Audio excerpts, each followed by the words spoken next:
Qin Yao had just walked out of the Huangying Group building when the rapid sound of high heels echoed behind him. Zheng Kai, in her stiletto heels, chased after him, while her assistant followed awkwardly from behind, creating a somewhat comical scene. He had only come to handle a minor matter, but he did not expect that Princess Huangying would chase after him in public, attracting the attention of many employees and creating a subtle and complicated atmosphere. Qin Yao stopped and turned back to ask her why she was following him, his expression cold and impatient, clearly not wanting to continue the conversation.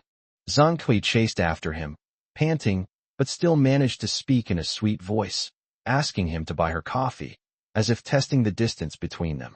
To outsiders, her posture seemed somewhat submissive, and her assistant couldn't help but roll her eyes, feeling that her young lady was being far too proactive.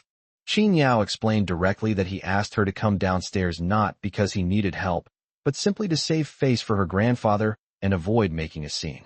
These words sounded calm, yet they revealed an absolute confidence, as if no one stopped him today, he would overthrow the entire Huangying Group. Those around him thought he was arrogant and conceited, believing that he was invincible just because he had dealt with Zhang Hao and his group, but no one knew his true strength. After hearing this, Zhang Kai blushed, mistakenly thinking that she had gained a place in his heart. However, Qin Yao calmly corrected her, saying that it was all out of respect for her grandfather. Just as the atmosphere became awkward, his phone rang. The appointed time had arrived, and a Range Rover was parked not far away. Chun Liuli sat in the car waiting. Qin Yao didn't say anything more, got into his car and left, leaving Zheng Kai standing there stomping her feet in anger, a strong possessiveness rising in her heart. She secretly vowed to win this man over within a month, her tone revealing the stubbornness and obstinacy of a young lady. Qin Yao a meaningful look, clearly having witnessed what had just happened, but she didn't immediately point it out. She tentatively asked him if he was familiar with Zheng Kai, her tone casual, yet revealing a woman's unique sensitivity. Qin Yao answered directly. It was only the second time they had met, and he had no other thoughts. His attitude was calm and almost distant. Chun Liuli breathed a sigh of relief after hearing this, and then half-jokingly mentioned that it was only the third time the two of them had met, making the atmosphere slightly ambiguous. Qin Yao, however, defined the relationship as a partnership. He believed that if you take someone's money, you have to solve their problems. Since he had taken over Mianlong Manor, he naturally had to help the Chun family resolve their troubles. Moreover, this matter involves the power of the Yang Kingdom. With a century of grudges weighing on his mind, he never hesitates to take drastic measures in such matters. Chun Liuli felt conflicted. She was rational and restrained, but she also hoped that there could be more possibilities between them, though she didn't say it out loud. The car quickly drove towards an abandoned warehouse in the suburbs. The area was already cordoned off by personnel, and the atmosphere was tense, like the oppressive calm before a storm. Chen Xiaoxing was already waiting at the door, with a male and a female martial artist standing beside him. They were dressed in tight-fitting clothes and had a fierce aura, clearly indicating that they were not ordinary people. The two men had calluses on their hands and feet, carried swords on their backs, and had arrogant eyes that revealed absolute confidence in their own strength. Qin Yao approached and shook hands with Chen Xiaoxing. After a brief exchange of pleasantries, they entered the warehouse together. The interior was spacious and empty, and the equipment was brand new but covered with black cloth. This place was clearly planned in advance, just waiting for the person to have the final showdown today. An invisible standoff filled the air. Chen Xiaoxing stated frankly that he had invited him here today to increase their chances of winning, as the martial artist invited by the other side was no ordinary person, having just returned from the border and exuding a strong killing intent. Qin Yao remained calm, as if the so-called formidable enemy was merely an ordinary opponent in his eyes, without the slightest fluctuation. Just as he was about to speak, the young martial artist spoke first, his tone arrogant, believing that with the brother and sister present, there was no need for anyone else to interfere. Chapter 179, I'm just a spectator. As soon as the young man spoke, all eyes turned to him. The brother and sister stood proudly with their chests puffed out, exuding the air of experts. Qin Yao glanced at the two of them indifferently. If he wasn't mistaken, they were both around the profound realm, and their training techniques were probably coordinated. If the people coming from the other side are at the same level as that female assassin from that day, then there is indeed no need for me. These two should be no problem for me. As he looked at the other person's gaze also fell on him. The man only glanced at it briefly before looking away, not giving him much of a view. When the woman noticed his gaze, a hint of disdain and mockery flashed in her beautiful eyes before she looked away. Qin Yao was invited by Chen Chaosheng, so he naturally had to take on the responsibility of communication. He smiled gently and nodded. I naturally believe in your abilities, otherwise Elder Dong wouldn't have recommended you to me. Come, let me introduce you. This is Qin Yao, a friend I met on the high-speed train, and also my savior. After saying that, he patted Qin Yao on the shoulder and introduced them to him. These two are rising stars of the Chuanhai Martial Alliance. They are young and have already stepped into the Xian realm. This is Lian Sheng, and that is his sister Lian Xiao. When Chen Chaosheng introduced them, the two of them didn't react much at first. But when they mentioned that they were about to step into the Xian realm, the sense of superiority on their faces was undeniably ostentatious. As someone the same age, Lianqing looked at Qin Yao like a college student looking at an elementary school student. In his eyes, there were basically no people his age who were worthy of his attention. Because no matter what Qin Yao's status or position is, it is not as weighty as his own half-step Xian realm. While people like Qin Yao were still struggling to make ends meet and obsessed with women, he had already transcended worldly concerns and become a legendary martial arts master. This identity alone is enough to make him stand out from his peers. So when Chen Chaosheng said that Qin Yao was someone he met on the high-speed train, Liansheng didn't even give him a smile, only nodding almost imperceptibly as a greeting. Qin Yao hadn't had such good eyesight, he almost wouldn't have noticed his nod. Upon hearing Qin Yao's background, the woman named Lian Xiao immediately frowned and said, Mr. Chen, there are many swindlers and cheaters these days. Don't be fooled.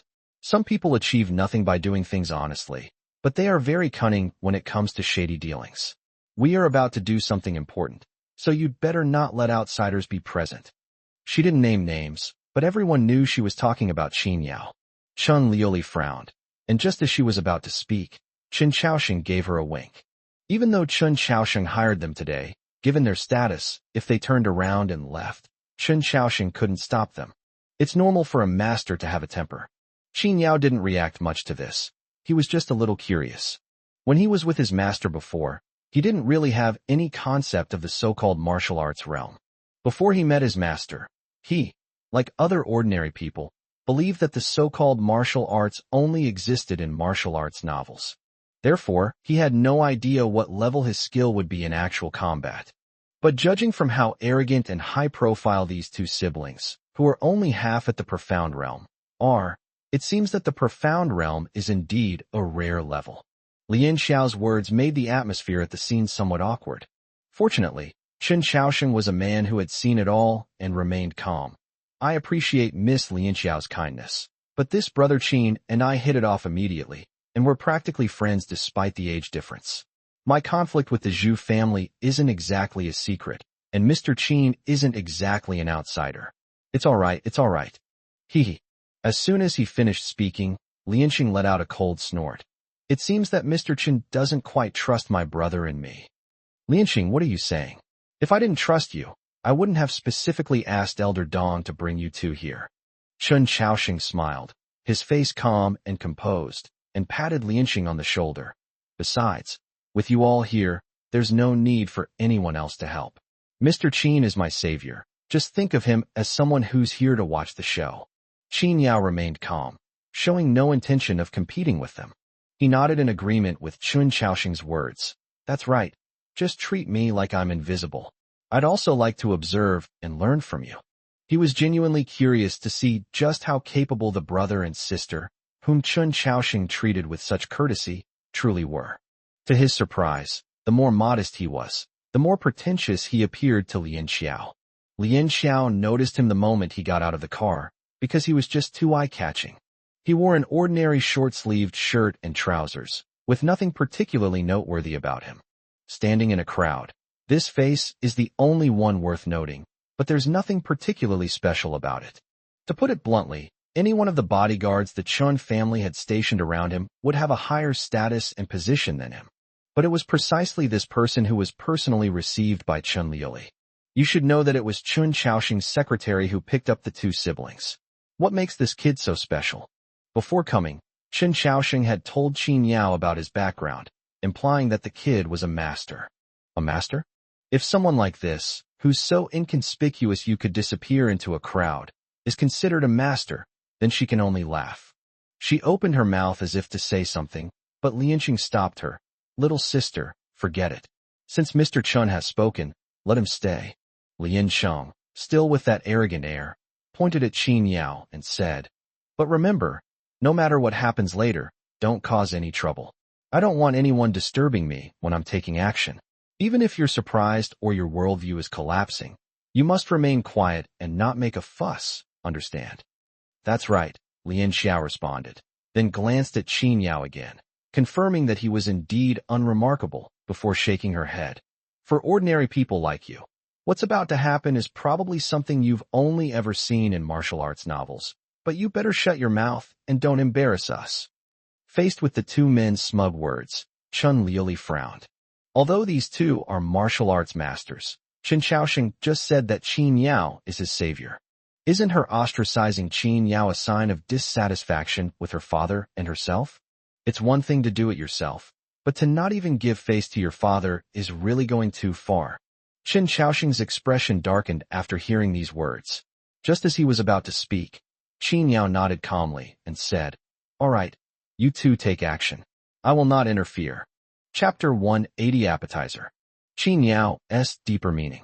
Lian Xiao simply tossed her hair arrogantly and said, at least you have some self-awareness.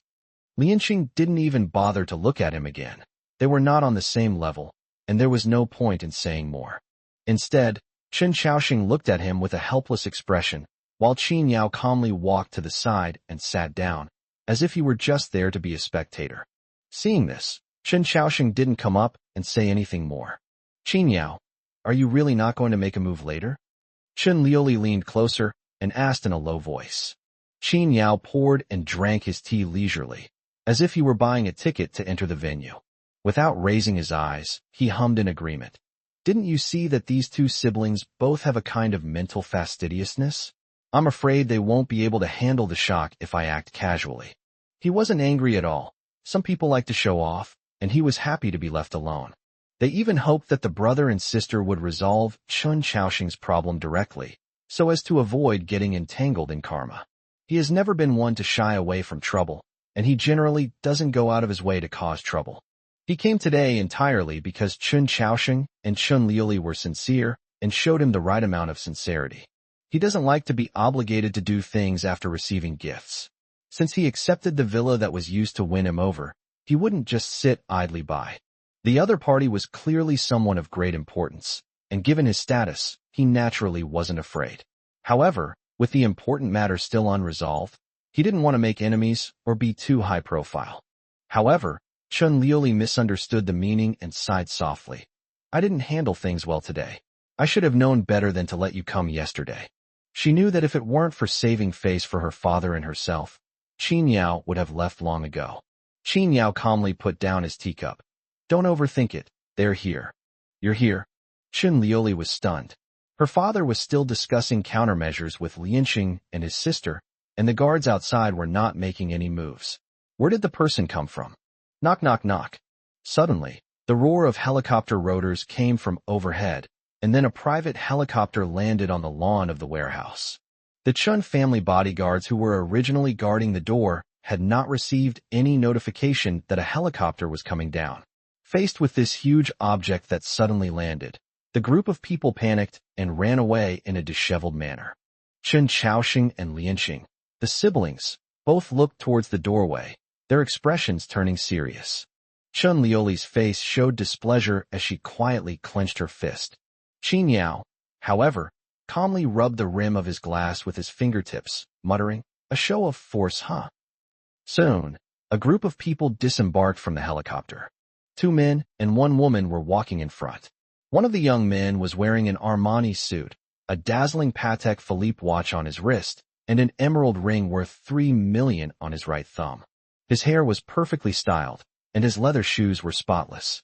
Judging from his appearance, he didn't seem to be there to fight Chun Chaoxing to the death. He seemed more like he was there to attend some business reception. The man walking behind him was muscular, but not an overtly muscular freak. Wearing a smart short-sleeved shirt, camouflage pants, and tall military boots, his face, with its sharp features and buzz cut, exuded a fierce aura. The woman was a bit different. She was very beautiful and dressed very sexily, with a slit in her halter dress that went all the way up to her thigh. But at first glance, you would never think of her as a decorative vase that came with the young man. A cunning glint was hidden beneath her alluring gaze. Her face, though undeniably that of a femme fatale, revealed a sharp edge. However, seeing that only 3 people had come, Chun Liuli secretly breathed a sigh of relief, while Chun Chaoxing remained expressionless.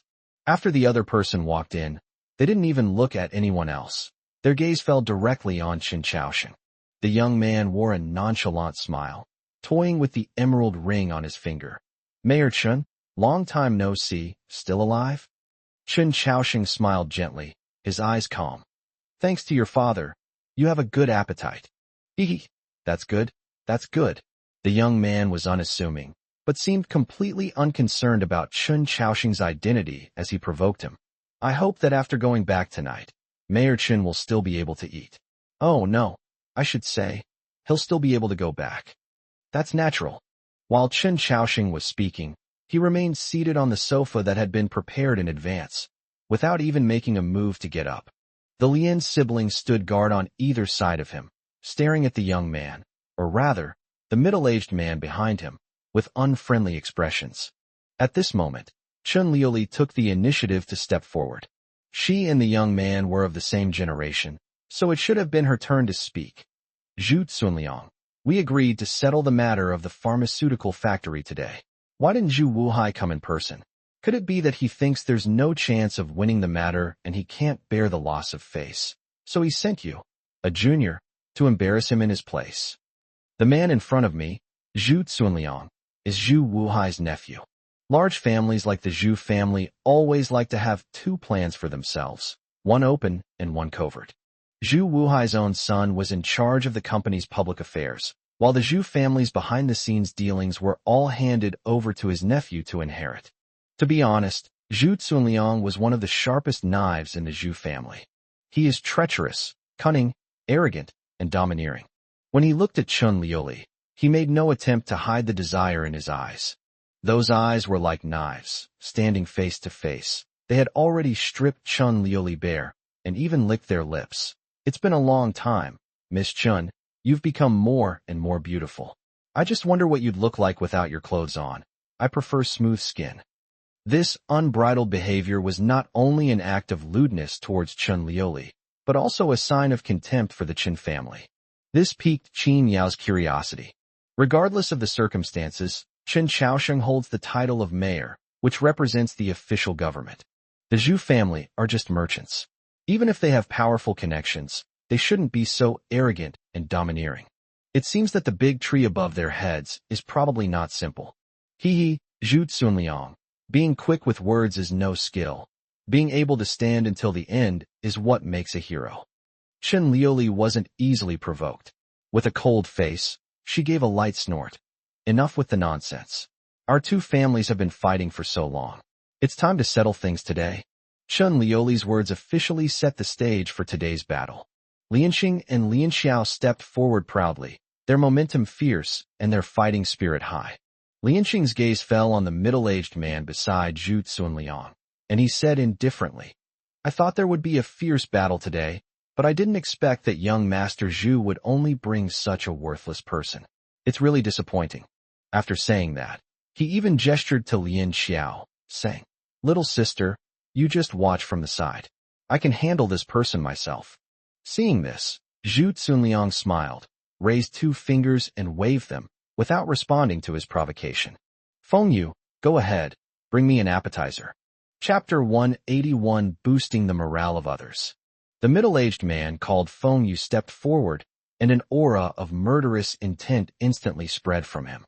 He didn't utter a single word from beginning to end, but his aura already revealed the presence of a powerful figure. But when Lianxing looked at him, she still raised her chin slightly, maintaining her arrogance and contempt. He seems to be very confident in himself. Just you alone? I think you two should come at me together to avoid wasting time. Lianxing made Lian Xiao stand aside, but ordered the men and women behind Zhu Sunliang to attack together, which truly showed his extreme confidence. Standing behind him, Lian Xiao proudly raised her head, her face beaming with pride. Seeing how confident the brother and sister were, Qin Yao felt a sense of anticipation. After all, Lianxing could boast that he would take on two opponents at once without even knowing their background. Could he have some hidden skill? Seeing that Qin Yao was somewhat interested, Chun Liuli moved closer to him and said, "These two siblings are both from famous families and have family backing them up." Once she said that, Qin Yao understood. A scion of a prestigious family, no wonder. People from prestigious families like theirs always have a certain arrogance about them. They believe they are exceptionally gifted, favored by heaven, and that each of them is a chosen one, born noble. If they have any special talents, they become even more arrogant, believing that everyone else in the world is just an extra. This has become a common problem for most scions of prominent families. The two were not speaking loudly, but it was still relatively quiet. Lian Xiao, who was standing next to them, heard every word they said. Kid, I don't know what method you used to luckily save Mr. and Miss Chun, but you'd better open your eyes wide and see clearly later. There is a difference between strength and luck. Lian Xiao crossed her arms and said proudly, "My brother and I are the epitome of strength. We can enter the profound realm within 5 years, while you... I'm afraid you haven't even touched the threshold of martial arts yet." Lian Xiao harbored considerable malice towards Qin Yao. After all, in her view, an ordinary person should look up to them with admiration when they saw them on a daily basis. But from the moment they met, this kid didn't even give them a second glance. In fact, he seemed to be more important to Qin Shaosheng than he and his sister. Don't think she didn't know that Qin Shaosheng specifically invited him over at this time, not as a real audience member. This was because they were worried that the brother and sister might be unreliable, so they hired someone to back them up. But if the expert invited is from a prestigious family, she won't say much. But it turned out to be this young upstart. If he were a master, they would probably have heard of him by now. But the name Qin Yao had never appeared before.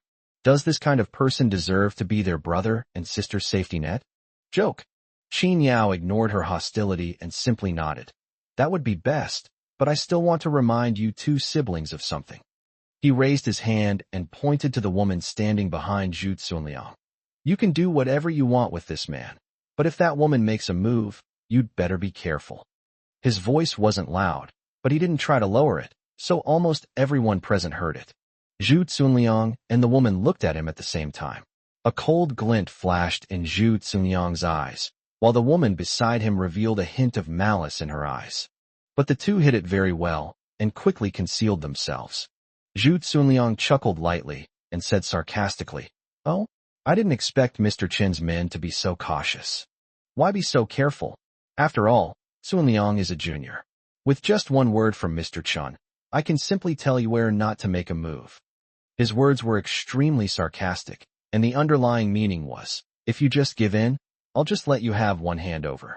Upon hearing this, Lianxing frowned and turned to give Qin Yao a disapproving look. But he still didn't speak to Qin Yao. Instead, he said to Qin Shaosheng, "Mr. Chun, since he's someone you brought, please keep him in check." Lian Xiao also glared at Qin Yao with a gloomy expression. "Boosting the morale of others while diminishing your own. You really are a country bumpkin, utterly useless. I thought you were quite capable when you put on airs before, but I didn't expect you to be scared before you even started. Let me tell you, if you're scared now, you can leave first. No one here will laugh at you. After all, you and we are not on the same level. But if you say such laughable things again, don't blame me for being rude to you." Since the other party didn't appreciate his good intentions, Qin Yao naturally wouldn't say anything more. In fact, if it weren't for Qin Shaoxing's sake, he wouldn't even bother to open his mouth. The two people opposite him were indeed strange, but in his opinion, they were nothing special, just child's play. If Chen Xiaoxing hadn't invited the siblings, he could have single-handedly saved the day. But if the brother and sister don't care, he won't bother to persuade them anymore. All right, please go ahead. After a minor incident, Lianqing also lost his patience. As soon as the sword behind him was drawn, it was pointed at Feng Yu from afar. Please. Roar. The usually taciturn Feng Yu let out a roar. His muscles instantly bulged, and his eyes became bloodshot, making him look extremely ferocious. Qin Yao narrowed his eyes slightly. This person has such a strong killing intent. This murderous aura must have been forged from being surrounded by corpses. The two exchanged blows while talking. The other's fists were extremely fierce, and each strike brought with it a strong wind and a whooshing sound as it cut through the air. However, Lianqing was no mere showman. He wielded his sword with impressive skill.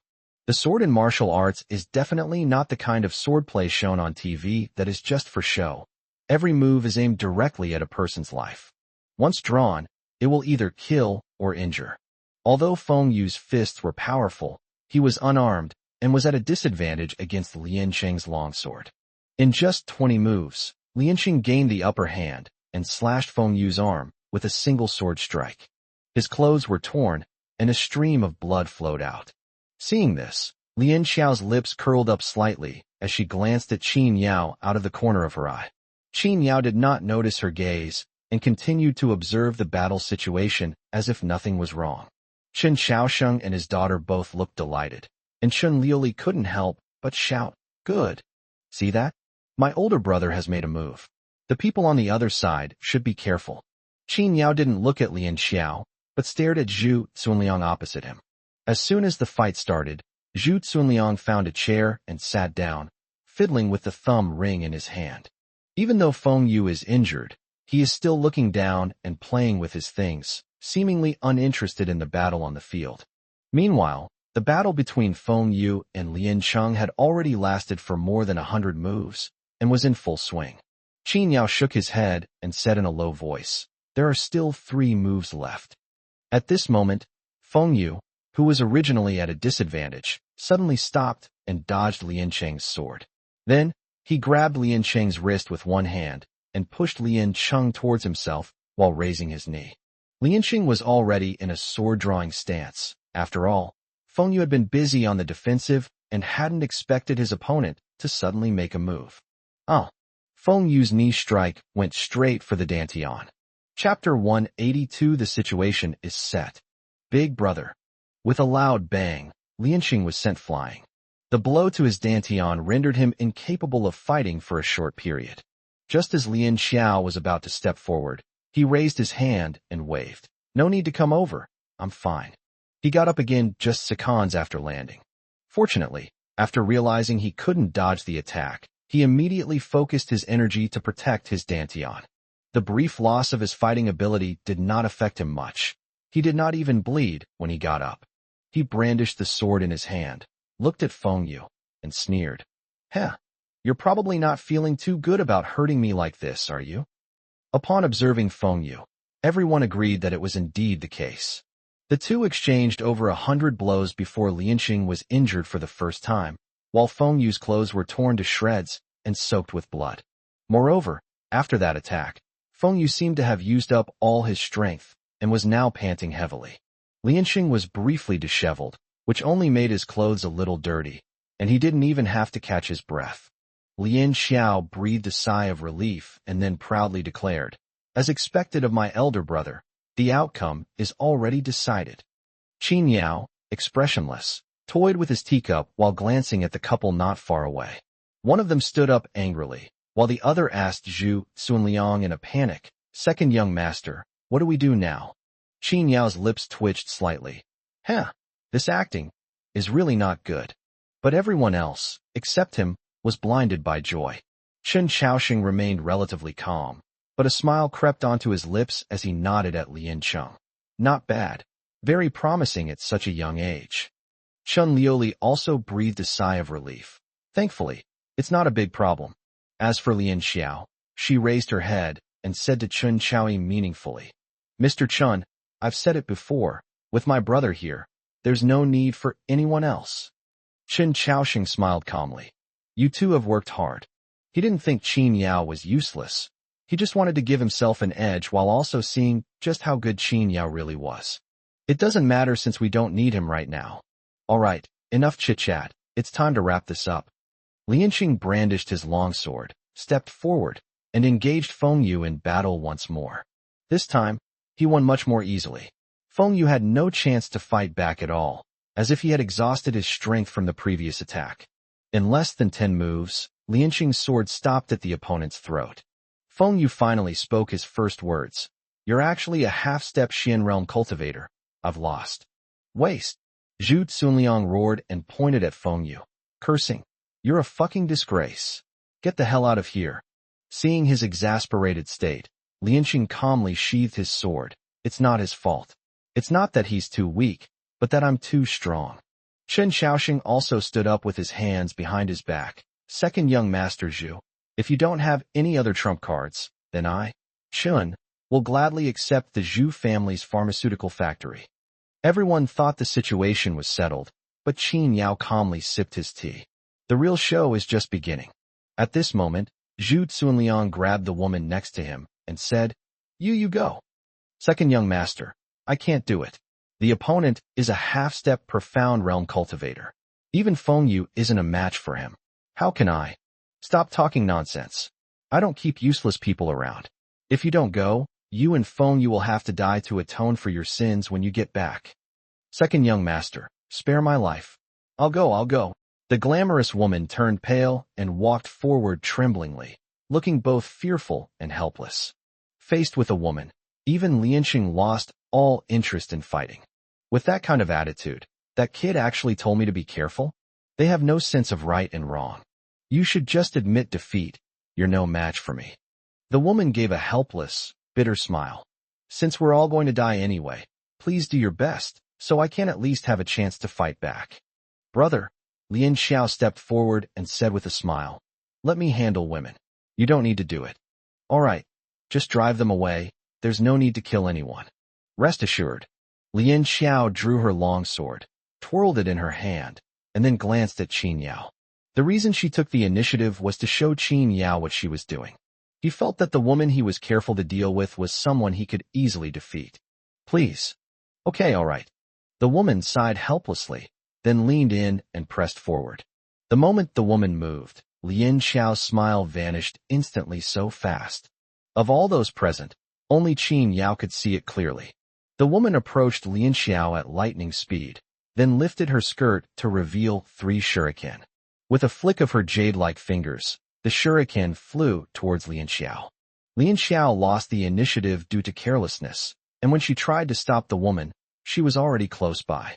His once pale and helpless face now revealed a captivating smile. Little sister, you're still too young.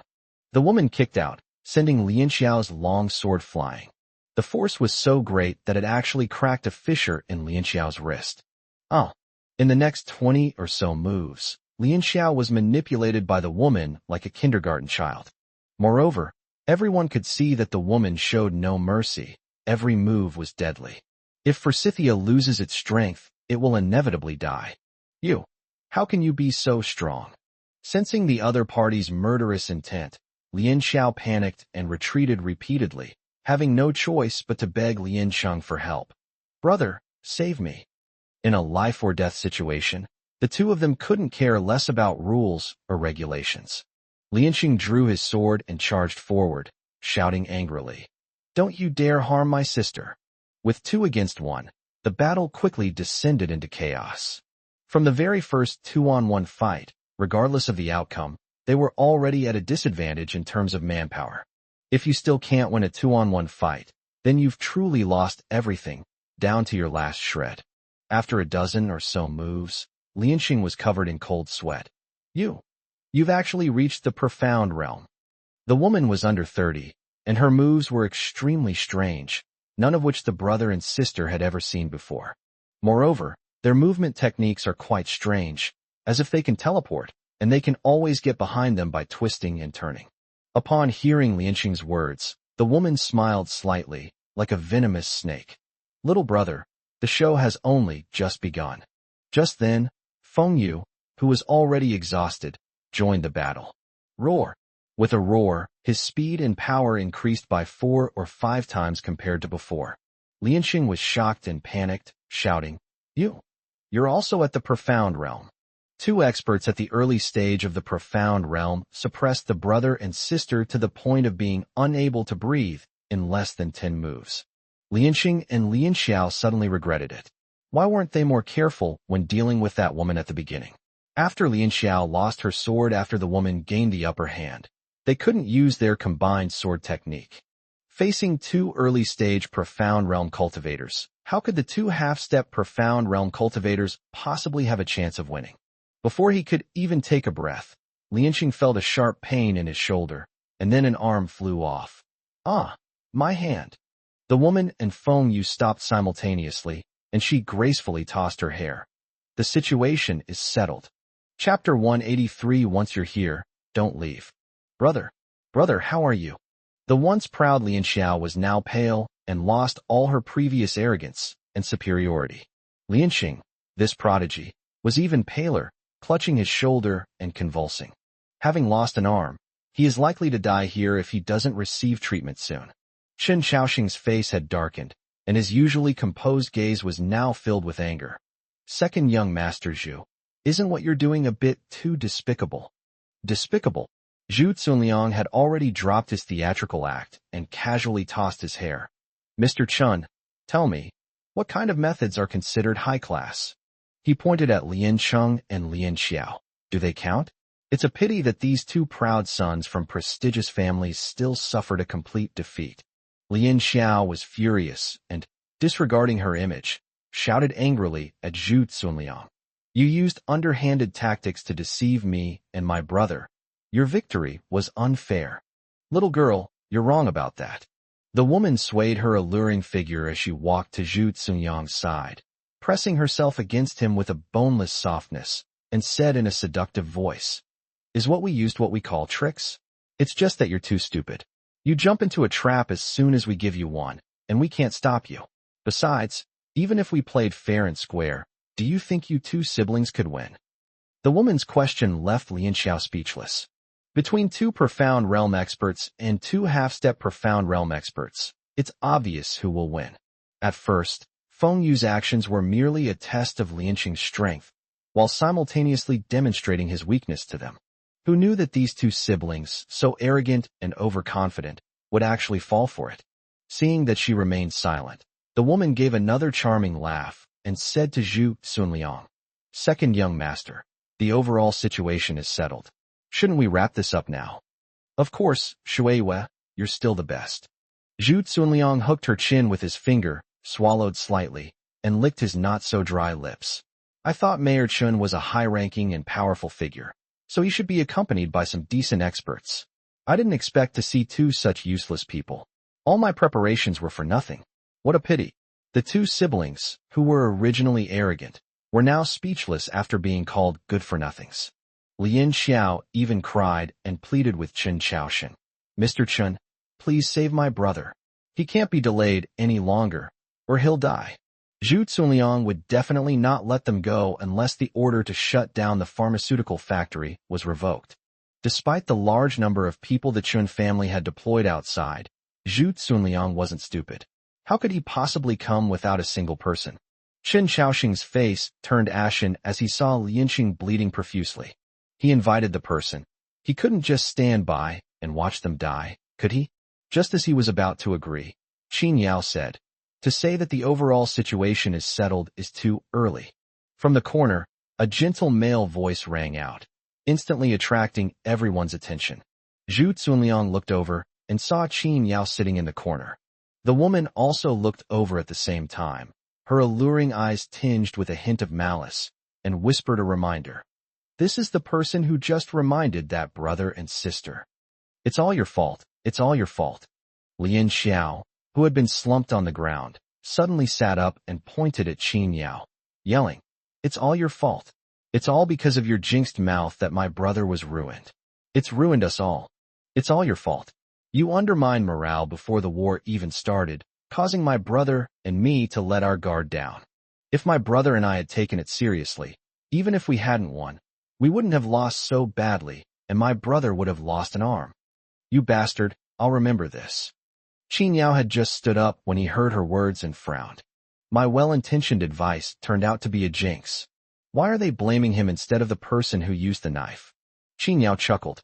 This woman was quite the bully, picking on the weak and fearing the strong. If you're looking to pick on the weak to vent your emotions, then I think you've come to the wrong person. Qin Yao retorted without any politeness. I was just kindly reminding you that you are the ones who are less skilled. If you had listened to me from the beginning and attacked together, you could have completely suppressed Feng Yu. Who told you to be so confident? Did you really think that you were invincible?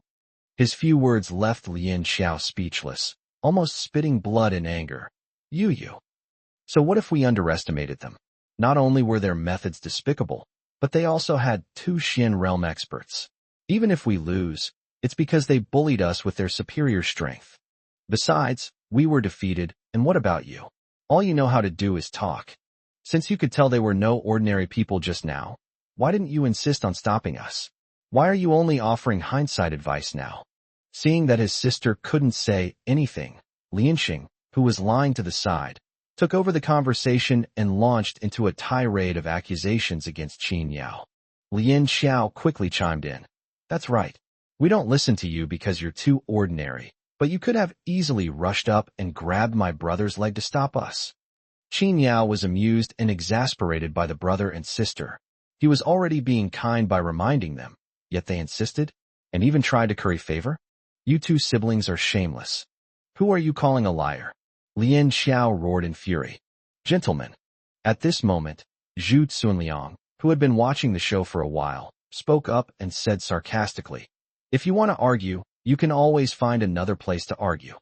He considered himself to have a sharp eye. Just now, after the woman's reminder, he had scanned Qin Yao from head to toe and found nothing special.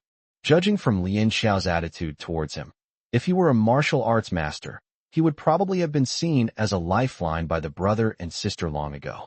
These are minor characters. They won't affect today's outcome. He smiled at Chen Xiaosheng and said quietly, Mr. Chen, I, Zhu Cunliang, never fight a battle unprepared. You've lost this round, so give me a satisfactory answer. Let me make it clear first. The Zhu family will definitely take back the pharmaceutical factory, and you'll have to return every single penny of those medicinal herbs. Besides that, Chen Xiaosheng frowned. What else do you want? Mr. Chen, you've delayed the Zhu family for so long. You can't just leave us without paying any interest, can you? Zhu Cunliang chuckled righteously, pointing his finger at Chen Liuli. Besides the pharmaceutical factory, I also want her. Upon hearing this, Chen Xiaosheng's gaze sharpened, while Chen Liuli's pretty face paled. People in the industry all know that Chen Liuli is Chen Xiaosheng's only daughter and also controls the Chen family's assets outside the company. Marrying her would be tantamount to taking over the entire wealth and power of the Chen family. The Zhu family's ambitions are truly enormous. However, before Chen Xiaosheng could refuse, the man and woman beside him drew their weapons, looking menacing. I know Mr. Chen won't agree easily, so since you're here today, then don't leave. Chapter 184. Only life and death, no victory or defeat. Zhu Cunliang, you have broken your promise.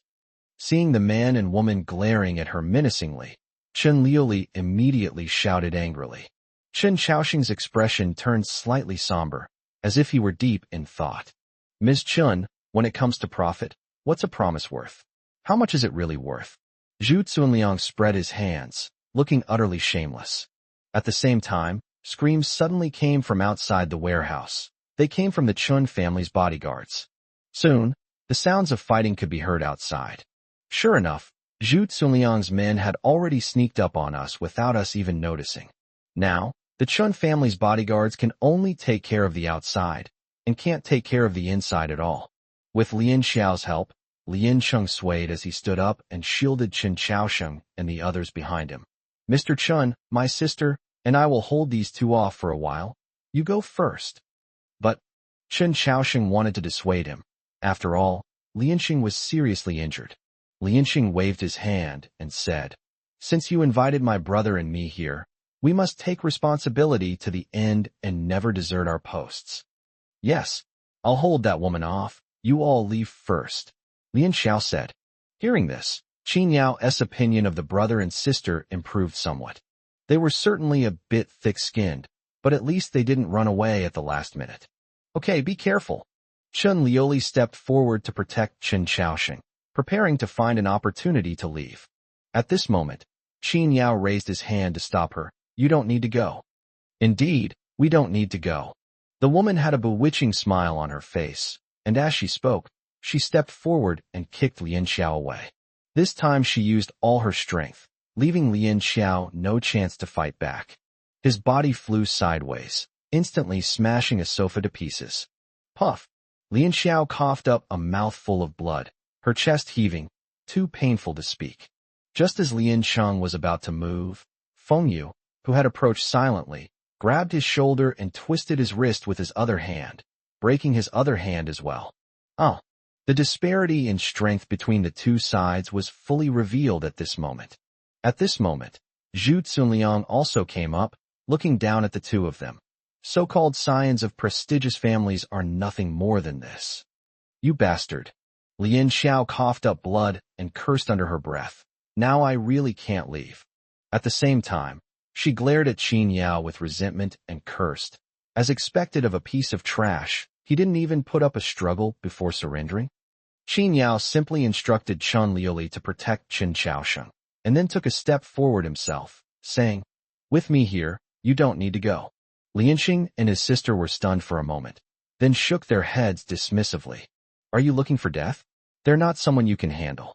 Even my brother and I were defeated. What difference is there between you going up there and courting death? Let's not talk about that woman. As for that man, one punch from him could kill you. You'd better protect Mr. Chun and wait for his men to arrive. Seeing Qin Yao about to fight the couple, Lian Xiao was both angry and anxious. This country bumpkin is so ignorant and arrogant. Shueihua smiled at Qin Yao. Little brother, you are very interesting, and your eyesight is very sharp. But it's a pity. What I want to teach you today is how to be a person, to have self-awareness. Qin Yao glanced at her indifferently. My self-awareness is, you can all come at me together. I'm in a hurry. Shueihua, stop wasting time talking to him and finish this quickly. The taciturn Feng Yu spoke, turning his neck and making a crack sound. His murderous aura erupted, and even Lianxing and his sister felt an unprecedented pressure and fear. Chen Liuli instinctively shouted, Qin Yao, be careful. Chen Xiaoxing did not stop him, but simply looked at Qin Yao with his hands behind his back, a slight twitch at the corner of his mouth, showing great interest. Qin Yao didn't bother with any more words and stepped forward. Sigh, when someone's looking for death, there's no stopping them. Feng Yu, I'm leaving this little brother to you. I'll go deal with that father and daughter. Even Lian Xiao couldn't help but roll her eyes when she saw this scene. That kid's such a show-off. I should have just killed him from the start, so he wouldn't have to embarrass himself by acting all high and mighty. Qin Yao stared at Feng Yu and said indifferently, Will someone burn paper money for you next year during Qingming Festival? If not, I'll burn some for you. Feng Yu remained expressionless, while Shui Yu laughed seductively, thinking that this little brother was very silly and naive. At a time like this, how can you still put on airs? Are you perhaps intellectually deficient? Whoosh. Just then, Qin Yao moved and appeared in front of Feng Yu in the next moment. Such agile movements stunned Feng Yu for a moment. But in that instant, Qin Yao's fist had already slammed into his sternum. In that instant, Feng Yu felt as if his chest had been hit by a cannonball, and it was cracking open inch by inch. Puff! Feng Yu stared intently at Qin Yao, his eyes wide like a bull's, and spat out a mouthful of thick blood, but in the end, he couldn't utter a single word. One fatal blow. The entire room fell silent instantly, as if it were a tomb. Lian Xiao and Lian Cheng were both stunned, their eyes filled with shock and apprehension as they looked at Qin Yao. What was that just now? Before the siblings could even see Qin Yao's movements, Feng Yu was already a corpse. Moreover, Feng Yu is a master of close combat, and they all know his strength. How could he be killed with just one punch? He was a martial artist at the early stage of the profound realm. How could he fall so easily? He should have at least fought back. Qin Yao kicked Feng Yu's corpse away, looked at Shui Yu, and waved to her. It's your turn. Shui Yue's contemptuous smile hadn't yet faded, but it had already frozen on her face. The next moment, she suddenly flew into a rage. You attacked me from behind. Qin Yao did not respond, and in a few steps he landed in front of her. Before she could even throw her shuriken, Qin Yao had already broken her hand bones. Amidst screams, she was lifted up by Qin Yao, who grabbed her by the neck. In my eyes, there is no winning or losing, only life and death. Seeing the coldness in Qin Yao's eyes, Shiyu, who had just been laughing wildly, felt her blood run cold. She could tell that Qin Yao really intended to kill her. What's terrifying is that in front of him, she really is just like a weak woman who doesn't know martial arts, completely powerless to fight back. Despite having the upper hand when Lianxing and his sister joined forces, he was now completely unable to use his skills. Ironically, she didn't even see how Qin Yao made his move. Fear, apprehension, anger, and confusion filled her heart in an instant, but she couldn't utter a single word. Because Qin Yao didn't give her any chance to turn the tide of the battle, with a crack, her neck was snapped. At this moment, Zhu Kunliang's men rushed in from outside and surrounded him. Seeing that victory was within reach, but was reversed by some unknown hothead, Zhu Kunliang was already furious and his face turned pale. Kill him. Kill him right now. Zhu Kunliang's men swarmed forward, each wielding a cold weapon. Qin Yao tossed Shuyu's body aside, glanced at the 20-odd people who had rushed in with some dissatisfaction, and asked Zhu Kunliang, "With so few people, it's hard for me to warm up." Chapter 185 Mental Breakdown. Zhu Kunliang originally thought that he had come fully prepared today. The previous assassination attempt was just a test. The assassins he sent almost took Qin Shaoxing's life. Although it ultimately failed, it said that it wasn't done by anyone close to Qin Shaoxing, but rather by a third party who suddenly appeared and ruined the whole thing. But Zhu Kunliang didn't feel he had lost out. On the contrary, he felt the assassination was very meaningful. They had wanted to take action against Qin Shaoxing before, but they never had the opportunity. But at that time, they did not know Qin Shaoxing's strength and did not dare to directly confront him. Qin Shaoxing himself is an old tree. Even if he doesn't reach the sky, his roots are deep enough. Therefore, he predicted that Qin Shaoxing would definitely take his trump card with him when he left his territory in Sichuan. But if someone hadn't intervened, he would have lost his life. Therefore, Zhu Kunliang concluded that there were definitely no experts above the Xian realm around him. Who would have thought that such a young guy would suddenly appear? Whoosh. As they spoke, Qin Yao had already disappeared among the martial artists he had brought. The martial artists were armed, but Qin Yao was unarmed. But no matter how you look at the scene that followed, it looked as if Qin Yao had surrounded more than a dozen of them all by himself. Saying it was an easy victory would be an exaggeration. Saying it was a complete rout would be more accurate. Lian Xiao slumped to the ground. The kick from Shui Yu had left her too weak to even stand up, and she could feel waves of pain just breathing. But even though my heart aches now, it doesn't hurt as much as her face. Watching Qin Yao move among the dozen or so martial artists as if they were nothing, her face turned pale and then red, feeling even worse than when she was being beaten by Shui Yu. How could this be? How could he be so amazing? Two Xian realm experts are like adults beating children in his hands, so what realm is he? But he's only in his early 20s, isn't he? Reaching the profound realm already makes him a prodigy. How could he possibly? As for Lianxing, he was in so much pain that he couldn't ramble on like Lianxiao. But after today's match, his worldview will probably collapse completely. He originally thought that at the age of 30, he was already one of the best young people in the world, having already stepped into the Xian realm. It's no exaggeration to say that he believes that with his talent, he could easily take control of the martial arts alliance in southern Sichuan within 10 years. Because he's a genius. But today, when he saw Shiyu and Fen Jiayu, two experts who were only around 30 years old but had already reached the Xian realm, he was deeply frustrated. He saw Qin Yao again. He began to question the meaning of life. What is a genius? That's what you call genius. After casually taking down two early-stage Xian realm cultivators, not content with just warming up, he quickly dispatched over a dozen more martial artists. Is Qin Yao showing off? Absolutely. But the problem is, he has the right to pretend. At this moment, Lianxing felt like he was about to vomit blood. It wasn't some internal injury, but rather his deep regret. She clearly had a great opportunity to get to know Qin Yao better and learn more from him.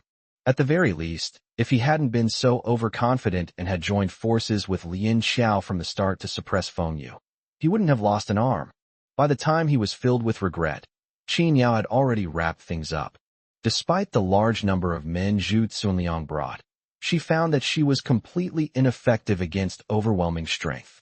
Zhu Cunliang had initially thought he had the victory in his grasp, but now, standing alone amidst the wailing, he looked extremely disheveled. Qin Yao patted the dust off his hands, not even bothering to look at him. Using the sound of your helicopter landing to cover up the sound of martial artists sneaking up, you certainly have a good idea. Zhu Cunliang's heart skipped a beat. His face turned pale, but he tried his best to remain calm. Did you just guess it, or did you know from the beginning? Qin Yao casually brushed the dust off his shoulder. I heard it. He had already heard the noise when Zhu Cunliang's helicopter was still dozens of meters high. These martial artists were well trained.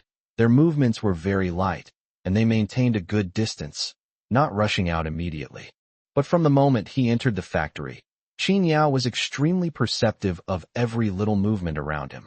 He had heard very faint footsteps moving from the beginning.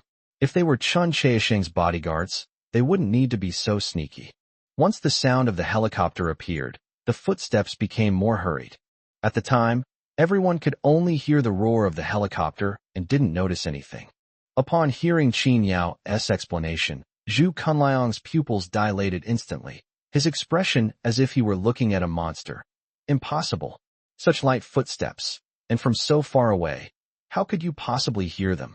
Qin Yao shrugged and pointed at Shu Yu and Feng Yu's corpses. They said it was impossible at first too. Yes, from the very beginning. Who would have believed that Qin Yao could defeat two experts at the early stage of the profound realm by himself? But right now, neither of the two bodies has cooled down yet.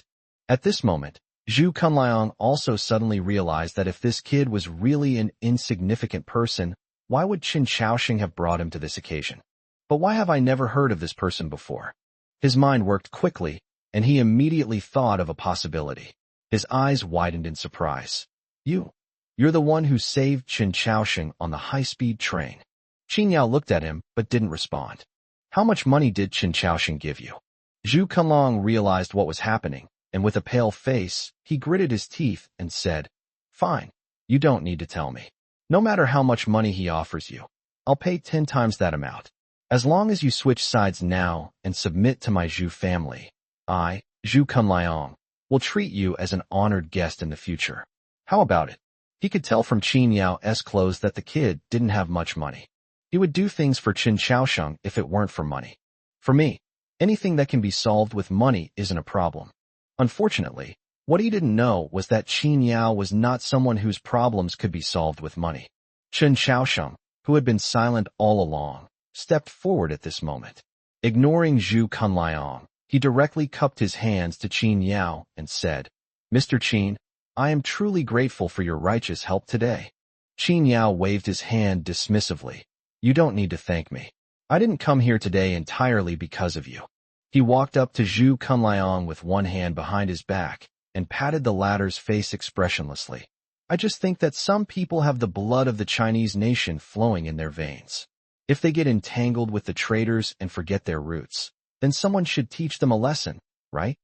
Upon hearing this, Zhu Cunliang's eyes narrowed, then a fierce glint appeared in them. Boy, you've ruined the Zhu family's plans. Have you thought about the consequences? He now understood that Qin Yao wasn't after money. He simply wanted to do bad things. Qin Yao smiled indifferently. You should be thinking about the consequences, not me. After saying that, he waved to Qin Chaosheng. This matter is settled, Mr. Chun. I'll take my leave now. Chapter 186 Young Master Nya. With the overall situation already settled, Qin Yao had no intention of staying to help clean up the mess. After exchanging a few polite words with him and saying that he would personally visit to express his gratitude later, Qin Chaosheng stayed behind to deal with Zhu Cunliang and the people he brought. The two sides had agreed beforehand to finalize the destination of the pharmaceutical factory today. Zhu Cunliang suffered a crushing defeat and was killed, so the Zhu family naturally could not take the pharmaceutical factory back.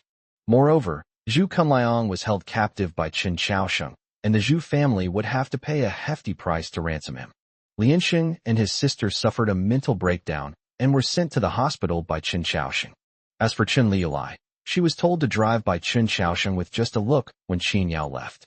After everyone had left, Qin Chaosheng sat alone in the factory and asked the empty space, "Old Han, what do you think of this young man?"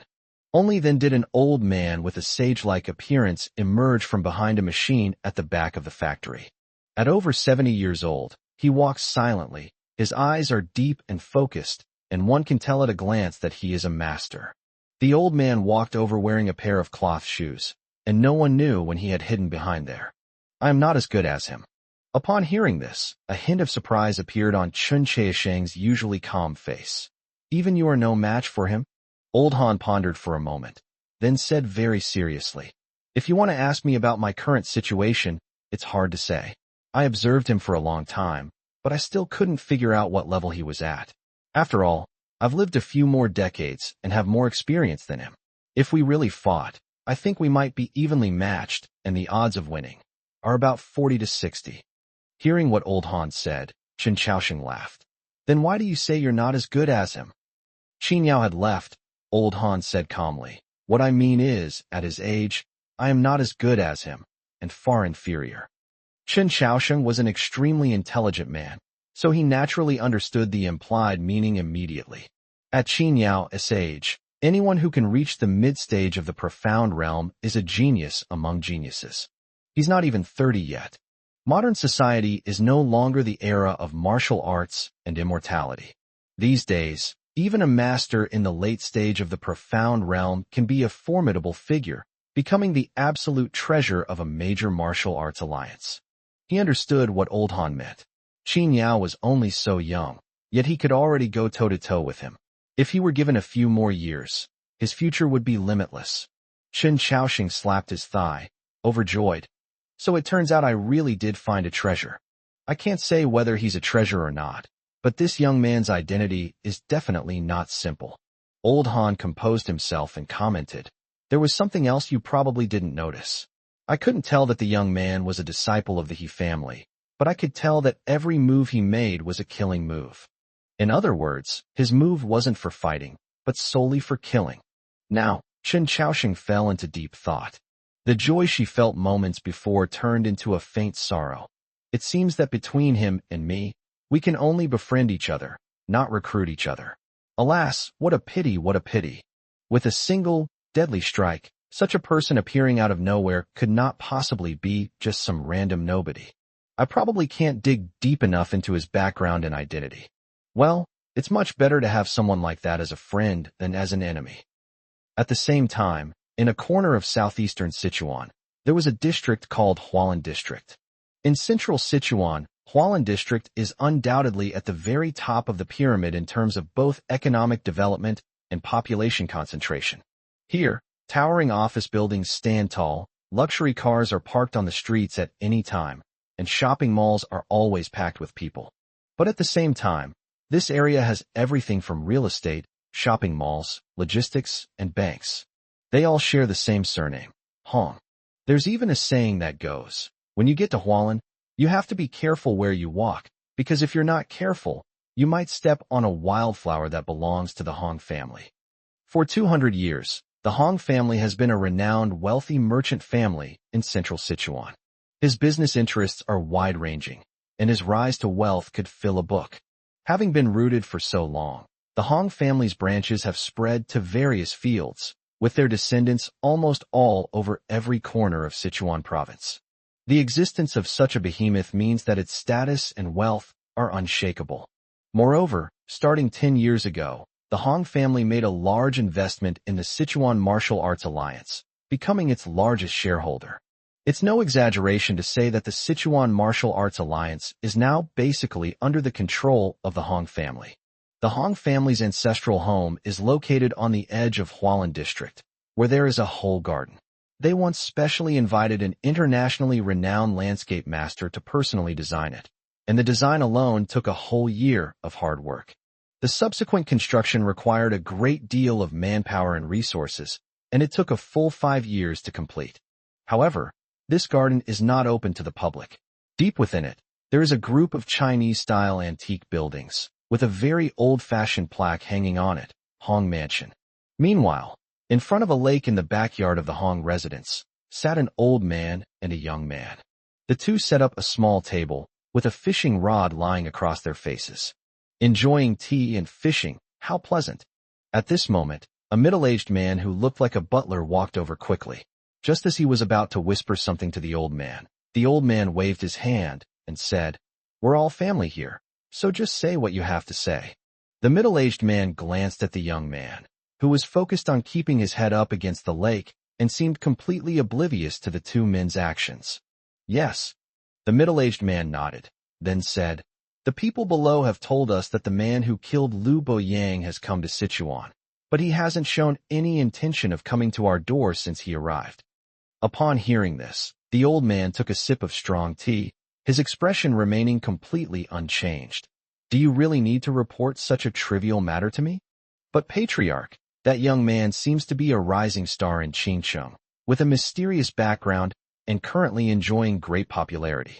He dared to kill Liu Boyang so openly, and now he is swaggering into Sichuan. This is clearly a provocation against our Hong family." The old man put down his teacup and pulled up his fishing rod. "I told you, if I had to worry about every little thing, I, Hong Zun, would probably be dead by now. Would I still have the leisure to fish here? Go back down." The middle-aged man dared not hesitate any longer, bowed, and then withdrew. As soon as he left, the young man spoke up. "Old Hong, are you in trouble? If you don't mind, I can lend a hand." Hong Zun chuckled and waved his hand. "You're too kind, but there's no need. It's just a fledgling, its wings not yet fully grown. It's not up to people of our status to do it ourselves. It would be too beneath us." "That's true. With the size of the Hong family, they could easily crush a mere sprout with a flick of their fingers." The young man spoke flattering words in such a calm manner that no one could detect any obsequiousness. Hong Zun glanced at him and laughed. "After all, not all young people are as dazzling as you, young Master Nya." The young man, whom even Hong Zun addressed respectfully as young Master Nya, simply smiled, neither confirming nor denying. "Don't worry, Elder Hong. I've noted your loyalty to the Panlong Palace on behalf of the new Dragon Lord." Chapter 187 Birthday Banquet Invitation. After leaving with Chen Liuli, Qin Yao went straight back to Mianlong Manor. Chen Liuli also had a lot of things to deal with, so Qin Yao didn't refuse to let her stay. Qin Yao with a complicated expression and said, "Brother Qin, thank you so much for today. How about I treat you to a meal another day?" "Okay." Qin Yao didn't notice her expression and agreed without hesitation. "It's just a meal, nothing serious." Seeing that Qin Yao agreed, Chen Liuli's lips curled into a smile. "Then it's settled. I'll call you as soon as I have free time." "Okay, just contact me when the time comes." After seeing her off, Qin Yao nestled into the sofa. He's been in Sichuan for a few days now, and since the Hong family hasn't come to visit him, he should go and pay his respects. Originally, the Hong family was nothing special, and he didn't need to go to such lengths. But now that they've become involved with Panlong Palace, he has no choice but to intervene. The other party created Yang Hong, and then used the name of Panlong Hall to recruit the Hong family. No one would believe they had no ulterior motives. Who could it be? It's a pity that the woman committed suicide that day, otherwise I should be starting to see some progress by now. It's time to get in touch with the Hong family. Qin Yao lit a cigarette and tapped his fingers rhythmically on the sofa armrest. Just then, Zhao Ming made a phone call. Although there was some unpleasantness yesterday, the two of them still have a past relationship, so they can't really tear each other apart overnight. Furthermore, he had seen the situation at the time. Even though Zhao Ming's words carried weight at home, his wife and daughter were both anxious, and he couldn't very well side with an outsider like himself. So Qin Yao answered the phone. Zhao Ming's voice sounded urgent. "Xiao Yao, are you all right?" Qin Yao responded, then asked, "I'm fine, Uncle Zhao. How are you?" Hearing his strong voice, Zhao Ming breathed a sigh of relief and said with some guilt, "Of course I'm fine. It's just that your Aunt Chen and Ku Ran cried all morning." Men can't stand women crying, and Qin Yao knew immediately that Zhao Ming had suffered a lot of earaches today. Just then, he reached into his pocket and found a card containing the 100,000 yuan that Zhao Ming had given him when he arrived. Since his release from prison, apart from his two close relatives, his aunt Zai Lu, even his former lover Lin Zixia has been avoiding him as if he were a plague god. His former relatives have been avoiding his family ever since he went to prison. There aren't many people who care about you to this extent, like Zhao Ming. He sighed and said helplessly, "Uncle Zhao, about this matter." He was about to say that he could handle the matter, since the contract was signed with Huang Ying and Huang Ying's shares were now in his hands. So what was the big deal about canceling a contract?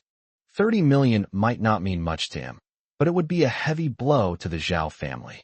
There's no need for me to let Zhao Ming's family go bankrupt just to save face. That would be too heartless. But before he could even open his mouth, Zhao Ming on the other end cheerfully said, "It's all in the past. You don't need to worry about it anymore." "Is it over?" Qin Yao was stunned, not expecting that Zhao Ming had already resolved the matter. But now that the matter was resolved, he didn't ask any more questions. "That's good, Uncle Zhao. If you encounter any further trouble, just give me a call. I'll still be able to help."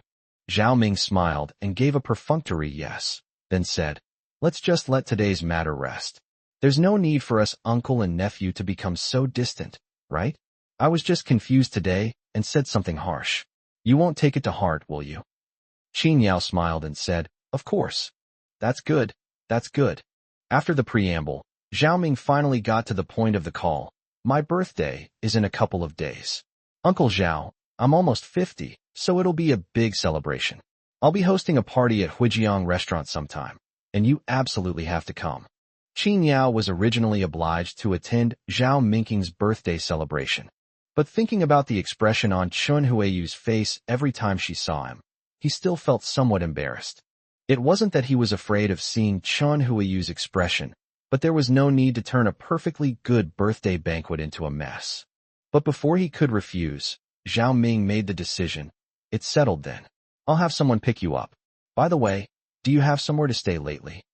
Qin Yao glanced at the villa in front of him and hummed in agreement. "I'm staying at a friend's house for a while." At this point, Zhao Ming lowered his voice, as if avoiding someone. "Xiao Yao, you'll have to bear with it for the next few days. Once your Aunt Qin's anger has subsided, you can come back. Uncle Zhao's place will always be your second home." Qin Yao smiled and said okay, but he didn't take it seriously. Chun Huiyu and Zhao Karen's attitude towards him destined them to be distant relatives from then on. Once the misunderstanding between the two sides was cleared up, Qin Yao hung up the phone. Just as Zhao Ming hung up the phone, Chun Huiyu behind him sneered. "Heh, your good nephew almost ruined our family, and he still has the nerve to come here." Zhao Ming stubbed out his cigarette, turned around and pointed at Chun Huiyu, but ultimately didn't utter a curse. "Listen to what you're saying. What do you mean he harmed us? Isn't it because you and your daughter were foolish and met the wrong person?" Then she glanced at Zhao Karen, whose eyes were red from crying, and said, "You too. You're such a grown-up. Why aren't you more careful about signing contracts? If Xiao Yao hadn't arrived in time yesterday, do you know what would have happened?" Zhao Karen already felt she had suffered a tremendous injustice, not only almost losing her virginity, but also becoming a laughingstock in the presence of that bastard Qin Yao, and she was seething with anger. Upon hearing this, she exploded. "Why is it my fault? Aren't I a victim too?" Seeing her daughter like this, Chun Huiyu immediately joined forces with her. "Exactly, I think you've really lost your mind. Such a big thing, and you're blaming your own daughter first." Chun Huiyu pulled Zhao Karen into her arms, then thought of the people who had come to her door at noon that day. Just a few hours after Qin Yao left, Su Zongwei patted his chest and said that he would handle the matter and that he would go to Huangying to find connections. Zhao Ming wasn't idle either. He made over a dozen phone calls to his friends, but as soon as they heard that the matter was related to the Gilawai, a secret society, none of them were willing to get involved. But around noon, a few men in suits arrived, which startled Chun Huiyu and Zhao Karen. Zhao Karen turned pale and hid inside the house, not daring to come out and see anyone. It was Zhao Ming who had to bite the bullet and go to meet her. "I thought it was Huang Ying coming to collect the breach of contract fee, but to my surprise, The other party politely handed over his business card as soon as he entered the door. Zhao Ming looked and was surprised to see that it was actually the Human Resources Director of Huangying. Mr. Zhao, we are here to resolve the contract dispute with your daughter. The other party directly produced Zhao Karen's original contract and politely said, if you have no questions, how about we just peacefully void this contract? Chapter 188. As expected of young Master Su.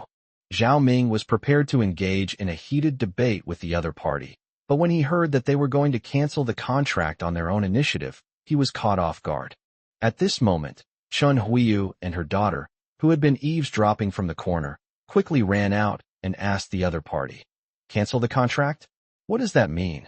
The HR manager, Jiang Han, immediately smiled and explained to them, this was all a misunderstanding. I didn't realize you, Ms. Zhao, had connections with our senior management. I'm truly sorry. Since it's a misunderstanding, I'm here to clear it up. How about we terminate the contract? Is any compensation required? Zhao Karen had heard of Huangying Entertainment. A top female star in the industry would respectfully call Jiang Han Director Jiang when she met him. Zhao Karen has an endless yearning for the entertainment industry, and Jiang Han is naturally a big shot she would love to climb up to. When Jiang Han spoke up in person, her eyes lit up. How could she possibly ask for any compensation? Before Zhao Ming could even speak, she quickly waved her hand. No need. No need. Since it's all a misunderstanding, why would I want any compensation? At that moment, she only regretted not touching up her makeup properly. You see, this manager Jiang is a top manager in the industry who has mentored 2 superstars. If I can leave a good impression on him, will I still need to work a 9 to 5 job in the future? Upon hearing that the other party was a supervisor from Huangying, Chun Hui was also excited and quickly said generously, Director Jiang, you are too kind. Is it really necessary for you to make this trip in person for such a small matter? Jiang Han smiled and said, this was personally instructed by our general manager, so naturally I had to come in person. The general manager personally instructed me. Shen Huiyu was surprised, but also overjoyed once again. That's a company with a market value of tens of billions. The general manager actually personally ordered the handling of Karen's contracts. She pulled Zhao Karen aside and whispered excitedly, Karen, do you think this matter has blown up and your information has been sent to the general manager of Huangying? They saw your exceptional talent and immediately took a liking to you. Really? Although she said that, Zhao Karen still showed a shy expression, her pupils flickering slightly. What kind of beautiful women hasn't the general manager of Huangying seen? Chun Huiyu slapped her on the shoulder. You don't understand, do you? No matter how beautiful those female celebrities are, they're all just ordinary girls. Maybe the general manager likes a pure and innocent girl like you who hasn't been tainted by the world. Upon hearing this, Zhao Karen also felt that it made a lot of sense. When you get tired of fancy dishes, you'll always want to try some home-cooked meals. Besides, a girl like her, raised in such a wealthy family, should at least be considered a well-bred and elegant heiress, right? Maybe I really do have some unique charm? So she walked up to him shyly, tossing her hair, and asked, Manager Jiang, is your general manager a man or a woman? Jiang Han was taken aback by the question and paused for a moment before thinking about it. The young lady gave the order herself. Although her title of general manager was just a formality, who would dare to question it? So he told the truth. A woman. Zhao Karen's expression changed upon hearing this. Besides disappointment and embarrassment, she also seemed puzzled. Since she's a woman, why would I help her? Zhao Ming knew what the mother and daughter were thinking as soon as he saw them. Helplessly, he pulled Zhao Karen back and said to Jiang Han, Manager Jiang, may I ask, you just said that we have a relationship with your young master's senior management? What kind of relationship is that? In fact, Jiang Han didn't know what the relationship was, so he couldn't explain it either. However, judging from the chasing battle between the young lady and that gentleman in the company today, it should be related to that person. But how could he dare to speak presumptuously about the young lady's affairs? He could only manage to say, our general manager seems to be friends with one of the gentlemen we know. Upon hearing this, Chun Huiyu and Zhao Karen immediately thought of Su Zongwei. Even Zhao Ming thought of him first, since no one else in the Zhao family knew about the situation except him, and he just happened to say that he was going to find connections to help. And that's how the relationship developed. Chun Huiyu clicked her tongue in amazement. I never expected young Master Su to be so capable. He even knows the general manager of Huangying.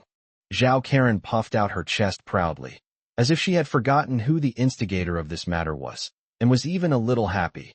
Young Master Su himself is a high-level executive of Qinghai, so it's not a big deal for him to know the general manager of Huangying. She tossed her hair, a nonchalant expression on her face. I've said it before, this is just a misunderstanding. How could Zongwei possibly harm me? Exactly, it's all because Qin Yao is making a mountain out of a molehill. Chen Huiya chimed in. Zhao Ming felt rather helpless seeing the two of them like this. Had I known? Or was it a misunderstanding? So who were those two people crying and wailing all morning, acting like they were going to die? However, when Su Zongwei left, it looked like he was fleeing in panic. Unexpectedly, he actually managed to find connections, which was beyond his expectations. As for Xiao Yao, I wonder how she is doing now. Before he could ask Qin Yao about it, Jiang Han produced a new contract. And this is also a token of our general manager's appreciation as compensation for Miss Zhao. Zhao Karen took the contract and her eyes lit up immediately. That was a contract for the second female lead in a movie. We heard that Ms. Zhao is currently employed but has a strong interest in the entertainment industry. Therefore, our general manager has specially presented this contract to you. If you are interested, you can give it a try. After filming this movie, if you are still interested in further developing your career in the entertainment industry, we will do our best to provide you with resources. I do. Zhao Karen agreed without even thinking, without even finishing reading the contract, clearly showing she hadn't learned her lesson. Zhao Ming was helpless. His daughter really wanted to be a star. However, this time Jiang Han did not immediately ask them to sign the contract, but instead asked them to leave the contract and study it carefully, which reassured Zhao Ming a lot. As soon as they left, Zhao Karen immediately called Su Zongwei. The phone rang more than a dozen times before being answered. The voice sounded a little hesitant when he finally picked up, but Zhao Karen, in her excitement, didn't notice.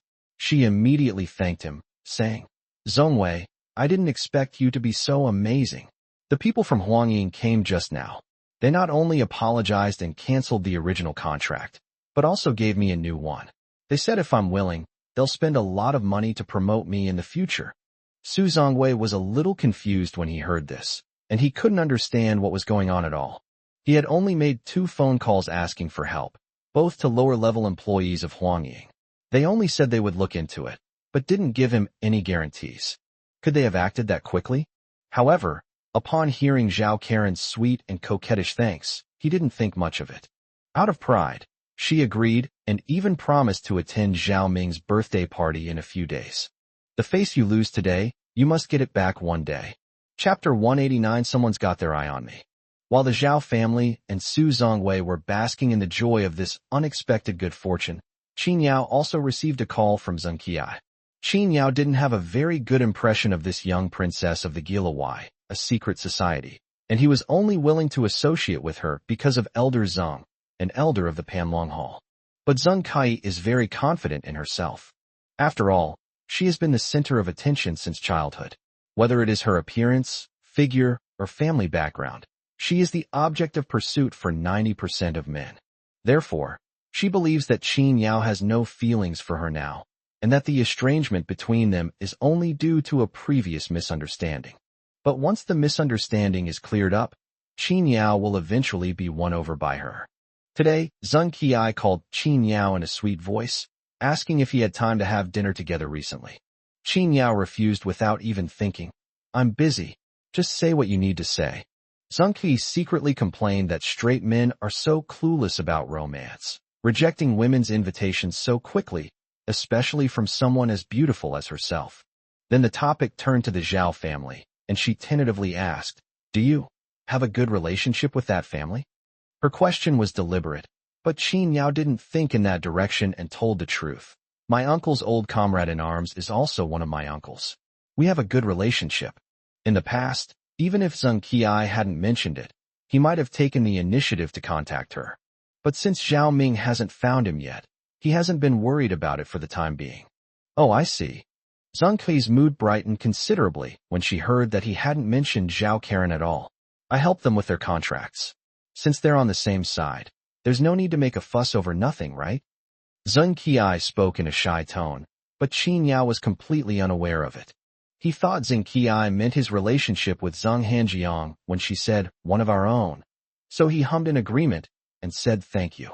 Seeing that he had no intention of clarifying, Zheng Qiai was overjoyed. After hanging up the phone, he laughed smugly. I knew it. He wouldn't be interested in that kind of mediocre girl. She seemed to have forgotten that just a few days ago, Qin Yao was also an ordinary person in her eyes. Seeing her looking like she was falling for someone, and thinking of the unremarkable Qin Yao, the assistant was puzzled. Miss, have you really taken a liking to that Qin Yao? Nonsense. With Qin Yao no longer in sight, she reverted to her usual spoiled and domineering pampered princess demeanor, giving her assistant a disdainful look that left the latter speechless. Zheng Qiai said with longing, only a man like him is worthy of me. Zheng Qiai said she didn't know what Panlong Palace was and had no concept of it, since Panlong Palace had been dormant for 10 years. But she knew her grandfather. As the leader of this generation of the Gilawai, a secret society, my grandfather appeared kind and gentle, but he would never easily bow down. The man who could make her kneel and bow to her grandfather, whom she regarded as a big shot, must be an extraordinary person. Only someone like that could make Zheng Qiai's heart flutter. At the same time, a person like this needs a woman like her by his side to support him. Thinking of this, Zheng Qiai's eyes revealed a sly glint. Before too many people discover this hot commodity, I must seize it as soon as possible. She beckoned to her assistant. Go ask Zhao Karen when filming will start. I'll visit the set when I have time. She planned to start with the people around Qin Yao. Yes, I'll go right away. Qin Yao had no idea that he had been completely targeted by this troublesome young lady. After waking up from a nap, he received a call from Jiang Bei. The person on the other end spoke cautiously. Mr. Qin? It's me, go ahead and say it. Before leaving that day, Qin Yao asked Jiang Bei to leave her Chun Chuking's mother's address and his phone number, asking her to find a way to contact Chun Chuking and report back to him if there was any news. Jiang Bei and Chun Chuking are best friends. These past 2 days, Jiang Bei made an excuse to visit Chun Chuking's mother's family, the Song family. Unfortunately, they were turned away by Song's security guards before they could even get through the door. Moreover, since Chun Chuqing returned to her mother's home, she has been unable to be contacted by phone, and her mother has sent 2 people to take over the company's affairs. Although the board members had their reservations, Chen's mother still held a share of the stock, and since she was Chun Chuqing's biological mother, no one dared to say anything. Upon hearing this, Qin Yao already understood what was going on. It seems that Chun Chuqing's situation is even worse than Chun Dong told her, facing external and internal troubles and being attacked from all sides. Where are you now? When Jiang Bei told him this, he was already washing up, and when he asked this question, he was already putting on his clothes and walking out. Upon hearing that he could be of use, the other party excitedly gave him his location. Qin Yao didn't say much, and called over the servants from the manor. His main house did not require servants, and he was not used to it. The servants only entered the house to clean when he was not at home. The Chun family's sincerity was obvious. They not only gave him a house, but also provided him with a cook and a driver. So he gave a shout, and the servants immediately went downstairs to arrange a car for him. He picked up Jiang Bei in less than 20 minutes. Jiang Bei was driving her Ferrari, but she was quite taken aback when she saw Qin Yao's Cullinan approaching. It wasn't because of the car's brand, but because of the license plate itself. She's someone who frequents wealthy circles in Sichuan. If she doesn't even know the origin of this sign, then she's really wasted her time. The Chun family really went to great lengths to please him. They even gave him one of Chun Chiasheng's 2 private cars. Although the car wasn't government-owned and didn't have the Chun family's logo, having this license plate meant it could get through any area in central Sichuan without any green lights. Qin yamming about these benefits, but Qin yamming would definitely notice them once he used the car. A smart person doesn't need to be too deliberate in trying to please anyone. Chen Xiaoxing's actions exemplify this. While Jiang Bei was clicking her tongue in amazement, she couldn't help but secretly regret. She should have known better than to offend him. The aloof goddess changed her demeanor the moment she got into the car that day, her voice dropping an octave. Mr. Qin, I have some suspicions about Chu Qing's family detaining her.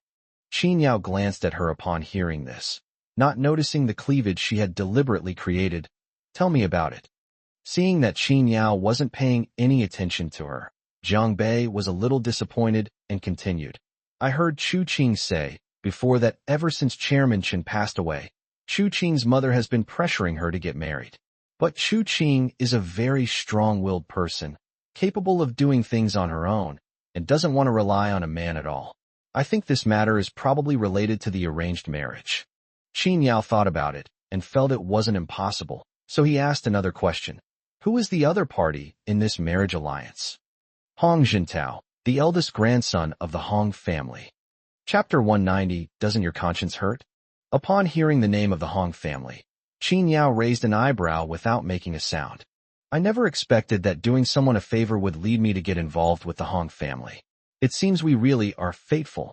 Seeing that Qin Yao remained silent, Jiang Bei cautiously added, By the way, Mr. Qin, I must remind you that although the Chun family is large and powerful, Chu Qing's maternal family is not bad either. The Song family was a long-established and prominent family in Sichuan, while the Chun family was a rising star. Originally, Chu Qing's mother looked down on Chairman Chun, but because the Song family had already begun to decline at that time, and Chairman Chun was devoted to Chu Qing's mother, she agreed to the marriage. According to Jiang Bei, the relationship between the Song family and the Chun family was not based on much affection, but rather on a tangled web of interests. The Song family has recovered a lot of strength with the help of the Chun family over the years, and it would be impossible for them not to have any ambition. These so-called big families look down on the nouveau riche, yet they desperately want to seize the nouveau riche's wealth for themselves. Before, when Chun Chuking's father was alive, things were all right. At least there was someone to keep things in order. But with her father dead, no matter how strong Chun Chuking was, she was still a woman, not to mention that she had a mother to rely on. Previously, Chen's father could keep her in check, but she couldn't. Because every member of the Song family is related to her by blood, they are all her relatives and elders. With a mother added to the mix, how could she possibly manage? Jiang Bei added cautiously at the end, Mr. Qin, this matter doesn't just concern the Qin family. It also involves the interests of two other powerful families. If you get involved, they certainly won't let it go easily. Qin Yao knew what she meant and nodded casually. I understand. Thank you. Although he had some unpleasantness with Jiang Bei before, Qin Yao didn't need to hold a grudge against a woman. Upon hearing the thank you, Jiang Bei's face lit up with joy. Told Jiang Bei to leave first, about 500 meters from the gate. After all, she was helping him. He was not afraid of anything, but Jiang Bei was not. Although her family has some assets, such chaos is not something she can get involved in. Seeing that Qin Yao had no intention of dragging her into the mess, Jiang Bei felt not only grateful, but also genuinely admired him. That's manly enough. After Qin Yao got out of the car, he lit a cigarette, but didn't ask the driver to come over. The car belongs to Qin Chaosheng. If something happens, it will drag the Qin family into it, so there's no need for that. After taking a puff, he walked alone toward the Song family mansion. Chu Qing, have you thought about everything I'm about to say? Inside the Song residence, in an exquisite and luxurious room, a still charming young woman sat on a European-style sofa, holding a cup of coffee in her hand. She looks somewhat like Chen Chuking, and her style and temperament are also similarly aloof. However, Chen Chuking inherited more of her father's toughness, while her eyes and brows revealed a superior and aloof air, which is probably a common trait among 90% of heiresses. She was wearing a long black dress, her beautiful legs crossed, and her face showed no signs of being over 40. She asked casually. There were 3 women opposite her, 2 standing and 1 sitting. The one sitting down is Chen Chuking. Today, Chen Chuqing was dressed casually in a black silk nightgown, exuding a lazy vibe.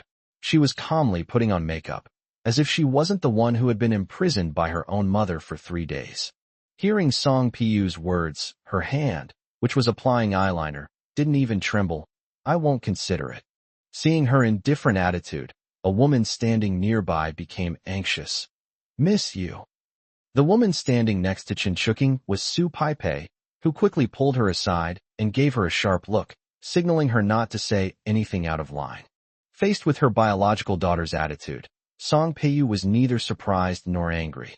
He took a sip of coffee and handed the cup to the side, whereupon a gloomy-faced old woman immediately took it. She tapped her hand, painted with red nail polish, on her knee, looking completely nonchalant and unconcerned about Chinchuking's attitude. "You should know that the Hong family and our Song family have been on good terms for generations, so there's nothing wrong with the marriage between the two families. Now that your father has passed away, as your mother, it is only natural that I should worry about your affairs. Your family gave you a comfortable life and let you grow up with a silver spoon in your mouth. You can't expect to get away with it without paying a price." Song Piyu's words were simply a reminder of Chun Chuking's identity. As a daughter of a wealthy family, to enjoy the privileges of the elite, one must accept the family's arrangements. To her surprise, Chun Chuking didn't buy it at all. While drawing her eyebrows, she said indifferently, "Mom, you seem to have forgotten that my surname is Chun. Even if someone wants to arrange my marriage, it should be the Chun family who makes the arrangements. The person who gave me this golden spoon in my mouth is my father, not the Song family or the Hong family. I don't need to listen to their arrangements." Upon hearing this, Song Piyu frowned and her voice became stern. "Marriage is a major event that is decided by parents and matchmakers. Your maternal grandfather, myself, and your uncles are all your elders. We have watched you grow up since you were a child and have cared for you a lot. Can't we make the decision for you?" Upon hearing this, Chun Chuking's lips curled into a sarcastic smile. Here we go again. She's gotten tired of hearing this argument these past few days. Just one word, elder, and they want to decide her marriage. It's ridiculous. Moreover, she knew in her heart that the Song family really only wanted her to marry into a powerful family. She put down her hand that was drawing her eyebrows, turned to look at Song Piu expressionlessly. "If you really cared about me, you wouldn't have rushed to marry me off less than half a year after my father's death, before the injunction period had even expired. Mom, I'm your own daughter. There's no need for such formalities between us. Ever since I can remember, you've never been kind to your father, often appearing indifferent. But because the Song family needed the Chun family's support, you had no choice but to compromise. I won't comment on what happened between you and my dad, but I just hope you remember one thing. If it weren't for your father, the Song family would have collapsed long ago." Knowing full well that the Song family is a bottomless pit, he still treated you well without complaint. He has only been dead for less than a year, and you couldn't wait to send me away to help your family seize the property left by Dad. Doesn't your conscience hurt?"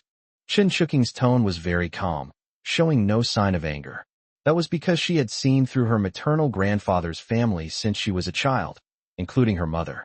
In her mother's eyes, the Chin family was probably never her home, but merely a tool she used to fill the void left by her maternal family. When a person dies, it's like a lamp going out. After Chin's father passed away, she finally didn't have to endure it anymore. Even though Song Piyu's actions were unseemly, she wouldn't allow others to say such hurtful things, especially since that person was her daughter. So, as soon as Chun Chuking finished speaking, Song Piyu clenched her fist, and before she could say anything, a figure quickly appeared in front of Chun Chuking. Smack! After the slap, the old woman who had been standing behind Song Peiyu was now standing in front of Chun Chuching, angrily shouting, "Insolence! Kneel down." Chapter 191. Keep the good stuff within the family. The wife looked frail and old, but she was surprisingly strong. Chun Chuking enjoys working out and is in her prime. She shouldn't let an old woman bully her like that. But the old woman's slap sent half of her body flying over, landing her on the dressing table, scattering all the designer cosmetics on the floor. The two girls accompanying Chun Chuking included her work assistant, Su Paipei. As for the other one, he is Chun Chuking's personal assistant and bodyguard, named Wang Lan, who comes from the Sichuan Martial Arts Alliance. Logically, she should have stood up for her master at this moment, but instead she stood trembling to the side, seemingly very afraid of the old man. Seeing Chun Chuching's miserable state, her eyes darted around, but she didn't dare to reach out and help her up. Instead, It was the gentle and refined Su Peipei who rushed forward. After confirming that Chun Chuking's face hadn't been scratched, she angrily said to the old woman, "No matter what, President Chun is the eldest daughter of the Chun family and is now the head of the Chun family. It's not up to a servant like you to lay a hand on her." Seeing Su Peipei rush forward, Chun Chuqing, disregarding her own disheveled appearance, quickly called out, "Peipei, come back." Unfortunately, she was too late. The old woman gave Su Peipei a sinister look, and then, with lightning speed, kicked Su Peipei in the stomach. Puff! Su Peipei was sent flying, crashing into the wardrobe before landing, spitting out a mouthful of blood. Pepe! Chun Chuqing's expression changed drastically. Forgetting about herself, she rushed over to check on Su Peipei's condition. Seeing Su Peipei vomit blood, Chun Chuqing turned around abruptly, her eyes extremely sharp. "Grandma Hai, how dare you touch my people?" She exuded a powerful, assertive aura, but the old woman remained unfazed, even letting out a cold laugh. "Young miss, don't forget, this is the Song family. No matter whose people you are, once you enter the Song family, you have to be humble. You have been disrespectful to madam, so I will discipline you on her behalf. You can't even manage your own people, so naturally I will discipline them for you as well." Chun Chuqing stared at Hai Pu with her beautiful eyes, but did not cry or shout like an ordinary woman. She simply stared coldly at the old man for a long while before saying, "Fine, I'll remember this debt.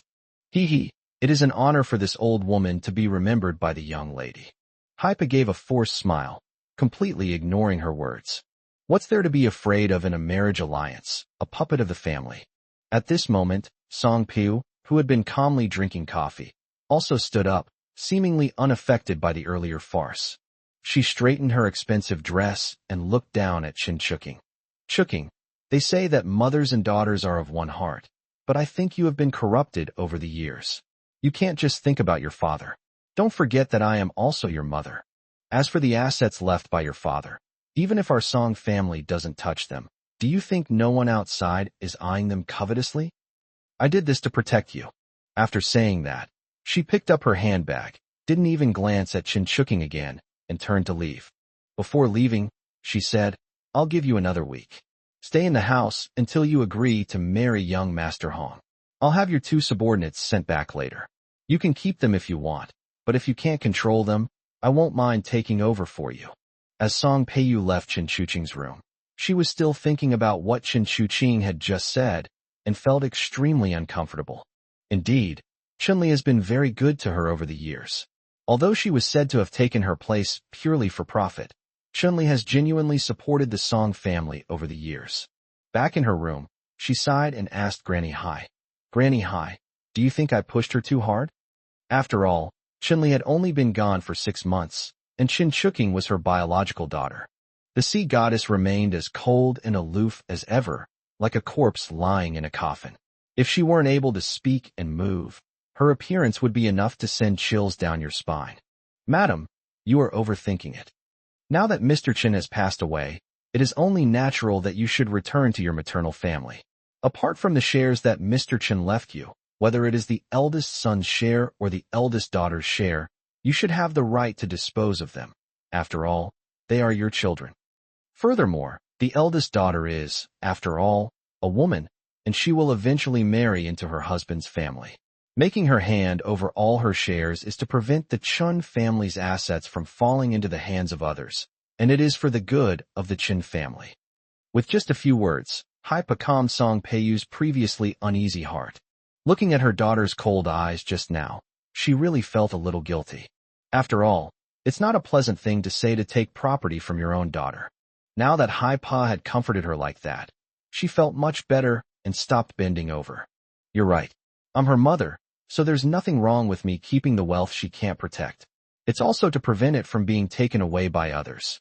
Song Pu repeated herself as if to comfort herself, then turned and called her father. She currently holds 25% of the shares left to her by Chun-Li.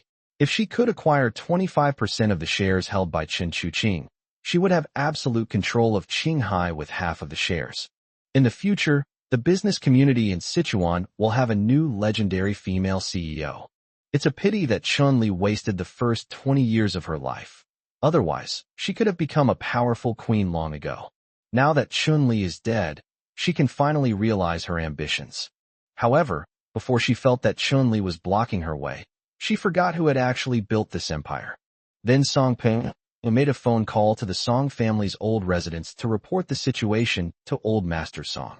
Grandpa Song gave a nonchalant Your two older brothers have already gone to Qinghai in person. As a shareholder, you should have your subordinates hand over the business to them first, so they can get familiar with it.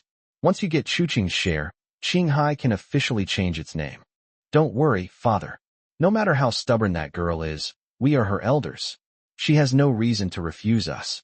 Song Peiyu was very confident that, based on her status as a mother, she could completely control Qin Chuqing. Well, the Song family is large and powerful. I wouldn't even consider a little girl a threat, but... Old Master Song then changed the subject, mentioning another matter. Did you find out where Chun-Li's 30% stake was before he died? Mentioning this, Song Poo's still charming face contorted with a hint of ferocity. Not yet, but I reckon it's for Qindong. That bastard, he actually took this precaution before he died. No wonder he met such a terrible end. Forget it, there's no point in saying anything. Just leave it at that. Qindong is your son, but you should know the true nature of your relationship with him. If he comes back, Qinghai will probably have to continue using the Chun surname. Without the old man saying more, Song Pu understood. Don't worry, he won't be coming back. Chapter 192 Who else can we rely on? After Song Pu left, Qin Chuqing helped Su Paipei to bed to rest. She was kicked by the sea spirit and vomited blood. Her face was pale, which made Qin Chuqing's heart clench. If it weren't for her own sake, she wouldn't have been beaten like this. Haipo is skilled in martial arts, and she is worried that Pei Pei might get into trouble. However, their communication devices were confiscated, and they couldn't contact the outside world at all. Su Paipei glanced at her weakly, forcing a smile that looked rather pale. President Chun, don't worry about me. I'm fine. I'll be all right after a rest. Qin Chuqing's face was ashen, her hands clenched into fists, and she remained silent. The reason she didn't beg Song Pu was that she knew Song Pu had clearly seen Su Paipei's internal injuries but ignored them, intending to use Paipei's life to blackmail her, though he didn't say it outright. Now, she either has to compromise or watch Pepe die. Wang Lan, who had been pacing anxiously inside the room, rushed over and urged, Miss, what are you still hesitating for? If you hesitate any longer, Su Peipei will be in danger. Wang Lan stomped her feet as she spoke, and almost couldn't resist reaching out to pull Qin Chuqing away. However, given her and Qin Chuqing's identities, she still didn't dare, but she said impatiently, I know you're in a difficult position, but Peipei's life is more important, isn't it? If we continue to be controlled like this, our days will truly be filled with darkness. You don't really want us to die in this room with you, do you? Wang Lan's words sounded like she was worried about Su Paipei, but in reality, she was still complaining. At first, she was quite happy when Qin Chuqing hired her from the Martial Alliance. After all, it was Qinghai Group, one of the wealthiest companies in Sichuan. If you can be with Qin Chuqing, wealth and glory will be yours for the rest of your life. Besides, a big boss like Qin Chuqing is always on the go, and wherever she goes, she's always surrounded by dozens of bodyguards. There are very few times when you can actually use her. Earning a salary of several million and traveling around with her on business trips and vacations, she couldn't be more satisfied with this job. But who would have thought that she would now be locked up in this mansion, with her life constantly threatened? How could she possibly accept that? Seeing that Qin Chuqing and Su Paipei ignored her, she simply sat down on the bed and said earnestly, President Chun, what exactly are you dissatisfied with? The Hong family is a big family, and the eldest son of the Hong family is very handsome. He is being groomed by the Hong family as their successor. He is more than a match for you, isn't he? Besides, Mrs. Song is your own mother. What's wrong with entrusting your property to your maternal grandparents? You can't just forget about your maternal family because your father is rich, can you? First came advice, then it turned into moral blackmail. Normally, Qin Chuqing would have kicked Wang Lan out long ago. But she's not in the mood right now, and Pei Pei is injured and needs someone to take care of her. It wasn't that she couldn't take care of Pei Pei. It was that she simply didn't know what to do. Wang Lan was a martial artist, so he must have some basic knowledge of medicine.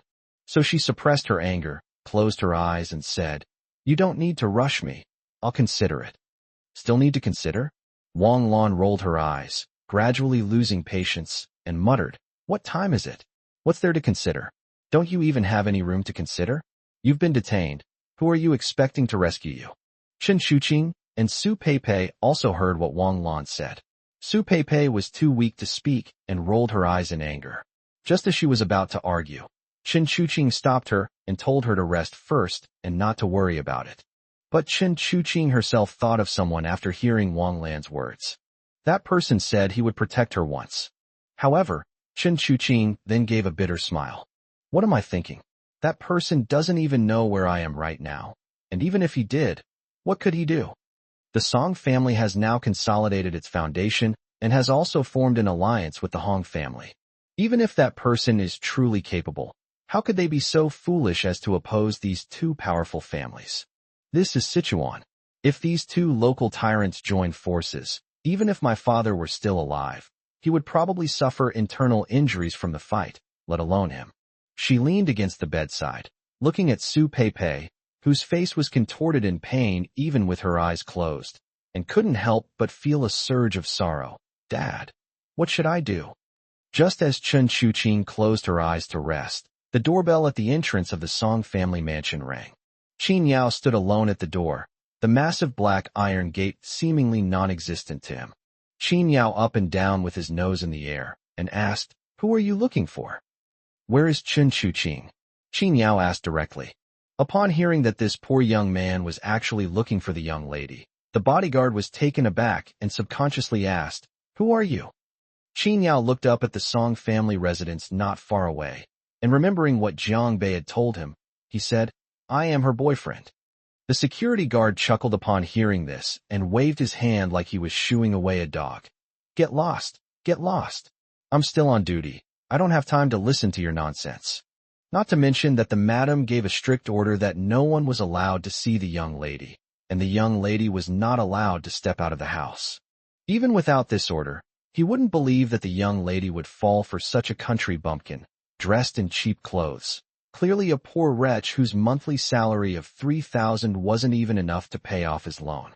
It seems he's some gigolo the young lady used to play around with, lacking any real self-awareness, and coming here to fantasize about marrying into her family.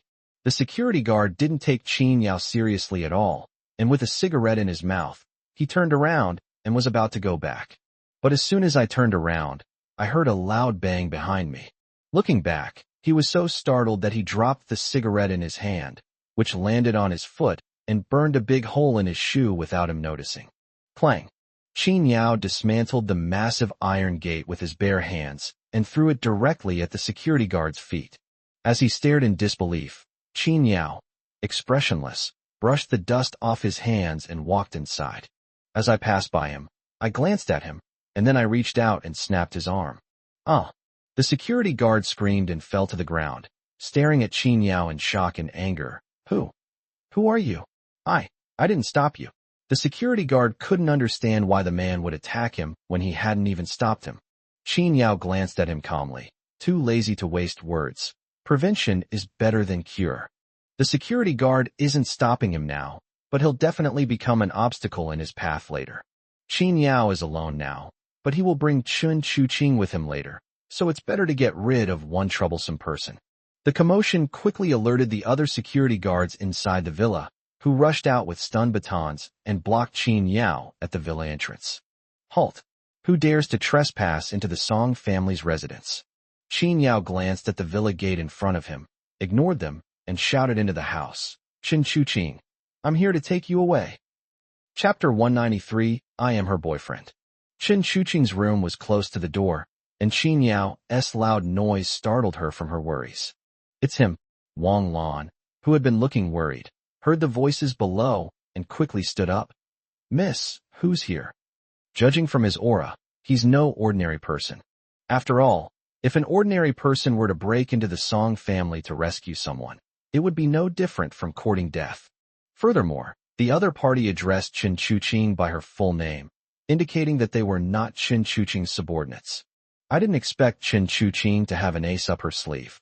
She definitely made the right choice in following her. Chen Chuqing glanced at her, but didn't answer her question. I'm going out to take a look. Although she was confined to the villa, at least she was free to come and go from her own room. Just as they stepped outside, they ran into Song Peiyu and Hai Pe, who were also coming out of their room. Song Peiyu glanced at her indifferently and said coldly, "Heh, I didn't expect you to have such a hand. I underestimated you." Chen Chuqing didn't answer her either.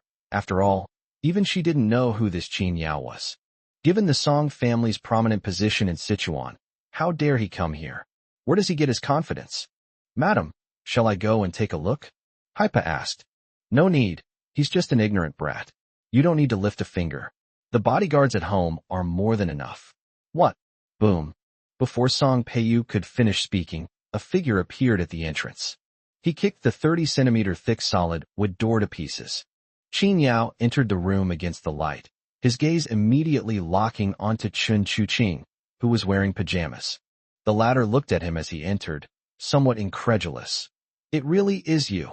From beginning to end, she never placed her hopes on Qin Yao. Even though he was quite capable, and he believed that Chun Dong wouldn't ask for favors casually. But no matter what, this is Sichuan. Even a powerful dragon fears a local snake. It's all right for him to be outside, but how dare he come here after being detained by the Song family? At this moment, Wang Lan also ran out, while Su Peipei, who was injured, walked a few steps behind. Wang Lan was very excited.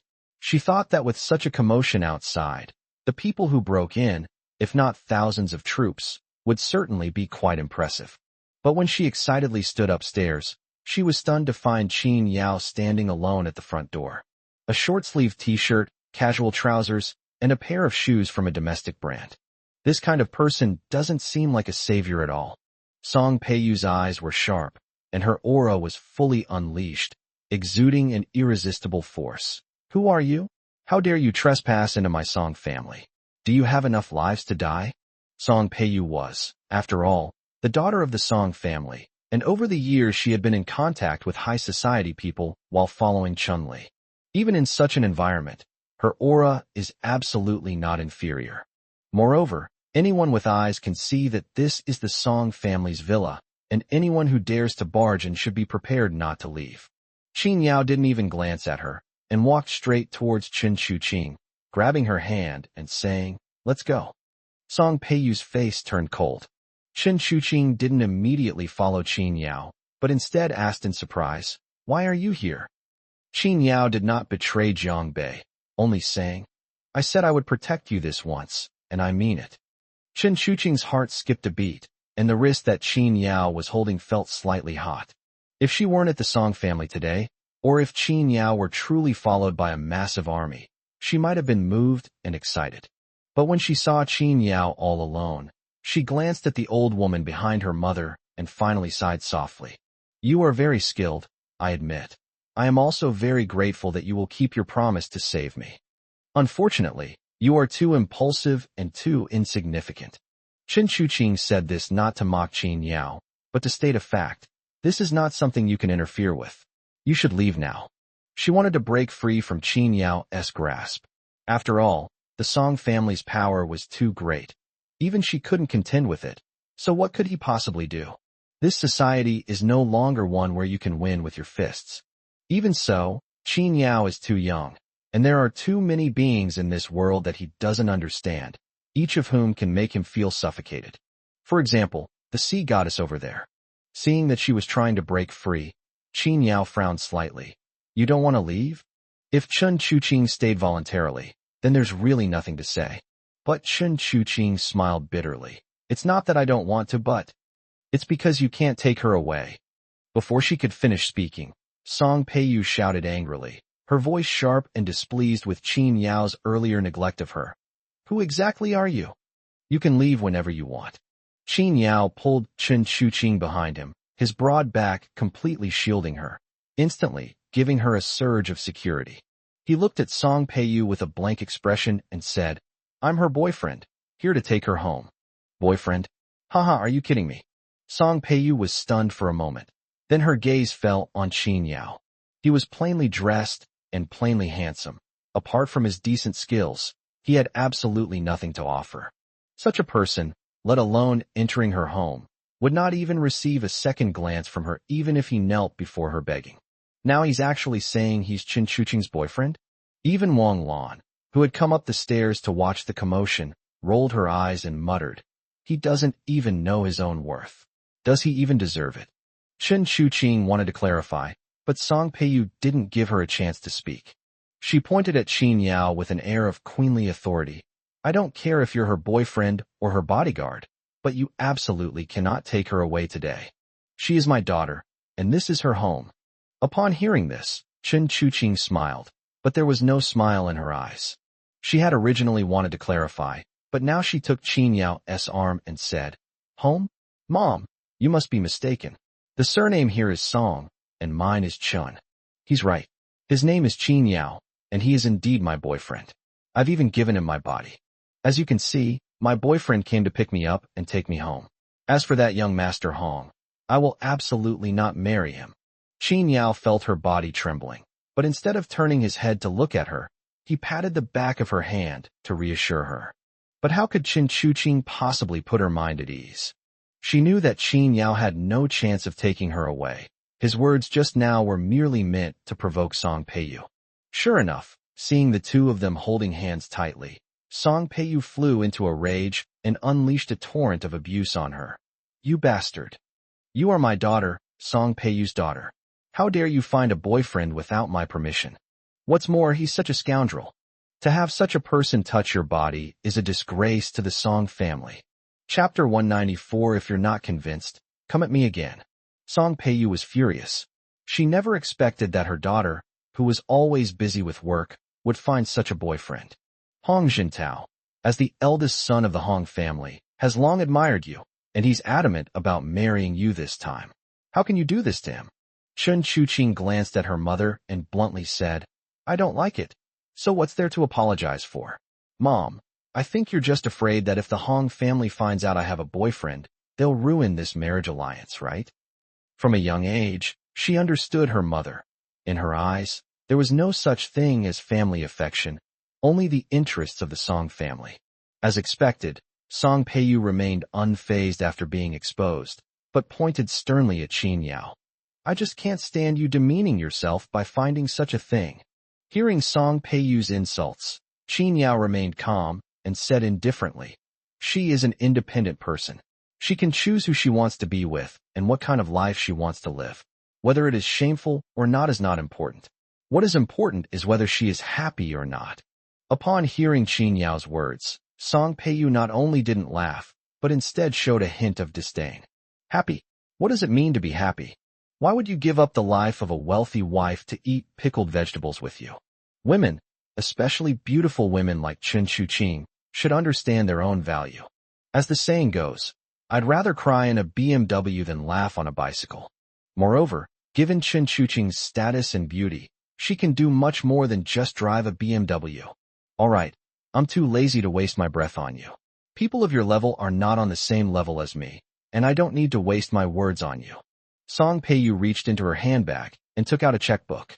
Without even glancing at it, he casually wrote down a check for 5 million and threw it at Qin Yao's feet. "I know exactly what people like you want, but you need to understand that there are some ideologies that you shouldn't be fighting against. You are not good enough for my daughter. You don't even have the right to look at her. Only someone of the status of the eldest son of the Hong family is qualified to touch her hands." Song Peiyu exuded a powerful aura. "I know you think you've hooked up with a powerful figure, but you haven't considered whether you deserve it. Take the money and get out of here. I'll spare your dog's life." She didn't want to make a big deal out of it, mainly because of what Chen Shuqing had said. If the Hong family finds out that Chen Shuqing has a boyfriend, Qin Yao's life or death doesn't matter. But if they ruin the marriage between their two families, she will definitely skin that brat alive.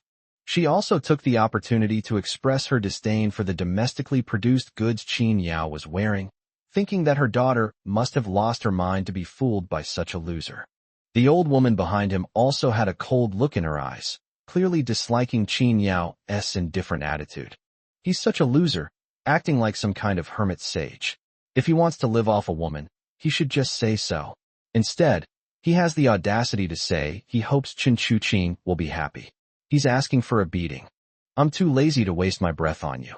Qin Yao looked at Song Peiyu and said, She is my woman, and I am taking her away today. No one can stop me. After saying that, he didn't even look at the check, casually kicked it aside, and pulled Chen Chuqing away. Song Peiyu's eyes became increasingly mocking. At first, she was worried that this kid's appearance would ruin the marriage between the two families, but now she completely looked down on Qin Yao. Born into an ordinary family and of humble status, he still tries to play the hero in front of women. In her opinion, this kind of person's life will just be like this forever, and they will never have any chance to stand out. Song Peiyu sneered. Young man, you probably don't realize the kind of being you're facing. Ignorant child, you don't know the immensity of heaven and earth.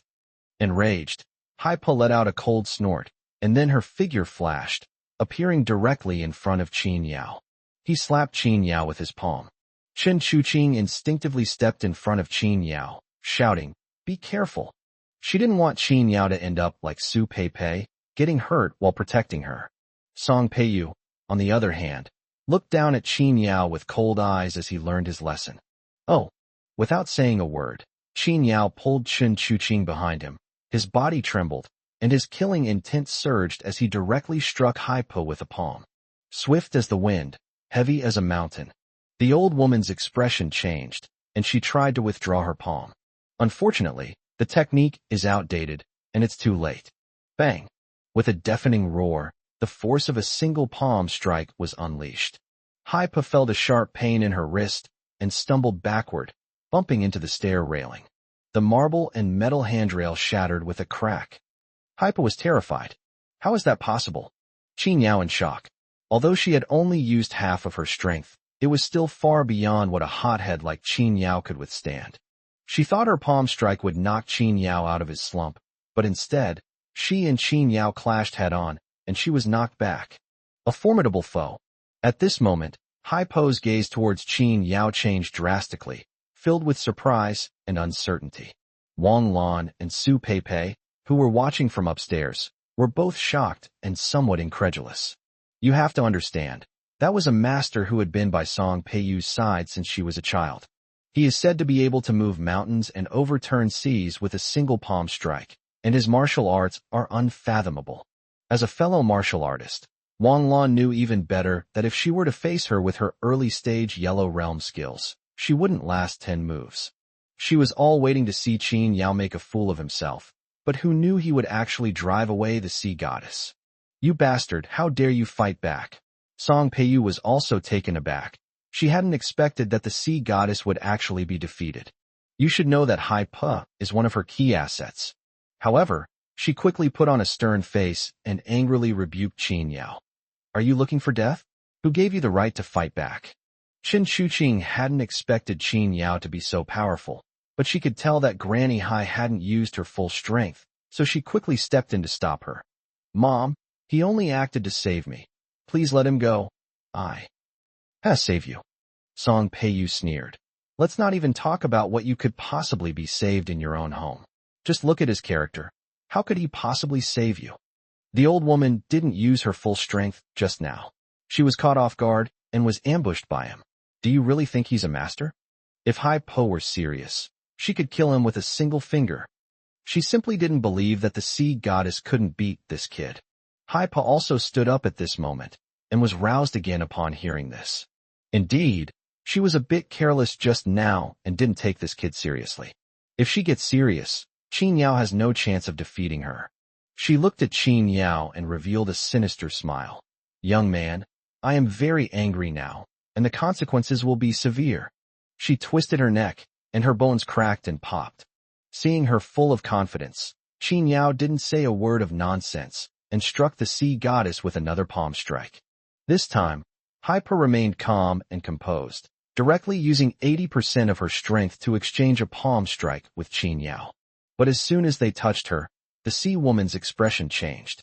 She still couldn't withstand that blow. Bang! With a loud crash, Haipa was forced back again, and the marble handrail on the other side shattered. Fortunately, she managed to hold it in and didn't spit out the blood. Qin Yao looked at her and said calmly, "Not convinced? Come on."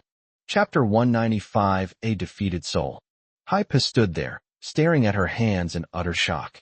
How so? Her hands were trembling slightly, clearly indicating that the blow had injured her. She couldn't believe that she had become so vulnerable. Song Peiyu, growing impatient, said in a fierce but weak voice, "Grandma Hai, there's no need to give this kid any face. Don't hold back any longer. Take him down in one move." The old woman was somewhat annoyed, inwardly shouting, "I was serious a long time ago." Qin Yao looked at her expressionlessly. "You're not convinced? Come on then." Having followed Song Peiyu for 30 years, where had she ever suffered such humiliation? He immediately opened his eyes wide with anger and roared as he charged towards Qin Yao. Her speed and strength were much faster than before, clearly indicating that she was using her full strength. Qin Yao remained unmoved, his gaze fixed on her every move. "You brat, prepare to die." Then, with a loud shout, Hypa struck Qin Yao in the face with another palm strike. Seeing this, Wang Lan became excited, feeling the sound of the sea goddess's palm strike cutting through the air. This is the sea goddess's ultimate technique, overwhelming force. This palm strike could kill even a fully grown tiger. That kid is doomed. Su Peipei, who was standing to the side with a pale face and a tense expression, frowned upon hearing this. "Wang Lan, whose side are you on?" After all, Wang Lan was still receiving a salary from Chen Chuqing, so she couldn't be too ostentatious and quickly composed herself. But secretly, he hoped Qin Yao would be slapped away. After all, he was such a show-off. If someone like me, a disciple of the Martial Alliance, doesn't even dare to confront, and he, an unknown nobody, wins, wouldn't I look useless? Therefore, she was eager for Qin Yao to be killed, to prove that she wasn't cowardly, but that her strength had indeed been suppressed.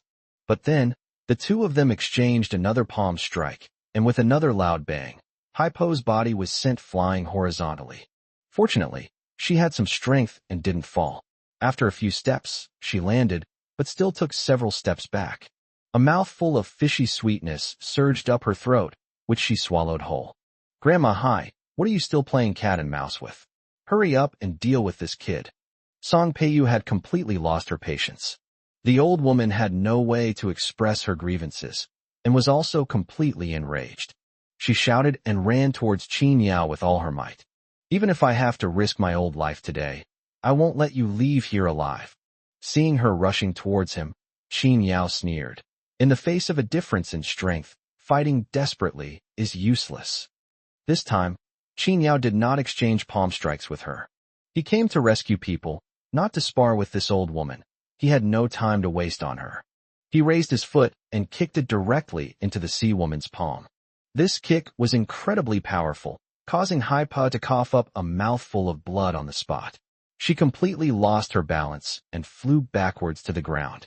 Upon landing, 2 tiles on the ground cracked instantly. "That's incredible." Song Peiyu's face was ashen. "Grandma Hai, what are you waiting for? Make your move." Qin Yao said again, "If you're not convinced, come again, and I'll give you a quick death." The old woman's face showed a struggle. She had to think about whether it was shameful or a loss of face. But Qin Yao didn't give her a chance, and simply walked slowly toward her. She had barely taken a step when Hypa shouted in a hoarse voice, "Stop." She quickly scrambled to her feet and waved her hands repeatedly, saying, "I won't fight anymore. I surrender, I surrender. I'm completely convinced." She knew in her heart that she was no match for Qin Yao. Even though he had already used all his strength, Qin Yao seemed to have not warmed up at all. The difference in speed and power is too great. If she makes another move this time, she might really die at Qin Yao's hands. Song Peiyu and Wang Lan, who had been watching the two sparring, were completely dumbfounded when they heard what Hypa said. "You're convinced? Completely convinced? Wasn't it just that Hypa wanted to play cat and mouse with Qin Yao, so that he would lose even more miserably? Why did they admit defeat instead?" Hypa followed Song Peiyu for many years, and was also one of Song Peiyu's dowry maids. Her skills were among the best, even among all the bodyguards in the Song family.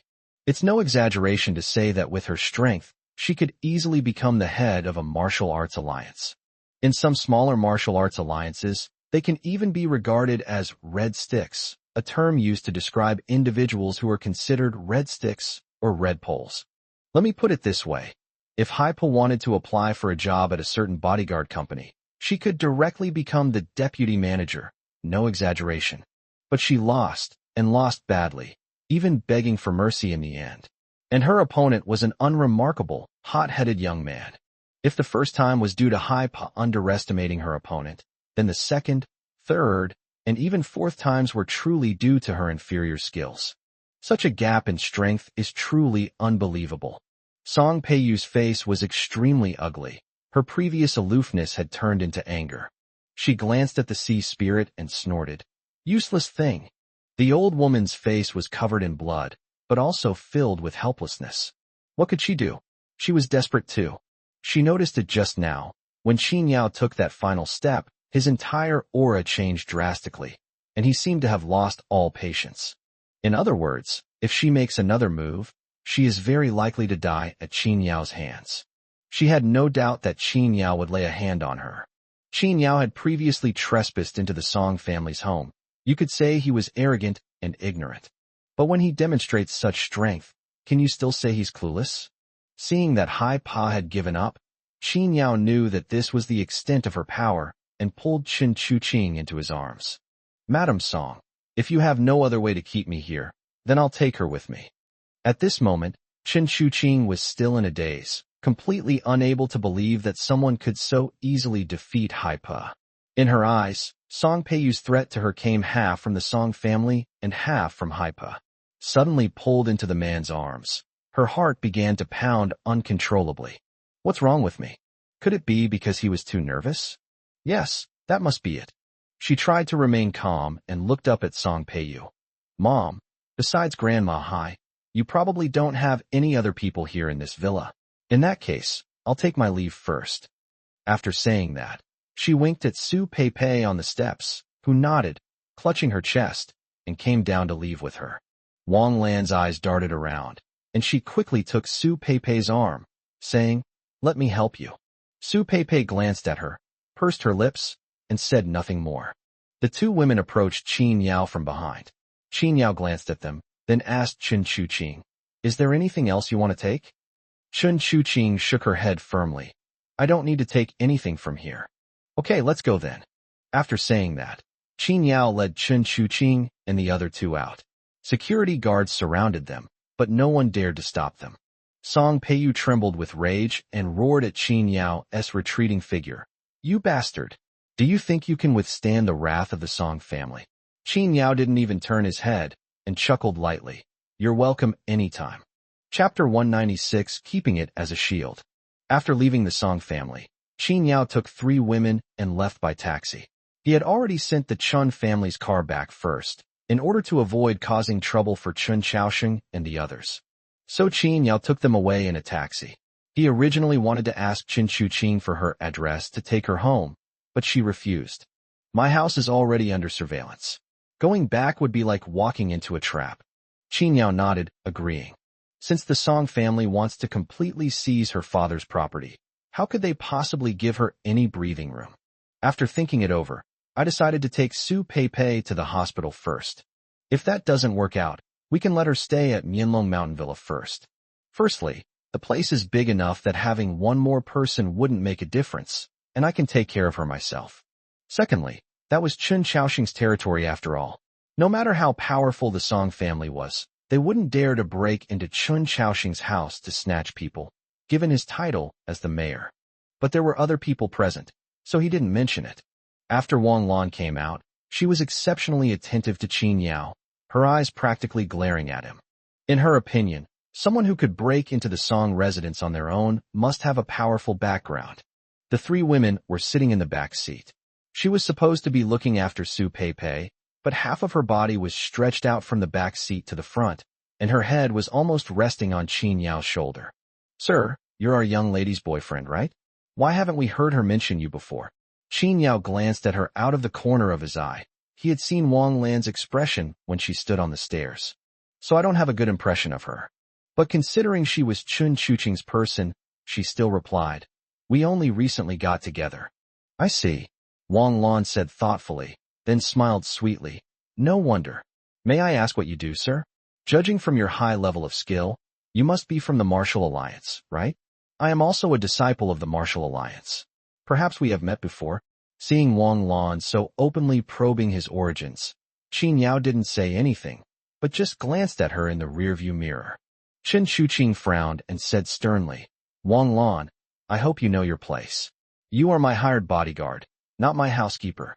Wang Lan's complaints when she was at the Song family's house had already made her very unhappy. Now she's probing into Qin Yao's affairs right in front of me. Even if Qin Yao really were my boyfriend, let alone if he weren't, her behavior shows she doesn't respect me at all. Sure enough, after being scolded by Chen Shuqing, Wang Lan rolled her eyes imperceptibly and muttered to herself, "She can't even take care of herself. So what's with all the airs of a young lady? So what if she's hired? Once she's lost her fortune, she might not even be as rich as me." However, after turning back, she still said with a smile, "I'm sorry, miss. I was just curious." Chen Shuqing glanced at her coldly and said nothing. The car arrived at the hospital, and Su Pei was taken to the emergency room first. Fortunately, Haipo's slap was just a warning, and it also made Chen Shuqing wary. Although the internal organs were slightly damaged, it wasn't too serious, but he still needed to be hospitalized for observation. Chen Shuqing was a little worried about leaving her alone in the hospital, but Qin Yao comforted her, saying, "The more you show her you care, the easier it is for others to take advantage of you. It would be better if you let her leave your side. She might be safer without you." Chen Shuqing wasn't stupid, and upon hearing this, she could only sigh. "You're right. There are too many wolves around me now. The closer they are to me, the easier it is for them to get hurt." After saying that, she turned to look at Qin Yao and said earnestly, "No matter what, I'm really grateful to you today. If it weren't for you, I'm afraid I would have been forced to marry someone next week." Qin Yao glanced at her and saw the bitterness beneath her strong exterior. "I said I would protect you, and I will definitely do so. But you should also think it through. After this, I'm afraid your mother and the others will spare no effort to bring you back. If it's an external enemy, then it's easier to handle. But the one who made the move this time was Chun Chuching's mother, who was her closest relative. It would be quite difficult if they really started to fight. After all, those closest to you are often the ones who know best where a knife will stab you and hurt the most. It's impossible to guard against it." Chen Shuqing didn't answer him directly. After all, their relationship hadn't reached that point yet. "I have my own plans." Qin Yao could tell that she was now besieged on all sides. "But I wasn't going out of my way to help her. Being too enthusiastic would only make me seem cheap." So he didn't say much, just grunted in response. After letting Su Pei stay in the hospital, Chen Shuqing arranged for Wang Lan to stay and take care of her. To everyone's surprise, Wang Lan immediately objected. "Miss, I risked my life to come out with you. You can't just leave me here." She thought Chen Shuqing wanted to leave them behind and then run away to seek refuge, and she was immediately very dissatisfied. "Now that you've found a good place to go, you should at least make arrangements for us loyal subordinates as well, right?" As she spoke, she glanced at Qin Yao. In her eyes, Qin Yao must be some big shot hiding his identity, and he came here to take Chen Shuqing away. She absolutely cannot miss this golden opportunity. Chen Shuqing knew her quite well and saw through her thoughts at a glance. She said casually, "I'm going to stay at my boyfriend's house. What are you doing following me? Besides, I think you might have misunderstood something. My boyfriend isn't some kind of extraordinary master in your eyes. He's just an ordinary bodyguard. I asked him to protect me, but I ended up falling in love with him at first sight." Upon hearing this, Wang Lan's face immediately fell. "I regret it so much. If she had known Qin Yao was just a bodyguard, she would never have come out with Chen Shuqing. Now look what's happened. Because of Chen Shuqing, we've completely offended the Song family. Even if Chen Shuqing is rich, she is now the only one left in the Chen family. But what about the Song family? Not only does the family's heritage remain, but they have also joined forces with the Hong family. How can a bodyguard possibly stand against two major families? No matter how skilled he is, what can he do? Even if he is a mid-stage Xian realm expert, Others have money and connections. They could drown him with their spittle. Is Chen Chuqing out of her mind? Seeing her face turn green with anger, Chen Chuqing was in a good mood. She even patted her shoulder and laughed. Wang Lan, I didn't expect you to be so loyal to me. You would actually offend my mother for my sake. Don't worry, as long as you stay by my side, I will definitely treat you well. After saying that, he left with Qin Yao, leaving Wang Lan stunned. After they came out, Qin Yao couldn't help but ask her, you knew that Wang Lan was an opportunist, so why did you keep her around? Chen Chuqing, however, tossed her hair seductively and laughed. In a critical moment, doesn't everyone need someone to take the fall for them? Qin Yao remained silent. Women are truly not to be trifled with. Chapter 197, each with their own ulterior motives. After settling Su Peipei in, Qin Yao asked Chen Chuqing if she had any other accommodations. Chen Chuqing looked worried. With the power of the Song and Hong families, I'm afraid they'll find me no matter where I live. Indeed, Qinghai is now basically in Song Peiyu's hands. Even without Chen Chuqing's shares, she is currently Qinghai's largest shareholder. In addition, with the Song family as her backing, she could easily win over other shareholders. Although there are still people loyal to Chun-Li, they hold more shares than he does. Once Chen Chuqing is taken over, Qinghai will basically fall into Song Peiyu's hands. After thinking for a moment, Qin Yao took the initiative to suggest, if you don't mind, you can live with me for the time being. Chen Chuqing tossed her hair aside and said without hesitation, sure. Shouldn't you suspect I have ulterior motives and refuse me? Qin Yao felt she was acting a bit unpredictably. Chen Chuqing, however, was quite frank. I'm already like this. What's there to be picky about? Besides, if you had ulterior motives, you wouldn't have gone to the Song family alone to save me. It must be said that a woman capable of ruling Qinghai alone is certainly not just a woman with big breasts and no brains. The two of them took a taxi back to Mianlong Villa. When Chen Chuqing saw that Qin Yao was actually staying there, she didn't show much surprise. It can only be said that she is indeed the daughter whom Chun-Li is grooming as his successor. She is indeed very calm. She chose a room to stay in temporarily, and after returning to her room, she made several phone calls, feeling quite overwhelmed. Where did the remaining 30% of the shares go? After Chen Chuqing left, Song Peiyu immediately told Grandpa Song about it. Upon hearing that Chen Chuqing actually had a boyfriend, the old man immediately began to curse angrily. That shameless thing. What right does she have to have a boyfriend? Although her surname is Chun, she is also a descendant of our Song family. Everything about her should be decided by our Song family.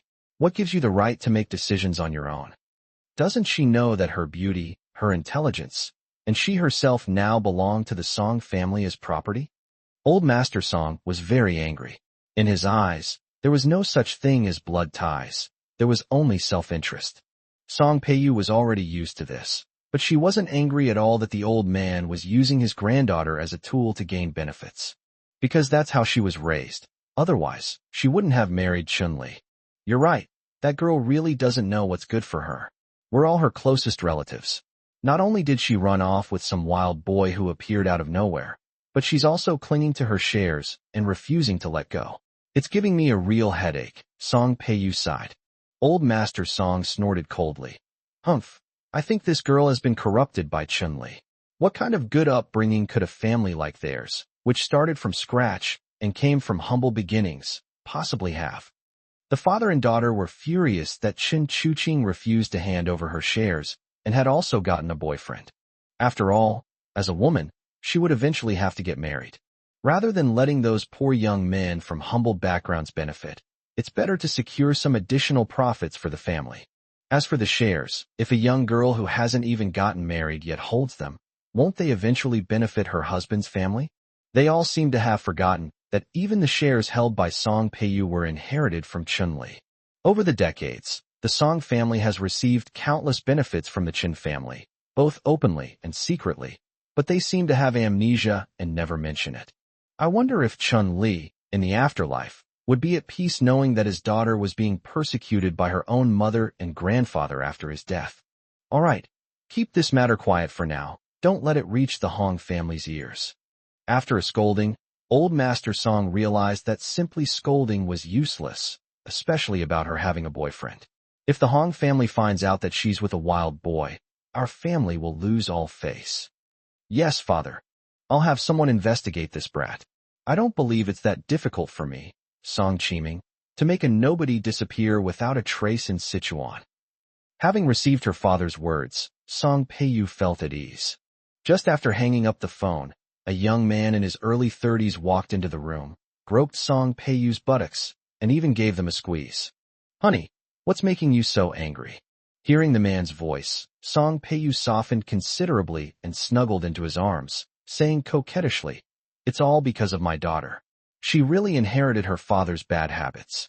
It's one thing that she still refuses to hand over the shares, but today she actually ran off with some wild boy. What? The man exclaimed in shock, a hint of anger flashing across his face. Then what about Qinghai?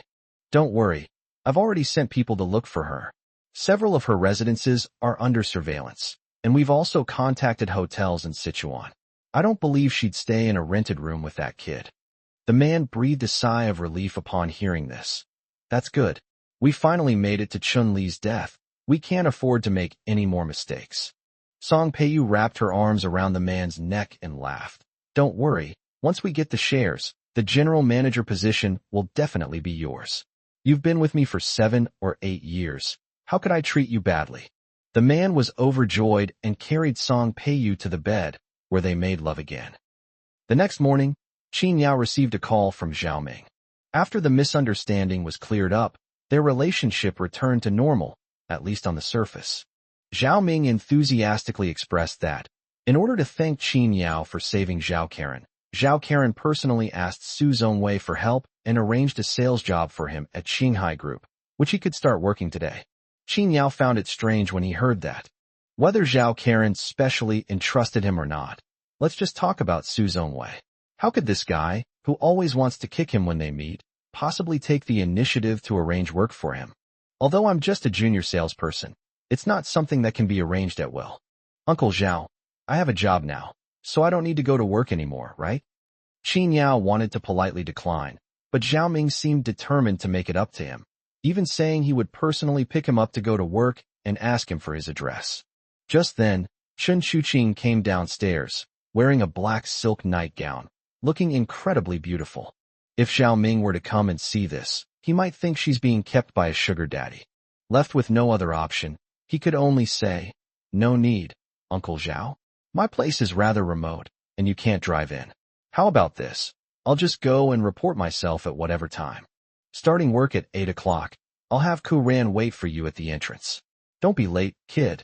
Qin Yao hummed in agreement. Okay, I'll definitely be there. Chapter 198 Going to Work.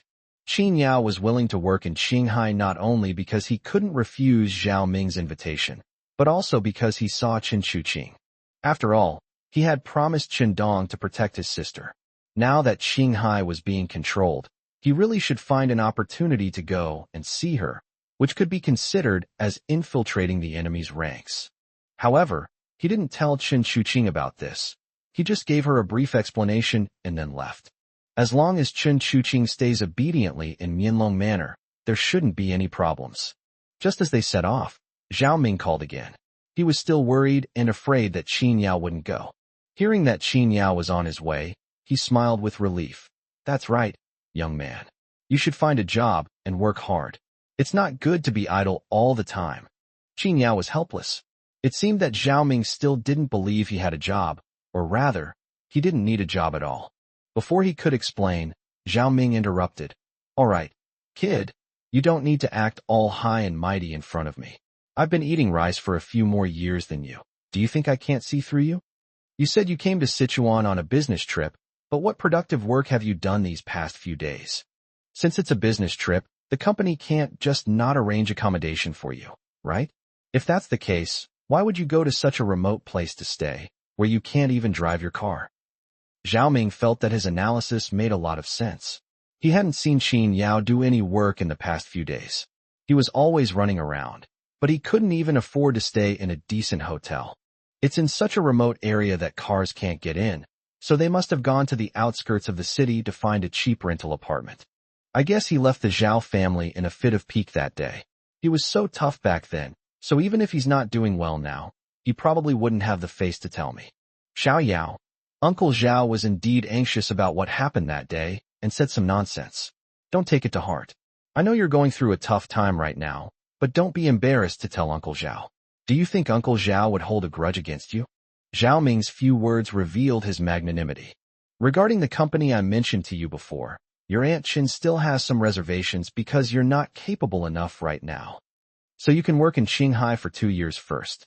Once you're officially hired, you can move back here, and Uncle Zhao will buy you a car for transportation. Once you've worked in Qinghai for 3 years, Uncle Zhao will let you work at our own company. After that, I'll have to hand over this business to you, won't I?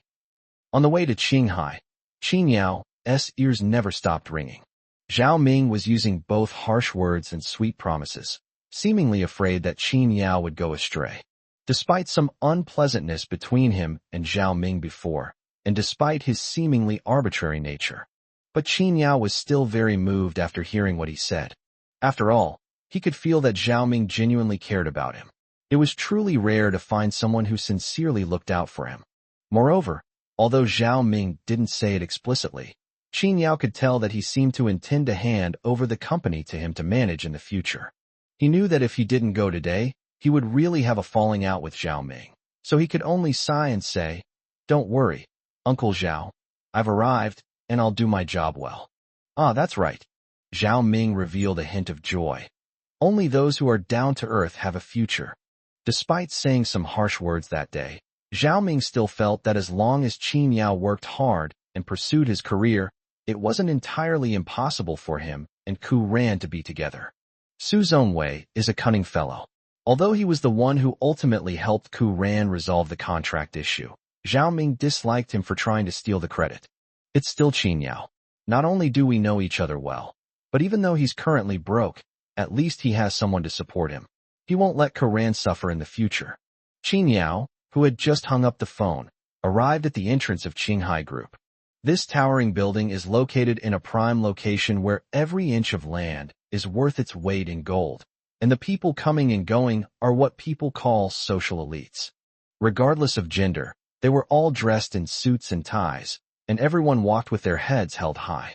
He had been to this place once before, and the receptionist recognized him as soon as he entered. Just as she was about to get up in surprise to greet him, Zhao Karen walked over. Zhao Karen looked quite different today. She wore a tight white shirt with a navy blue scarf tied at the neckline, and her coat and pencil skirt were both Chanel. She looks fashionable and beautiful, but it's also true that those 9-centimeter high heels aren't suitable for commuting. She also wore a pair of rimless non-prescription glasses, which added to her intellectual beauty as a working woman, and walked towards Qin Yao. She adjusted her glasses and glanced at her Longines watch. "You're 15 minutes late. I'll let it go this time since it's your first time. But if it happens again, don't bother coming. A place like Qinghai isn't for you." After saying that, she turned and went upstairs. Seeing that Qin Yao hadn't followed, she turned back and glanced at him impatiently. "What are you standing there for? Let's go." Qin Yao originally wanted to greet the receptionist, since they had met before. Seeing that she was acting as if it were a matter of life and death, he simply nodded to the receptionist and then followed her with an indifferent expression. Zhao Karen walked ahead, deliberately keeping a distance from Qin Yao, feeling utterly disgusted. In the past 2 days, under Zhao Ming's reprimand, she has come to a clearer understanding. If it weren't for Qin Yao that day, she might have really been violated. But to ask her to apologize to Qin Yao? Absolutely not. He should feel honored that he was given the opportunity to be a hero. Besides, it's a fact that his actions almost cost him 30 million. Therefore, the two cancel each other out, and I don't need to thank him or apologize to him. He should be the one thanking me for assigning him this sales job. Thinking this way, Zhao Karen felt much more at ease.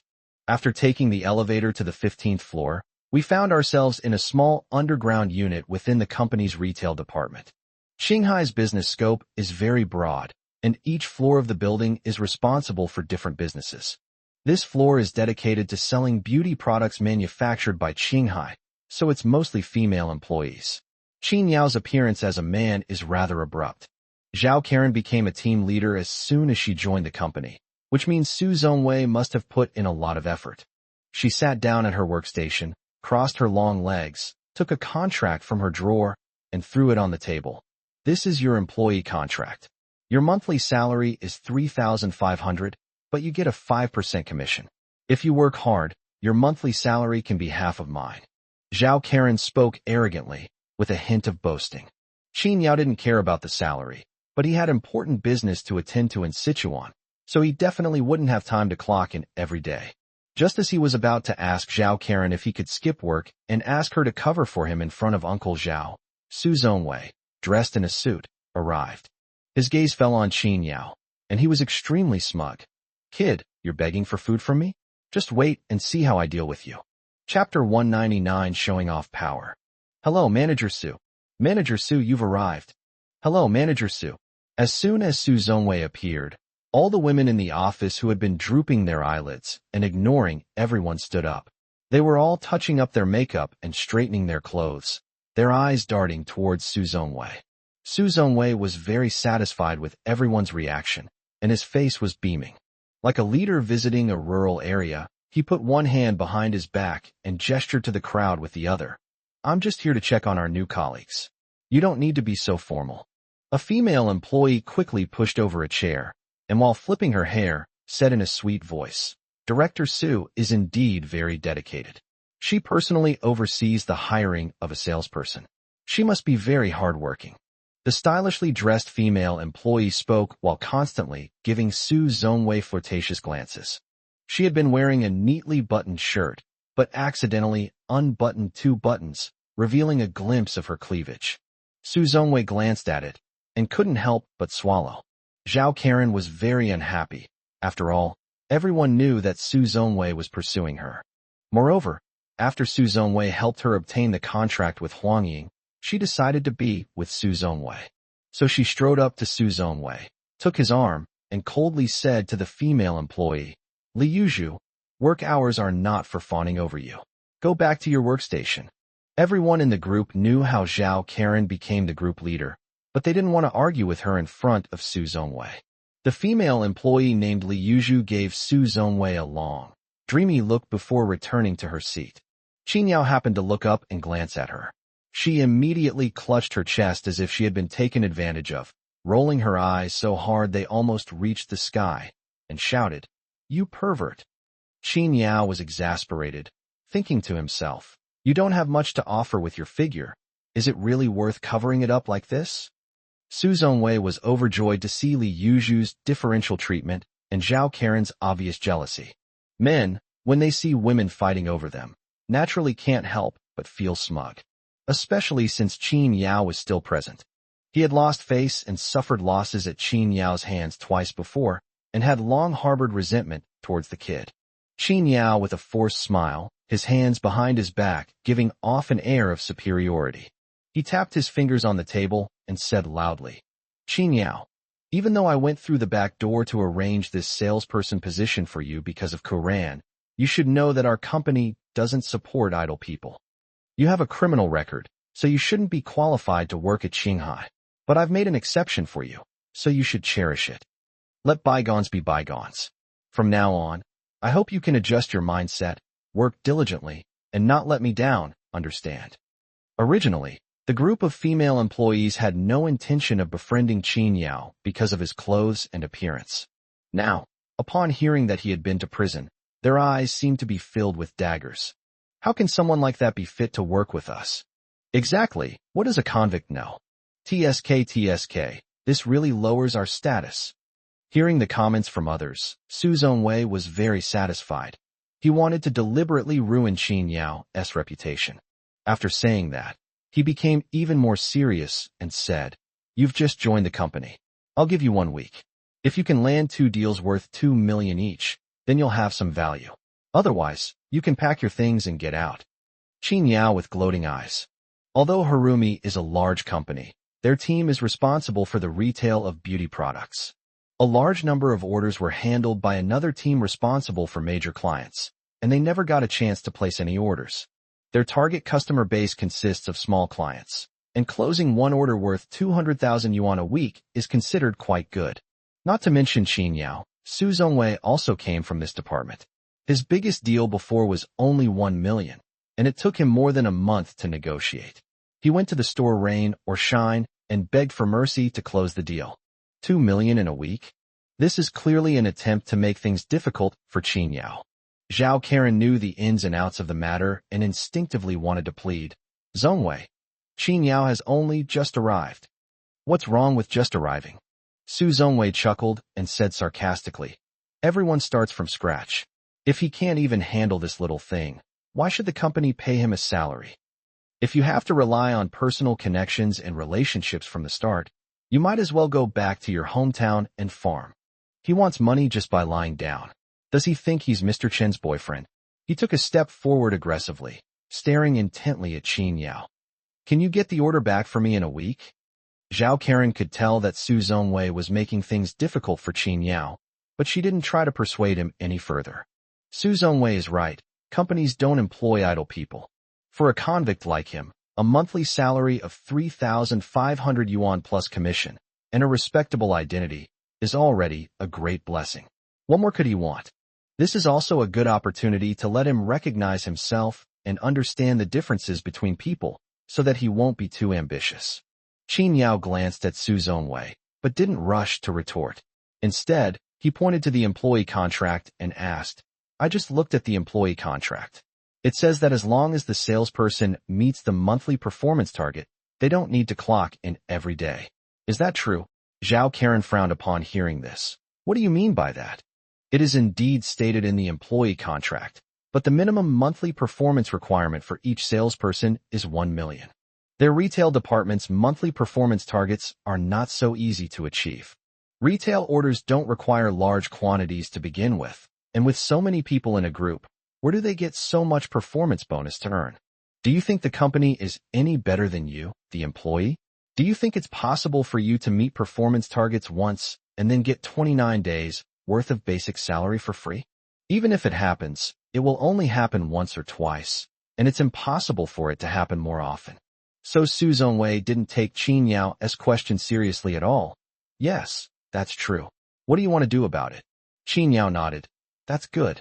So, as long as I complete 4 million worth of orders, I can stay home for 4 months, right? Su Zongwei chuckled. Hee, you may not be very capable, but you have plenty of demands.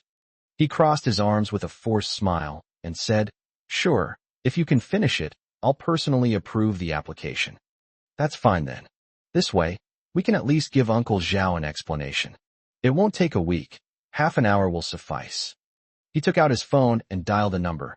I'm in Shanghai. Come over and sign a contract with me. After saying that, he dialed another number. Interested in buying beauty products? How about I sell you 2 million of them? Chapter 200 completely lost face. Ha ha ha ha. Seeing Qin Yao make 2 phone calls with such a nonchalant attitude, Su Zongwei and the others burst into laughter. I must say, your acting was really good. Who were you calling those 2 times just now? You wouldn't be begging your poor relatives and friends for that little bit of performance bonus, would you? Su Zongwei sneered with disdain. Let me tell you, even if we only sell our skincare products at retail, a single bottle costs 3,000 to 5,000 yuan, which is equivalent to their monthly salary. Don't let them go hungry for a month just for your own performance. Don't worry, the 2 people who answered my call can easily spend 2 million on some skincare products. Qin Yao hung up the phone and said calmly, They'll be here soon. One is Zhang Bei, and the other is Chun Liuli. The former is now eager to get in touch with Qin Yao. It's only 2 million, and the skincare products she uses are also from Qinghai, so of course she's happy to do so. As for Chun Liuli, it goes without saying that spending 2 million on skincare products is perfectly normal for her. However, Chun Liuli was temporarily unavailable and told her to have her assistant go and sign the contract with Qin Yao first. However, both of them were a little puzzled. Why did they go to Qinghai to sell skincare products? Qin Yao didn't think much of it. He could give them the money himself. He could just consider it money to buy himself a few months of peace and quiet. All right, Qin Yao. Seeing Qin Yao's calm and collected demeanor, Su Zongwei's face darkened and his smile vanished. What do you think this place is? This is Qinghai. It's one of the top companies in Sichuan, not some rural stage for you to show off. 4 million is indeed not much for many upper-class people. Many heiresses and A-list actresses come to Qinghai to buy skincare products and take them back in millions. However, ordinary salespeople simply cannot reach such large clients. Even if they do get in touch, they will be immediately transferred to high-ranking officials like Su Chongwei. After all, a single successful sale brings in a bonus of over 100,000 yuan. So how could it possibly go to a junior salesperson? As for Qin Yao, Su Zongwei didn't believe he would know someone with such a talent. Even some of Su Zongwei's big clients wouldn't buy 2 million worth of skincare products at once.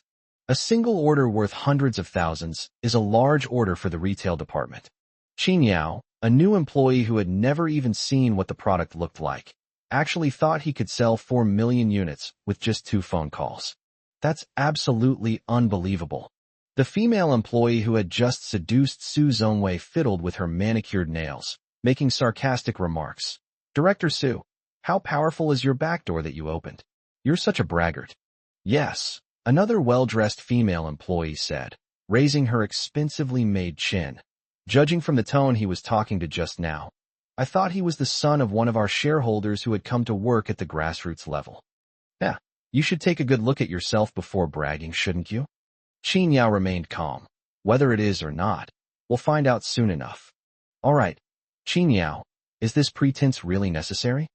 Zhao Karen sat to the side, impatiently rubbing her temples. Everyone knows that Qin Yao got in through her connections. If he were just poor, that would be one thing. Every family has a few poor relatives. But if he continues to boast like this, he'll only embarrass himself. "You came to my house with no money or power, with no place to live and no job. If it weren't for me, you wouldn't even be able to get through the gates of Qinghai. Where are you going to meet someone who buys 4 million worth of skincare products in one go? If you had that ability, would you still need to ask me for help to find a job?" Zhao Karen slammed her fist on the table in anger. "You can't possibly sign the contract. Stop bragging and being so unrealistic. Quickly, get up and apologize to Director Su and everyone else." Zhao Karen was extremely disappointed in Qin Yao. He was a penniless and incompetent man who knew nothing but his strength, yet he was still bragging and talking nonsense. She rolled her eyes. Others might not understand Qin Yao, but didn't she? He grew up without parents. It might have been all right when his uncle was still alive, but his uncle died long ago. The rich second-generation goddess he had previously slept with also divorced him, and he came to Sichuan to curry favor with her father, carrying the stigma of being a convict.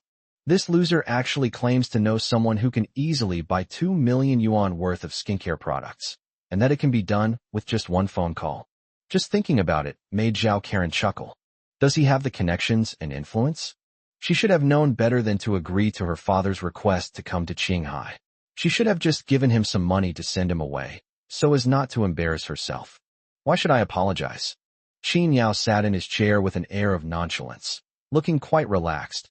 "We'll find out soon enough whether it sells or not. Manager Su, remember to write down my commission. Oh, and by the way, my vacation days too. If we sell 4 million, does that mean I don't need to come in and clock in for 4 months?" Su Zongwei burst into laughter. "You want to embarrass yourself, huh? Then I'll grant your wish." Okay, no problem." He clapped his hands at Qin Yao. "As expected of young Master Qin, you really have the guts to speak. But if it doesn't work out today, you can pack your bags and get out of here. Our Qinghai group doesn't employ people who only talk the talk, but don't walk the walk." Qin Yao hummed in agreement. "No problem." Zhao Karen shook her head repeatedly, her pretty face filled with disappointment and disdain. "I never thought you would become like this. It's so shameful. Even if you like me and want to impress me, you shouldn't do it this way. The way you are now will only make me despise you even more. I, Zhao Karen, would never be interested in a man who is ambitious but full of empty talk." Zhao Karen silently categorized Qin Yao as a loser in her mind, and a loser who only knew how to talk big. "He's definitely clinging to me, trying to get me to think highly of him so he can marry into the Zhao family without having to work hard. Haha, does he even deserve to have himself?" Seeing that she was upset, Su Zongwei quickly came over with a smile to comfort her. "Karen, don't be angry. He embarrassed you. I'll kick him out. We'll see in a bit." A group of female employees also shook their heads as they looked at Qin Yao, while feeling quite sympathetic toward Zhao Karen. How did I end up getting entangled with this clown and scoundrel? Don't worry, I won't leave, Qin Yao said calmly. Zhao Karen rolled her eyes, still putting on airs. She couldn't take it anymore, so she stood up and pushed Qin Yao. Forget it, you'd better stop embarrassing yourself here. I'm begging you, okay? Don't wait for someone to kick you out, just leave. I'll give you 500 yuan as your wages for today. Just as she was about to order someone to kick Qin Yao out, there was a loud bang as their office door opened. Is Mr. Qin here? Chapter 2, When It Really Happened.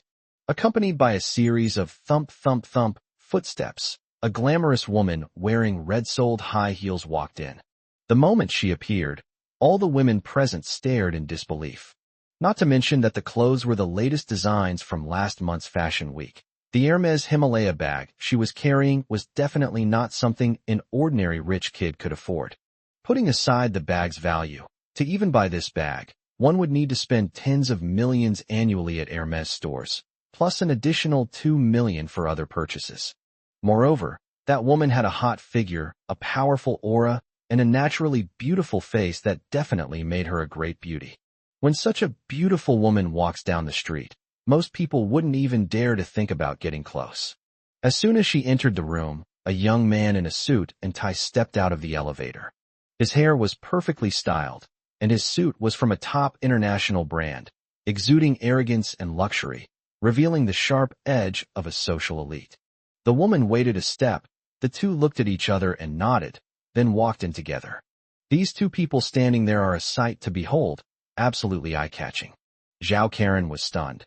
She thought she looked like a corporate manager and a social elite, but compared to these two, she looked like a country bumpkin who had never seen the world. What went wrong?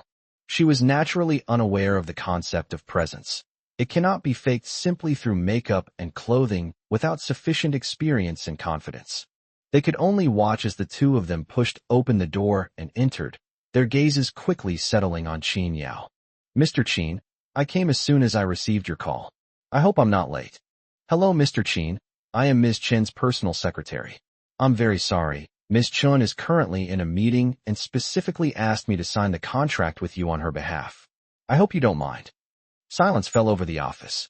More than a dozen female sales representatives stood there, stunned. Su Zongwei's mouth dropped open.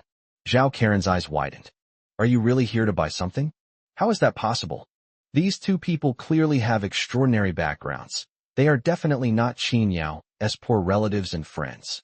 But if not, why could Qin Yao summon someone with just one phone call?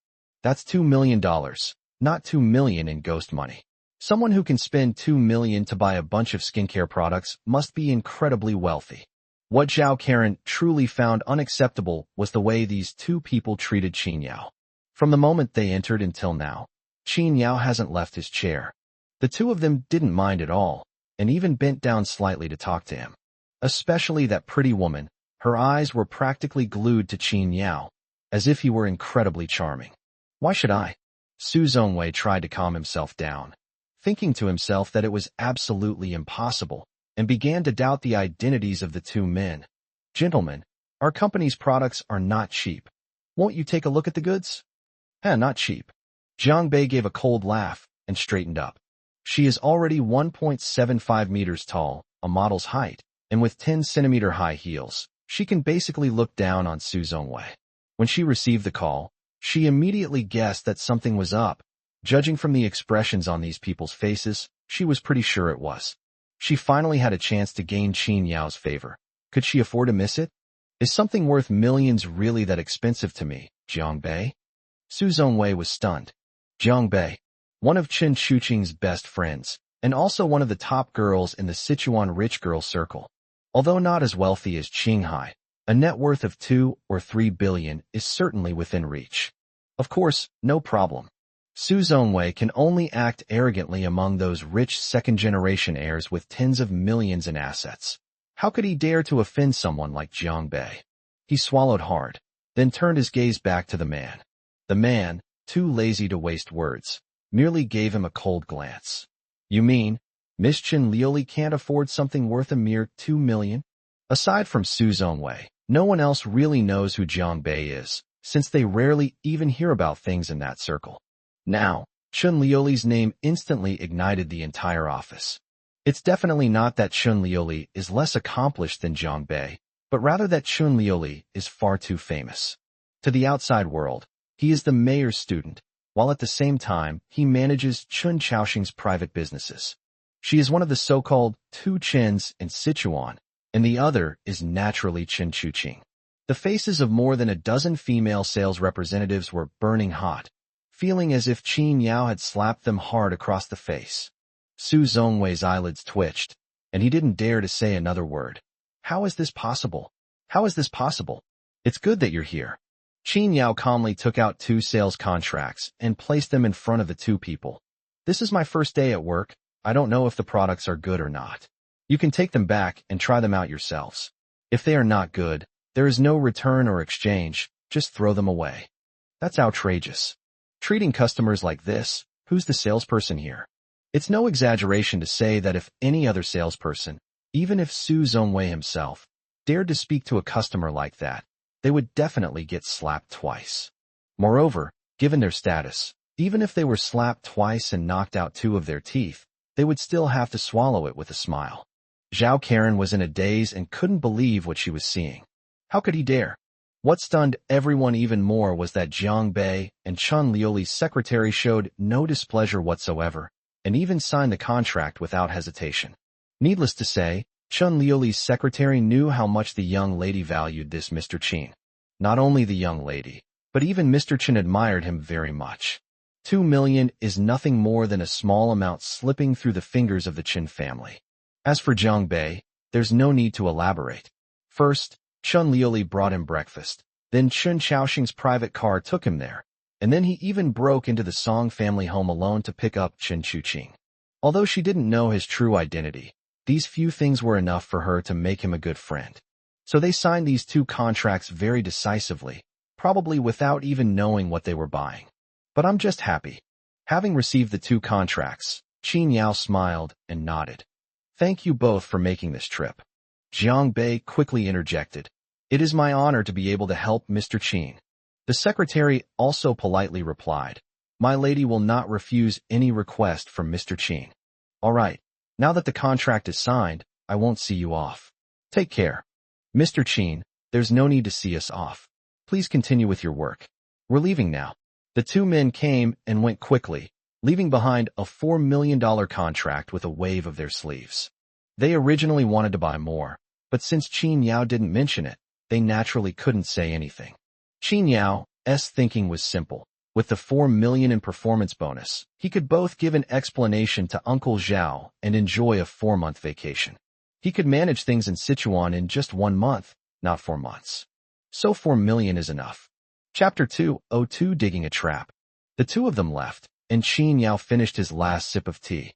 Without even looking at the expressions on those people's faces, he casually placed the contract on the table. For others, that 4 million in performance bonuses would mean almost a year's salary. But for Qin Yao, it was just about buying him some peace and quiet. So he ignored Su Zongwei and Zhao Karen's expressions, put the things down, and got up. Manager Su, here are the results you requested. As for my commission and vacation, please take care of them for me. I'm leaving now. After saying that, Qin Yao left Shanghai directly, leaving a group of people looking at each other in bewilderment. After a morning of fussing around, Qin Yao was too lazy to go anywhere else. On the way back to Mianlong, Zhang Hanjiang called him. To be precise, the call was made to Yang Hong. After Yang Ziheng's death, Zhang Hanjiang instructed his confidants to select 2 voice actors from Huangli who had voices that were extremely similar to Yang Hong and that woman. As Yang Ziheng said before his death, he was indeed just a puppet. The other party would not even contact him directly, but rather the woman. They found the only phone number on the woman's phone, but unfortunately the number was encrypted. If they call them, the call will only be transferred to a small shop in a small town in the northwest. It seems we can only wait for them to contact us first. Thankfully, I received a call from them early this morning. Mr. Qin, the person who called had a very young voice, and it's certain that it wasn't altered. Qin Yao responded. What are they going to do next? I had our people relay Yang Ziheng's gains to the other party, and they seemed very happy and proposed that Yang Ziheng hand over the shares to them. Qin Yao smiled. It seemed his earlier guess was correct. It seems that once Yang Ziheng transfers his assets, his death is not far off. Zheng Hanjiang also laughed. Yes, the other party probably knows that Yang Ziheng is not a pawn for long. Once people discover that he is incompetent and immoral, they will definitely become suspicious. That's why they are in such a hurry to ask me for something. Once we get the goods, if Yang Ziheng isn't exposed, we'll continue to use him. Even if he is, it doesn't matter. Yang Ziheng himself is not a talented person. At best, he is just cannon fodder.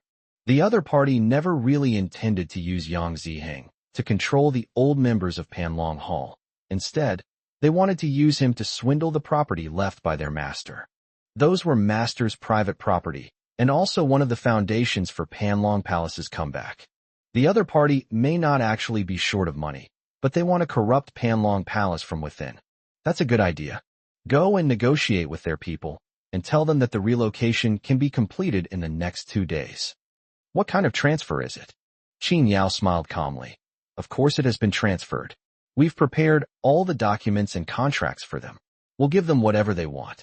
Zheng Hanjiang wasn't stupid. He immediately understood what was going on. I understand. I'll go prepare right away. After hanging up the phone, Qin Yao immediately returned to Mianlong Manor. When I entered, I saw that Chen Shuqing had already finished dressing and looked like she was about to go out. Where did you go? Chen Shuqing was sending messages nonstop, and only looked up when she saw him return. I need to go out for a bit. Given Chen Shuqing's current status, she absolutely shouldn't be running around like this. But seeing how eager she was to leave, it must be related to the company. What happened? Qin Yao didn't care whether she agreed or not, and put his coat back on after taking it off, ready to go out with her. Seeing Qin Yao's attitude, Chen Shuqing did not refuse, and even felt more at ease, since she was now fighting alone. One of my uncles contacted me, wanting to discuss Qinghai with me. In the few days since Chen Shuqing left Qinghai, the company has been in great turmoil. First, Song Peiyu had her 2 brothers take over the company's affairs, and she replaced Chen Shuqing as general manager. Later, many elders of the Chun family sensed that something was amiss and began to strike in protest. Don't underestimate these veterans just because they don't own many shares. If they start causing trouble, they can give Song Peiyu a real headache. Qin Yao heard this from Chen Shuqing when he returned yesterday. It was precisely because of the support of these elders that she was able to persevere until today. Otherwise, she would probably have been replaced by her own mother as soon as Chun-Li died. Is your uncle reliable? Qin Yao asked one more question. Special times call for special treatment. It should be reliable. After getting into the car that Chen Chaosheng had left for Qin Yao, Chen Shuqing leaned back in the passenger seat and rubbed her temples. Even if there is danger, I have no other choice now, do I? That is indeed true. Qin Yao calmly drove and said, Actually, you don't need to rush at all. I can help you. Chen Shuqing glanced at him and said helplessly, I know you are very capable, and I am very grateful to you. But this is my own business after all, and I still want to handle it myself first. What she said made sense, but Qin Yao could tell that she didn't trust him enough. And that was indeed the case. She was genuinely grateful to Qin Yao, but she also genuinely distrusted him. Yes, Qin Yao's skills are indeed amazing, but so what? Saving her life might not be a problem, but when it comes to business and family struggles, it's beyond his reach. If there were only one Song family, then he could completely entrust his safety to Qin Yao. But this time, the Song family and the Hong family are joining forces. Qin Yao is definitely not capable of handling. In the Sichuan region, only 2 organizations could suppress the martial alliance if they truly wanted to. Firstly, it is definitely a major official asset. However, Chen Shuqing was no match for this. With the passing of Uncle Chun-Li, the Chen family had essentially severed ties with everyone in the government. Before the remaining items could be delivered to Chen Shuqing, Chun-Li passed away. On one side is an orphan girl, and on the other is the large Song family. Everyone has their own judgment. The other one is the local Jelahui, Palga. The tradition of the Jelahui, Palga, has never been interrupted in Sichuan. Their existence has always been secretive and domineering. The leaders of the Jelahui, a secret society, were absolutely influential figures in Sichuan, with powerful connections and privileges. The Hong and Song families are both large families in Sichuan with a history of 200 years, but compared to the Jelui, a secret society, they are nothing. She couldn't count on either of those paths. There is a third way to contend with the martial alliance, but that would be even more impossible. That is, to break through the Sichuan martial arts alliance. Chen Chuqing glanced at Qin Yao a few times out of the corner of her eye, then shook her head. He's so young. It doesn't mean anything that he can beat Haipe. Haipe is only ranked third in the Sichuan martial arts alliance. The two ahead of her. Never mind, what am I thinking? Chapter 203 Desperate Measures. Qin Yao drove, acting as Chen Chuqing's bodyguard. The meeting place was a club that was quite famous in central Sichuan. These clubs typically offer a full range of entertainment options and are very high-end, specifically designed for business elites or dignitaries to conduct business and entertain guests. The lower 3 floors are all entertainment venues, including billiards, karaoke, basketball courts, etc., and there is also a bar on the basement level. Floors 3 through 7 are all private rooms, offering a very private setting for dining and business discussions. The 7th floor and above are hotel rooms. If you've had too much to drink or are tired from talking, you can just go upstairs to rest. Such clubs are usually backed by very wealthy investors, have high spending levels, and operate on a membership system, meaning ordinary people don't even have the right to enter. Although it was Qin Yao's first time at such an event, he remained remarkably calm. He doesn't like this kind of smoky environment, and he can afford to spend money on it, so there's nothing to be curious about. However, since he had taken on the role of bodyguard, Qin Yao was still very dutiful in helping Chen Chuqing observe the people coming and going around them, in order to prevent any accidents from happening. Seeing Qin Yao looking around after entering, Chen Chuqing smiled and said, "It's normal to be curious since it's your first time in this kind of setting." Last night, although Chen Chuqing didn't ask, Qin Yao still mentioned the matter of Mianlong Manor.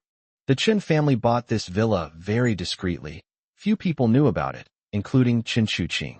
If she hadn't seen Chen Shaoxing's private car, she wouldn't have even known that Mianlong had been bought by the Chen family. Qin Yao only said that he met Chen Shaoxing on the high-speed train, who saved his life, so this villa was a thank-you gift. Chen Chuqing had no doubts and thought to herself that it was no wonder this kid dared to break into the Song family alone. It turned out he had the confidence to do so.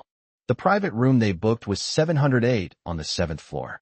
Upon entering, it wasn't as smoky as I had imagined. Instead, it exuded a faint aroma of tea. Uncle Chi. Chen Chuqing didn't put on any queenly airs. After entering the room, she greeted the 2 middle-aged men sitting inside. Qin Yao looked up and saw 2 people sitting in the room, one of whom looked to be under 50, and the other was about the same age. Both of them exuded an air of nobility. Ignoring clothing, successful people definitely have a different aura than ordinary people. Besides their own business experience in terms of speech and behavior, there is also the way they look when they speak to others. Having money gives you confidence, and these 2 must be quite wealthy now. The young man, however, was still a few years ahead of him. Besides his air of nobility, he also subtly exuded a sense of superiority.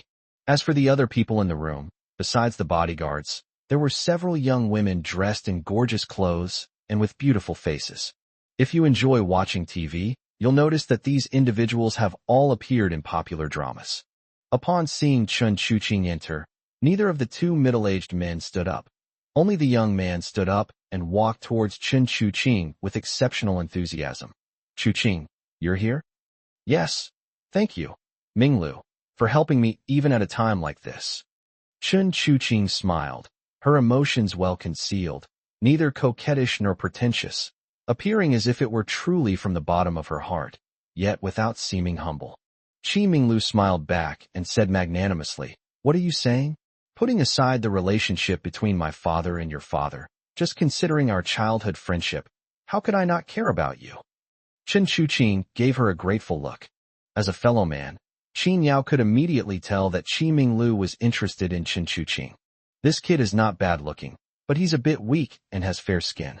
When he saw Chen Chuqing, his eyes were practically spitting fire. Since it's none of Qin Yao's business, he naturally won't interfere. Just as he was about to sit down with Chen Chuqing, Qi Minglu took Chen Chuqing's handbag and casually stuffed it into Qin Yao's arms. Take this and keep a close eye on it. If it gets lost, think about how much salary you have to pay for it. Without even glancing at Qin Yao, she carefully led Chen Chuqing inside. A groping hand, seemingly not touching Chen Chuqing's shoulder, actually secretly brushed against her delicate skin with its fingertips, while maintaining a gentle and refined demeanor. Seeing that he actually mistook Qin Yao for a bodyguard, Chen Chuqing quickly explained, "Young Master Qi, you've misunderstood. This is a friend of mine." Friend? Qi Minglu was stunned for a moment, then turned around abruptly to look Qin Yao up and down, his disdain practically overflowing from his face. Chuqing, you're not kidding, are you? The two middle-aged men also looked up at Qin Yao, but quickly looked away after a fleeting glance. There's no need for such a character to linger in their eyes for more than 2 seconds. With their sharp eyesight, they can tell at a glance that he's a nobody. Of course it's not a joke. Seeing Qi Minglu's disdainful attitude towards Qin Yao, Chen Chuqing frowned slightly and said solemnly, "He saved my life. And he also helped me a lot in the matter of my mother putting me under house arrest this time." As childhood sweethearts, Qi Minglu knew Chen Chuqing quite well. Judging from her expression, I knew she wasn't joking. Qin Yao with a forced smile. "Oh, it's a misunderstanding. Come and sit down." However, the handbag that was given to Qin Yao was not taken back. Qin Yao was only there to act as a bodyguard, so he didn't take Qi Minglu's attitude seriously. However, when the two walked over and sat down, they took the initiative to sit next to Chen Chuqing, which made Qi Minglu's eyes darken. The female celebrities whispered amongst themselves, their eyes constantly sweeping over Qin Yao with disdain. At the same time, he was speechless at Chen Chuqing. How could the daughter of the prestigious Qinghai group bring such a person along? Ignoring their stares, Qin Yao sat down and poured himself a cup of tea. He was just an accessory today, and he avoided speaking as much as possible. "Chuqing, how have you been lately?" The middle-aged man spoke with great concern. Regardless of whether it was genuine or not, at least the emotions were properly brewed. Chen Chuqing showed no signs of the disheveled and cautious demeanor of a fallen heiress. Instead, she smiled magnanimously and said, "Thank you for your concern, Uncle Qi. I'm fine. I also want to thank Uncle Qi for being willing to see me at a time like this." Since the Song and Hong families joined forces, even though Chen Chuqing is Chun Li's chosen successor, people associated with the Chun family either avoid her or wish the waters would become even muddier so they can make a big profit. Qi Shanglong waved his hand dismissively, feigning displeasure. "What are you saying? Your father and I are old friends, and I've always treated you like my own daughter since you were little. Now that he's gone, how could I not take care of you for him?" "Yes," Qi Minglu smiled, glancing at Qin Yao out of the corner of his eye. "Our Qi family is quite large and powerful. We can definitely be your backer. Chuqing, in critical moments, you still need to rely on us, the people you know well. Don't just grab at any quack in desperation." Chapter 2. Oh, for their lying to you. Qi Minglu's words were clearly pointed at Chen Chuqing, who frowned slightly upon hearing them. Qin Yao, on the other hand, calmly drank his tea, seemingly oblivious to everything around him. Several female celebrities laughed. "How can someone drink this? Are they an idiot?" Qi Shanglong also shook his head. "This kid can't even understand the implied meaning. He's either stupid, has no temper, or is too shameless." Qi Minglu couldn't understand why Chuqing would have such a person by her side. He even saved her life? With him? "Uncle Qi Minglu, you probably don't know who this Mr. Qin is." She originally wanted to say that Qin Yao was Qindong's man, but Qindong had disappeared for many years and hadn't said a word about him. If she said it, no one would believe her, and it would only cause more trouble. After thinking for a moment, she decided to rephrase her statement. "This Mr. Qin is not only my savior, but also a martial arts master." Upon hearing this, Qi Shanglong burst into laughter. However, as an elder, he did not speak. Qi Minglu, on the other hand, chuckled and propped his elbow on the table, pointing at Qin Yao with his finger.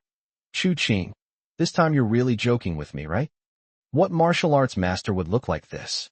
In this day and age, you can't just be strong and know a little bit of martial arts. You've never understood the intricacies of martial arts, so don't get fooled. In such an era, martial arts have become something that exists only in martial arts novels for most people. Many people believe that the old techniques of using minimal force to overcome great strength are just fabrications. In fact, martial arts still circulate within the Dragon Kingdom, only at a much higher level. There are very few people who can truly be called martial arts masters, but Qin Yao in front of us is definitely not one of them. It's very simple. Would a true martial arts master be as shabby as him? Those who made a low-key appearance were all elderly gentlemen who had seen through the fickleness of human relationships. How many people of Qin Yao's age would have that kind of mentality? If someone has money, wouldn't they show it off? The three beautiful female celebrities also gave Qin Yao a mocking look. Qin Yao took a sip of tea, slowly put it down, and then glanced at Qi Minglu. The two of you invited Chu Qin here today, so you must have something important to discuss. It seems that Mr. Qi doesn't need to worry about my identity. Hee, since you know that my father and Chu Qing have something to talk about, you should know that you shouldn't have shown up. Ever since he learned that Qin Yao was Chun Chuqing's friend, Qi Minglu had disliked him intensely. In his eyes, Chun Chuqing seemed to already be his possession, and no other man should appear in his life. That is indeed the case. Previously, Chun Chuqing's status as the president of Qinghai Group alone would have made him feel that she was unapproachable. If Qi Shanglong and Chun Li hadn't been old friends, he probably wouldn't have been qualified to be Chun Chuqing's childhood sweetheart. But things are different now. Chun Chuqing is besieged on all sides, and is no longer the unattainable young lady she once was. He originally thought he had a chance, but who knew that this guy would suddenly appear out of nowhere? Could he swallow this insult? Seeing that he was getting a little agitated, Qi Shanglong gave him a wink, signaling him not to rush. At the same time, he shook his head. His son was really blinded by beauty. He got so flustered and impatient over such a minor character. What this young man says is true. Qi Shanglong smiled slightly and said to Chun Chuqing, "Let's talk about business first." Chun Chuqing breathed a sigh of relief. She was really afraid that Qin Yao and Qi Minglu would start arguing, and that it would cause a scene and no one would be able to get along. "Uncle Qi, you called me today and said you have a way to help me regain control of Qinghai. Is that true?" She quickly changed the subject and got straight to the point. "Since I'm willing to call you, it must be true," Qi Shanglong said earnestly. "You should know that before your father passed away, he divided his Qinghai shares into 3 parts, right? Nature. The portions held by Chun Chuqing and her mother were exactly the same, but the portion with the larger weight was nowhere to be found. Since her father's death, she has been investigating where the shares went, but has never found a clue. She couldn't believe that 30% of the shares could just disappear into thin air, but there was absolutely no clue what was going on. Your father and I have been friends for many years, and I know how he handles things," Qi Shanglong said with certainty. "He left those 30% of the shares to Chun Dong." "What?" Chun Chuqing's beautiful eyebrows instantly furrowed. She wasn't surprised that her father would leave the shares to Chun Dong. She just couldn't understand why he would do it. After all, Chun Dong has been away from home for 10 years. We don't even know if he's alive or dead now, so he definitely won't be coming back. What's the point of leaving him here? If she could acquire the 30% stake held by Chun Dong, or gain his support, her stake would exceed 55%. This way, she will have absolute say in the board of directors. The problem is, she has no idea where Chun Dong is. But she subconsciously turned her head to look at Qin Yao. Maybe he knows? Qin Yao had been listening to their conversation since he entered the room. Putting aside Qi Minglu, based on his experience of judging people by following his master over the past few years, this Qi Shanglong was probably not so simple. Noticing Chun Chuqing's gaze, he calmly drank his tea, patting the back of Chun Chuqing's hand under the table, indicating that she should listen first. Chun Chuqing nodded slightly and said to Qi Shanglong, "Please continue."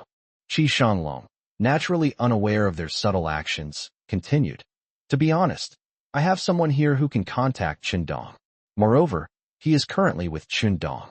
However, I know that you and your brother have never gotten along and you have sworn never to associate with him again, so I did not bring him with me today." The reason I called you here today is very simple. Since you're not available, Uncle Chi will act as a middleman for you, so that you and Chun Dong can join forces to get Qinghai back first. Upon hearing this, Qin Yao had no desire to listen any further. There are too many counterfeit goods these days. He's only seen 2 in a year. Before Chen Chuqing could hesitate, he had already stood up and taken her hand, saying, "Let's go, don't waste time here." Chen Chuqing grabbed him, looking completely bewildered. What does this mean? Qin Yao casually pointed at the father and son. These two are lying to you. They have no idea where Chen Dong is. Although I don't know what they're after, I can tell you for sure that they're lying to you. Chapter 2:05 I've got this person. Qin Yao pulled her to her feet, and Chen Chuqing still looked a little confused. Qin Yao, how did you know? Qin Yao glanced at her and said coldly, how I know is not important. What's important is that they never intended to help you. He cannot reveal the existence of the Netherworld prison, as this would cause him considerable trouble. But will the Qi family father and son just let it go? Seeing that Qin Yao was about to leave with his men, Qi Minglu slammed his fist on the table and stood up. You brat, what do you mean by this? My Qi family is large and wealthy, and my father and Uncle Chun are old friends. Would we lie to Chu Qing? Compared to us, your inexplicable savior status is more suspicious. Qi Shanglong didn't get up, but his expression darkened. He blew on the already shiny teacup without even lifting his eyelids. Chu Qing, I've watched you grow up. I've always thought you were a smart girl. Don't make a mistake like this.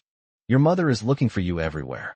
She heard that you ran away with a wild boy, and if I'm not mistaken, it's him. Between a wild kid who suddenly appears and us, don't you know who to believe? On one side is her uncle who fought alongside Chun-Li, and on the other side is Qin Yao, who saved her life. This situation truly puts Chun Chuqing in a difficult position. She frowned at Qin Yao and said calmly, Qin Yao, Uncle Qi and my father are old friends. I can't doubt him just because of one sentence you said. If you say they're lying to me, you should at least provide some evidence, right? Qin Yao frowned, considering whether or not to tell Chun Chuqing the truth. During the half-minute of his silence, Qi Minglu sneered. Huh?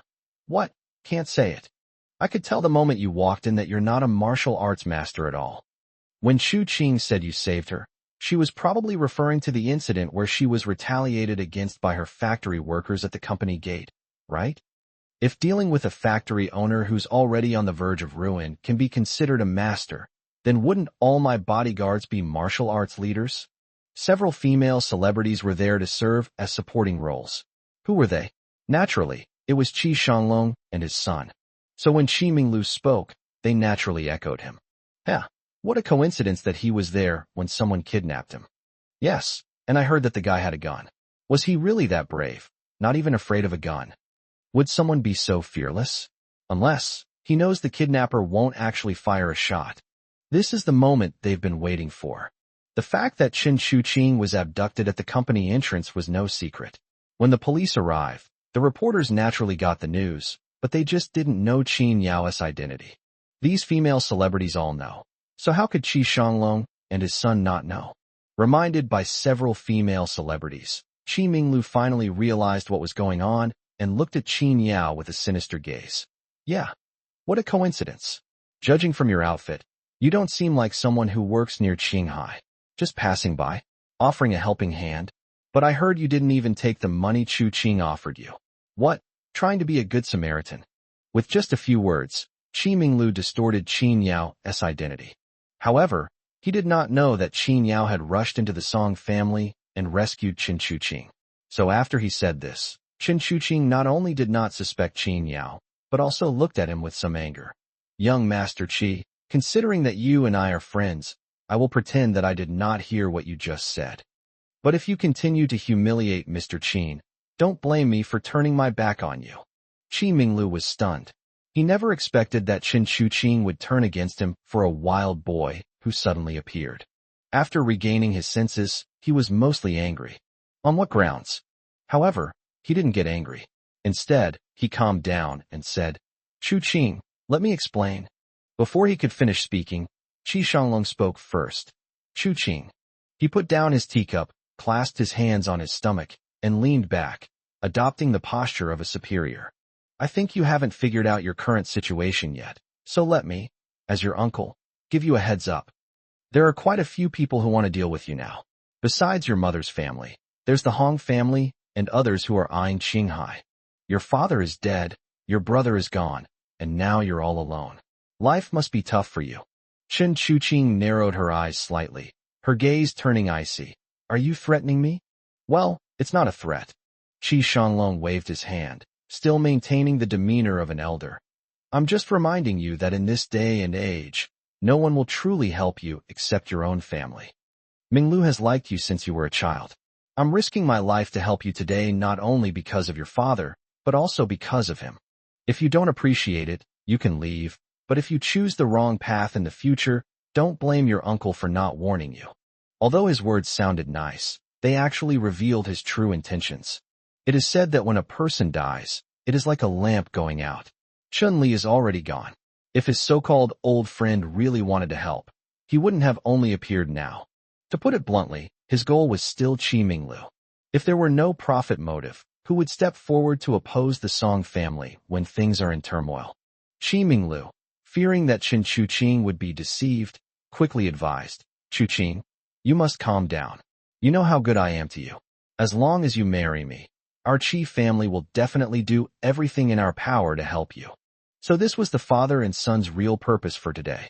Chen Chuqing smiled bitterly. Indeed, once someone leaves, they are forgotten. She looked at the father and son expressionlessly. Thank you for your kindness, but I, Chen Chuqing, have not fallen to that level. Even if I did, I wouldn't need to resort to such methods to survive. Qin Yao, let's go. After saying that, she grabbed Qin Yao's hand and started to walk out, her actions very intimate.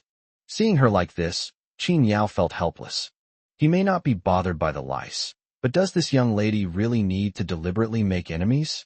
However, he wouldn't abandon Chen Chuqing at a time like this. That would be too ungentlemanly. Seeing that she was about to leave, Qi Minglu panicked and blurted out, Chen Chuqing, don't push your luck. In what way does this wild boy compare to me? Do you believe him or not? You've fallen so low, why are you still putting on airs like a rich girl? With a roar, his once handsome face became somewhat distorted. Chen Chuqing tossed her hair and smiled at him, saying, you're not even as good as Qin Yao's finger. After saying that, she took Qin Yao's arm and left. As they reached the door, Qi Shanglong said to Qin Yao's retreating figure, young man, you're too young. You don't know what kind of circles suit you. Some circles you can easily step into, and you'll be smashed to pieces. Qin Yao didn't even bother to turn his head, and said indifferently, I've decided to take this person. Chapter 206 An Encounter. As Chen Chuqing emerged from the room, her body trembled slightly. Only after entering the elevator did his tense face relax a little. Qin Yao pressed the elevator button and glanced at her in the reflection of the elevator door. Don't take it to heart. That's just how people are. Chen Chuqing is still too young and has been too well protected. She gave a bitter laugh. Before my father passed away, I always thought I was more outstanding and experienced than the average rich kid. I thought I could handle any storm with ease. But now I realize that the reason I was able to forge ahead in the past was because my father was supporting me. Now that my father is gone, I've finally shown my true colors. She's been exhausted for the past 6 months. In public, she had to present herself as an invincible, strong woman, living up to her title of female version of Chun-Li. But behind closed doors, only she knows how tired she is. Qin Yao wanted to comfort her, but before he could speak, he felt a weight on his shoulder and a fragrant breeze entered his nostrils. In the reflection of the elevator door, you can see Chen Chuqing leaning on his shoulder. I won't ask you how you knew they were lying, but can I lean on your shoulder for a bit? Qin Yao wasn't an unfeeling person. He knew that Chen Chuqing hadn't shed a tear yet, which was truly impressive. Bite. The elevator doors opened, and Chen Chuqing took the opportunity to leave Qin Yao, and the two of them walked out of the elevator together. Just then, a group of people came towards us, probably on their way upstairs to eat. It looks like they've already had a good time downstairs. Quite a few of them are pretty drunk. Chen Chuqing's current status is sensitive, and Qin Yao pulled her a few steps quickly without noticing that a pair of eyes among the group were looking over. Even after they left, that gaze lingered at the elevator entrance. Mr. Su, what are you looking at? It's nothing. I think I saw someone I know. Who is it? When the woman looked up again, Qin Yao and Chen Chuqing had already disappeared outside the gate. The short-haired woman shook her head. It's nothing. Maybe I saw it wrong. We don't even know if he's alive or dead. Even if he is, he's probably in a terrible state. How could he possibly be in this situation? Moreover, that woman was so dazzling and eye-catching. She was clearly no ordinary person. It definitely can't be him. Susan smiled and said, what does it matter if it's him or not? In the past 2 weeks, Manhwa's production has increased 5-fold, and we've closed several big deals. From now on, let's all just go our separate ways. After leaving the club, Qin Yao and Chen Chuqing were about to drive back home. When he got to the car, he saw 2 women taking selfies in front of it. The 2 women were dressed very fashionably, and also in a very revealing way. They wore very exquisite makeup, and each carried a Chanel bag worth 20 or 30,000 yuan. One of the women seemed particularly excited, even sitting directly on the hood of the car, deliberately showing off one of her long legs, while another woman took pictures of her. Qin Yao frowned when she saw this, but Chen Chuqing pulled her aside and said, forget it, let them finish filming before we go over. She'd seen plenty of girls like this, and in public, she still gave them face. After saying that, Chen Chuqing saw that they would be gone in a while, so she said she would go to the restroom first. Just then, the woman who had been taking the photos put away her phone, turned around, and immediately saw Qin Yao. Qin Yao looked at the woman, but her face looked so futuristic that he couldn't immediately place her. The woman next to her tugged at her sleeve. Xiao Ku, who is it? The woman didn't respond to her, but walked directly towards Qin Yao. Long time no see, Qin Yao. I didn't expect to see you here. As she spoke, the woman haughtily raised her chin, looking quite excited. Qin Yao subconsciously assumed that he had a good relationship with the woman. Excuse me, it's been so long, I almost didn't recognize you. Who are you? The woman looked at him with a mixture of embarrassment and reproach. I am Yang Ku. Qin Yao was shocked when he heard this. Yang Ku, my classmate in college. What shocked him was not that he met his old classmate here, but that Yang Ku in front of him was completely different from the one in college. Qin Yao s suitors during college, but she was really not good-looking back then. Not only does he have dark skin, but he also has uneven eyes and an underbite. Even if Qin Yao isn't a looks-obsessed person, he still needs to find someone he can at least look at, right? Judging from Yang Ku's appearance in college, it's no exaggeration to say that she was unappetizing to look at. But what Qin Yao disliked most was not her appearance, but her excessive affectation. Not only did she stalk Qin Yao, but she also harassed Lin Jixia after Qin Yao and Lin Jixia got together. Because of this, Qin Yao warned me once. Oh, it's you. I didn't recognize you. He and Lin Jixia are already divorced, so the past grievances have naturally faded away. As an old classmate, I wouldn't mind saying hello to her. Long time no see, old classmate. As he spoke, Qin Yao extended his hand. But Yang Ku glanced at his hand, but didn't reach out. She just nodded and then looked Qin Yao up and down. Her female companion also came over. After glancing at Qin Yao's clothes, she immediately tugged at her skirt and closed to prevent Qin Yao from taking advantage of her. If there's nothing else, I'll head over now. Before he could even say get on the bus, Yang Ku clicked his tongue 3 times. I never expected this, Qin Yao. After all these years, how did you end up like this? Yang Ku crossed her arms and shook her head with obvious disdain. Didn't you cling to Lin Jixia back then, hoping to marry into her family? What, you got dumped? Qin Yao's divorce was no secret. Zhailu said it had spread throughout their old classmates' group chat. Yang Ku's question now is clearly an attempt to make a fool of him. He couldn't be bothered to waste his breath on this kind of person. If there's nothing else, I'll be going now. We can talk another day. He wanted to save face for Yang Ku, but Yang Ku wouldn't let it go and actually asked directly, why are you running away? What? Are you feeling resentful seeing someone you rejected back then doing better than you now? Qin Yao frowned slightly. What do you mean? Yang Ku smiled and said, just kidding. She took out her phone from her pocket and handed it to Qin Yao. Let's exchange contact information. As you can see, I'm doing pretty well now. I have a car and a house. Although it's impossible for us to be together anymore, we're still old classmates. I'll definitely help you out if I can in the future. Although she didn't say it directly, when she mentioned, you can have a car if you want one, her gaze fell on the Cullinan. Qin Yao chuckled. Is that car yours? Of course, Yang Ke said proudly, without any shame. How about it, Qin Yao? Aren't you regretting it to the core now? But I'm sorry, even if you regret it, you're no longer good enough for me. A beautiful and rich woman like me isn't meant for a loser like you. Chapter 207 has absolutely nothing to do with you. Qin Yao was genuinely taken aback by this sudden question. How could you possibly think I would like you? Yang Ke confidently tossed her hair. Isn't it obvious? You've been watching me here for a while, haven't you? Don't think I didn't notice. To be honest, you see that the person you rejected in the past is not only doing very well now, but has also grown up to be so beautiful. If you regret it, just say so. No one will laugh at you. Qin Yao's lips twitched when he heard this. He thought to himself, you're taking pictures in my car. If I don't look at you, who should I look at? I still have to drive away. Furthermore, the saying, a girl changes drastically as she grows up, probably has nothing to do with Yang Ke's face. After all, no one's face changes over time from single eyelids to wide double eyelids, or from an underbite to a normal face.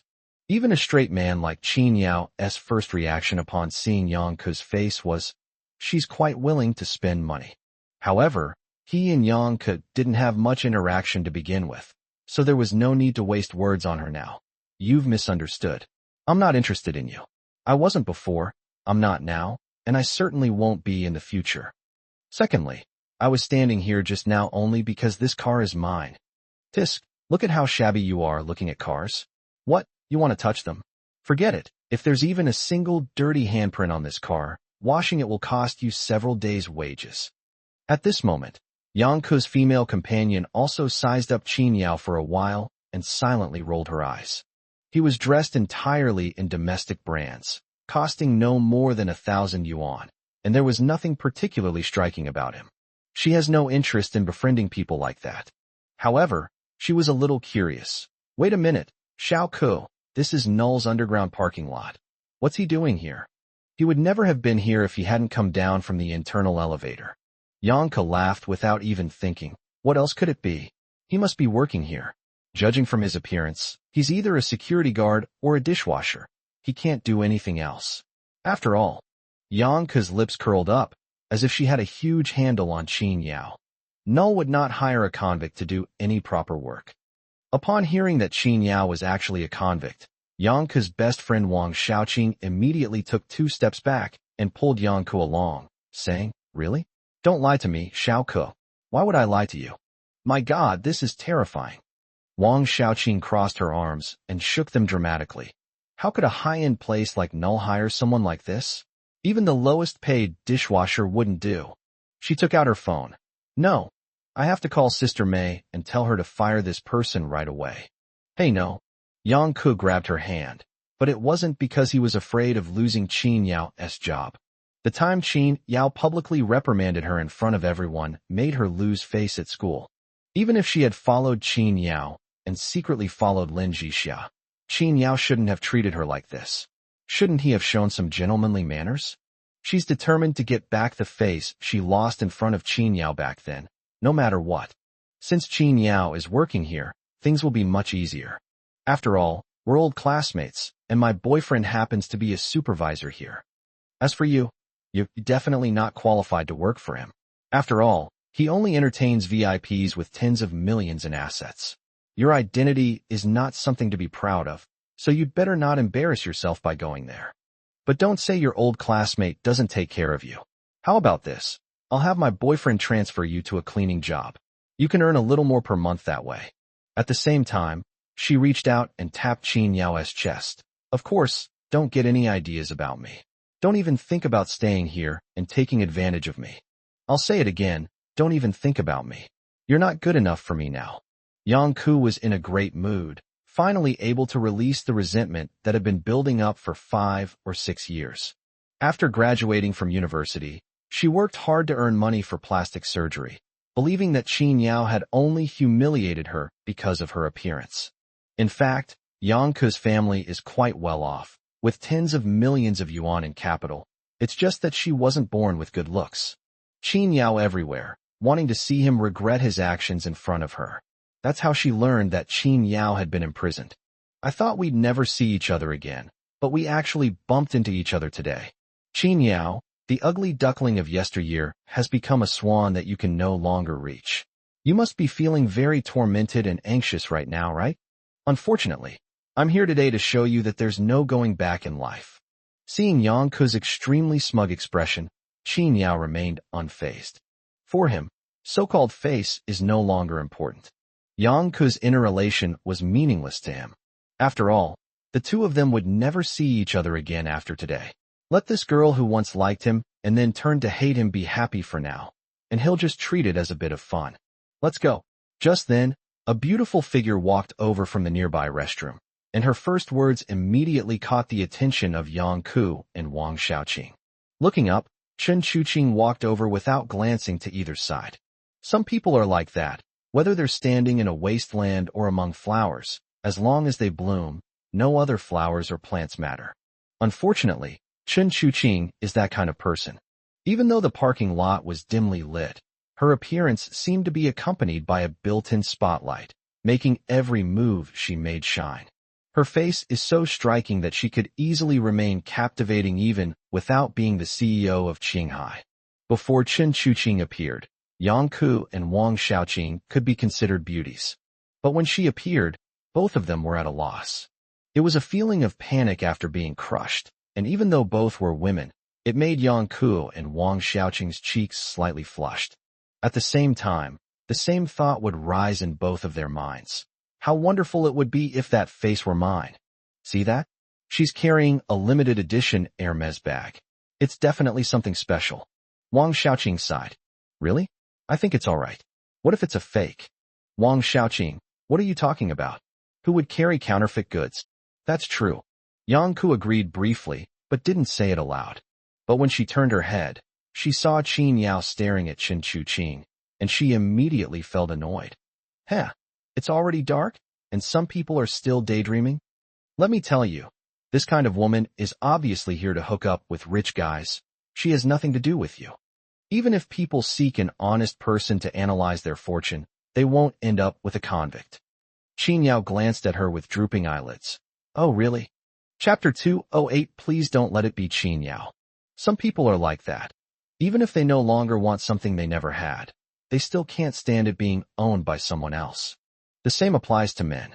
Yang Ke could tolerate Qin Yao's initial dislike of her, but she couldn't tolerate him being with a woman who was better than her. So when she learned that he and Lin Jixia had divorced, she was so happy that she couldn't sleep all night. Now, when she sees Qin Yao staring at another woman, and that woman is prettier and has a better figure than her, Yang Ke is naturally unhappy, just like Zhao Karen before. Yeah, what else did you think? Yang Ke crossed her arms and sneered. The women who appear here are either here to hook up with rich men, or they are already rich men themselves. But remember, neither of these two will end up in your bowl. Your status is too low. In a place like this, you can only find a cleaner to pair up with at best. After all, you can't have a better pot than you can have a better lid. This is about your level. Qin Yao smiled without saying a word when he heard her words, still watching Chen Chuqing walking over from not far away. Yang saw that he was still not giving up and shook his head. I think you're beyond saving. You're like a toad trying to eat swan meat. Shut up. People are already coming over here. Don't embarrass us by making us look bad. Wang Xiaoqing added. Qin Yao remained calm. She came for me. Upon hearing this, Yang Ke and Wang Xiaoqing burst into laughter, as if they had heard the biggest joke in the world. What the heck? Are you running a fever? Wang Xiaoqing laughed heartily. How can you, a grown woman, say such nonsense? You came for me? For what? For your domestically made sneakers? For your t-shirt that costs less than 200 yuan? Or for your status as a former convict? Can't you be a little more sensible? Yang Ke shook his head with a mocking smile. Prison life really does change a person. Look at him, once a prominent figure, now all he does is cling to his name and brag.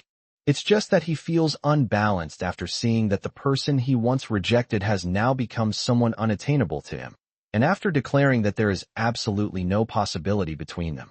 They happened to see such a beautiful woman walking towards them, and they just wanted to use her to boost their own image. How childish, ridiculous, and stupid. That kind of woman is clearly not meant for him.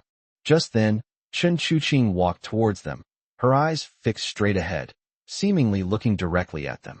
Yang Ke's face immediately showed a moment of panic, but she quickly regained her composure. What am I panicking about? It's not like I'm here to find Qin Yao. He's probably just walking this way.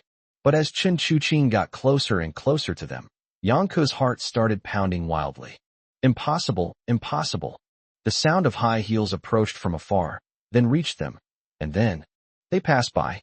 Yang Ke's heart suddenly relaxed, and she even burst out laughing. Haha. Qin Yao, didn't you say she came for you? Why didn't she even glance at you?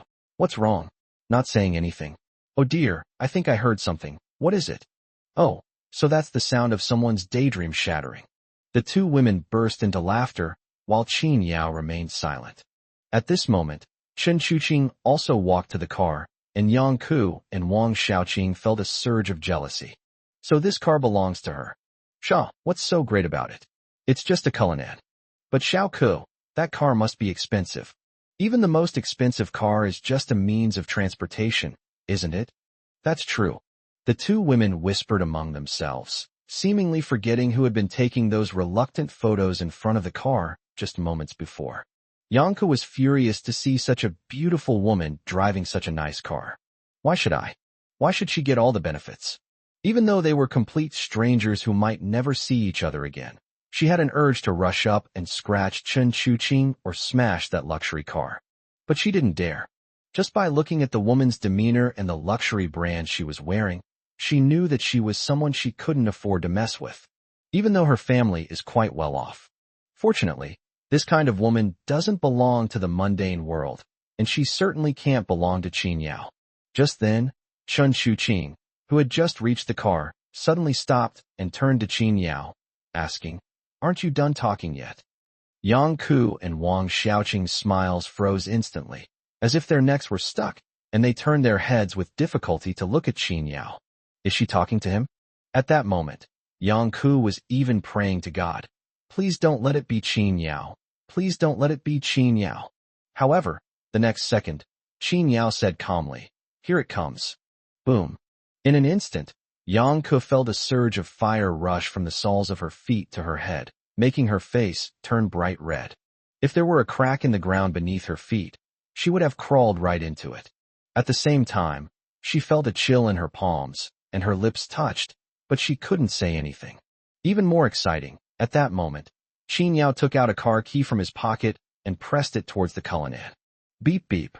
The crisp sound of the car unlocking rang out, which was like the sound of devils to Yang Ke and Wang Xiaoqing, because that sound was like stripping the two of them naked and executing them on the spot. Just now they were bragging to Qin Yao that the car was theirs. Yang Ke looked at Qin Yao. His face was still as handsome as it had been 5 years ago, but now it had a touch more coldness and composure. The same face, but completely different auras.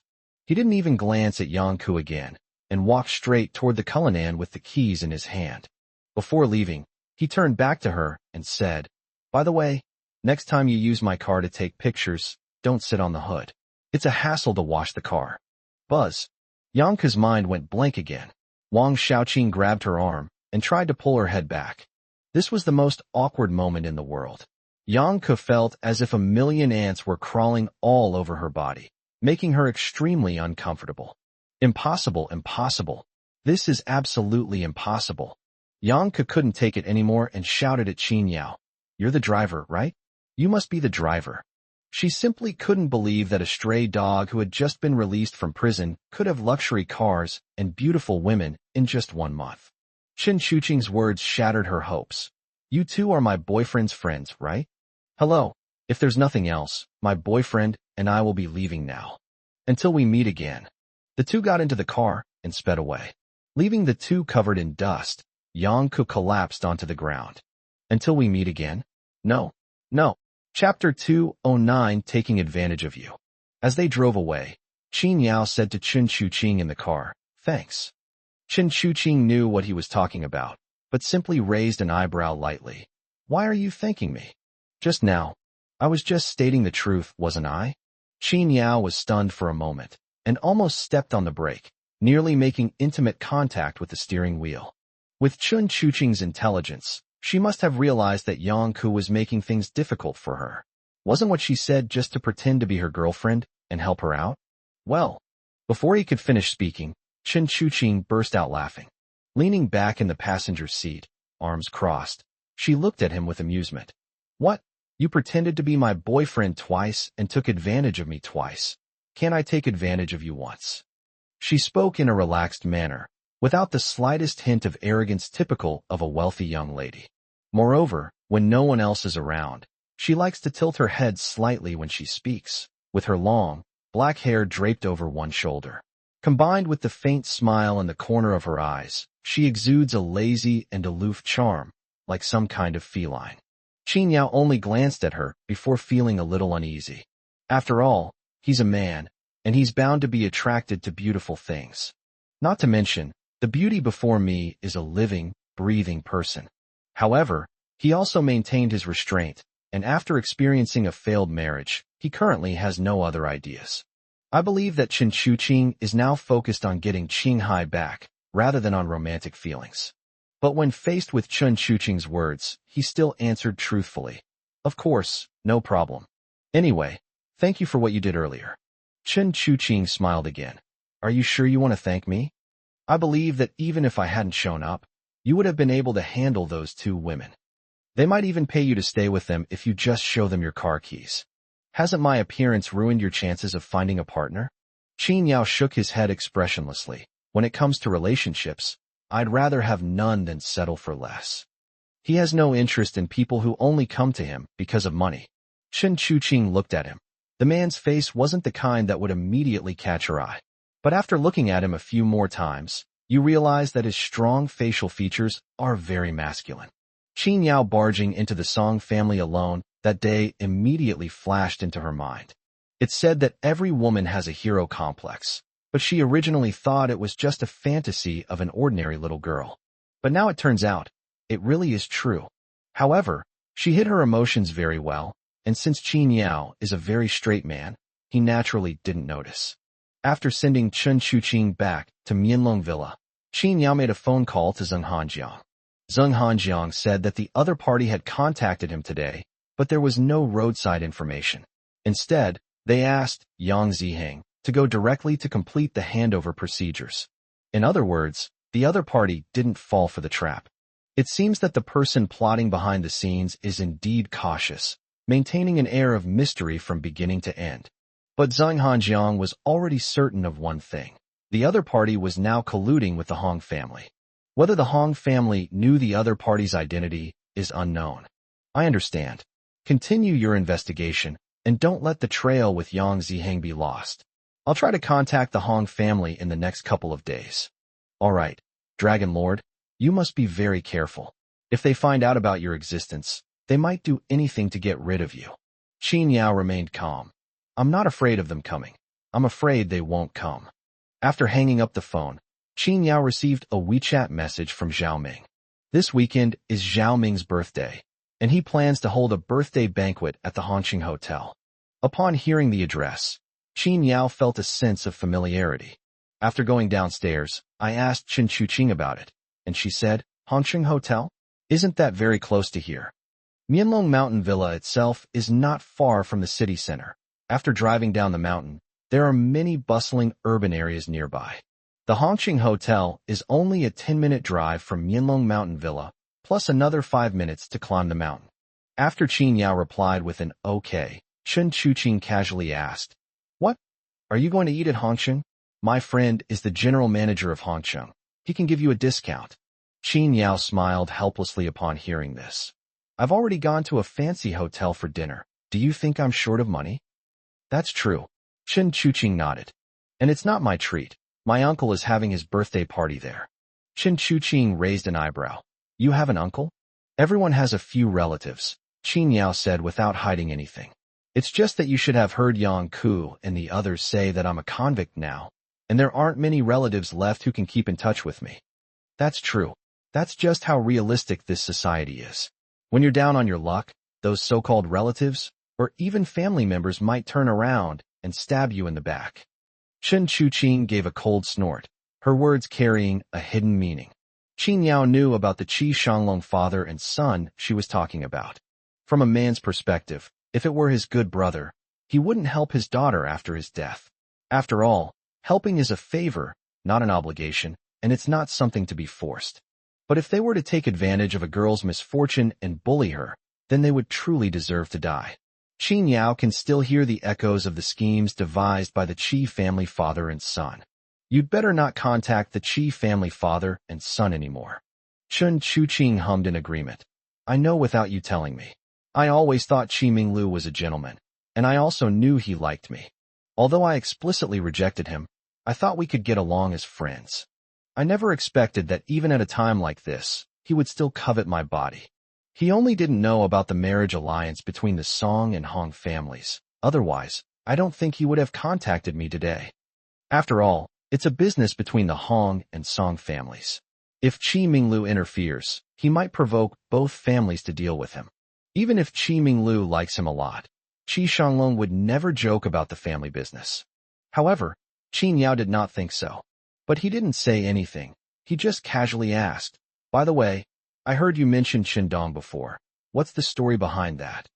Mentioning her brother, Chen Chuqing felt both resentment and anger. What else? It's nothing more than that before my father passed away, he left him 30% of Qinghai's shares. But he has now disappeared without a trace, and we can't find him anywhere. All his traces have been erased, and his shares have also disappeared. Shares? Qin Yao did recall that Chun Dong had indeed given him a document before he left, but he hadn't seen what it was. Never mind, we'll talk about it later. Chapter 2:10 Trouble After Trouble. Nothing was said that night. The next day, Zheng Hanjiang called Qin Yao.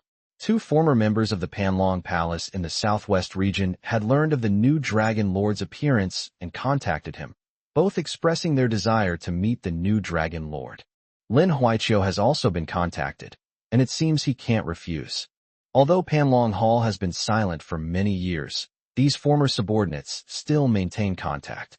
Zheng Hanjiang's side involves personal relationships, while Lin Huaiqiu's side involves business collaborations. So when the two spoke at the same time, Qin Yao knew they were in a dilemma. Since they are former members of the Panlong Hall, there's no harm in meeting them. Even an ugly daughter-in-law has to meet her in-laws, let alone these people who are all disciples of the Panlong Palace. He wants to set up this business again for his master, and he definitely needs to meet with these people. However, my identity has not yet been exposed, and these people are not entirely trustworthy, so I will not meet them all for now.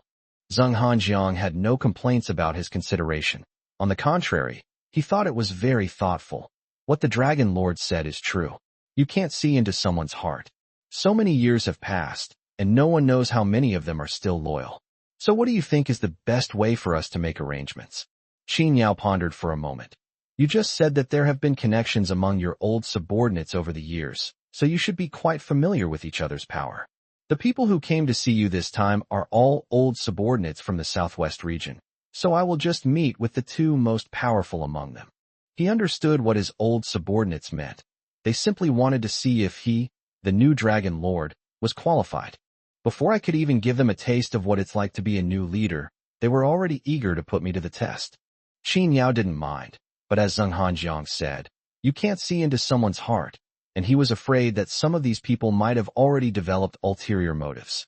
After all, their master hasn't shown his face in all these years, and his fate is unknown. Some people just can't wait to see him. Remember, you must choose someone reliable. Once the two most powerful figures acknowledge his existence, the others will naturally stop saying anything. All right, Dragon Lord, rest assured, I will take the lead on this matter. How about we meet at my Instant Moon Pavilion tomorrow night? Okay, you can arrange it. The call had barely ended when another number called. Upon seeing the number, he couldn't help but frown. Why is she calling me? Remembering that he still owed someone a favor, Qin Yao still accepted the call. Did you need something? Yi Huang's voice was cold and aloof. Upon hearing Qin Yao's words, she let out a light, emotionless laugh. You really are pragmatic. Now that you don't need me anymore, you're so cold-hearted? You're overthinking it. I just know you wouldn't call me unless there was nothing wrong.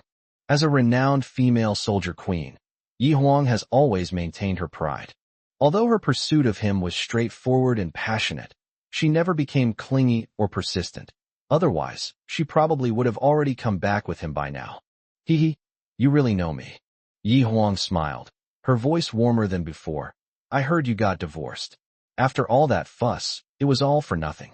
Qin Yao, do you regret it? There's nothing to regret. Qin Yao poured himself a glass of water and drank it all in one gulp, showing no sign of being affected by the divorce. It's enough to have a clear conscience. You're quite carefree. Yi Huang said. I'm calling you today to remind you of something. Last time you asked me to lend you some people, but you needed them too urgently. My people definitely couldn't get there, and they can't show their faces in the southwest region easily, otherwise it would displease the authorities. So I contacted an old acquaintance who happened to be in the Southwest Theater Command. I only found out this morning that he heard from somewhere that I had pursued you, and he also found out about you in Sichuan, so he plans to go and see you.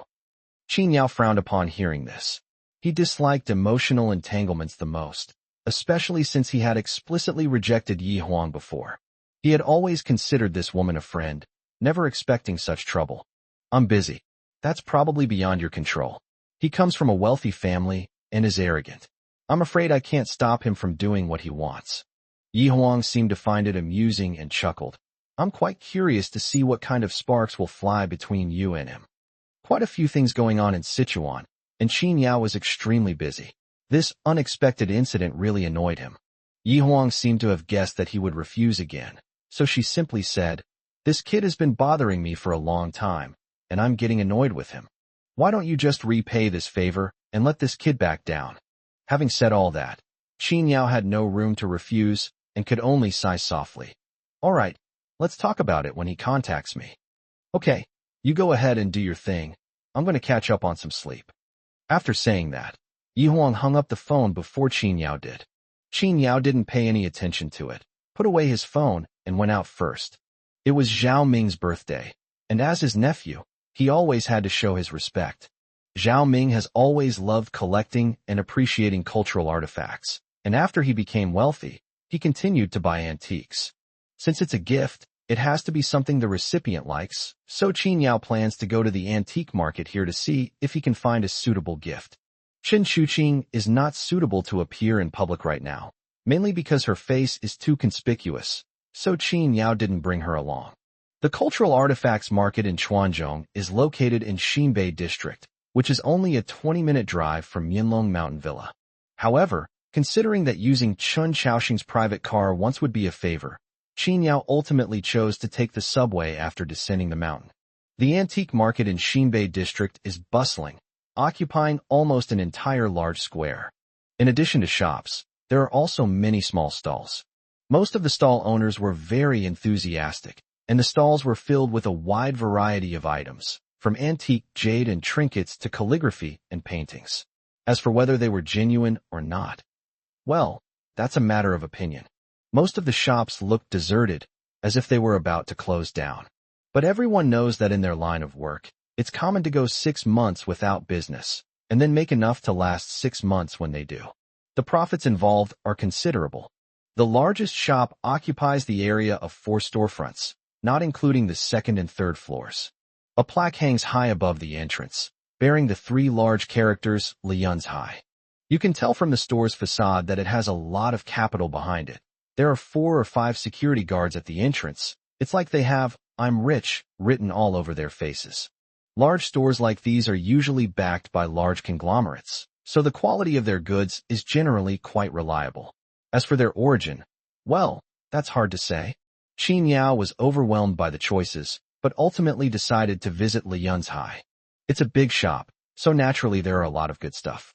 I had just arrived at the door and hadn't even had a chance to go inside when I heard a commotion coming from inside, followed by a loud slap. Chapter 2:11 Watching the show. Qin Yao looked up and saw a group of people standing at the main entrance, including the security guards from Lian's High, who were surrounding a young girl who looked to be in her early 20s. The young woman looked like an ordinary college student. She was dressed very simply, had her hair tied in a high ponytail, and was holding a job posting for a cleaner. She probably wanted to apply for a cleaning job at the store.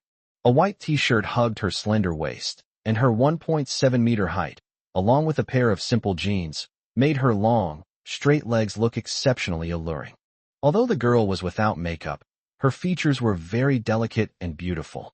In this fast-paced society, just one glance at her face brings a sense of peace. Her eyes were as black as ink, without any colored contact lenses or eyeliner, yet they were pristine and reminded one of a baby's eyes. Such a face would make most female celebrities who claim to be pure and innocent feel ashamed. Unfortunately, now there is a slap mark on her fair face, and one side of her face is swollen up. The woman who hit her was a middle-aged woman dressed in gold and silver, whose skin was somewhat loose, making her slanted eyes look particularly fierce. The middle-aged woman was pointing at the girl and yelling, "Did your father or your mother die? Why are you in such a hurry to go to the funeral? I just bought an antique vase, it's made of jade, and you've broken it. What bad luck. Enough with the nonsense, pay up." The girl stood there, tears blurring her vision, clutching the job advertisement in her hand, not daring to utter a sound even after being hit.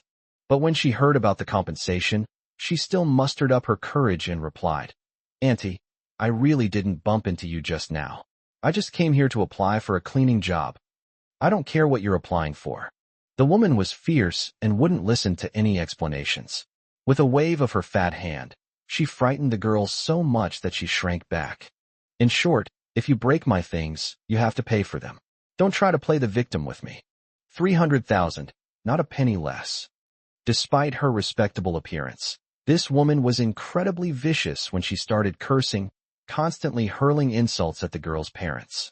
The girl was also a reserved person. Even though she was being verbally abused like that, she didn't dare to talk back. Lianzhai has many customers, and now there are many onlookers. However, most people were just there for the spectacle, and no one was willing to speak up for the girl. 300,000 is no small sum, and this woman doesn't look like a kind person. Whoever speaks up for her will be in trouble. As for the employees of Lianzhai, they all watched expressionlessly. As long as they don't fight or damage anything in the store, they can cause as much trouble as they want. After all, they've already paid for the vase. Among them was a pretty female manager in her 30s who even held a handful of sunflower seeds and looked at the girl with a mocking expression. Qin Yao glanced at the broken pieces of the vase on the ground and immediately frowned. Something's not right. Just as he was about to step forward to speak, he heard a familiar voice. "I'm telling you, these young girls nowadays are getting more and more irresponsible. They damage other people's things and don't even think about paying for them. What's the point of just standing there silently?" Looking up, I was surprised to see Chen Huiyu. Standing beside her were none other than Zhao Karen and Su Zongwei. It seems they also came here today to buy a gift for Zhao Ming's birthday. What a coincidence. Qin Yao didn't go up immediately to see what they were up to. The girl was being blamed, and tears streamed down her face. She frantically waved her hands, saying, "I really didn't break the things. When I came in, I saw this aunt carrying such expensive items, and I even deliberately avoided her. But this auntie seemed to be walking unsteadily, and she came straight towards me. Although we bumped shoulders later, I definitely didn't touch anything about her." The girl seemed to have mustered a lot of courage to say those words, and even her fair and slender neck turned red after she finished speaking. The middle-aged woman persisted, saying, "Stop making excuses. If you hadn't been walking unsteadily and bumped into me, would I have slipped and dropped the vase? If you don't want to pay compensation, then come with me. We'll go to the police station and talk things over.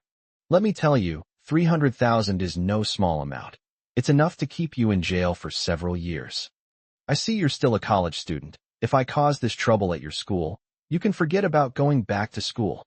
When she heard that the matter was going to be taken to the school, the girl's eyes clearly showed panic. The woman tried to pull her outside, but she quickly pushed off the ground, refusing to go. "No, I can't go to school. Then you have to pay me back." The woman let go, put one hand on her hip and spread the other out, directly asking for money. This time, the girl completely panicked, choking back tears and unable to utter a complete sentence. I really have no money." The people around were whispering among themselves, seeing how fierce the woman was, saying that the girl was really unlucky. Someone just saw it. The girl was indeed walking very carefully, as if afraid of bumping into anyone. It was this middle-aged woman who wasn't paying attention and bumped into her. However, the item was indeed broken, and she did encounter a woman who insisted on paying her compensation, which she couldn't do anything about. Most of those present who felt sorry for the little girl were men. Su Zongwei couldn't help but sigh. This little girl is really unlucky. As soon as he finished speaking, Zhao Karen glared at him and said, "What's so unlucky about it? She hit someone herself and refused to pay compensation. Unlucky? I think she's shameless." Zhao Karen never hesitated to speculate about other women who were prettier than her, even with the most malicious thoughts. Looking at that face that looked even better without makeup than her own with heavy makeup, she wished the woman would slap her twice more, smashing her face to pieces. With a Chanel handbag slung over her arm, she haughtily raised her chin. "Don't you even know who you are? How dare you loiter around in a place like this? You deserve it."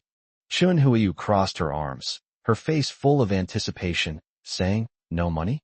I don't think so." As soon as she spoke, everyone looked over. Her triangular eyes sized the girl up and down, and she said in an ambiguous tone, "How could a female college student her age be broke?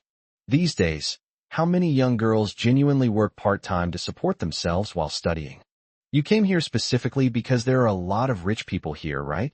Although she didn't say it explicitly, everyone present understood. Many of the women who initially felt sympathy for the girl changed their attitude, especially the women who came with their husbands, who felt a deep hatred for the girl. "That's right, just look at her face, she's a vixen. No money. You should be able to earn quite a bit in one night. Stop pretending to be pitiful, shameless." The girl became anxious when she realized that so many people were misunderstanding her. Seeing Chun Huiyu blushing, he said, "How could you frame me?"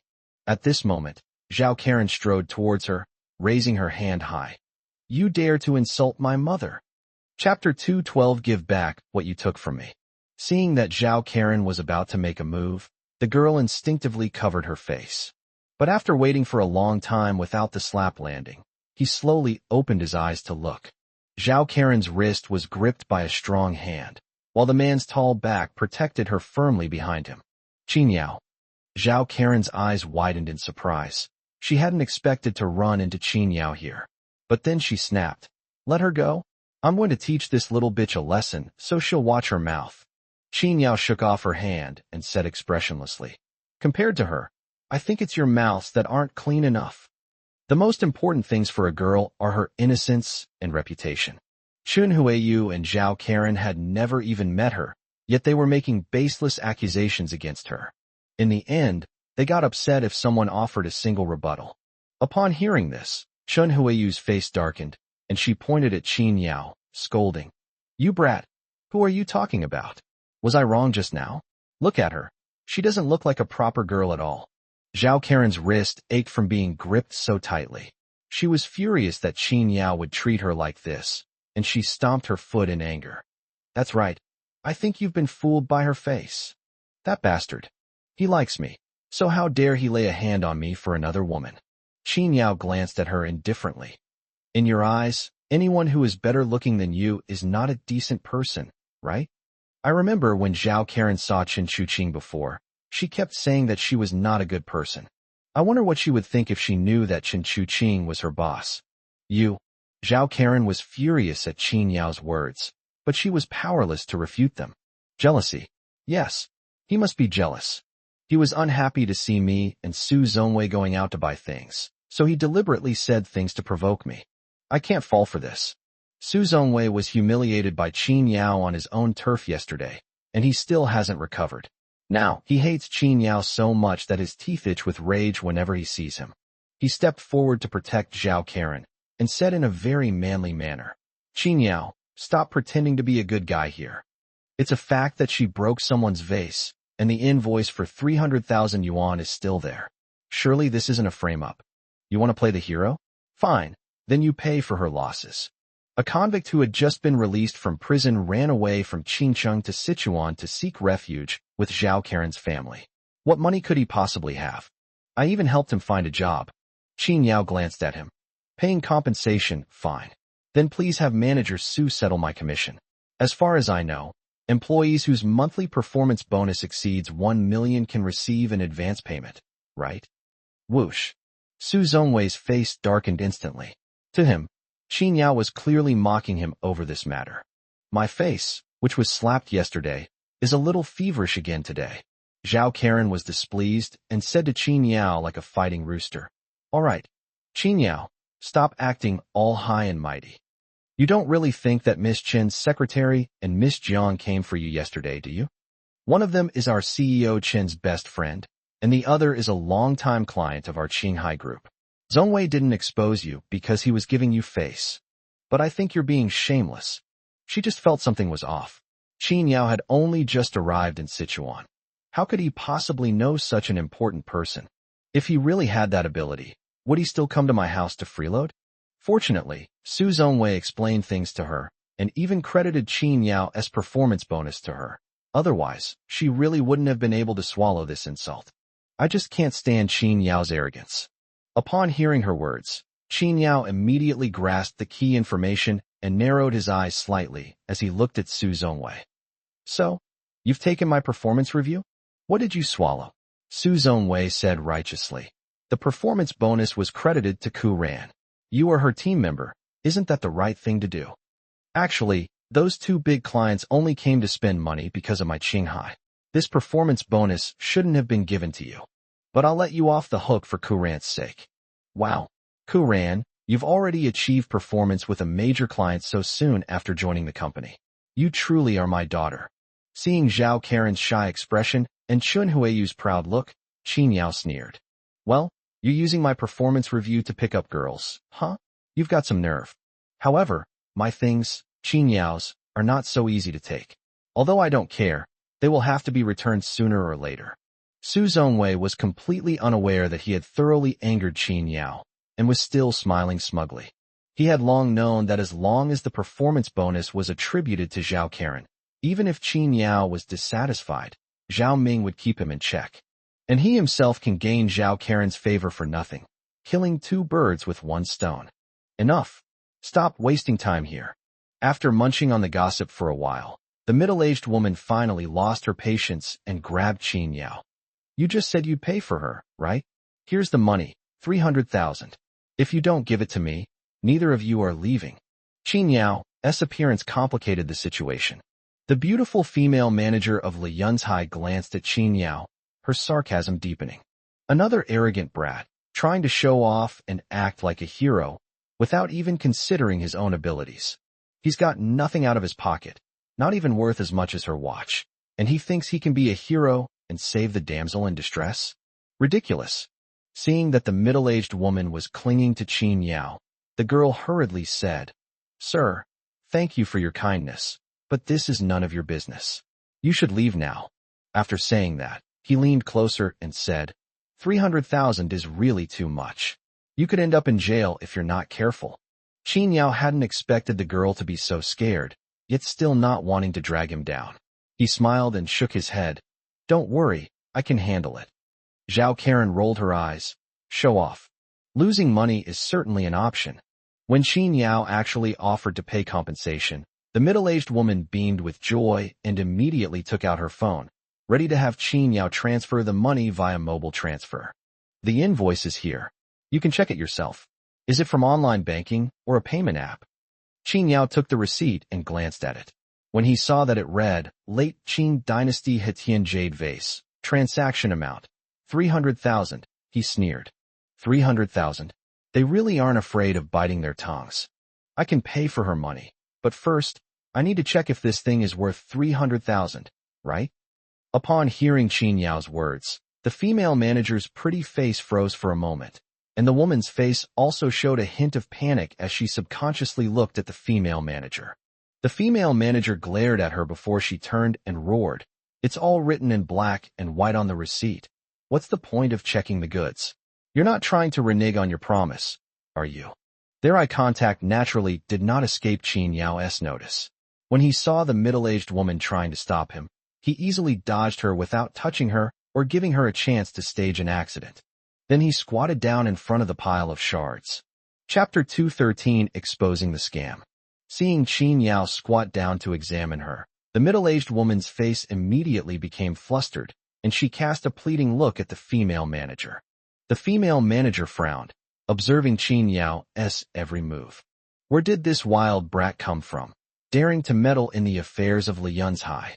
She moved her fingers, and a mail shop assistant next to her quickly ran over and approached her solicitously. Manager Tao, what can I do for you?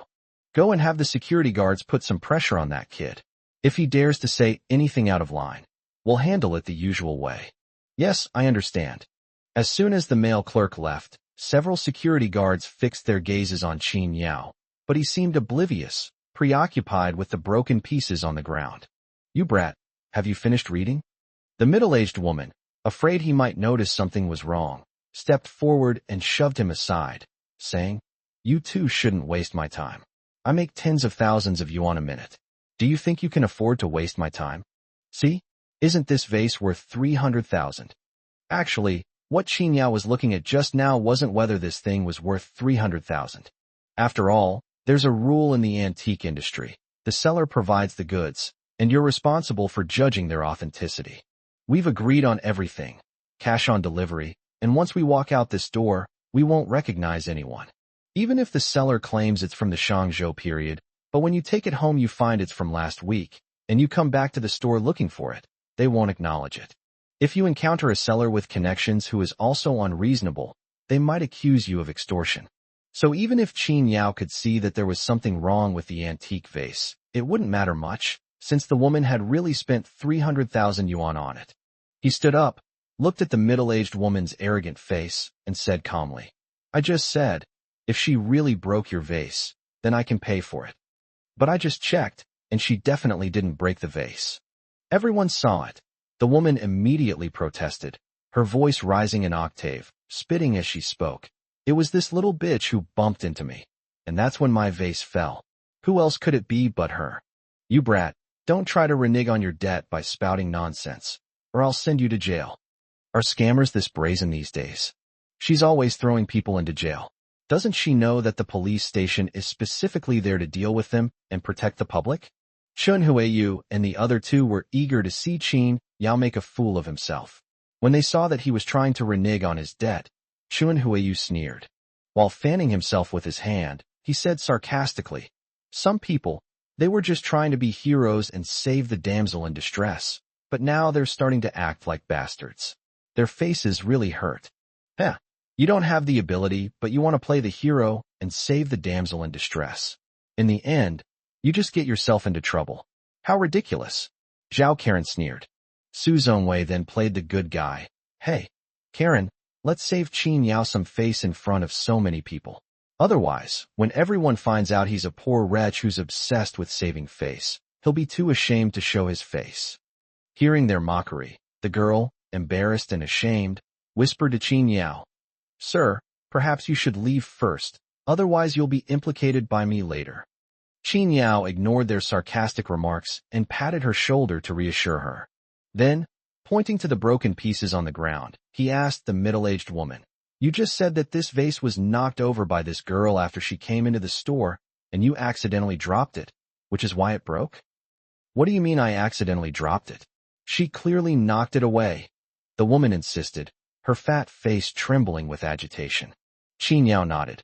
Okay, let's assume that's the case for now. So, that means the vase was just broken. Nonsense. That's what I'm wondering. Since the vase was just broken, why are there no tiny fragments at all? They're all large pieces. Even if jade is not so easy to break, it would still scatter a lot of small fragments after hitting the ground. But Qin Yao had just examined it, and there wasn't a single tiny fragment in the pair of pieces. Moreover, many of the breaks were very neat, unlike what one might expect from broken pieces. Instead, it looked as if someone had first cracked it open and then broken it off along the crack. After Qin Yao said that, everyone noticed it. Yeah, if it really broke, how could it shatter so neatly?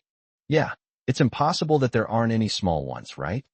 Not only are there no small fragments, there isn't even any dust.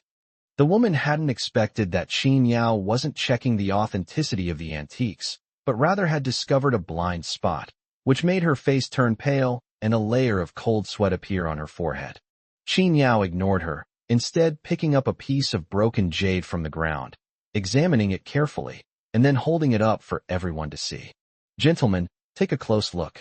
The broken edge of this fragment is very smooth, without any of the sharpness that would be present after it was smashed. And there are some remaining translucent solids on it. If I'm not mistaken, they should be glue, right? Boom.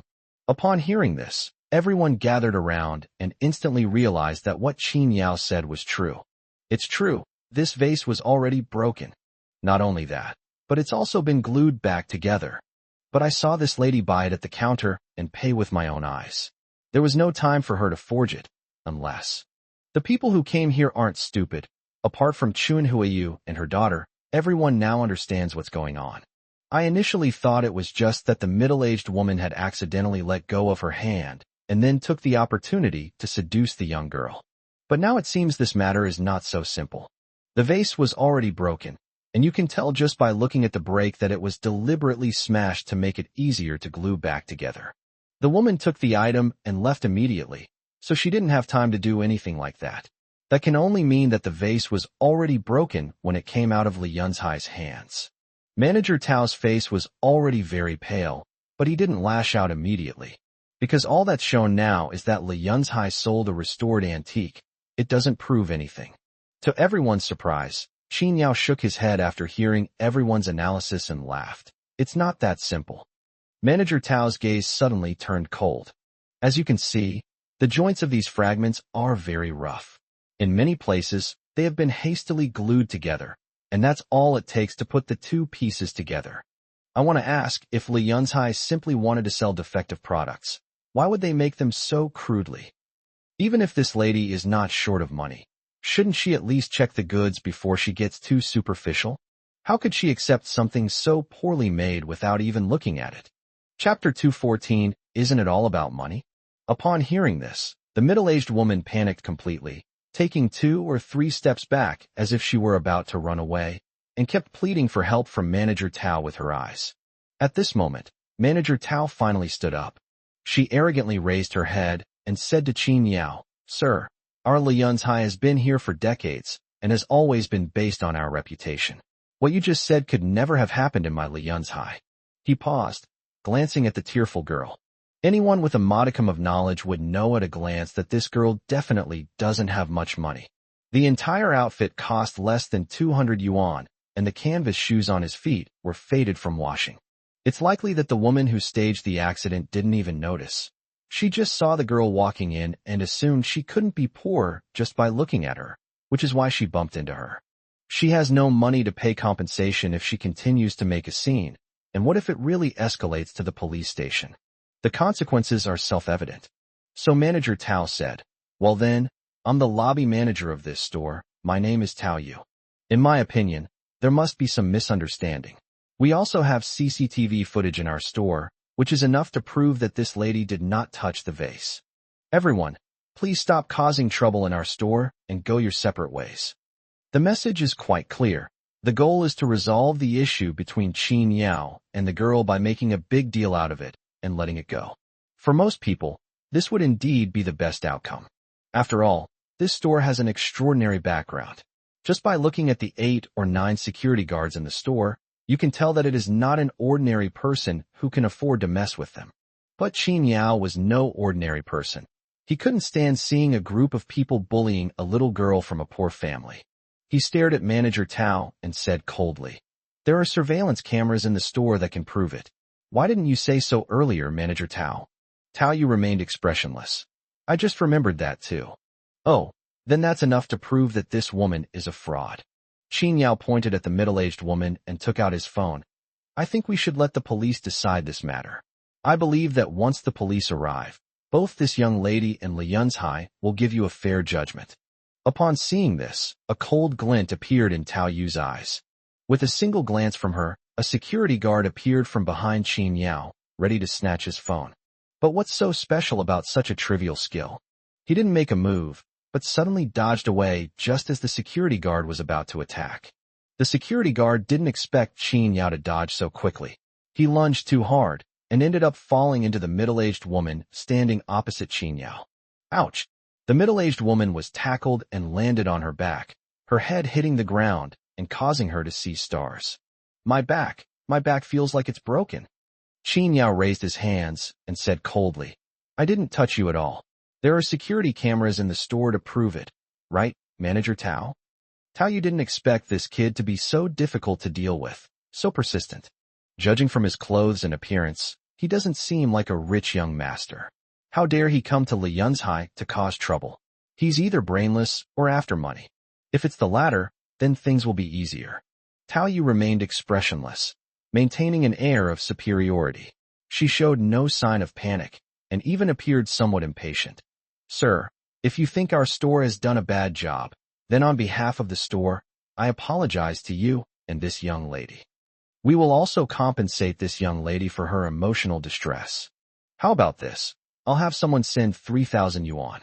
1,000 yuan will be for medical expenses, and 2,000 yuan will be my personal compensation to her for her emotional distress. What do you think? Logically speaking, Tao Yu had already done everything he could to be considered extremely kind and righteous. Many people have even started trying to persuade Qin Yao to get back together with that girl. That's enough for you too. 3,000 is not a small amount. Yes, 3,000 yuan is enough for that girl to do odd jobs for a month. All right, what's the point of continuing this commotion? Some kind-hearted people leaned close to Qin Yao and whispered, Young man, that's enough. This shop has a powerful background. You can't afford to mess with them. Tao Yu straightened her back, looking very confident. For troublemakers like Qin Yao, as long as you give him money, you can definitely shut him up and stop him from talking nonsense. Chun Huiyu and the other two were surprised that Qin Yao had actually seen through the middle-aged woman's attempt to stage an accident, which made them lose face, as they had originally spoken up for the middle-aged woman. Because in doing so would confirm that they framed the girl and aided and abetted the perpetrators. Zhao Karen was furious. She just couldn't stand her sycophant fawning over other women. Qin Yao had helped a village girl today. She might not be so angry. But that girl was far too beautiful, and she absolutely wouldn't allow it. All right, Qin Yao, what are you still making a fuss about? Zhao Karen rolled her eyes at Qin Yao. 3,000 yuan is a lot for the two of you, so don't be so ungrateful. Besides, all you've been making a fuss about is money. You haven't suffered any losses, and the manager has already accepted his bad luck and paid the money. Stop being so unreasonable. Su Zhongwei remained silent. If he were to speak, he would also be hoping that Qin Yao would continue to cause trouble, and that things would get even bigger. Zhao Karen was unaware, but he did know. This Liyunzhai restaurant is backed by a large family in Sichuan, and can summon hundreds of people with a single phone call. If this continues, they might have to back down publicly for the sake of the shop's reputation. But once they step out of this door, Qin Yao and the girl will both be in trouble. Who knows, his body might be dumped in some unknown ditch the next morning. Actually, everyone present was smart enough to see the trick. They all realized that it was definitely related to Liyunzhai, but who said so? So-called justice is a joke in the face of capital. Someone can just throw some money at you, and you'll be covered in bumps. There's nothing you can do. That's what happens when you're poor. If you're poor, you deserve to suffer. Even the girl noticed something was wrong and quickly tugged at Qin Yao's clothes. Brother, why don't we just forget about it? I haven't lost anything. I don't want the money either. I won't take money that doesn't belong to me. Let's go. The girl tremblingly clutched Qin Yao's clothes, and despite having suffered a great injustice, she still chose to bow her head. Qin Yao knew that she wasn't cowardly, but rather that reality was what it was, and if she didn't bow her head, she might be plunged into an abyss. However, while she was afraid, Qin Yao was not. He patted the back of her hand and smiled. Don't worry, I'm not doing this for the money. He glanced at Manager Tao and said calmly, I just feel that this kind of thing needs a better way to be handled. But since Manager Tao's attitude is so good, I believe that Liyunzhai won't cause any more trouble for this girl because of this, right? Of course, Tao Yu said coldly. That's good. I can choose not to call the police, but I hope Luo Yunjai can take this woman who's trying to scam me to the police station. Is that all right?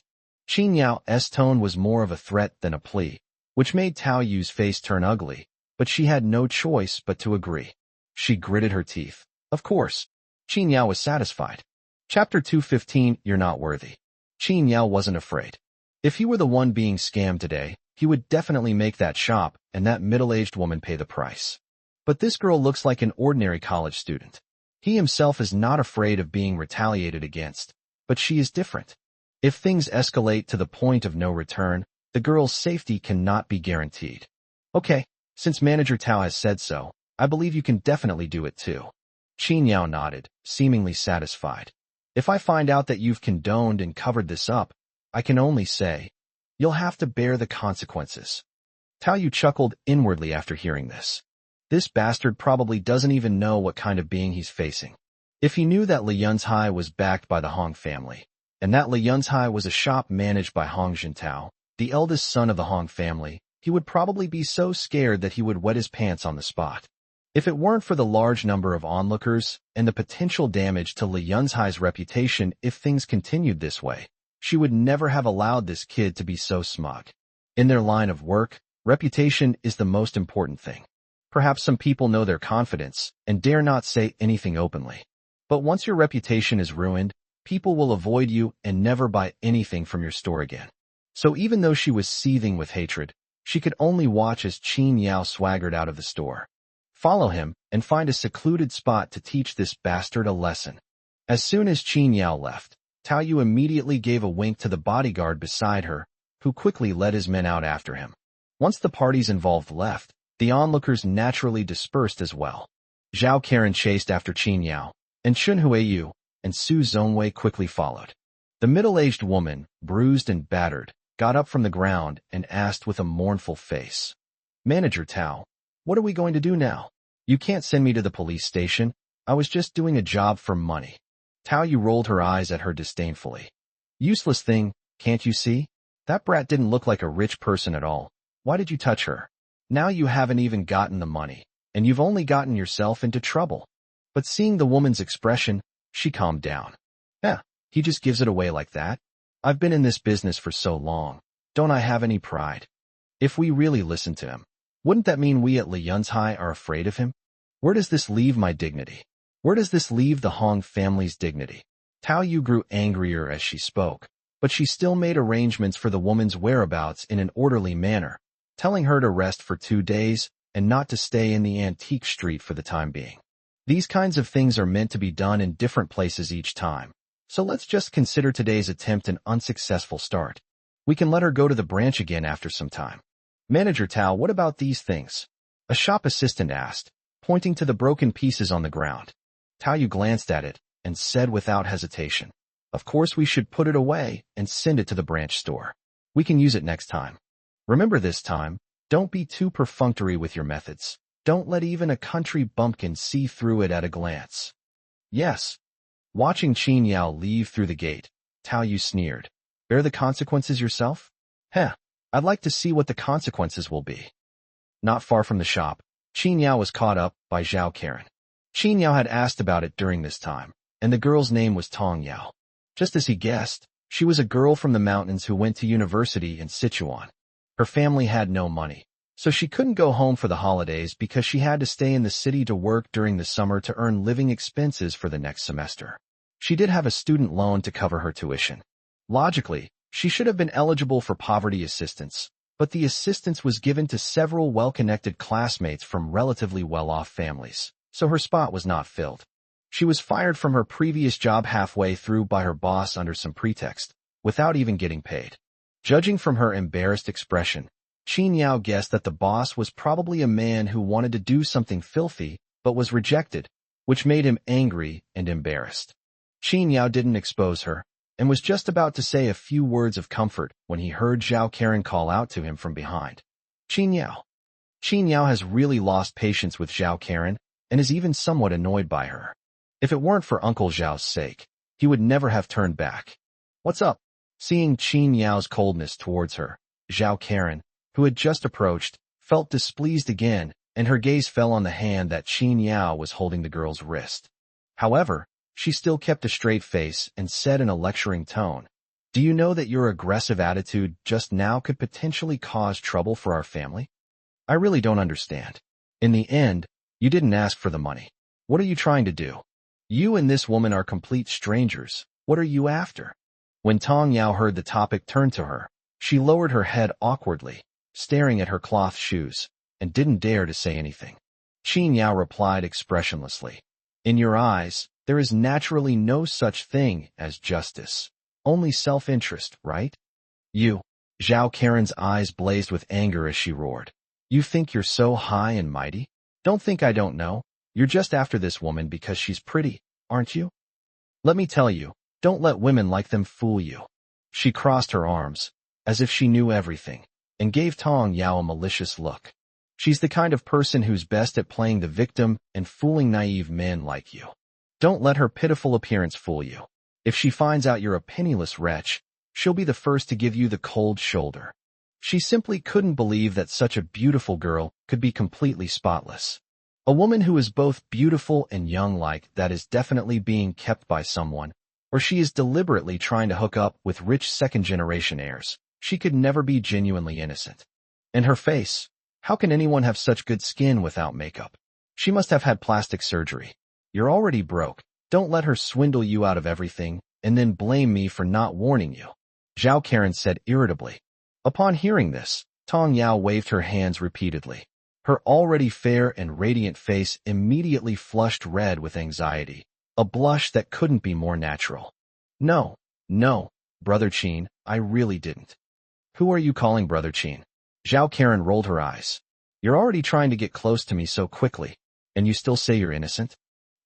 I advise you to give up on that idea. He's a penniless bastard. You won't get any money out of him." Tong Yao blushed, tears welling up in her eyes. "Brother Qin, I'm really grateful that you can help me, but I really wouldn't lie to you. You're still trying to deny it." "All right, Zhao Karen." Before Zhao Karen could finish speaking, Qin Yao impatiently interrupted, his tone icy and his gaze deep. "Not everyone is like you, and relationships between people aren't just about money and interests as you see them. Whether she's lying to me or not, I can tell for myself, and I don't need you to interfere. You're not worthy to point fingers at me. Nursery rhyme, let's go." Chapter 216 is so similar. Zhao Karen never expected that Qin Yao would say such things about her for another woman. "Is this a case of playing hard to get? You're deliberately trying to make me jealous, aren't you?" "Unfortunately, I'm not buying your act." Just as she was about to make a sarcastic remark, Qin Yao pulled Tong Yao away, leaving her with nowhere to vent her anger. Qin Yao pulled Tong Yao out of the antique street, and saw that her big eyes were swollen from crying. He said helplessly, "Why do you cry so much? People will think I'm bullying you." Upon hearing this, the nursery rhyme waved her hands repeatedly. No. If it weren't for you, Mr. Qin, I'm afraid I would have." She felt a chill run down her spine just thinking about it, and the fear and tension brought tears to her eyes again. "Sigh, forget it. Let's not talk about it anymore, okay?" Qin Yao was helpless and glanced at a nearby restaurant. "Since we didn't manage to buy anything, we might as well grab something to eat first. You haven't eaten either, have you? Come on, it's my treat." "Oh, I can't accept this." Tong Yao's eyes widened. "You just helped me, and I haven't even thanked you yet." Qin Yao put his hands in his pockets and said casually, "Oh, then you can treat me." Tong Yao was now in an awkward situation. She only had 200 yuan left. "All right, if you want to thank me, then come with me obediently." After saying that, Qin Yao stepped directly into the restaurant. Tong Yao hesitated for a moment, but still followed. The two of them ordered 4 dishes, which made Tong Yao's eyes widen in amazement. However, Qin Yao ignored her and started eating as soon as the rice was served. After hesitating for a while, Tong Yao started eating anyway. Qin Yao finished the meal in no time. Although there were 4 dishes, 3 of the meat dishes looked untouched, and Qin Yao didn't eat much of them either. "Don't waste the rest. Take the leftovers home if you can't finish them." "I can't accept this." "Sorry, you're just going to pay for it yourself?" Tong Yao blushed. I don't have any money." "That settles it." Qin Yao found it quite amusing. It's rare to see a girl like this who blushes so easily these days. After Tong Yao finished eating, Qin Yao finally spoke up. "You need a job, right?" Yes. Qin Yao pondered for a moment, and naturally he didn't believe that Luo Yunzhai would really let this matter go. "I don't care, but for this girl, it's an undeserved disaster. It's better to make plans early than to be confronted by them." Although he saved the girl, he did cause her trouble. You're looking for a part-time job, right? Here's what I'll do. I'll help you find one, with room and board included, and the pay will definitely be better than what you'd earn outside. How about it? Tong Yao, being simple-minded, almost instinctively refused. No, I've already troubled you so much, sir. You saved me, and even treated me to a meal. How can I ask you to help me find a job again? Qin Yao was always decisive and didn't give her a chance to refuse. If you don't want to go, that's fine. Then you can treat me to this meal. This restaurant wasn't a high-end establishment, but the dishes Qin Yao ordered were all expensive, which Tong Yao definitely couldn't afford. Seeing that she was so anxious that her neck turned red, Qin Yao chuckled and said, "Since you don't have any money, then listen to me. I'll give you an address in a bit. You can take a taxi there, and I'll reimburse you for the fare. Once you arrive, someone will pick you up and arrange work and accommodation for you. Stay there until the start of the semester and don't wander off." Qin Yao paid the money, exchanged phone numbers with the girl, and then gave her the address of Mianlong Villa. He then called Chun Lioli to explain, and she readily agreed, saying that the house and the people inside had been given to Qin Yao, and that she would make the final decision. Anyway, the Chun family is big and wealthy, and they don't lack another mouth to feed. Even if Tong Yao doesn't do anything after moving in, they can still afford to support her. After helping Tong Yao get a taxi, Qin Yao contacted Zheng Hanjiang, whose car arrived quickly. "Dragon Lord, please get in the car."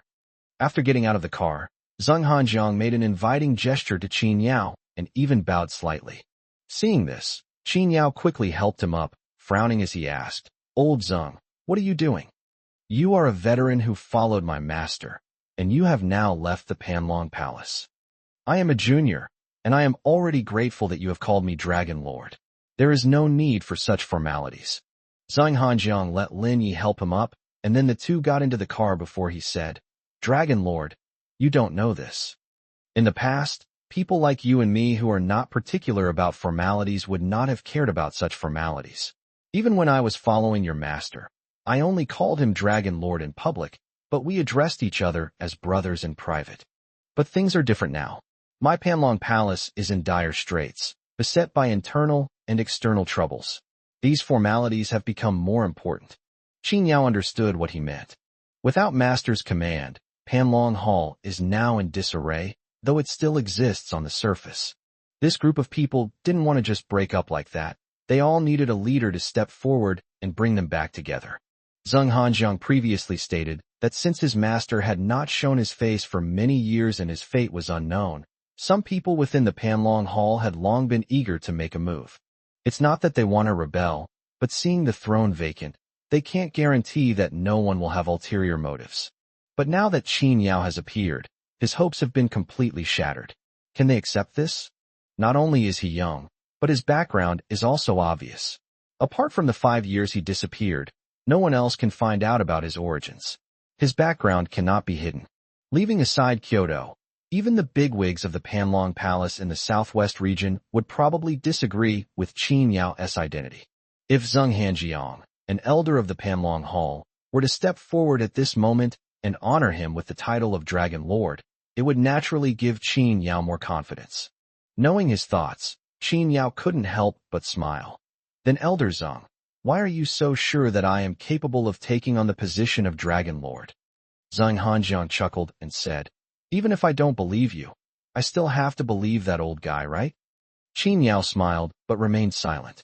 Zheng Hanjiang just stared at him, his gaze suddenly drifting away, as if he were recalling something from a very long time ago. "Speaking of which, when I first saw you, I thought you looked a lot like that old fellow. I thought, what a pity, what a pity."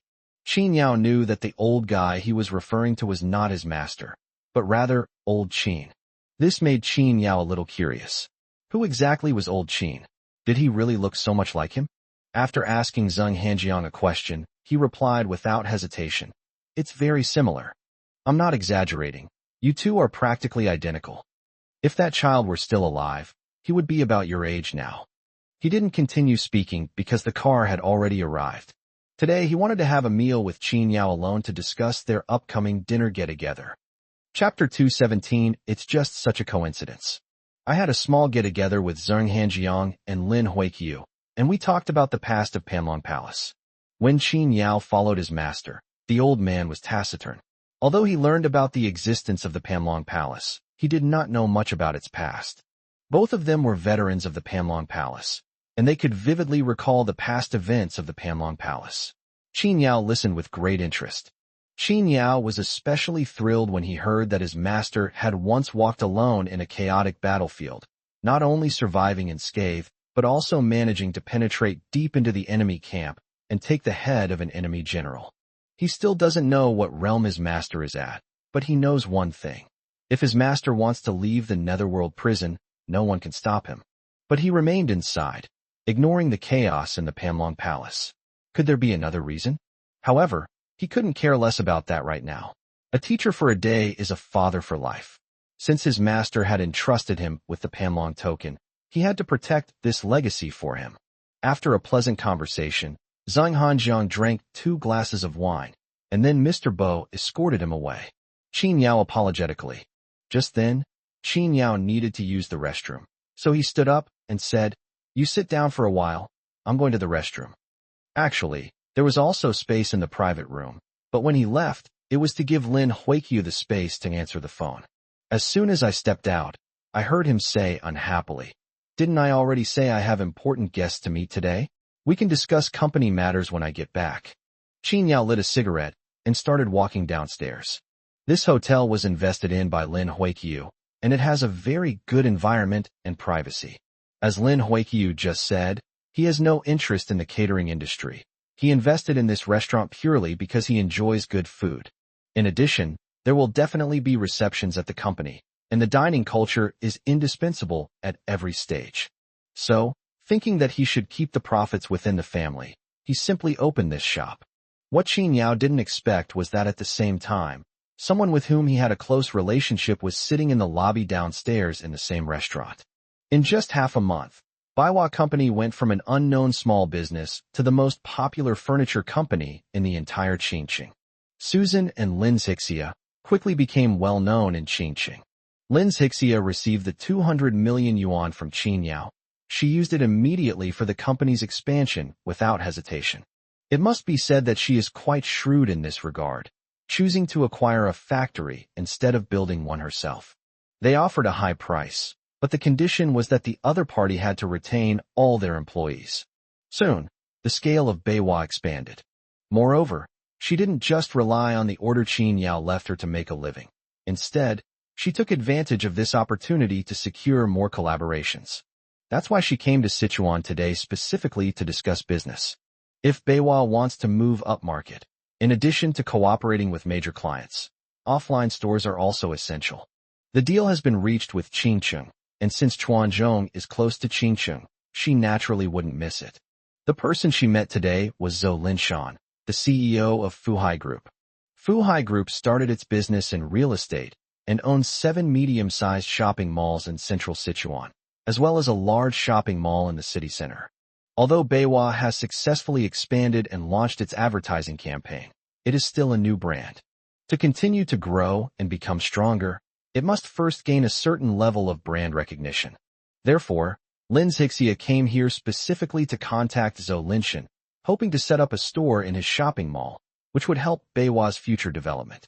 Having learned her lesson from last time, Lin Xixia dared not invite people to a private room again, and instead reserved a table in the lobby. There weren't many people at the table. Besides Lin Xixia and Susan, there was a middle-aged man in his 40s and his several subordinates. 7 or 8 people sat at a table, with Lin Xixia and Zhou Linshan in the main seats. Susan isn't drinking today. She's in charge of taking Lin Xixia back to her hotel. Lin Xixia sat next to the middle-aged man, her smile respectful and her manners polite. There's no way around it. The disparity in status and position is simply there. Although it lacks Qin Yao's original efforts, Lin Xixia has indeed become a minor celebrity in Qingqing recently. But compared to the multi-billion-dollar Fuhai Group, it's still a drop in the ocean. Besides, I'm just a newcomer, while he's been in this industry for years and has plenty of connections and status. Without outside help, she could only be subordinate to others. Mr. Zhou, I don't have much of an alcohol tolerance, and I've already had quite a bit to drink. but I'm truly grateful that someone as busy as you would take time out of your busy schedule to see me. So today, as long as you're happy, I'll go all out and keep you company to the very end. Lin Zixia held her wine glass, her smile perfectly measured, respectful yet not obsequious. I just hope you can give our cooperation more consideration. The store arrangement is beneficial to both of us, and I believe that our Beihua Group's products will definitely not disappoint you. Susan sat next to Lin Zixia, watching her swallow a glass of wine without changing her expression, and couldn't help but sigh inwardly. It turns out that relationships really do help people grow. After leaving Qinyao, Lin Zixia gradually matured into a capable and independent person. I believe that given time, she will be able to emerge from the shadows and create a bright future together. Zhou Linshan looked at Lin Zixia with a smile, a hint of hidden greed surging in his eyes. President Lin. Tisk, it seems a bit too formal for me to call you President Lin. How about I just call you Zixia? Lin Zixia put down her wine glass and smiled. Of course, Mr. Zhou can just call me Zixia. Zhou Linshan nodded, toying with the cup in his hand. Zixia, to put it bluntly, although I, Zhou Linshan, am not some big shot, the number of people who ask me out for dinner could form several football teams. Besides, when it comes to things like attracting businesses to shopping malls, I can't possibly manage them all. Every month, countless people deliver their proposals to my desk. Zixia, tell me, if I had to meet with every single one of them, what kind of business would I be doing? I might as well be a PR person, right? Zhou Linshan wasn't exaggerating. Whether from the perspective of status or the strength of the two companies, his willingness to meet Lin Zixia was definitely a great honor. As for why he was willing to meet Lin Zixia, that's a matter of opinion. After all, it's just an investment in a few stores. If it's just about business, does Zhou Linshan need to personally show up? Whether he came for Lin Zixia's sake or for Lin Zixia's sake, everyone present knew perfectly well. Lin Zixia naturally knew this, but what could she do about it? If she doesn't come, there's no point in discussing this collaboration. Chapter 2:18 How dare you? Mr. Zhou, everyone knows you're a very busy person. That's why I just said we were truly honored that you could come to our meeting. On behalf of Beihua Group, I would like to thank you again for your kind invitation. Well then, I'll drink this glass in one gulp, and you can drink as you please. After saying that, Lin Zixia poured herself another glass of wine and drank it all in one gulp. She didn't even flinch as the fiery liquor went down her throat. Zhou Linshan remained unmoved, simply smiling as he looked at her. Seeing that she had downed the entire glass of wine, he clapped his hands with a smile. Not bad, not bad.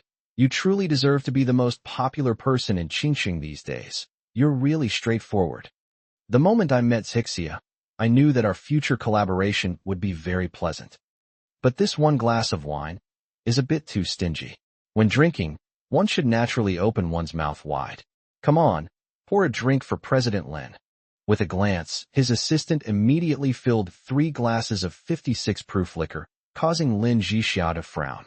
She doesn't actually have a high alcohol tolerance, and she was already pushing herself to this point. She could barely keep a smile on her face. Seeing that she was not feeling well, Susan quickly stood up to help her out. Mr. Zhou, Zixia isn't feeling well and can't hold her liquor.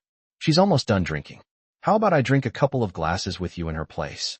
Upon hearing this, Zhou Linshan's gaze fell on Susan's face. The reason why Beihua Group rose to fame in a short period of time was not only due to the funds and orders provided by Qinyao, but also partly due to the faces of the two of them. Both female CEOs are stunningly beautiful and have their own unique charm. Beautiful and rich, how could she not be attractive? Although Susan is quite good-looking and could definitely be considered a beauty, she is not. But Zhou Linshan doesn't care about her now. He has no appetite for Susan's type. So as soon as Susan opened her mouth, Zhou Linshan's face immediately fell. He slammed down his glass, spilling several drops. What? Is my face so worthless that people are lining up to drink with me? These words made Susan's smile falter slightly. This shows they don't take Susan seriously at all. But reality is often harsh. If you're here to ask for a favor, you have to adopt the attitude of someone asking for a favor. Lin Zixia pulled Susan aside, gave her a wink, and then smiled and said, President Zhou, please don't be angry. Our President Su is just worried that if I drink too much, It will interfere with important matters. Since Mr. Zhou has spoken, how can I refuse? I'll drink these 3 glasses. Lin Zixia gritted her teeth and forced herself to drink all 3 glasses of beiju in one go, which terrified Susan. The people Zhou Linshan brought applauded repeatedly. Excellent. What a heroine. President Lin certainly has a huge capacity for alcohol. Seeing that she had downed 3 glasses of beiju, Zhou Linshan smiled again and pulled up a chair to sit a little closer to her. As the two closed the distance, Zhou Linshan's breath hit her face in waves, making her feel nauseous. That's right. I think you're quite capable, Zixia. You were just being modest earlier, weren't you? As he spoke, he placed one hand on Lin Zixia's back and the other hand held a wine glass to her lips. Zixia, you've been so kind to me, so I can't refuse, right? Here, I'll drink this with you. I'm not bragging, but the moment I saw you, I felt like we'd known each other for ages. How about this? Let's have a toast together, like sharing a cup of wine. Zhou Linshan is quite old, in his 40s, with a successful career and a happy family. It's no exaggeration to say that his eldest son is almost the same age as Lin Zixia. But the things he did were extremely despicable. He was embracing a girl who was old enough to be his daughter and arranging for them to drink a toast together. Even though there were other people in the other seats, he didn't care at all. The word, respect, was not used at all when it came to Lin Zixia. Seeing that Zhou Linshan was going too far, Susan quickly got up and hugged Lin Zixia in her arms. Even so, she could only force a smile and say, Mr. Zhou, I'm so sorry, but I think Zixia is almost done drinking.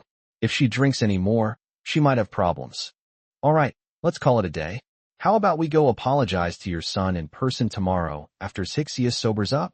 Business deals may fall through, but one cannot afford to lose face. Susan wanted to pull Lin Zixia away directly, but before she could stand up, she was pushed down. Zhou Linshan put down his wine glass, casually grabbed a tissue to wipe his hands, and said with a forced smile, Gentlemen, it seems you two aren't very sincere about this business. You come and go as you please. Do you really think you can take me, Zhou Linshan, for granted? Looks like you didn't take what I said before seriously. What? Were you trying to fool me? Upon hearing this, Lin Zixia's face showed a look of panic. No, Mr. Zhou, we didn't mean that. So what do you mean? Zhou Linshan lost his patience, threw the tissue he had used to wipe his hands onto the table, and his face became completely expressionless. Although he was already a middle-aged man with a big belly, countless women had thrown themselves at him over the years, and he didn't need Lin Zixia. But this woman knew exactly what she wanted, and she came to keep the appointment, only to be tricked like this, which made him quite annoyed. Lin Zixia, you know perfectly well why I came here today, yet you're rejecting me now. What's with the airs you're putting on? What? You're not satisfied with the price I gave you? Hearing Zhou Linshan's words, Lin Zixia was stunned, her smile already quite forced. Mr. Zhou, what do you mean by this? You agreed to meet with us, wasn't it because of Beiwa's products? Stop pretending with me. Zhou Linshan frowned, completely losing his patience. How can your Beiwa, a small, newly established company, compare to well-known international brands? In my Fuhei shopping mall, there are countless international brands. Countless people are throwing money at my desk, begging to set up shop in Fuhei. Aren't they all companies with more strength and larger scale than your Beiwa? Why do you think I'd give you that kind of face? How dare you? Zhou Linshan's few words completely wiped the smile off Lin Zixia's face. She originally thought that Baihua's ability to win Zhou Linshan's favor was due to the quality of its products. But to my surprise, the other party turned on me so suddenly. Mr. Zhou, I'm not going to waste my breath on you. I'm telling you right now, you can leave if you want. I, Zhou Linshan, may not have any other skills, but I can absolutely make it impossible for a fledgling small company to make any progress in Sichuan. As the two sides reached a stalemate, a gaze was coldly watching them from upstairs. After Lin Huiqiu finished making the call and saw that the person hadn't returned, he went out to look for him himself and happened to run into Qin Yao. Dragon Lord, what are you looking at? Just call me Mr. Qin outside. Qin Yao withdrew his gaze and said indifferently, It's nothing, just watching the show. Chapter 219 waiting for him to turn back. Qin Yao turned around. A pair of eyes downstairs noticed him. The woman downstairs looked up in a panic and saw that incredibly familiar back, Qin Yao. Upon hearing Lin Xixia's words, Susan immediately looked up towards the second floor and saw Qin Yao's figure. She couldn't help but murmur, "It really is him." She vaguely saw Qin Yao at the Null Club that day, but the woman next to him was so beautiful and dazzling that Susan completely denied that it was Qin Yao. Now Zhou Linshan is not forcing them, but instead giving them the opportunity to leave. After all, people who can amass billions aren't fools. It's easy for Zhou Linshan to want a beautiful woman. There's no need to force him. It would be a loss if it caused trouble. But what he just said was true. If they dared to leave today, it would be the same as having slept with Zhou Linshan. If Beiwa wants to make a breakthrough in Sichuan, Fuhei Group will definitely be the first obstacle. Gentlemen, Zhou Linshan leaned back in his chair, took out a cigarette, lit it, and casually slapped a room key on the table. The door is right there. Whether you leave or not is your decision. We're all adults, so I don't need to waste my breath, right? Lin Xixia gritted her teeth, and the drowsy feeling from the alcohol had cleared up considerably. For the past 2 weeks, she had thought that Baiwa had made a name for itself, and that the outside world would highly recognize their company's products and designs. Zhou Linshan met with her and Susan. She hadn't been unaware of this situation. However, she was still blinded by the joy of the past 2 weeks and thought that her talent was now enough to impress Zhou Linshan. Even without their looks, Fu Hai would still give them this opportunity. But now it seems I was too naive. If they were directly rejected by Fu Hai, that would be better. At least they could try to find other ways to work on it. Now we're completely caught in a dilemma. I'll give you 5 minutes to consider whether you're going to stay or leave. I hope you can give me a definite answer when I return. Zhou Linshan didn't drink much. He got up and went to the restroom, and his 2 bodyguards followed him. The remaining subordinates ignored them, eating and drinking on their own, which still put considerable pressure on them. Yu, what do we do now? Lin Xixia rubbed her forehead, looking worried. Are we really going to ruin Beiwa's market in Sichuan tonight? Dedication? Don't even think about it. She definitely won't do that. But she didn't dare to leave just like that. Susan was also full of worry. She never expected that even though they had been careful enough and had arranged the meeting in the lobby, and Zhou Linshan was willing to accept the invitation, they thought that this matter would not happen. I never expected it would end like this. Just as the two were in a state of panic, a series of footsteps came from upstairs. Lin Xixia subconsciously looked up and froze. She knew she and Qin Yao would likely meet again, but she didn't expect it to be so soon, much less under these circumstances. The scene of their separation that day was still vivid in her mind. Qin Yao left without looking back, which was an absolute disgrace to her.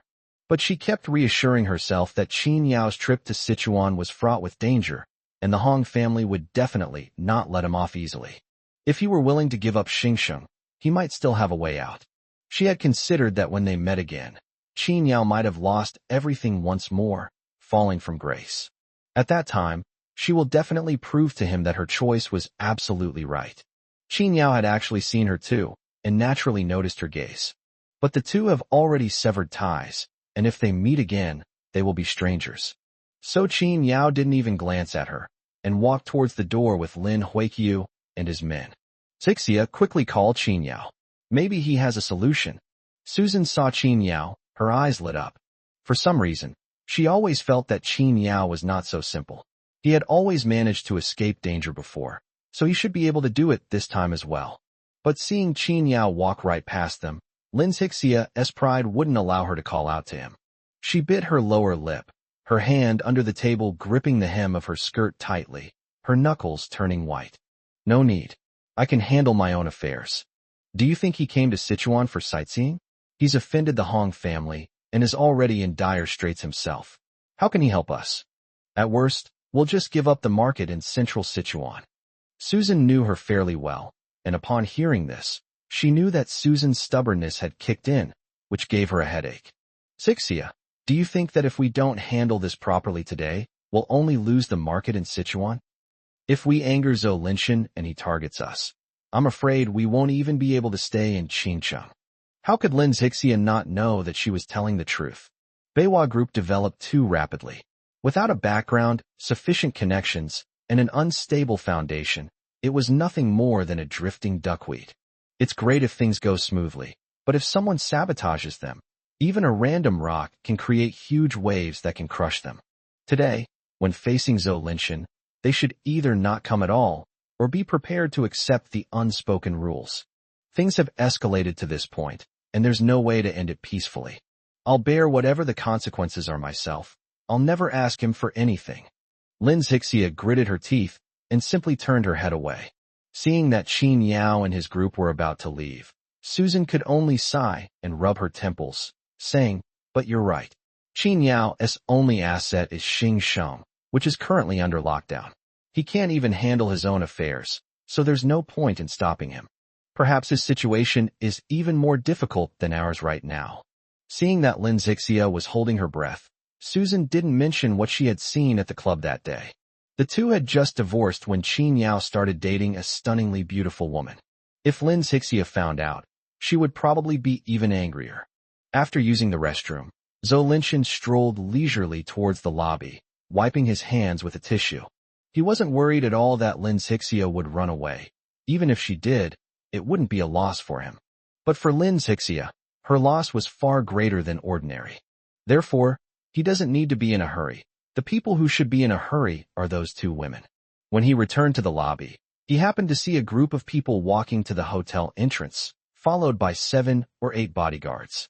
2 bodyguards walked ahead to open the door. In the middle were 2 men, one in his early 20s with an unfamiliar face, whom he didn't pay much attention to. But when his gaze fell on the middle-aged man, his expression changed, and he quickly walked over. Upon seeing him arrive, Lin Zixia and Susan stood up simultaneously, intending to plead for him.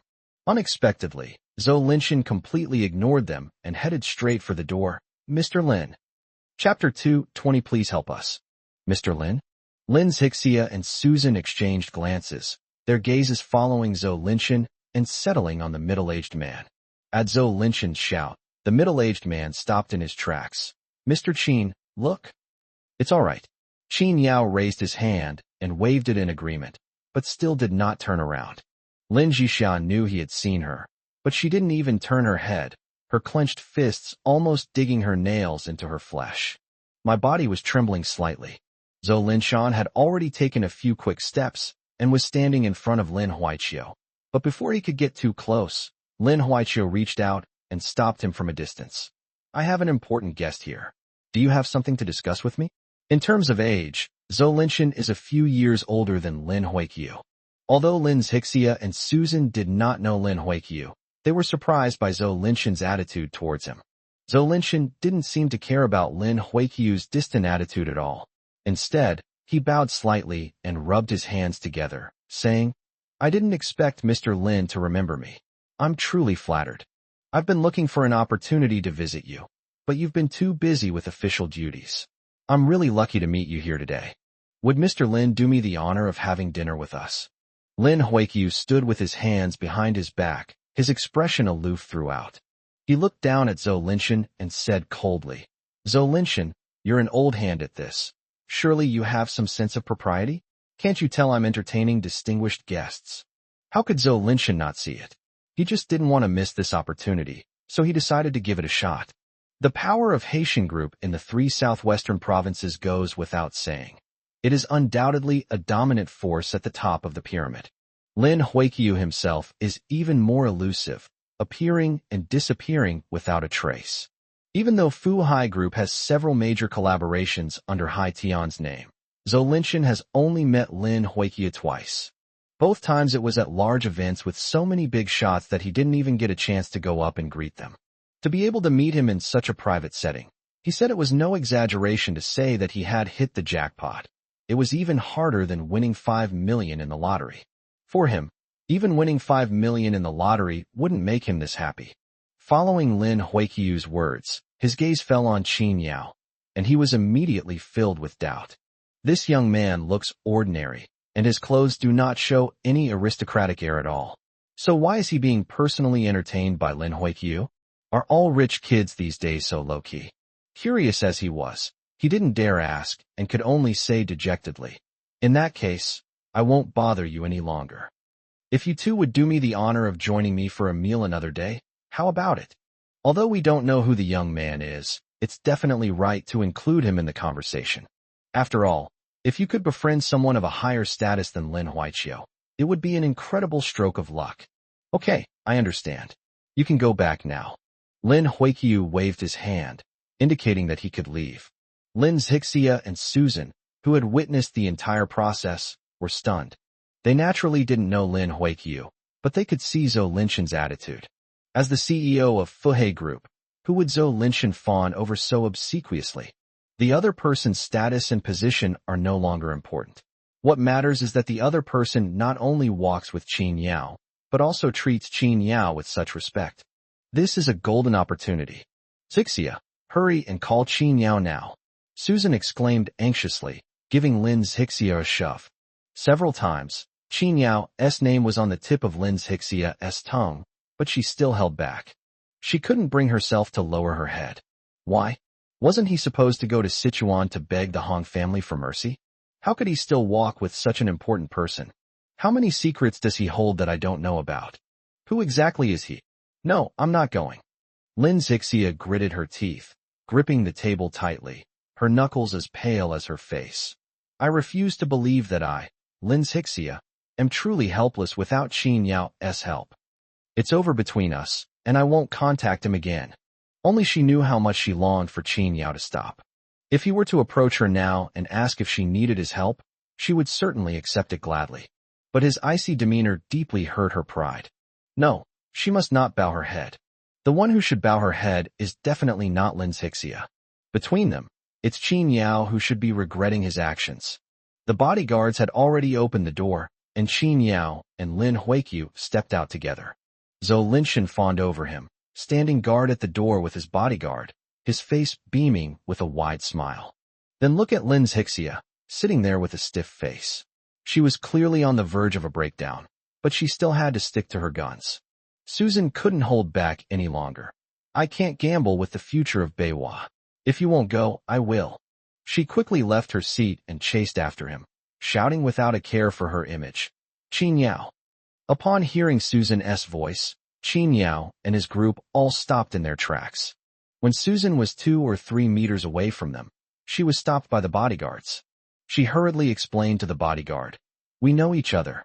Qin Yao, I'm Susan." Lin Huiqiu turned around and glanced at her. Seeing that it was a woman, he raised his eyebrows slightly and asked Qin Yao in a low voice, "Mr. Qin, what do you think?" Qin Yao's face remained expressionless as he turned around, but he showed no intention of letting anyone release Susan. "Did you need something from me?" When Zhou Linshan saw that Qin Yao really knew Susan, his old face turned pale, and he slipped. If he hadn't been holding onto the glass door, he probably would have fallen to the ground. These two women have such a background. Seeing that he had finally stopped to talk to her, Susan breathed a sigh of relief and forced a smile. "Zixia, and I just happened to be in Sichuan on business." As she spoke, she glanced at Zhou Linshan and saw that he looked terrified, but she did not reveal the evil deeds he had just committed. "It's been a long time since you and Zixia have seen each other. Since we've run into each other today, would you like to have a meal together?" As she spoke, her eyes kept glancing at Lin Huiqiu. Although she didn't know who this person was, she believed that as long as Qin Yao agreed, this person would sit down with them. At that time, as long as this person says a word, they will definitely be able to cooperate smoothly with Fu Hai. Perhaps even the previously agreed-upon price can be discounted. Moreover, she believed that Qin Yao could never forget Ji Xia so quickly. He pretended not to see it just because he was afraid to face Zixia. Now that I've given him this way out, he'll definitely take it. To everyone's surprise, Qin Yao only glanced at her once, and his unfathomable eyes seemed to see right through her. He said quietly, "Oh, then I wish you all the best. Farewell." Chapter 2:21 Can't Keep It. Upon hearing Qin Yao's words, Susan's face instantly changed, turning red and white in turns, filled with extreme panic. How could this be? Qin Yao is ignoring me. No. Qin Yao, what I mean is, now that we've finally run into each other, don't you really want to talk to her a little more? The people around were all shrewd old foxes. How could they not hear that Qin Yao and Lin Zixia inside had some kind of story? Zhou Linshan kept wiping away cold sweat, fearing that Qin Yao would say something like, "You'd better watch yourself. I just thought meeting Lin Huiqiu was a good thing, but now I suddenly feel like I might be in big trouble." Given this background, why didn't those two women say anything earlier? But then, Qin Yao looked at Susan with a puzzled expression and said, "We're already divorced. What else is there to say? Although you're officially divorced, at least you still have feelings for each other." Susan quickly interjected. Qin Yao chuckled lightly. "You've misunderstood. Qin Yao, don't like to drag things out. We made it very clear when we separated that our relationship was over after the divorce. So now she and I are just strangers, there's nothing to talk about." After saying that, he turned to leave. Susan finally couldn't hold back any longer and shouted at Qin Yao, "Are you just going to stand by and watch her be defiled by someone else?" Qin Yao stopped in his tracks. Lin Hixia heard their conversation clearly, but she didn't come over. Instead, she quietly watched Qin Yao from a distance. As soon as Qin Yao turned his head, she immediately turned back around. In reality, he was nervously fidgeting with his fingers. "Qin Yao, I know Ji Xia very well. Although she didn't come, she still really hopes you can go and see her." Seeing Qin Yao stop, Susan breathed a sigh of relief, then said, "For the sake of your marriage, you can't just stand by and watch him die, can you? I know you still have feelings for her, don't you? It's not appropriate for outsiders to interfere in matters of the heart. But since this topic has been brought up," Lin Huiqiu asked in a low voice, "Mr. Qin, do you need me to step in?" His voice wasn't loud, but Susan heard it clearly, and her eyes lit up. But Qin Yao did not agree. Instead, he turned to look at Zhou Linshan. "You come here." Zhou Linshan walked nervously to Qin Yao, his old face practically stretched to his crotch, not knowing whether to laugh or cry. "Mr. Qin, nice to meet you. My name is—" "I'm asking you," Qin Yao said, cutting to the chase without bothering with pleasantries. "Did you force them to do anything about what happened today?" "No, absolutely not." Without a second thought, Zhou Linshan immediately replied, "Mr. Qin, to be honest, there are more than a dozen large companies lining up behind us for today's business deal, each of which is more powerful than the two of them, Beiwa. And although I can't compare to you and Mr. Lin, I'm still a boss, so I don't need to personally negotiate such small business deals." Without needing to be explicitly stated, Qin Yao already understood. He made Zhou Linshan speak just to see Susan's reaction. Seeing her embarrassed and conflicted expression, they knew that they had guessed the reason. "You're all adults. You knew this dinner party wasn't simple, yet you still came." Qin Yao's tone was completely flat, as if he were commenting on someone insignificant, a tone that made Lin Hixia feel a pang of heartache. "You've already come all this way, yet you expect nothing from others. And now, you're asking me to save you." Qin Yao looked at Susan, his eyes as cold as a deep pool. "I ask you on what grounds?" Susan's face was extremely pale, but Lin Hixia's face was even paler. From Qin Yao made them both feel ashamed in an instant. Yes, that's just how society is. Zhou Linshan's behavior was indeed despicable, but what's the use of condemning him? Qin Yao looked at Susan and said, word by word, "You came here of your own accord. It's like knowing there's a hungry wolf in front of you, but instead of running away or fighting, you insist on going up to it hoping it will act as your watchdog." After turning around, he was bitten by the hungry wolf, and only then did he realize he needed to cry for help. Then he accused the wolf of being filthy and vile. "Don't you think your actions are hypocritical and hypocritical?" His words made Susan, who rushed up to him, blush bright red, wishing she could disappear into the ground.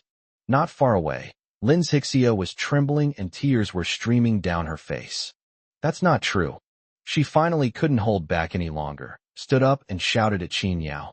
"I had no idea things would turn out this way. What right do you have to blame me?" Looking at her face, Qin Yao's expression remained calm. For him, the beautiful memories this woman left him with are now in the past. Memories are just memories. They have no connection to the person in front of you anymore. "Oh, you don't know? Then why do you expect me to help you?" Qin Yao stared at her intently, their eyes meeting, his gaze so cold it frightened Lin Hixia. From those eyes, she seemed to sense something was drifting further and further away from her. The man who was once willing to go to jail for her remained unmoved, when he saw her potentially being defiled. The huge gap between expectations and reality was heartbreaking for her. Unable to answer Qin Yao's question, she could only stand there stubbornly, tears streaming down her face. In the past, whenever she shed tears, regardless of whether she was right or wrong, Qin Yao would be the first to bow his head and apologize, gently coaxing her to be happy. But now, Qin Yao simply said indifferently, "Lin Xixia, before you have absolute strength, you have to think about the consequences of everything you do. There won't always be someone to clean up your mess. Goodbye." After saying that, Qin Yao turned around and Lin Huiqiu opened the car door at the right time, and he got in. Seeing that he was really about to leave, Susan shouted, "Are you really not going to leave us?" Qin Yao said, "Drive." The luxury car sped away, leaving Susan standing there in despair and collapse. Seeing Qin Yao really leave, Lin Jixia suddenly realized that even her tears could no longer stop him. Now what should she do? "Mr. Qin, are you really not going to investigate?" In the car, Lin Huiqiu couldn't help but ask another question. Qin Yao leaned back in the seat, unaffected by the earlier incident. "No need, they won't be in any danger." Regardless of whether he pleaded for mercy or not, based on what had just happened, Zhou Linshan wouldn't dare to harm Lin Xixia again. He's a smart man. He wouldn't gamble his future for a one-night stand. Although Qin Yaming said he wouldn't interfere, he didn't dare to completely believe him. Who knew if Qin Yaming wouldn't settle scores later? I was so scared that I didn't even have the mind to think about what was going on in my crotch. As I said before, what kind of beautiful woman can't he find? Lin Xixia isn't worth taking such a big risk. Lin Huiqiu nodded, clearly understanding his meaning. But even so, I'm afraid Zhou Linshan won't cooperate with them. After all, it was clear that Qin Yao and Lin Xixia were at odds. Zhou Linshan could neither provoke them nor dare to easily curry favor with them, so he could only choose to get rid of this time bomb. Qin Yao was taken aback by this and replied without even thinking, "This has nothing to do with me." Chapter 222, A Woman's Heart is Hard to Decipher. Qin Yao directly to Mianlong Villa. Tong Yao had already moved in that afternoon and was living in the nanny's building in the annex. Qin Yao didn't greet her either, trusting that Chen Liulai would make the arrangements. As soon as I got home, I saw Chun Chuking sitting in front of the computer, looking extremely anxious. She was wearing a black silk halter dress today. She must have just bought it and asked the nanny to pick it up, as she was so busy she forgot to take off the price tag. She didn't react when someone came in, her beautiful eyes fixed on the computer screen while she kept making phone calls. "I told you, I won't sign this contract. Don't worry about where I am. Just wait until I get back to talk about everything." One call ended, and another call came in immediately, seamlessly connecting the two. Yes. Thank you so much, Uncle Zhang, for standing by me at a time like this." Okay, you go ahead with your work." Qin Yao saw that she was too busy, so he didn't greet her. He went upstairs to take a shower, but when he came down, she was still on the phone and typing on the keyboard, and the cup next to her was dry. Sometimes, many people's lives may not be as glamorous as they appear to outsiders. He had just asked the nanny, and Chen Chuqing had only eaten one packet of instant noodles since the afternoon, without even having time to make them. There is a kitchen in the main building, but it is rarely used. He glanced at the ingredients in the refrigerator: eggs, tomatoes, and 2 bundles of spaghetti. His aunt was an excellent cook, and he learned a bit from her. In less than 20 minutes, 2 bowls of tomato noodles were ready. Have something to eat. It's almost midnight. There's no difficulty that can be delayed by eating. Qin Yao placed the noodles next to Chen Chuking, sat down, and began to eat his own bowl. Perhaps influenced by his eating habits, Chen Chuking finally put down her phone. "Thank you. Just doing it on the spur of the moment. I only drank and ate food today, and I don't have any solid food in my stomach, so I got hungry again in no time." Chen Chuking didn't hesitate and started to eat heartily with her bowl in hand. "This is the first time I've had spaghetti with tomato sauce. I didn't expect you to be such a good cook." Qin Yao laughed as well. "I thought a young lady like you wouldn't touch a dish unless it was cooked by a 5-star chef. What are you thinking about?" Chen Chuking rolled her eyes. "Then I would have starved to death long ago. When my father was alive, I could eat 3 meals a day on time. After he left, he was lucky if he could manage to eat 2 meals a day, except when entertaining guests. Qin Yao expressed his incomprehension. Are you risking your life to make money? Chen Shuking rolled her eyes again. If I don't risk my life, all these employees depend on me for their livelihood. Qin Yao shrugged, calmly indicating his understanding. While he was cooking, Chen Shuking mentioned the board meeting. After the two had finished eating, he casually asked, Is Harumi planning to hold a board meeting? Ugh, just thinking about this gives me a headache.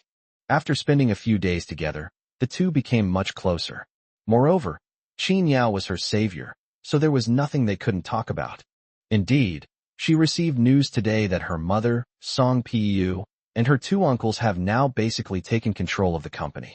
However, she left herself a contingency plan before leaving. Many of the company's projects and collaborations would immediately cease operation without her signature, including the company's factory. If the project is halted, Qinghai will face substantial penalties for breach of contract, with losses conservatively estimated at around 3 billion yuan. Even though Qinghai's family is wealthy and powerful, 300,000 yuan is not a stone. If it is just thrown away like this, even the most well-off family will have to breathe a heavy sigh of relief. So Song Piyuk got anxious at this point. She announced directly that a board meeting would be held within 5 days to remove Qin Shuking from all her authority at Qinghai, leaving her only with dividends. Qin Yao raised an eyebrow upon hearing this. What's the reason? The reason is that during my tenure, Qinghai was always operating at a loss, and there were no collaborations that could lead Qinghai to further progress. It was all relying on past achievements. Qin Yao didn't know much about Qinghai's industries, but he had briefly looked through the information beforehand. Qinghai's losses actually began after Chun Li's death, and most of these losses were related to the Song family. The projects that were done in partnership with the Song family back then all suffered losses because of the Song family, but in the end, the blame was all shifted to Qin Shuqing. Perhaps it was from that time that the Song family already harbored the ambition to seize Qinghai. The situation is very tense right now. My mother's shares are equal to mine, but my two uncles each hold 3% of the shares, which together is 6% more than mine. Without that 30% stake, we don't have absolute control. All we can do now is try to win the support of the other minority shareholders. I've contacted all of these people, and although they all readily agreed, I can't guarantee what the outcome will be. At this point, she couldn't help but sigh, a hint of worry on her face. Qin Yao had guessed her difficulties. Although those people were considered company veterans, the group that had truly followed Qinghai from scratch and worked their way up were long gone. It remains to be seen how many of the remaining people are genuinely concerned for Qinghai, and how many are only staying because of Chun Li's intimidation. In any case, given their shareholding, they don't have much control over Qinghai. Of course, they'll side with whoever offers the most benefits. After listening to Chen Shuking's words, Qin Yao didn't say anything, only asking what time it was and where it was before saying nothing more. Chen Shuking didn't care why he asked that question. In her opinion, Qin Yao had already done more than enough to help her. During a time of great turmoil, Qin Yao provided her with a safe haven and single-handedly pulled her out of prison. She has always remembered this kindness. It all comes down to this. Chen Shuking gave a wry smile, but then her expression relaxed considerably. That's fine too. At least I've made one last effort, and I have no regrets. If this fails, I will no longer care about Qinghai's affairs. I plan to settle abroad. It seems she no longer wants to stay in this place of heartbreak. As if by some strange impulse, she suddenly asked Qin Yao, "What about you? This isn't your home, is it? Do you have anywhere to go?" Qin Yao glanced at her indifferently. "You may not have a home, but I do." This infuriated Chen Shuking, who stomped her foot and stood up, not wanting to say another word to this clueless straight man. Hee, then I wish you a happy family life. After saying that, she gave Qin Yao a sharp look and went upstairs. Qin Yao stood there, somewhat bewildered. They were fine just a moment ago. Why did you suddenly get angry? Are all women's minds so hard to understand? Even so, he still sat in his seat and stroked his chin. Absolute controlling stake. Chapter 2:23 Double Happiness. Zhao Ming's birthday was the next day. The location and time had been arranged long ago. Zhao Ming even called Qin Yao to remind him not to forget. Zhao Ming originally thought it wasn't a big birthday celebration, so there was no need to make a big fuss. He figured it would be enough for his close family members to get together for a meal. But recently, Zhao Ming's business has been booming, and he has signed several big deals in succession. With more business dealings, he has also had more social engagements. After all, he had just returned to China, so connections were still quite important. In addition, Chun Huiyu pointed out that Zhao Karen not only closed a 4 million yuan deal as soon as she joined Qinghai, but also won the favor of Huang Ying and successfully landed the second female lead role in a movie. To make matters worse, they decided to celebrate properly and booked an entire banquet hall. Zhao Karen invited her best friend and colleagues, and Chun Huiyu also invited her relatives and friends. So when Qin Yao entered, the hall was already bustling with noise and excitement.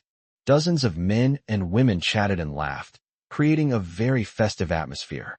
The men were dressed in suits and ties, and the women were dressed elegantly, which made Qin Yao, who was dressed casually, stand out from the crowd.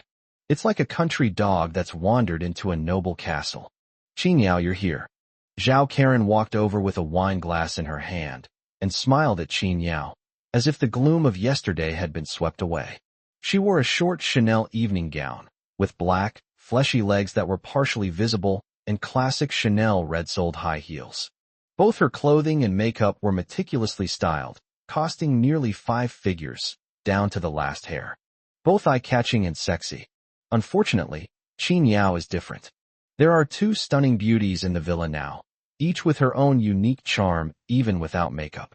Chun Chuqing, in particular, is so beautiful that she could outshine all other flowers in the world. In his opinion, Zhao Karen's outfit today actually seemed quite acceptable. I'd say it's barely acceptable. But since it was Uncle Zhao's special day, he smiled slightly and nodded to Zhao Karen. Yes, I'm here.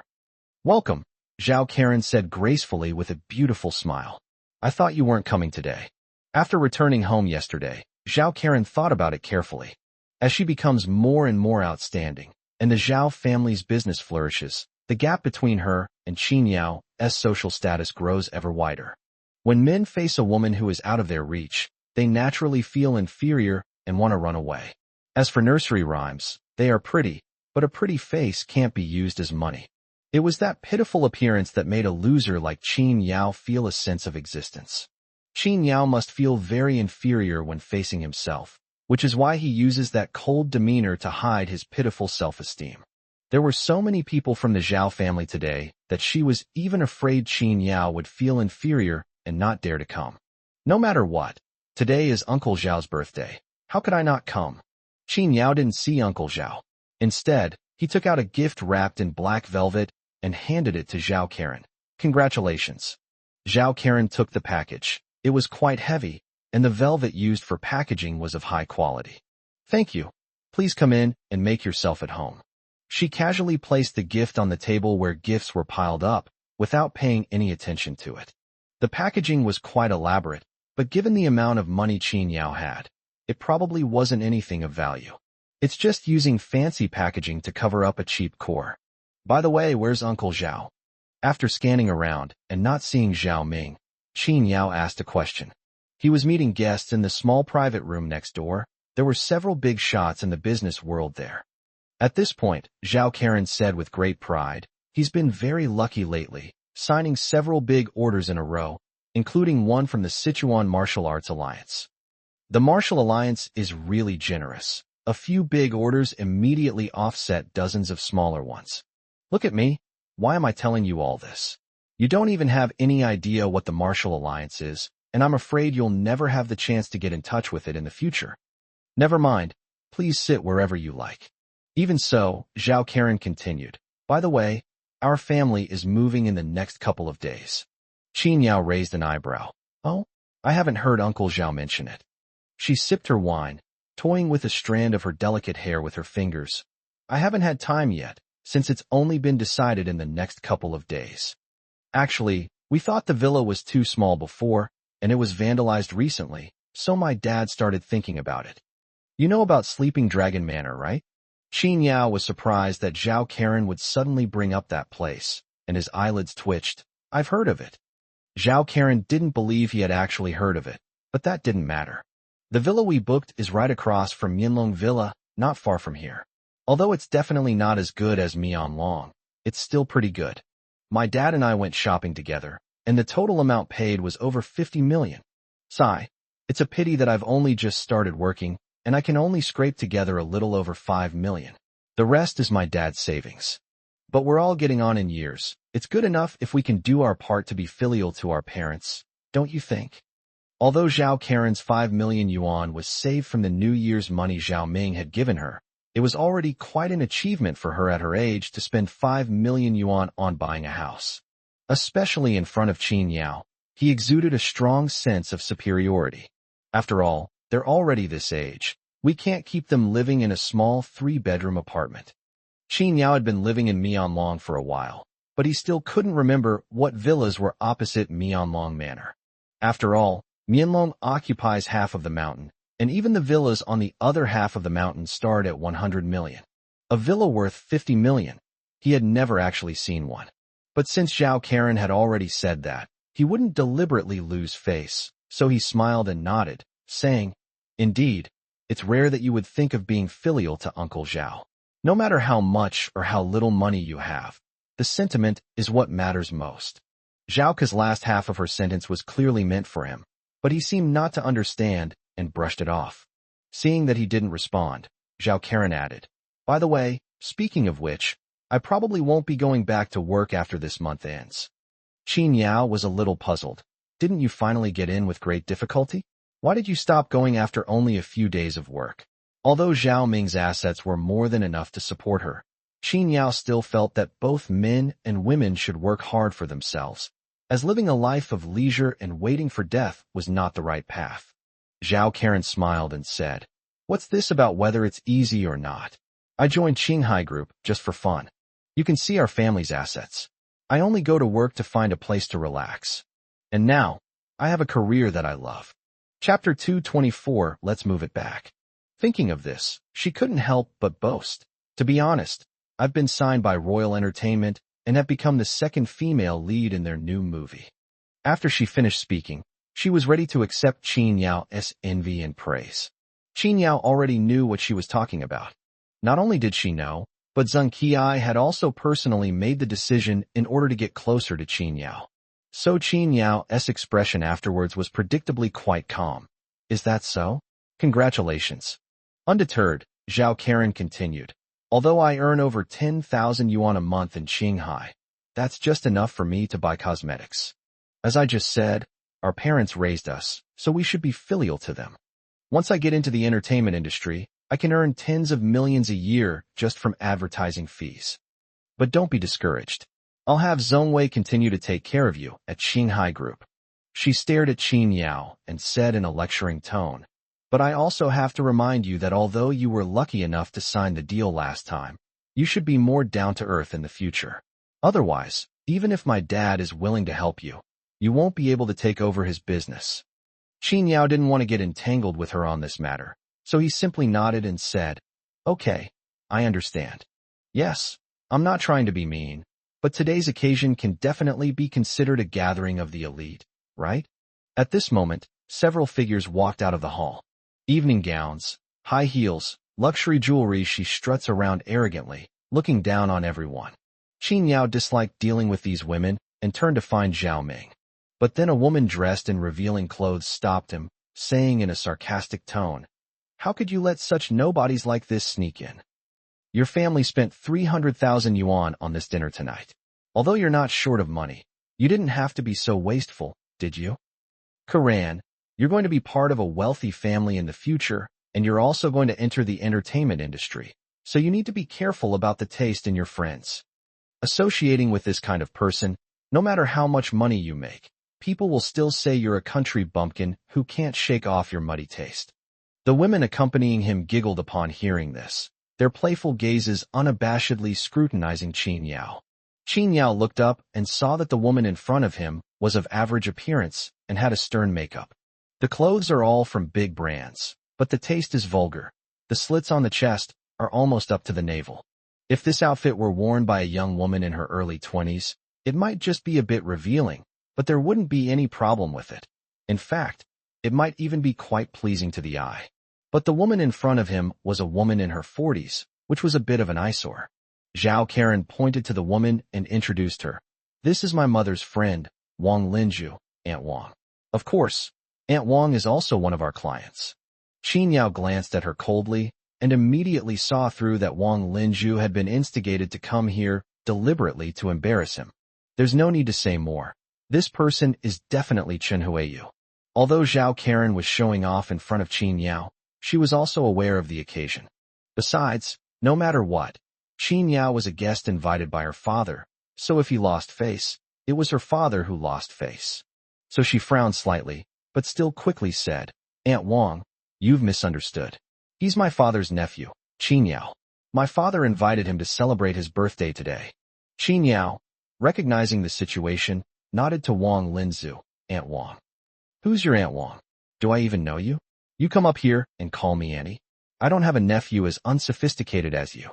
Wang Linju shouted, completely disregarding the occasion. His surname is Qin, and your father's surname is Zhao. What kind of uncle-nephew relationship do they have? Yes, your dad is entertaining important clients right now, so don't invite someone like that over and embarrass him. She swept her finger across the banquet hall with an air of superiority. Look at yourself. Isn't everyone here today dressed in gold and silver and spending money like water? By leaving such a character here, aren't you giving yourself a stain on your chances of entering the entertainment industry? Zhao Karen was now unhappy. She belittled Qin Yao to the point of worthlessness, but she forgot that the Zhao family was not a prominent or aristocratic family either. Now that she has risen in status and position, can we say that her ordinary background is a black mark? Aunt Wang, today is my father's birthday banquet, and Qin Yao is a guest he invited. I hope you can show some respect. Qin Yao was somewhat surprised to hear Zhao Karen speak up for him, but he didn't intend to make a scene with Wang Linju, and said calmly, Never mind. Karan, I'll go and say hello to Uncle Zhao first. You go and entertain the guests. Zhao Karen was very dissatisfied with Wang Linju's disruptive behavior at her father's birthday banquet. Even if she didn't like Qin Yao, there were so many people and distinguished guests today, and she didn't want to be laughed at. Okay, you go first. Zhao Karen nodded. It was good that Qin Yao left first. She saw that Wang Linju had drunk quite a bit and might get drunk in a little while and not remember Qin Yao at all. By the way, don't leave after the banquet ends today. We're moving tomorrow, so let's go housewarming party today. You can come along too. Thinking that her current status had firmly surpassed Qin Yao's, and that Qin Yao always pretended to be calm to hide his inferiority complex in front of her, Zhao Karen's mood also calmed down a lot. Don't go back to your rented room. Come and stay here. The house is big and has many rooms. I often stay in hotels when I'm filming. Qin Yao was unaware of her inner thoughts, and naturally found her sudden kindness rather perplexing. Weren't you very resistant to yourself before? How did you change your mind so quickly? However, to avoid trouble, he declined, saying, Thank you for your kindness, but I'd better not. It's not convenient to stay at someone else's house all the time. Zhao Karen suddenly changed her mind, but there was still Chen Huiyu to consider. That person was even more difficult to deal with than Zhao Karen, and she always suspected him of coveting their family's property, fearing that he and Zhao Ming would get close. If I were to move back myself, I'm afraid she would be the first to object. Sometimes, relatives are relatives even when there's distance between them. They can still smile at each other when they meet. But when everyone is under the same roof, they have to keep a close eye on their own little plot of land, afraid that someone else will take up a little more of it. Qin Yao had no such intention. So where are you living now? Zhao Karen asked casually. It should be right across from your new house. Originally, Wang Linju and the others stopped making a fuss, since Zhao Karen had already said so.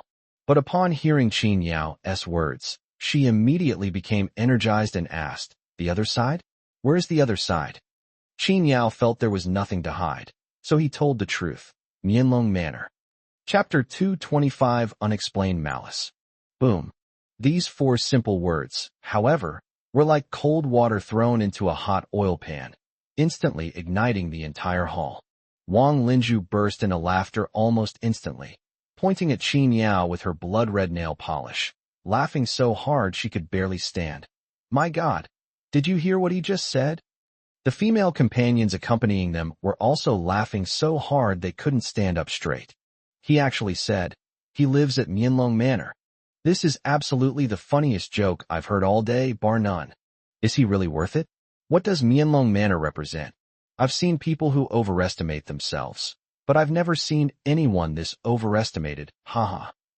The others didn't recognize Qin Yao, and although they weren't about to come forward to mock him, they all laughed. Some of the older people glanced at Qin Yao and shook their heads with smiles. This young man is such a braggart. Everyone knows that the Sleeping Dragon Manor has quite a background. When it was first built, how many of Sichuan's wealthiest people lined up with their money to buy it? But in the end, the Sleeping Dragon was sold without even an auction ceremony. Those billionaires, even those worth billions, hesitated to approach, but dared not utter a single objection. Because the person who has the power to take down the Sleeping Dragon is not only rich, but more importantly, powerful. It's ridiculous that Qin Yao claims to live in such a top-tier mansion that money can't buy. Qin Yao, what nonsense are you spouting? How could you possibly be living in Sleeping Dragon Manor? Hearing the harsh laughter from the crowd, Zhao Karen's face turned pale and then red. She never expected that her words would provoke Qin Yao to such an extent that he would dare to say that he lived in Mianlong. He stepped forward, grabbed Qin Yao, and urged, "Apologize quickly and say you misspoke." Qin Yao glanced at her and said inexplicably, "Why should I apologize? I do live in Mianlong." Oh, you get all worked up just because I said you're fat, huh?" Wang Linju rolled her eyes. "Give me back what I said, and I really did say that. And you're not apologizing? Judging from your country bumpkin appearance, I know you probably don't even know what Mianlong Manor is. Let me put it this way, in that place, let alone you.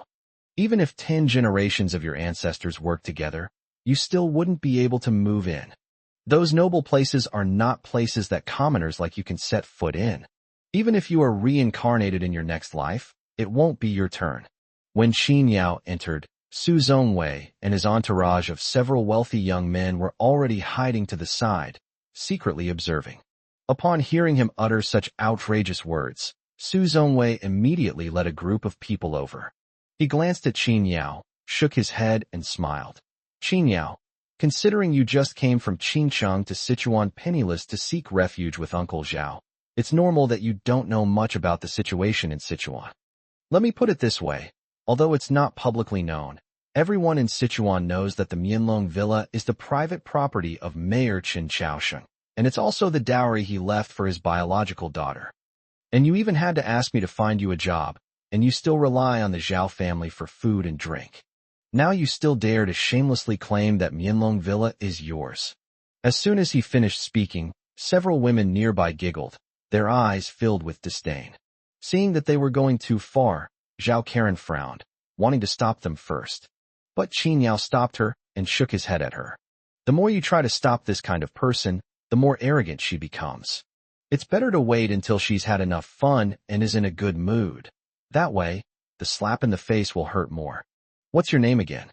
"Qin Yao, right?" Wang Linju held the wine glass between 2 fingers and pointed at Qin Yao. "Let me be frank with you. I had heard about your family background before.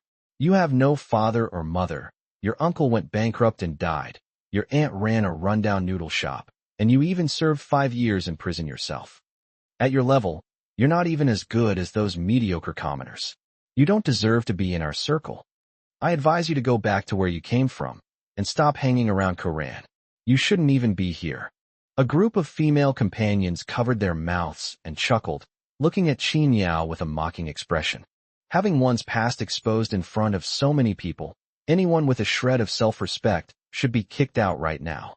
Wang Linju said what Su Zongwei had wanted to say for a long time, but he was restrained by his desire to maintain his gentlemanly image. But when someone started talking today, he chimed in, saying, "Madam Wang is right. People of different kinds gravitate towards different circles. Qin Yao, someone like you should hang out with those losers who earn 3,000 a month and work for others their whole lives. You're too low-class compared to us." Su Zongwei had long disliked Qin Yao. "You're not welcome here." After watching these people get their fill of self-indulgence, Qin Yao opened his mouth, about to speak, when a stern voice came from the doorway. Qin Yao is my nephew. This is my territory today. Let's see who dares to make him leave. Looking back, Zhao Ming stormed in from the doorway and stood directly next to Qin Yao. Chun Huiyu then simply hid in a corner and refused to show herself. He had just been entertaining guests in the VIP room next door. They were all important business people who preferred quiet. I thought that when Qin Yao came, Karan would help to entertain him, but I didn't expect it to turn out like this. Xiao Yao, are you alright? Zhao Ming looked Qin Yao up and down to make sure he hadn't been attacked. Don't worry, with Uncle Zhao here, no one can humiliate you like this. Zhao Ming glared at her like a bull, and Wang Linju, who had been so arrogant just moments before, immediately wilted and her eyes became evasive. On the surface, she was indeed Chun Huiyu's major client. In reality, she only had some cooperation with Zhao Ming's transportation company because of her good relationship with Chun Huiyu. The two women teamed up to secretly pocket some of Zhao Ming's money. However, in front of so many people, she still braced herself and asked, Mr. Zhao, what did I say wrong just now? This guy named Qin Yao just got out of prison. He grew up without a mother's love or a father's guidance. He's probably rotten to the core. Otherwise, how could he have ended up in jail? I'm doing this for your family, and even more so for Karan's sake. If the Zhao family gets entangled with this kind of person, it's like getting a leech that's impossible to shake off. Wang Linju thought that she was, after all, a customer of the Zhao family, and Zhao Ming wouldn't make her look too bad in front of so many guests. Fueled by alcohol, he launched into a long, earnest plea. After all, for people like them, a base and despicable nature is ingrained in their very bones. You must be careful, Mr. Zhao. Qin Yao looked at Wang Linju expressionlessly. He never expected that this woman would go to such lengths to slander him. I met him by chance. We had no past connection and no present enmity. Just because she's poor, does she hate herself so much? This time, however, he didn't even have a chance to make a move himself before Zhao Ming rushed forward, raising his hand to hit him. Shut up. Chapter 226, Who Says I'm Young and Arrogant? Seeing that Zhao Ming was really about to hit someone, Chun Huiyu stopped dodging and quickly ran over with her people, shouting sternly, Zhao Ming, what are you doing? She had been nowhere to be seen until now, when she suddenly appeared, dressed in a stylish and sophisticated outfit, her long dress exuding elegance and maturity. She walked over and grabbed Zhao Ming's arm, protecting Wang Linju by her side. What are you doing? Mrs. Wang is a distinguished guest of the Zhao family, and also my friend. Hitting her is slapping me in the face. Zhao Ming had drunk quite a bit while entertaining guests in the next private room, and now his face was flushed and his words were slurred with alcohol. Qin Yao is also my guest, Zhao Ming's guest, and also my nephew. Even if Wang Linju is your friend, she shouldn't humiliate him in front of so many people. Otherwise, get out of here. I, Zhao Ming, don't need friends like that. Despite being quite drunk, Qin Yao was still deeply moved by Zhao Ming's words. He was orphaned at a young age and was often ridiculed and bullied because of his orphan status. At that time, the people protecting him were his uncle and aunt. After his uncle left, the mountain behind him also collapsed. No matter how old a person is, they all long for the protection of their elders. Although Qin Yao's strength didn't require Zhao Ming to stand up for him, Qin Yao was still deeply moved that Zhao Ming was there to stand by his side. Chun Huiyu glanced at him, then put on a stern face and said, Qin Yao, why don't you step forward and tell us what happened? Having witnessed the entire process, how could she not have heard Qin Yao's words? I never expected Zhao Ming to come back suddenly, and even to take action against the company's clients for his sake. Zhao Karen quickly tugged at Qin Yao's sleeve and whispered, Don't say anything. Just apologize to everyone and let's settle things. There were quite a few people there today, including relatives and friends, as well as some of my father's business clients. If this continues, things might get out of control. Qin Yao replied calmly. I didn't do anything wrong. Why should I apologize? Chun Huiyu pointed at him and shouted angrily. You still dare to say you're not wrong? I heard everything just now. Who dared to spout such nonsense, claiming to live in Mianlong Manor? Upon hearing the words Mianlong Manor, Zhao Ming's anger subsided considerably, and his eyes became much clearer. He turned to look at Qin Yao, frowned, and asked, Xiao Yao, did you really say that? Yes. Su Zongwei seized the opportunity to add fuel to the fire. Everyone heard it. He kept saying that he lived in Mianlong Villa, but we found out that Mianlong had already been bought by Mayor Chun. He still wants to keep being stubborn. Madame Wang was just in a fit of anger and couldn't stand his outrageous remarks. Zhao Karen was somewhat unhappy with Su Zongwei's accusations. Can't he see that today is a big day for the Zhao family? Qin Yao is a guest of the Zhao family. If he makes a fool of himself, the Zhao family will also make a fool of themselves. Why did Su Zongwei have to come along and cause trouble at this time? Even if he wanted to put Qin Yao down, he shouldn't have chosen this moment. Aunt Wang, please don't misunderstand. Qin Yao just wanted to prove himself and integrate into our circle, so he spoke without thinking. Seeing that Qin Yao was unmoved, Zhao Karen could only step forward to apologize on his behalf. Please don't hold it against him. As you all know, it's inevitable that he would feel inferior because of his background. Just treat it as a joke and let it go after you've had a good laugh. Inferiority complex? I think he's arrogant. Su Zongwei sneered, his tone full of sarcasm. He even dares to claim Mianlong as his own. Why doesn't he just say he's Mayor Chen's live-in son-in-law? Qin Yao's lips twitched slightly upon hearing this. Thinking back to the way Chun Lili personally brought me breakfast that day, and the contrast with the time on the high-speed train. Forget about it. He can't handle a woman who's too fickle. Uncle Zhao, it's actually like this. Initially, he was likely to clash with the Hong family because he had come to Sichuan. To avoid implicating the Zhao family, he did not tell the truth. But now that Zhao Ming has stood up for me, I can't let him lose face because of me, can I? Unfortunately, Zhao Ming didn't give him a chance to explain. He suddenly looked at him with a serious expression and said, Qin Yao, you have disappointed me greatly. Qin Yao was taken aback. Do you know that as a person, it doesn't matter how much money you have or what status you have, but at the very least, your character cannot be corrupt. Although you made mistakes in the past and have nothing now, Uncle Zhao told you that as long as you work hard, you will have what Uncle Zhao has in the future. It's okay to be poor. It's only human nature to boast a little now and then. But you can't get carried away. If you exaggerate too much, that's lying. Zhao Ming clutched his chest, deeply distressed by Qin Yao's actions. He never imagined that his nephew, whom he had watched grow up, would end up like this after serving 5 years in prison. To speak recklessly and rudely in front of so many people. How can I expect to amount to anything if I continue like this? He glanced at Zhao Karen standing next to Qin Yao and sighed softly again. To put it bluntly, it's all my daughter's fault.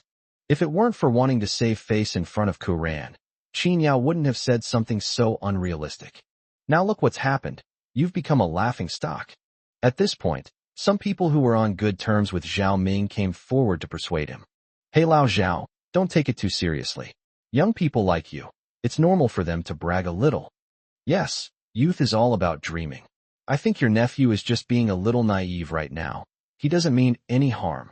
That's right, youthful arrogance. With someone mediating between them, Wang Linju's side could no longer hold onto the matter. Chun Huiyu gave her a wink, indicating that they should let the matter drop for now and settle things later. Today is Zhao Ming's birthday. After all, it wouldn't be good to make things too ugly. All right, let's leave it at that. Wang Linju swallowed her anger. After all, she had achieved her goal. Her intention was to anger Qin Yao, drive him away, or embarrass him at Zhao Ming's birthday banquet. After all, Chun Huiyu had told her before that Zhao Ming thought highly of this country bumpkin, and that he didn't want to use her own nephew from her maternal family, but instead wanted to hand over the company to Qin Yao, a nephew, who was completely unrelated to her. As her best friend, she would definitely help with this. Well, this kid has really lost face today. I just hope you remember that no matter how young and impetuous you are, you must keep your mouth shut. Other places, no one will protect you. Wang Linju glared at Qin Yao, then prepared to leave with Chun Huiyu. Once she was gone, the matter would be completely over. But just then, Qin Yao suddenly spoke up. Who told you I was just young and impetuous? Chapter 227, Then I'll accompany 3. Everyone's attention was once again focused on Qin Yao, and most people wore disdainful expressions. Some people who tried to smooth things over were both angry and helpless. This kid is so ungrateful. He won't even take the opportunity when we give him a way out.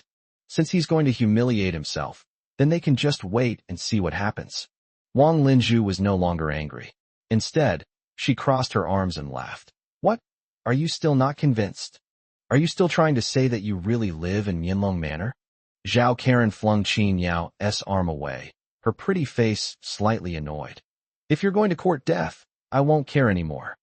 Zhao Ming was so angry that Qin Yao suddenly said something like that he was trembling with anger, pointing at Qin Yao. What else do you want to say? Uncle Zhao, Qin Yao said calmly, because what he said was true. You don't need to be disappointed in me, nor do you need to be angry. Because I am not lying, nor am I bragging. I am indeed living in Mianlong Mountain Villa right now. However, I did misspoke earlier. Mayor Chun and Miss Chun are friends. They wanted to give me that house as a thank you gift for saving Mayor Chun, but I didn't accept it. So I can only be considered a temporary resident now, not the owner of Mianlong Manor. After Qin Yao finished speaking, everyone present, including Wang Linju, was stunned. For a while, no one even spoke. Su Zongwei couldn't hold back any longer and asked the person next to him, how exactly does he manage to brag so convincingly, and without batting an eye? Can shamelessness really make someone invincible? His words were like a starting gun. As soon as he finished speaking, the audience burst into laughter. Even the few people who were just trying to smooth things over couldn't help but laugh so hard they were doubled over. Why? Because this kid is such a braggart. They had never seen anyone exaggerate so elegantly, and judging from his serious expression, he seemed to genuinely believe it. Su Zongwei laughed so hard he clutched his stomach, giving Qin Yao a thumbs up. Brilliant, absolutely brilliant. You've really taken bragging to the extreme, haven't you? The highest level of boasting and lying is when you boast so much that you believe it yourself. I see. Now you believe this whole story without a doubt, don't you? Wang Linju laughed so hard, she wiped away her tears with her little finger. In her opinion, this kid didn't even need her to lift a finger. He was already embarrassing enough. It's one thing to be ignorant, but to dare to spout nonsense like that is another. Zhao Karen lowered her head, now regretting having her father call Qin Yao as well. Now their whole family has lost face. As for Zhao Ming, he was so angry that his face turned ashen, and he said in a fierce but weak voice, Enough. Xiao Yao, it seems you didn't listen to a single word I said. All right, I was thinking of having you join the company and take over my job, but now it seems you'd better learn how to be a decent person first. Upon hearing this, Chun Huiyu was delighted, then shook her head with schadenfreude. Qin Yao, before you brag, can't you pick something that has even the slightest chance of being true? When Mayor Chun and Miss Chun go out, aren't they always surrounded by bodyguards? What lives do they have that require your help to save? You even want to give me Sleeping Dragon Manor. How dare you? Qin Yao didn't rush to refute, but waited for the group to finish laughing first. The laughter lasted for 3 minutes before it finally subsided. Qin Yao's voice remained calm as always, and he did not get angry because of these people's mockery. After all, given his current status and level of understanding, there's absolutely no need for him to get so worked up over unrelated people. If he would get angry and attack just because anyone came up and provoked him, then his master would never have chosen him in the first place. Since no one believes it, that's perfect. Kuran just told me that after the banquet, we should all go to Uncle Zhao's new house to warm up. Didn't you say Uncle Zhao's house is across from Mianlong? Let's go take a look together. Qin Yao glanced around at the 30 or 40 people in the banquet hall. The place is big enough to accommodate this many people. Seeing that Qin Yao had actually taken it too seriously, Zhao Ming and his daughter were determined to stop him. But Su Zongwei was not about to miss such a good opportunity. He raised his arm and immediately agreed. Great. Being able to visit Mianlong is worth it, even if it means driving all night to see it, regardless of whether it's on the way or not. He smiled sarcastically and said, if we could really all go to Sleeping Dragon Manor for a visit, then I would have to thank Mr. Qin properly. Qin Yao glanced at him, his gaze serene. Thanks? I don't need them. How about this? Since you're so sincere, before you come in, kowtow 3 times at the entrance to the living room. Remember, it has to be loud. Ha! Su Zongwei agreed without hesitation. Sure, if you let me in, I'll kowtow to you 3 times. He didn't believe Qin Yao could take him in at all, and thought he was just trying to provoke him. You want to use this method to discourage him and make him say he doesn't want to go, right? Dream on. Wang Linju got carried away and, despite her age, actually raised her hand. Since young Master Su has said so, how about I join the three of them? Haha, great. They were so open and generous because they didn't take Qin Yao seriously at all. Qin Yao nodded and turned to be the first to walk out. Dad, why don't you try to persuade Qin Yao again? If we get to Mianlong Manor and they stop us at the gate, we'll be embarrassed along with him. Seeing that she couldn't stop Qin Yao, Zhao Karen was furious and quickly went to Zhao Ming's side and whispered, how could he possibly get into Sleeping Dragon Manor? Once they arrive at their destination, they'll definitely make up an excuse, saying something like they forgot their keys. Everyone knows the truth, so how could they let him off the hook? Zhao Ming sighed helplessly and glanced at Qin Yao walking ahead. Sigh. This kid, it's his pride that's getting the better of him. He wants to prove to me that he didn't lie. It's also my fault. I should have saved him some face in front of so many people. I had a few drinks and couldn't help but scold him a couple of times, but I didn't expect him to get angry with me. Hee hee. Chun Huiyu walked over, but didn't take it seriously. If he wants to court death, no one can stop him. Let's go. Let's go see your nephew's Sleeping Dragon Manor. With a smile on her lips, Chun Huiyu swayed her hips and took the lead. Zhao Ming and his daughter had no choice but to go and take a look, since they were the hosts today. The house the Zhao family bought is actually separated from Mianlong Villa by an entire mountain, but they face each other, and it only takes 7 or 8 minutes by car, so it's quite close. Some people didn't want to watch the spectacle, so they went to Zhao Ming's greenhouse first. As for the rest of the people, they either drove or rode in other people's cars, all following the taxi. Qin Yao was into the foot of Mianlong Manor. Chapter 2:28 Waiting to Benefit. Seeing that such a large group of people had actually followed him, Qin Yao felt rather helpless. Why are people so fussy these days? Come on, come on. Consider it a homecoming. He and Zhao Ming's family rode in the same car, which could only go as far as the entrance to the resort. Cars with unfamiliar license plates would not open their doors to just anyone. The Mianlong Manor at night does not feel oppressive. LED lights are lit up everywhere, making the entire manor look brightly lit and magnificent. As soon as Su Zongwei and the others got out of the car, they couldn't help but exclaim, it truly lives up to its reputation as the most luxurious and stylish villa in Sichuan. Yes, just looking at it makes me feel good. Su Zongwei sighed with his hands behind his back. A mansion like this, let alone owning it, would be worth it just to see it once in my lifetime. This wasn't him showing weakness. Rather, the value of this mansion went far beyond just money. Its artistic achievements are quite high in the architectural industry. Even a single stone brick used for paving the road is carefully selected and is quite valuable. The servants employed there are all highly educated and qualified, and ordinary people simply cannot hire them. Let alone Su Zongwei himself. Even if everyone present were combined, no one would dare say they could afford Mianlong Villa. Thinking of this, Su Zongwei sneered and said to Qin Yao, fortunately, we'll be able to take advantage of Mr. Qin tonight. With just one sentence, he drew everyone's attention back to Qin Yao. Wang Linju leaned against her car door and said cheerfully, yes, Mr. Qin, we've brought you all the way here. Why don't you invite us in for a seat? Even Chun Huiyu, always eager to stir up trouble, chimed in. That's right. A place like Mianlong Manor, let alone buying it, I wouldn't even dare to think about going inside for a look. Today, I'm actually benefiting from your success. Zhao Ming's face was ashen, and he felt extremely embarrassed to see everyone agreeing with him. Now that we're already here, there's no point in him saying anything more. He tugged at Chun Huiyu and whispered, can't you just say less? What's wrong with me? Chun Huiyu raised her voice several octaves and exclaimed, didn't you always say how great your nephew is? Now's the perfect opportunity to let everyone see for themselves. Mayor Chen wanted to give him the Mianlong Villa, but he refused. Zhao Ming, our family will be able to rely on this nephew to bring honor to our family from now on. Zhao Karen stomped her feet in anger, glaring at Qin Yao through gritted teeth. Qin Yao, are you still going to be stubborn? How could you possibly be living at Sleeping Dragon Manor? Just how far do you want to lose face? It's one thing to be of humble origins, but I never expected you to be so vain, putting on a show of wealth when you're not. She originally thought that Qin Yao was just a little insecure and poor, but he was still a down-to-earth person. At least he was willing to go to work honestly. But in just 2 days, his true colors were revealed.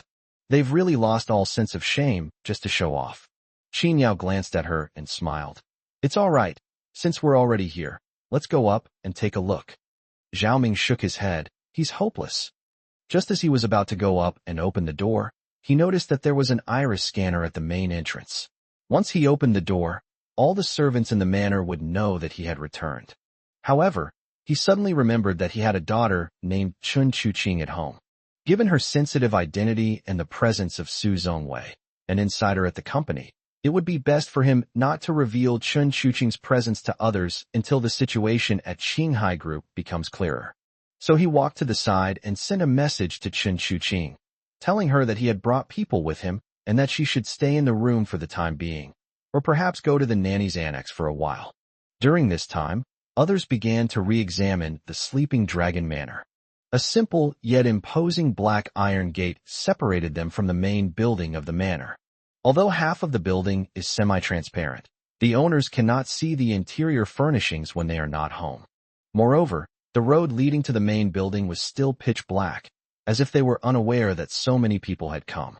This house is really nice. Zhao Karen finally exclaimed that even though it was in the same city, the air at Mianlong Manor was fresher than elsewhere. I have to admit that the difference between my newly bought house and this place is like night and day. The difference between a duplex and a one-bedroom apartment. But when she turned her head, she saw Qin Yao standing at the gate, fiddling with his phone and pretending to send a message to someone. She felt both annoyed and amused. What are you pretending for? Interesting? All right, we've seen it all. Everyone should go back now. Seeing a group of people discussing the sleeping dragon, Zhao Ming couldn't help but speak up. The lights are still on inside, and the owner is here, so let's not make a fuss here. After saying that, he couldn't help but sigh. He still wanted to save Qin Yao's last bit of face. Seeing Qin Yao hiding in a corner pretending to send messages, he was completely disappointed. He knew that Qin Yao was just pretending to send the message to cover up his true intentions. Despite his disappointment, he still didn't want Qin Yao to lose face. Go back. Chun Huiyu was displeased upon hearing this, crossed her arms, glared at Zhao Ming, and showed him no respect whatsoever. I already said I was taking Qin Yao home. We're already at his doorstep. Aren't you going to see him inside? Besides, your nephew is so capable, living in such a luxurious villa. Shouldn't we, as his uncle and aunt, go in and have a look around? Leaving now would be disrespectful to your nephew. If word gets out, people will think your nephew is incompetent and that this villa isn't even his, which is why he doesn't dare let us in. Chun Huiyu was determined to make Qin Yao lose face and feel ashamed in front of her, so that he would stop bothering Quran and ruin their charity. Honestly, at your age, why are you still arguing with children? Zhao Ming angrily pointed at Chun Huiyu with his finger. Su Zongwei came up with a smile and said, Uncle Zhao, you can't blame Annie for this. Qin Yao told us to come here. Exactly, he wants to show off, so let's just let him have his way. Wang Linju also came up and greeted Qin Yao with a playful tone. What's wrong, Qin Yao? Did you forget your keys? Why don't we ask someone to bring them to you? If that doesn't work, we can call a locksmith. Where are you going to stay tonight if you can't get into your house? Her question drew laughter from the women present, who looked at Qin Yao with even more contempt. Zhao Ming sighed, at a loss. Fine. Qin Yao, why don't you just admit your mistake? There's nothing shameful about being honest. Just then, Qin Yao received Chun Chuqing's reply, put away his phone, and smiled at Zhao Ming. He didn't say anything, but simply brought his face close to the electronic screen at the main entrance. As a red light swept across, a loud bang came from the door. An electronic voice came from the screen. Welcome home, Master. Chapter 229 Master, welcome home. The lights on both sides of the main gate suddenly turned on, and the 2 rows of opposing LED ground lights on the avenue leading to the main building also lit up in sequence. Even the lights in the main building's lobby turned on with a gentle glow, and the main building's doors opened wide, as if waiting for their owner to return. At the same time, The annex, which had previously only a few scattered lights, was immediately brightly lit. A butler in a suit strode over and bowed respectfully to Qin Yao. "Sir, you're back. Would you like a meal or a banquet?" Despite Qin Yao's sudden return with so many people, the old butler maintained his professionalism and didn't ask a single question outside his job responsibilities. "No need." Qin Yao waved his hand. "I've said before, I don't need these formalities when I'm living here." "I'm sorry, sir, but I was just following Miss Chen's instructions. If I have disturbed you, I will be more careful in the future." "Okay, you can go now. We don't need you here anymore." "Yes." The whole process was witnessed by the group behind them, and the originally noisy atmosphere suddenly turned lifeless. Chun Huayu's eyes widened, and she screamed in disbelief only after the housekeeper had walked away. You really live here?" Zhao Ming and Zhao Karen were both stunned. If Qin Yao had been able to open the access control before, they could have said that he had found a menial job here. But the appearance of the butler directly proved Qin Yao's identity. Would the steward of Mianlong Manor play along with a lowly errand boy? Most importantly, Chun Huayu also spotted a familiar figure among the group of nannies. That's the girl from Liyunzhai that day. Tong Yao has officially started working, but the housekeeper hasn't actually assigned her any work. She's just asked to help prune the flowers. Upon seeing Qin Yao, she intended to come up and greet him, but seeing him with so many people, she retreated with the butler. Mianlong Manor never hires people casually. If this place doesn't belong to Qin Yao, how could that little girl have gotten in? Ignoring the reactions of others, Qin Yao simply turned to Zhao Ming and smiled slightly. "Uncle Zhao, come in and have a seat." The main gate was deathly silent. Qin Yao in disbelief, as if they were mute and couldn't utter a single word for a long time. They never imagined that Qin Yao would actually live in Mianlong Manor. Wasn't this place already bought by the Qin family? Wasn't it part of Chun Chaoxing's dowry for Qin Liuli? I just heard the butler say that Miss Qin asked him to take good care of Qin Yao. Could it be that Qin Yao and Qin Liuli are together? Chun Huayu's face was burning hot, as if someone had grabbed her by the neck and slapped her hard several times. "No, that's impossible." Zhao Karen covered her mouth, her gaze towards Qin Yao filled with surprise, disbelief, and a hint of anger. "How is that possible? Things shouldn't be like this. Why does Qin Yao have the right to live here?" She had been showing off her new 50 million yuan villa to Qin Yao, but in just a few hours, her sense of superiority was shattered and her self-esteem was trampled on. This is a mansion worth over 1 billion. Moreover, it's not something you can buy just because you have money. Living here means you have a very close relationship with Mayor Chun. These are things that she can't achieve by signing a role as the second female lead in a movie or moving into a 50 million yuan villa. Su Zhongwei became completely mute, his face changing color repeatedly until it turned deathly pale. "Uncle Zhao, come in." Qin Yao remained calm and stepped into the villa first, as if he were returning to his own home. Zhao Ming's eyes were glazed over, his mind went blank for a moment, and he walked into the gate of Mianlong Manor in a daze. "Xiao Yao, are you really staying here? Was it really arranged by Mr. Chun?" Upon entering the main building, the lights inside instantly turned on as Qin Yao stepped inside. All the electronic devices in the room emitted a crisp electronic voice. "Mr. Qin, welcome home." Qin Yao didn't answer, but Zhao Ming knew there was no need to ask anymore. The butler and servants served tea to everyone. There were more than 20 people, but even standing in the hall, it didn't feel crowded. In fact, it felt quite spacious. LED lights illuminated the semi-transparent half of the staircase, and the swimming pool and artificial lake were not far apart. Such a view is something they could never even dream of. Their imagination is so limited. Chun Huayu and Wang Linju stared intently at Qin Yao, as if trying to discern something amiss from his expression. But Qin Yao casually sat down on the sofa. "Uncle Zhao, you're really joking. If it weren't for Mr. Chen's arrangements, who would dare to trespass on Mianlong Manor?" Upon hearing this, Chun Huayu and the others lowered their heads and remained silent, because they all knew in their hearts that the Chun family's things were not something you could just take away, let alone usurping someone else's place. Even if a piece of paint is scratched off the front door, you might have to scrape off a piece of flesh to patch it up. To seize? Impossible. They wanted to argue that Qin Yao was only staying there, not owning it, but they just couldn't bring themselves to say it. What audacity of them to ask Mayor Chun to let them stay in their house. To put it bluntly, even if this group of people had 50 million yuan to rent a place for a month, the other party wouldn't even give them a second glance. Xiao Yao, I'm so sorry. It seems Uncle Zhao misunderstood you. Zhao Ming grasped Qin Yao's hand, looking ashamed. I didn't expect that I was so presumptuous. He had heard Qin Yao say before that he didn't need to go to work, and he had just heard him mention that he had saved Mayor Chun, but he didn't believe it. But then I thought, if it weren't true, who would make up such an outrageous lie? Qin Yao smiled and said indifferently, Uncle Zhao, you're too kind. Actually, it's my fault. I should have made things clear to you from the beginning. Actually, Mr. Chun and I met by chance on the high-speed train to Central Sichuan. He was in a bit of trouble at the time, and I happened to come to his rescue. Mr. Chun is a grateful person, which is why he arranged for me to stay in Yinlong. I see. Zhao Ming suddenly realized why Qin Yao knew Chen Chaosheng. The others didn't dare linger, as they all felt guilty and afraid when they recalled how they had ridiculed Qin Yao earlier. After touring the lobby, I hurriedly ran off.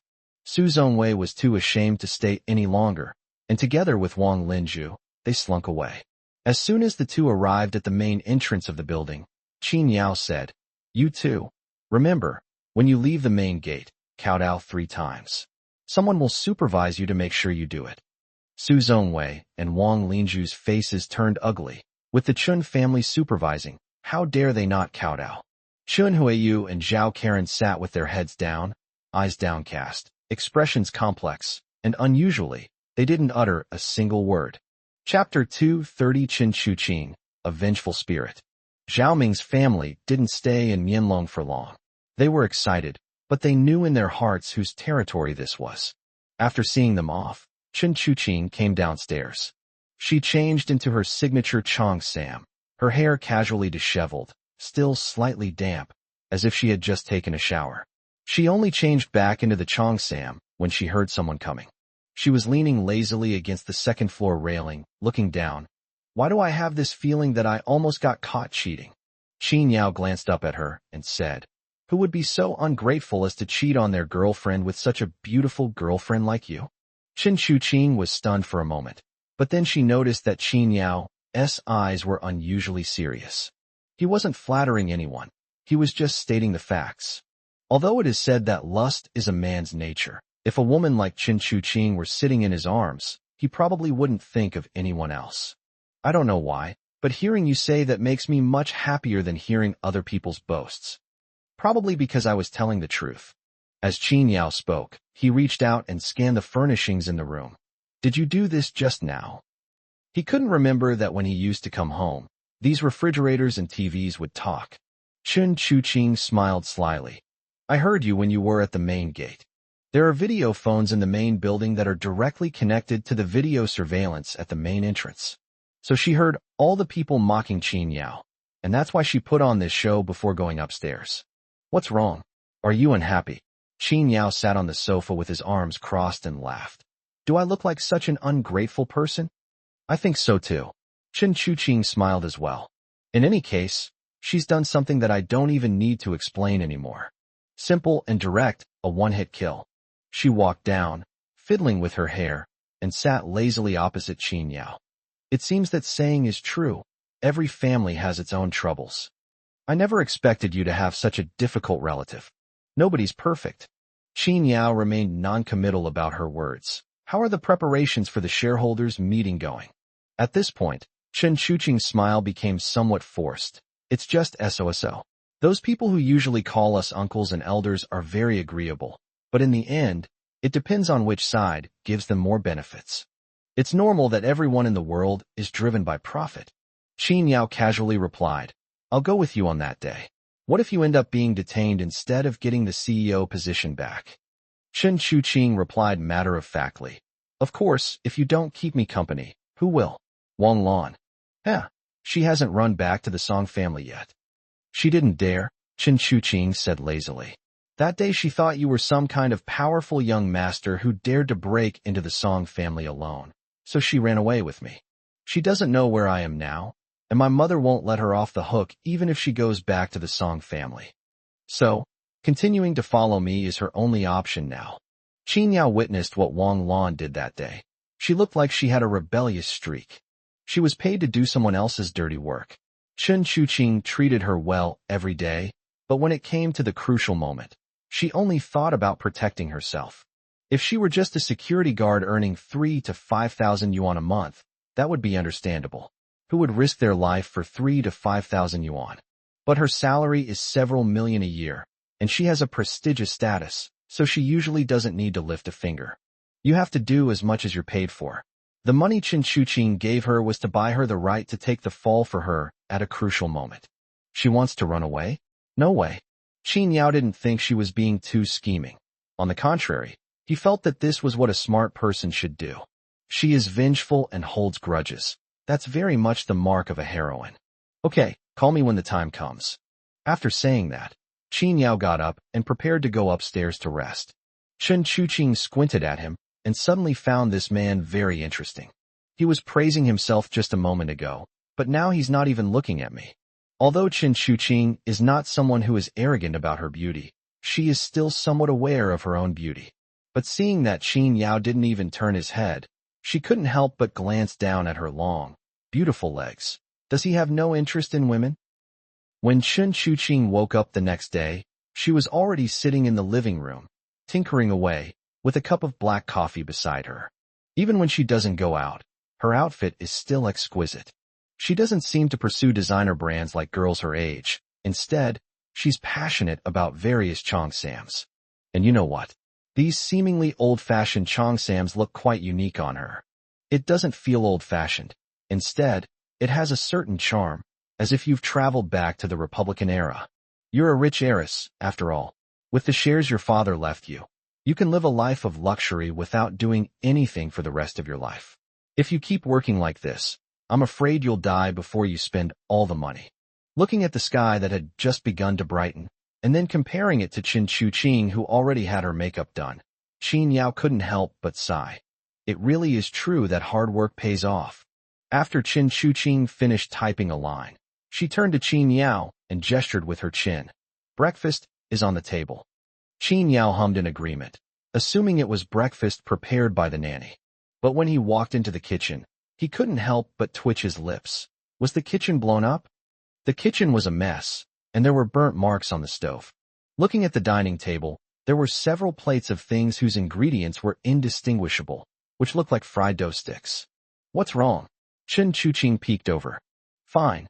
Qin Yao sighed, and finally walked to the dining table and sat down, starting to put a bunch of inexplicable things into his mouth with his chopsticks. Strangely enough, these things didn't look very appealing, but they tasted pretty good. Does not being able to cook mean that it's a must for rich girls? He didn't notice that Chen Chuqing, not far away, was secretly watching him as he calmly put a pile of dark, unappetizing food into his mouth. She can still see what her own creations look like. She's not blind. I originally thought that Qin Yao would be furious, or at the very least, he would make a few sarcastic remarks. But he didn't say anything and silently finished eating. Even if her cooking is terrible, people will still eat it with a smile, and might even say a few words of praise. But for some reason, even though Qin Yao didn't say anything, she felt very comfortable. He even asked, almost as if it were a strange coincidence, "Is it good?" Qin Yao thought about it seriously. "It's all right. It's edible." "That's good." Chen Chuqing retreated to her computer, her gaze still secretly fixed on Qin Yao. Seeing that he slowly finished eating everything on the table, a smile appeared on his lips. After dinner, Zheng Hanjiang's message arrived. Dragon Lord, everyone has arrived in Sichuan. It will be 8 p.m. tonight. Chapter 231, He is still not worthy. By the fact that Qin Yao was actually living in Mianlong Villa.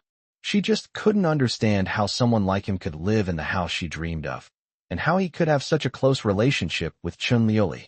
Isn't that just a loser she looks down on? Is Miss Chen blind? No matter what, she couldn't think of anything good about Qin Yao, but even if she couldn't understand it, life still had to go on.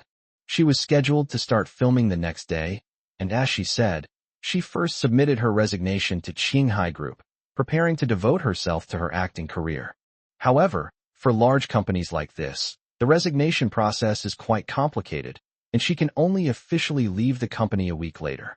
Fortunately, it wasn't in a product development department. Otherwise, there would be a confidentiality period prohibiting contact with similar industries for 3 years, or there would be huge compensation. But this is no big deal for Zhao Karen, since she is about to enter the entertainment industry. The resources provided by Huang Ying were quite generous. Her first role was as the second female lead, co-starring with Zheng Kai, a currently popular actress.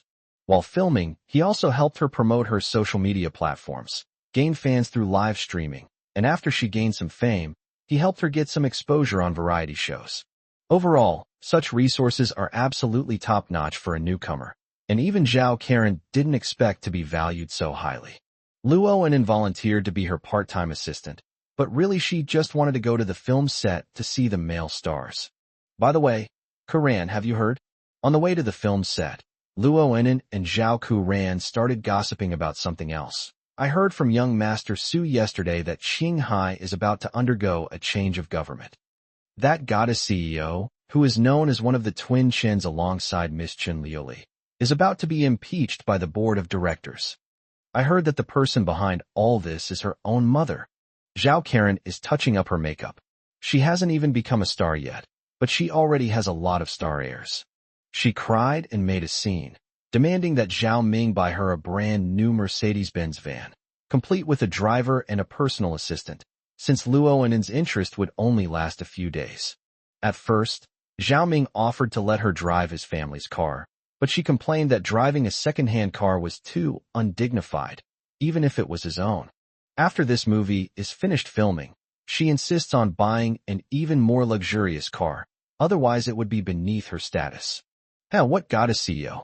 She's just flattering people because of her father. Nobody has ever seen what she actually looks like. After touching up her makeup a little more, she said, "If she's really that pretty, why have I never seen her on the news?" That's true, Luo Anan echoed. So what if she's dismissed? What does it have to do with us? I'm not working at Qinghai anymore. After applying her lipstick and pursing her lips, Zhao Karen smiled at herself in the mirror with considerable satisfaction. Even her own mother can't stand her, which means she's really incompetent. Oh well, anyway, I'm going to be in the entertainment industry from now on. Business matters have nothing to do with me. Luo Anan, however, reacted differently, excitedly tugging at her. Although it has nothing to do with you, it does have to do with young Master Su. Su Zhongwei is just a supervisor, so why is he able to thrive among a group of rich kids? Besides his ability to take the pie, it was mainly because of his other identity. His uncle is a shareholder and vice president of Qinghai. I heard that with this change of dynasty, Su Xiao's uncle is going to be promoted, and Su Xiao will also be promoted to a position in a core department as a manager. While both are supervisors, the concept of a supervisor in retail is completely different from that of a department that manages major clients. Even Zhao Karen's eyes lit up when she heard this. Wouldn't that double the treatment? Hey, isn't that a bit narrow-minded? Luo Anan nudged Zhao Karen with her elbow in a suggestive way. Do you think that with your relationship with young Master Su, he'll forget about you after he gets promoted? If he's willing to make connections, and even just slips some orders through his fingers every year, wouldn't that be enough to propel Uncle's company to new heights? That statement makes sense, and Zhao Karen didn't refute it. Indeed, although Zhao Ming's company has achieved some success, it is still quite a distance from a business behemoth like Qinghai. If Su Zhongwei really does achieve great success, it will be a significant help to their family. Thinking of this, Zhao Karen felt much better. Yes, Zhao Karen's man should be someone with a good background, ability, and money. Not only does he have a strong foundation, but he can also lead the Zhao family to rise in status. Otherwise, why would a young, unmarried woman like her marry down? As for Qin Yao, he's just lucky to have gotten on Chen Liuli's good side. He's still a piece of rotten wood and won't amount to anything in this life.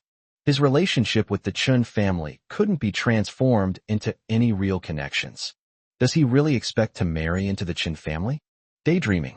However, at the same time, Zhao Karen remembered something and turned to Luo Anan to ask, "Wait a minute, after Su Zhongwei left last night, he said he was going home. What did he say to you about that?" Upon hearing this, Luo Enen's eyes widened in panic, but she quickly smiled again. Of course it was said on WeChat. What else could I say? Why didn't he talk to me about these things? Zhao Karen was still a little puzzled. What else could it be? It's probably because you weren't in a good mood last night, and he didn't want to bother you. Thinking back to last night, it must have been a nightmare for both Zhao Karen and Su Zongwei. She was alright, but Su Zongwei had to kowtow 3 times at the gate before he left. Originally, the intention was to embarrass Qin Yao, but unexpectedly, he and Wang Linju ended up being the ones who embarrassed the most. Although it was their own fault, Zhao Karen still understood Su Zongwei's feelings very well. How can you feel good when you see someone who is supposed to be inferior to you showing off? So she nodded, indicating her understanding. I see. He really is something else, so proud. Why get so worked up over someone so worthless? Oh well, I'll send him a message when I get to the set. Yes, he'll be so happy to see your message. Luo Enen chimed in with a smile. Just as they were about to start a conversation about something else, their car got stuck in traffic and they had to change lanes. Zhao Karen frowned and asked the driver, "What's going on? I'm in a hurry to get to the film set." "Miss Zhao, I'm sorry, the Shunyue Tower is ahead. They probably have some VIP guests tonight, because there are suddenly a lot of luxury cars here, and we can't get through." It's not that they can't get through, but the driver is afraid that if he gets bumped or scratched, he'll lose several months' wages. Zhao Karen peeked out and saw a fleet of Bentleys and Maseratis heading towards Shunyue Tower. She instantly lost her temper. "Then forget it. Let's take a detour." Before closing the window, I felt a pang of envy. How wonderful. When will I be able to travel with such pomp and circumstance? Chapter 232 Ambitious. Shunyue Tower. As one of the properties of the Jeliahui, a secret society, Shunyue was also a well-known name in the local area. If you want to eat Sichuan cuisine worthy of a state banquet, just ask anyone on the streets of Sichuan, and they will definitely tell you about Shunyue. But if you ask him where the most expensive Sichuan cuisine is, he will definitely say Shunyue. Of course, the higher the price, the higher the style. In this city filled with skyscrapers, Shunyue building stands out. Instead of building an office building on this prime piece of land in the city center, it has built a small courtyard house with 4 entrances and 4 exits amidst the traffic. It highlights their wealth and power. Moreover, there aren't many seats. There are 4 tables in the courtyard and 4 more in the private rooms. There are only 8 tables available, and the store is only open for dinner. When you're rich, you can do whatever you want. Everyone says that Shunyue is pretentious, but for this very position, many wealthy people are fighting tooth and nail for it. Some people have already spent millions to reserve seats in just one courtyard, and the reservations are already open until next year. That's how arrogant we are. Tonight, the entrance to Shunyue Tower is especially lively. A stream of luxury cars entered the spacious underground parking lot, and the number of bodyguards who got out of the cars was enough to fill the courtyard of Shunyue Tower. A Maserati opened its door, and a well-mannered young man stepped out. His Armani suit exuded style, while the Vacheron Constantine on his wrist couldn't hide his luxury. After getting out of the car, he stepped aside and bowed slightly, saying, "Father, we've arrived." At this moment, the middle-aged man who had been resting with his eyes closed opened them and said, The middle-aged man got off the bus and looked somewhat similar to the young man. However, he was tall and imposing, with a commanding presence and a rather intimidating aura. To be more precise, this person had a bandit-like air about him. At the same time, a Lincoln stopped opposite them, and a short, stout middle-aged man with a grin got out. The middle-aged man was dressed in a Tang suit and old cloth shoes. He held a string of bright green jade beads in his hand, which did not look particularly eye-catching. His smiling face immediately makes people feel friendly, and he even looks a little limp. The woman walking beside him was different. She was in her early 20s, with short, neat hair, exquisite makeup, a Givenchy skirt suit, and a pair of sexy legs under black stockings. Her demeanor was distinctly different from the other fashionable women who got out of the car to accompany guests. She possessed a cold and sharp aura. As soon as the 2 middle-aged men met, the man in the Tang suit cupped his hands in greeting and said, "Brother Chu, it's been a long time." Chu Guanxiong raised his eyelids and glanced at him, then squeezed out a lukewarm "Sun Zhaizhong," Stop calling me Brother Chu, Brother Chu. You're a few days older than me, so stop pretending to be young. Hee hee. It's because your brother's business has grown so rapidly in the past few years that my little business is no match for yours. When people get older, they can't say anything. It's their abilities that matter, right? I, son, may not be good at much else, but I know when to bow my head. Isn't that a redeeming quality? Hee hee. Chu Guanxiong's face remained expressionless. Even now it was a forced smile, his eyes still cold and menacing. If you, Sun Caishan, say you're running a small business, then I'm afraid everyone in the Southwest with a net worth of less than a few billion would have to beg for food. As they spoke, the two men approached each other, while the young man beside them remained silent. The refined young man's eyes visibly lit up with excitement when he saw the woman. But after being glanced at by Chu Guanxiong out of the corner of his eye, he quickly withdrew his gaze. Being an old fox, Sun Zhaizhong naturally caught the subtle movement at a glance and chuckled. Hey old Chu, it's been this long. Why are you being so rigid? Stop talking nonsense. I'm not here to chat with you today. Chu Guanxiong lost his patience, gave him a cold glance, and turned to go upstairs. Sun Zhaizhong, however, walked slowly beside him, looking like a carefree hermit. That's true. We still have important things to do today. Alas, what a pity. I originally thought that after the old Dragon Lord left for so many years, that position would eventually fall to you, old Chu. Even if it wasn't you, it should have been one of the two from Kyoto. I never expected that some rascal who appeared out of nowhere would get it. It seems our Dragon Lord has truly grown old. He's no longer the formidable figure he once was. When the two men mentioned this, their descendants instinctively took a few steps back. The bodyguards and female companions who accompanied him also quickly retreated. If you're following a big shot, you have to know what you can hear and what you can hear that will get you killed. Chu Guanxiong glanced sideways at Sun Zhaizhong and chuckled indifferently. Don't try to provoke me. Sun Zhaizhong, you're really getting more and more regressive and audacious as you get older, daring to even question the Dragon Lord's decisions. Hee hee, Sun Zhaizhong chuckled indifferently. I'm just telling the truth. Don't tell me you don't really think that way. Besides, even if I were in front of the old Dragon Lord, I would say the same thing. Do you think he would kill me, an old general who has been with him since I was 18, just for a few words?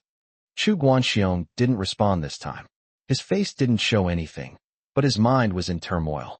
These veterans are all perfectly aware of what each of them is thinking. Their loyalty to Panlong Palace is beyond question. After all, this is the empire they fought alongside the old Dragon Lord to conquer, and no one wants it to fall apart like this. But 80% of their loyalty is due to the existence of the old Dragon Lord. He was absolutely a legendary figure, worthy of their respect and emulation. Even though he disappeared for 10 years, they still hold an indelible place for this old man in their hearts. As long as the elderly show their faces, they are willing to risk their lives for them with just a word. But the old Dragon Lord is the old Dragon Lord after all, and this suddenly appearing closed-door disciple is another matter. In the eyes of these people, their worship of the old Dragon Lord was almost greater than their loyalty to the Panlong Palace. With the old Dragon Lord present, none of them harbored any intention of coveting the Dragon Lord's position. But the old Dragon Lord has stepped down. If you were to say that anyone didn't have this ambition, they probably wouldn't believe it themselves. Many of them had been eagerly anticipating this opportunity for years, just waiting for the news of the Dragon Lord's abdication. The news has arrived, but they are told that a candidate has already been chosen. He's not a big shot in the Southwest, nor one of those two fierce gods in Kyoto, and he has absolutely no connection with the one in the Southeast. He's just a tender sprout that's just started to emerge. They were so eager to get started that they practically burned out, but in the end, it was all for naught. These people are all harboring resentment. When they were almost on the elevator, Chu Guanxiong finally managed to utter, "Heh, this seat is easy to get, but whether he can hold it, that depends on his ability." Chapter 233 is my recognition of you. Once we got on the elevator, the topic officially came to an end. Their respective bodyguards followed them inside, while the two young men and women walked behind. The atmosphere only became a little more lively after the elders left. Mu Qing, what's your opinion on the matter of the new Dragon Lord?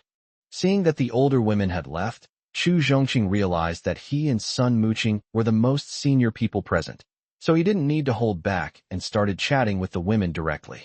Sun Muqing walked on expressionlessly, not looking to the side. There's nothing to see here. This matter has nothing to do with us juniors. Head junior. Chu Zhongqing sneered. Don't forget, this so-called new dragon lord who suddenly appeared is also of the same generation as you and me. Moreover, according to our family's investigation, this Qin Yao has nothing commendable about him. The first 20 years were unremarkable, so I followed the established path. But after being released from prison 5 years ago, I was completely transformed. Not only did he spend hundreds of billions in Qincheng, but he also came to Sichuan to show off his power, and now he wants to inherit the position of Dragon Lord. What great fortune he has! As he said this, Chu Zhongqing still had a smile on his face, and with his decent appearance, he could definitely be called a gentleman. But only he himself knows how much bitterness was in those words. Sun Muqing always maintained a cold and aloof demeanor, never showing her emotions. For someone her age to be able to do this speaks volumes about her upbringing. After hearing Chu Zhongqing's words, she didn't react much, only saying calmly, I said, it's not for you or me to comment on what this new Dragon Lord is like. For the sake of our acquaintance, let me give you a heads up. We are only here today to accompany our fathers, so let's say as little as possible, or not say anything at all, to avoid getting burned. Chu Zhongqing didn't take her words to heart, and just smiled faintly. He had heard of the existence of Panlong Palace since he was a child, but he had always been disdainful of it. In their parents' generation, the concept of faith might have carried some weight. People in those days didn't need to sign contracts or have notarized documents. They could get by on the basis of righteousness and trust. But things are different now. Time has swept away the old ways, and the old era is over. In this era, money and status are the true keys to success. The Chu family, having occupied the Southwest for 20 years, had accumulated an astonishing amount of wealth and built a network of connections that spanned the entire Southwest. Although it may not be considered the overlord of the Southwest, it is definitely a tiger-like force in this area. Having received an elite education since childhood, he naturally looked down on the ways of these seasoned veterans. The reason he was dissatisfied with Qin Yao becoming the so-called Dragon Lord was simply because the wealth and connections represented by the name Panlong Palace were too tempting. He believed that such a position should be occupied by the disciple who was the wealthiest and most powerful. As for the so-called martial arts, in this age of firearms, is there really anyone who can block a bullet with their chest? Those are things that only happen in novels. As for reality? Haha, is that realistic? Although he didn't say anything more, Sun Muqing had already sensed his disdainful attitude. The woman still didn't say anything and went into the elevator to the first floor. Stepping out of the elevator, you enter the front gate of Shanghua Tower. You have to pass through a screen wall and a long corridor to officially enter Shanghua Tower. As soon as I entered, Zhang Hanjiang and Lin Huaiqiu were already there. Besides them, there were also several middle-aged men in suits, including an elderly man in his 70s or 80s who was nearing the end of his life. Apart from the old man, the rest of the people were Zhang Hanjiang and Lin Huaiqiu's subordinates, as were several of Chu Guanxiong and Sun Zhaizhang's subordinates. The courtyard had been cleared, with an empty space at the top, flanked by Zhang Hanjiang, Lin Huaiqiu, and the old man. Chu Guanxiong and Sun Zhaizhang remained on either side. There's no need to look any further. It's all just subordinates from various families showing up to put on a show. As soon as the two entered, everyone except Zhang Hanjiang, Lin Huaiqiu, and the old man stood up and stood solemnly in their places. Sun Zhaizhang glanced at the empty seat at the top, and his eyes lit up. Oh, what a trap! Chu Guanxiong glanced at that spot and said calmly, It's not certain who will eat first. Mr. Chu, Mr. Sun, how have you been? After everyone had greeted them, Zhang Hanjiang and Lin Huaiqiu slowly stood up and bowed to the two approaching people. Of course, the two bowed to the old man in the seat. Then Sun Zhaizhang cupped his hands to Zhang Hanjiang and said with a smile, Although life is not as comfortable as yours, Elder Zhang, it's still enough to make ends meet.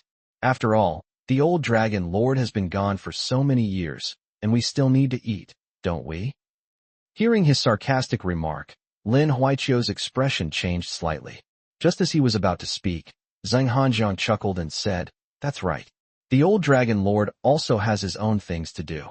We can't let him meddle in all our family matters, can we?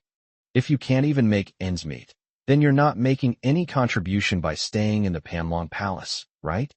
Sun Zizhong, who had been smiling the whole time, froze when he heard this and couldn't utter a sound for a long time.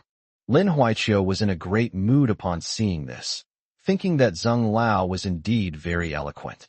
He would have just started cursing. At this moment, Chu Guanxiong spoke up. "Old Zheng, please don't try to provoke us. Everyone knows why we're here today, so let's stop being so secretive and just say what we have to say." "Where are they?" He didn't say who it was, but Zheng Hanjiang wouldn't play dumb, and said with a smile, "I'll be there shortly." "Oomph, what a grand display." Chu Guanxiong snorted, his face quite serious. "We are only here today because of Elder Zheng. I, Chu Guanxiong, have always been straightforward, and I'll make this clear up front. If this person is incompetent and immoral, merely holding the empty title of the old Dragon Lord's disciple, then even if the old Dragon Lord himself tells me, I will not acknowledge him. I originally thought that with the old Dragon Lord's influence, these people would at least be polite and courteous." Unexpectedly, Chu Guanxiong spoke so harshly, immediately bringing the atmosphere to a freezing point. Lin Huaiqiu's face went from sunny to cloudy, and his back molars felt itchy. Does this Chu Guanxiong really not take the Panlong token seriously? You must know, that was a token representing the old Dragon Lord. Just as Zheng Hanjiang was about to speak, he heard a chilling male voice coming from the front door. "I think Mr. Chu has made a mistake in one thing." Everyone instinctively turned around and saw a young figure walking in from the main entrance with his hands behind his back. His steps were light, yet incredibly steady. There was no tension on that young face, only an indifference and coldness that didn't belong to his age. "You shouldn't be considering whether you acknowledge me or not. What you should be thinking about is how to get me to agree with you." Chapter 234. You're not convinced, and I'm not happy.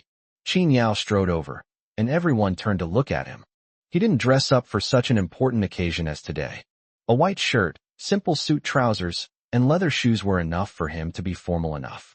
This was the only outfit he was wearing, and Qin Chuqing insisted that the nanny bring it to him because she heard he had an important occasion. Otherwise, he would still be dressed casually today. Even so, some people still couldn't stand it after entering. The crowd toward Qin Yao shifted from initial surprise to disdain and mockery. Zheng Hanjiang and Lin Huaiqiu's subordinates naturally dared not speak casually. But seeing how young Qin Yao was, the big shots exchanged glances and tacitly saw a sigh in each other's eyes. So young, lambs to the slaughter. Chu Guanxiong and Sun Zizhong's subordinates showed no respect whatsoever. They only recognized their own boss and had no regard for the Panlong Hall. Therefore, they didn't take Qin Yao seriously at all. "Old Zheng, it seems your Shunyue Tower has poor security. How come you let just any Tom, Dick, or Harry sneak in?" A middle-aged man in a suit from Sun Zizhong's camp sipped his tea and made a seemingly unintentional joke. If outsiders were present, they would have noticed that this person had recently made headlines in Sichuan, being named one of the province's top 20 outstanding entrepreneurs. The person sitting opposite him chimed in, laughing, "Hey, you can't say that. Now that old Master Zheng is getting on in years, he naturally leaves these miscellaneous tasks to his subordinates. You guys don't know, these days those scoundrels are incredibly clever. It's impossible to guard against them." The group chatted amongst themselves, completely disregarding Qin Yao. The fashionable female companions who accompanied him looked at Qin Yao and giggled, their eyes filled with disdain and arrogance. At the same time, Chu Zhongqing and Sun Muqing's gazes also fell on Qin Yao. The two men scrutinized the young man, who was their age. One of them gave him a cursory glance, a slight, disdainful smile playing on his lips, before looking away. Sun Muqing's looked Qin Yao over carefully for a moment, and finally shook his head slightly. Ordinary people are unlikely to achieve great things. She only had 8 words to say. Even if Panlong Palace were given all its resources, he would still be unable to shoulder such a great responsibility. It's likely that the resources accumulated by the old Dragon Lord will be completely divided up before he even has a chance to lose them.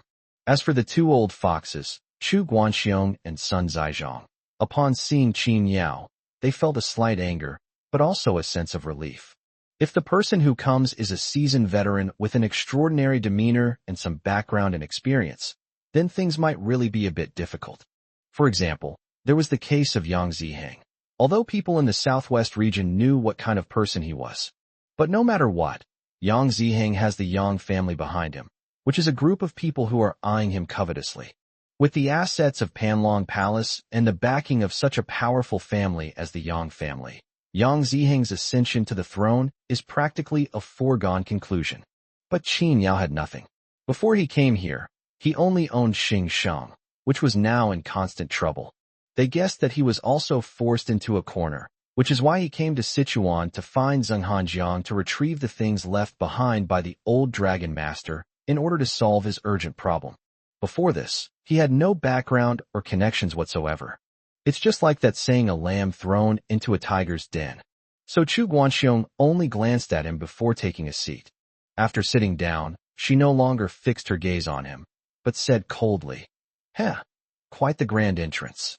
You haven't even settled into your seat yet, and you're already throwing your weight around.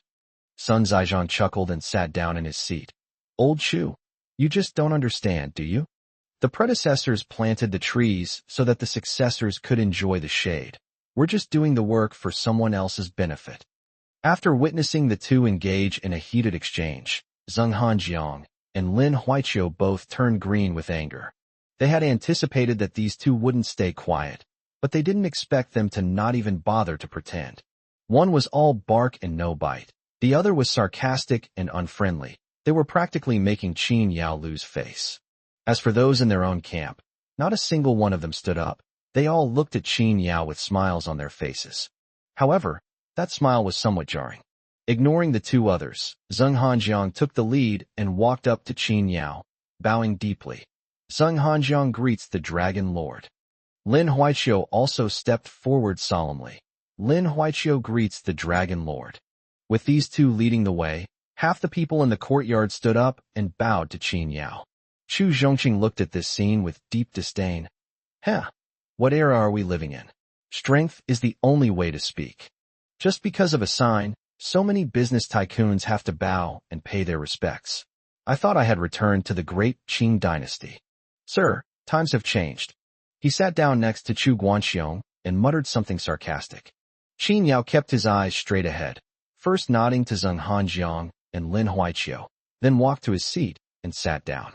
The other two then sat down, followed by another rustling of people sitting down. Qin Yao was not surprised by the group's reaction, and he did not rush to get angry. To immediately become enraged and threaten to fight or kill is the reaction of an incompetent person. If he were to make a scene because of Chu Guanxiong and Sun Zhaizhong's neglect, he would only make a fool of himself. Seeing his calm and collected demeanor, Chu Guanxiong and Sun Zhaizhong were both secretly surprised. At such a young age, he was so composed. Either he was scared, or he was confident in his own abilities. However, they all preferred the former. Sun Muqing glanced at him again because of his calm demeanor and pursed her lips slightly. Interesting, but it's best if he's not just putting on airs. As for Chu Zhongqing, she simply snorted coldly. Let's see how long you can keep this up. Since everyone is here, I won't bother with formalities. I don't like to talk about them, and you don't like to hear them either. Let's get straight to the point. Qin Yao was straightforward and took out the Panlong token and placed it on the table. The moment the sign appeared, the eyes of the two tigers lit up. Zheng Hanjiang and Lin Huaiqiu both sighed softly.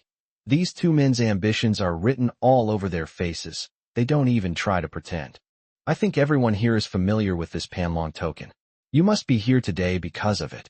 This plaque, which is highly sought after by others, is not most important to him because of its monetary value, but because it represents his master's affection for it. He himself wasn't very interested in taking over Panlong Palace. No matter how much money he has, it's just a string of numbers in the end.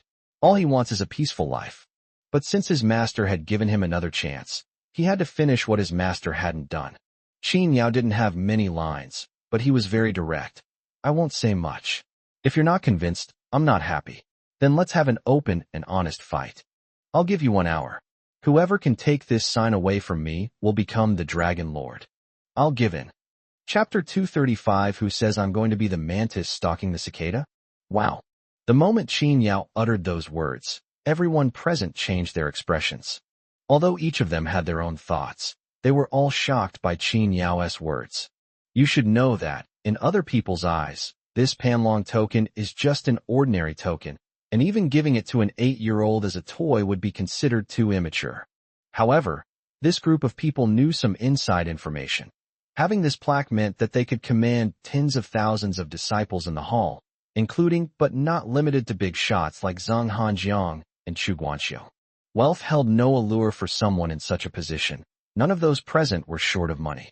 Moreover, elders like Zheng Hanjiang and Chu Guanxiu also knew that the seemingly ordinary Panlong token actually contained a secret. But what exactly this secret is, not only they, but even Qin Yao doesn't know yet. But they knew one thing. What the old Dragon Lord left behind must be of great importance, especially the Panlong token, which symbolized his status. However, neither Chu Guanxiu nor Sun Zizhong were immediately interested.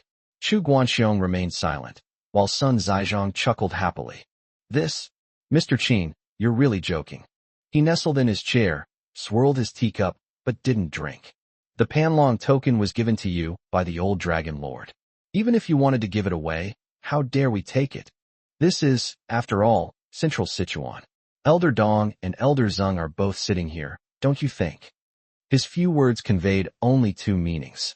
Firstly, it implies that Qin Yao's actions are no different from giving it away for free. Secondly, he said that if he were to shamelessly renege on his promise, Sichuan would still be Zheng Hanjiang's territory, and they would be powerless to do anything about it. If a group of people force Qin Yao to step down, then things will truly fall apart. But after hearing his words, Qin Yao glanced out of the corner of his eye at the old man who had been sitting next to Zheng Hanjiang drinking tea. The old man had been barely noticeable since the beginning, but Qin Yao did not ignore him. From the moment I entered, he neither got up nor showed any expression, leisurely, as if he were just there to watch the excitement. Now, after hearing what Sun Zizhong said, it's clear that even if he's not from the Panlong Palace, he still wields considerable influence in Sichuan. However, Qin Yao only glanced at him and did not say anything more. Before he could speak, Lin Huaiqiu, who was standing to the side, became agitated and slammed his hand on the table, shouting, "Nonsense! How can the position of Dragon Lord be treated so lightly? The Panlong Palace was created by the old Dragon Lord." His words were golden. Whoever holds the Panlong token is the Dragon Lord. How can you just give it away like that? Lin Huaiqiu himself was a martial artist and had also witnessed Qin Yao's methods. However, he did not believe that someone who knew nothing about martial arts 5 years ago could reach any height, even with the personal instruction of the Dragon Lord. Unless he is already in the mid or late stage of the profound realm, this Panlong token is practically free. After all, both Chu and Sun came prepared and would never fight an unprepared battle. He was afraid Qin Yao would suffer a loss. Dragon Lord, please reconsider. There's no need to act impulsively. He still felt that Qin Yao was too young, and what he said just now was just said in anger.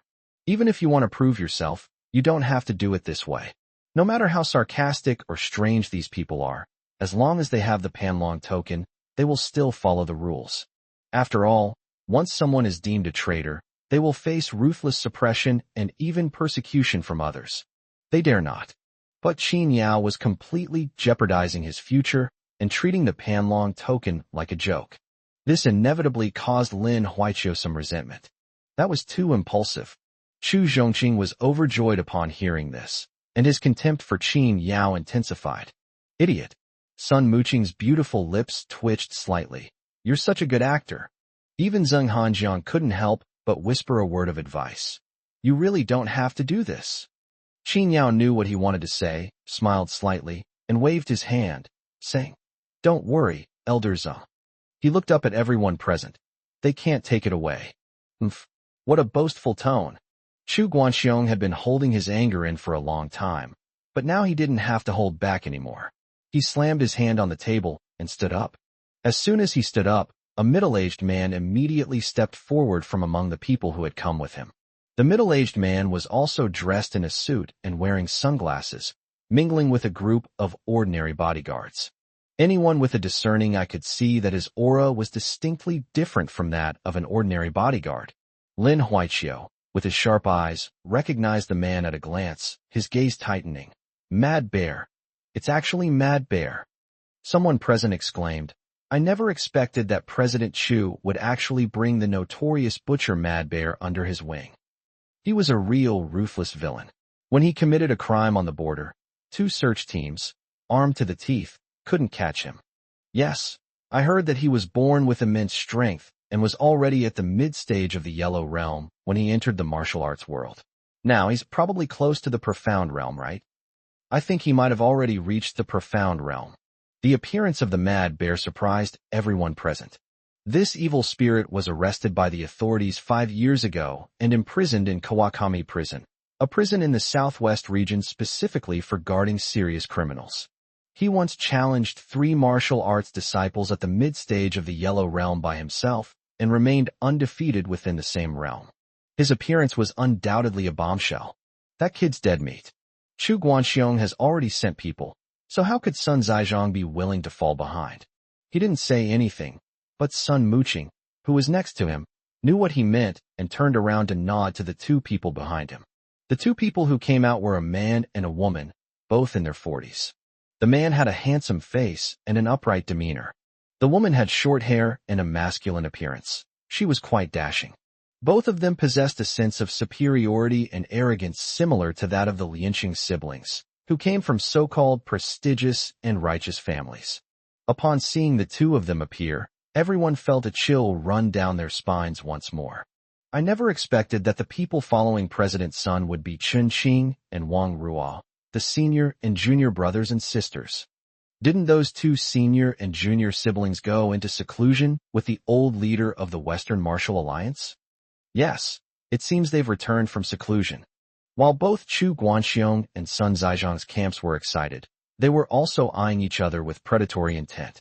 Zheng Hanjiang and Lin Huaiqiu naturally wouldn't send anyone, so their only opponent would be the other side. Even now, the people on both sides don't even glance at Qin Yao, they just stare at each other expressionlessly. If these 2 sides were to meet, there would be quite a show to watch. After all, there's only one Panlong token, and whoever gets it will be able to obtain that coveted position. Seeing this, Zheng Hanjiang paused for a moment, then smiled and said in a low voice, Xiao Yao, that was a good move. Let them fight it out first, then you can take advantage of the situation. Not bad, not bad. The 2 sides are evenly matched, and if a fight breaks out, the result will be death or serious injury. Qin Yao can simply sit back and reap the rewards of victory. But then Qin Yao glanced at him and smiled slightly. Old Zheng, when did I ever say I wanted to be the Oriole that was caught in the crossfire? Chapter 236. A cigarette. Let's play together. What? Zheng Hanjiang was taken aback and didn't understand. At this moment, Qin Yao looked up and said to Chu and Sun, Gentlemen, please wait a moment. No sooner had he finished speaking than a mocking voice rang out. Huh? What? Regretting it now? Chu Zhongqing looked over with a forced smile, his face full of mockery. I'm afraid that won't work, will it? Both of our families have sent out their trump cards, which can be considered our best players. If you say you regret it now, wouldn't that be a waste of everyone's expressions? Do they really think they can fool us like we're 3-year-olds? As soon as he opened his mouth, many people immediately echoed his sentiments. The women present looked at Qin Yao with utter contempt. He was incompetent yet stubborn, and in the end he was scared. It was too late. Even Sun Muqing, who had been silent until now, spoke up. That's right. As the Dragon Lord, you can't be frivolous with your words. Unless you treat your position as a joke, then you don't deserve to have this position at all. Her pretty face was cold, showing no sign of anger. In her opinion, Qin Yao was not someone she was angry with at all. People have different perspectives. You've clearly come to a banquet to meet the new Dragon Lord, yet you've even brought your own top lieutenants. What are you up to? Lin Huaiqiu gritted his teeth in anger. If he hadn't been so loyal to the old Dragon Lord and to his choice, he would have even sent someone to help. Rather than letting these wolves seize the Dragon Lord's position, it's better for him to keep it safe for now and hand it over to a suitable person later. But what he felt most was resentment and anger towards Qin Yao. The Panlong Order, which holds the power of life and death over them, is being sent out like this? The old dragon lord really misjudged him. The atmosphere was tense, but Qin Yao remained calm and unhurried, slowly taking out a cigarette from his pocket with a cheap lighter that took him a long time to light. Don't be in such a hurry. Let me explain first. Seeing his demeanor, several pretty women next to him rolled their eyes. He's such a show-off. What I just said certainly stands. But since both sides have sent people, it wouldn't be fair for me to let either of them go first, would it? Others have also considered this point, which is why Kuang Xiong and his fellow disciples Qin Qing and Wang Ruo are eyeing this opportunity so intently. One side had to go first, and as it turned out, the one who went first was the one who obtained the Panlong token. Therefore, before they can seize the Panlong token, they must first determine a winner. Now that Qin Yao has brought this up, they are a little confused. What exactly do you mean? Chu Guanxiong was losing his patience. With the Panlong token right in front of him, he was indeed impatient.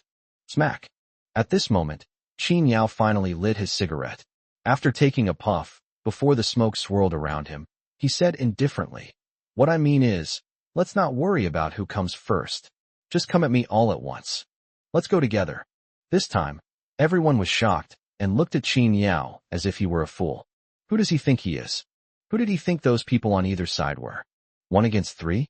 Does he really think he's the old dragon lord?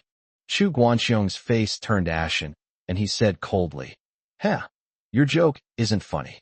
Sun Zizhong also said quietly, "It doesn't sound good to talk about bullying the weak with the many." Both factions thought Qin Yao had really gone mad. What was the difference between this and giving it away for free? Sun Muqing thought she had seen through Qin Yao and shook her head. He also knew that he couldn't hold onto the Panlong token at all, so he wanted to preserve his last bit of dignity in this way. At least in the end, he could be considered to have lost with honor. Too pretentious, too naive. If I say we'll go together, then we'll go together. Qin Yao took another drag of his cigarette. And it's not just the 3 of them. The same goes for the people you brought. You can bring as many as you want together. His 2 casual remarks completely ignited the anger of everyone present. If before it was purely for showing off, now it's out of genuine contempt for them.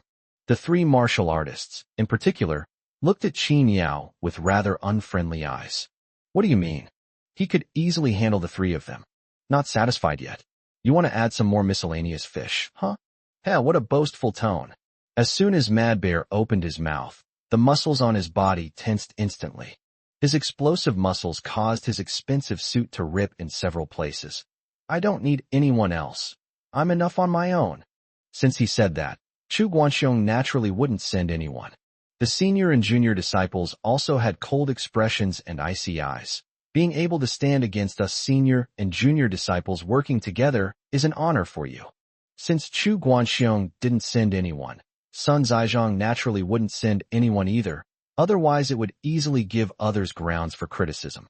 Qin Yao raised his eyelids and glanced at them. "Sai, I gave you a chance but you didn't do it." He didn't get up, but picked up the cigarette in his hand and said, "I'll play with you guys for the time it takes to smoke a cigarette." Furious, arrogant.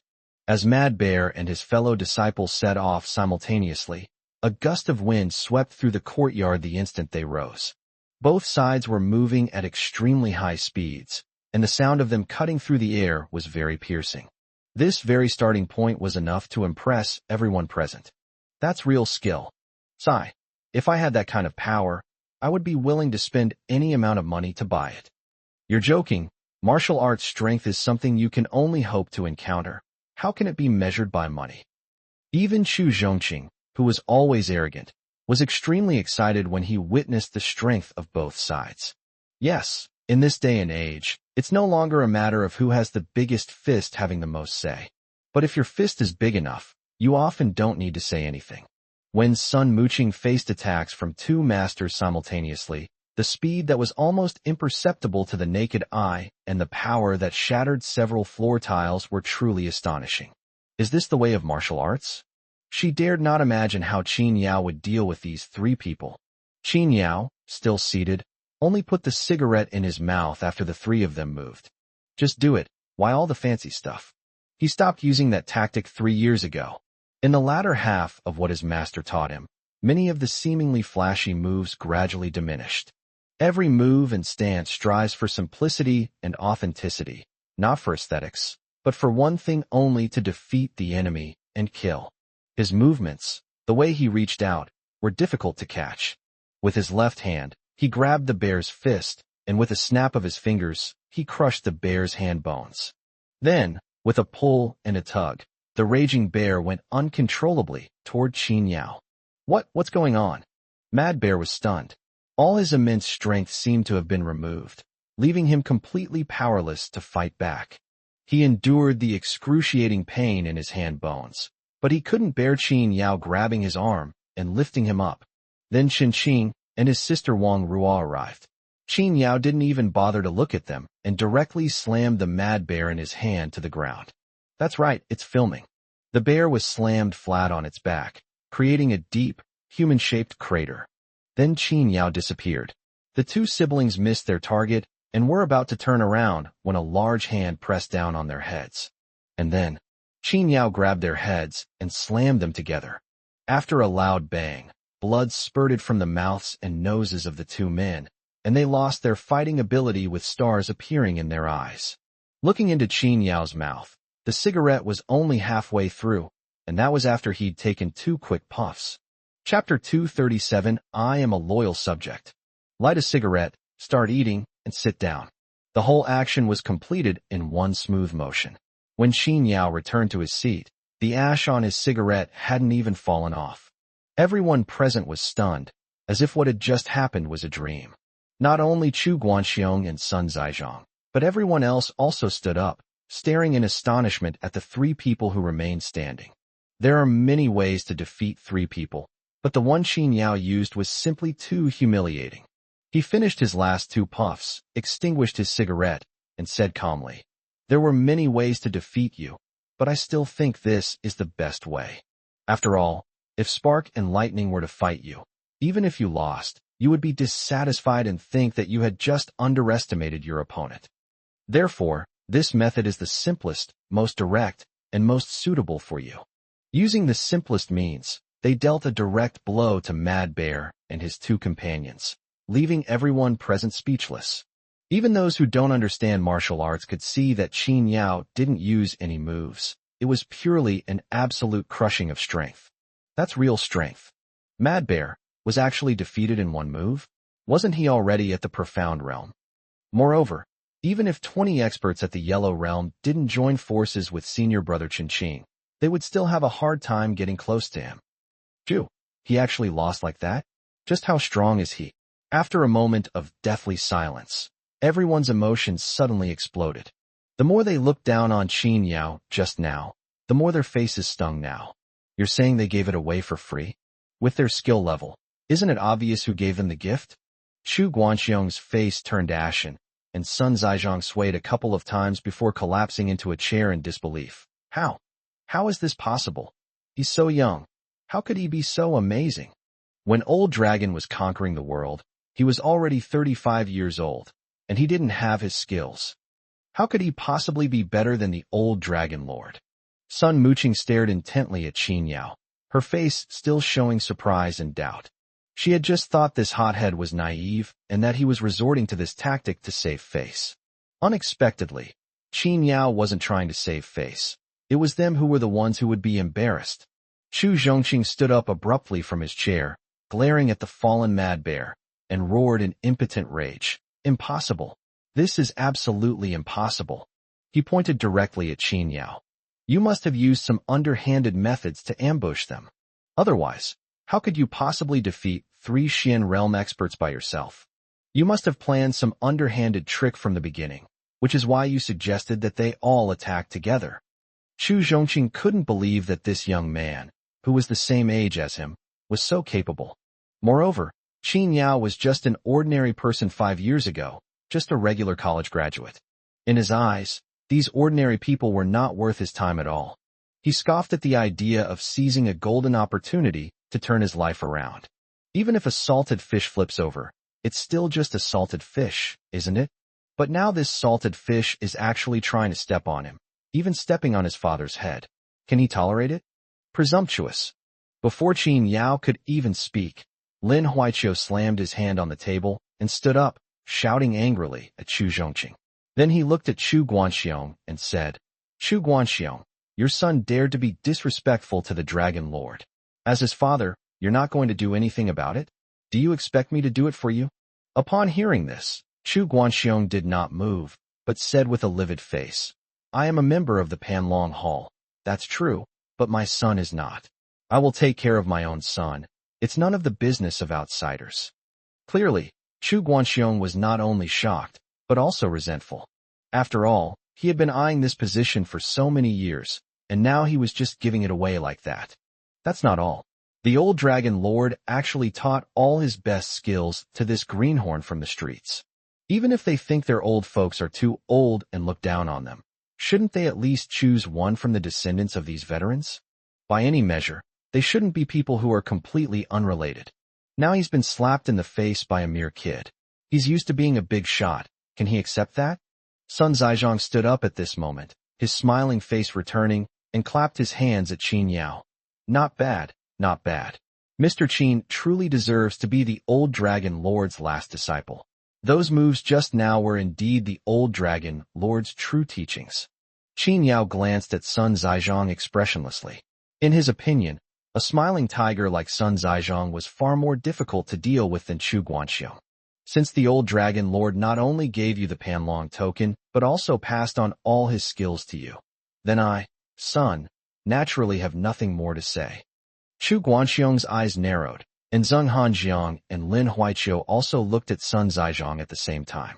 Does this mean you're willing to compromise? But Qin Yao remained unfazed. He didn't believe that Sun Zhaizhong would give in so easily. So he remained silent, waiting for Sun Zhaizhong to continue. Sure enough, Sun Zhaizhong coughed a few times in a pretentious manner. He had been walking briskly just moments before, but now it seemed like he had expended a great deal of effort just to get out of his seat. This new Dragon Lord truly lives up to his reputation as the successor personally chosen by the old Dragon Lord. I admire him. It's a pity, though. I am getting old, and the Sun family is not a prominent family, so it is of no use to the Panlong Palace. In that case, I, son, will not stay and delay the important matters of Panlong Palace. I'm retiring here. Farewell. After Sun Zhaizhong finished speaking with a smile, Lin Huaiqiu immediately exploded. Sun Zhaizhong, what do you mean by this? What could I possibly mean? Sun Zhaizhong spread his hands innocently. In our Panlong Palace, there doesn't seem to be a rule against people leaving, does it? Sun Zhaizhong wasn't lying. Qin Yao had heard his master mention it before. Panlong Palace never forces anyone to join, nor does it ever restrict anyone from leaving. So now that Sun Zhaizhong wants to leave, no one has any reason to stop him. But everyone knows why he left. Stop talking nonsense. When you were seizing the Panlong token, why didn't you say you were old and blind? Lin Huaiqiu didn't mince words with him and immediately launched into a tirade. So you just want to be the Dragon Lord, and you're getting angry because you're embarrassed? When we joined the Panlong Palace, we swore an oath to be loyal to the Dragon Lord to the death. But now you're being ungrateful. Faced with Lin Huaiqiu's accusations, Sun Zhaizhong maintained his smile and showed no sign of anger. He simply shook his head and laughed. Hey, Brother Lin, you're mistaken. How could I be ungrateful? I made my oath to the old Dragon Lord back then.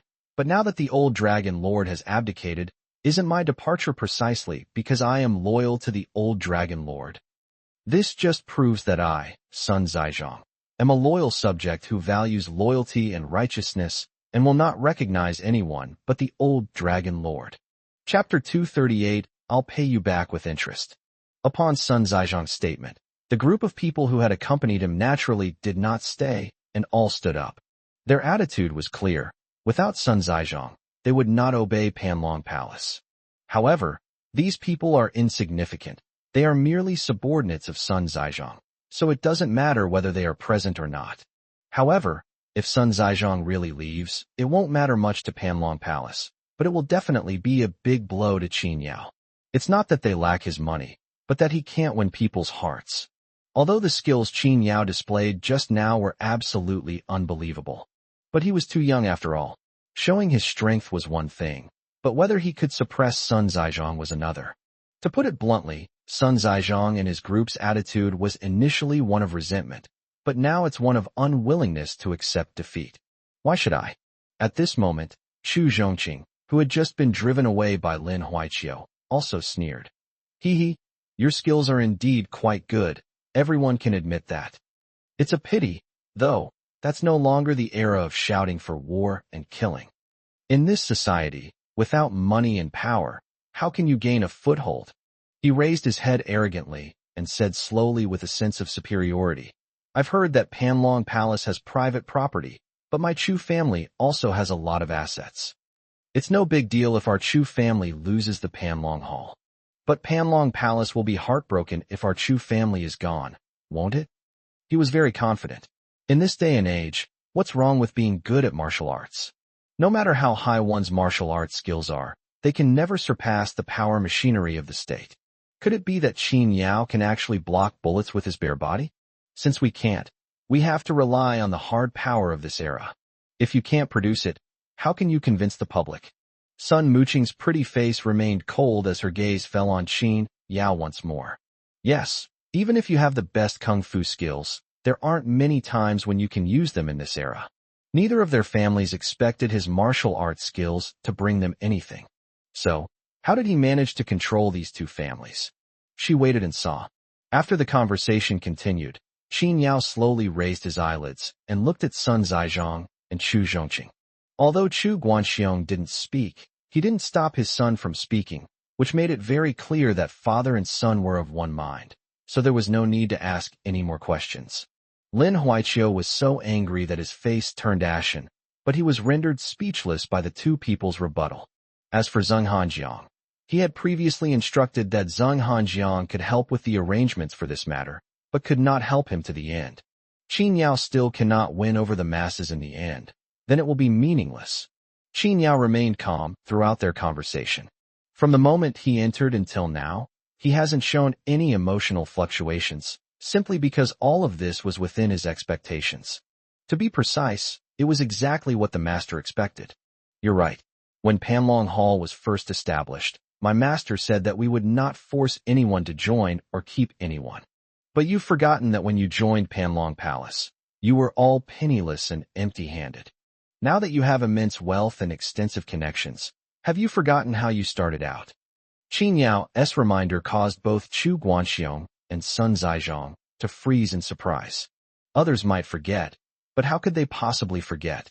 Actually, when the Panlong Palace was first built, the people who followed the old Dragon Lord were far less powerful and dazzling than they are today. To be precise, it's not so much that they followed the old Dragon Lord, but rather that the old Dragon Lord took them in. Whether in terms of food, drink, or money, he never shortchanged these people. You could say that the old Dragon Lord was like their boss back then, except they didn't sign a contract. Although the old Dragon Lord had private property, he wasn't rich enough to rival a country, because he had shared much of the money he had acquired with these people, and he didn't care about the amount. And these people, of course, started with this money. Seeing that the two elders were silent, the younger one naturally couldn't sit still any longer. Qin Yao expressionlessly, I've done the math. My father accepted a 5 million tael of favor from the old Dragon Lord to establish the Sun Group we have today. Since you've asked, that's perfect. I've brought the money with me today. After she finished speaking, she clapped her hands, and several people who looked like secretaries walked out from behind her. Several people were carrying a leather suitcase. With a click, click, click, they opened it, revealing neatly arranged rows of bright red banknotes inside, definitely more than 5 million. Here is 10 million in cash. Sun Muqing said arrogantly. Besides the initial capital, there's also 5 million as interest. So, my father isn't considered ungrateful, is he? After all, the capital was given by the old Dragon Lord, but the process of building it up was done by my father himself, and had nothing to do with him. What do you think?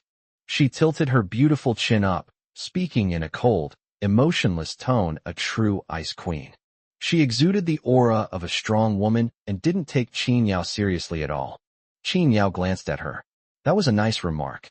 Sun Zizhong did not have his master help him manage his business, but at that time, Panlong Hall was at the height of its power.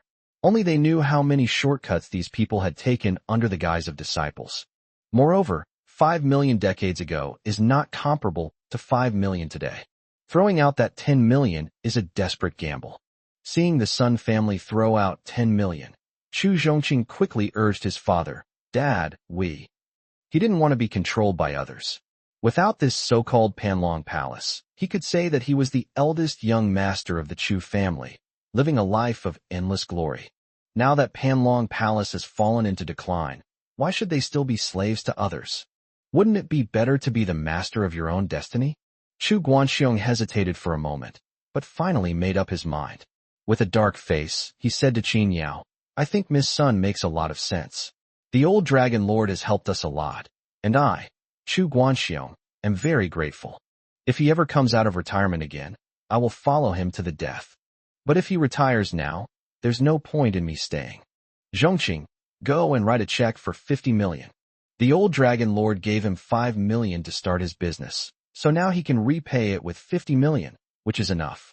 It wasn't that these two old guys were stingy. They were simply trying to express their dissatisfaction and resentment towards Qin Yao, and to deliberately humiliate him. Lin Huaiqiu was both angry and anxious watching from the side, but every time he turned to look at Qin Yao, the man remained calm, as if he didn't care at all. Zheng Hanjiang didn't know what Qin Yao was trying to say, but even though he was anxious, he didn't say a word. Only after the money from both sides had been delivered and the Chu and Sun families were about to leave did Qin Yao say quietly, "If you want to leave, I won't stop you. If you want to return the money, I'm even more welcome. However, now that you've settled your scores, I still need to settle the scores for my master." Chapter 239. It's my turn to settle accounts. Chu Guanxiong and Sun Zizhong paused, exchanged a glance, but did not turn around. Chu Zhongqing and Sun Muqing, the two younger ones, turned to look at Qin Yao. Chu Zhongqing said with a forced smile, "What? Is there anything else you want to say? If you're trying to persuade me to stay, I advise you to give up. You are not worthy to command our Chu family." Although Sun Muqing didn't say anything, her cold demeanor said it all. She wanted to see what other tricks Qin Yao had up his sleeve. In this day and age, how could he possibly kill someone? Qin Yao's gaze remained calm as he held the Panlong token in his hand and played with it. "It seems you all have very short memories. My master was able to build such a vast Panlong palace with tens of thousands of disciples. Was it enough to win people over with virtue alone?" As soon as he said this, Chu Guanxiong and Sun Zizhong turned around. "What do you mean?" Chu Guanxiong asked, frowning. He had a bad feeling. When Confucius traveled to various states, did you really think he relied solely on his virtue, talent, and eloquence? Qin Yao smiled and said unhurriedly, "Tell me, he's a tall man of 1.9 meters, with 3,000 disciples behind him. Where can he not win people over with virtue?" Similarly, even Confucius, with his vast knowledge, needed some external support. Do you really think my master could conquer everyone with his personal charisma? Perhaps some parts are possible, but all of them are absolutely not. In that era, many people were still relatively pure in heart. They follow their master perhaps out of gratitude, or perhaps because they are impressed by his abilities, but there are certainly some who come for personal gain. To keep them in check, all you need to do is talk. I don't think so. So, you don't really think my master never leaves himself a way out, do you? Qin Yao's quiet words instantly made Chu Guanxiong and Sun Zizhong's hair stand on end. The two of them had personally witnessed the old Dragon Lord's glorious moments. The old man was not only upright and virtuous, but also decisive and uncompromising. They dared not imagine the consequences of angering him. "Dad, Mr. Sun, don't listen to this kid's nonsense." Chu Zhongqing didn't believe in this nonsense. He pointed at Qin Yao with a crooked smile and said, "What era are we living in? Our Chu family is incredibly wealthy. We can summon hundreds of people with just one phone call. Are we afraid of some young punk? What? They actually dare to kill someone in broad daylight." He was telling the truth, which was one of the reasons why Chu Guanxiong and Sun Zizhong dared to leave like that. As for the other reason, it's because since the old Dragon Lord has finally shown up, they have some guesses. He's either dead, or he's tied up with something and can't show his face. As long as the old Dragon Lord doesn't show up, what right does a mere successor have to control them? They are no longer the naive young men they were 20 years ago. Now they have a large family and a successful business, and they will not be at the mercy of others. It's clear that the two of you have become quite bold, relying on your large and powerful families. Qin Yao casually lit a cigarette, then suddenly changed the subject. Your companies are doing quite well, aren't they? I wonder how many shares you each own. Chu Guanxiong felt a little uneasy. Why are you asking this? You two don't control all the company's shares right now, do you? Chu Guanxiong owns 50%, and Sun Zhaizhong owns 55% of the Sun Group. Upon hearing this, the two of them felt a sudden jolt in their hearts. How could he know so much? So what if you knew? Chu Zhongqing scoffed. Investigating the shareholding of our two families isn't difficult. Besides, you have old Zeng with you. Are these things secrets? Upon hearing this, Zheng Hanjiang, who had been drinking tea with Mr. Dong, smiled and waved his hand, saying, Hey, let me make it clear first, I didn't tell him about this. It was an elder Zheng who told me about this. As for how I know, why don't you wait until I finish speaking? Chu Guanxiong and Sun Zhaizhong exchanged a glance and said in unison, You speak.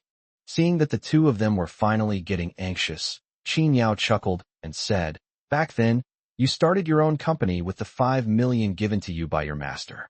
You used a lot of connections from the Panlong Palace and attracted a lot of investment, right? If you want to grow bigger and bigger, 5 million is definitely not enough. After all, the business you do requires bribing a lot of people. So later, you gradually found quite a few shareholders through the connections of Panlong Hall. Am I right? The more Qin Yao spoke, the uglier their expressions became. Sun Muqing frowned, feeling that Qin Yao had ill intentions. So what if he used the connections of Panlong Palace? These connections were accumulated by my father while he was following the old Dragon Lord. If my father uses it, does that mean he owes Panlong Palace something? This woman is really unreasonable. However, she was not in a position to question herself. Back then, you used the connections of Panlong Palace to make your business go smoothly. You must have thought that Master really didn't care about these things, right? But you haven't considered that everything might have a price tag attached to it. The reason he said all this was actually to remind Chu Guanxiong and Sun Zhaizhong to give them one last chance. In any case, they were all veterans who had followed their master, and he did not want to use harsh methods to suppress them. But if they remain obstinate, then they can't blame themselves. He could do without the people from Panlong Palace. But they must leave behind what belongs to the Panlong Palace. Chu Guanxiong and Sun Zhaizhong were now hesitant. They were unsure what Qin Yao had in his possession, or more accurately, they were afraid that the old Dragon Lord might have some hidden tricks up his sleeve. Dad, don't listen to this kid's alarmist talk. Didn't you say that the old Dragon Lord retired 10 years ago? If he really has this ability, why hasn't he shown up yet? Just stay put. Snap. Before Chu Zhongqing could finish speaking, Chu Guanxiong slapped him across the face. Shut up. How dare you presume to speak of the old Dragon Lord? Dad, you hit me? Chu Zhongqing was stunned. He had never been hit by his father before, but now his father was hitting him for someone who had long since disappeared. Besides, I was just saying it casually. Qin Yao's eyes had long since turned cold. He looked at Chu Guanxiong and said firmly, You saved his life. Chu Guanxiong didn't respond, but he could sense the killing intent emanating from Qin Yao. Just tell me what your trump cards are. No need to keep me in suspense. His saying that implies that if you refuse a toast, you'll have to suffer the consequences. It's very simple. Qin Yao stood with his hands behind his back. My master owns 35% of the shares in each of your two companies. If you want to leave, I will naturally take it back. If I were to sell your shares at a bargain price to our competitors at the same time, or withdraw my investment, do you think the Chu and Sun families could afford such a loss? Chapter 240. There's another trump card. Are you kidding me? This time it was Sun Zhaizhong who spoke. His standard smile couldn't hold back anymore, and he only realized he had lost his composure in his excitement. Chu Guanxiong's face also turned icy, his eyes fixed on Qin Yao, as if trying to determine whether his words were true or false. Both sides were dumbfounded at this point. as their respective companies had more or less cooperated with or were affiliated with these two groups. Don't underestimate the mere 35% stake. If they were to suddenly withdraw now, both the Chu and Sun families would have to come up with a large amount of cash to fill the gap. A large outflow of cash could cause both companies to break their cash flow in a short period of time. Furthermore, with 35% of the shares, they are definitely the major shareholders. Selling shares at a low price, or even withdrawing investment at this time, would be a fatal blow to both companies in terms of public opinion. It could be said that if Qin Yao really did that, it would be equivalent to tearing down a large section of the load-bearing wall between the two families. It looks like it can still hold on a little longer, but in reality, it's already on the verge of collapse. If these two behemoths were to collapse, their businesses, which depended on the Chu and Sun families, would certainly be the first to suffer. How can I not panic? Don't try to scare me. Chu Zhongqing was stunned by the slap, but Sun Muqing remained relatively calm. Her delicate chin was slightly raised, revealing her queenly demeanor. She pointed at Qin Yao and said, I don't know about the Chu family, but the remaining 50% of my Sun family shares are clearly distributed among 7 different shareholders, with no single shareholder holding more than 20%. You're saying you own 35% of the shares we lost? That's utter nonsense. This Qin Yao is truly despicable. Instead of winning people over with virtue, he resorts to making baseless threats. Unfortunately, the Sun family didn't fall for it. Her reminder made Sun Zhaizhong and Chu Guanxiong realize what was going on. The remaining shares of both companies are very dispersed, and no one person holds so many shares. Dad, we don't need to pay attention to him. He's just spreading alarmist rumors. He doesn't have the power to bring down the Sun family. Sun Muqing was very certain and quite confident, looking proudly at Qin Yao. Qin Yao simply smiled and said, As I just said, I've already given you one last chance, so what I'm saying now isn't coercion or enticement, because I have no intention of giving you any more chances. Then what do you mean by saying these things? Sun Muqing was stunned, with a sense of foreboding. Qin Yao remained silent, but at that moment, Sun Zhaizhong's and Chu Guanxiong's phones rang simultaneously. The urgent ringing sounded particularly abrupt at this moment, making one's heart skip a beat. Chu Guanxiong and Sun Zhaizhong exchanged a glance, and then both picked up their phones at the same time. Old Chun, what's up with this sudden call? Chairman Lin, what brings you to me at this hour? They answered the phone almost simultaneously, then fell into a dead silence, and the calls were disconnected at the same time. Seeing that Sun Zhaizhong's expression was off, Sun Muqing frowned and asked, Dad, what's wrong? Chu Zhongqing forgot about the slap and quickly came over. Dad, why did Chairman Chen call you? Neither of them received a reply, because then a series of phone calls came in. Shareholders, company executives, partners. In just 20 minutes, the phone kept ringing nonstop, with calls coming in from both Chu Zhongqing and Sun Muqing. Seeing that the calls were really getting out of control, Zheng Hanjiang slowly stood up and said, Gentlemen, in my opinion, your phone calls won't stop tonight. Let's go back and deal with official business first. You can't possibly sort things out by arguing here, can you? With Zheng Lao's reminder, everyone's attention turned to Qin Yao. Just now, Sun Zhaizhong swallowed hard and said with difficulty, 5 shareholders of my Sun Group called to inform me that they will withdraw their investment together. If I don't buy back my shares, they will sell them at a low price. Chu Guanxiong closed his eyes and said in a deep voice, My company's 4 shareholders have also put forward the same conditions. The total shares they hold amount to exactly 35%. What? Chu Zhongqing and Sun Muqing, the 2 younger ones, turned deathly pale in an instant. Su Muqing's pretty face turned as white as a sheet of paper, and she even staggered and almost fell. She suddenly turned to look at Qin Yao, who was calmly drinking tea with Zheng Hanjiang. It seemed that what was happening before his eyes was exactly what he had expected, and he didn't even give them a second glance. Is it a coincidence? Sun Muqing really wanted to convince herself of this. But the truth is, anyone with a brain can see that this matter is definitely closely related to Qin Yao and Panlong Palace. In those years, the old dragon lord seemed to never interfere in their private business. However, they infiltrated the Panlong Palace quietly while it was using its network of connections to do business. Sun Zizhong was about to collapse, but thankfully his assistant was there to support him. He struggled to lift his head and asked Qin Yao, "Did you do all of this?" Although he knew the answer already, Qin Yao still put down his teacup and said calmly, "It wasn't me." Before they could press for more information, Qin Yao spoke again. "I wasn't the one who arranged all this. I was just reclaiming what belonged to my master." He stood up, put his hands behind his back, and looked down at the group of people in front of him.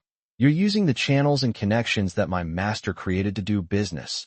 Do you really think he's completely unaware of this? Your business is thriving, while he's been out of the spotlight for 10 years. Does he really think he's all grown up now? In fact, you have never left the care of Panlong Palace, nor have you ever left the wings of Panlong Palace." Qin Yao's words were tantamount to a fatal blow to Chu and Sun. They never imagined that the old man who seemed to let them do as they pleased had actually been secretly holding their lives in his hands all along. Chu Zhongqing and Sun Muqing never expected that this so-called Panlong Palace, which had long been eliminated by the times, could actually possess such power. They all thought their own houses were already skyscrapers, but leaving the Panlong Palace made both of their houses teeter on the brink of collapse. "I didn't stomp you to death, simply because my Panlong Palace doesn't forbid people from leaving." After glancing at their dazed expressions, Qin Yao said again, "As long as it's not betrayal, I will naturally spare your lives. But these things originally belonged to the Panlong Palace. If you stay, the Panlong Palace will naturally ensure your smooth sailing. If you leave, then naturally you must leave behind what belongs to the Panlong Palace."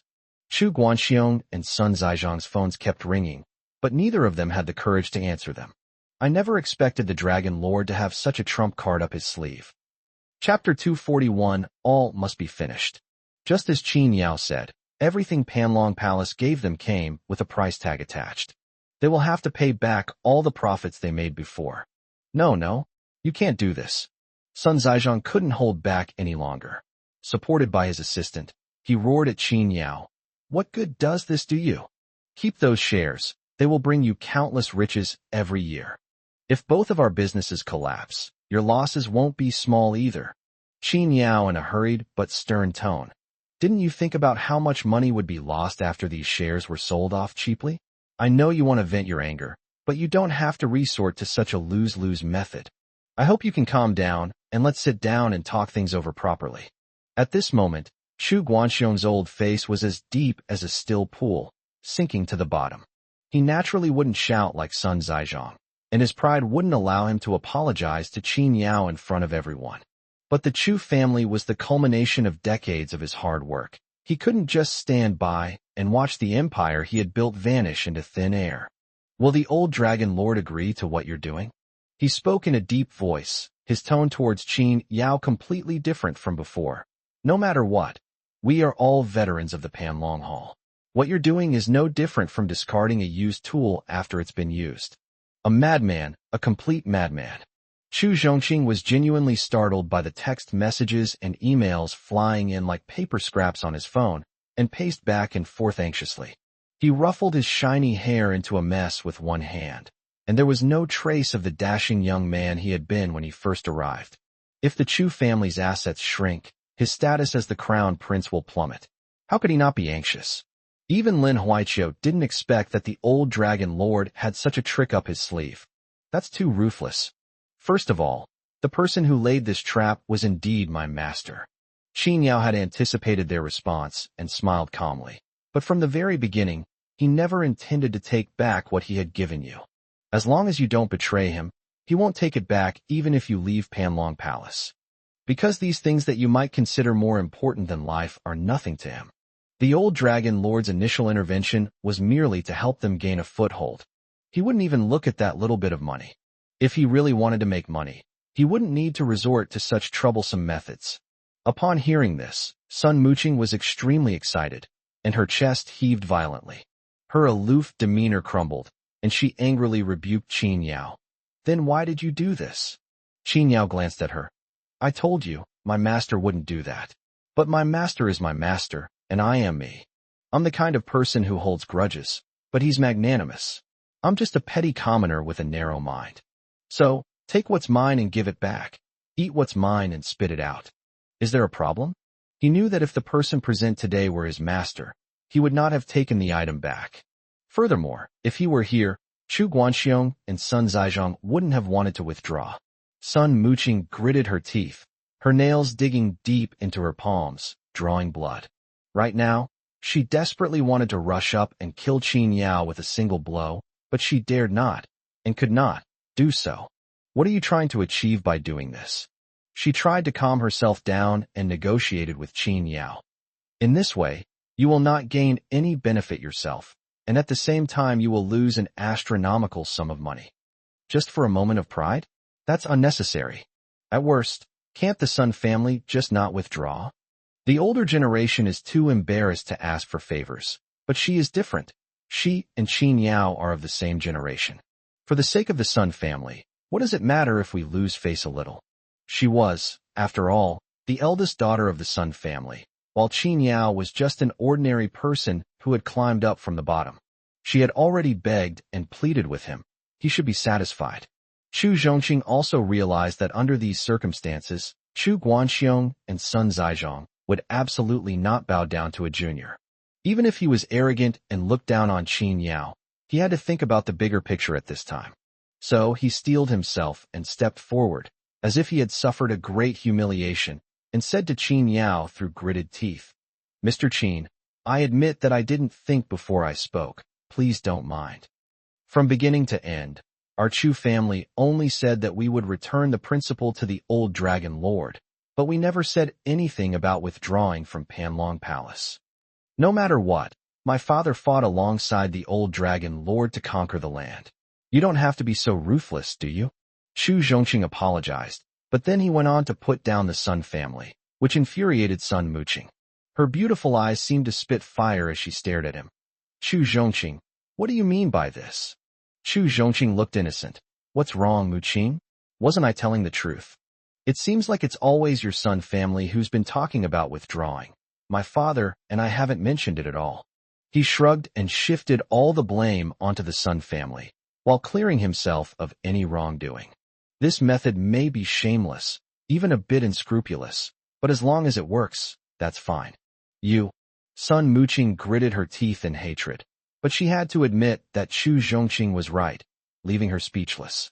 She could only glare at him hatefully. Chu Zhongqing, is this the behavior of a gentleman? Chu Zhongqing smiled quite frankly. Are gentlemen and beauties really that important in the face of money and status? He made no attempt to hide his ambition. Even if he liked Sun Muqing, so what? If the Chu family were gone, he would have nothing left, and Sun Muqing would never look at him again. If the Chu family survives, and the Sun family perishes, why would I be afraid that this woman won't be in my hands? Qin Yao watched their argument expressionlessly, without interjecting. Only after the two had finished arguing did he say quietly, I think you have a very deep misunderstanding of the Panlong Palace. You made a good point earlier. Panlong Palace never forces anyone to stay. You can leave if you want. But you don't really think you can just stay whenever you want, do you? Today's banquet is, in essence, a test for Qin Yao by several veteran generals of Panlong Palace in the southwest. But conversely, isn't this also a test for Qin Yao for these veterans? The master is getting old, and these people's hearts have become wild. Since staying behind isn't out of genuine loyalty, there's no need to keep such a treacherous and ambitious person by our side. Sun Muqing and Chu Zhongqing were both stunned for a moment, then looked at Qin Yao. What? What do you mean? Qin Yao smiled slightly and pointed at the two of them with his hand. I mean, both of your families are doomed. Chapter 242 Direct Expulsion. Qin Yao's words chilled the hearts of both the Chu and Sun families. They never expected that a young man in his early 20s would be so ruthless.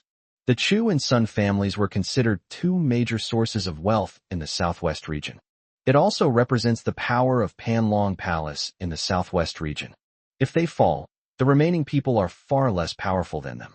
By doing this, Qin Yao was essentially cutting flesh off Panlong Palace's body.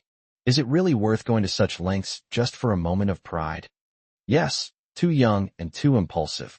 His actions will only harm the Panlong Palace.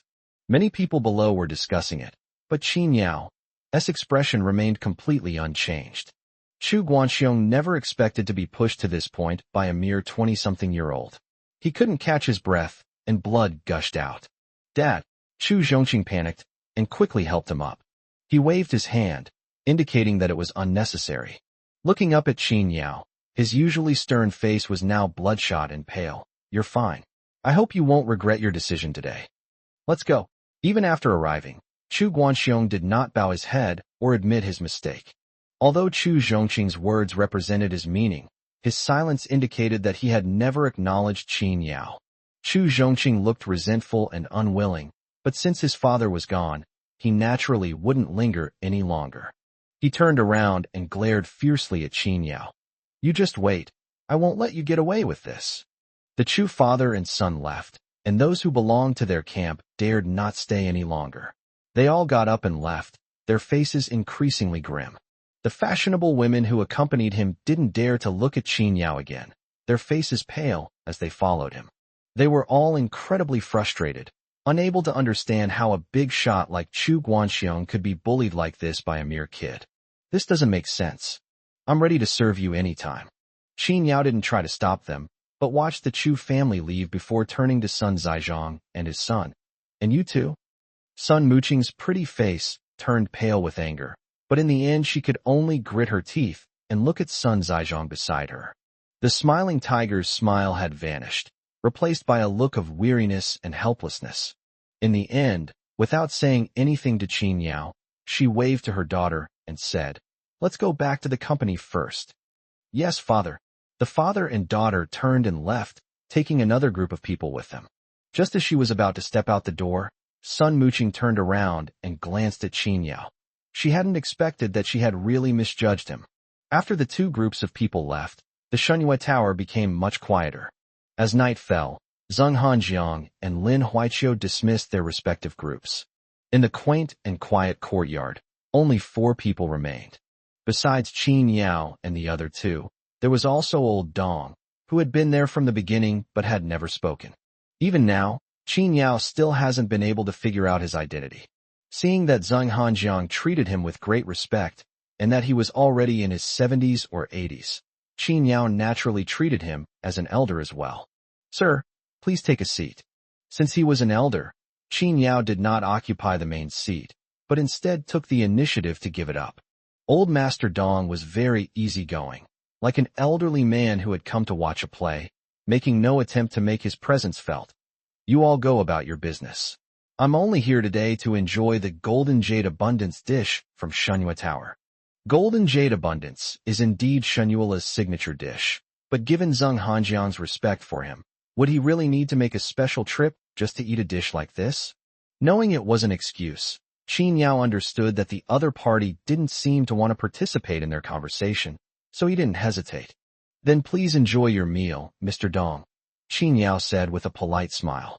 After the 4 people sat down, before the dishes were even served, Lin Huaiqiu became anxious. Seeing his anxious expression, as if something terrible had happened. Dragon Lord, forgive my bluntness, but what you did today, while you certainly saved face, wasn't it a bit too impulsive? Zheng Hanjiang, unusually, stood on the same side as Lin Huaiqiu, stroking his beard and saying seriously, Actually, I also think that it was a bit impulsive. I know that your reprimand of Chu Guanxiong and Sun Zhaizhong today is to make an example of them, so that other members of the Panlong Hall in the southwest region can take this as a warning. But Xiao Yao, you should have stopped in time at the last moment. They all knew that Chu Guanxiong and Sun Zhaizhong would definitely not apologize to Qin Yao on the spot. The 2 men, mindful of their status, and knowing that Qin Yao was a junior, were unlikely to lower themselves to do so. But when the children on both sides spoke up, they had unknowingly lowered their guard and shouldn't have been pushed to this point. Lin Huaiqiu hurriedly analyzed with Qin Yao. Dragon Lord, think about it. Today, both families have already been intimidated by your methods.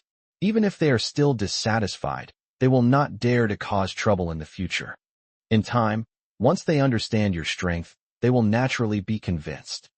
Perhaps doing this today will completely push them out of the Panlong Palace. Zheng Hanjiang also agreed with Lin Huaiqiu's statement that Panlong Palace needs to revitalize itself and is in dire need of talent. Qin Yao has just taken office, and even with the support of the two of them, it is still far from enough. To take over the southwest region, we must first completely conquer the Chu and Sun families, and today is a great opportunity. He's offered carrots and used sticks. If Qin Yao had just given them a chance, even if they weren't completely loyal, they would still be wary of him. But now that things have escalated to this point, the two families are completely estranged.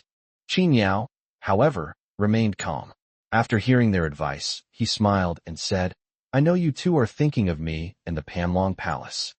However, I have a few questions.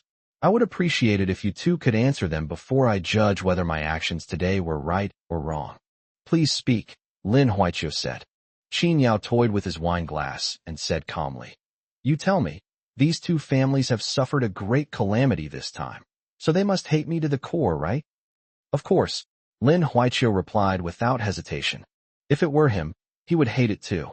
Qin Yao continued, If it were you, President Lin, you would probably hold a grudge against me, right? Then let me ask you, in this situation, would you turn around and deal with me? That's only natural. Lin Huaiqiu was a little confused, not knowing what he wanted to say. But at a time like this, you're in imminent danger, and dealing with me won't be so easy. So, who will you turn to for help? That's natural. Lin Huaiqiu paused for a moment, then instantly understood. I see. Zheng Hanjiang, on the other hand, understood Qin Yao's intention as soon as he asked his first question. He smiled with great satisfaction. Looks like things are about to get interesting. Qin Yao raised his glass. Let's wait for a grand show to begin. Chapter 243 I'm here with you. After a satisfying meal, Lin Huaiqiu was the first to get up and take his leave. Zheng Hanjiang got carried away after a few drinks, but as the host, and Shenyula was his territory, he couldn't just leave his guests at home and go ahead. Fortunately, Mr. Dong and Qin Yao got up at the same time, as they were both about to leave. Since Elder Dong was an elder, Qin Yao asked him to go out first. The car that came to pick up Mr. Dong was very low-key, a Honda worth several 100,000 yuan. Compared to the stream of luxury cars we just saw, this car's presence here is almost excessively understated. However, the person who came to pick up Elder Dong was someone Qin Yao was hesitant to approach. Qin Chaoxing saw Qin Yao, he was taken aback. Mr. Qin, what are you doing here? He turned his head and glanced at Elder Dong again. Still with Elder Dong. Before Qin Yao could speak, Old Master Dong said with a smile, You two know each other? Oh, the savior I mentioned to you before is this Mr. Qin. I see. Throughout the conversation, Qin Chaoxing maintained a very respectful attitude. He was taller than Old Dong, who was old and hunched over, but Qin Chaoxing's head never grew taller than Old Dong's. Rather than flattering Dong, it was more accurate to say that he respected him. Young man, you're very good. Old Dong smiled as he looked at Qin Yao, his weathered eyes revealing a deep and reserved spirit. It was only at this moment that Qin Yao realized that Elder Dong possessed martial arts skills. He clasped his hands in front of his chest and bowed to Elder Dong, saying, Elder Dong, you flatter me. It was just a small favor. Haha. Old Dong laughed heartily and waved his hand. All right. Since you've been chosen by that old fellow, you don't need to be modest in front of me. Qin Yao's expression shifted. Judging from the tone, it seemed that Elder Dong had some kind of relationship with his master. I know what you want to ask, but I need to go back and rest. I don't have time to answer your question. Before he could even speak, Mr. Dong brought up the nascent topic. However, things took an unexpected turn. After getting into the car, the old man rolled down the window and said, Young man, if you have the chance, come and visit Lanju residence. I certainly will. If the other party doesn't want to talk, Qin Yao certainly won't force them to stay. He nodded to Qin Chaoxing, and the two said goodbye. However, Qin Chaoxing's gaze towards him at this moment had a more meaningful look. Qin Chuqing stayed at Mianlong Villa for almost a week, finally enjoying a few peaceful days. Although I'm still overwhelmed with company matters, at least I'm not as busy as before. But the peaceful days were short-lived, because the day of the Qinghai Group's shareholders' meeting finally arrived. Early that morning, Qin Chuqing changed into a more formal cheongsam and pinned her long hair up in a bun. With just a touch of makeup, her beauty is impossible to conceal. The 10-centimeter high heels did not hinder her from walking briskly at all. She was already 1.7 meters tall, and with these high heels, her queen-like aura was instantly elevated to another level. Qin Yao glanced at her and touched his nose. What does it mean to have legs to play with for years? This is it. What are you looking at? Chen Shuqing had finished organizing the materials and was ready to go to the battlefield when she turned around and saw Qin Yao staring blankly. She gave him a reminder. Ahem, it's nothing. Qin Yao quickly straightened his expression. Ready to go? He turned to leave, but Chen Shuqing quickly called out to him. Wait. Forgot something? It's not that I forgot something, it's you. Chen Shuqing frowned slightly as she looked Qin Yao up and down. You're just going to do this? Qin Yao had already worn this outfit yesterday, and even found the suit pants too tight and uncomfortable, so he changed into a pair of loose jeans that were easier to move in. He was still wearing the same shirt, loosely draped over his body, with the top 2 buttons undone, giving him a rather dissolute air. Qin Yao glanced down at himself and said, So you're telling me I can't go naked? Oh well, never mind. Knowing that he was just that easygoing, Chen Shuqing didn't make any demands. Anyway, everyone who went today was up to no good, so who cares what they're wearing? I mean, weren't you supposed to protect me today? Aren't you taking some men with you? What? You don't believe me? Chen Shuqing rubbed her temples. It's not that I don't believe you. It's just that the situation is different today. I admit that the fact that you were able to break into the Song family and rescue me that day shows you have the strength and confidence to do so. But there's another reason why things went so smoothly that day that you might have overlooked. Qin Yao's solo intrusion into the Song family's residence sounds incredibly bold and unbelievable. But there was another very important reason why they were able to get out so smoothly that day, because it was the Song family. Who would dare to trespass on Song Peiyu's residence without having the guts of a bear or a leopard? To barge in would be tantamount to offending the behemoth that is the Song family. Therefore, Song Peiyu did not station any heavy guards in the villa, just a dozen or so standard security guards, plus a sea woman. Without bringing dozens of people, it's impossible to get into the Song family's residence.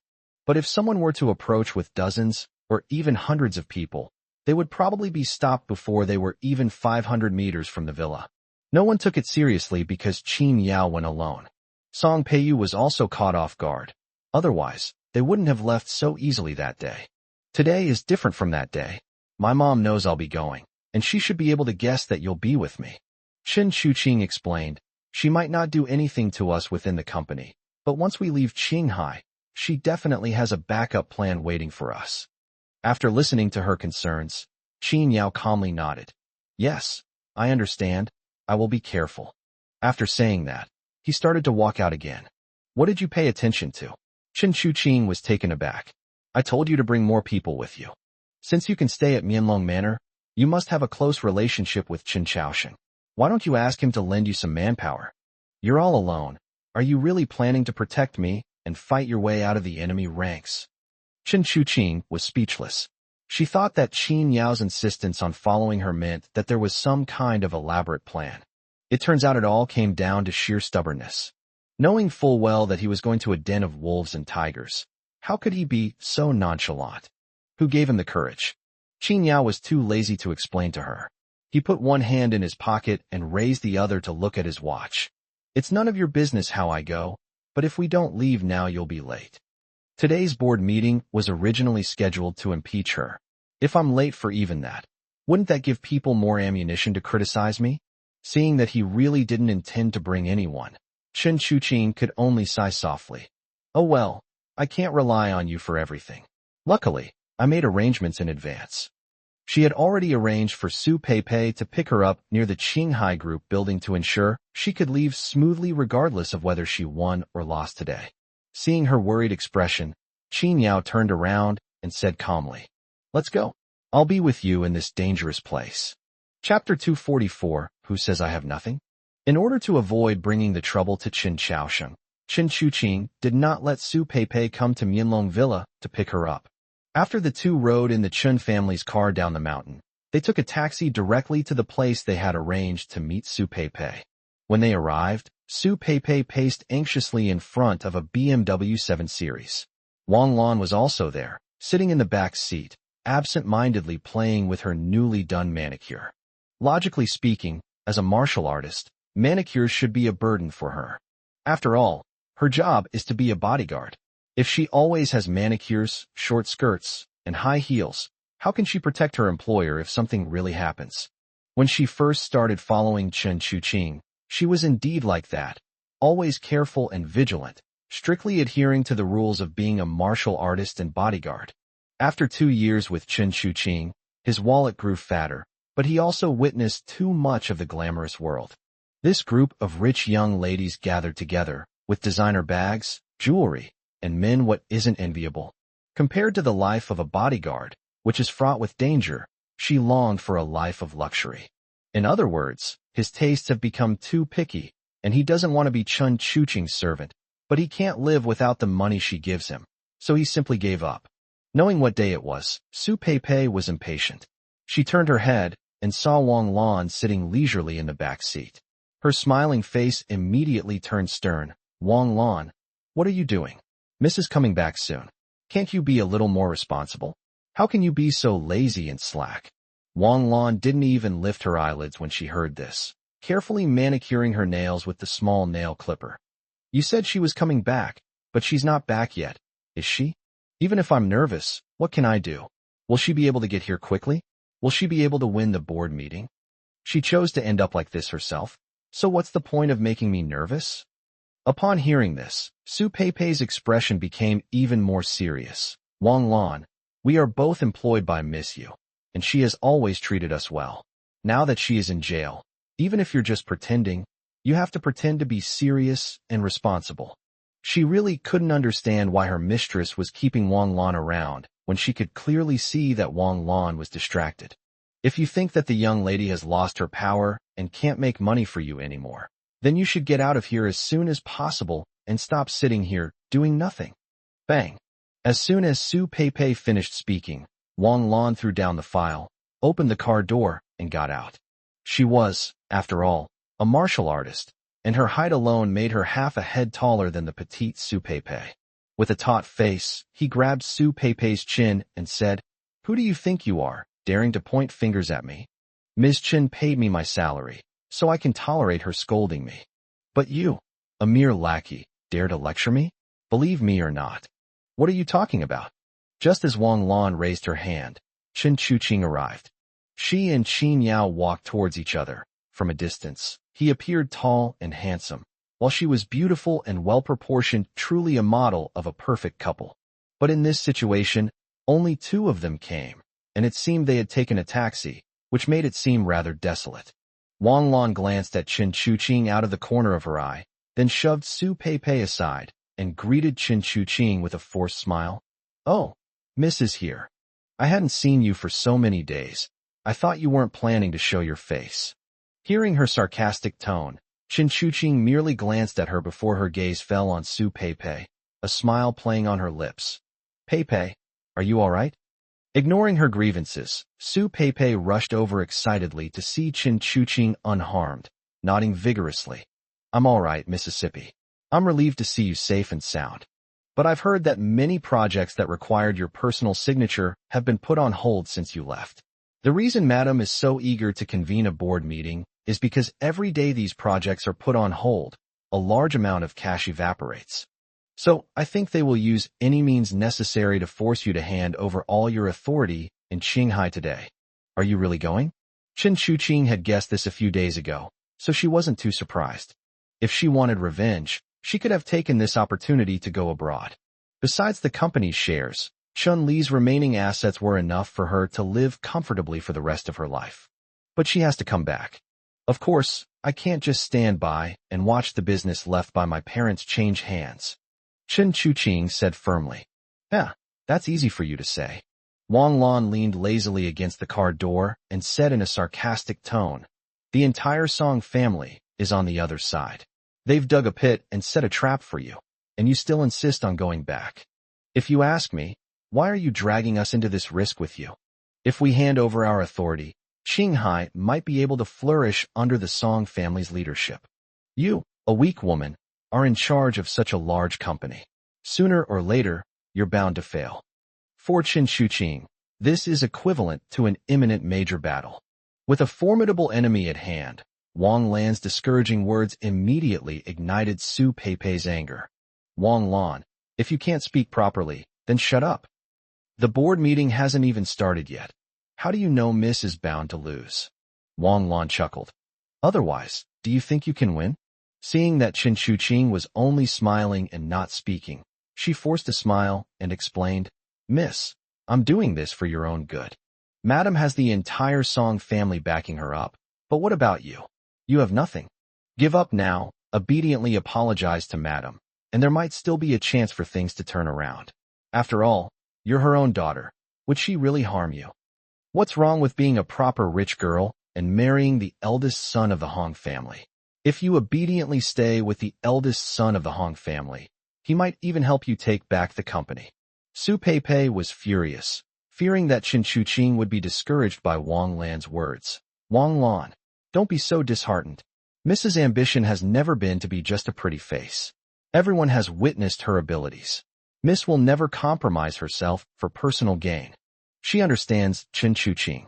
Even if she loses her shares today and Qinghai is about to change her surname, she will never sacrifice herself for anyone. Wang Lan scoffed at this, muttering, What are you pretending for? Submitting yourself? Young Master Hong is the eldest grandson of a powerful family. He's more than a match for you. Once you lose your shares, he might not even look at you anymore. Knowing that Chen Shuqing was about to be finished, Wang Lan didn't even bother to pretend anymore, and her words became more and more offensive. She is different from Su Peipei, who is loyal to Chen Shuqing. She, however, is only loyal to money and power. Fortunately, her words did not sway Chen Shuqing. She tossed her hair and smiled slightly. Who told you I have nothing behind me? Chapter 245 My Man Qin Yao. Hearing Chen Shuqing's words, Wang Lan was stunned. Do you have some other trump card up your sleeve? After all, when Chunli was in power, his connections spanned the entire Southwest. Who knows, Chen Shuqing might have already contacted one of her uncles or elders, who could become her strong support. Wang Lan thought it was very likely. Otherwise, why would she dare to show up knowing that today was a trap? Before she could finish her sentence, Chen Shuqing grabbed Qin Yao's arm and said, I still have my man, Qin Yao. Qin Yao was taken aback by her sudden move. The warm, soft flesh embraced him, stirring up waves of emotion. Wang Lan rolled her eyes as soon as her gaze fell on Qin Yao. Qin Yao first appeared that day. She did indeed see him as a lifeline, believing that he was Chen Shuqing's trump card. But later she also fell short. This Qin Yao was completely ordinary. He had come from Qingcheng to Sichuan to seek refuge with one of her uncles. Although his uncle was worth hundreds of millions, compared to the Song family, he was nothing. So what if he's skilled? Could they possibly kill all the other shareholders and Song Peiyu together at the board meeting? Besides, having learned from the last lesson, wouldn't Song Peiyu be wary of him taking action this time? Wang Lan shook her head, speechless. It's over, Mississippi. I think you're really bewitched by this man.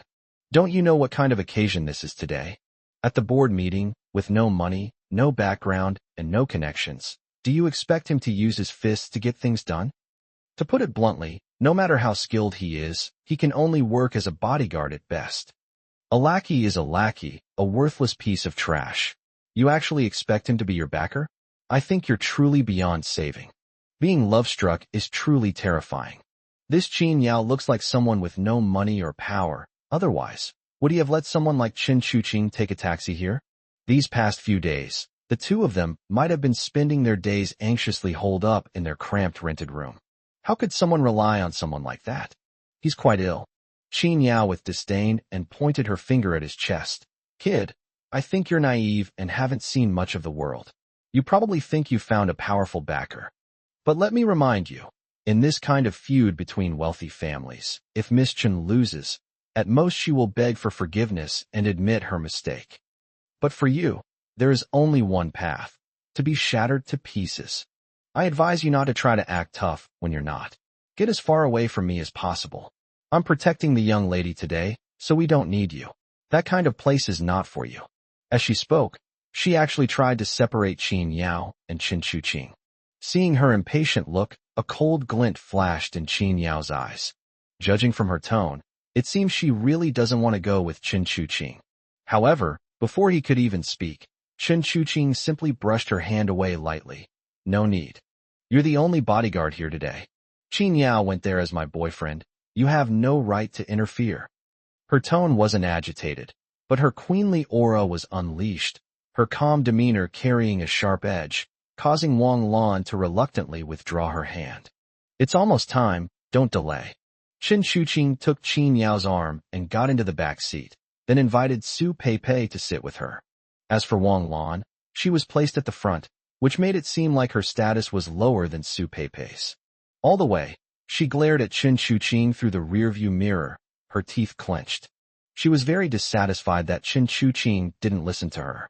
Hee, now that Miss has someone to protect her today, it seems my job should be much easier. As they approached the company, Wang Lan said sarcastically, but if anything happens later, please don't blame me, Mississippi. Qin Yao looked at her expressionlessly. I will protect my people. Wang Lan was furious, but then she suddenly remembered something and let out a cold laugh. Fine, then I'll wait and see how Mr. Qin displays his prowess.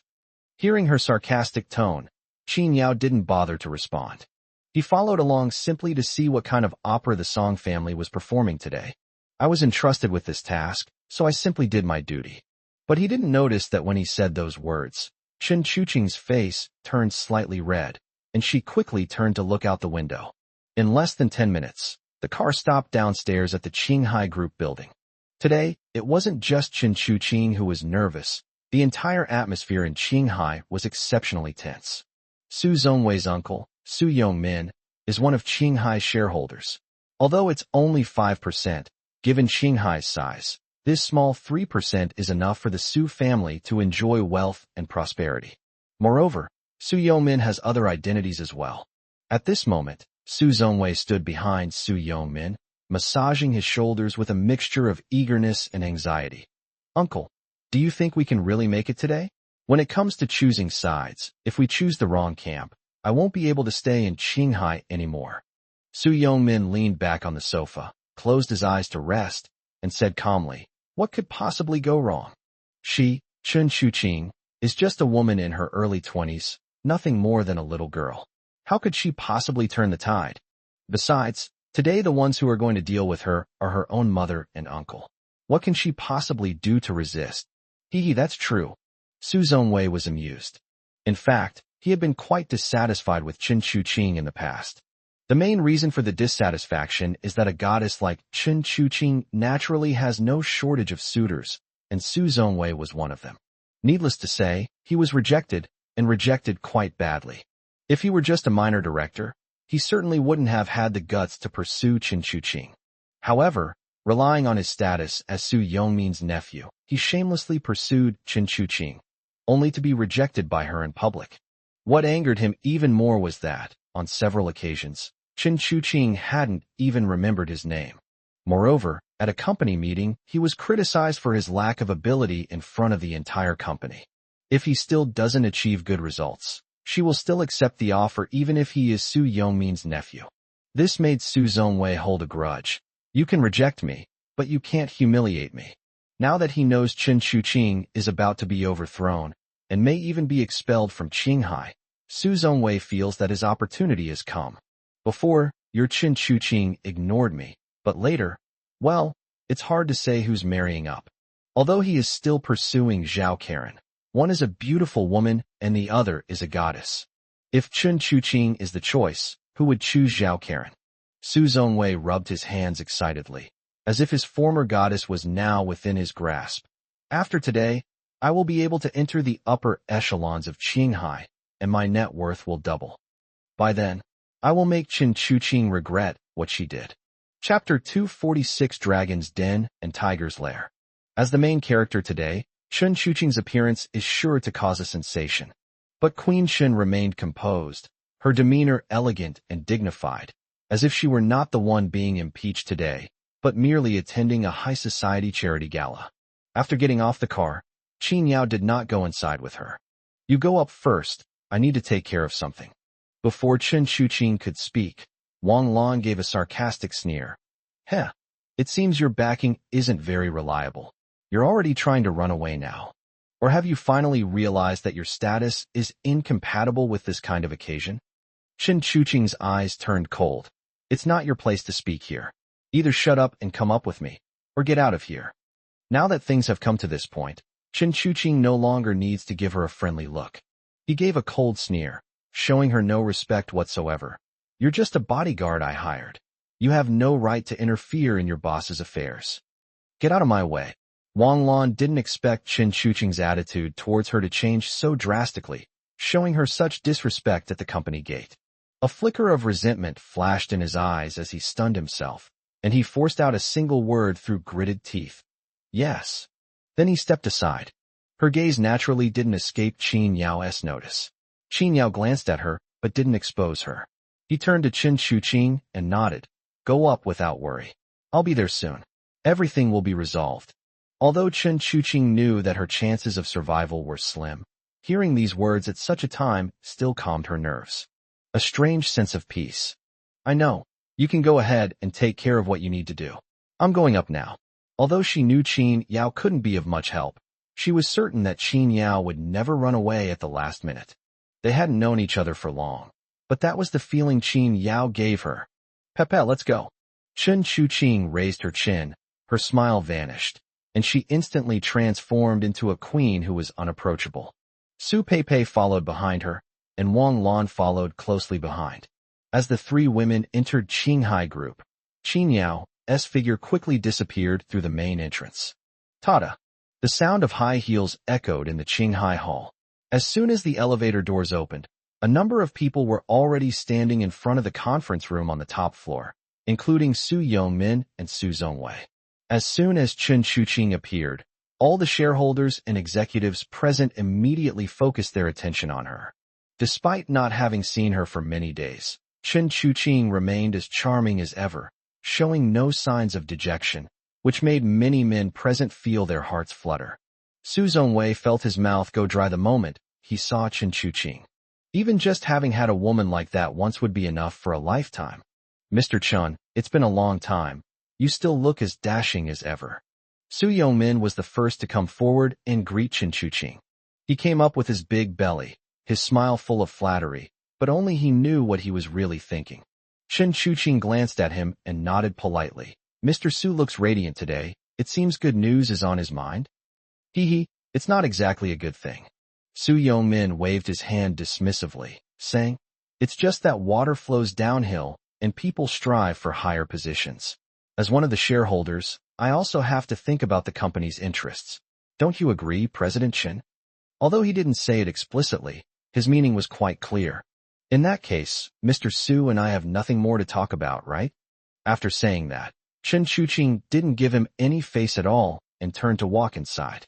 Su Yongmin's expression was not good in front of so many high-ranking officials. He glared fiercely at Chen Chuqing. Damn it, you little brat. If you hadn't been born into a good family, I would have killed you. Su Zongwei sighed behind her. Yes, if only she weren't the Chun family's daughter and the general manager of Qinghai. But he never imagined that even if a goddess like Chen Chuqing fell from grace, it wouldn't be his turn. Don't worry, she has no chance of winning. Su Yongmin snorted coldly, composed himself, and avoided losing his composure in front of his subordinates. Just you wait and see, from today onwards, she will no longer be the general manager of Qinghai Group. 10 minutes before the meeting was scheduled to begin, the senior executives who had been blocking the door were dismissed, and only a few major shareholders entered the meeting room. As soon as Chen Chuqing stepped through the door, she felt a powerful aura emanating from her.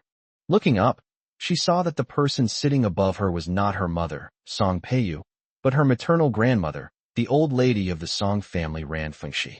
Chen Chuqing immediately frowned. Why is she here? Although Ran Fengxi was her maternal grandmother, they were not close since childhood. This old lady came from a scholarly family and had a very old-fashioned way of thinking. After marrying old Master Song, she became even more self-important and arrogant, always looking down on everyone else. She held patriarchal views and looked down on her own daughter, Song Peiyu, let alone her granddaughter. And the most important reason is that these aristocratic families, which have been passed down for hundreds of years, look down on these nouveaux riches, who have only become wealthy in the last 100 years. In their eyes, money alone is not enough to win their favor. Therefore, Ran Fengxi was the most dissatisfied with Chun Li and Song Peiyu's marriage at the time, and even claimed to be sick and did not show up on the wedding day, but came today instead. As for the young woman following the old lady, she was Song Huisher, the granddaughter of the old lady and the daughter of Chun Chuqing's maternal uncle. She grew up with Grandma Song. After all, she was her granddaughter, and didn't have the outsider part. Therefore, even someone as patriarchal as Grandma Song doted on her. She was raised to have the same temperament as old lady Song, who considered herself unapproachable. Hee, Chen Chuqing, you have quite the grand entrance. I notified you that there would be a board meeting today, but you made so many people wait for you. That's fine, but Grandma came in person, and you still dare to be late? Don't you respect us at all? Song Huisher stood behind old Madame Song with her arms crossed, and as soon as she saw Chen Chuqing come in, she put a hat on her. I think you've gotten too cocky after being CEO for the past 6 months or so, haven't you?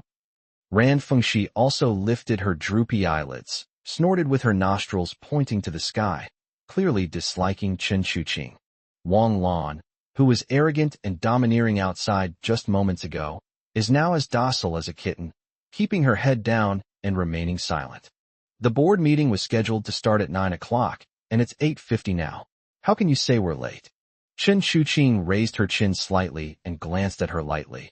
Besides, my current identity is still the president of Qinghai. The meeting will start whenever I arrive. Others may be late, but not me, Chen Chuqing. As she spoke, her gaze fell on Ran Fengxi. Grandma is an elder, but she's not one of my Qinghai people. What are you waiting for me for? Chapter 247. Why don't you kneel? Song Huisher and Chen Chuqing have been rivals since childhood. Both families only have one daughter, so it's inevitable that they will be compared. Although Song Huisher considers herself to be of a noble birth than Chen Chuqing, in reality, she has been suffocated by Chen Chuqing since childhood. She's not as good-looking as her, not as good at academics, not as good as her. In the end, even the Song family's wealth was less than the Chen family's. Isn't it laughable that a so-called prominent family is not as wealthy as a nouveau riche? Song Huisher couldn't swallow this insult, and today she finally had a chance to vent her anger. How dare you say Grandma shouldn't have come? She clearly wanted to embarrass Chen Chuqing, and said jokingly, Stop calling me President Qinghai. You know better than anyone why this board meeting is being held today. You know very well how much Qinghai has lost in the past 6 months under your management. With abilities like yours, you dare to call yourself President Qinghai? Don't you think you're shameful enough already?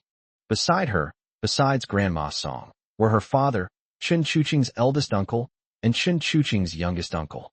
Chen Chuqing's mother was also there, and the group stood around old lady Song. None of the others stopped Song Huisher from criticizing Chen Chuqing. Even the eldest and youngest uncles had a hint of smugness and mockery on their faces, which was indeed how they saw it. How could such a behemoth as Harumi be entrusted to a little girl? It would be better to leave it to the Song family to manage. As for Song Peiyu, he coldly watched his daughter being blamed, his eyes filled with indifference that Chen Chuqing deserved what she got. The others present kept their eyes down, pretending they didn't exist, and no one spoke up for Chen Chuqing. Shameful. Chen Chuqing didn't blush at Song Wishi's words. Instead, she revealed a stunning smile and looked at Song Huisher with a hint of sarcasm. It's my own family business. Even if I squander Qinghai's entire fortune, it's none of your business to comment. This is the empire my father and grandfather built, and it has nothing to do with you. Besides, as a member of the Song family, don't you know why Qinghai has been losing money in recent years? Chen Chuqing's rhetorical question left Song Huisher speechless. Yes, let's not even talk about the fact that Qinghai still has the surname Chun and has no relation to Song Peiyu's family anymore. Since Song Peiyu married Chun Li, how much money has the Song family made through Qinghai? How much benefit has Song Peiyu provided to her family by leveraging the Chun family's connections? In the 6 months following Chun Li's death, the Song family became even more ruthless, sucking Qinghai's blood like leeches. If it were just Qinghai, even if Chen Chuqing were incompetent and wasteful, it would be enough for her to squander money for several lifetimes. With such a large family as the Song family sucking blood from behind, even the biggest ship will eventually have holes not in it, and leaks are to be expected. Song Huisher looked terrible. Her face turned pale and then flushed, and she couldn't catch her words for a long time. At this moment, old Mrs. Song spoke up. What? Are you saying that even I have no right to speak? As soon as the old lady spoke, her eldest uncle, Song Chunyun, also shouted sternly at Chen Chuqing. Chuqing, the old lady is here. Why don't you come over and kowtow to your grandmother? Su Pei secretly rolled her eyes. This old lady came over just to take advantage of being the young lady's grandmother and act like she's old and powerful. She's neither a member of the Chen family nor a shareholder of Qinghai, yet she's here to act all high and mighty. Chen Chuqing could easily see through old Madame Song's true purpose in coming here. She straightened her back and remained calm and composed. Grandma, today is the board meeting of Qinghai. The meeting is about to begin, and I'm afraid it's inconvenient for me to attend. When I visit you after the meeting, I will definitely kowtow to you properly. If you have nothing else to do, you can come to my office to rest for a while. How about that? Facing her grandmother, whom she had only met a few times since childhood, Chen Chuqing's attitude was neither humble nor arrogant, and even somewhat indifferent. She couldn't stand by and watch others interfere with the empire her ancestors had worked so hard to build. Upon hearing this, Song Huisher shrieked and accused, Chen Chuqing, it's one thing for you to be rude to me, but you actually dare to kick Grandma out. Qinghai is no longer your territory, Chen Chuqing. You have no right to do so. Your current status is that of a disgraced official of Qinghai, a useless son about to be impeached. Snort. As soon as Song Huishi finished speaking, Ran Fengzi slammed her cane heavily on the ground and glanced sideways at Song Peiyu. Look at the good daughter you've raised. Song Peiyu's face was extremely pale, with her mother on one side and her daughter on the other. But if she had to make a comparison, Ran Fengzi would naturally carry more weight. In her eyes, Chen Chuqing was nothing more than the product of a loveless marriage, and she could have another child with anyone. But as her daughter, Chen Chuqing should be absolutely obedient to her and her maternal family. How dare she? You bastard. Song Peiyu, though outwardly fierce, pointed at Chen Chuqing and said, Don't think that you'll be the president of Qinghai after today. Even if you are, don't forget that you are still my daughter, Song Peiyu's daughter. As long as I live, you should not disobey me or my maternal family. Otherwise, you would be unfilial. After saying that, she waved her hand, and 2 bodyguards stepped forward. Go. Hold her down. She has to kneel today. As the president of Qinghai and a descendant of the Qin family, he had to kneel and worship the Song family members in his own company. For Chen Chuqing, being in front of so many company shareholders was an absolute disgrace. She frowned and shouted at Qinghai's bodyguards. What are you standing there for? Stop them. I'd like to see who dares. Song Ping shouted angrily. This? The bodyguards exchanged glances, looking troubled. Both sides are powerful figures in Qinghai. You can't mess with either of them, and listening to either one would mean offending them. At this point, Song Pu had lost his patience. What are you waiting for? Go. 2 bodyguards walked up to Chen Chuqing and reached out to hold her down. Chen Chuqing subconsciously looked at Wang Lan, but the latter took several steps back and said with a grin, Miss, this is your family matter. It's not appropriate for me to interfere, is it? Chen Chuqing's gaze turned cold. If she couldn't count on her, she naturally couldn't count on Su Peipei either. After all, Peipei was just a weak woman. How could she possibly stop 2 tall and strong men? She didn't doubt Pepe's loyalty, but Pepe lacked the ability to fulfill it. No need. Before the bodyguards could get close, Chen Chuqing coldly said, Since you're using the name of an elder as leverage, then I have nothing to say. I don't need anyone to press me down. I'll kneel myself. This was Chen Chuqing's last way of protecting her dignity. Chapter 248 Removal from all posts.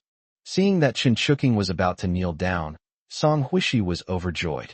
I knew Chen Chuqing was arrogant before, but now I see her in such a sorry state. Song Huisher stood happily beside Old Lady Song with her arms crossed, ready to receive the greeting together with Old Lady Song. Song Peiyu and the others watched with cold faces as Chen Chuqing's knees gradually bent. The other shareholders also witnessed her kneeling. There may still be some wavering among them, but now that Chen Shuking has actually knelt down, they will probably be more determined to stick to their beliefs. After all, even Chen Shuqing herself was forced to kneel on her own turf, so what could they possibly do? Even Chen Shuking herself knew she was doomed to lose this battle when she saw old Madame Song arrive in person.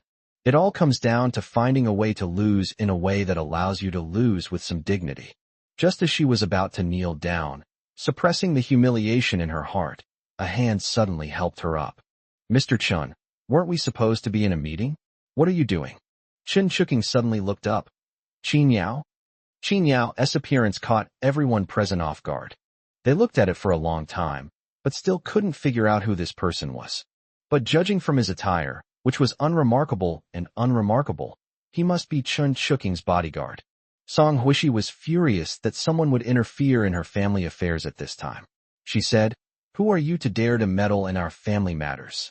Ran Fengxi looked at Song Peiyu, who was seething with hatred for Qin Yao. "Mom, he's Chuking's so-called boyfriend, the guy who broke into my villa that day." Hee, so he's Chen Chuking's boyfriend? Song Huishi laughed sarcastically, shaking her head with a tisk tisk tisk sound. "I thought she would turn down the eldest son of the Hong family and find some perfect son-in-law, but I didn't expect her to be such a scoundrel. Hey, what do you do for a living? Judging by your attire, are you a migrant worker, a food deliveryman, or a security guard?" Upon hearing this, Ran Fengzi's eyes flashed with a cold light as she stared fiercely at Qin Yao and said, "It was you who dared to come to my Song family to snatch someone?" Immediately, everyone's attention focused on Qin Yao. "None of your business." Qin Yao didn't even glance at her, responding without any politeness. All the shareholders present, as well as Song Qinyun and the others from the Song family, stared at Qin Yao in disbelief, seemingly never expecting him to be so arrogant. Those 4 simple words immediately silenced the entire scene. Who is Ran Fengzi? She was the matriarch of the Song family and one of the directors of the Song Corporation. The Song family, over 70 years old and highly respected, is one of the oldest and most influential families in Sichuan with a history spanning over a century. In Sichuan, many people respectfully address this old lady as Grandma Song. Even Song Peiyu, who used to be high and mighty in his own home, became as obedient as a kitten in front of his mother. But now some greenhorn who appeared out of nowhere is saying that Ran Fengzi is not worthy. That's utterly arrogant. Kid, do you even know what you're saying? Seeing the old lady's displeasure, Song Huishi curled her lips into a smug smile and fanned the flames, saying, "Don't think that just because you're Chen Chuking's boyfriend, you can be so arrogant. Even Chen Shuking herself wouldn't dare say such a thing today. Who do you think you are? Who gave you the audacity to spout such nonsense, Chen Shuking or Liang Jingru?" She kept accusing Chen Shuking and Qin Yao. "Look at how ill-mannered and rude you are. I'm afraid Chen Shuking has been whispering in your ear a lot, hasn't she?" Song Chunyun and the others, along with the Song family's bodyguards, also looked at Qin Yao with unfriendly expressions, quite annoyed by Qin Yao's behavior. Chen Shuqing quickly shook her head at Qin Yao. "I'm fine, don't. Did I say something wrong? This is the Chun family's company, and she's sitting in a Chun family seat. Did your Song family build any of the bricks and stones on Qinghai Lake?" Qin Yao wouldn't give Ran Fengzi any face. She's an outsider, coming here to act like she's old and powerful. What makes her worthy of my respect? She's not worthy. Song Peiyu quickly stepped forward and shouted, "You scoundrel, shut up. Shut up. Taking advantage of one's age?" Ran Fengzi laughed in anger, but stopped wasting words with Qin Yao and turned to Chen Shuking. "Chen Shuking, is this also your idea?" As he spoke, all of Song's bodyguards stepped forward, glaring menacingly. Chen Shuking frowned. At times like this, whatever she says is wrong. Seeing her predicament, Qin Yao had no intention of making her admit it. After all, he and Chen Shuking had only known each other for a little over 10 days. He was just an outsider, while she was her family. Even if he were to harm her, they would still be connected by blood, which is far better than him being an outsider. He came simply to repay a favor. Just as he was about to speak up and take his place, a soft hand grabbed his arm and pulled him behind her. Chen Shuking raised her chin expressionlessly, her words ringing out firmly. He came for me, so I should naturally take responsibility for what he said and did. If there's anything, come at me. Qin Yao was stunned for a moment, then looked at Chen Chuqing with some surprise. I never imagined that I would have someone protecting me, and it would be a woman, no less. Doesn't she know that doing this will only make the storms she faces even fiercer? But seeing her determined profile, Qin Yao didn't interrupt for a moment. Very good, very good. Seeing that Chen Chuqing dared to defy his authority for an outsider, Ran Fengzi shook his head with a cold smile. Originally, I came here today specifically to see your attitude because you are also considered half a descendant of my Song family. If you are sincere and show loyalty to the Song family, I might be able to keep you in your position in Qinghai.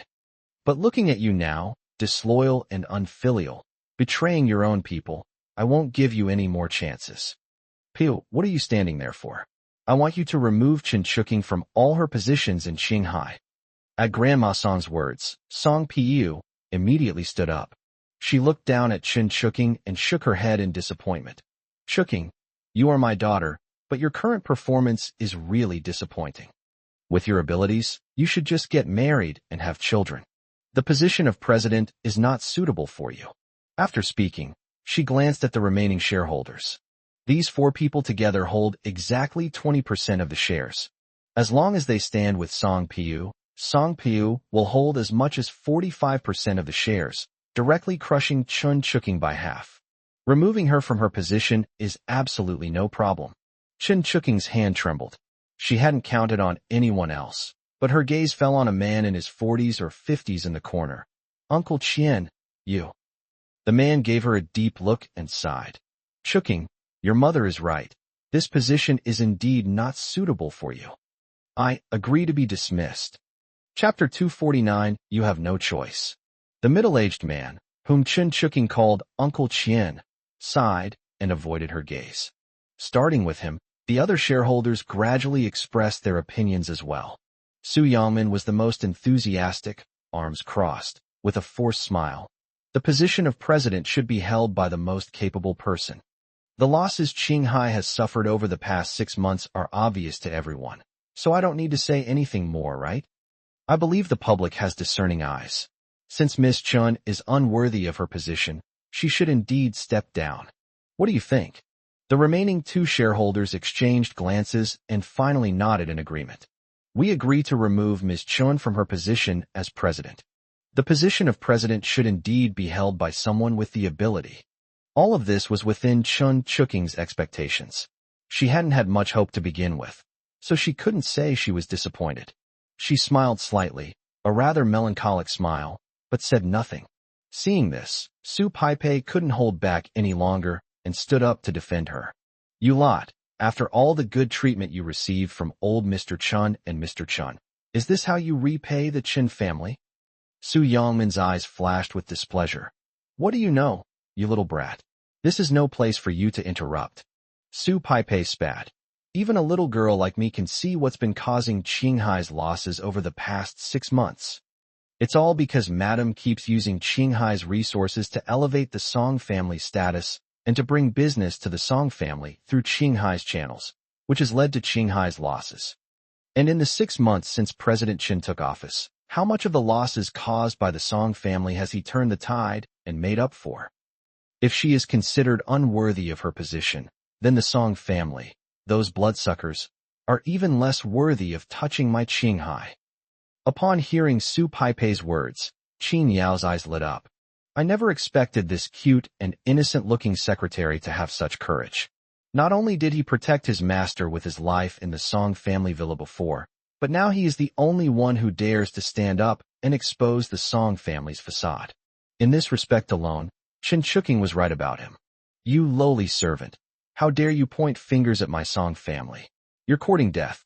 With her proud and arrogant nature, how could Song Huishi tolerate others accusing the Song family of secretly relying on money taken from Qinghai by Song Pi? He glared at her and was about to rush forward to hit her, but just as he raised his hand, Chen Chuqing grabbed it. Let go. Snap. Before Song Huishi could finish speaking, Chen Chuqing slapped her across the face. As someone who is passionate about competitive sports, Song Huishi was slapped so hard that she staggered back 4 or 5 steps, her face instantly swelling up. She couldn't believe that Chen Shuking would still dare to hit her even in this situation. Covering her face in disbelief, she exclaimed, "You hit me? You actually dared to hit me. Chen Shuking, you're about to lose everything. You're nothing but a stray dog. What right do you have to hit me? Your father is dead, and you're about to be dismissed from your post. What right do you have to hit me? You should be begging me for mercy." Chen Shuking looked down at Song Huishi, casually grabbed a tissue from the table, and wiped her hand. Despite being targeted by everyone, she remained elegant and noble in every move. He wiped his hands with a cold, disdainful look, not even glancing at Song Huishi. "I'll hit you whenever I want. Do I need to pick a day? Pai Pei is my person. Who do you think you are to touch her?" She casually tossed the tissue on the ground and said indifferently, "You asked me what right I have to hit you? Well, listen carefully. I, Chen Shuking, have both ability and good looks.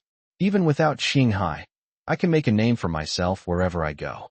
And you, without the Song family, and the Song family without Xinghai, are nothing but a gilded exterior and a rotten interior. Also, your makeup is too thick." Chen Shuking. Song Qinyun's face was very ugly, and he glared at her with a livid face. "The old lady is still here. Huishi is your cousin, and these are all your elders. It is not your place to be disrespectful." Ran Fengzi raised her hand, indicating that he didn't need to do business.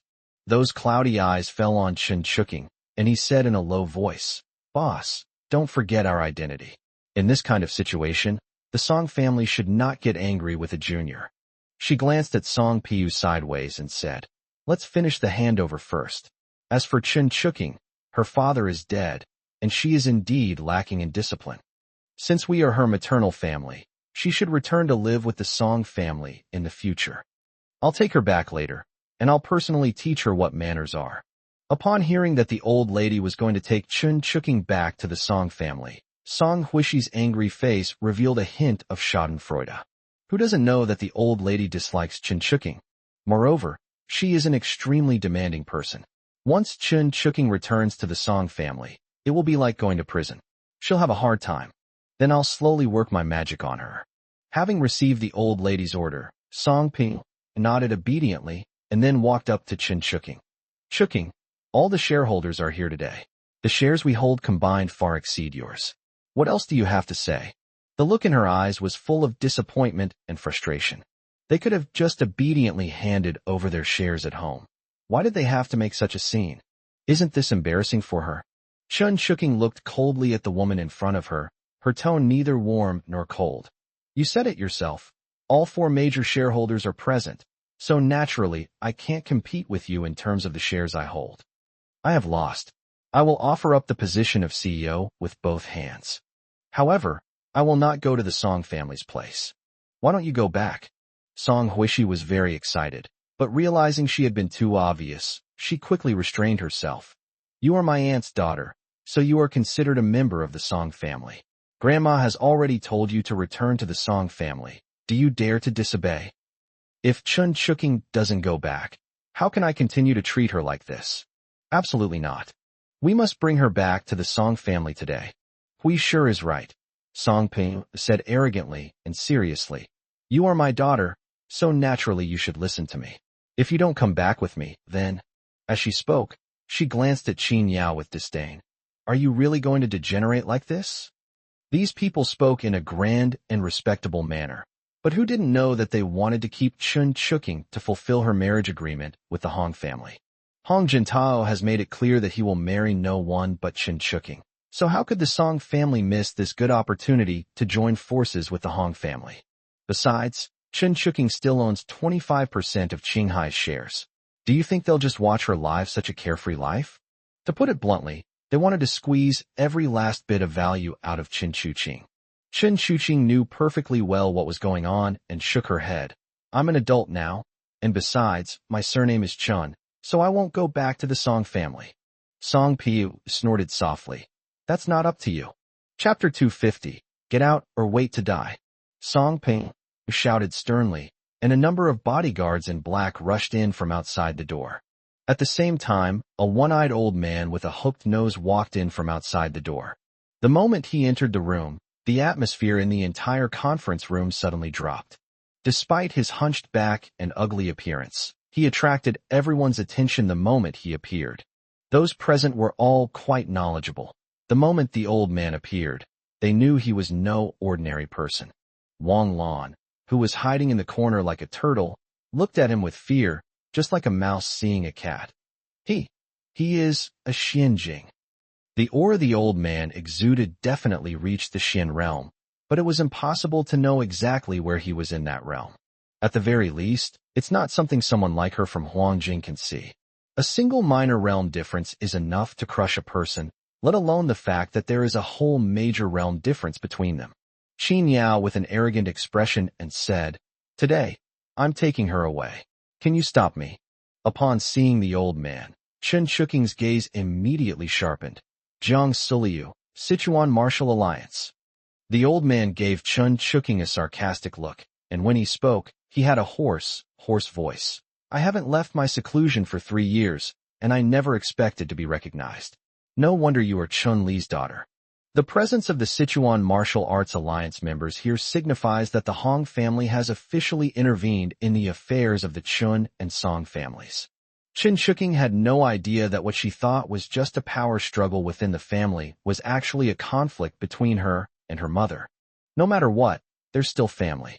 But now, in order to deal with her, her mother has directly joined forces with the Hong family.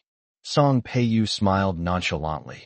"Chu Qing, since you recognize Elder Jiang, there's no need for me to introduce you. Do you really think that this boyfriend with the dog-like face beside you can take you away from Qinghai in front of old Jiang? You're my daughter, and I don't want to see you continue to be so stubborn." Chen Chuqing's gums trembled incessantly, and her eyes were filled with utter despair as she looked at Song Peiyu. "Heh, I don't have a mother like you. Qin Yao, let's go."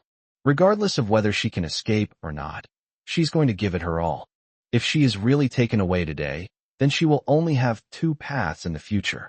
Alternatively, she could be used by the Song family as a tool to gain benefits, marrying Hong Jintao in exchange for substantial rewards. Either you die. In my opinion, being used as a puppet is worse than death. But since I'm going to die anyway, I'll give it my all. Chen Shuking spoke firmly, but in a voice only the two of them could hear. She said to Qin Yao, "Later, find a way to get me and Pai Pei downstairs, and then you can leave with Pai Pei. As long as I stay, they won't make things difficult for you and Pai Pei. Thank you so much for your help during this time." Her tone was resolute, as if she had already made up her mind. "I can't let you and Pai Pei risk your lives for me. There's a card in my room at Mianlong Manor. It contains my personal property, and I've left the password. With that money, you and Pai Pei can live out the rest of your lives in peace." Qin Yao listened expressionlessly, unmoved. He never expected that at the last moment, Chen Shuking would be thinking of him and Su Pai Pei. Perhaps it was because when she was imprisoned, only the two of them were by her side. Seeing that she was preparing to take a gamble, Qin Yao tilted his head and asked, "The board meeting isn't over yet. Why are you leaving?" His words made the already tense atmosphere become somewhat strange. Everyone was looking at him strangely, wondering if this kid had gone mad. Song Huishi crossed her arms and sneered, "Don't you have a brain? With the 4 shareholders plus my aunt's shares, a total of 45% of the shares, Chen Shuking has a chance to be impeached. What room does she have to fight back? The board meeting is over."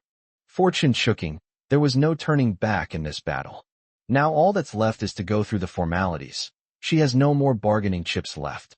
She tugged at Qin Yao's clothes. "What are you talking about? There's no need for the board meeting to continue." "Who says it's unnecessary?" Qin Yao retorted.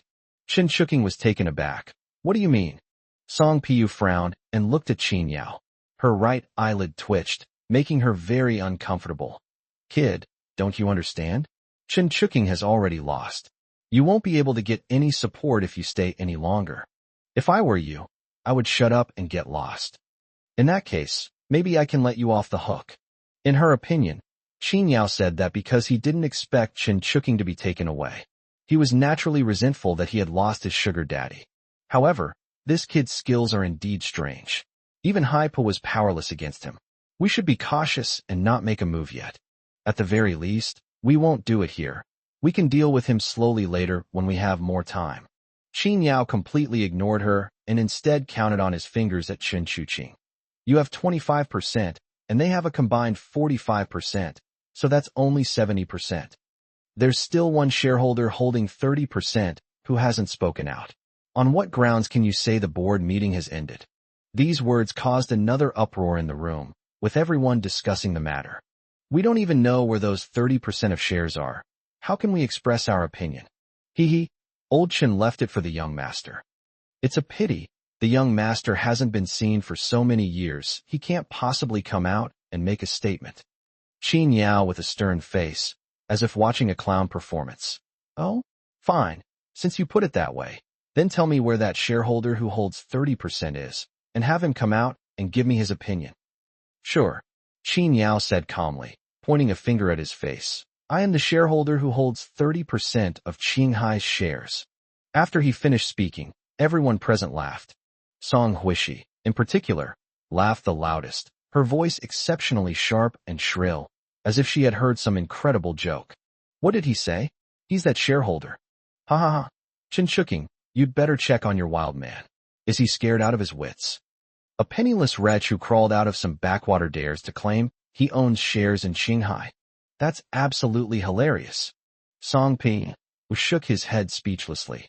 Kid, it seems you not only don't know what's good for you, but you also lack self-awareness. She tapped her finger on the conference table. What do you think this place is? Who do you think I, Song Pu, am? You think you can fool us just by touching your red lips and white teeth? All right, stop talking nonsense. Either get lost or stay and wait to die. You choose one. Qin Yao smiled without saying a word and said leisurely, I choose. I'm sorry, I choose C. Chapter 251 Don't Fight the Dead. Song Peiyu gave Qin Yao two options, A and B, but he refused to accept either. This made Song Peiyu and the Song family look very unhappy. Ran Fengxi had lost her patience and slammed her dragon-headed cane on the ground with a loud bang. Why waste words with him? Take him away right now. She felt a surge of unease from the moment the boy started speaking. The longer the night, the more things may go wrong. It's best to strike first. Song Peiyu dared not disobey the order and immediately took a step back. Elder Jiang, thank you for your trouble. Of course. Jiang Suilu, with his hooked nose, stepped forward with his hands behind his back, instantly exuding an aura of power. That sinister aura spread out, and his gaze lightly fell upon her, as if it could rip a piece of flesh from her. Miss Chun, my young master has reserved a table for you at Shinyu Pavilion. Please don't make things difficult for me. How about having dinner with him? The heavy pressure emanating from the old man made Chen Chuqing's heart pound. She had heard of Jiang Suliu's prowess. Even the old woman Hai Pa had to show him considerable deference. Although Qin Yao is highly skilled, he is still young. Jiang Suliu, on the other hand, is a seasoned veteran who has been through countless battles. Before joining the Sichuan Martial Arts Alliance, he was an assassin. Qin Yao, stop struggling, it's no use. Chen Chuqing's face was pale as she grabbed Qin Yao's clothes. Go. She smiled at Qin Yao, a smile as beautiful and poignant as a rose blooming in the apocalypse. Song Huishi was driven mad with jealousy after just one glance. I am truly grateful that you have stayed with me until now. It's just a pity we encountered this at the wrong time, otherwise. She didn't finish her sentence. Since there was no possibility left, there was no need to leave any lingering thoughts. Let's go quickly. Qin Yao didn't pay attention to what she was going to say next. He just looked calmly at the old man in front of him. He stood with his hands behind his back, his young face expressionless. That day I said I was going to take you away, and let's see who can stop me. I'll say it again today. I'm going to make you stay and see who can take you away. Jiang Suliu had held a high position for many years, but this was the first time he had been ignored like this, especially by a young man who was just starting out. A fierce glint flashed in his eyes as he coldly said, Boy, do you dare touch the person my young master wants? Qin Yao responded without hesitation. I touched it, so what are you going to do about it? Court death. Jiang Suliu's eyes narrowed, and his feet moved like the wind, his claws like knives, directly grabbing at Qin Yao's face. Seeing that Elder Jiang had made a move, Song Huishi immediately became excited. If Elder Jiang makes a move, it's either death or serious injury. This kid is doomed. Song Chunyan looked at Qin Yao with feigned profundity and said, "Heh, you're still wet behind the ears, and you dare to spout nonsense. You're just asking for trouble." Ran Fengzi also shook her head. "It seems that you can't get by without a foundation." In the end, Chunli didn't leave Chen chucking a single trump card. He really is just a commoner. No matter how rich he is, he can't get rid of the ignorance in his bones. They had absolutely no fear of Qin Yao. After all, what was there to fear about a person who was about to become a corpse? Qin Yao stood there expressionless. When he saw the eagle claws coming, he simply dodged to the side. Seemingly anticipating his evasion, Jiang Suilu reacted quickly, its claws immediately turning and chasing after Qin Yao's face. However, Qin Yao was faster than he had imagined. He ducked, lowered his body, dodged, and blocked with his elbow, pushing Qin Yao away in the process. Jiang Suliu's eagle claw kung fu is extremely ruthless. Anyone touched by it will inevitably suffer a bloody tear. However, even after exchanging dozens of blows with him, Qin Yao was still able to maintain a certain distance from him. Qin Yao did not make a move, but to others, it seemed that he was being suppressed and unable to do so. "Hee, Annie, didn't you say this Qin Yao was very capable? I think he's nothing special." Song Huisher crossed her arms and commented disdainfully. Song Qinyun added sarcastically, "Little sister, it seems you exaggerated a bit before. Could it be you took pity on Chen Chuking and deliberately let her go?" Upon hearing this, Song Peiyu's brows furrowed suddenly, and he subconsciously looked at old Madame Song. Old Mrs. Song remained calm and didn't even glance at her, but Song Peiyu knew that she had heard everything. "Brother, what do you mean by this? I've already given you the position of vice president of Qinghai. Do you still doubt my loyalty to the Song family? Look closely, that kid is facing Jiang Suliu, one of the top martial arts masters of Sichuan. How can he be compared to an old woman like Haipa?" Seeing Song Peiyu's displeasure, Song Qinyun smiled again. "I was just saying it casually. Why are you so agitated?" Ran Fengzi then interrupted. "All right, the outside matters haven't been resolved yet, and the family is already arguing. Aren't you afraid of becoming a laughingstock?" The two lowered their heads and remained silent, but old Mrs. Song didn't finish her sentence. "No matter what, this boy named Qin Yao must be dealt with. I always feel that he is a menace." Yes. At this moment, the fight between Qin Yao and Jiang Suliu was becoming increasingly intense. Chen Chuqing watched with great tension, clenching her fists tightly, afraid that Qin Yao might make a mistake. What she didn't know was that this battle, which seemed to be Jiang Suliu chasing and Qin Yao escaping, had already come to an end. Just as Jiang Suliu's attack was about to hit Qin Yao suddenly switched from defense to offense, grabbed Jiang Suliu's wrist, and with a flick of his wrist, knocked him back. Jiang Suliu's skills were indeed superior to Haipo's.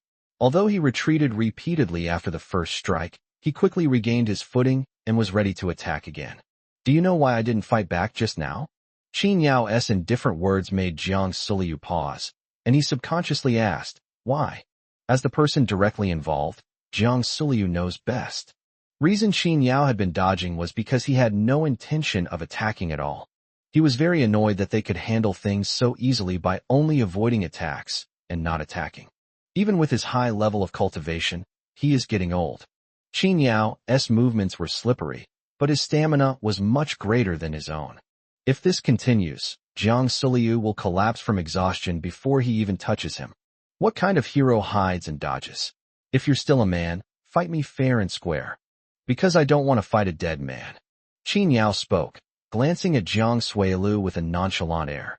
Jiang Suliu sneered. "Heh, you're about to die, and you still dare to spout nonsense. Don't think that just because you managed to dodge my moves, you can actually defeat me. Looks like I'll have to teach you a lesson, or you'll think I'm just here to freeload in the Sichuan Martial Arts Alliance." Jiang Suliu was furious, and he no longer intended to continue playing cat and mouse with Qin Yao. His aura of hostility surged, and he took Qin Yao's words as a provocation. He's angry and about to use his ultimate move. Qin Yao remained calmly standing in place, and said something upon seeing this. These words froze Jiang Suliu in place. If I'm not mistaken, even if I don't kill you today, you won't live for more than 3 months. Chapter 252. Sir, save me. Qin Yao finished speaking, then Jiang Suliu shouted angrily. Nonsense. Although he is over 70 years old, his body is stronger than that of an average young man because of his martial arts training. How can there be any claim that he only has 3 months to live? Song Peiyu sneered repeatedly and shook his head. Kid, if you're no match for him, you're no match for him. What excuse are you making? Old Master Jiang is highly skilled in martial arts and in good health. How dare you spout such nonsense? I think you're panicking and trying to buy time, aren't you? Others also felt that Song Peiyu's analysis made a lot of sense. Old Jiang's move was clean and swift, each step accompanied by the sound of wind breaking, and even the floor tiles he stepped on showed faint cracks. With that kind of force and speed, you're saying he's about to die? That's utter nonsense. That's right, you little brat. Don't try to scare me. What's the point of stalling for time? It's a dead end anyway. I think he's scared, isn't he? The Song family members mocked him, and Song Huishi's face twisted into a ferocious grin. Old Jiang, stop wasting time talking to this bastard. Let's hurry up and take him down, and take Qin Chuking away. She still harbored resentment over that slap, and once Qin Chuking returned to the Song family, on her own turf, she would repay her 1,000-fold. Ran Fengshi didn't want to waste time and urged, Elder Jiang, as a master of the martial arts world, do you really think you can just believe the one-sided story of this greenhorn? If that's the case, then you've truly tarnished your reputation in the martial arts world. Sure enough, as soon as Ran Fengzi finished speaking, Jiang Suliu's expression changed. However, he was not provoked. Seeing Qin Yao's calm expression, he had a doubt. Could it be that this kid has figured something out? I'm asking you, are you a doctor? Qin Yao chuckled. Who told you I'm a doctor? Since you're not a doctor, does that mean what you just said was just alarmist talk? Jiang Suliu breathed a sigh of relief, but his gaze turned sharp again. Do you know what the consequences are for deceiving this old man? Qin Yao chuckled. Anyone can say the lines, but whether they can actually deliver them is another matter. Even if you were in your prime, let alone a dying man, you would still be no match for me. Why would I need to lie to you? He beckoned to Jiang Suliu, saying, I may not be a doctor, but if I say you're sick, then you are. Don't believe me? Try me. Jiang Suliu frowned, unable to understand why Qin Yao could remain so calm under such circumstances. If he's really just exaggerating, then his mental fortitude is simply too strong. Doesn't he know that the more he says such things now, the more miserable his death will be later? Does he really have some trump card up his sleeve? He doesn't know medicine, but he can read faces? Mr. Jiang, you don't need to pay him any attention. Song Po lost his patience and saw that Jiang Suliu was beginning to waver, so he hurriedly urged, as a senior in martial arts, are you really going to be scared off by a young punk? Jiang Suliu's expression hardened. That's right. If he's really scared by this kid, then Jiang Suliu will probably become a laughingstock. Without further hesitation, he focused his mind, gathered his energy, took a step, and made his move. The entire movement was fluid and graceful, with unparalleled speed and power. Even at the moment of the attack, the arm left afterimages in midair. Qin Yao, be careful. Seeing Qin Yao standing there without flinching or dodging, Qin Chuking gasped in alarm. But Qin Yao still didn't dodge. Instead, he calmly said to Jiang Suliu, 3, 2, 1. No one understood what his countdown meant, but just as Jiang Suliu was about to touch his face, he suddenly felt a sharp pain in his dantian. Hiss! Old Jiang. Song Peiyu's expression changed, and he hurriedly asked, Old Jiang, what's wrong? Quickly, take this kid down. Dejected by his first move, Jiang Suliu consciously took several steps back, wary of Qin Yao's sudden attack. But Qin Yao acted as if nothing had happened, showing no intention of making a move. Jiang Suliu secretly wiped away a cold sweat. What's going on? Could it be that he took that kid's words to heart, and it's having a psychological effect? After calming himself down, Jiang Suliu gathered his strength again, ready to launch another attack on Qin Yao. This time, however, he didn't even take a step. As soon as he stirred his qi, a sharp pain immediately shot through his dantian. He learned martial arts from a young age, and went out to explore the world at the age of 18.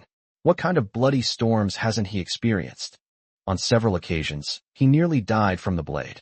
Even when he had broken a leg and had it set without anesthesia, he never cried out in pain. But now, he was gasping for breath due to the pain in his lower abdomen. His forehead was instantly covered in cold sweat, and he couldn't even straighten his back, let alone fight. He gritted his teeth and tried to hold on, but as soon as he took a step, he lost his balance and fell to his knees. Old Jiang, Song Piu was startled, and the people who came with Jiang Suliu were also suddenly shocked and rushed forward to help him. Mr. Jiang, how are you? Upon seeing this, the Song family members' expressions changed drastically, and even Ran Fengzi stood up. What's going on? Song Huishi reacted the fastest, immediately pointing the finger at Qin Yao. It must be him. He must have used some trickery during his fight with Elder Jiang. Have you all forgotten what he just said? Upon hearing this, everyone looked at Qin Yao. The martial arts disciples who had followed Jiang Suilu were even more furious, all standing up and glaring at Qin Yao. Boy, what methods did you use? Did you poison old Master Jiang? I order you to hand over the antidote within 5 seconds, or I'll make sure you die a horrible death. If anything happens to old Jiang, I'll make sure your whole family pays the price. A group of people rushed towards Qin Yao aggressively, but Qin Yao simply stood calmly and said, whether he has been poisoned or not, you can ask him yourself.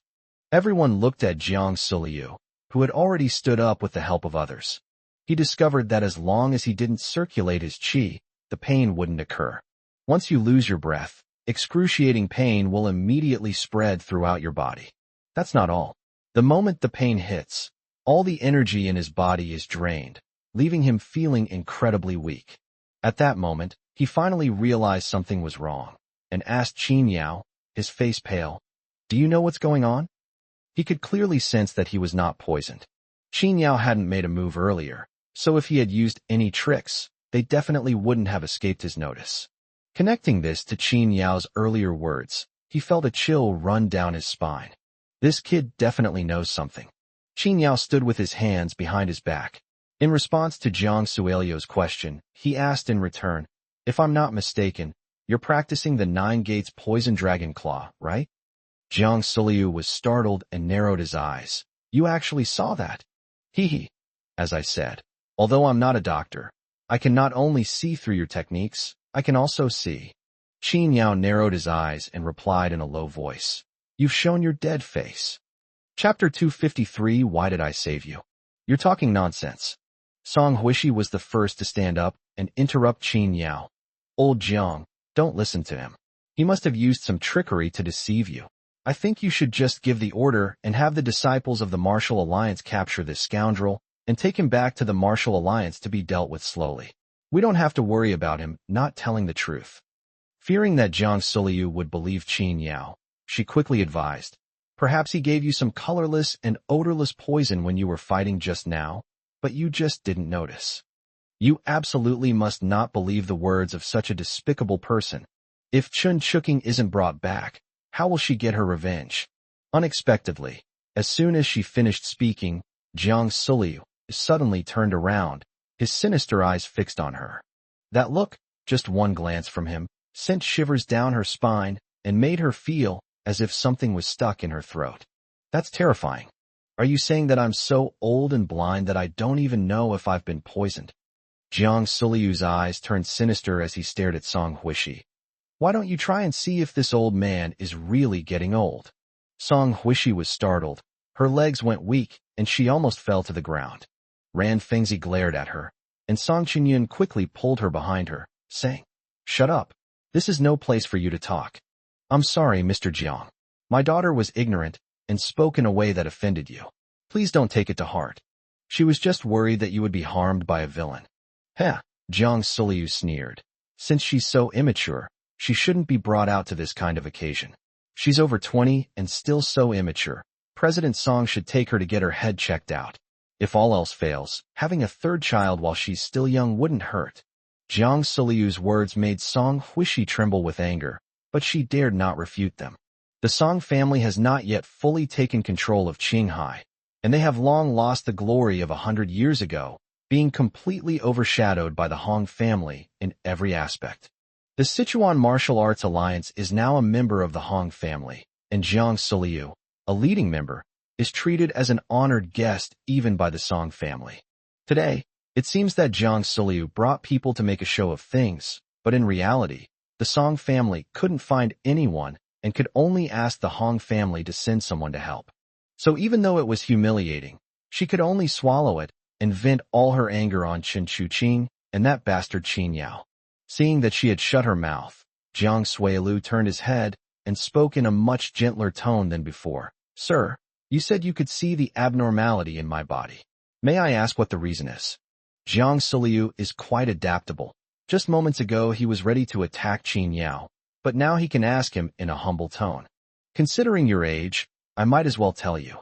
Qin Yao disliked keeping people in suspense and spoke up. If I told you that the last 3 moves of the 9 Gates Poison Dragon hand you've been practicing are actually wrong, you probably wouldn't be able to accept it, would you? That's impossible. Jiang Suliu denied it immediately without even thinking. I have been practicing this 9 Gates Poison Dragon hand technique for 30 years and have killed over 100 enemies. How could it be wrong? Qin Yao was not surprised by his answer. To tell you the truth, I also learned from my master that the last 3 moves of the 9 Gates Poison Dragon Claw were lost during its transmission 100 years ago. Later, some people felt it was a pity that this martial arts masterpiece was lost, so they took it upon themselves to add these last 3 moves. These 3 moves are nothing special in themselves, and they're fine for a short time. But if you accumulate them over time, you'll find that the luck associated with these 3 moves is actually completely incompatible with the previous moves. Normally it won't show up, but as long as you use it continuously, the qi in your body will be completely dispersed, becoming stagnant in your danshan and unable to flow. Just now, Qin Yao had already figured out which move Jiang Suliu was using when he saw Jiang Suliu begin to move. I had heard my master say before that the 9 Poison Dragon hands was a move that could hurt both the user and the attacker, not to mention that the last 3 moves had been altered. It's fine to practice casually, but if you become too proficient, you're not far from death. Logically speaking, Jiang Suilu has been practicing this move for 30 years, and he should have retaliated long ago. However, he must have been living a life of luxury in the Sichuan Martial Arts Alliance for too long, and never had the chance to use his last 3 moves, which delayed his death. Qin Yao's constant dodging was a deliberate attempt to lure him into using his last 3 moves, and to draw out the hidden source of trouble he was hiding. Qin Yao remained calm and pointed at Jiang Suliu's lower left rib. If you don't believe me, you can try again. Use your original method of gathering energy to unleash the final move, Turbid Wave Returning Dragon, and see if it makes you vomit blood. Jiang Suilu naturally wouldn't easily believe Qin Yao's words. After driving away the others, he gathered his strength and momentum. But before he could even use it, he felt a sharp pain in his lower left rib, and then a mouthful of blood gushed out. Blood spurted out, and he felt the energy within his body surging erratically. He quickly stopped his attack, his bloodshot eyes glaring at Qin Yao. Sir, save me. At this point, why would Jiang Suilu still question Qin Yao? He knows his own body best. Despite his self-proclaimed martial arts mastery, he would still be afraid when faced with death. When you are young, you are fearless because you have experienced too little and possess too little. If he had truly reached his current position, with profound martial arts skills and a life of comfort and prestige, he wouldn't want to die. Everyone present was stunned that Jiang Suliu would actually ask Qin Yao for help. Jiang Suilu, the top martial arts master of the Sichuan Martial Arts Alliance, a mysterious and unpredictable martial arts expert, and a man of high status, actually asked an ordinary young man for help. What a joke. At this moment, Jiang Suilu ignored the gazes of others and eagerly asked Qin Yao, since you can see where my problem lies, you must also know how to solve it, right? Qin Yao smiled leisurely. Actually, even if we didn't fight today, you only have 3 months to live. Your current symptoms will naturally appear in about a month. 2 months before you die, you will become a complete cripple. Forget martial arts, you won't even have the strength to move a finger. Even if you don't die in 3 months, you will spend the rest of your life in bed. You will be unable to lift your hands, open your eyes, or speak. To become a complete and utter cripple in a state of extreme lucidity. Qin Yao's words were completely truthful, and in fact, he was being conservative. After all, if the situation were serious, Jiang Suliu could very well die from a sudden burst of blood, a truly gruesome death. At this moment, Jiang Suliu's old face had turned deathly pale. The situation was even more unbearable than death. It was worse than being dead. Qin Yao longingly, hoping to get away to save him from Qin Yao's mouth. But Qin Yao just smiled and said, "I can save you." Before he could even feel happy, Qin Yao asked again, "But why should I save you?" Chapter 254 already stated that I disagree.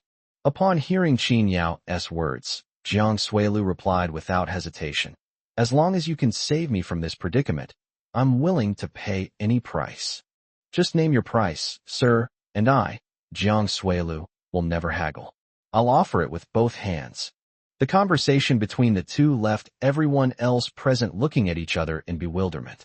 The Song family members looked extremely grim at this point. They also wanted to persuade Jiang Suliu not to be fooled, or that their Song family could help Jiang Suliu find a famous doctor for treatment. But Qin Yao's two moves just now have confirmed Jiang Suliu's illness.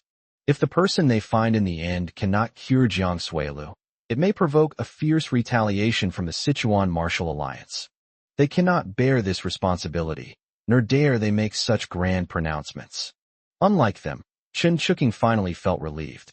Qin Yao with some surprise, not expecting him to be able to resolve the crisis from the Martial Alliance so skillfully and without bloodshed. Even if they can't regain control of Qinghai today, at least they can all get away unscathed. Do I look like someone who's short of money? Qin Yao glanced at Jiang Suliu indifferently, and the latter was stunned. If it were just now, he would have said without hesitation that Qin Yao was short of money. But things are different now. Would someone who can see through his moves at a glance, find the flaws in his moves, and even cure them be short of money? But Qin Yao's words still gave him hope.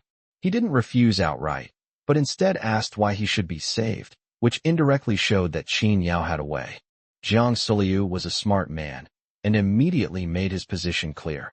As long as you can save me, I, Jiang Suliu, will be at your beck and call from now on. Qin Yao go today, but then he thought, if Qin Yao wanted to leave, could anyone stop him? Qin Yao glanced at him indifferently. We can talk about your problem later. I'm here today for something else. I have no shortage of servants. As for whether or not I should save you, that depends on my mood in the future. Jiang Suliu was overjoyed upon hearing this. Regardless of whether it depended on his mood, as long as there was hope, that was enough. These ailments of martial artists are definitely not something that ordinary doctors can cure. He could only pin his hopes on Qin Yao. Sir, you are busy. Our Sichuan Martial Arts Alliance will not interfere in today's affairs. Seeing that Jiang Suliu was about to stand by and do nothing, Song Pu became anxious. Old Jiang, don't forget that we have a cooperative relationship with the Hong family. Jiang Suilu sneered with a straight face. My Sichuan Martial Alliance and the Hong family are also partners. I'm only here today to help out with a small matter. What? Does your Song family think you can order me around? Hearing the stern rebuke, Song Pi instantly became as docile as a kitten. I wouldn't dare. There was no other way. Even the most proud and arrogant family had to be mindful of the situation in a declining one. Ran Fengzi knew he couldn't afford to offend the Sichuan Martial Alliance, so he could only urge, Piu, let's take care of business first. We can talk about the rest later. In any case, we must first take complete control of Qinghai and turn it into the Song family's assets so that the Song family can rise again. Song Peiyu nodded and looked at Chen Chuqing again. Chuqing, all the shareholders have now impeached you. If you don't have any other trump cards, then finish the handover procedures today.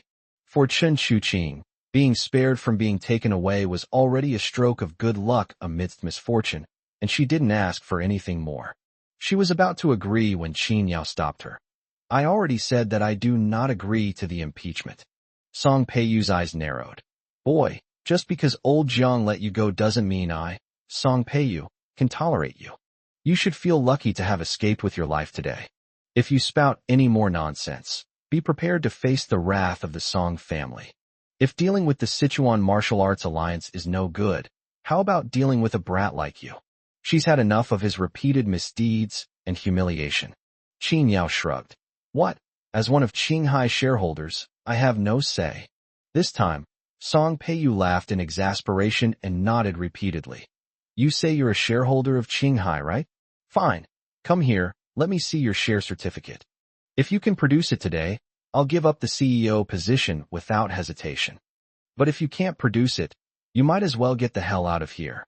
In her view, Qin Yao's current behavior is nothing short of that of a complete clown.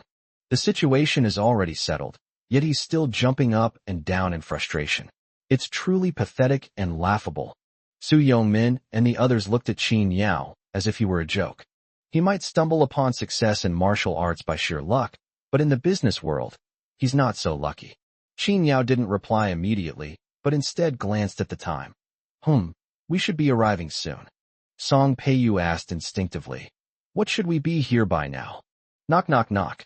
No sooner had he finished speaking than there was a knock on the conference room door, and then several young men in suits walked in. They all wore leather shoes and ties, and their hair was meticulously styled. The man at the front was in his early 30s, with sharp eyes behind his gold-rimmed glasses and a briefcase tucked under his arm. When these people appear, the phrase social elites unconsciously comes to mind. Song Peiyu frowned. Who are you people? Do you think you can just barge into Qinghai's conference room like this? The young man glanced at her and said condescendingly, I am Du Jiang, the chief lawyer of Du Law Firm. May I ask which one of you is Mr. Qin? Du Law Firm. The moment the sign was displayed, everyone present was stunned. It is important to know that Du Law Firm is the most authoritative law firm in central Sichuan and even the entire southwest region. Their chief lawyer, Du Jiang, is known as the invincible warrior of Sichuan, as there is no case he cannot win. Furthermore, once you're targeted by Du Law Firm, even if you're a billionaire, they can sue you into bankruptcy for the slightest mistake. Within the industry, it's no exaggeration to say they're no different from maggots clinging to bones. Despite being just a law firm, few people dare to offend them. This group of people only cares about money and has a very mysterious backer. They are ruthless, and even the Song family avoids them like the plague, fearing that they might end up in their hands. But what are they doing here? Song Peiyu composed himself, maintaining his composure and reserve. Attorney Du, it seems we don't have anything we need from your firm here. Today's board meeting, from its convening to the impeachment, did not violate any laws. Isn't it unnecessary for you to come over? She didn't know why Du Jiang came, but she could only guess that Chen Chuqing had no other choice but to sue them. But their actions were absolutely legal, and even if Du Jiang himself intervened, he couldn't find a single fault. To her surprise, Du Jiang didn't even look at her. Instead, he took out a document and said, President Song, you've misunderstood. I'm here today to deliver some documents to my client. Mr. Qin Yao, on behalf of Mr. Chen Dong, I am formally transferring 30% of the shares of Qinghai Group owned by him to you. Please check your message. Chapter 255 is a mad dog. Du Jiang had seen Qin Yao's photo and naturally recognized him at a glance. He respectfully took the document and walked up to Qin Yao, politely handing it to him. During this time, the huge conference room was so quiet you could hear a pin drop. Even heavy breathing sounded incredibly jarring in the atmosphere. Qin Yao glanced indifferently at the open document, not even bothering to look at it. No need to show it to me. He had no interest in Qinghai's shares, nor in Qinghai itself, so naturally he wasn't the one who should be reading this document. Yes. Du Jiang nodded in understanding, then opened the document and placed it on the conference table next to Song Peiyu. He then pushed up his scholarly-looking gold-rimmed glasses and said with a sharp air, Madam Song, please take a look. Song Peiyu was already stunned. His ears were ringing and his feet felt like they were filled with molten lead, making it impossible for him to move an inch. My brain felt like it had been slapped hard several times, leaving me in a state of confusion. Only one piece of information kept flashing through my mind. Is Qin Yao really a shareholder of Qinghai? Song Huisher stared wide-eyed in disbelief, her eyeballs almost popping out of their sockets. This is impossible. This document is fake. It must be fake. Song Chunyun rushed forward in 2 steps, picked up the document, and examined it carefully. Even Ran Fengxi stood up with the help of a cane. Her eyelids, which had been drooping due to old age, were now open, and the loose skin on her face was trembling incessantly. Mr. Song, you can question and confirm the authenticity of the document, but if you continue to make defamatory statements, I will sue you for infringing on my DU law firm. Du Jiang spoke in a cold tone, his eyes filled with indifference. Song Chunyun was now consumed by rage and didn't care what he was saying. She stormed up and grabbed his collar, yelling, "What kind of bullshit firm is this? I'm a member of the Song family." For a seasoned lawyer like Du Jiang, being grabbed by the collar and verbally abused is nothing out of the ordinary. He didn't even flinch. The Song family? So what? I must remind you, Mr. Song, that our DU law firm has never hesitated to take on a case because of the other party's identity. Based on your current behavior, I have enough to send you to jail for 2 years. You dare. Song Chunyun was spitting as he spoke, but Song Peiyu grabbed him and stopped him. She was well aware of the influence of DU law firm in the southwest region, and she also knew that Du Jiang was a man who rarely made a move, but once he did, he would fight like a mad dog to the bitter end. Not to mention the Song family. Back then the 4th young master of the Hong family got into a murder case, and that case fell into Du Jiang's hands. Even when threatened and bribed by the Hong family, he stubbornly refused to give up, ultimately causing the 4th young master of the Hong family to be imprisoned and forced to pay compensation. It's not that I'm afraid of thugs who can fight, it's that I'm afraid of thugs. Du Jiang is the kind of cultured rogue. Mr. Du, may I ask when this document was signed? Song Peiyu was much calmer than Song Chunyun. After taking a deep breath, she asked, "Also, where is Chen Dong now?" Du Jiang maintained his cold tone. "I have no comment on where Mr. Chen is. Perhaps you can ask my client. As for this document, it was signed a month ago, and it took effect yesterday." Qin Yao hadn't expected this document at first. He came along only to protect Chun Chuqing's safety. As for the 30% stake, he didn't want it anyway. However, he also realized that Chen Chuqing was now besieged on all sides. Even if I give her all the shares, it won't be long before the Song family takes advantage of her. Rather than doing that, it would be better to give it to him to hold first, as it could be a trump card. If the Song family only dismissed Chen Chuqing from her position but set her free, then I don't want to get involved in this family struggle. But if the Song family is unwilling to let go of even the last bit of value Chen Chuqing has, then they can't blame him. Chen Dong had prepared this document for him long ago. It would take effect immediately once he signed it. So at this moment, Qin Yao stepped forward and looked at Song Peiyu expressionlessly. "Now, as the largest shareholder with 30% of the shares, I hereby announce that I veto all of Chen Chuqing's positions in Qinghai. Is there anything else you're unhappy about?" With 30% of the shares, if Chen Chuqing is willing, the two of them will hold more than 50% of the shares, which is an absolute controlling stake. Even if Song Peiyu and the others had any complaints, they could only swallow their anger. At this moment, Chen Chuqing was in a daze, looking at Qin Yao's back. She felt as if she had gone from hell to heaven in an instant. Her feet were light and floating, as if she were dreaming. Su Peipei's mouth also opened slightly, and she even couldn't help but pinch herself. "It hurts. It's real, this isn't a dream." She originally thought Qin Yao was just sent by the young master to act as a bodyguard, but now it seems she underestimated it. Wang Lan retreated repeatedly until she hit the wall and slumped to the ground. She originally thought Chen Chuqing was doomed and doomed today, but things took an unexpected turn. Not only did she survive, she even regained her position as CEO. The reversal was so sudden that it was hard for everyone present to accept. Uncle Qian reacted the fastest, rushing to Chen Chuqing's side immediately, his face full of guilt. "Chuqing, I know you won't believe me if I said I was confused for a moment. But as you can see, Uncle Qian is getting old, and these past years haven't been easy for me either." "Chuqing, no? Mr. Chun." Another shareholder rushed over and pleaded, "I was really confused. I'm so sorry. Please, for the sake of my years working for your father, give me a chance, okay?" "President Chun, my father was a founding hero of Qinghai. You will forgive me, won't you?" Even Su Yongmin, shameless as ever, came forward, slapping his own face. President Chun, look at me. I'm getting more and more confused. Qinghai is originally surnamed Chun. How could we possibly be siding with outsiders? I've always trusted you. Looking at these people who used to respectfully call her uncles and elders, now swaying back and forth, Chen Chuqing didn't feel angry. Instead, she became much calmer. She looked at Qin Yao, who nodded to her, and then she smiled and said, "You all flatter me. As long as you all keep Qinghai in mind in the future, why would I hold a grudge about what happened today? But I also hope that you can remember that from the beginning of its establishment until now, Qinghai has always been surnamed Chun. You can forget your feelings for Harumi, but if you forget this," she curled her lips into a smile, her beauty captivating, "then we'll just have to settle both the old and new scores together." Chapter 256 was turned around in an instant because of the appearance of an inconspicuous Qin Yao.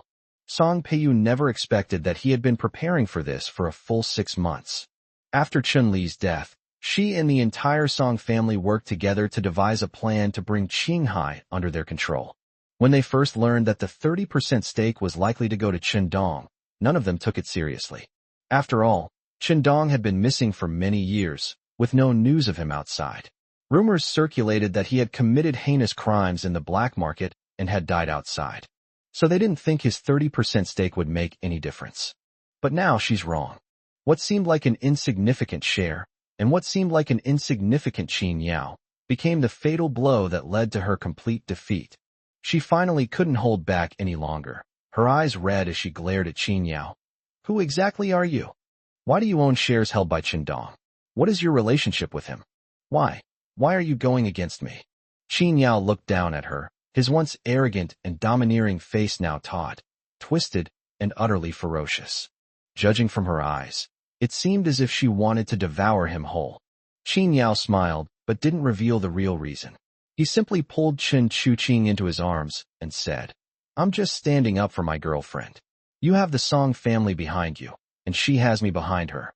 As for opposing you, a woman who sells her daughter for personal gain is not worthy of my opposition. You are not worth making things difficult for me." His domineering speech caused Song Peiyu to break down on the spot, and he even tried to rush up and fight Qin Yao to the death, disregarding his image. This time, it was Song Chunyun who stopped her. If they were to fight with some unknown brat here, the Song family would truly lose face. But he still couldn't swallow his anger, since Chen Chuqing's impeachment meant the president's position would naturally fall to him. Qinghai's vast fortune was about to be in his hands, but it was all ruined. How could he not be angry? He bared his teeth and stared intently at Qin Yao. "Kid, I'll remember you. You dare to oppose the Song family today, so you'd better watch your step from now on. Otherwise, I'll make sure you don't even know how you died." Qin Yao had neither the time nor the inclination to engage in verbal sparring with this kind of person. He turned to Du Jiang and said, "I think you should have a proper talk with this Mr. Song about the defamation and threats." "Of course." Du Jiang nodded respectfully. "I will draft a lawyer's letter this afternoon and send it to your residence regarding Mr. Song's actions today. Mr. Song, please prepare to respond to the lawsuit." Song Chunyun was so angry she almost ground her teeth to powder, but she was helpless against Qin Yao. She could only try to calm Song Peiyu down and watch helplessly as Qin Yao left with Chen Chuqing in his arms. Su Peipei followed behind, and after thinking for a long time, Wang Lan gritted her teeth and followed. They took the elevator directly to the underground parking lot without greeting any of the company's executives along the way, because Qin Yao did not want to reveal his identity. Once they reached the parking lot, Qin Yao finally let go of her shoulder. "I'm sorry, I acted hastily just now." Upon hearing Qin Yao's apology, Chen Chuqing was taken aback at first, then burst out laughing. "You helped me, and you still have to apologize to me? Do you think I'm such an ungrateful person?" This time it was Qin Yao's turn to be stunned. "Isn't that one of my lines?" Qin Yao said this when the Zhao family visited Mianlong Villa that day. Chen Chuqing tossed her hair, and with every movement, she exuded grace and charm, a truly beautiful woman. Despite having just experienced a great ordeal, she still maintained her elegance and composure, her every smile and gesture exuding a languid and aloof charm. Can I borrow it for a bit? Qin Yao shrugged. Do as you please. I have completed the task that Chen Dong entrusted to me. Now that Qinghai is back in your hands, I will transfer the 30% share to you once your foundation is solid. Hearing him say that, Chen Chuqing suddenly panicked. What do you mean? You're leaving? Qin Yao looked down and glanced at Chen Chuqing's hand, which had grabbed his sleeve in her anxiety. The former seemed to realize that he had lost his composure and quickly regained his composure, pretending to be nonchalant. Don't misunderstand. I didn't mean anything by it. But as you can see now, I have become sworn enemies with my mother's family, and there will probably be a lot of conflict. If you're going to help someone, you should at least wait until I'm firmly established before you leave, right? Qin Yao was quite shaken when Chen Chuqing grabbed him earlier. Hearing her say that, Qin Yao nodded understandingly. That's true. Don't worry, I'll stay in Sichuan for a while. I also have some things to take care of myself. Upon hearing this, Chen Chuqing breathed a sigh of relief, and the corners of her mouth involuntarily turned up slightly. Okay, it's a deal. Although the Song family hasn't left yet, they wouldn't dare to forcibly take Chen Chuqing away from the company as long as the Hong family doesn't interfere. So she needed to go back and handle other matters, and the company was in complete chaos while she was away. Song Chunyuan and her accomplices must have taken advantage of this opportunity to line their own pockets, but she still couldn't leave.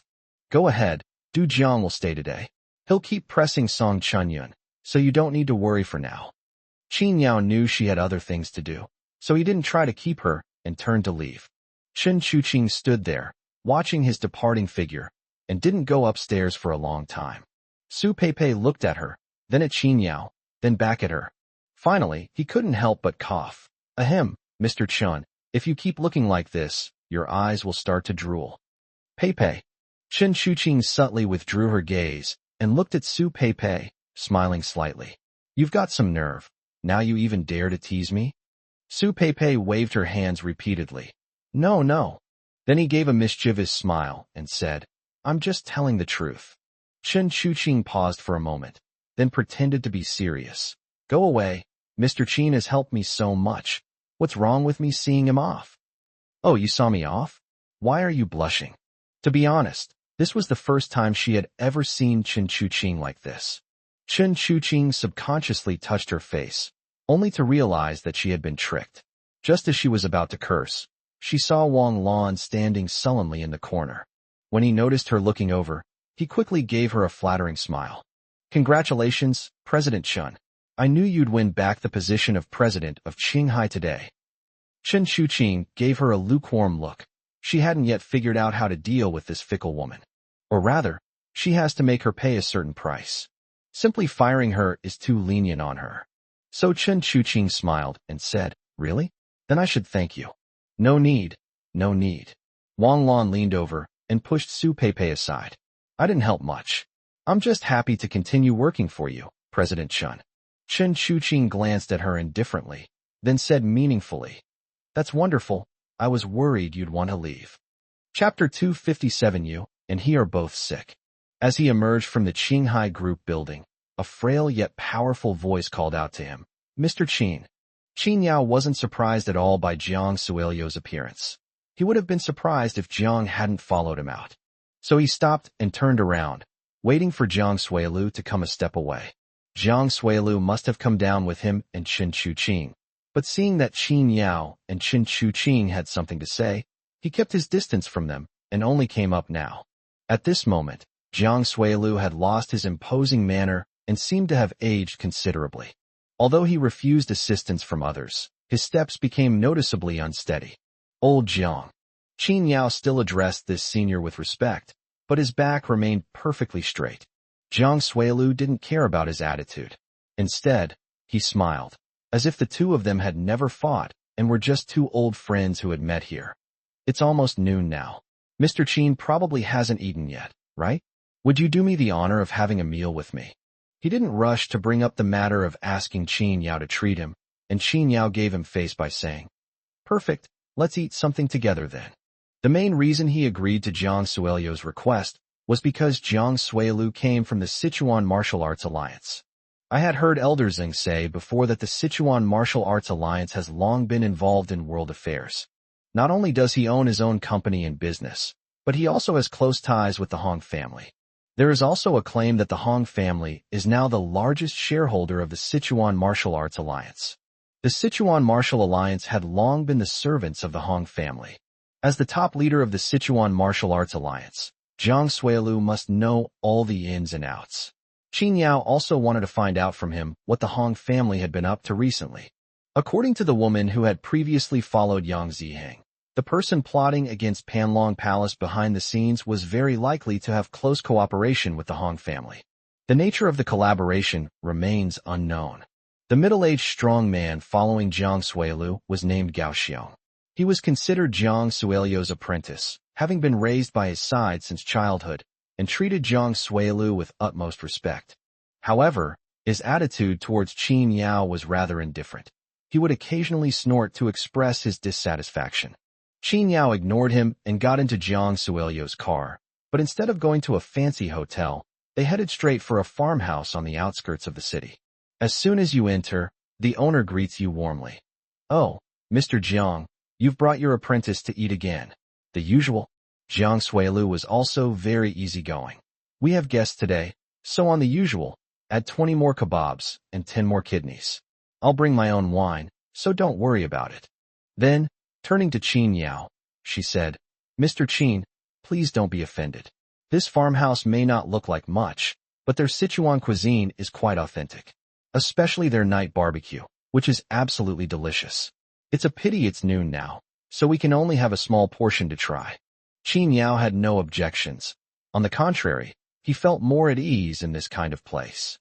If Jiang Suilu were to actually go to a high-end hotel to put on airs, he would think that this Jianghu person was being a bit pretentious. The three people sat down, and no one else followed. This is also one of the ways Jiang Suilu is trying to show Qin Yao goodwill. To put it bluntly, it's a way of telling Qin Yao, "I trust you." With the food and drinks served, Jiang Suilu hadn't gotten to the main topic yet, but instead urged Qin Yao to drink and eat.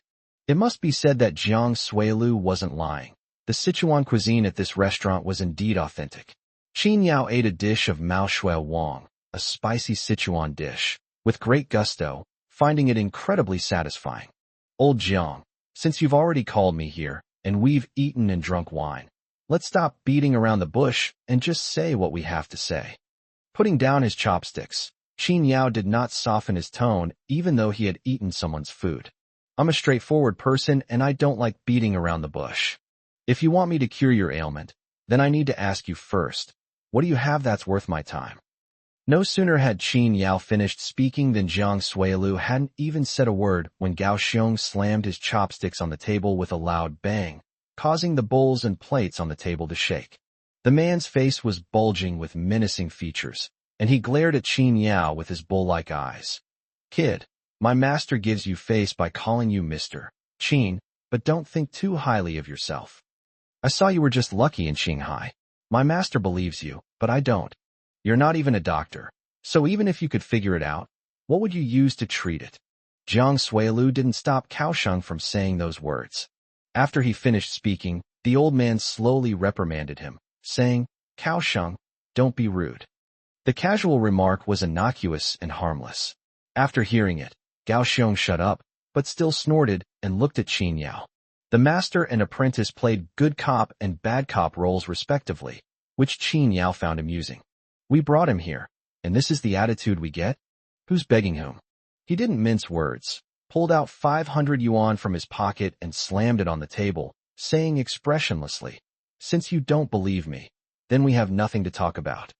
I don't eat for free. This 500 yuan is for my meal. Also, I must remind you that it is you and your master who are begging me now, not me begging you." Qin Yao put down the money and stood up without putting on any airs. Jiang Suilu's expression changed slightly upon seeing this, seemingly not expecting Qin Yao to be so decisive. He was, after all, the top leader of the Sichuan Martial Arts Alliance. The position of alliance leader was only a matter of whether he wanted it or not. He could have it if he wanted to. Having been pampered by others for so long, This was the first time he had ever been so flattered by a young man twice in a row. I was definitely feeling a bit embarrassed. Kaohsiung was furious and slammed his fist on the table, ready to stand up and stop them. Only then did Jiang Suilu genuinely stop him. Kaohsiung, sit down. Kaohsiung looked resentful, but still obediently sat down. Master, really, why did you stop him? In my opinion, this kid is just putting on airs, no different from those charlatans. Even if he really can cure it, why be so polite to him? If we capture him and take him to the Martial Alliance, we'll torture him for 3 days and 3 nights. Would he dare refuse? Why put up with this? Making him bow down to a mere kid is so humiliating. Jiang Suilu stood up with a smile and stopped Qin Yao. Young man, why get so angry? My apprentice is very unruly. I will definitely discipline him strictly when we get back, so please don't hold it against him. Let's sit down and discuss it slowly. Qin Yao glanced at Gao Xiong, who was in his early 40s, with a forced smile, and said coldly, "Isn't it a bit late to teach him a lesson when he's over 40 and still so unruly?" You, shut up. Jiang Suilu glared at him before turning to Qin Yao. You just said you don't like beating around the bush. Fine, let's get straight to the point. Tell me first, what conditions must I meet before you will treat my illness? Qin Yao shook his head upon hearing this. It's not you. What do you mean? Jiang Suilu frowned. Qin Yao reached out and tapped Gao Xiong. It's you and him. Both of you are sick. Chapter 258 Kneeling. Upon hearing this, Gao Xiong finally couldn't hold back any longer. Pointing at Qin Yao, he roared in fury. You brat, if you utter another word of nonsense, believe me, I'll kill you. Jiang Suilu was much calmer than him, and narrowed his eyes slightly as he looked at Qin Yao. Mr. Qin, I deeply admire your ability to see the ailments of my master and me, which is why I invited you to be my guest. But as you said, you're not a doctor, so being able to see the problem doesn't mean you can cure it.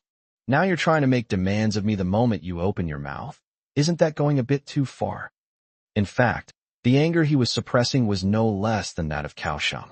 Having been praised for so many years, how could he be willing to let a junior tell him what to do?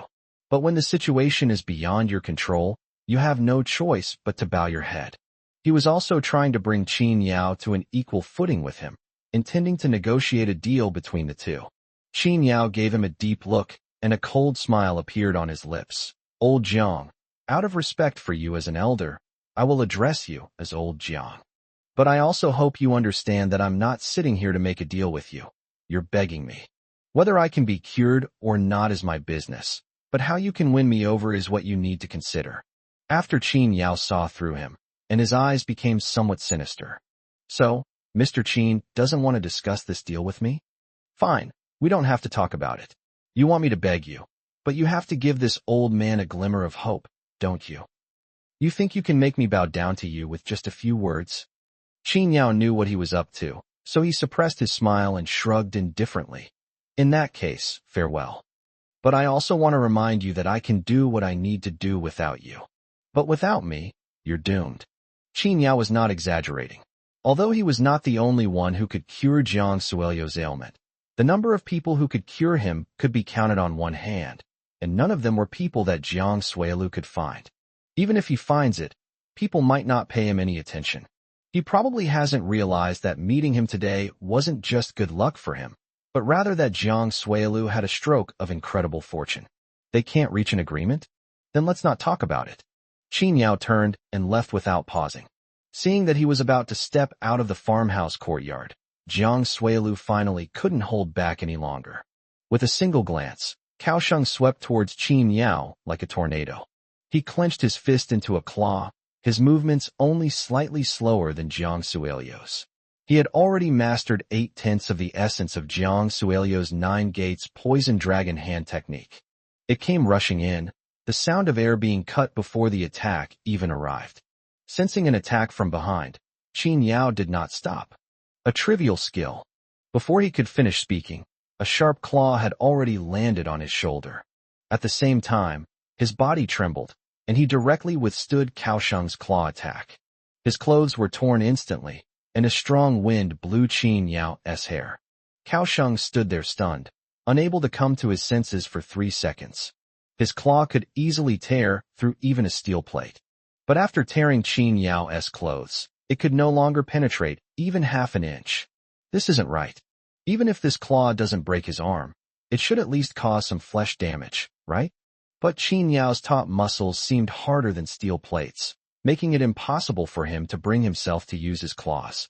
Kaohsiung didn't give up either, changing his tactics in the blink of an eye. His sharp claws aimed straight at Qin Yao's throat.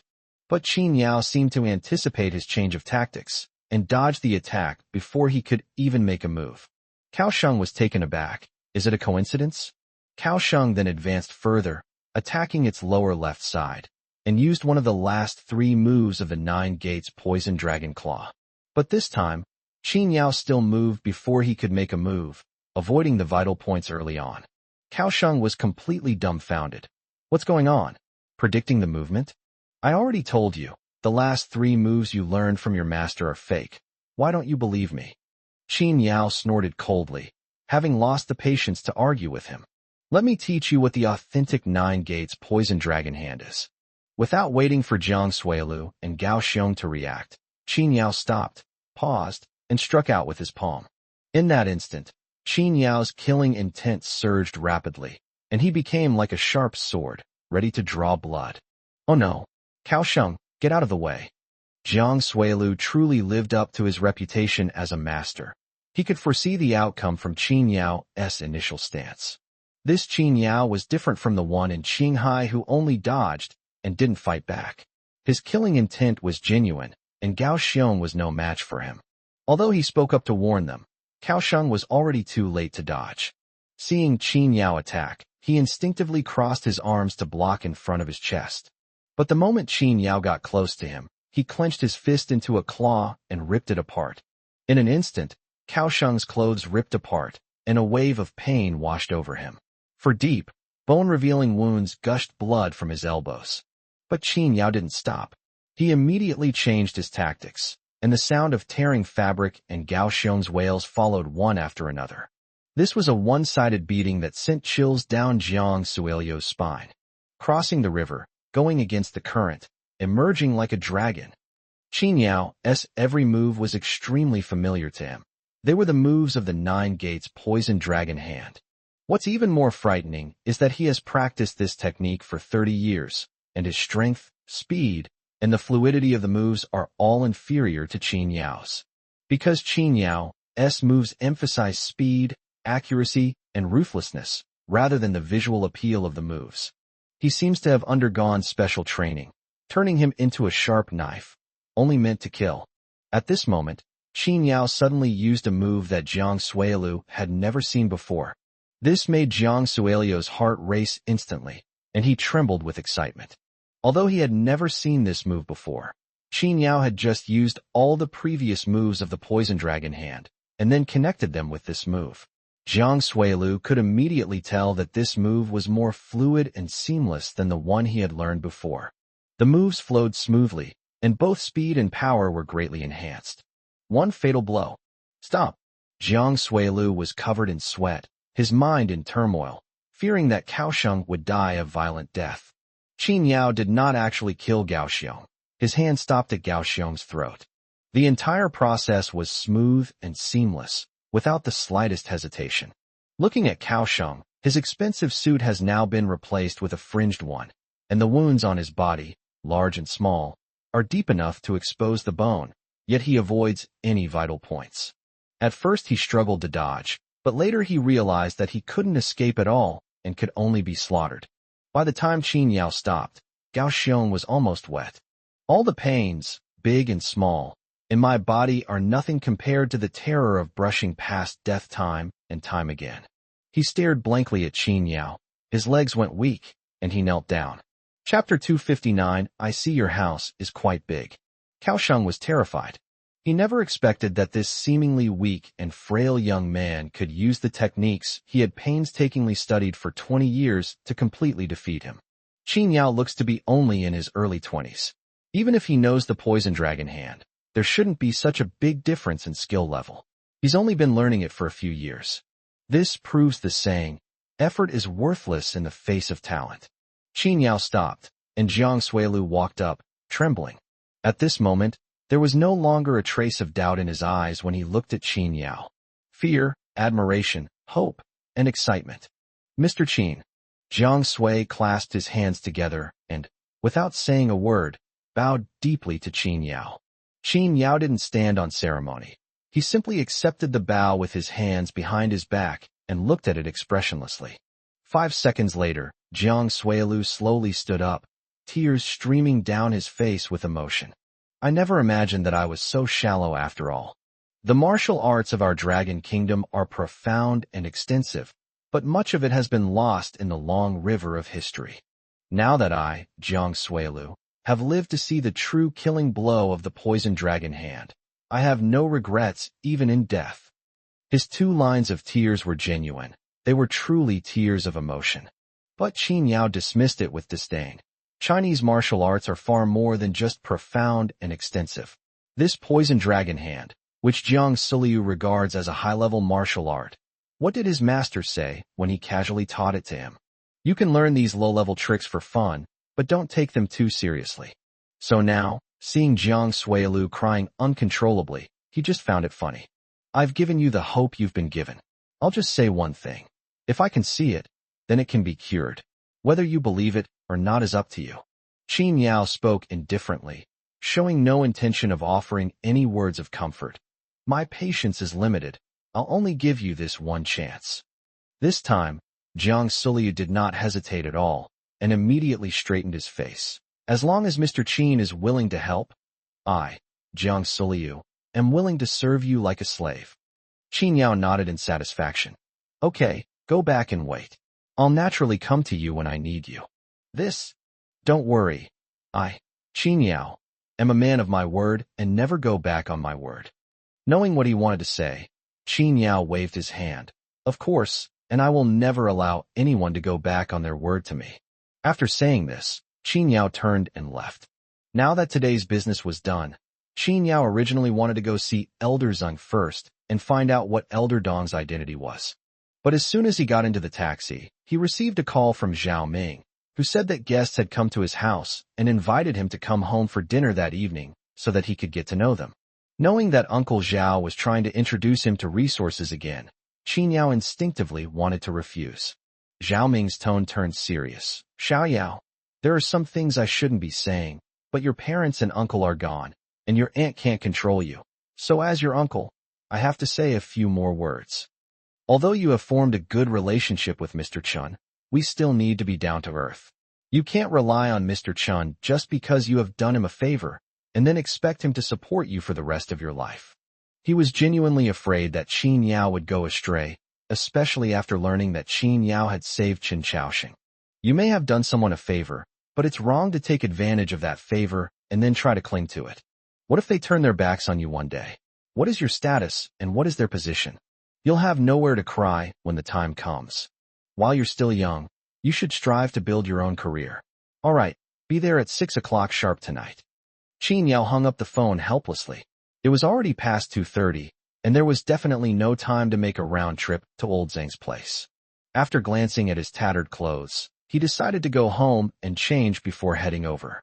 Because of Chun Huiyu and her daughter, Qin Yao really didn't want to go. But as soon as he entered the door today, Chun Huiyu suddenly appeared and startled him. Oh my, Xiao Yao is here. That single Xiao Yao made Qin Yao's hair stand on end. Before entering, I made a point of looking up at the door number, afraid that I had gone to the wrong door. The next second, Chun Huiyu, dressed in luxurious attire, swayed out with a beaming smile. Oh, Xiao Yao, what are you doing standing at the door? It's so hot. Come in quickly and cool off in the air conditioning. Annie specially had someone prepare a bayberry iced drink today. A cup of this will make you feel comfortable all over in this weather. The guests haven't arrived yet. Please come in and have a seat. Despite their conversation, Chun Huiyu even warmly took his arm and led him inside, leaving Qin Yao stunned. What's going on? Xiao Yao is here. Zhao Ming was inside choosing the wine to drink tonight when he heard the noise and came out. Have a seat for a while. We'll start eating when the guest arrives. As she spoke, she winked at him, signaling him to ignore Qin Huiyu. Zhao Karen was also sitting on the sofa. When she saw Qin Yao arrive, She looked a little uncomfortable and forced a smile. Qin Yao didn't seem to mind, and nodded to her nonchalantly. Little Yao just came from Sleeping Dragon? After they sat down, Chun Huiyu very warmly had someone bring over an iced drink, and asked Qin Yao as she handed it to him. Yes, thank you, Aunt Chen. Qin Yao felt uncomfortable with Chun Huiyu's transformation, and couldn't help but laugh at himself. If I hadn't been able to open the gates of Mianlong Manor that day, I don't know if I would still be able to enter Chun Huiyu's house today. Chun Huiyu's face beamed with joy, and she looked at Qin Yao with the same affection she would show her own son. From a young age, Auntie always knew you would amount to something. Look at you. You've really made something of yourself. That's a sleeping dragon. So many people would love to even catch a glimpse of it, yet you're able to live there. You're truly blessed. Hearing the hidden meaning in Chun Huiyu's words, Qin Yao couldn't even finish the iced drink he was about to drink, afraid of choking. She could only force a smile and say, Aunt Chun is joking. The house ultimately belongs to someone else. I'm just staying here temporarily. Zhao Karen listened from the side and muttered in a voice barely above a mosquito's buzz. You know it's not yours, so why are you still clinging to it? The living room was too quiet, so Zhao Karen's voice, though not loud, was heard clearly. Before Qin Yao could respond, Chen Huiyu glared at her fiercely. What nonsense are you talking about, girl? Miss Chen said that the house was a gift for Xiao Yao, but he didn't want it. With just one word from Xiao Yao, wouldn't the house be transferred to his name immediately? You agree, right, Yao? Chen Huiyu kept calling Qin Yao Little Yao, which made Qin Yao feel very uncomfortable. Out of politeness, he nodded in agreement, but didn't respond, waiting for Chen Huiyu's main dishes to be served. Sure enough, after a few awkward exchanges, Chen Huiyu asked casually, By the way, Xiao Yao, the other day when I went to Mianlong, I saw that the house was quite big. There must be quite a few empty rooms, right? Chapter 260, A Real Dilemma. Upon hearing Chen Huiyu bring up this topic, Qin Yao realized something and said helplessly, Aunt Chen, although there are quite a few empty rooms, as Karan just said, the houses ultimately belong to other people. What's the big deal? Chen Huiyu waved her hand dismissively. You are Mr. Chen's great benefactor. He said the house was going to be given to you directly. Even though you said you didn't want it, you've already moved in, so it's no different from yours. As you can see, your Uncle Zhao and I have struggled for half our lives, and this is all we've achieved. We wouldn't even dare to dream of a place like Mianlong. Putting everything else aside, if we could just live there for a year or two, we would be content for the rest of our lives. Besides, your Uncle Zhao isn't in good health either. He has quite a few occupational diseases. It would be great if he could find a place like Mianlong to recuperate. Although Chen Huiyu didn't directly mention moving in, every word she said hinted at Qin Yao. Although Zhao Karen felt ashamed that her mother brought up the matter, she also felt a little expectant at the same time. That's a sleeping dragon after all. Being able to live there, even for a year or two, no, even just a month, would be enough for her to brag about for half her life. It's impossible for her to beg Qin Yao, but if Qin Yao invites her, she might agree. Actually, what Chen Huiyu brought up wasn't a difficult matter for Qin Yao. If he had taken in Mianlong back then, Uncle Zhao's family could have stayed there as long as they wanted. But he said no at the time, and now he's suggesting that his relatives move in for a year or two. Chen Liulai naturally won't object, but this makes things awkward. Besides, he wasn't unaware of who Chen Huiyu was. She said she would move in for a year or two, but when the time comes, will she really move out obediently? Besides, Chen Chuqing still lives there. Aunt Chen, it's not that I don't want to.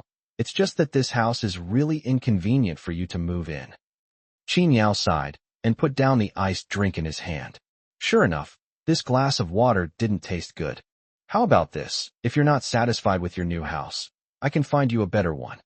Uncle Zhao has taken good care of him since he was a child, and now he is always thinking about introducing him to connections and resources.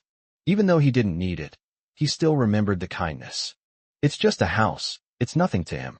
But Chen Huiyu immediately disliked these words and curled her lips, saying, Xiao Yao, Aunt Chen should say something to you if you do this. From when you were a child until now, when you came to Sichuan, your Uncle Zhao has treated you very well. We don't need you to spend any money. We just want you to stay for a few days. How could that make things difficult for you? Do you mean that Uncle Zhao's kindness to you isn't worth this little bit of accommodation fee? Being petty is being petty. The house isn't even yours yet, and you're already turning your back on me like this? Zhao Karen felt bad when she heard Qin Yao's refusal. Qin Yao so special? So what if he just got lucky and became Mr. Chen's benefactor? This kind of affection can't be turned into connections. People will forget about it completely in less than a year. Qin Yao so arrogant?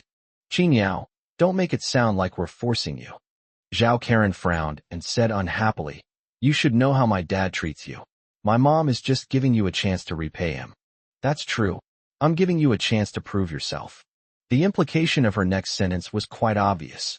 Isn't Qin Yao still thinking about his childhood betrothal with him? Despite having a successful career, Qin Yao has achieved nothing. But she thought about it. Qin Yao was lucky and good-looking too. It shouldn't be difficult to get a decent job from the Qin family by taking this opportunity. Moreover, if he were to take me to live in Mianlong for a period of time, it would be a bonus that Su Zongwei couldn't do. It's not that I can't consider him. Even with all the hints, Qin Yao could only helplessly say, I really do know about this. Before he could finish speaking, Zhao Ming came out with the wine. Chen Huiyu quickly stood up and pulled Zhao Ming over. Old Zhao, why don't you talk to your nephew about it? Qin Yao with a sarcastic look and said, if you hadn't told him about moving into Mianlong, he would have thought it was me who wanted to go. Zhao Ming felt a little embarrassed upon hearing this, but he still brazenly sat down. Xiao Yao, it's like this matter is actually also my idea. Yesterday, your Aunt Qin told me that we're about to celebrate our 30th wedding anniversary. She's been with me through thick and thin for decades, and I haven't taken her on a proper vacation yet. But the company is on the rise right now, so going out is definitely not realistic. This is Aunt Qin's wish, so how can I not grant it? Zhao Ming patted Qin Yao on the shoulder and said earnestly, I know you're not good at making decisions. How about this? Uncle Zhao will give you some more money for accommodation so you won't work for nothing. Even Zhao Ming had this idea. Qin Yao really didn't expect it. He sighed helplessly. Uncle Zhao, it's not that I don't want you to stay, it's just that it's really inconvenient right now. With the situation still uncertain in Chun Chuking's area, Mianlong is the safest place. If she goes home by herself, she could be targeted by the Song or Hong families at any time. He couldn't drive her away at this time, and he couldn't let anyone know that she was living with him. His reputation was important. Zhao Ming's expression stiffened, and he withdrew his hand. All right, since you've said so, I won't force you. Let's leave it at that. Although he didn't lose his temper, Qin Yao could clearly tell that he was unhappy. Qin Yao could only sigh helplessly, thinking that after Qin Chuqing moved out, he would take them to live with him for a while. Just then, the doorbell rang, and the Zhao family's guests arrived. Zhao Ming went to greet them first, and Zhao Karen followed suit with a stomp of her foot. Qin Yao breathed a sigh of relief and was about to take a sip of water and go check when a hand reached out and took the iced drink away. Chen Huiyu gave him a forced smile and said, Oh, I'm so sorry, Qin Yao. I just suddenly realized that we didn't have enough drinks, and we still have guests. Your family, so there's no need to be so polite. Oh, by the way, we have some important guests coming over later. I don't think you'll feel comfortable here. Why don't you go back first? After saying that, she swayed her hips and went into the kitchen, poured out the bayberry juice that Qin Yao hadn't drunk, and spat into the sink at the same time. Pa, what a piece of trash. Does he really think he's some kind of phoenix rising from the ashes? He'll be kicked out sooner or later. Qin Yao looked at the empty coffee table and sighed helplessly. A woman's heart, like the weather in June, changes so quickly, whether young or old. He got up to leave, just in time to miss the people coming from outside. Chapter 261, A Good Opportunity Missed. The Zhao family's guests arrived quickly, and Zhao Ming greeted them with a beaming smile as they entered. The newcomer was a young man in his 30s, dressed in a stylish manner and with a composed demeanor. At least on the surface, he appeared to be a young man of good taste. He was followed by an assistant and a burly bodyguard, the assistant carrying several gifts. Young Master Qi, please come in. Let me introduce you. This is my wife, Chen Huiyu, my daughter, Zhao Karen, and Zhao Ming was about to introduce Qin Yao to the newcomer when he looked up and found that Qin Yao had already disappeared. He glanced at Chen Huiyu questioningly. but she ignored him and walked up with a smile, extending her hand to the young man who had just entered. This must be young Master Qi of the Sichuan Martial Arts Alliance, right? I've heard so much about you. I've long heard that you, young Master Qi, are a man of exceptional talent and extraordinary bearing. Seeing you today, I can confirm that your reputation is well-deserved. It is truly an honor for our humble abode that you have graced us with your presence. Qi Xinqing was quite pleased with Chun Huiyu's flattery. He laughed heartily and waved his hand, saying, Madam Zhao, you flatter me. When I heard about President Zhao's birthday last time, I happened to be busy that day and didn't have time to come and offer my congratulations in person. I happen to have some free time today, so I came to deliver a congratulatory gift. I hope you don't mind that I'm bothering you. Young Master Qi, you are too kind. It is an honor for our family that you could come. If Chun Huiyu's seemingly indifferent but actually kind attitude towards Qin Yao earlier was like that of a close nephew, then her current attentiveness towards Qi Xiancheng is like that of a second parent. His eyes hadn't been fully open since he saw Qi Xuanqing, and he was laughing so hard that his white teeth were almost showing. Zhao Ming couldn't stand her fawning attitude and felt quite embarrassed, so he quickly coughed to remind her, Young Master Qi has come a long way. Why don't you go and ask if the food is ready? Yes. Chun Huiyu clapped her hands. Look at me. I got so excited when I saw someone like young Master Qi that I forgot all about the important matter. I'll go and have someone prepare. Young Master Qi will be here in a little while. After saying that, Chun Huiyu turned around and winked at Zhao Karen, signaling her to hurry up and say hello. This Qi Xianqing is the nephew of a high-ranking member of the Sichuan Martial Arts Alliance. He might very well have a place in the Sichuan Martial Arts Alliance in the future. Putting everything else aside, he currently holds an important position in the Martial Alliance and is one of the top disciples of the Red Stick. His status and position are beyond reproach. In comparison, even Su Zongwei paled in comparison. Shouldn't we cherish this?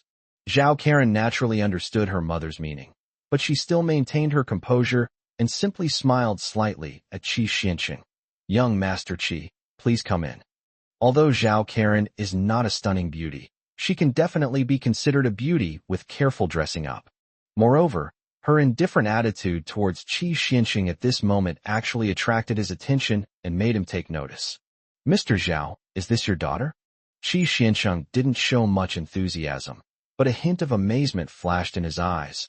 Like father, like daughter, Miss Zhao is also very charming. Although Zhao Karen did not want to rely on her beauty to curry favor with the powerful, she still appreciated the compliments, especially since they came from someone like Qi Xianqing, a member of high society, which made her even happier. Therefore, even someone like Qi Xianqing praised her highly, so she didn't understand why Qin Yao was still pretending to be indifferent to her. Young Master Qi, you flatter me. Please come inside. Zhao Karen tossed her hair and, with an air of nonchalance, invited Qi Xianqing inside. Seeing his daughter entertaining guests, Zhao Ming found an excuse to go into the kitchen and immediately pulled Chun Huiyu aside to ask, Where's Xiao Yao? Wasn't he just here a moment ago? This Qi Xianqing has quite a high status in the Martial Alliance. His uncle is an elder of the Martial Alliance, and his master is a top-ranking member. I heard that his uncle is very likely to be the next leader of the Martial Alliance. If my previous cooperation with the Martial Alliance hadn't gone so well, I wouldn't have had the chance to get to know him. This is a great opportunity. I heard that Xiao Yao is quite skilled. Even Su Zongwei is no match for him. I was thinking that it would be good if he could get a job in the Martial Alliance. Why did he leave? Zhao Ming always felt that even if Qin Yao had done the Qin family a favor, it was something illusory and unreal. When people are grateful to him, he is a benefactor. But if they turn their backs on him one day, is he going to go back to the electronics factory and tighten screws again? You still need a proper job. I just heard that Shanghai is in turmoil right now. Since he's not interested in doing business, why not go to the Martial Alliance to hone his skills? Who knows, he might become a martial arts master in the future. Chun Huiyu was happily urging the servants to prepare the dinner when she heard Qin Yao's name. She immediately rolled her eyes and said, You're thinking about him, but he's not thinking about you. She slammed down the bowl and chopsticks in her hand, turned around, and pointed at Zhao Ming with an annoyance. Look at yourself, he's currying favor with the Qin family. Does he plan to introduce you to him? He didn't even introduce you to Mr. Chun, let alone Ms. Chun, and you're still thinking about him. Zhao Ming didn't seem to care. Hey, that's not right. Do you think you can just get to know the Chun family whenever you want? Even if Xiao Yao did them a favor, they might not treat him like an honored guest. Otherwise, they would have let him work at the Chun family's company long ago. The Chun family is a powerful family. If you ask Xiao Yao to introduce them to me, wouldn't that be putting him in a difficult position? Chun Huiyu knew this in her heart. So what if she had been kind to him? You're just a nobody. Someone as important as Mayor Chun probably wouldn't even consider you a fart. However, Chun Huiyu was dissatisfied with Qin Yao's attitude just now, and sneered with her hands on her hips. Yes, you can always find an excuse for him. I admit I wasn't nice to him before, but what about you? You helped him out and introduced him to jobs, but how did he repay you? He wouldn't even agree to your suggestion of going on vacation to Mianlong at your own expense. Zhao Ming, can you stop trying to be nice to someone who's being snubbed?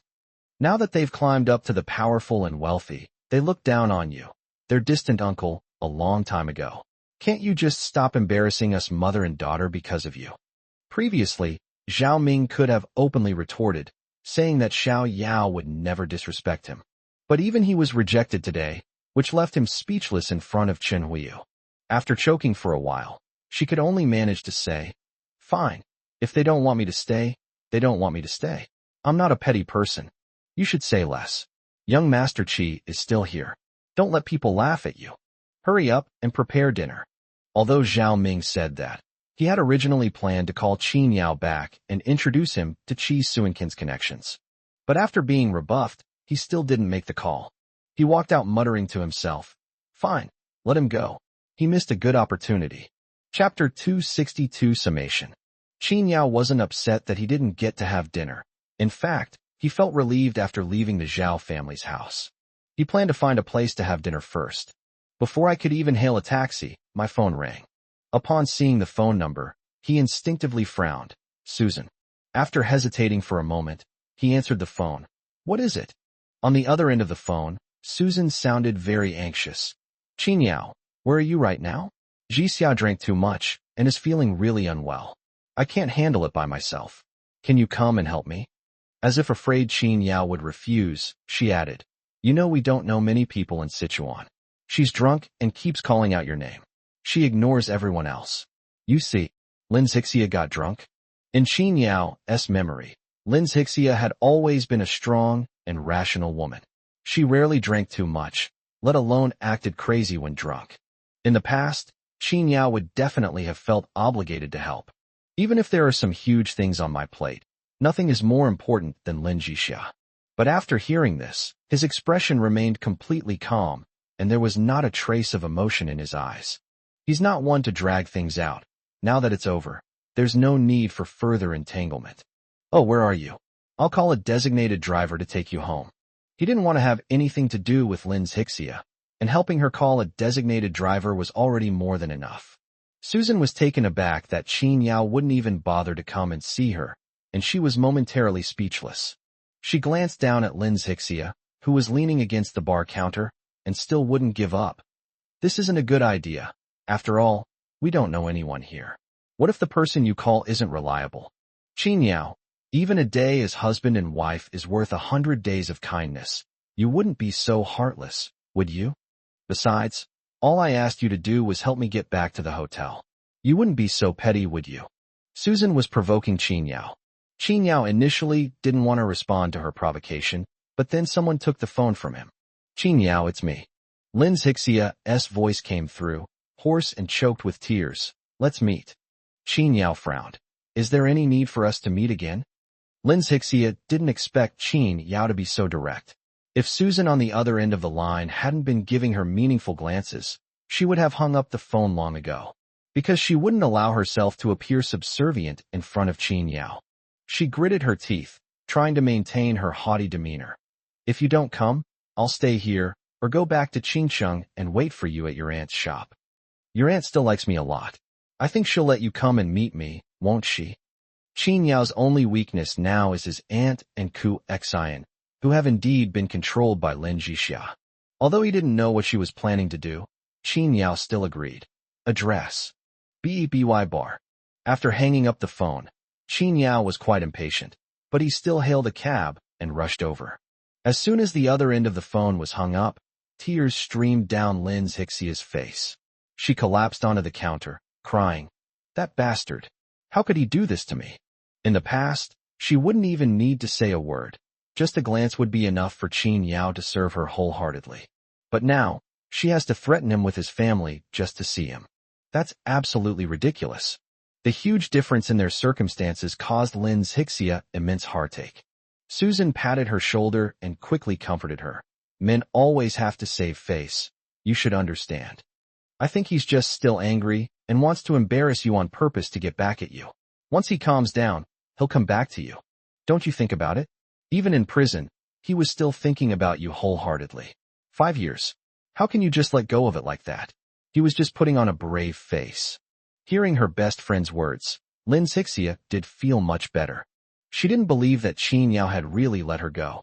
After all, they've been divorced for so long, and there haven't been any other women around him, have there? However, Lin Xixia's eyes dimmed. But last time? What happened last time?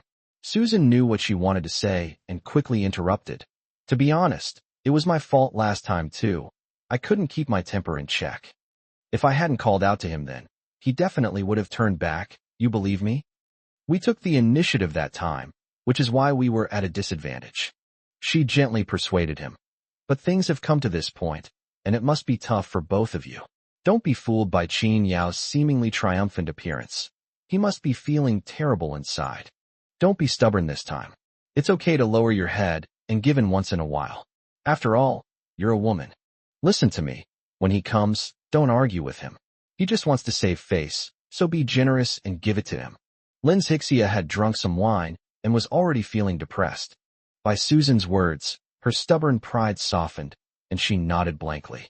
At this moment, Qin Yao also entered the bar. It wasn't too late, and the bar wasn't crowded yet, with some soothing music playing. He entered without attracting anyone's attention, and naturally, he didn't notice who else was in the bar. Hearing from Susan that the two of them were sitting at the bar, Qin Yao headed straight there. As they approached, they saw Lin Xixia drunkenly slumped on the bar. Susan stood up shrewdly and said, "Qin Yao's here. You guys chat first, I'll go get the car." Qin Yao ignored her and sat down next to Lin Xixia. "Stop pretending. I'm here now. Just say what you want to say." Lin Xixia, who had originally intended to use being drunk as an excuse, was surprised to find that she had been seen through immediately and bit her lower lip in embarrassment. She didn't get up immediately, but slowly climbed up as if she had just sobered up. Remembering Susan's instructions, her body went limp, and she fell into Qin Yao's arms as if she hadn't sat up properly. Qin Yao instinctively caught her, but the next moment a pair of arms tightly wrapped around his waist, which made Qin Yao's eyebrows furrow completely. "What are you doing?" In his memory, Lin Xixia had always been someone unapproachable and who would never bow down. It's been like this since they started dating. No matter whose fault it is, Qin Yao always apologizes whenever they argue. This is the first time I've seen something like this. Unfortunately, it was too late. "Qin Yao, can we stop messing around?" As soon as Lin Xixia opened her mouth, tears streamed down her face. "Let's make up. I know you miss me too, don't you? Let's be good to each other from now on, and never separate again, okay? This time, I'll bow down to you first." Lin Xixia cried with tears streaming down her face, as if she had suffered a great injustice. But she felt very safe when she was holding Qin Yao. She was exhausted during this period, and Qin Yao was perhaps her best haven. Qin Yao never expected that Lin Xixia would actually take the initiative to bow down and beg for peace. But what he didn't expect was that the person he once loved so deeply was holding him like this, yet he felt no emotion at all. Chapter 263, Don't Delay My Show. Seeing that Qin Yao didn't respond for a long time, Lin Xixia stopped crying immediately and looked up at Qin Yao. "Qin Yao, you?" "Jixia." Qin Yao took a deep breath and first pulled her hand away. This small gesture caused Lin Xixia a pang of pain in her heart, and a flash of anger crossed her eyes. "I feel inexplicably angry and irritable." Qin Yao ignored everything else and stared intently into Lin Xixia's eyes. "I don't know why you suddenly came to me to make up, but you shouldn't have forgotten why we broke up in the first place. I have offended the Hong family, and now I am in a precarious situation, and it may even bring disaster to my family. If you follow me and get caught in the crossfire, will you still choose to reconcile with me? Lin Zixia was stunned for a moment upon hearing this. Then the sorrow on her face turned into anger. Qin Yao, what do you mean by this? Do you think I only made up with you because of your money and connections? Qin Yao smiled, neither confirming nor denying. Don't misunderstand. It's just that you want to make up with me, so I certainly can't hide my situation from you. He tapped on the bar, ordered himself a whiskey, and talked as he drank. You saw me with Mr. Lin that day, and Mr. Lin was quite respectful to me, right? Lin Zixia bit her lower lip and did not answer. Indeed, it wasn't hard to find out Lin Huiqiu's identity. The two of them learned that the person with Qin Yao was none other than Lin Huiqiu, one of the three famous wealth gods of southwest China. Lin Zixia and Susan were still unable to process the fact that Qin Yao was actually with this big shot all night. But the two of them eventually came to a conclusion. Since Qin Yao had been in Sichuan for half a month and was still able to have dinner with Lin Huiqiu, then the Hong family's crisis must have been resolved. So, Qin Yao is still that once famous, multi-billionaire tycoon in Xinjiang. Seeing that she didn't answer, Qin Yao continued, then I'll tell you the truth. Mr. Lin was introduced to me by old Master Sunday. That day, I went to Mr. Lin to ask for his help, hoping he could help me fend off the Hong family's revenge. However, Mr. Lin did not agree. After all, the Hong family is deeply rooted in Sichuan, and he has no need to offend the Hong family for my sake. If you don't believe me, you can call back and ask if Xingsheng is still blocked. Hearing Qin Yao's words, Lin Zixia also wavered. Yes, Qin Yao has poured all his wealth into Xingsheng. If Xingsheng is unable to open, he will still have nothing and will face the Hong family's cruel retaliation at any time, which could even affect his family. As for Lin Huiqiu, she didn't suspect that Qin Yao knew her through the Sun family. If it weren't for the Sun family, he really wouldn't have been able to know such a person. Lin Zixia was completely stunned. She never expected this and didn't know how to respond. Qin Yao took a sip of his drink and waited patiently for her response. So, are you still going to try and make peace with me? This sentence completely cornered Lin Zixia. She froze on the spot, her pretty face turning deathly pale. This was the first time she had bowed her head to Qin Yao, and she never expected to receive such an answer. Seeing that she didn't speak, Qin Yao added fuel to the fire. Zixia, I'm still very happy that you're willing to come back and share everything with me. Since you want to make up, I naturally agree. But as you know, I'm currently in jail and my finances are tight. I've heard that Beihua is doing quite well lately. How about this? You should still have a fair amount of the 200 million I gave you. How about lending it to me for a while? After Qin Yao finished speaking expressionlessly, he directly made Lin Zixia stand up from her chair. Lin Zixia wasn't stupid. She could tell that Qin Yao's last few words were meant to provoke her. But she also knew that the feud between Qin Yao and the Hong family was still unresolved. She was furious that Qin Yao was using this to provoke her and see if she dared to gamble. Her character and self-esteem were also greatly offended. Qin Yao, you bastard. She picked up the wine glass and splashed it onto Qin Yao's face, causing tears to stream down his face. Qin Yao wasn't angry. He accepted the drink with a cold face. He grabbed a tissue and wiped his face, then finished the drink in his glass. Now that you're sober, you probably don't need me to see you off. You can go now. This glass of wine completely washed away Qin Yao's last bit of affection for Lin Zixia. He didn't look at Lin Zixia again. Lin Zixia finally couldn't stand Qin Yao's attitude anymore, which dealt a heavy blow to her self-esteem. She ignored everything else, grabbed her handbag, and turned to leave. To say another word to Qin Yao again. It's already 8 p.m., and strangely enough, the number of people in the bar isn't increasing. In fact, it's getting smaller and smaller. I don't know when it started, but even the bartenders at the bar have disappeared, and the hall has been cleared out. Qin Yao had already realized this, but he didn't do anything about it.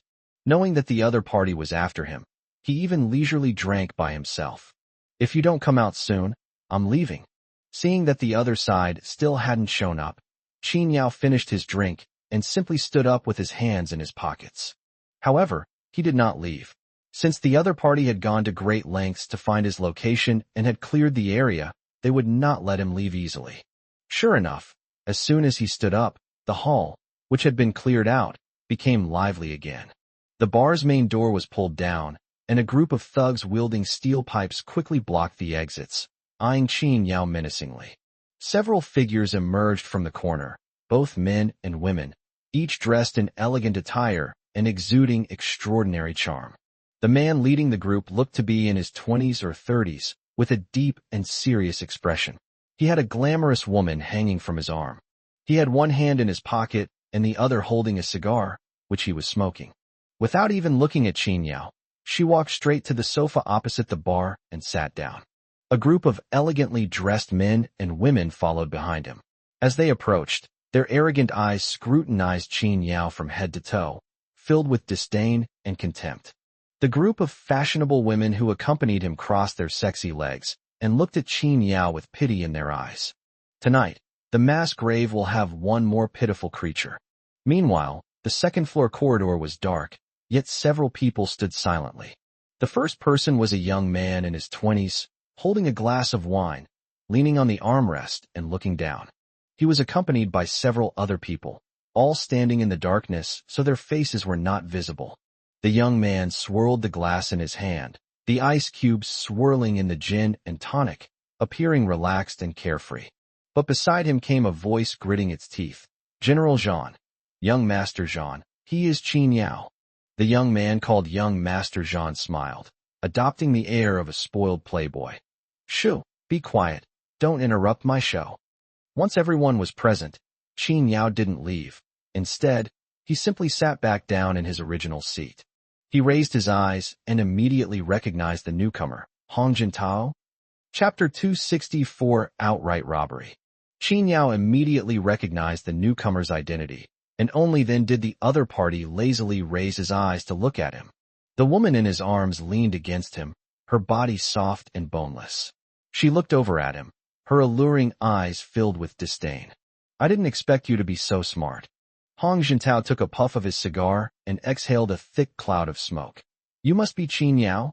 Qin Yao poured himself a glass of wine indifferently, without answering. Bang! In just 3 seconds, a wine bottle shattered right at his feet. Drinks and glass shards flew everywhere, startling several pretty young women, and even the henchman closest to Qin Yao shuddered. Qin Yao's pouring motion was remarkably smooth, the wine leaving a beautiful straight line in the air. Are you deaf, you motherfucker? Didn't you hear young Master Hong asking you a question? The one who spoke was another wealthy young man who came with Hong Chuntao. Although he was also a wealthy young man, his level was clearly a grade lower than Hong Chuntao's. He stood up arrogantly and pointed at Qin Yao. Aren't you going to come over here and answer me? Qin Yao never bothered to even speak to such low-level thugs. He drank by himself. Since they've already come all this way, even if he doesn't say anything, the other party will reveal their purpose. The wealthy young man was clearly very displeased with Qin Yao's reaction. In front of Hong Jintao, and with so many female companions, Qin Yao was not giving him face, which made him very unhappy. Having had a few drinks and wanting to save face, he grabbed another bottle from the table. The whiskey bottle was bulky and heavy, and it was still full. If that bottle were to smash onto your head, even someone with skin as tough as copper and bones as strong as iron would bleed. Damn it. Can't you understand what I'm saying? Hold him down. I'm going to cut off those ears today and see if he's really deaf. At his call, 4 or 5 burly men walked towards Qin Yao. Qin Yao calmly took a sip of his drink. You're asking for it. Before he could even make a move, Hong Jintao waved his hand impatiently. What are you doing? What are you doing? I am a civilized person and I do not like violence. Do I need to physically force him to kneel? Hong Jintao's words were very intimidating, and the rich young man immediately turned from a fighting cock into a chick, his neck even shortened by half. Hee, young Master Hong, you're right. I just didn't like this kid's attitude. He even dared to ignore you. I just wanted to vent my anger for you. Go away, disperse. Didn't you hear young Master Hong say we should be civilized? With a wave of his hand, the young master's henchman immediately stopped, but still stared at Qin Yao with hostility. Hong Jintao leaned back on the sofa, with a woman in his arms and a coffee table under his feet, as relaxed and at ease as if he were in his own living room. He lazily lifted his eyelids and glanced at Qin Yao, not giving him even a second glance. Even if you don't answer, I know everything about your family background. I asked you just now to give you a chance, but now I regret to inform you that you have lost that chance. As he spoke, his hand slid across the woman's delicate, fair arm. I'm too lazy to waste words. Let's get straight to the point. I heard you have some wealth. Xing Sheng has invested hundreds of billions, and the future looks very promising. You really stole the show in Qinghai today, actually bringing out the 30% of shares Chun Dong gave you. You're quite something to have Chun Dong as your backer. It's worth it for me to personally make things difficult for you.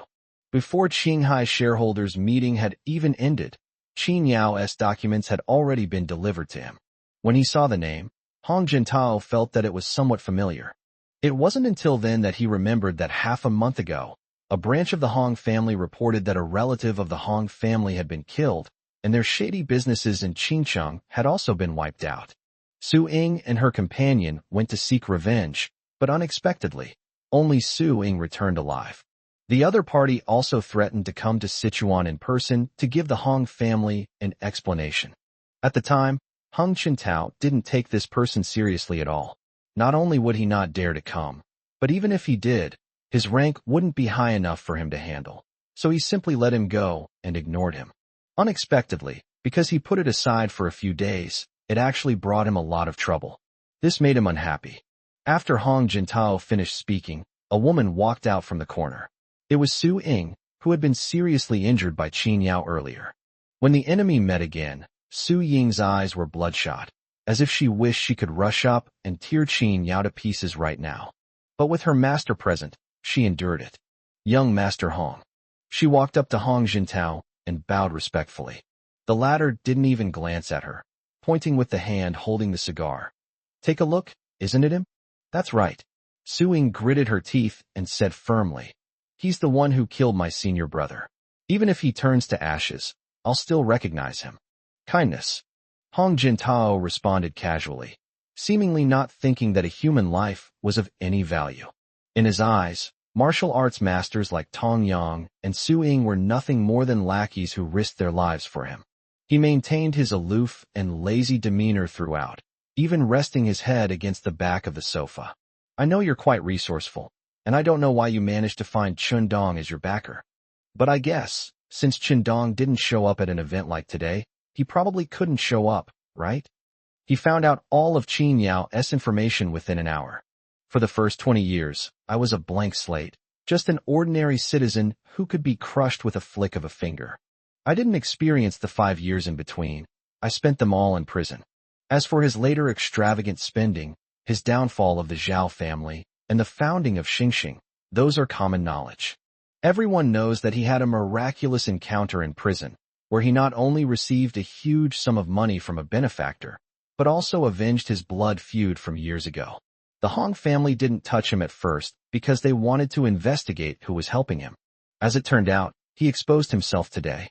It turns out that the so-called adventurer and backer was none other than Chun Dong, the eldest son of Qinghai, who had been missing for 10 years.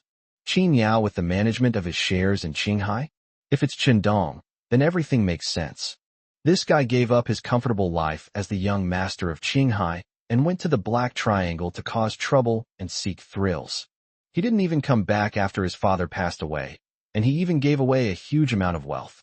It seems he really won't be coming back. Qin Yao remained calm and did not refute his words. All that has been said so far is just setup.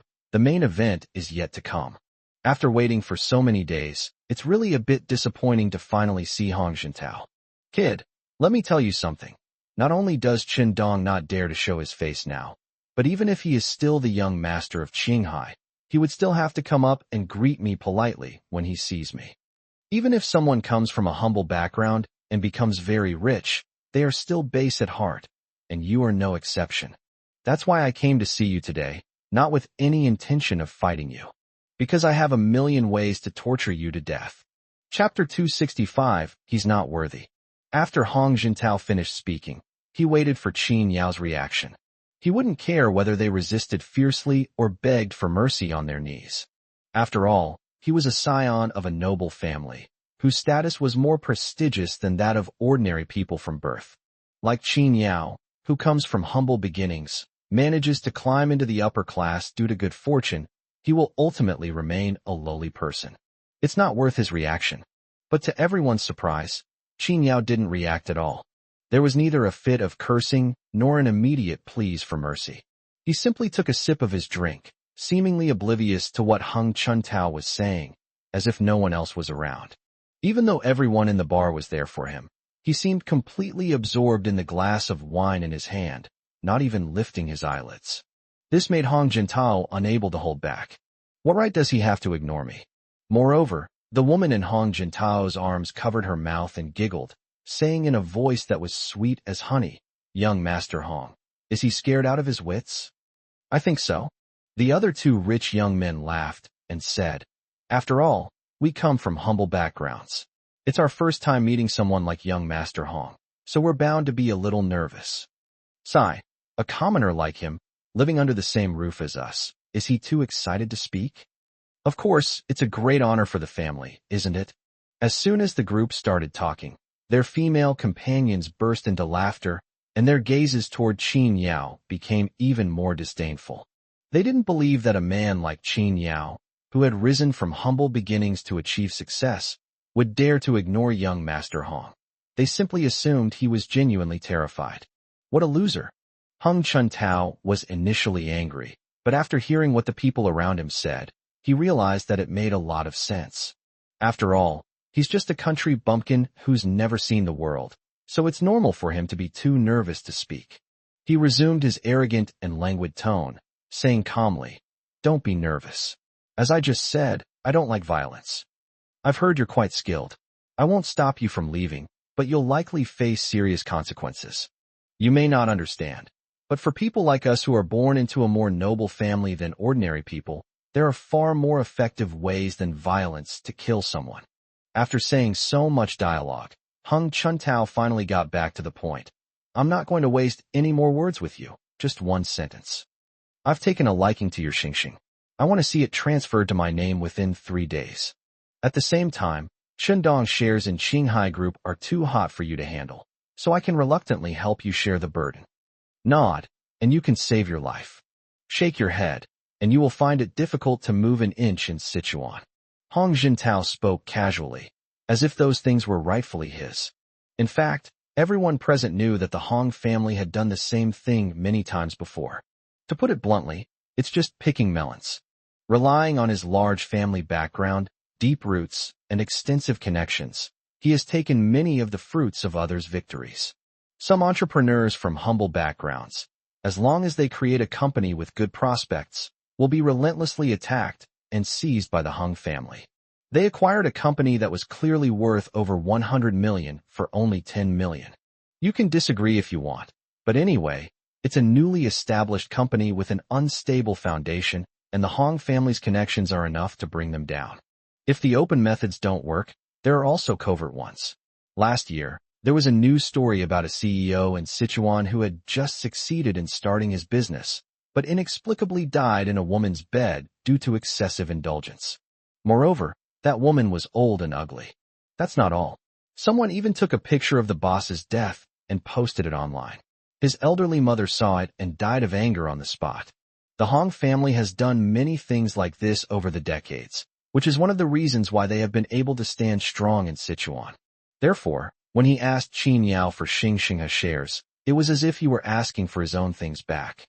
Qin Yao swirled his wine glass, listening to Hong Jintao's domineering remarks, and found it amusing.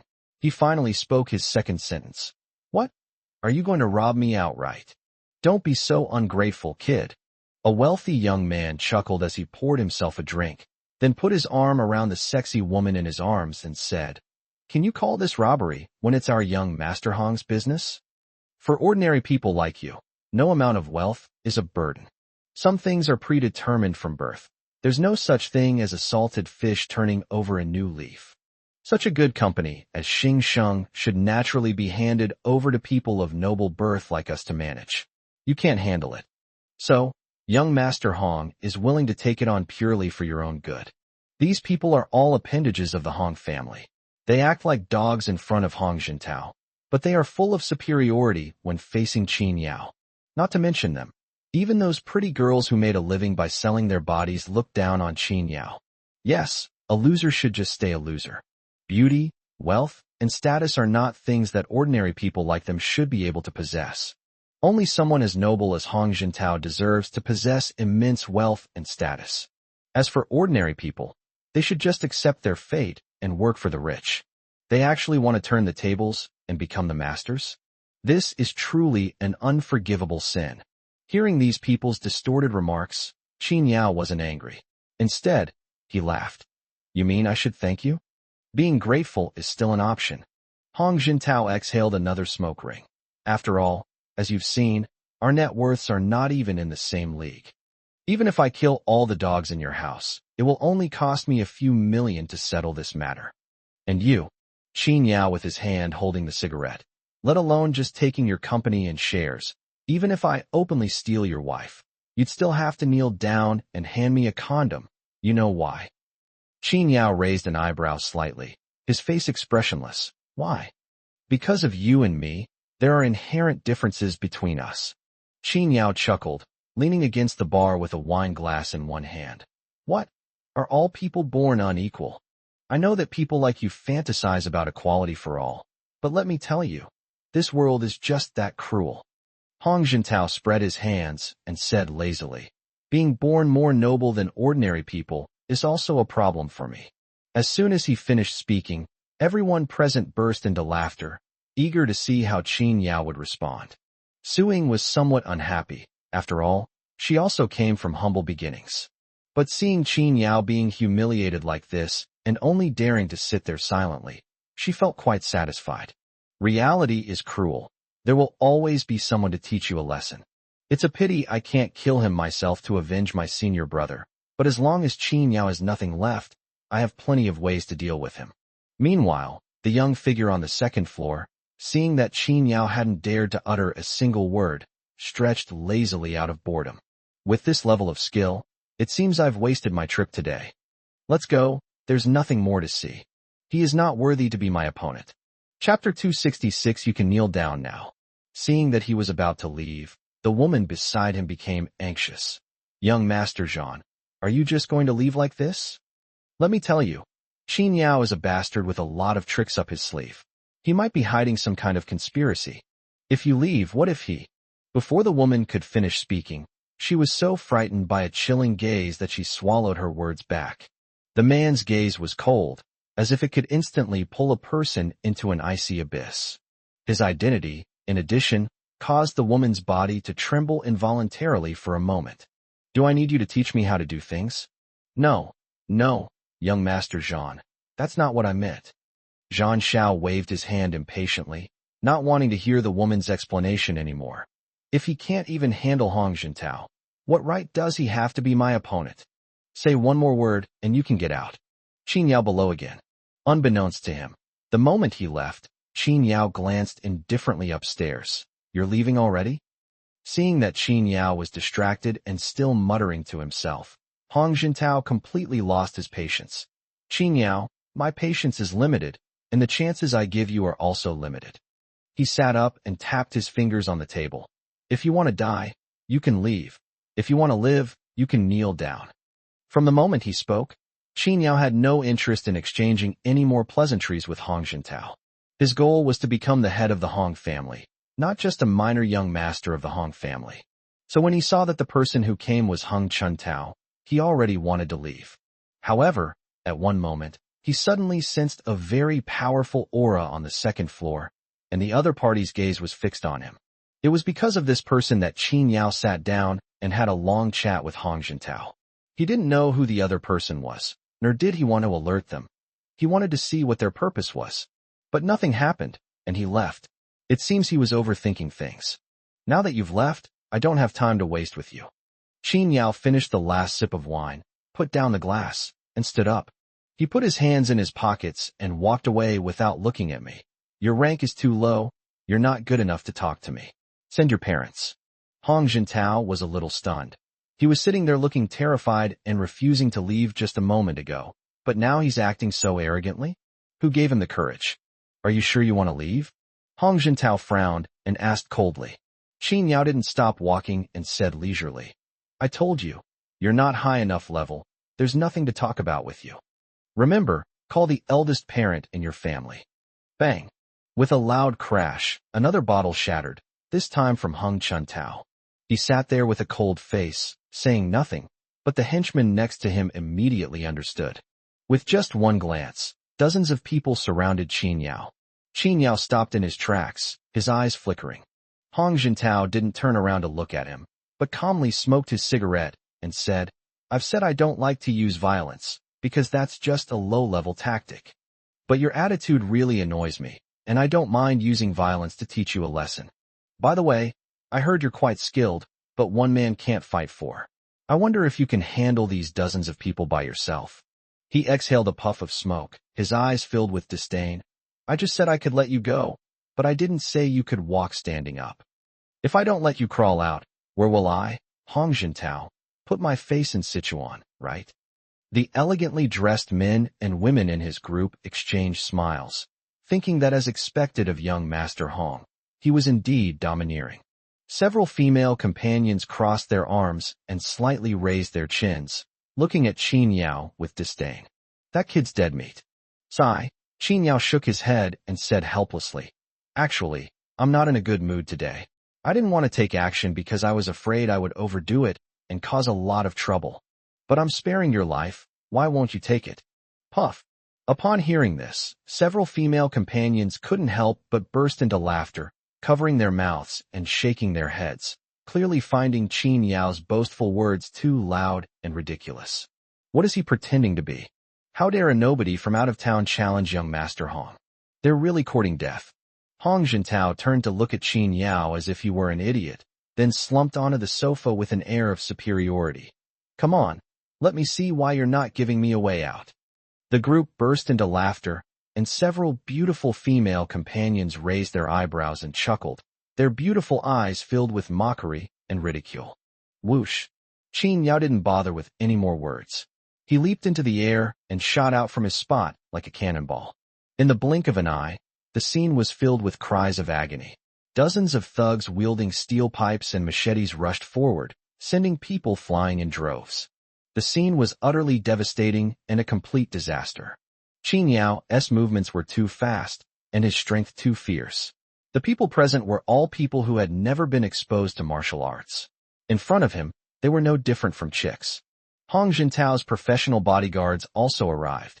They were all retired foreign mercenaries, skilled and ruthless. But Qin Yao's figure was like a ghost, disappearing from the spot before they could even touch him. When they reappeared, they felt a sharp pain and fainted. I don't even know how I got dizzy. A burly man who looked at least 1.9 meters tall got angry and grabbed a solid wood chair, smashing it at Qin Yao. But Qin Yao caught him lightly and pulled him along, bringing him to Qin Yao's side by inertia. Then Qin Yao grabbed his head and dragged him to Hong Jintao's front. Bang! With a loud bang, the bodyguard's head was smashed directly onto the coffee table. The heavy glass coffee table shattered on the spot, and the burly bodyguard immediately passed out. Looking at Qin Yao's imposing figure, Hong Jintao and the others were astonished, never expecting what was happening before their eyes.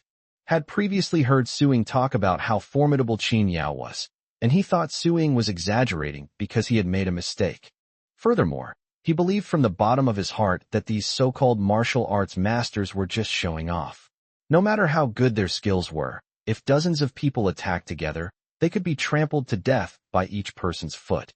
They outnumbered him and were armed. How could Qin Yao dare to do that? How could he possibly do it? A group of female companions screamed repeatedly and were so frightened that they retreated 3 feet away. Hong Jintao sat there blankly, seemingly unaware of what had just happened. Qin Yao placed one foot on the unconscious bodyguard's head, ignoring Hong Jintao's expression, and took out a cigarette from his pocket and lit it. After exhaling a smoke ring, he lowered his eyes and glanced at Hong Chuntao. If you want to die, you can leave. If you want to live, you can kneel down. Gulp. Hong Jintao swallowed hard, feeling that his words sounded somewhat familiar. At that moment, a dark gun barrel was aimed at Qin Yao from behind. Chapter 267, Do You Dare to Touch Me? The man pointing the gun at Qin Yao was Hong Jintao's bodyguard. He was not only a retired mercenary, but also had undergone very rigorous training, making him a fast, ruthless, and accurate marksman. So when he saw that he had seized the opportunity to target Qin Yao, Hong Jintao breathed a sigh of relief. Unfortunately, before they could finally breathe a sigh of relief, the situation reversed again. From Qin Yao's perspective, he shouldn't have seen anyone aiming at him at all. However, his keen sense of crisis allowed him to pinpoint the other party's location with just a glance from Hong Jintao. With a tap of his left foot, his body immediately shifted slightly. The gunman was about to turn his gun around when he saw this, but Qin Yao touched the ground and flipped into the air, landing in front of the gunman. The other party didn't even have a chance to pull the trigger before their hand holding the gun was broken off. Oh! Amidst screams, Qin Yao chopped away the remaining few hands, cleaning them up as well. Amidst the wailing and lamentation, the bar hall, which had been half full, was now empty except for Qin Yao and a few wealthy young men with their female companions. Hong Jintao remained calm. Seeing that Qin Yao hadn't noticed him, he quietly pulled out a pistol from his lower back. Before he could even take aim, Qin Yao leaped forward and appeared mysteriously beside Hong Jintao. At the same time, Hong Jintao felt his hand go empty, and the next second a cold gun barrel was pressed against his temple. Several female companions witnessed this scene and were instantly dumbfounded. They never imagined that Qin Yao was so powerful and so ruthless. After he made his move, none of the people lying on the ground were able to get up. With just his fists and feet, he managed to suppress a group of people. Countless people were eyeing him covetously, yet not a single one could stand up and confront him. Qin Yao remained calm and composed, seemingly unaware of the catastrophic disaster he had committed. In Sichuan, did they take action against the Hong family? I've never died in my lifetime, and I want to experience it. What are you doing? Release young Master Hong. You have 5 seconds. If you don't release young Master Hong, you can forget about leaving here alive. Qin Yao ignored him and looked down at Hong Jintao. I told you, you're not high enough rank, so I gave you the chance to call your parents, right? Logically speaking, Hong Jintao and his group should have had the upper hand.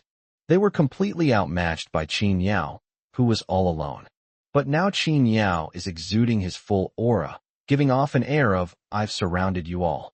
This is the first time in Hong Chuntao's life that he has ever been so humiliated. The veins on his forehead were faintly bulging, but he still maintained his dignity as the eldest son of the Hong family. Not only did she not panic, but she even smiled calmly and applauded Qin Yao.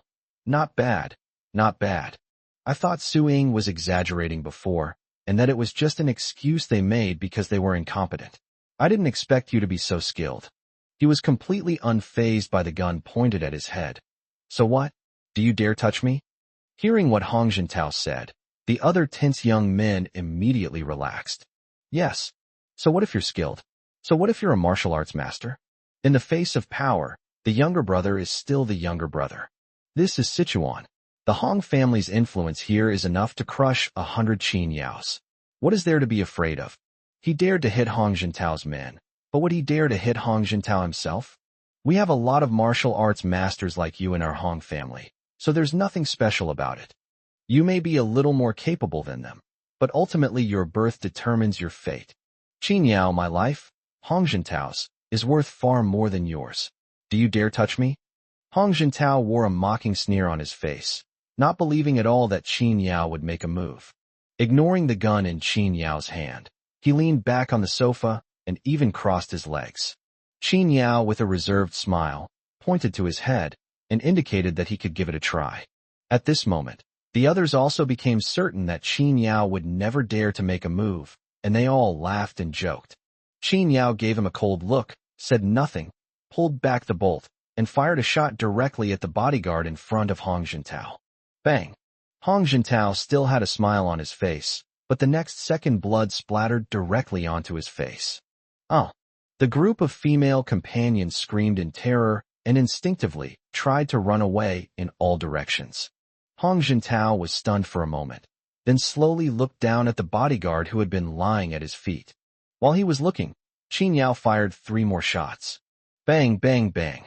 The gunshots were continuous and smooth, and it was clear that the person using the gun did not hesitate or waver at all. Qin Yao did not kill the bodyguard, but instead shoved the scorching hot muzzle of the gun directly into Hong Jintao's mouth.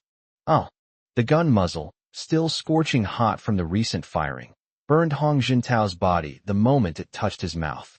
He struggled to get away, but Qin Yao held him down.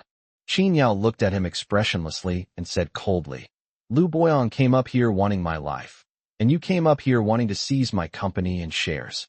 I told you I would give you a way out, but why don't you cherish that opportunity?"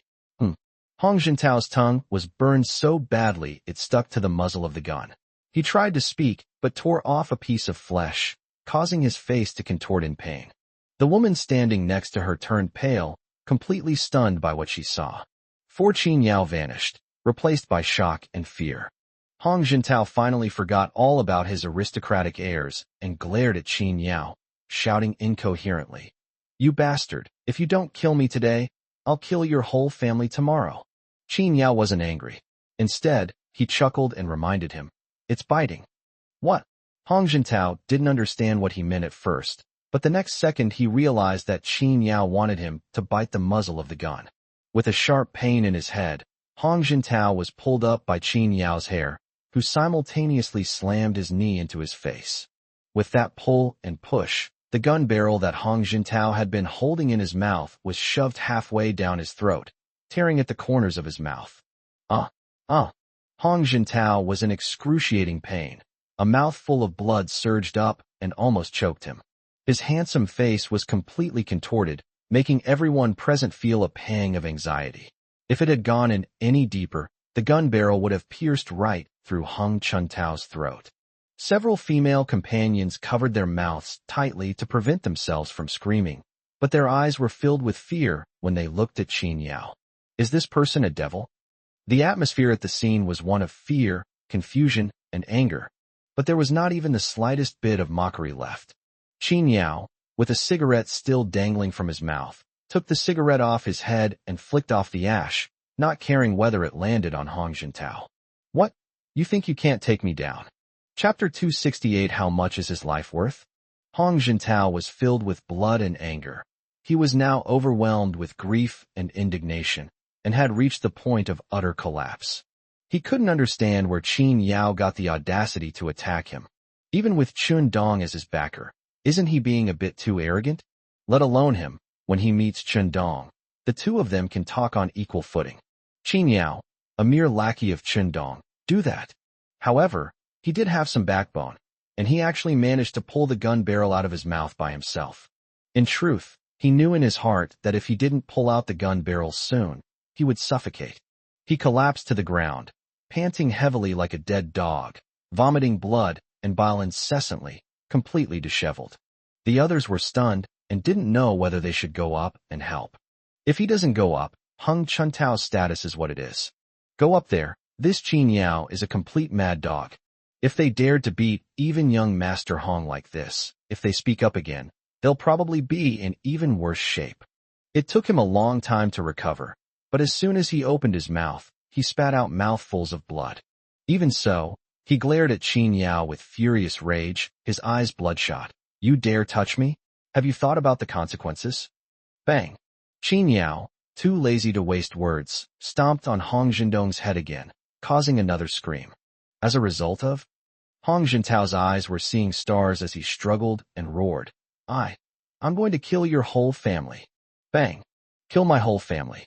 Qin Yao kicked him, taking a drag of his cigarette in the process. Hong Jintao was bruised and swollen. His face looked like a dog's head. That bastard, he always hits people in the face. Thinking that this was his territory, and knowing that his henchmen were watching around, he still stubbornly insisted, "Believe it or not." Bang! Believe it or not. Qin Yao casually smoked a cigarette in one hand and put the other hand in his pocket.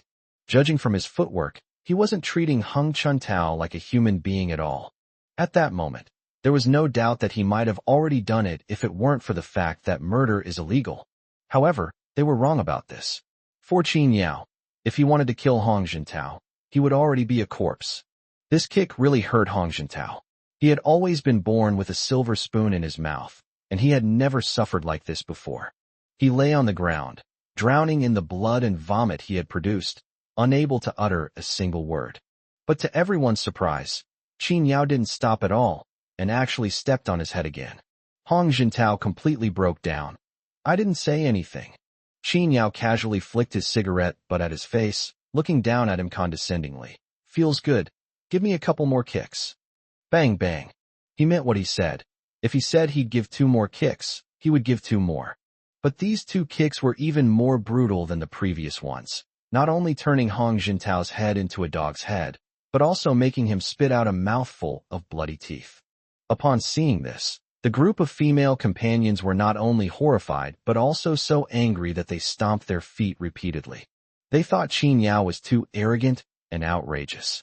Moreover, the shock of Hong Chuntao being brutally beaten was difficult for them to accept. He's just a loser. What makes him think he can easily defeat young Master Hong? What gives them the right to beat young Master Hong like this? This kind of showing off, like luxury cars and beautiful women, can only belong to the wealthy and noble. Qin Yao, a nobody and a lowly commoner, dared to trample on us at will. It was utterly outrageous and heinous. You bastard! How dare you treat young Master Hong like that? Aren't you afraid of being skinned alive? One of the rich kids present finally couldn't take it anymore. This feeling of being humiliated by someone and having to just stand there and watch was just too damn frustrating. Seeing Hong Jintao's disheveled appearance, he couldn't help but roar. Do you know who young Master Hong is? With just one phone call, he can send 100 people, 1,000 people. Each of them could drown you with their spittle. Then your family will also suffer. We will find everyone connected to you and make you watch them die tragically one by one. I won't even spare a single cockroach in your house. The group of wealthy young men were filled with righteous indignation, but none of them dared to step forward. Without wasting words, Qin Yao casually picked up a shard from the ground. Crack. They cut off one of Hong Jintao's fingers. Oh! Hong Jintao screamed in agony. Even slaughtering a pig was nothing compared to this. Qin Yao smiled and looked at the person who had just spoken. What did you just say? Say it again. The rich young man was furious. Bastard! You slut! If you dare touch young Master Hong again, you're dead. He was scared too. Hong Jintao was injured like this, and they had come with Hong Jintao. If the Hong family is furious, won't they take their anger out on them? Unexpectedly, without saying a word, Qin Yao cut off another thumb of Hong Jintao with a snap. The voice is too soft, speak louder. 2 bloody fingers were thrown in front of him, and the rich young man's anger instantly cooled. His face turned pale, and his legs trembled. He finally realized one thing. He had run into a tough guy. The room fell silent instantly, everyone afraid that if they breathed too heavily, Qin Yao would spot them and add insult to injury for Hong Jintao. If this continues, a perfectly normal person will soon turn into Doraemon. Nobody's saying anything. Then it's my turn to speak. Qin Yao walked to the seat that Hong Jintao had originally occupied and sat down, stepping on Hong Jintao's feet with one foot. Young Master Hong, I just said you're not qualified to talk to me. I'll have your parents come, but you just won't listen. Now I want to talk to you. Hong Jintao was in a terrible state, covered in blood, and gasping for breath in pain as he held his severed finger. Seeing this, he dared not pretend anymore and forced himself to raise his head. What do you want to talk about? He longed to be a man who would rather die than submit, but being so delicate, he simply couldn't bear the pain of losing a finger. Moreover, he realized that Qin Yao hadn't killed him yet, not because he was afraid, but for other reasons. Perhaps it was trouble that he felt he wasn't worth killing. Despite having the numerical advantage, they couldn't withstand Qin Yao's overwhelming killing intent.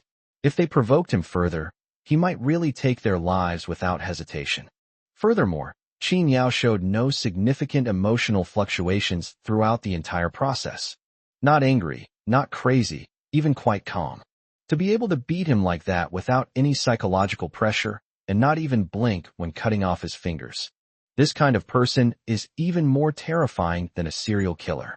At this moment, Hong Jintao finally felt a sense of apprehension and fear towards Qin Yao. He gave up struggling.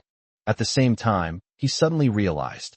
A gentleman takes revenge even after 10 years. It may be shameful, but if you lose your life, you really lose everything.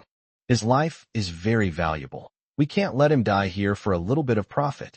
Qin Yao stared at him coldly and could see right through what he was thinking.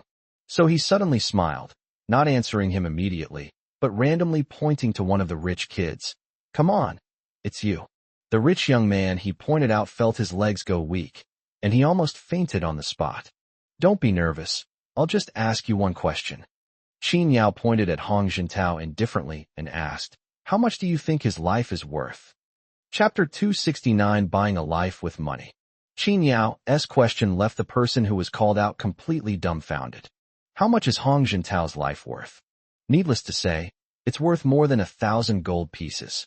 But looking at Qin Yao's expression, the young master didn't know how to answer. To be precise, he didn't know what answer Qin Yao wanted to hear. Qin Yao leaned back comfortably on the sofa and casually lit another cigarette. Take your time thinking about it, no rush. However, if he had gone to the hospital earlier, those 2 fingers might have been able to be set.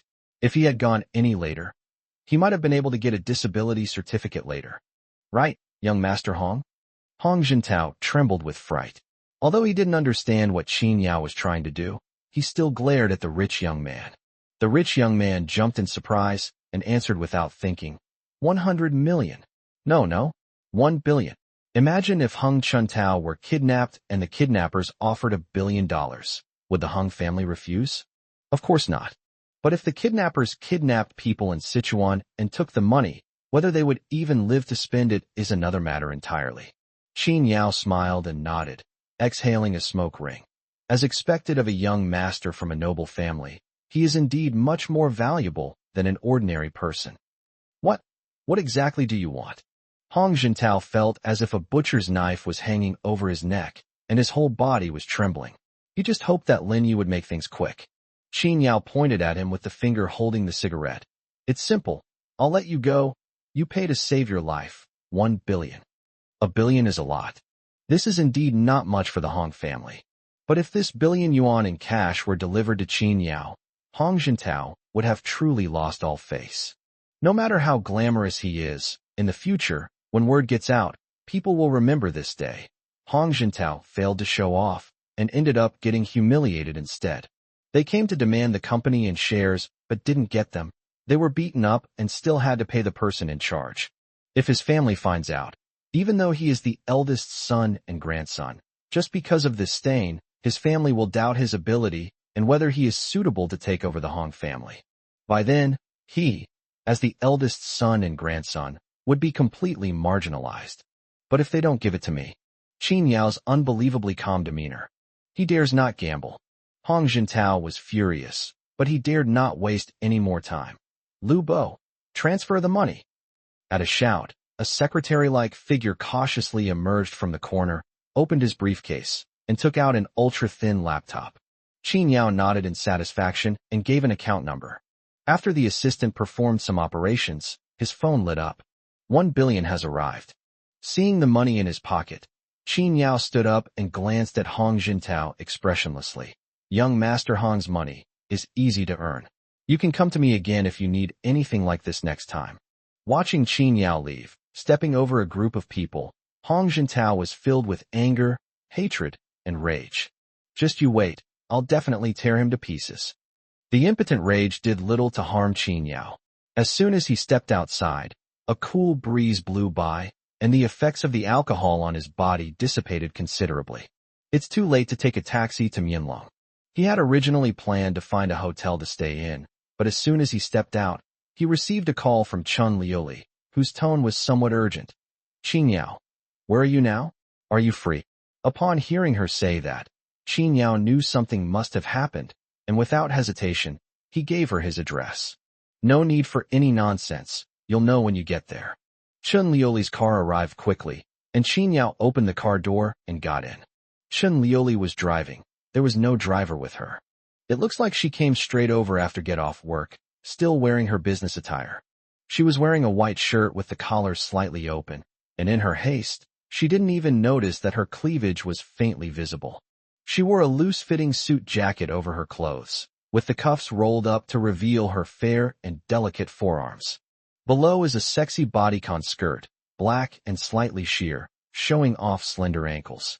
As soon as she got in the car, the small space was filled with her fragrance. To be honest, I just received the news myself. Seeing Qin Yao come up, she got straight to the point. The people above the Zhu family have spoken. They are not only putting pressure on my father to take Zhu Cunliang back, but also demanding that we open up the Zhu family's pharmaceutical factory and laboratory on Plot Zero. Qin Yao frowned slightly upon hearing this. He had heard Chun Liuli mention this before. Chun Chaosheng, a high-ranking mayor, could be restrained by the Zhu family, entirely because of the people above the Zhu family. If a large family like theirs has such an old monster behind it, then it is truly a case of having an elder in the family being a treasure. Although the Zhu family was only a relative of that old man, they were more than capable of suppressing Qin Chaosheng. In officialdom, struggles are often bloodless. Once the person above him speaks up, Qin Chaosheng is in trouble. What did Mr. Chen's side say? Dealing with both sides inevitably involves back and forth. It's impossible for me to stubbornly resist after you've already called my parents. Now that things have escalated to this point, my father's side certainly won't ignore it. Chun Liuli drove her car, tossing her hair with her delicate hand. They already sent someone today. That's why I came to find you. Qin Yao raised an eyebrow slightly. Is this something I need to do? Originally there wasn't one, but the person who came was no ordinary person, and some of my father's relatives also got the news and all rushed over. Although the higher-ups said they wouldn't ignore it, they still need to understand the whole story. They're at my house right now, waiting for me to come over and give them an explanation. Qin Yao understood immediately. They wanted him to go over and be a witness. When someone from above sends someone down, Qin Chaosheng will definitely try to play the victim. Zhu Cunliang was the first to have murderous intent that day, and he also broke his promise, which is why Qin Chaosheng detained him. Seeing that Qin Yao remained silent, Chun Liuli worried that he might misunderstand. Don't overthink it. The reason I invited you was to prevent anyone from using this opportunity to frame my father. You were there that day, so you're a witness. But if you don't like this kind of occasion, I can send you back to Mianlong first. There was no politeness in her words. Qin Yao's presence as a witness is merely icing on the cake. It doesn't really matter whether he's there or not. Qin Yao to overthink this, lest it damage their relationship. Seeing her nervous expression, Qin Yao smiled and waved his hand. No problem, it's my duty to help people to the end. Furthermore, I greatly admire what Mayor Chun has done in this matter. How can we allow foreigners to cause trouble on our Dragon Kingdom's land? Especially those young people who are living a good life. Even without your father, if I found out, I would find a way to do something about it. Upon hearing his words, Chun Liuli immediately breathed a sigh of relief. With a slight smile, her beautiful lips curved into an extremely alluring arc. Qin Yao, thank you. Qin Yao would be so loyal and righteous after their chance encounter. If you really treat him like your man and try dating him, it doesn't seem so bad. Looking at Chun Liuli's smile and eyes, Qin Yao shivered inexplicably. And nothing. Chapter 270, Every family has its own troubles. The car drove directly into Qin Chaosheng's villa area. When they arrived, the parking lot was already full of cars. Upon seeing the several BMW 7 Series parked in the corner, Chun Liuli frowned, her beautiful eyebrows furrowing. Why are they here too? Qin Yao noticed that she looked unwell, but figured it was probably a family matter, so he didn't ask any further questions. There are access control points from the parking lot to the entrance, but with Chun Liuli around, there are no obstacles. The elevator doors led to the first floor, and the living room was right there when the doors opened. With a wide field of vision, 20 or 30 figures also came into Qin Yao's line of sight. Apart from a few bodyguards, Qin Chaosheng sat in the middle, and next to him sat a middle-aged man in his early 40s. The man looked a bit younger than Qin Chaosheng, with a square face, thick eyebrows, and full lips. His appearance was quite upright. Just by looking at him, you can tell he's a serious person who doesn't smile easily. Even a slight furrow of his brow can give off a sense of pressure. People in high positions always have a different aura than others. The man in front of me is one of them. Even if he himself is not in a high position, there must be someone by his side who is, Otherwise, he wouldn't have developed such an imposing official air. Although Qin Shaoxing was still sitting in the main seat, he clearly showed great respect to the man beside him. However, despite his respect, he showed no flattery or fawning, unlike the other people. The people sitting around were men, women, young and old, and everyone was dressed in fine clothes. The man had a gleaming Rolex on his wrist, and the woman was adorned with jewelry that seemed to weigh her down. Judging by this demeanor, he's much more flamboyant than the low-key Qin Shaoxing. At first glance, it's hard to tell who the mayor is. Upon seeing them, Chen Liuli was clearly annoyed, and even rolled her eyes. I knew they would come. It's true what they say, good news doesn't travel far, but bad news travels fast. Hearing her tone, Qin Yao instantly understood. These people are probably all relatives of Qin Shaoxing, living off the Chun family's private property. They seem to be living a pretty comfortable life. Qin Yao made a casual comment, which Chen Liuli did not hear. The sound of the elevator rang just then, attracting the attention of the people in the living room. Qin Shaoxing seemed to be preoccupied with something and didn't notice Qin Yao at first. Liuli, you're here? As she spoke, she introduced him to the middle-aged man beside her. Secretary Gao? This is my daughter, Liuli. Secretary Gao glanced at Chen Liuli with an aloof expression, only showing a fleeting moment of amazement at her eyebrows before resuming her meticulous expression. Before Chen Liuli could introduce Qin Yao to everyone, a sarcastic female voice came from the corner. Oh, Liuli, it's not that I'm being mean, but with such a big incident at home, why are you only just getting back? What time is it? Qin Yao looked over and saw a slightly plump woman leaning against the sofa, lecturing Chen Liuli in the manner of an elder. Qin Yao glanced at her a few more times, and under the chandelier, his eyes almost developed cataracts from the glare. The woman was adorned with jewels, wearing 4 jade rings on her hands alone, as if she wanted everyone to know how wealthy she was. Moreover, although he looks good, he is obviously overweight due to years of eating, drinking, and having fun. The moment Chen Liuli entered, his tone became particularly harsh. Our Qin family is indeed large and wealthy, and it's not that we can't afford to support you. But since something has happened in the family, shouldn't you step up and share the burden? He's got the title of general manager. He can't just keep relying on his parents. As children, we should also know how to share the burden with our parents. Chen Liuli couldn't help but frown whenever she heard a woman speak. But seeing so many people present, including a distinguished guest, she could only smile and explain. I'm sorry, Auntie, I just finished dealing with company matters and only just received the news, so? Hey, why are you explaining all this to me? Before she could finish speaking, the middle-aged woman waved her hand with a smile. I'm just giving you a heads up. If you have a valid reason, you don't need to take my words to heart. Although she didn't say it explicitly, her words clearly implied that Chen Liuli was making excuses. With such distinguished guests present, Chen Liuli naturally didn't want to appear negligent, and this time she truly had no choice but to explain. But before they could even speak, the middle-aged man sitting opposite the woman looked at them sternly. Your aunt is right. Liuli, even though you're all grown up now, your uncle still has to remind you of something. I can tolerate your usual willful and reckless behavior, but today, when Secretary Gao came over, you were actually late. That's a bit inconsiderate of you. The middle-aged man, whose Rolex was almost as shiny as a mirror, placed his hands on his knees, looking like he was lecturing, and pointed at Chen Liuli. If you didn't know, you would have gone to work overtime. If you didn't know, you would have thought you were deliberately neglecting Secretary Gao. How are we, the Qin family, supposed to explain this to Secretary Gao? The two of them kept talking back and forth, effectively shutting down Chen Liuli's words.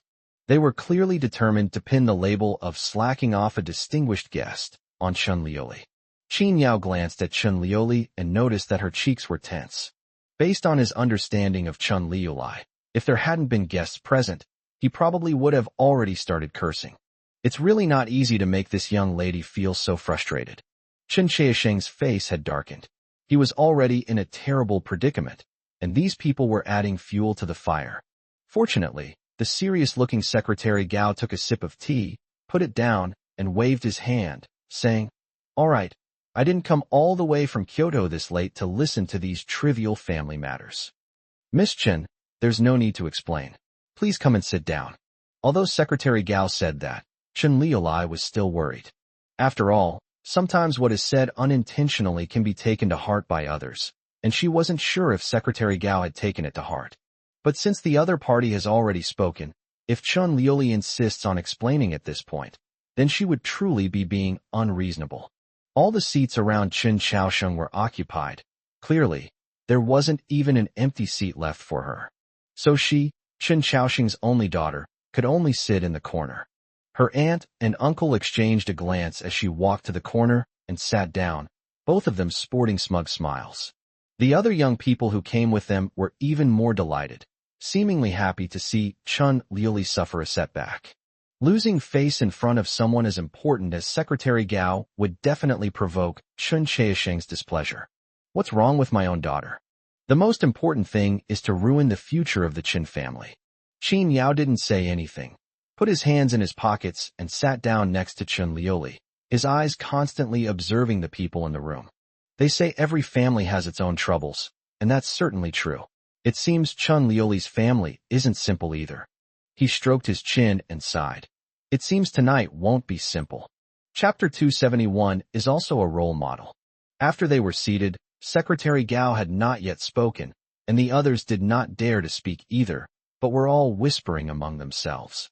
Qin Yao couldn't help but ask Chen Liulai curiously, "Why are there only your mother's relatives here, and no one from your father's family?" Since all immediate family members are required to be present, then someone from Chen Xiaosheng's family should also be there. It shouldn't just be his maternal relatives present.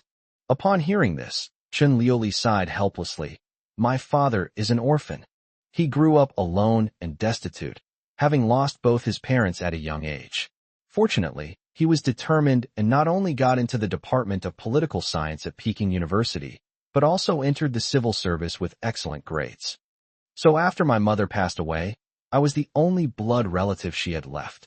She didn't treat Qin Yao as an outsider. Since he was the one who invited him, she had to trust him completely. Moreover, Chen Xiaosheng's rise to wealth is well known online. He is truly a model of a phoenix man, a man from a poor background who achieves success through hardship." Qin Yao's lack of knowledge meant that he hadn't investigated Chen Xiaosheng's background at all, which reassured Chen Liuli. Upon hearing that Chen Xiaosheng was an orphan and had built his empire from scratch, Qin Yao raised an eyebrow in surprise. "At your mother's house? I know what you want to ask." Chen Liuli smiled sarcastically, glancing at her aunt and uncle. "Don't misunderstand, they are not from any wealthy family." Chen Liuli said that her parents met in their hometown. At that time, Chen Xiaosheng lived in poverty, working odd jobs and farming while also studying. His mother was a gentle and kind woman who helped him openly and secretly when she saw his difficult life. The two had been in love since they were young and secretly pledged their lives to each other. Chen Xiaosheng later entered officialdom and rejected many daughters of officials, all to fulfill a promise he made in his youth. In fact, he did just that. Even after becoming wealthy, he never forgot his original aspirations and married Chen Liuli's mother. Qin Yao nodded in agreement.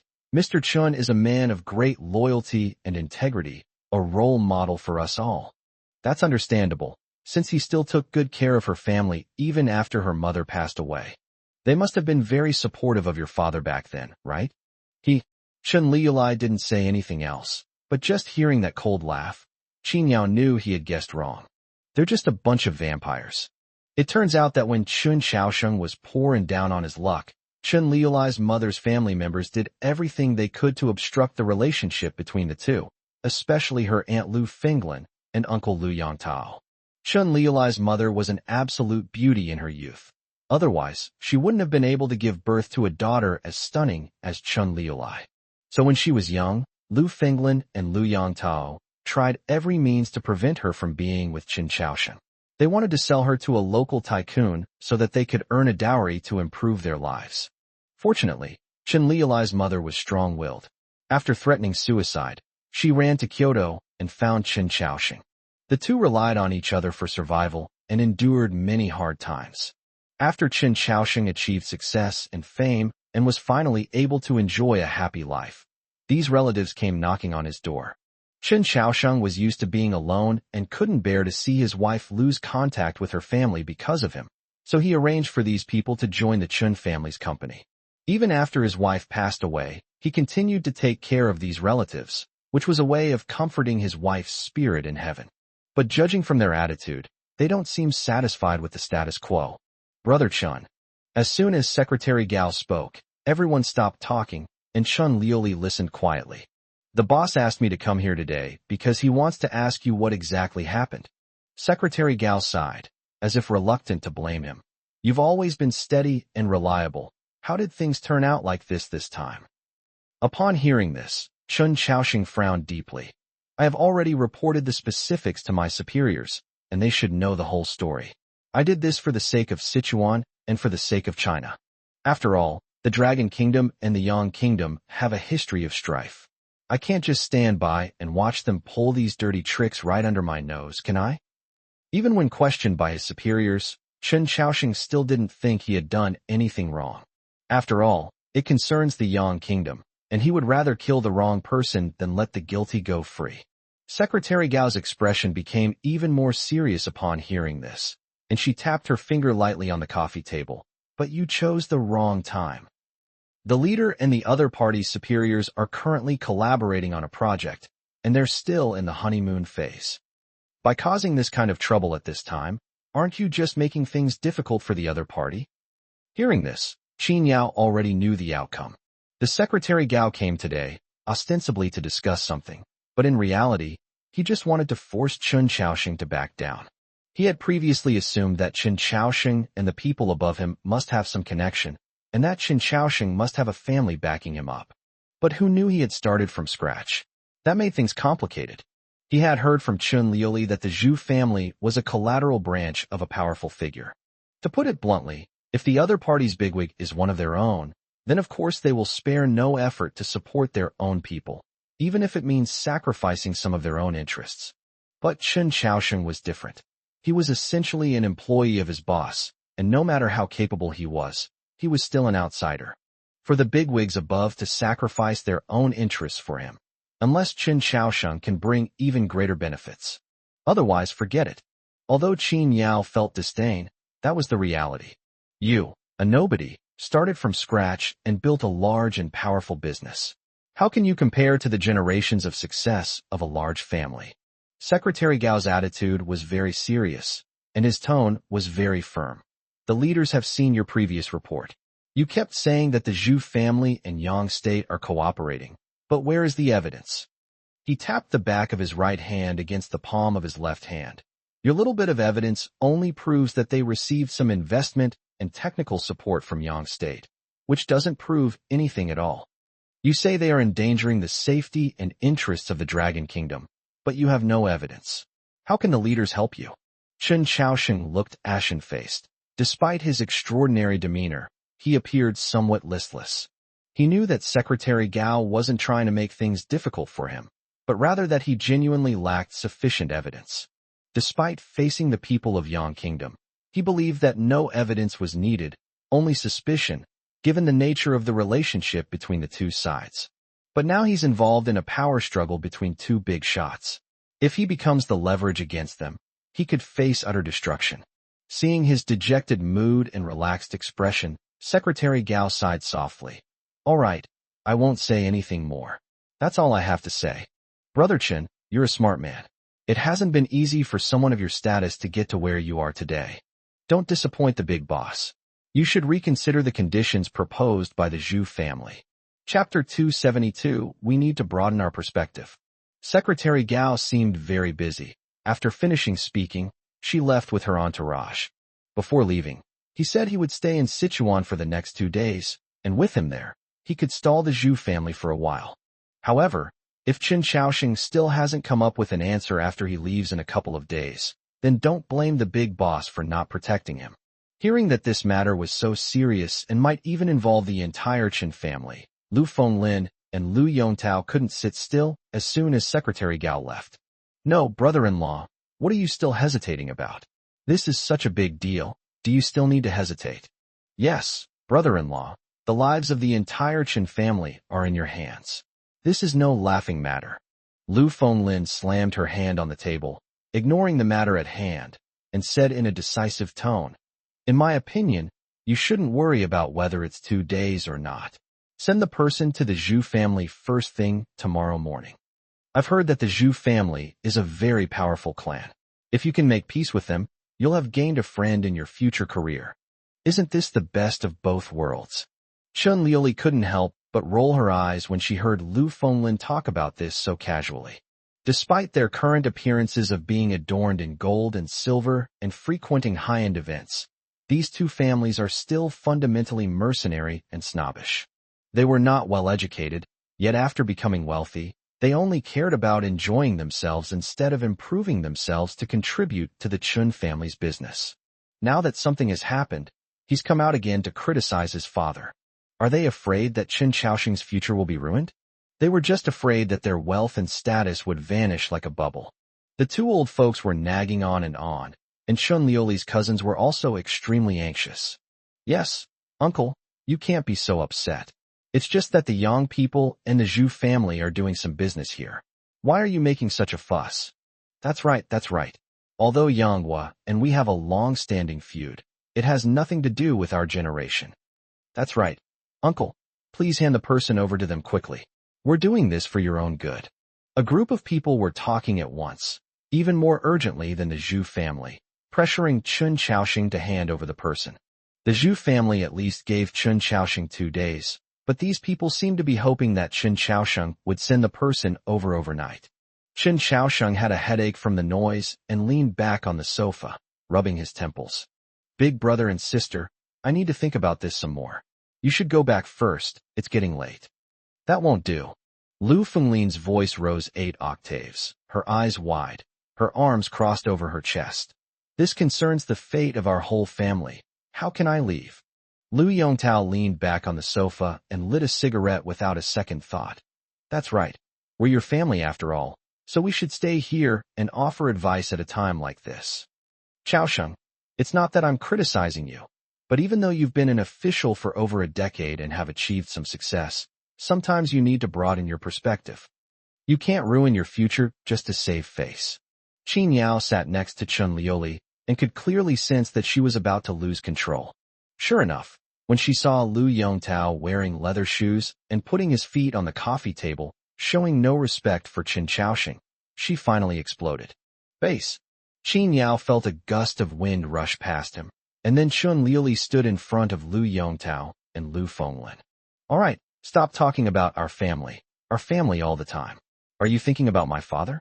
You're just thinking about your own pockets. What my father did was for the sake of the Dragon Kingdom and its people. He truly had a broad vision and a magnanimous heart. You two are only concerned with the money in your pockets. What right do you have to point fingers at my father?" Their little schemes were exposed, and the two of them were somewhat embarrassed. Hiss! Lu Fenglin was quite the shrew. She slammed her hand on the table and pointed at Chun Liuli, saying, "What nonsense are you spouting, you little brat? When we adults are talking, is it any of your place, a junior, to interrupt? Besides, are we doing this for ourselves? We're also afraid that all of our hard work over the past few decades will be wasted by your father." Lu Fenglin spoke with a strong sense of self-righteousness despite her lack of conviction, showing no awareness whatsoever of being a leech. Anyone who didn't know better would think that Chun Xiaoxing's success over the years was inseparable from her help. Lu Yongtao's face also looked rather grim. He forced a smile and said, "Your aunt is right. What do you know, you woman? You're all talk and no action. Stop interrupting your elders. You've really been spoiled rotten by your father." The two men used their status as elders to pressure Chun Liuli, which infuriated her. However, because they were her mother's blood relatives, she couldn't directly take action and stood there trembling. At this moment, a cold voice came from the corner. "At first, we said that Chun Liuli was unfilial for not caring about or intervening in family matters. But now we say that these things are none of her business. On one hand, they say she's a junior who's interrupting and has no manners, but then they let their own juniors chatter away.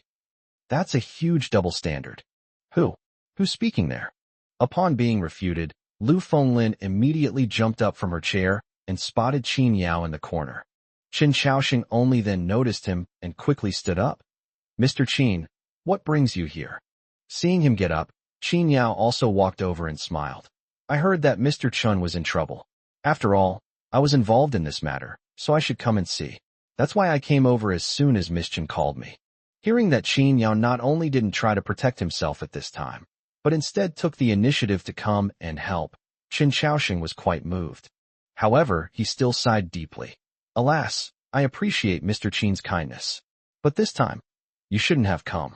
And not only should you not have come, you should have left Sichuan as soon as possible. After saying that, he looked at Chun Liuli with guilt and said, It's my fault. I didn't expect Liuli to call you when I notified her, and I didn't tell her the truth. Otherwise, I should have had her inform you to leave Sichuan back then. Upon hearing this, Qin Yao raised an eyebrow slightly, already guessing what was going on. What?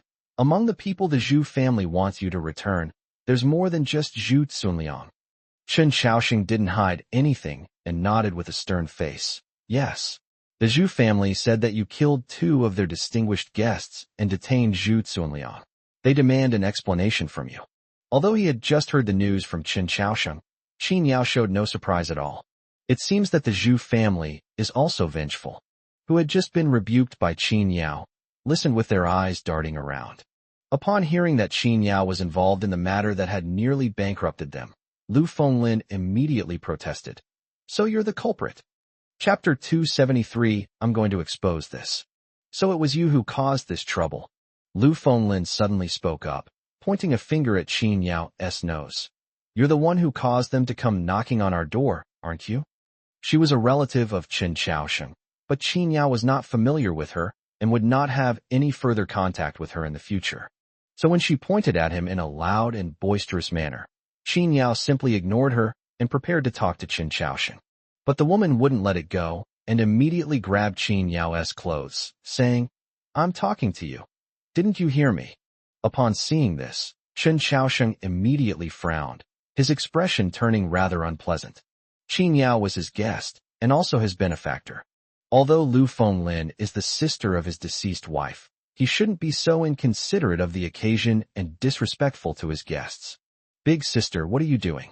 Chen Shaoxing frowned, his tone quite serious. Mr. Qin is my guest and my benefactor. He saved my life. You should show him some respect. After saying that, she quickly apologized to Qin Yao. Mr. Qin, I'm so sorry.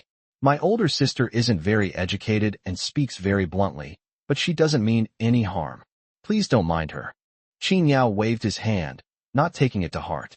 However, his magnanimity was perceived as cowardice by Lu Fenglin and Lu Yongtao. They had already noticed that this kid wasn't wearing a single designer brand item, and he had come in following Chun Liuli in. At first, they didn't notice and completely regarded him as Chun Liuli's follower. Seeing that he was being tolerant, the two of them became even more arrogant. He benefactor? I've heard about him before. Lu Fenglin crossed her arms and glared at Qin Yao. So what if I happen to save you on the high-speed train? It's no big deal. I thought he was some kind of influential person, but he's just a clueless greenhorn.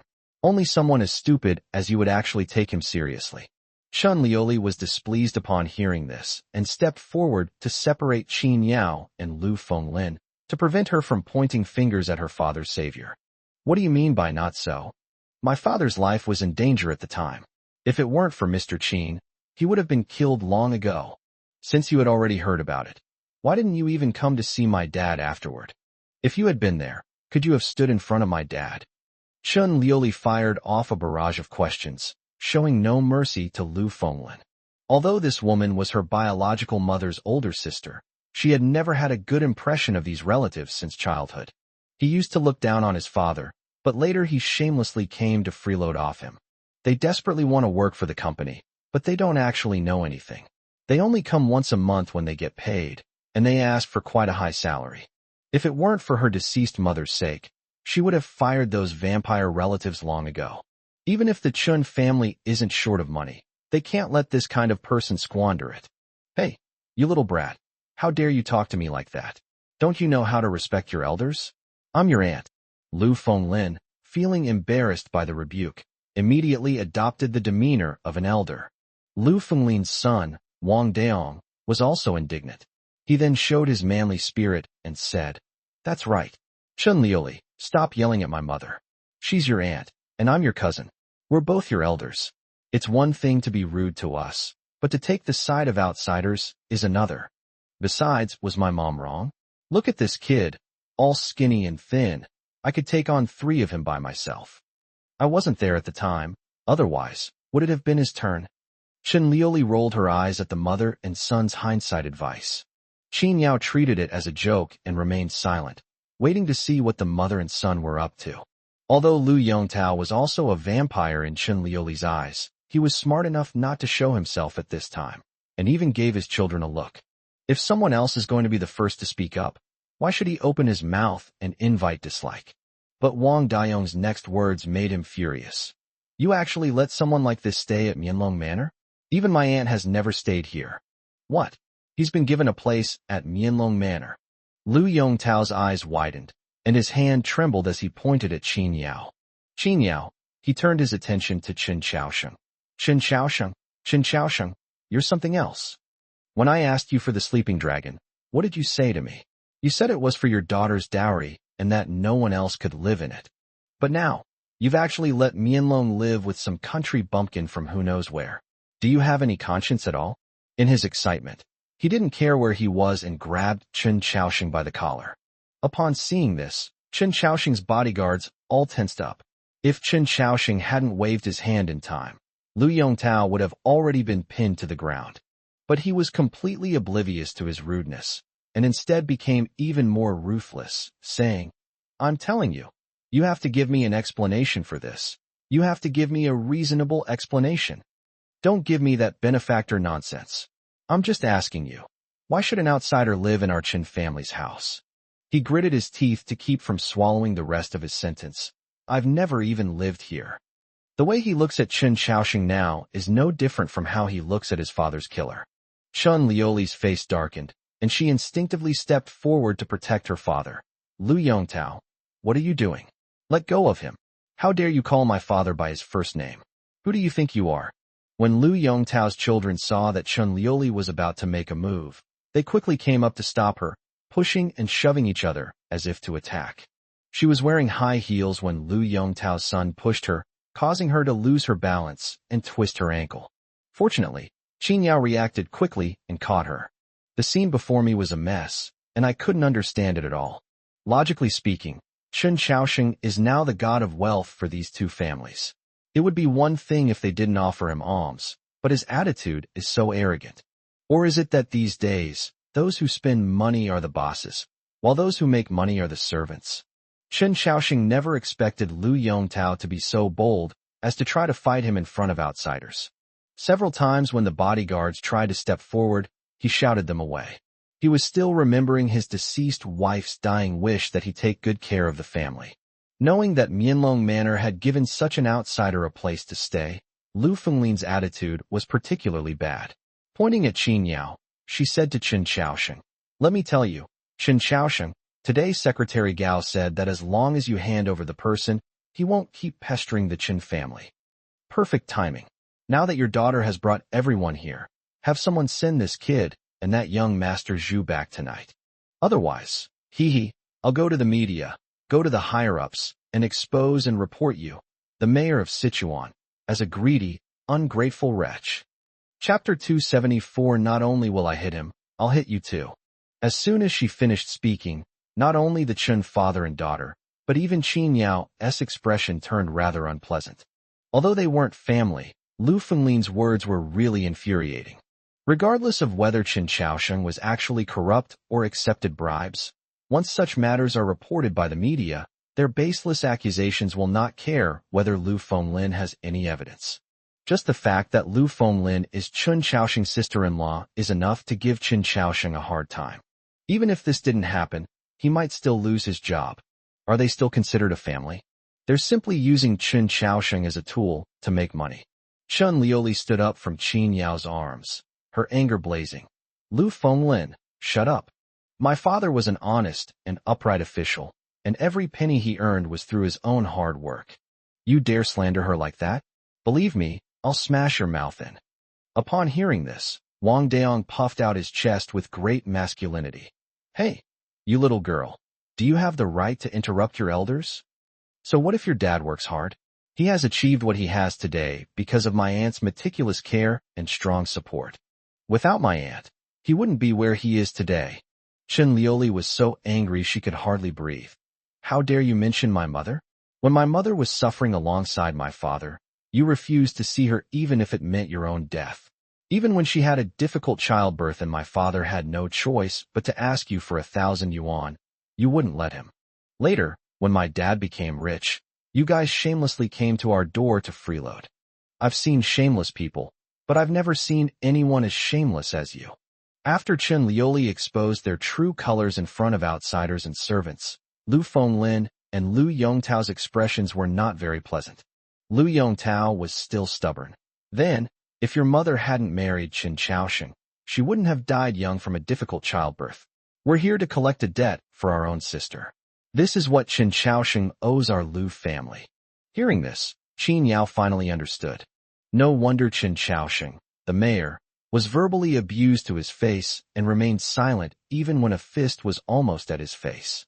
He felt guilty towards his deceased wife, believing that if she hadn't suffered so much with him, she wouldn't have had a difficult childbirth, which left her with a fatal health condition later on. It's no wonder these two were so brazen, acting so arrogantly towards Chen Chaosheng even though they were taking his money. This is a case of taking advantage of someone's kindness. Seeing Chen Lioli's aggressive demeanor and her audacity in calling him shameless, Wang Daong simply rolled up his sleeves. It seems my uncle didn't raise you well. Today, I, as your cousin, will teach you a lesson. Otherwise, with your character, I don't think the company can be handed over to you in the future. Yes, son, you teach this brat a lesson, so she won't never show respect to her elders when she sees me. Lu Fenglin said smugly. I think so too. If you've never been beaten as a child, you won't know the status of your elders. Lu Yongtao also chimed in, showing off his yellow teeth. Seeing Wang Daong raise his hand to slap Chen Lioli, Chen Chaosheng finally lost his temper. Stop it. He could tolerate these people pointing fingers at him, but he couldn't tolerate them bullying his only daughter. But Wang Daong's hand had already come out. Chen Lioli hadn't expected him to make a move and couldn't dodge in time, so she quickly turned her head and closed her eyes. However, Wang Daong's slap did not land. Chen Lioli opened her eyes and saw Qin Yao grab her wrist. She was stunned. You bastard, you want a beating, don't you? Wang Daong, having lost face, immediately transferred his anger to Qin Yao, wanting to retaliate and teach Qin Yao a lesson. But when he tried to pull his hand back, he found he couldn't. His wrist felt as if it were being gripped by an iron clamp, and he couldn't move it. What are you doing? What are you doing? Seeing her son being taken advantage of, Lu Fenglin threw a tantrum on the spot. Do you know who I am? I am the sister-in-law of the mayor. You dare to lay a finger on my son. Qin Yao glanced at her indifferently, then grabbed Wang Daong's wrist and slapped him across the face. The slap was very loud, like a firecracker exploding. If his voice was like that, one can imagine what Wang Daong's face must have looked like. A line of blood flew out on the spot, and 2 front teeth landed neatly on the ground. You can't touch it. Lu Fenglin was extremely surprised. Ever since Chen Chaosheng took office, everyone around her had been trying to curry favor with her. She had never encountered anything like this before. Her hand, pointing at Qin Yao, trembled with anger. Are you looking for death? Snap. Qin Yao slapped Wang Daong across the face again. It wasn't that the latter didn't want to dodge, but that he simply couldn't. The hand gripping his wrist tightened its grip, and he felt as if his bones had been removed, leaving him completely powerless and unable to move even a finger. He could only let Qin Yao slap him across the face. Another line of blood flew out, and his 2 lower front teeth were gone too. However, after just 2 slaps, a perfectly healthy person's head was smashed into a dog's head. He was all fierce just a moment ago, but now he's completely disoriented and doesn't know which way is up. Who were familiar with Qin Yao's combat abilities were both shocked to see this scene. They knew, of course, that Qin Yao had held back. Otherwise, Wang Daong would be dead by now. Lu Fenglin hadn't expected Qin Yao to be so ruthless, and she didn't dare to intervene. She could only yell at Chen Chaosheng. Chen Chaosheng, are you even human? Are you just going to watch your nephew get beaten? Make him stop. Hee hee. Qin Yao slapped Wang Daong again, knocking him to the ground, and then looked at Lu Fenglin. I think you've misunderstood something. I'm a guest at the Chen family, and I'm a friend of Mr. Chun, not his subordinate. I wanted to hit someone, and he couldn't stop me. Lu Fenglin's eyes widened, and she pointed at Qin Yao, cursing. You little bastard, you dare to hit my son. Aren't you afraid? Ah. Smack. Smack. Before she could finish her sentence, Qin Yao slapped her twice across the face. Although it was much lighter than the slap to Wang Daong, the slap still caused Lu Fenglin to spit blood from her mouth and nose and fall to the ground. Qin Yao looked down at her expressionlessly. Not only will I hit him, but I'll hit you too. What are you going to do about it? Lu Fenglin was stunned by the beating. Her body, which looked to weigh nearly 200 pounds, was sitting on the ground and unable to stand up. Although Lu Yongtao and Lu Fenglin weren't exactly on good terms, he certainly couldn't swallow his anger at seeing his family member being beaten. Well, you actually beat people up in my own home, huh? You've got no law or order here. You wait, I'll have you arrested right now, and I'll make sure you rot in jail. Hearing the sound, Qin Yao turned his head to look at him. Those extremely indifferent eyes sent a chill down Lu Yongtao's spine. He had a bad feeling. Sure enough, the next second Qin Yao coldly said, Oh, I forgot about you. Chapter 275 was indeed quite enjoyable. Qin Yao stepped forward, startling Lu Yongtao, who immediately grabbed the teapot from the coffee table and smashed it at him. Unfortunately, he was just an ordinary person whose body had been weakened by alcohol and women over the years. How could he possibly fight back against Qin Yao? Not to mention Lu Yongtao. Even his two children who tried to stop him were slapped by Qin Yao and slumped in a corner, questioning their existence. As for Lu Yongtao, Qin Yao treated him the same as Lu Fenglin and even kicked him twice. After that kick, Lu Yongtao huddled in the corner of the sofa, groaning incessantly. During this process, Chun Liuli quickly turned her head away, not daring to look. Because I was afraid I would laugh out loud. She was so excited that her hands trembled uncontrollably, and the corners of her mouth turned up in a wild smile. Not only her, but even Chen Chaosheng, who was standing next to her, couldn't help but cough and cover his mouth with his fist after watching the scene in astonishment. Putting everything else aside, it was indeed quite enjoyable. He felt much better today, finally letting out the anger he had held in for decades. Even the pressure from the Zhu family has been greatly relieved at this moment. There's a reason why it's better to take action than to just talk. After finishing his fight, Qin Yao sat in Lu Fenglin's original seat, pulled out a tissue to wipe his hands, and looked very relaxed and in a good mood. Lu Fenglin recovered and sat on the ground, wailing, My poor sister, please open your eyes in the afterlife and look at us. That heartless man, after you left, he not only let a wolf into the house, but also watched your own brother, sister, and nephew get beaten up. If you were here, I wouldn't have to suffer like this. She patted the ground as she spoke, creating an atmosphere reminiscent of snow falling in June. Lu Yongtao clutched his chest, heartbroken, and said, Chen Chaosheng, are you just going to stand by and watch? Have you forgotten your promise to my sister? Seeing the two of them putting on an act, Chen Chaosheng felt quite helpless. Chen Liuli scoffed dismissively. All right, stop acting. My dad just said that Mr. Qin is a guest of our family, and I invited him to our home. He couldn't stand you and wanted to fight, and neither my dad nor I could stop him. Nonsense, Lu Fenglin roared, her face congested and resembling a pig's head. I think it was you poisonous woman, who called this bastard back to beat us up. As soon as she finished speaking, a cold gaze fell upon her. It was Qin Yao. That look startled Lu Fenglin, and she even held back her tears. You're not convinced? Keep it to yourself, or I'll beat you until you submit. These words completely stunned Lu Fenglin, who had just witnessed Qin Yao's prowess. Even her own son, who is over 1.8 meters tall, was beaten so badly by Qin Yao that he couldn't switch hands, let alone her. The shrewish are afraid of the fierce, that's just how it is. Lu Fenglin was frightened, but Lu Yongtao was still unconvinced. However, he was smart enough not to target Qin Yao, but instead turned to Chen Chaosheng. Chen Chaosheng, let's not talk about anything else. I'm asking you. The Zhu family wants an explanation from you, but you're treating this little bastard. This person like a guest of honor, and you don't plan to hand him over. Is that it? When the higher-ups come down and blame us, do you want our whole family to be buried with you? This time, before Chen Xiaosheng could speak, Qin Yao calmly reminded him, Mr. Chun, things have priorities, and so do people. If I hadn't been here today, I don't know if Miss Chen's face would have been able to withstand that slap. In fact, Qin Yao didn't want to get involved in other people's family affairs. If Lu Fenglin hadn't been called a little bastard, she wouldn't have been beaten. However, the Lu family really didn't know their own limitations. If they actually exposed or reported it, regardless of whether it was true or false, it would be a fatal blow to Chen Xiaosheng. Although they hadn't known each other for long, Qin Yao still admired Chen Xiaosheng. In particular, the fact that he was able to rise from nothing to his current position is itself an affirmation of his abilities. Furthermore, his tough stance on the Yang Kingdom incident and his patriotism that disregarded his own safety were enough to earn Qin Yao's respect.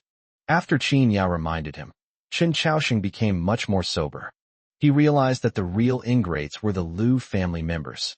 As I just said, Mr. Qin is my savior. Not only that, but I also took the initiative to ask Mr. Qin for help with the Zhu family's incident.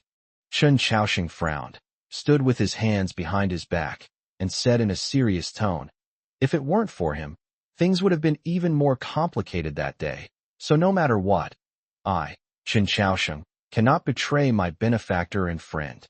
As for you, if you're only worried about the little money in your pockets, then you can rest assured. Afterwards, I will have Liuli give each of you a check for 5 million. From today onwards, we will sever all ties. No matter what I, Chen Xiaosheng, do, I will not involve you. Qin Yao's words, and the fact that Chen Liuli almost got beaten up just now, made him understand. These people are like leeches that can never be satisfied. No matter how good you are to them, if they don't do something right, they'll call you an ingrate. He naturally had to consider his deceased wife's feelings, but after 20 years, he had already done more than enough. What Lu Fenglin just said was enough to kill him. If this continues, it will eventually backfire. He himself is fine, but he can't let it affect Liuli. Upon hearing Chen Xiaosheng's words, Lu Fenglin and Lu Yongtao both fell silent. 20 years ago, they would have been laughing in their sleep at 5 million. But over the years, they've been living off Chen Xiaosheng, sponging off the Chen family, and their annual expenses are more than that. How could 5 million possibly satisfy them? Seeing that they remained silent, Chen Xiaosheng added, if you still wish to stay in the Chen family, that's fine too. But you must apologize to Mr. Qin for your behavior just now. And at the same time, you must not interfere in any of the Chen family's affairs again. Otherwise, even if I, Chen Xiaosheng, am branded as an ingrate, I will sever all ties with you. So that one day my daughter and I won't die at the hands of outsiders, but at yours instead. Once Chen Xiaosheng lost his temper, the Lu siblings dared not utter a sound. They knew they had gone too far this time, mainly because they hadn't expected Qin Yao to have such a high status in front of Chen Xiaosheng.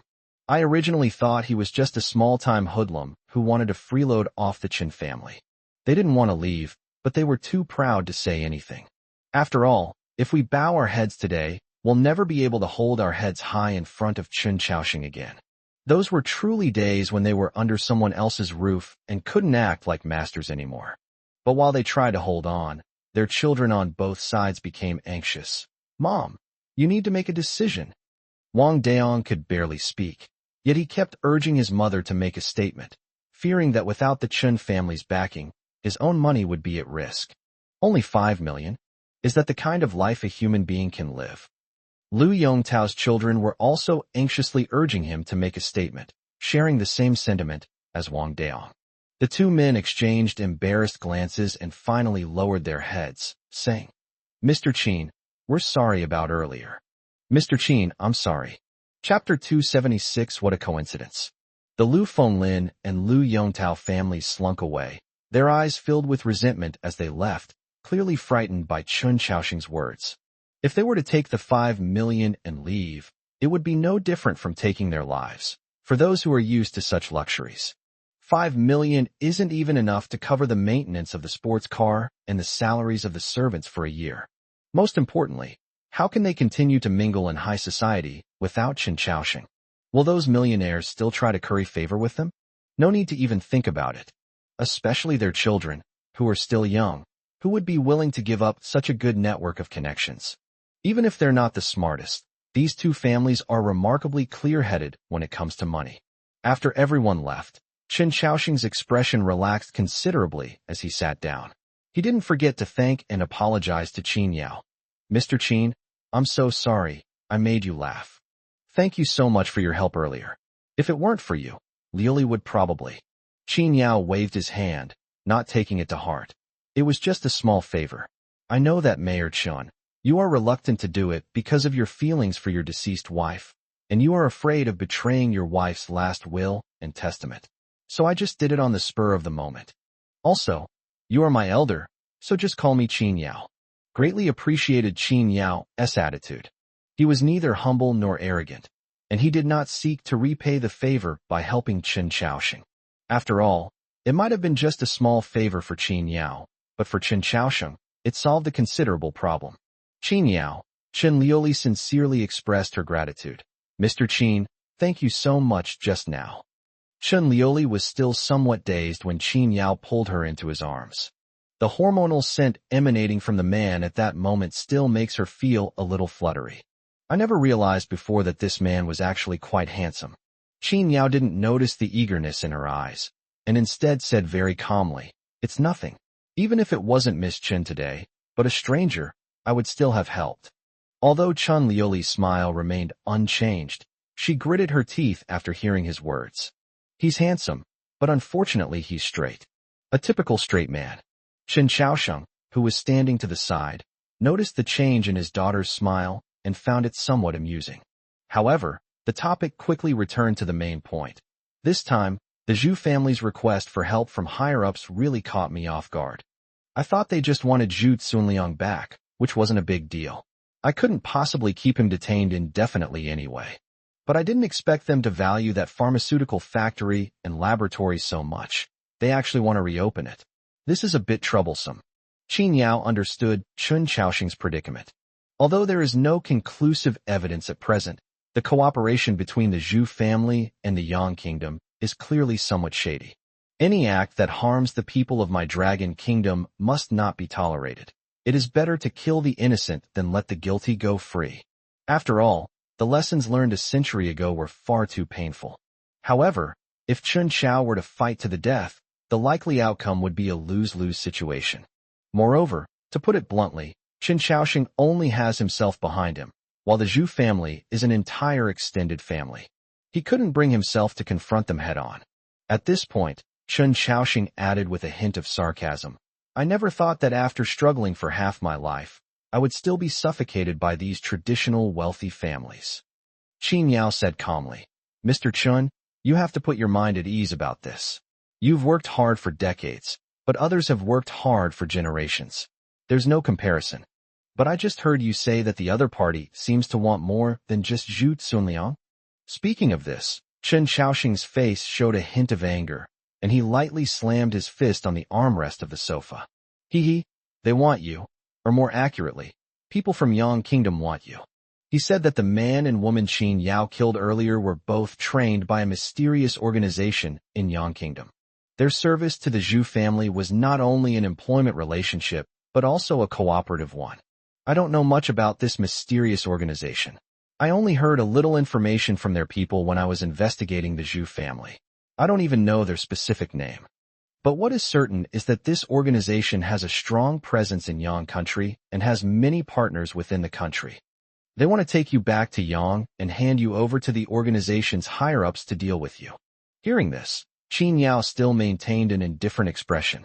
It's laughable that people from Yang would dare to make noise on my Dragon Kingdom's land. Do they really think that my Dragon Kingdom is still as sickly as it was 100 years ago? The sleeping dragon has long since awakened. So, what does Mr. Chen mean? Without even thinking, Chen Xiaoxing stated directly, absolutely impossible. That's right. Chen Liuli's pretty face also showed a hint of anger. The Yang people came to my Dragon Kingdom's territory to kill and set fires. They should just accept their fate after being dealt with. It's ridiculous that you're asking us for people back. The attitude of the Chun father and daughter was genuine, and their disdain for the Yonghua group was exceptionally firm. This pleased Qin Yao greatly. It's not that I'm satisfied that they didn't betray me.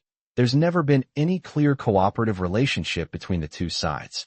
If they betray me, I can just go through the trouble of packing them up and dealing with them as well. The satisfaction stems from recognizing that the father and daughter maintained a steadfast mindset despite facing pressure from both the powerful figures above them and the Yang Kingdom. The dignity of our great nation cannot be violated. Since that's the case, he wouldn't just stand by and watch Chen Xiaoxing be in a difficult position. So he asked, "Who is this Zhu family that makes it so hard for you to breathe?" Although Chen Xiaoxing started from scratch, he has accumulated a lot of connections and resources over the years. For example, on that day, he saw Chen Xiaoxing personally come to pick up the mysterious Mr. Dong. The other party is so arrogant. The person behind them must be quite powerful. Yes, the other party is indeed someone of considerable importance. Chen Xiaoxing sighed and said quietly, "The other side's big shot has now entered the central government. Although he is a rising star compared to the one above me, the interests of the two sides are different. Their big shot is willing to fight for his own people, but me. You understand without me having to say it." Qin Yao nodded, indicating his understanding. "I don't know exactly how much power the other party has, because their family has actually kept a low profile over the years. It seems that the big boss in charge of their underground business disappeared without a trace back then, and some people say that he was arrested for committing a serious crime. That person is the current big boss's brother. After all, he works in the dark side and has a lot of things that are related to the Zhu family's lifeline. I just don't know where they went." Hearing this, Qin Yao felt a sense of familiarity mixed with something amiss, and frowned as he asked, "Did the Zhu family originate in the southwest?"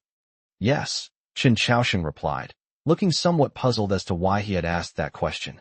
Qin Yao sensed that an answer was beginning to emerge, and his lips twitched slightly. "What's the name of that big shot now?" Chen Xiaoxing paused for a moment, then replied, "Zhu Haichao. Chapter 277, We Must Take Him Down." Upon hearing this name, Qin Yao already had a vague guess in his mind. However, because it was such a coincidence, he didn't confirm it immediately. "Mr. Qin." "No. Qin Yao, I am already very grateful that you came today." As dawn approached, Chen Xiaoxing knew he couldn't delay Qin Yao any longer, so he got up to see his guest off. "Don't worry, I will do my best to handle things here with the Zhu family, and it won't involve you." Qin Yao could tell that Chen Xiaoxing wasn't saying anything polite. Qin Yao didn't care. "Since I'm involved, I won't just stay out of it. Mr. Chen, you can call me if you need anything. Maybe I can help you solve it." Chen Xiaoxing smiled and nodded, but he just listened and ignored it without taking it seriously.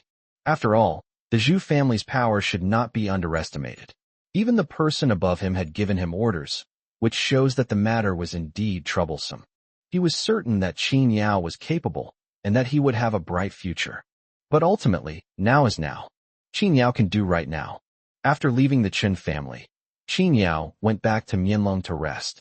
He was exhausted after a sleepless night. The bloody battle that night finally ended at noon the next day. Qin Yao slept until noon, and when he woke up, both Zhao Ming and Zheng Qi called him. It's one thing for Zhao Ming to interfere, but I guess it's because he's bothering him about his work again. But why did Zheng Qi call him?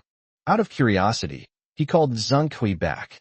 The call was answered after only 2 rings, the voice sweet and soft. "Qin Yao, are you free?" "What time are you referring to?" Qin Yao really wanted to say, "Tell me what you need first, and then I'll decide whether I'm free or not." "This weekend. Our Royal Harbor is holding its 20th anniversary celebration this weekend. Why don't you come and show your face?" After saying that, she added, "I happen to need a male companion for tonight's dance." After hearing this, Qin Yao replied without hesitation, "Oh, I have something to do." This is the kind of occasion he hates the most. People come and go, there are a lot of media, and everyone is making public appearances. Although he didn't know much about the entertainment industry, he knew it was a huge arena of fame and fortune, and he had heard about the character of the people there. Instead of going out and dealing with these people, I'd rather stay home and get some sleep. Moreover, Zheng Qi's second half of her sentence immediately dispelled his idea of joining in the fun. This little devil has some status in the entertainment industry. If I go to a ball with her today, Tomorrow gossip netizens will strip me bare. No, absolutely not. Zheng Kai seemed to have anticipated his refusal, and she clenched her small white teeth. Is it so hard for Qin Yao to accompany me to a cocktail party? Luckily, she had prepared in advance. Oh dear, have you forgotten? After you came to my house last time, 30% of Huangying shares were transferred to your name. Now that you're a major shareholder in our company, you can't just take the money and not do anything, can you? Shouldn't you at least show up at this anniversary celebration? After saying that, she remembered something and added, oh right, didn't we arrange for your uncle's daughter to work at the company before? She is now an artist under Emperor Entertainment Group and will be present that day. As her older brother, aren't you going to come and support her? Hearing the hint of expectation in Zheng Qi's tone, Qin Yao felt a little helpless. He knew, of course, that Zheng Kai was using this as an excuse to get him to attend the anniversary celebration, but it did hit the nail on the head. Although the shares were left to him by his master, and he wasn't very interested in them, he couldn't just ignore them completely. In addition, he knew Zhao Karen's personality. She was easily blinded by fame and fortune. Not only were artists and executives from Emperor Entertainment Group present that day, but executives and artists from other companies were also present. If she's not careful, she could very well be deceived. Qin Yao had heard before that at such high-level gatherings, it was impossible to be just a fledgling star. Even if you're a superstar, if you don't have anyone backing you up, you're just a pawn to be played with by capital. He sighed helplessly. After all, Zhao Karen was Uncle Zhao's only daughter. Okay, I understand. I'll go then. Before Zheng Kai could even feel happy, Qin Yao continued. Just send me an invitation, and I'll go by myself. As for your dance partner, I think you should choose someone else. After all, I'm just a rough guy. How could I possibly dance, right? That's it. After saying that, Qin Yao hung up the phone. Zheng Kai was so angry that she stomped her feet, but she didn't forget to glare at Zheng Hanjiang, who was still gloating beside her. Seeing his granddaughter so angry, Zheng Hanjiang was not angry at all. On the contrary, he was secretly pleased. He secretly praised himself. Qin Yao is quite something. In all these years, there haven't been many men who could make my little princess this angry. Good lad. He's got potential. Grandfather. Zheng Kui came over and grabbed Zheng Hanjiang's arm. Look at Qin Yao. He really doesn't give you any face at all. I asked him to be my dance partner, and he wouldn't even agree. Despite her valiant and heroic demeanor, Zheng Kai can melt anyone's heart when she acts coquettishly. She leaned sweetly against Zheng Hanjiang's arm, as if she were still a 5- or 6-year-old girl. Zheng Hanjiang looked helplessly at his granddaughter. Tell me what the solution is. I can't possibly swallow my pride and beg him for you, can I? Or should I invite him to be my dance partner? Grandpa, what are you saying? Knowing that her grandfather was teasing her, Zheng Kui pouted and said, What's the point of having him as your dance partner? Don't you want him to be your grandson-in-law?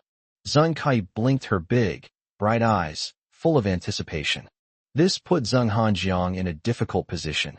Kai, matters concerning children are not child's play. Have you thought it through? In my opinion, Qin Yao doesn't seem to have any feelings for you, and you're probably just joking around with him. If that's the case, why waste your time? Upon hearing Zheng Hanjiang's words, Zheng Kai became displeased. Who told you I was joking? At first, she might have felt a mixture of dissatisfaction and gratitude towards Qin Yao, and perhaps even a bit of resentment. After all, she was a little princess who was pampered since childhood, and wherever she went, she was always surrounded by a group of men and women. But when it came to Qin Yao, he dared to ignore her. She just couldn't believe it. But later she discovered that Qin Yao was a man with a unique charm. She didn't go to Shenyue Tower that day, but after learning that Qin Yao was there, she specifically went to check the store's surveillance footage. The sheer skill with which he took down 3 masters with a single cigarette perfectly matched the image of her ideal man for the future. So no matter how Zheng Hanjiang tried to persuade her, she just wouldn't listen. Just you wait and see. He's definitely playing hard to get with me right now, but one day, I'll make him fall at my feet. Chapter 278. It's a pity there's no future in it. On the other end, Qin Yao thought Zhao Ming had come to him to inquire about his work situation and why he had left without saying goodbye yesterday. To everyone's surprise, after the call connected, Zhao Ming seemed to have no dissatisfaction whatsoever about yesterday, and his voice was very cheerful. Xiao Yao, have you had lunch yet? Why don't you come to Uncle Zhao's house for some food? He thought that because of the Mianlong incident, Zhao Ming must now harbor resentment towards him. Unexpectedly, he was now being invited to dinner. Qin Yao realized that he must have been overthinking things before. But thinking of Chun Huiyu's true colors, he still politely replied, "Thank you, Uncle Zhao, but I've already eaten, so I won't bother you any longer." To his surprise, Zhao Ming immediately saw through him. "Hey, you little rascal, you've started lying to me, haven't you? Listen to your own voice. You clearly just woke up. What did you eat?" Before Qin Yao could explain, Zhao Ming sighed. "Sigh. I know. It's because of your Aunt Chun, isn't it?" Qin Yao remained silent. One reason was that he didn't want to lie, and the other was that even if he did lie, Zhao Ming would be able to tell, so there was no need to. Moreover, the conflict between him and Chun Huiyu, or more accurately, Chun Huiyu's prejudice against him, is something that cannot be resolved in the short term. Therefore, there's no need for him to go and cause trouble for himself. Zhao Ming, however, was quite understanding and didn't press him. "Sigh, I know your Aunt Chun is a bit materialistic, but Xiao Yao, you also know that she followed me when I was penniless. I can't just. All right, let's not talk about this anymore. And don't take the matter of going to Mianlong to stay that I mentioned to you yesterday to heart. Uncle Zhao was just mentioning it casually. You have your difficulties, and Uncle Zhao understands." Hearing Zhao Ming say that, Qin Yao breathed a sigh of relief. After all, he would feel really bad if such a close relationship were to drift apart because of a misunderstanding. "I'm glad you don't mind, Uncle Zhao. What are you saying, silly boy? Why would I care?" Zhao Ming laughed heartily, as if he really didn't care, and then said, "But it's a real pity you left yesterday. The person who came yesterday was a very important figure. If you could make friends with him, it would be of great benefit to you in the future. I heard from Ku Ran that you know a bit of martial arts. You really should have stayed yesterday. The person who came yesterday is from the Sichuan Martial Arts Alliance. He's quite remarkable. At such a young age, he became the grand disciple of the top red stick, and his master is the last disciple of Elder Jiang. Although you are quite skilled, you are still far behind the professionals. If there's a chance later, I'll introduce you to them. If you're interested in this, you can go and learn from them. Maybe you can even make a living in the Martial Alliance." Seeing that Qin Yao was unwilling to work at his company or at Xinghai, he assumed that Qin Yao was lazy or had no interest in doing business. It was obvious that Zhao Karen hadn't told him that Qin Yao had already taken 3 months of leave in Xinghai. Qin Yao had experience with this and knew that if he refused directly, Zhao Ming would definitely get angry. He might even get scolded for being unrealistic and lazy. "All right, then I'll leave it to Uncle Zhao." Seeing that he agreed so readily this time, Zhao Ming was a little surprised, thinking to himself that this kid was really interested in martial arts. Although it's a good thing, it's a real pity that Qin Yao is getting old and started too late. Even if one were to actually enter the martial arts world, one could only ever be a lowly soldier. He could forget about becoming a figure like the top leader of the Sichuan Martial Arts Alliance. "Okay, as long as you settle down and stay put, Uncle Zhao will take care of everything for you." Right. Zhao Ming thought of something and added, "This weekend, Ku Ran's entertainment company is going to hold some kind of anniversary celebration. You know how it is in those kinds of places, they're a mixed bag. She's just a young girl entering society. I didn't want her to go, but she made a scene when I tried to stop her, so Uncle Zhao had no choice. I happen to have to discuss a collaboration with the Martial Alliance this weekend and can't go. Why don't you keep an eye on things for Uncle Zhao?" This time, Qin Yao didn't refuse outright like last time, since he had already received the invitation. "Well, don't worry, Uncle Zhao, I'll take care of her." "All right, Uncle Zhao will get you an invitation when I have time," Zhao Ming said cheerfully. "No need for that," Qin Yao politely declined. "I already have one." Zhao Ming was stunned for a moment, and wanted to ask Qin Yao where the invitation came from. But a client called just then, so he hung up first. It's probably because Qin Yao didn't want to trouble himself. After all, where would Qin Yao get an invitation for that kind of occasion? So when Zhao Karen returned home that evening, he still called his daughter to his study and told her about having Qin Yao go with her. To everyone's surprise, Zhao Karen was extremely unwilling. Those present that day were either celebrities or company bosses and executives. If you asked him to come with me, wouldn't that be deliberately trying to embarrass me? Zhao Karen stomped her foot and threw Qin Yao's invitation on the ground. She was very unhappy. It's not just because Qin Yao is completely unsuitable for this kind of occasion. Even though he has become the benefactor of the Qin family, he is still just an ordinary person after all. Reaching that kind of place was precisely the time for her to build connections for her future development. If she takes Qin Yao along, and people see them, they'll probably laugh at her. A future female star is seen going to high-end events with a country bumpkin. She doesn't want to be called a country bumpkin. Besides, she hasn't had a single good thing happen to her since she met Qin Yao. But Zhao Ming's attitude was very clear and also very tough. Don't try to be difficult with me. People from that kind of place are all ruthless and heartless. What do you know, you greenhorn? Have you forgotten the lessons you learned before? All right, I'll just say one thing. If Qin Yao doesn't go with you, then you shouldn't go either. Seeing that Zhao Ming had gone this far, Zhao Karen dared not refute him any further. However, after she came out with the invitation and thought about it carefully, she realized that it was indeed the case. If you have no status or background, you're likely to be overlooked in that kind of place. I still need to bring someone along to support me. Thinking of this, she dialed a number she hadn't contacted for several days, and the other end answered quickly. Kuran, you were looking for me. Su Zongwei sounded excited, seemingly overjoyed that Zhao Karen was contacting him for the first time since the Mianlong incident. Zhao Karen maintained her aloof tone, sounding almost reluctant. You know about Huang Ying's anniversary celebration this weekend, right? I heard you're going too. You probably don't have a dance partner yet, right? I'm giving you a chance. Do you want to join me? Su Zongwei's eyes lit up upon hearing this, and he quickly replied, Of course, that's great. Okay, then see you this weekend. Seeing that Su Zongwei had agreed, Zhao Karen hung up the phone and casually tore up the invitation that belonged to Qin Yao. He's not qualified for this kind of occasion. Chapter 279, I'm Seeing Things. As a well-known company in the industry, Emperor Entertainment Group has cultivated many famous artists over the past 20 years. Some are currently very popular, some have won major international awards, and some veteran artists hold prominent positions in the industry. Therefore, the anniversary celebration of such a company naturally attracts a lot of attention within the industry. Representatives from various entertainment companies attended, and partners also sent representatives to offer their congratulations.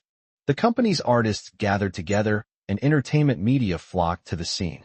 Qin Yao deliberately avoided the red carpet event when he arrived, as he didn't like to appear in public unless absolutely necessary. What Zheng Kai gave him wasn't an invitation, but rather a pass for senior management within the company. No matter when he comes, he can get through without any problems.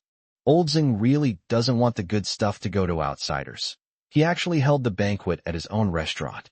Qin Yao entered the venue discreetly and found a quiet corner to wander around, while also looking for Zhao Karen. After what happened before, he didn't plan to follow Zhao Karen closely to take care of her. He would just observe from the shadows. It would be best if there were no problems and everyone could live in peace. If problems arise, he doesn't want to directly intervene. He'll just give Zheng Kui a heads up. There were quite a few people in the venue, so Qin Yao's appearance did not attract much attention. Although his casual attire should have seemed out of place among the many evening gowns on the floor, there were quite a few internet celebrities from Emperor Entertainment Group present. Don't be fooled by how glamorous online celebrities may appear on screen, just like stars. When they actually stand next to real celebrities on the big screen, they're instantly overshadowed. So when others saw Qin Yao, they just regarded him as an unsophisticated internet celebrity. Everyone is busy socializing and building connections. Who has time to pay attention to him? Qin Yao's phone vibrated twice in his pocket. He took it out and saw that it was Zheng Kai. I saw you, but I have a few big directors and seniors with me, so I can't come over right now.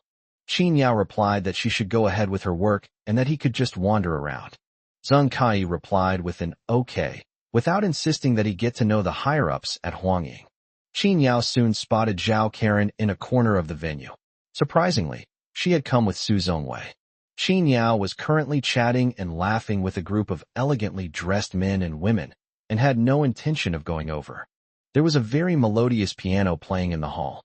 Since he had nothing better to do, he simply sat down at the piano, drinking, and listening to the music. The girl playing the piano was in her early 20s. She was pretty and had a sexy figure.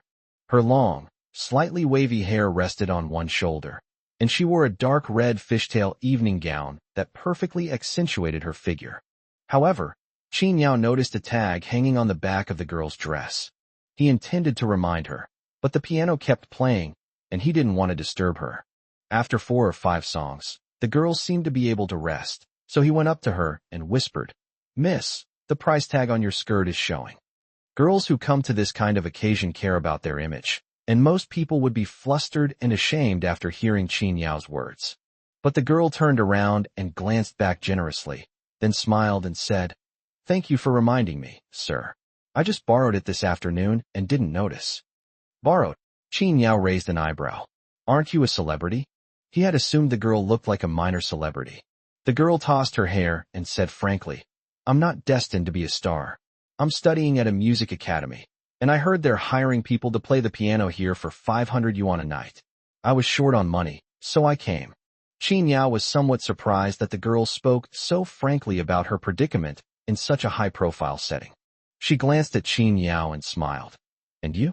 I saw you listening for a while. What did you think of my playing?"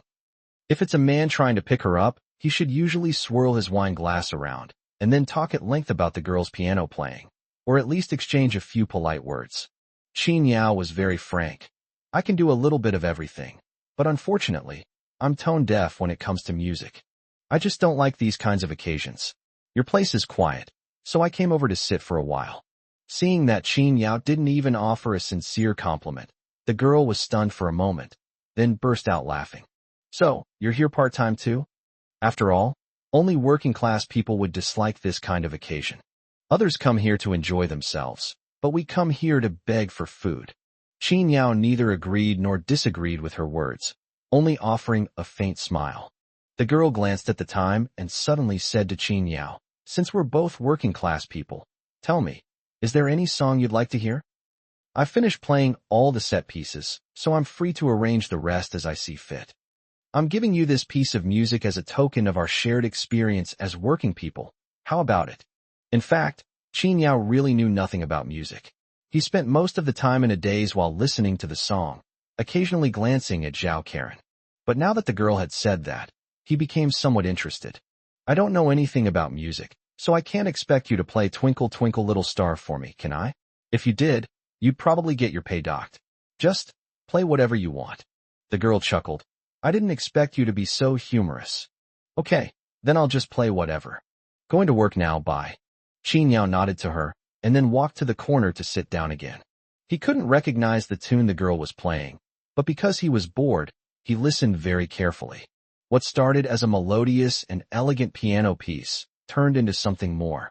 Qin Yao actually heard a hint of Twinkle Twinkle Little Star in the music. When he looked up again, he happened to see the girl wink at him playfully, mouthing, "Working class." Qin Yao smiled knowingly, finding the girl quite interesting and talented. They managed to incorporate the melody of Twinkle Twinkle Little Star into an elegant and serious piano piece without letting anyone else notice. Of course, it's also possible that everyone else was busy socializing and didn't care what she played. The piece ended, but the girl's work had to continue. Just then, Qin Yao also received a text message from Zheng Kai, telling him to come to the second floor first, where some of the company's senior executives and business partners were. As a shareholder, he had no choice but to go. Once he was sure there were no problems with Zhao Karen, he quietly went upstairs to the second floor. As he walked upstairs, a gaze happened to fall upon him, and he instantly frowned. "Karan, what are you looking at?" Su Zhongwei followed Zhao Karan's gaze, but saw nothing. "I think I saw Qin Yao," Zhao Karen said truthfully. Su Zhongwei didn't take it seriously and laughed. "Impossible.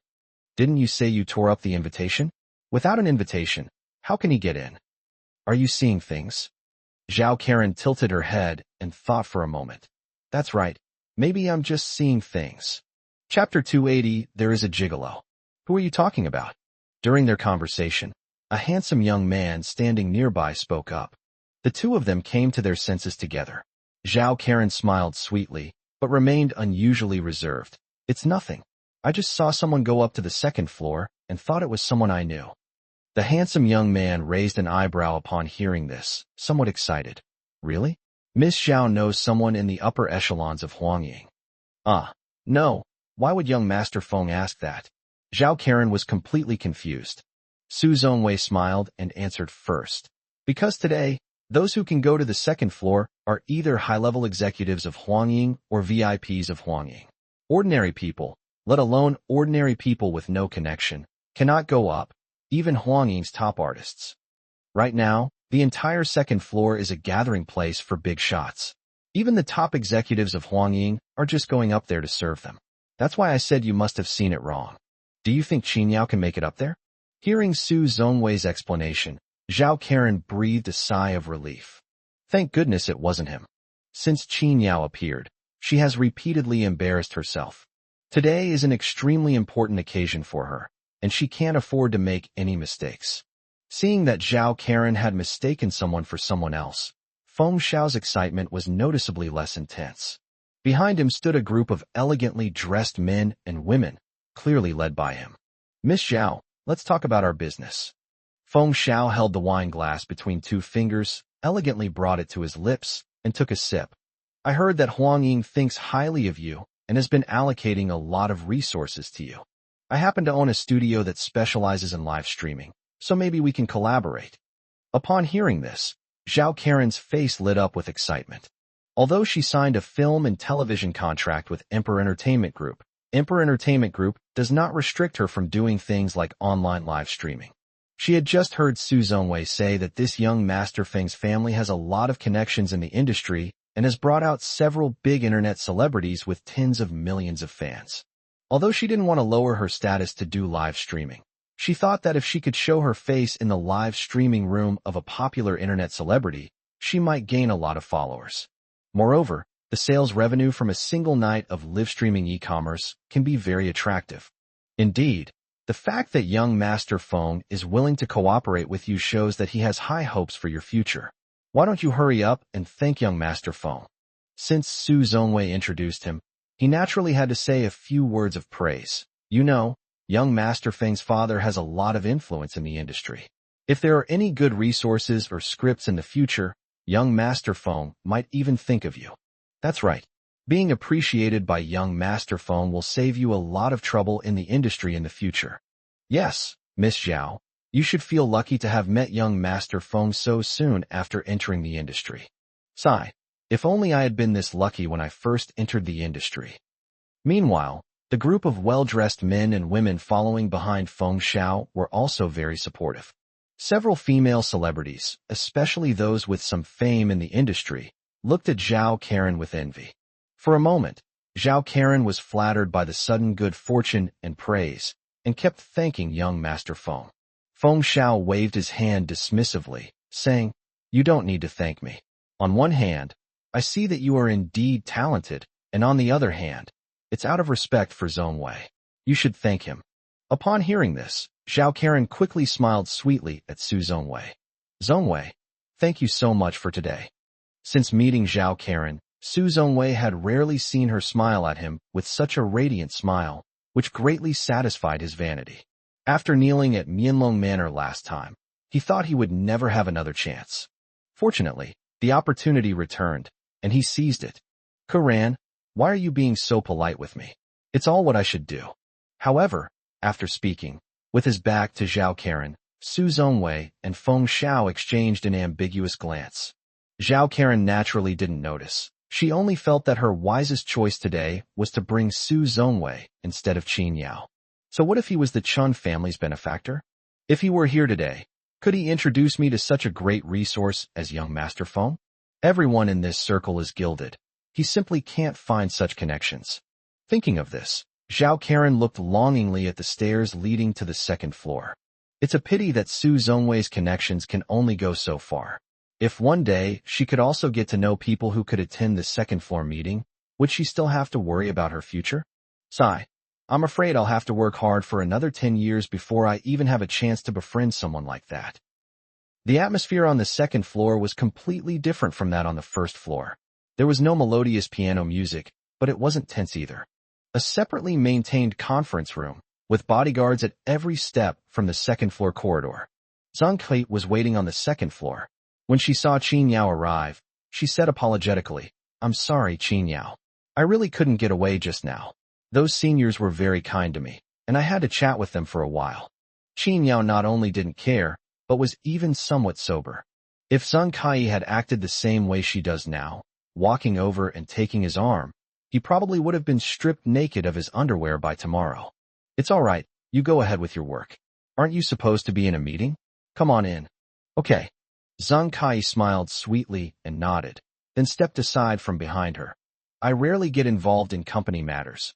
I leave them to our company manager. Come on, let me introduce you. This is Su Xian, our company's professional manager.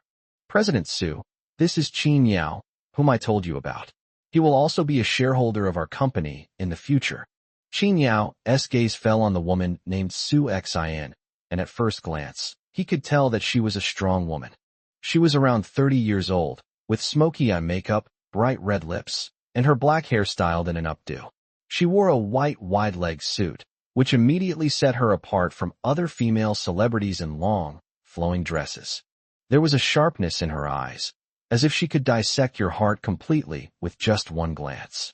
When she looked at Qin Yao, she was expressionless and simply extended her hand to him in a formal manner. "Mr. Qin, hello." "Hello, Mr. Su. I hope you will take good care of Huang Ying's affairs in the future," Qin Yao said politely. "Mr. Qin, you're too kind. This is what I should do." Su Xian withdrew her hand and continued in an icy tone. "Do as much as you are paid for, and do as much as you are capable of. This has always been my principle. I wouldn't dare say I'm particularly capable, but at least Huang Ying is in my hands and won't be squandered by anyone." Although her tone was calm, Qin Yao immediately sensed her dissatisfaction with him. A shareholder who was brought in from outside the company immediately took over 30% of the shares, and it seems that Zhang Kai and he have a special relationship.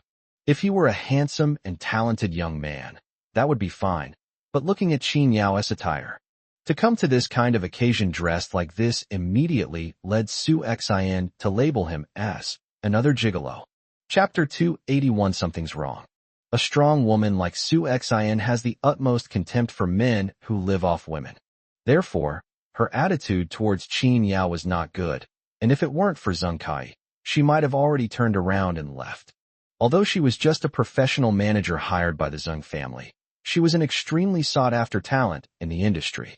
Other entertainment companies even offered double the price to poach her, but she was more optimistic about Huang Ying's future and knew about Huang Ying's background as a member of the Jelahui, a secret society, so she chose to stay.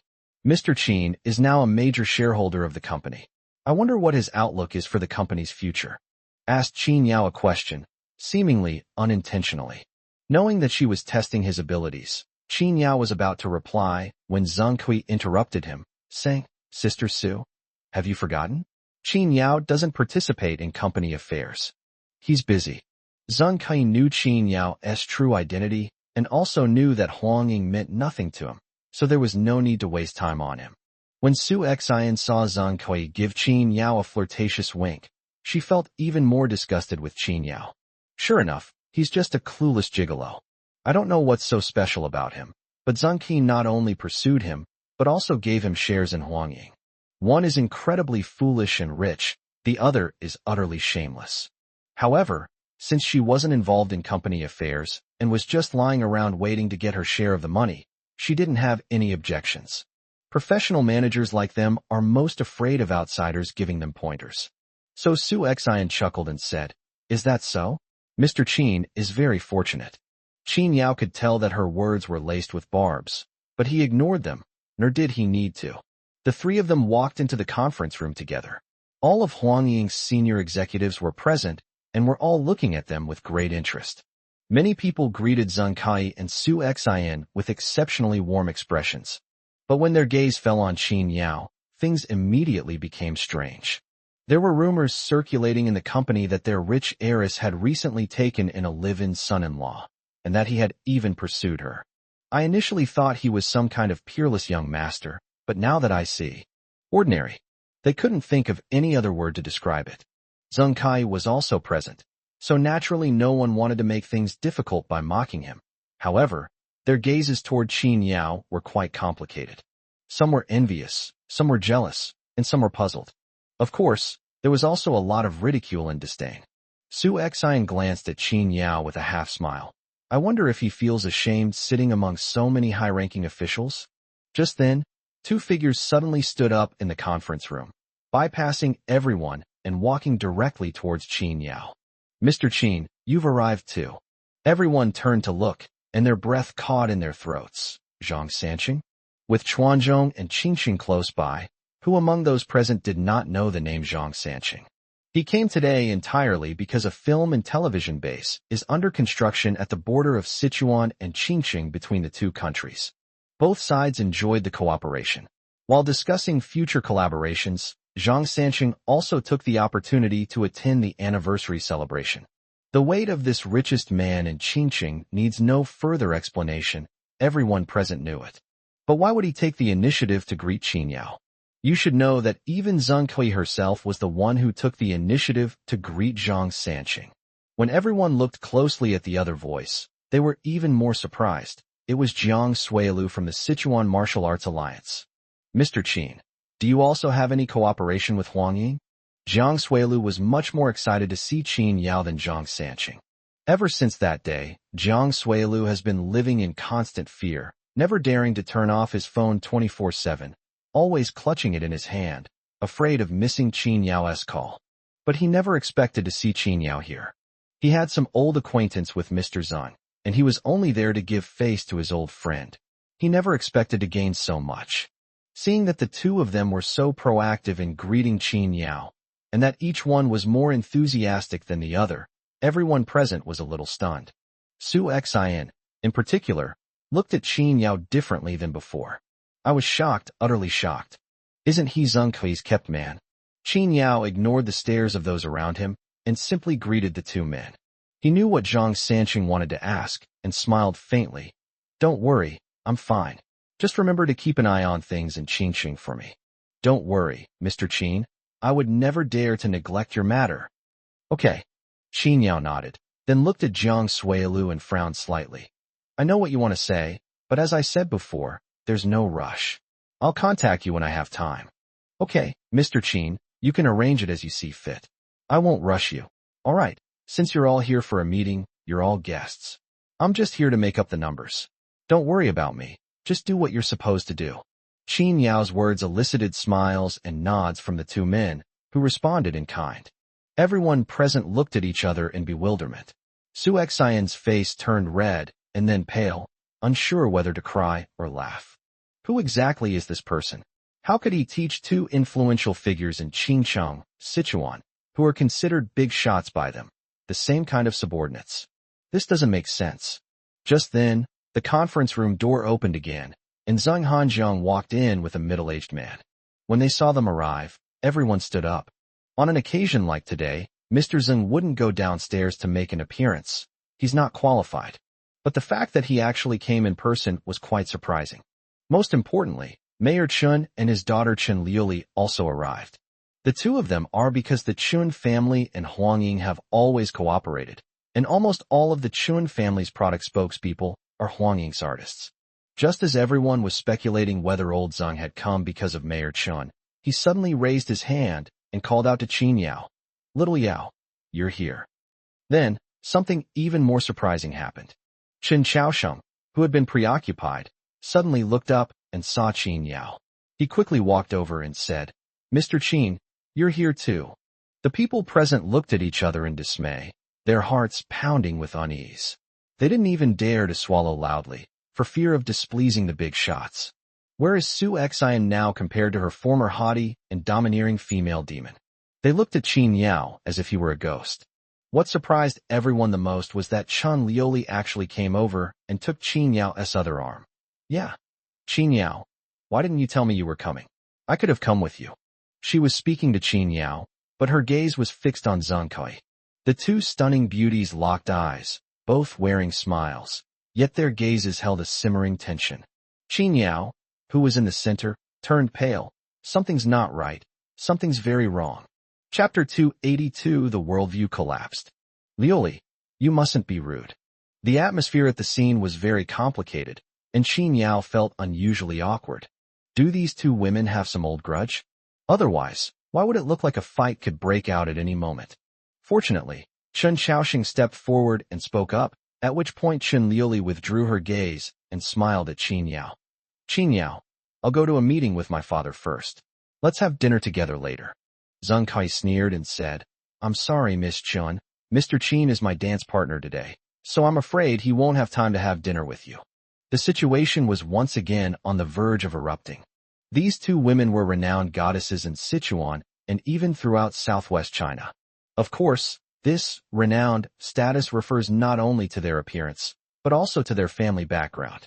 Countless wealthy young men have gone to great lengths to win a smile from a beautiful woman, and countless noblemen have spent fortunes for a single night of passion. But they didn't even bother to glance at it. Especially Zheng Kai, a movie star from a well-off family, once had his leg broken while pursuing her. They don't care about the rich, and they've seen too many good-looking women.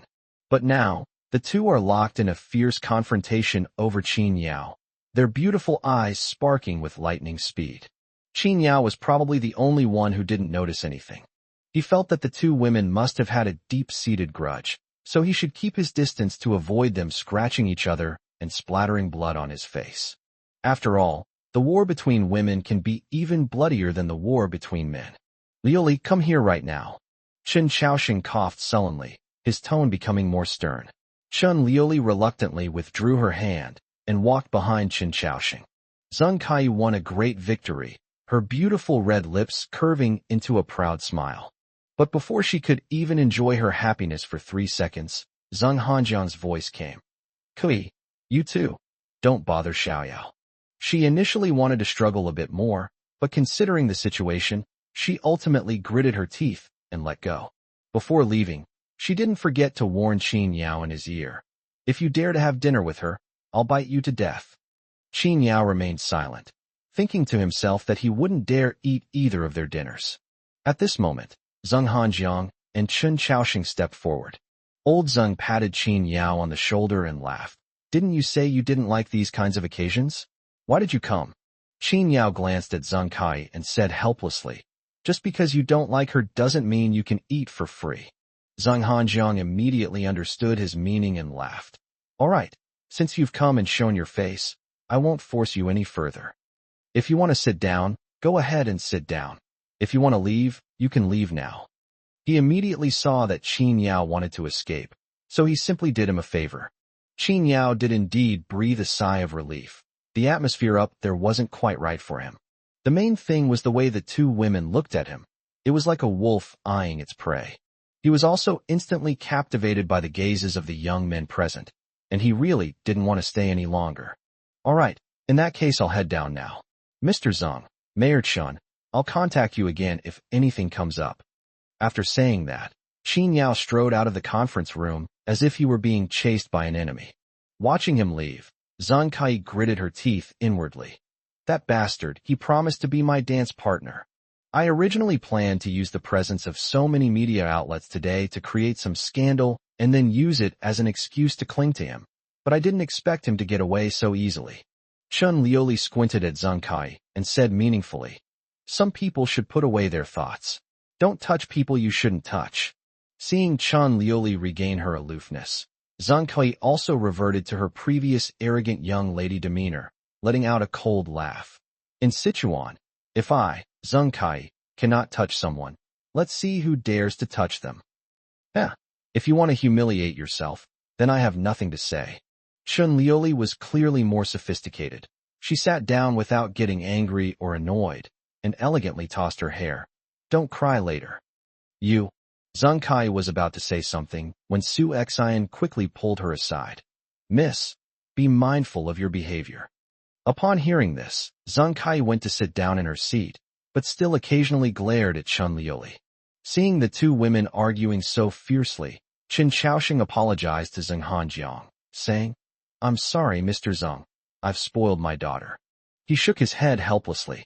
Qin Yao was a good man, but it shouldn't have caused his daughter to make such a fuss over him and the Zheng family's daughter, right? Zheng Hanjiang gave him a meaningful look, as if he knew what he was thinking and patted him on the shoulder with a smile. Xiao Chun, I watched you grow up. As a senior, I shouldn't say such things. But let me tell you, even if my granddaughter were to marry Qin Yao, it would be a huge step up for her. Putting aside his abilities and temperament, no one among his peers can compare. As for other things, I'm not at liberty to say, but if you can persuade your daughter not to fight, I would be very happy to see it. Upon hearing Zheng Hanjiang's words, Chen Xiaosheng was immediately shocked and somewhat incredulous. He naturally knew that Qin Yao was capable and his temperament was far superior to that of his peers. If he and Chun Liuli are truly in love, he will not only not stop them, but will even strongly support them. Because he believed in the saying, don't underestimate a young person's potential. After all, he was someone who had personally experienced it. But judging from Zheng Hanjiang's words, Liuli being with him is actually a step up for him? So Qin Yao's background is much more profound than I imagined. Chen Xiaosheng smiled, his expression unreadable. Old Zheng, you're mistaken. It's best for us elders to get involved in the children's affairs, lest we make things worse. What do you think? Oh, Zheng Hanjiang raised an eyebrow. So you're saying you want to compete with this old man? No, I don't dare. I don't even know the word compete. It's just that my daughter likes it, so of course I will support her. Chen Xiaosheng said with a refined and scholarly air. Ha! Zheng Hanjiang laughed loudly, pointing at Chen Xiaosheng and saying, You? All right. Then let's have a competition and see if your daughter is more capable, or if my granddaughter is more outstanding, shall we? All right, let's do as Elder Zheng says. The two of them chatted and laughed, but everyone else present looked at each other, their jaws practically dropping to the floor. I had never heard of the name Qin Yao before. What kind of place could possibly be so attractive that these two big shots would be so eager to send their daughters and granddaughters to him? This made everyone present start to doubt their own judgment. Su Xian, in particular, was shocked and, recalling her attitude towards Qin Yao just now, couldn't help but start to doubt herself. Had I really underestimated him? Chapter 283, Do I Really Care? After coming down from the second floor, Qin Yao breathed a sigh of relief. I glanced at Zhao Karen's side. Things were all right. With Su Zongwei by her side, nothing serious was likely to happen. He found a corner to sit down and drink quietly, but soon he heard a commotion coming from another corner of the hall. Everyone looked in that direction, but most were preoccupied with their own business, giving it a cold glance, and that was it, or simply standing there with their wine glasses in hand, watching the spectacle. Qin Yao wasn't one to join in the fun, but he frowned after just one glance. The working-class girl who had been playing the piano earlier was now surrounded by a group of elegantly dressed men and women. Her evening gown was soaked, and her hair and face were covered in alcohol. In front of her stood a handsome young man, holding an empty wine glass, looking down at her. The girl's face remained expressionless. Even when someone poured alcohol on her in public, she simply stood there silently, neither crying nor making a fuss, because she knew she couldn't afford to offend anyone here.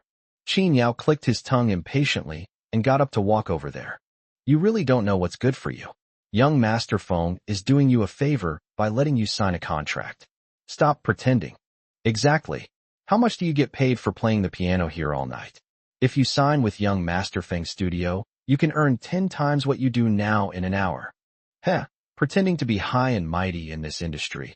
Who do you think you are? A group of handsome men and beautiful women mocked the girl playing the piano, looking down at her with their arms crossed.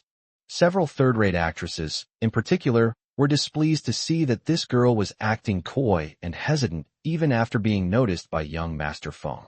We're celebrities, people even we have to flatter. Why are you ignoring us? Zhao Karen and Su Zongwei stood by and watched, turning a blind eye to the girl's ordeal. It wasn't that Zhao Karen was indifferent, but rather that she understood that this was the rule in the industry. Without sufficient strength and background, you'll only be bullied by others.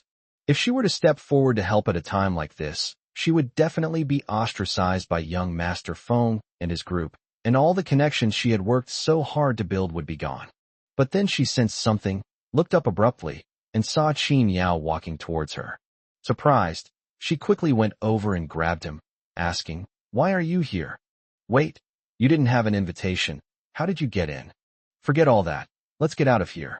If the Huangying people find out you've sneaked in, you're dead. Saw Qin Yao, she felt a little annoyed. He's too audacious. He actually dared to trespass on Huang Ying's territory. Wasn't the lesson from last time enough? Today's occasion is full of big shots. If someone finds out that he sneaked in without permission, they might think he has ulterior motives, and he'll be in big trouble. So without saying a word, Zhao Karen grabbed her and started to walk out. Even if Qin Yao got angry, normally, with his height of over 1.8 meters, if he didn't want to leave, Zhao Karen wouldn't be able to drag him away. Qin Yao didn't even look at her, but instead asked Feng Xiao and the others, "What's going on?" Zhao Karen glanced back and replied without thinking, "What else could it be? That little girl doesn't know what's good for her." Young Master Feng had a few drinks and saw that she played the piano quite well and was also pretty, so he was interested in signing her to his studio to make money as an online influencer. But the young girl disagreed and even argued with young Master Feng a few times. Qin Yao glanced down at Zhao Karen. Is it that simple? Although he hadn't known the girl for long, Qin Yao felt she wasn't that kind of person. Would an ordinary working person speak rudely in such a situation?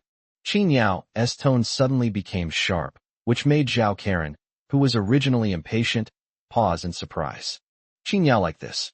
Wanting to evade the question but fearing Qin Yao would cause a major disaster, he lowered his voice and said, "Besides some big internet celebrities, this studio under young Master Feng also has many female anchors who specialize in doing borderline live streams, so he's trying to force a sale?"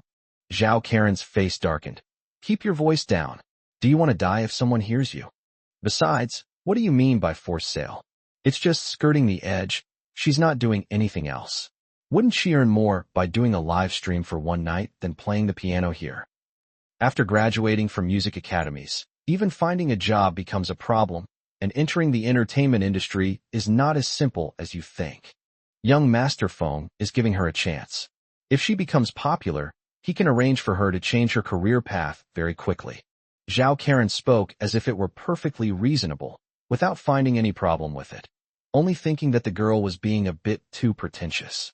They're so poor they have to play the piano for others to earn a living. Why don't they seize good opportunities? It was lucky for her to meet young Master Feng, but she didn't cherish it and even resist it. Doesn't she know that any one of these people could easily prevent her from ever entering this industry again? Even if you're going to refuse, you should at least be polite. Trying to dismiss someone with just a casual, "I'm not interested," is really ungrateful. Seeing how confidently she spoke, Qin Yao didn't say anything more, gave her a deep look, and then walked over. Seeing this, Zhao Karen was startled and quickly grabbed him tightly. "What are you doing? Don't tell me you're planning to meddle in other people's business." "It's not meddling," Qin Yao said calmly. "It's just returning a favor." "Human favors?" Zhao Karen was stunned.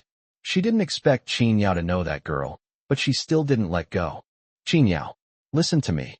Qin Yao in a panic and explained, "That Feng Xiaoting's family is very wealthy.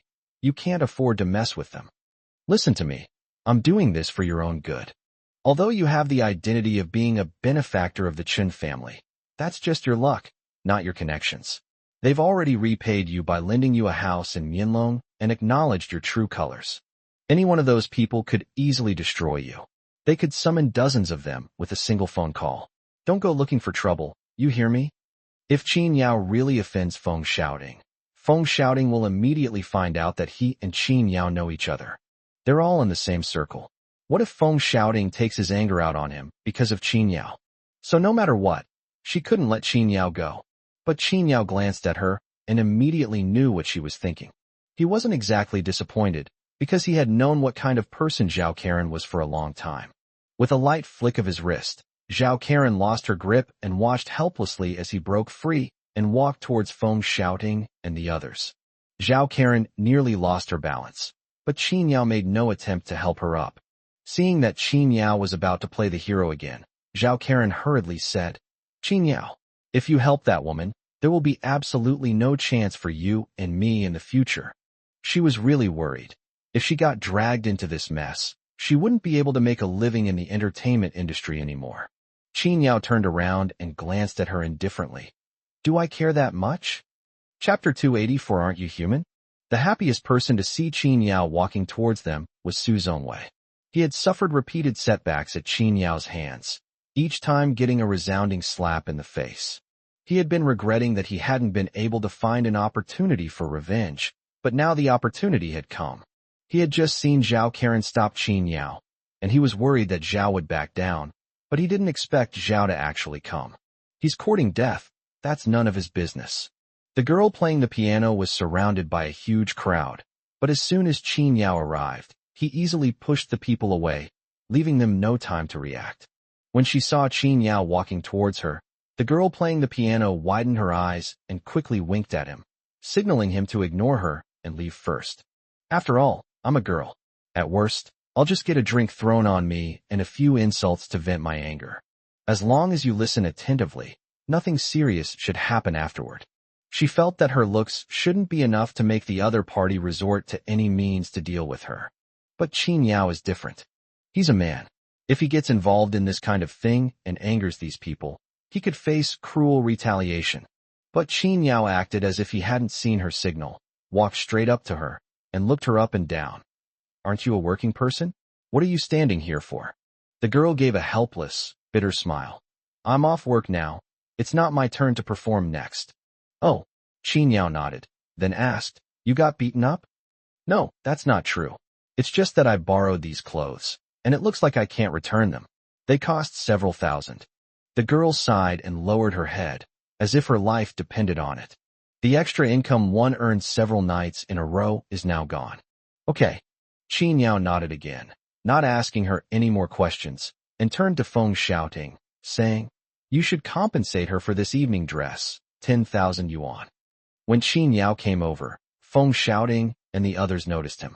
I initially thought it was a security guard from the venue, but Qin Yao's attire didn't seem to be one.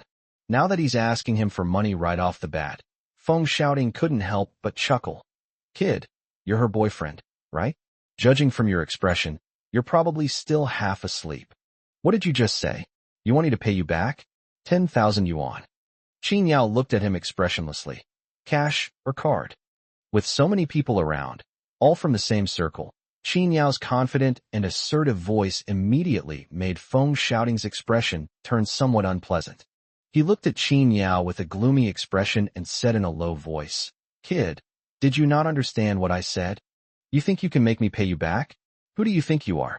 I've already shown magnanimity by not making you compensate me for my wine. You dare ask me for compensation? Do you think I'd give it to you? Do you even want it? The onlookers cast mocking glances at this suddenly appearing poor boy. Several third-rate female celebrities, in particular, gave him a disdainful look. Are there really people who don't know what's good for them, asking young Master Feng to pay them money? He really dares to ask for that. Should we call him bold or foolish? In this kind of situation, who among you can reason with you? Most importantly, do you have the right to reason with people of your status? Seeing the strange expressions on the faces of those around them, the piano girl quickly tugged at Qin Yao's sleeve. Never mind, I don't want the money. Let's just go. She was terrified that she would implicate Qin Yao. But Qin Yao glanced at her and asked, you don't want him to pay you back? I don't want it anymore. Okay, if you don't want it, then don't. A group of well-dressed men and women sneered again. That's right. This is the attitude that poor people should have. It's ridiculous to be born poor, yet constantly demand fairness. Seeing Qin Yao lower his head, Feng Xiaoting laughed. Hee, knowing that you can't afford it, you have some self-awareness. This is Huang Ying's territory today, and I don't want things to get too ugly. Both of you, bow down and apologize to me, and we'll let this matter go. He was clearly the one in the wrong, yet he demanded that Qin Yao apologize to the girl, which was a bit too domineering. It seems that if they weren't wary of Huang Ying, fearing that making a scene would be seen as disrespecting them by disrupting someone's anniversary celebration. Otherwise, neither of them will have an easy time today. How dare they jeopardize his reputation in this kind of setting? They're asking for it. To Feng Xiaoting's surprise, Qin Yao did not apologize, nor did he intend to apologize at all. He looked up and searched around, finally fixing his gaze on a waiter carrying a tray as he passed by. He stopped the person directly and took a glass of wine from the tray. Then, under everyone's watchful eyes, he poured the glass of wine over Feng Xiaoting's head. Young Master Feng, what are you doing? Are you looking for death? Everyone with Feng shouting was stunned, and Feng shouting was furious, with veins bulging on his forehead. You bastard, what are you doing? Judging from his voice, it sounded like he was about to grind his teeth to dust.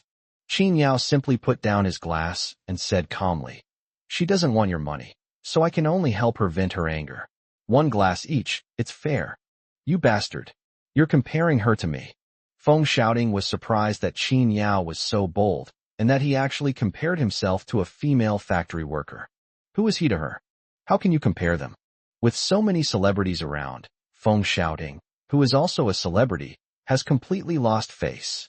But Qin Yao replied with an air of self-righteousness. Why can't we compare? She's a human being, and aren't you? You. Just as Feng shouting was about to lose his temper, his female companion quickly reminded him. Young Master Feng, the big shots upstairs are coming down. Let's go deal with them. In his current disheveled state, he still wants to greet the big shots and become familiar with them. It seems hopeless now. It's more important not to embarrass myself in front of the big shots. The air in front of Qin Yao fiercely. You just wait. If I don't kill you, you won't know your place. As soon as he left, a group of people followed him, including Su Zhongwei and Zhao Karen. Zhao Karen was afraid that it would be discovered that she and Qin Yao were together, and that she would be implicated by him. So she didn't even look at Qin Yao. Damn it. Qin Yao is such a bastard. Doesn't he realize this is the right occasion for him to play the hero and save the damsel in distress? Ignoring everyone else, Qin Yao turned and glanced at the disheveled girl. What about you? Do you need to clean up? By the way, don't worry about this dress. You're still a get-off work, so it's still working hours. When you go to pay the bill later, someone will compensate you for this dress. Qin Yao with a puzzled expression. Why aren't you running yet? Didn't you hear him say he was going to make you wait? Okay, you come with me to settle the bill later, and I'll give you all my wages for tonight. So take the money and go. Otherwise, falling into the hands of someone like that would be terrible. Qin Yao remained unmoved, merely glancing indifferently at the group of people coming down from the 2nd floor, and smiled. No need. Someone will clean up the mess. Chapter 285, I'll also lend a hand. Zheng Hanjiang, Chen Chaosheng, and others came downstairs and happened to see the farce over. However, Feng shouting's last words to Qin Yao were resounding, and it was hard for the bigwigs not to hear them. Especially Chen Liuli and Zheng Kai. Their faces instantly darkened, watching Feng shouting's departing figure with a sinister aura. Without a second thought, Zheng Hanjiang casually beckoned, and Su Xian immediately stepped forward. Do you have any information on this person? Su Xian didn't need to search at all. She just glanced at Feng shouting's back and immediately said, His father is Feng Yingxiong, and he is currently cooperating with our Huang Ying on several projects.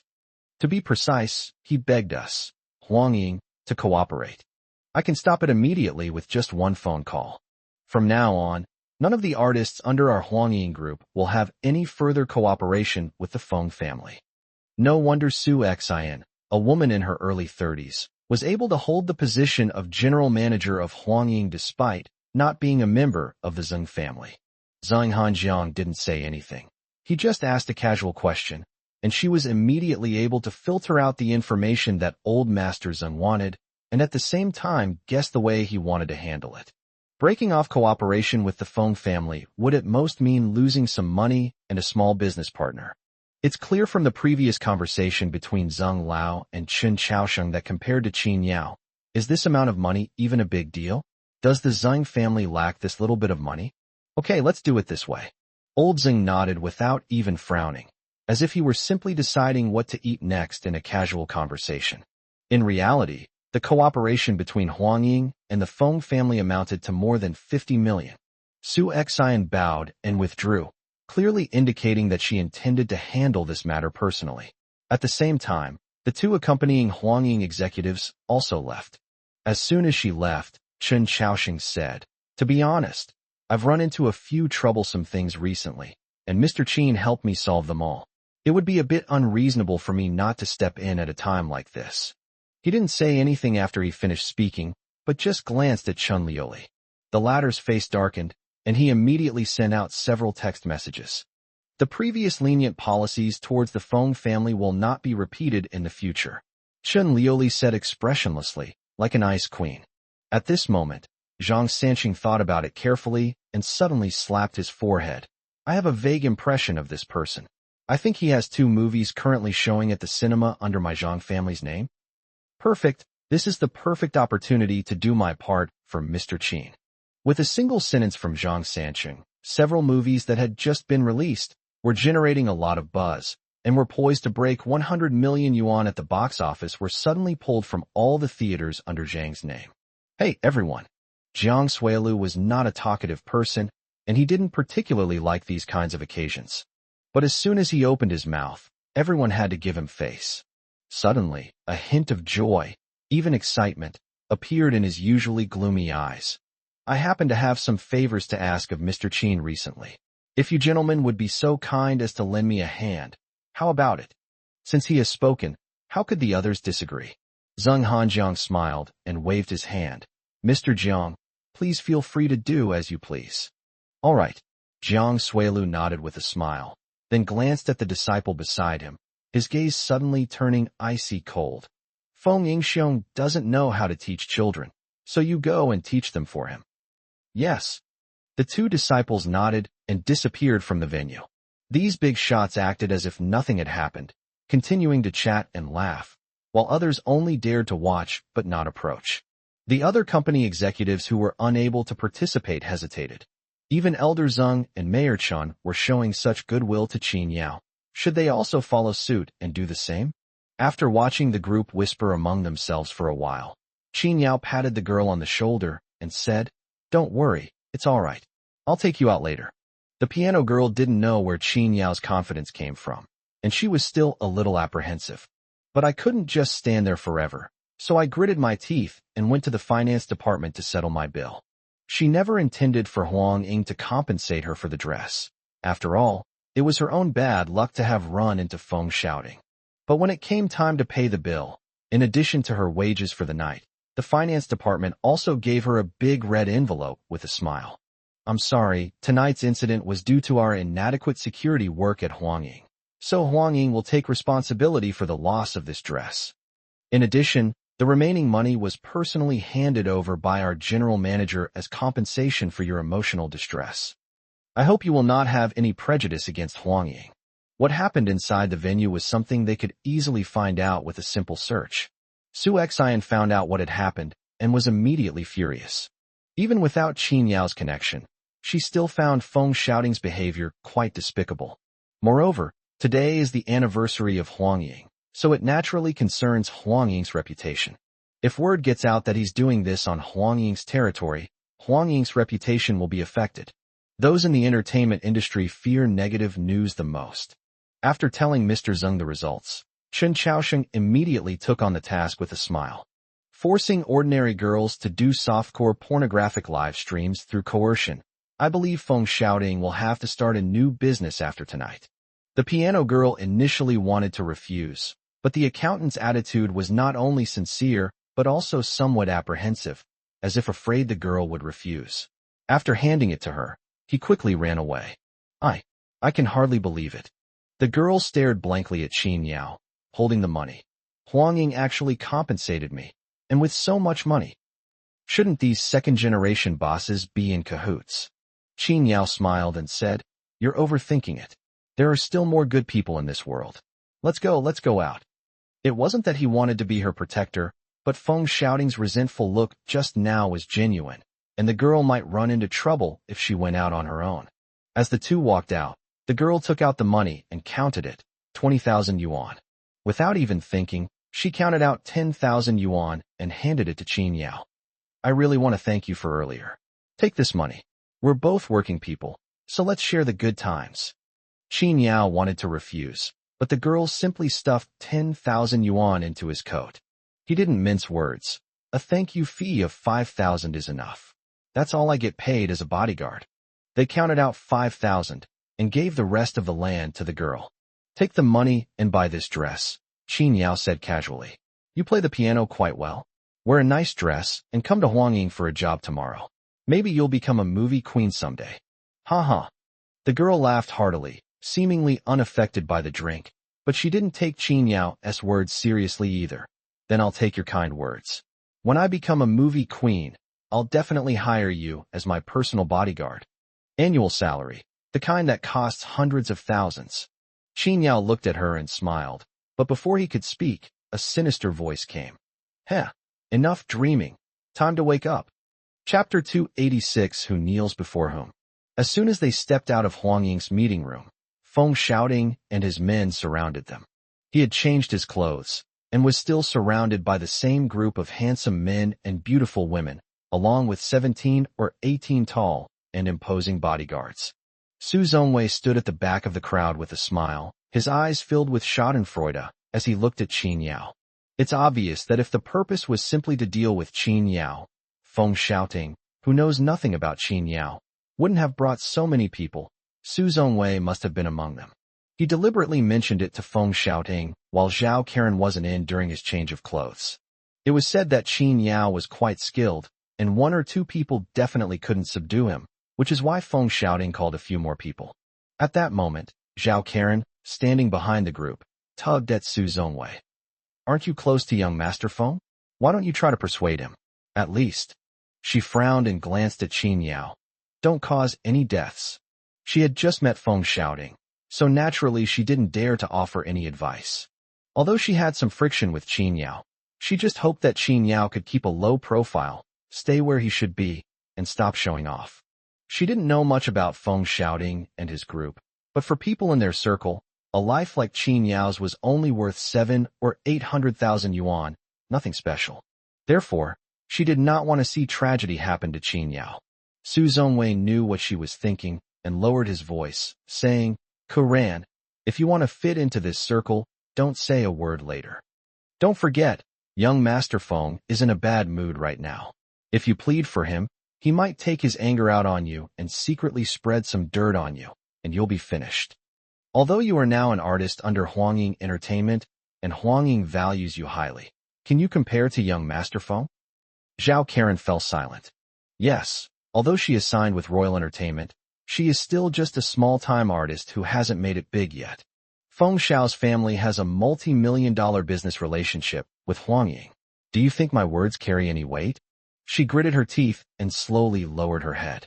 Seeing that she was still struggling, Su Zongwei tried to persuade her again. Karen, don't forget, Aunt Chun is still waiting for you to make something of yourself and let her have a good time. Is it worth offending someone you shouldn't have for the sake of Qin Yao?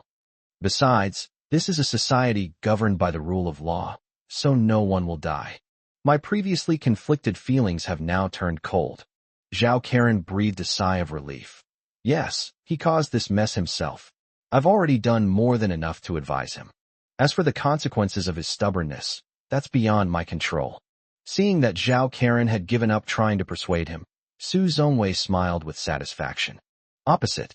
When the piano girl saw Feng Xiaoting come out with his entourage, she instinctively stood in front of Qin Yao.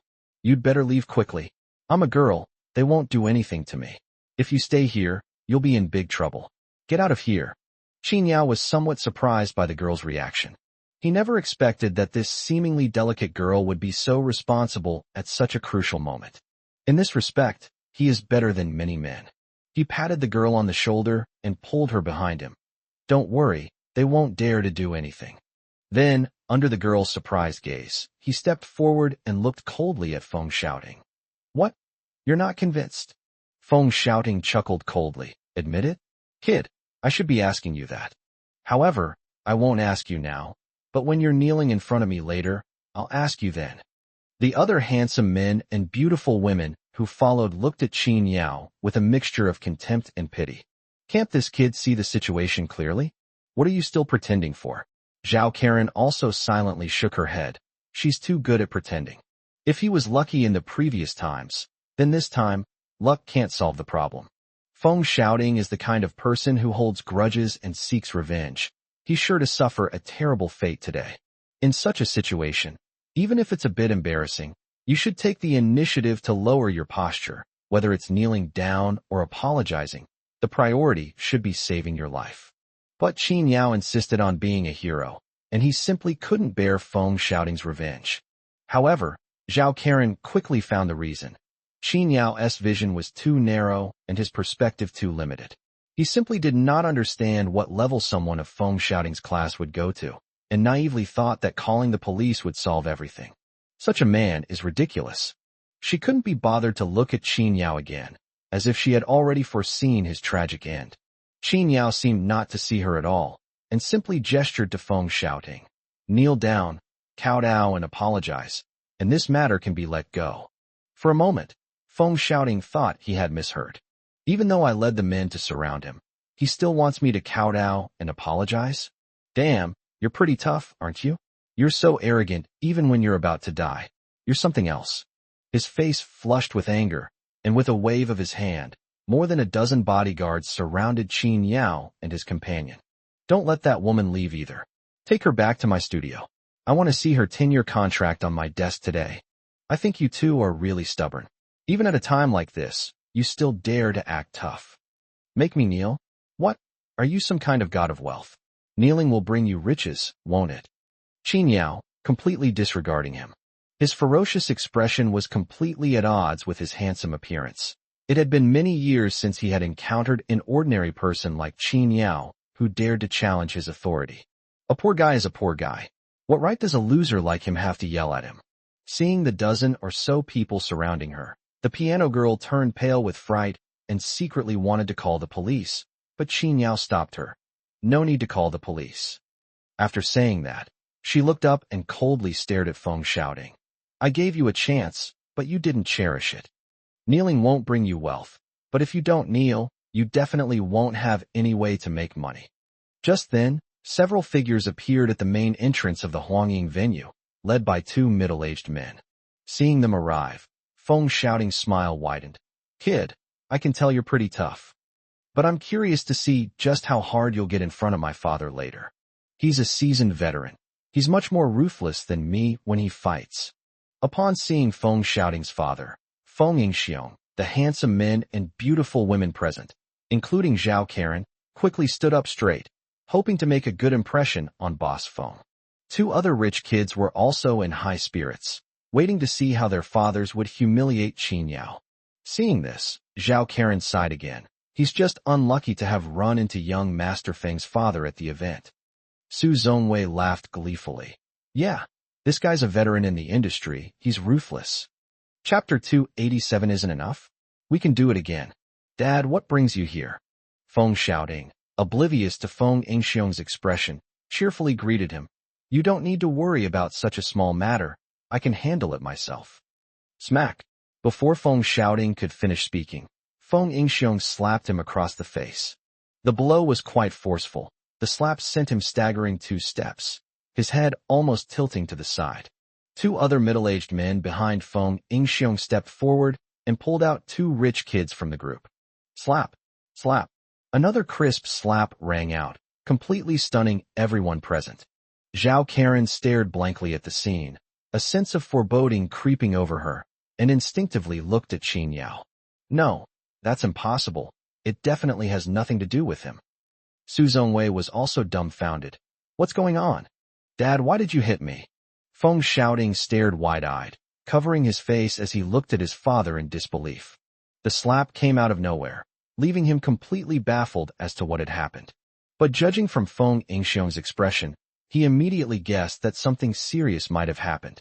Feng Yingxiong was so angry that he could barely speak, and his hand was trembling as he pointed at Feng Xiaoting. His secretary spoke up for him. Young master, did you offend someone in the meeting just now? Feng Xiaoting was taken aback. Before he could speak, the secretary continued. President Feng was just entertaining guests when he suddenly received several phone calls. Several films invested in by our company have been removed from all genre cinemas nationwide, and the quota for our Feng family that was previously granted by the government to promote cultural development has been revoked. Not only that, even the senior executives of Huangying approached President Feng on the spot, saying that they would terminate the contract with us even if it meant paying compensation for breach of contract.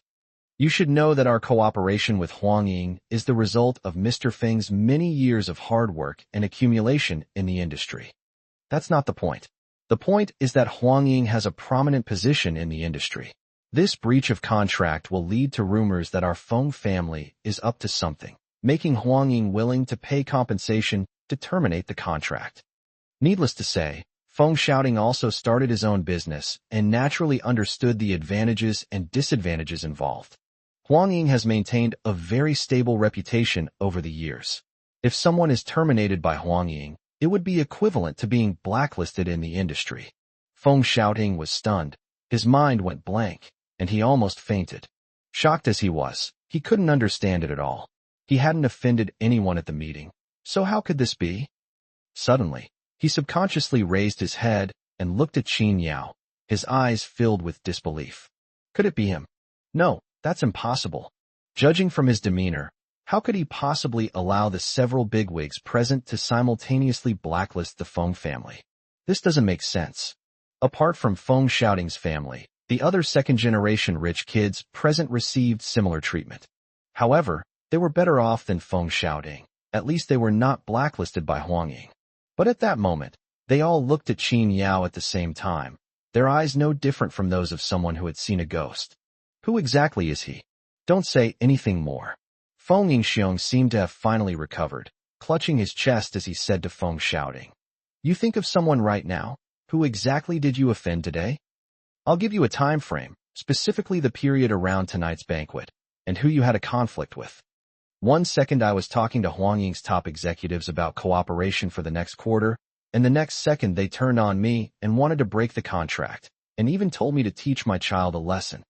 If you can't remember today, don't ever come back home. This time, Feng Xiaoting was completely dumbfounded. Feng Yingxiong had set the time for the banquet, so there really was only one possibility. At this moment, everyone else's eyes also locked onto Qin Yao.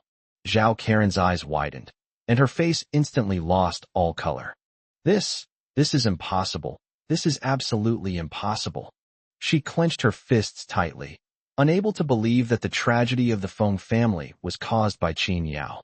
Given Feng Xiaoting's status, even if he were to be beaten to death by Feng Xiaoting's men, let alone have a conflict with Qin Yao, he would only have to pay a few $100,000 in compensation. How could this happen? How could Feng Xiaoting, whom even he himself had to curry favor with, possibly end up in such a state because of Qin Yao? This is unreasonable. In her eyes, Qin Yao should be trampled underfoot by people like Feng Xiaoting and herself. How could he possibly turn the tables again? In fact, as soon as Feng Xiaoting told Feng Yingxiong what had happened, the latter grabbed him by the back of the neck and charged right up to Qin Yao without saying a word. Without giving Feng Xiaoting a chance, they kicked him directly in the knee. Thump! He knelt down without any reaction, his knees slamming hard against the floor. Just hearing it made one feel pain. But Feng Xiaoting remained silent, showing no shame, and gritted his teeth as he knelt down. At the same time, Feng Yingxiong didn't say much and slammed Feng Xiaoting's head to the ground. With 3 resounding thuds, his forehead was slapped so hard it bled profusely. The piano girl was startled and hid behind Qin Yao, too scared to look. Qin Yao watched expressionlessly, unmoved by Feng Xiaoting's miserable state.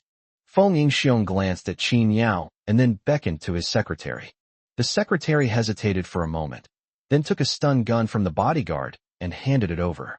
Upon seeing this, Zhao Karen and the others widened their eyes, and the woman even covered her mouth to avoid screaming. Feng Yingxiong raised his stick and struck Feng Xiaoting's leg. "Oh!" A scream rang out, and Feng Xiaoting broke out in a cold sweat from the pain, almost fainting. But he still didn't dare to get up, and just remained kneeling. Seeing that Qin Yao didn't speak, Feng Yingxiong raised his hand again and struck Qin Yao's other leg with the electric baton. This time, Feng Xiaoting couldn't even scream. He was panting heavily with his mouth open, his face pale, as if he might faint at any moment. At this moment, Feng Yingxiong finally spoke up. "Sir, if that's not enough, I can break his 2 more hands." Qin Yao didn't answer him, but turned his head to glance at the girl playing the piano. "Is that enough?" "Enough, enough." The girl turned pale with fright and nodded repeatedly. Qin Yao nodded and left with the girl, saying, "Take him to the hospital."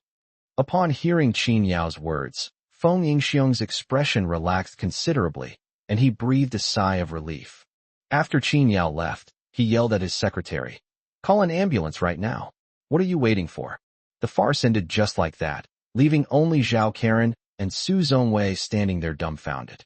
Watching Feng Xiaoting being carried away, Zhao Karen stared blankly in the direction Qin Yao left, as if her soul had been taken away. She didn't even notice the small cuts her fingernails had made in her palm. This is impossible. This is absolutely impossible. How can he be so amazing? How can he be so amazing? Chapter 288, If I Could Kill. Qin Yao saw the girl into a taxi, and then left. If Feng Xiaoting had any brains, he wouldn't have touched that girl again, even if he found out she was just an ordinary college student. He didn't have the guts, nor was he that foolish, to ruin the entire Feng family for an ordinary girl he didn't even know. He was spared from disaster because of his conflict with Feng Xiaoting. Otherwise, Miss Chen Liuli and Miss Zheng Kai would have torn him in two. The next day, Qin Yao planned to go to Chun Chaoxing's place again to settle the matter with the Zhu family. Unexpectedly, before he even arrived, Chun Chaoxing took the initiative to pick him up. Moreover, Chun Chaoxing's car was parked at the foot of the mountain and hadn't even come up. Even though the house is still registered under Chun Chaoxing's name, he has already tacitly agreed that the place now belongs to Qin Yao, and if he enters it at will, he is overstepping his bounds. This made Qin Yao feel very comfortable. The most comfortable thing about being with important people is that you don't have to say anything. They know where the boundaries are. Mayor Chun, why did you suddenly come to see me? Is it because you can't handle the trouble with the Zhu family? Chun Chaoxing laughed and waved his hand. That person from the Zhu family has already spoken. He said 2 days means 2 days. There will be no delay or advance. Otherwise, I wouldn't have had time to go to Huangying yesterday. Judging from Mayor Chin's demeanor yesterday, he seemed quite confident of victory. Qin Yao commented. It's not really true. I'm just doing my job day by day. Chun Chaoxing remained calm and composed, showing no sign of impending doom. The Zhu family wants my life. So am I not going to live today? Qin Yao smiled and nodded. That makes sense. No wonder Chun Chaoxing was able to start from scratch, build a strong and large enterprise, and rise from an ordinary person to his current status. This very mindset alone is enough to make him surpass many others. I've come to see you today on orders, Mr. Dong. Do you remember? Qin Yao nodded. How could he forget that mysterious old man? He remembered that the old man Dong had said before that he would have the opportunity to visit Lanzhou residence. This morning, Mr. Dong's secretary called me personally and asked me to take you to his place for a visit. As he spoke, Chun Chaoxing looked at Qin Yao with a hint of envy. Brother Qin, you must cherish this opportunity. Qin Yao remained calm and composed, making no comment. No matter how high the other person's status was, to him, he was just an ordinary old man. It's just that this old man's identity might be a bit mysterious, that's all. Seeing his calm and composed demeanor, Chun Chaoxing felt a renewed sense of appreciation. This child is extraordinary. The car quickly left the city and soon arrived at Wangquan Mountain. This mountain doesn't look ordinary. In the early years, it was designated as an ecological protection area by the authorities, and ordinary people could only go to the foot of the mountain, not even halfway up. The surveillance system is everywhere and captures everything at all times. There are even military-style outposts halfway up the mountain. Along the way, Qin Yao had already made several guesses about the old man's identity. Upon reaching the mountaintop, the first thing you see is a martial arts training ground, which is currently bustling with activity. A group of men and women of different ages, dressed in athletic attire, gathered around a ring, cheering and shouting, creating a lively atmosphere. On the arena, 2 men were battling it out.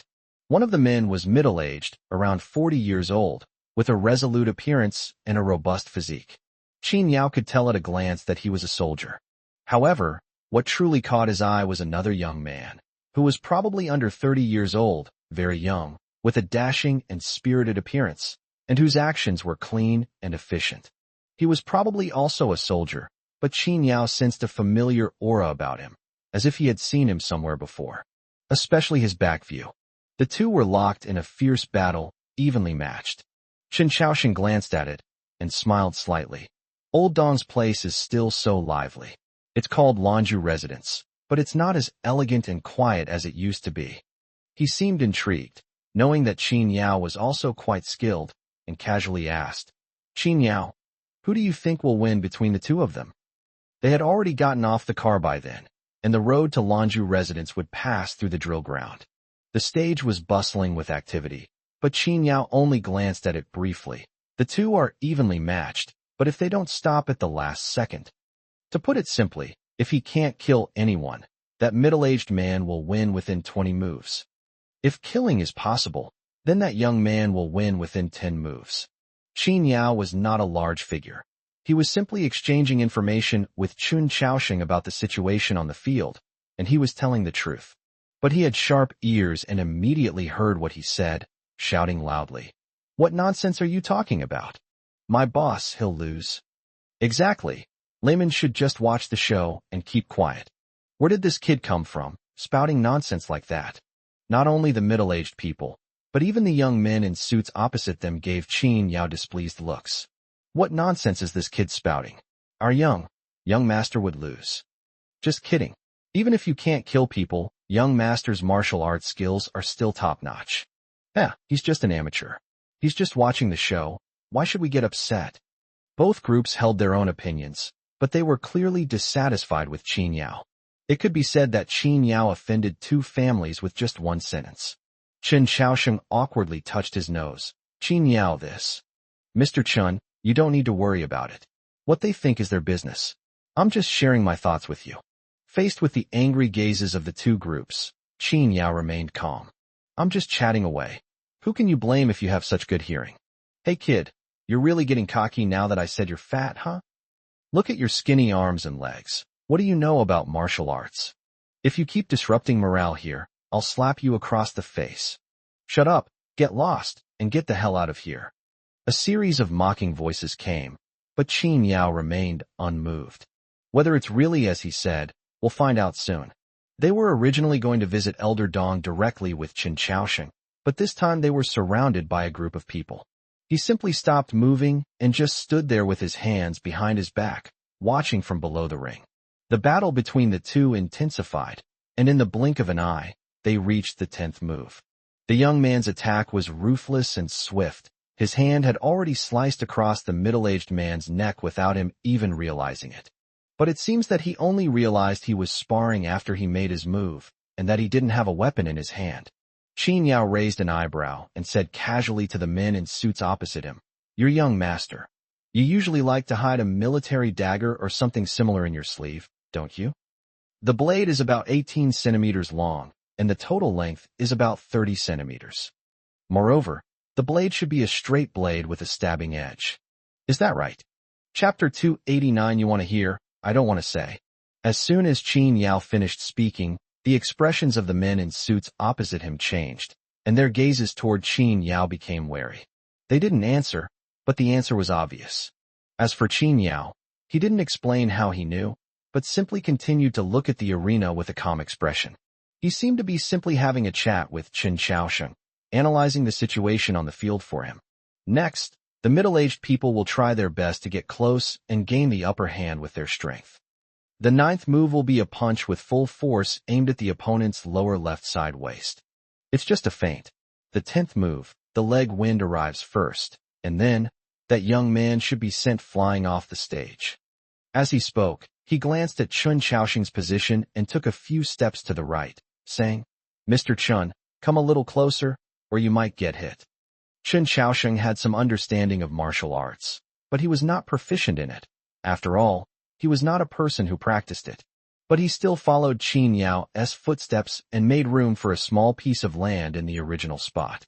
However, as soon as they left, the empty space was quickly filled by others, who even complained that the two of them had occupied a good viewing spot. TCH, all that pretense, who are you trying to scare? How come just any Tom, Dick, or Harry can sneak into old Master Don's place? Hee, if you don't understand, just stay quiet. What are you trying to scare us with your loud noises? At Qin Yao with obvious disdain. Chun Chaoxing, who could roughly guess the origins of these people, felt somewhat embarrassed, but Qin Yao acted as if nothing had happened, continuing to watch the battle with his hands behind his back. The young man narrowly dodged the 8th move, narrowly escaping danger. But then, the middle-aged man's fist came hurtling down, its full force creating a sonic boom in the air. Years of combat experience allowed him to quickly determine where the young man's weakness would lie after he dodged the previous move. His fist struck the young man's side waist where he was sitting. The punch came quickly and fiercely, and cold sweat instantly broke out on the young man's forehead. However, he reacted quickly, dodging to the side and simultaneously leaping up, miraculously jumping from one side of the ring to the other. But just then, the middle-aged man's eyes lit up. Now, before the young man could even regain his footing, a flying kick was aimed directly at his face. The young man had barely touched the ground with his toes when he lost his balance. Seeing a foot coming straight at him, he had no choice but to cross his hands over his face.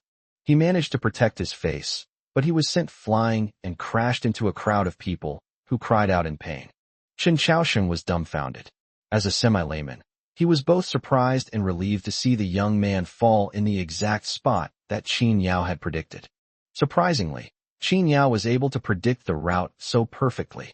It's obvious to anyone that these two have extensive combat experience. Their moves don't follow any fixed pattern. Although there are rules, they rely more on improvisation. They probably don't even know what move their opponent will make next, or how they should respond. In such a rapidly changing battle, what is tested is combat experience and adaptability. Qin Yao, however, had completely predicted the trajectory and route of the two men within 20 moves, and had even determined their victory or defeat. Could it be that his strength is completely superior to theirs? Fortunately, judging from the group of people who were directly knocked down, the middle-aged man must have used considerable force. With such a person hitting them, two people were caught off guard and foamed at the mouth. If I were still standing there, I'd probably be ready to call an ambulance. He secretly wiped away a bead of sweat and looked at Qin Yao. Looks like I owe you another favor. Qin Yao laughed. There's no need for that. If it weren't for me, Mr. Chun, you wouldn't have stopped to observe. While the two were chatting and laughing, things had already descended into chaos on the other side. The group of Western men rushed over and quickly helped their young master up. Meanwhile, the group dressed in athletic attire cheered towards the arena. Boss is awesome. The middle-aged man ignored them, standing with his hands behind his back, his whole body as straight as a javelin, his expression neither arrogant nor impatient, only resolute. Young man, I heard everything you said. You're not just guessing, are you? It's just a guess. It certainly wouldn't be that accurate. Qin Yao stood calmly in place, neither humble nor arrogant. I'm just an amateur, just watching the show. Senior, you don't need to take it to heart. I have other matters to attend to, so I'll take my leave. Chen Chaosheng smiled slightly at the middle-aged man and said in a refined manner, Mr. Dong, I'm sorry, my young brother was just answering my questions and had no intention of participating in your exchange. After saying this, she nodded slightly and prepared to leave with Qin Yao. But just then, the young man who had been knocked off the stage leaped up and blocked Qin Yao's path. Wait, you think you can leave without finishing your sentence? What? Do you really think my sparring session with Mr. Dong was just for you to watch? Qin Yao raised his eyes and looked at the young man in front of him expressionlessly. Compared to Qin Yao's calm demeanor, the young man's face showed more provocation and displeasure. Upon seeing this, Chen Chaosheng frowned and said to the young man, Young Master Zhan, Qin Yao is Elder Dong's guest. Guest? Heh. Zhan Shao gripped his right wrist with his left hand, twisted it, and said with a half-smile, What kind of status does he have that he's worthy of being Elder Dong's guest? They even have Chen Chaosheng accompany you. What a grand gesture. I'm curious, tell me about it. Chen Chaosheng was immediately puzzled. The Zhan Tingshan he knew shouldn't have this kind of personality. He came from an exceptional family, achieved fame at a young age, and held a high position with numerous military achievements. Despite the youthful exuberance, they shouldn't be as arrogant as they are now. With his quick wit, he naturally figured out whether there was some kind of grudge between the two. But Qin Yao looked at Zhan Tingshan with a gaze that seemed to have never been seen before. You want to hear it? That's right, go ahead and say it. Zhan Tingshan chuckled and crossed his arms, waiting for Qin Yao to speak. I thought they were so tough, but this is all. But to everyone's surprise, after asking a question, Qin Yao didn't say another word and walked straight past him toward Lanzhou residence. Zhang Tingshin's smile froze. What does this mean? She asked him if he wanted to hear it, then turned and left, showing no regard for Zhang Tingshin. What do you mean by this? You asked me a question, but then you won't answer? As soon as Zhang Tingshin turned around, the group of men in suits stepped forward in perfect unison and blocked Qin Yao's path. Qin Yao paused, looking at the several towering, black-armored men in front of him, his gaze remaining calm and composed. He turned to look at Zhang Tingshin, a hint of mockery in his usually calm gaze. You want to hear it, but I don't want to say it.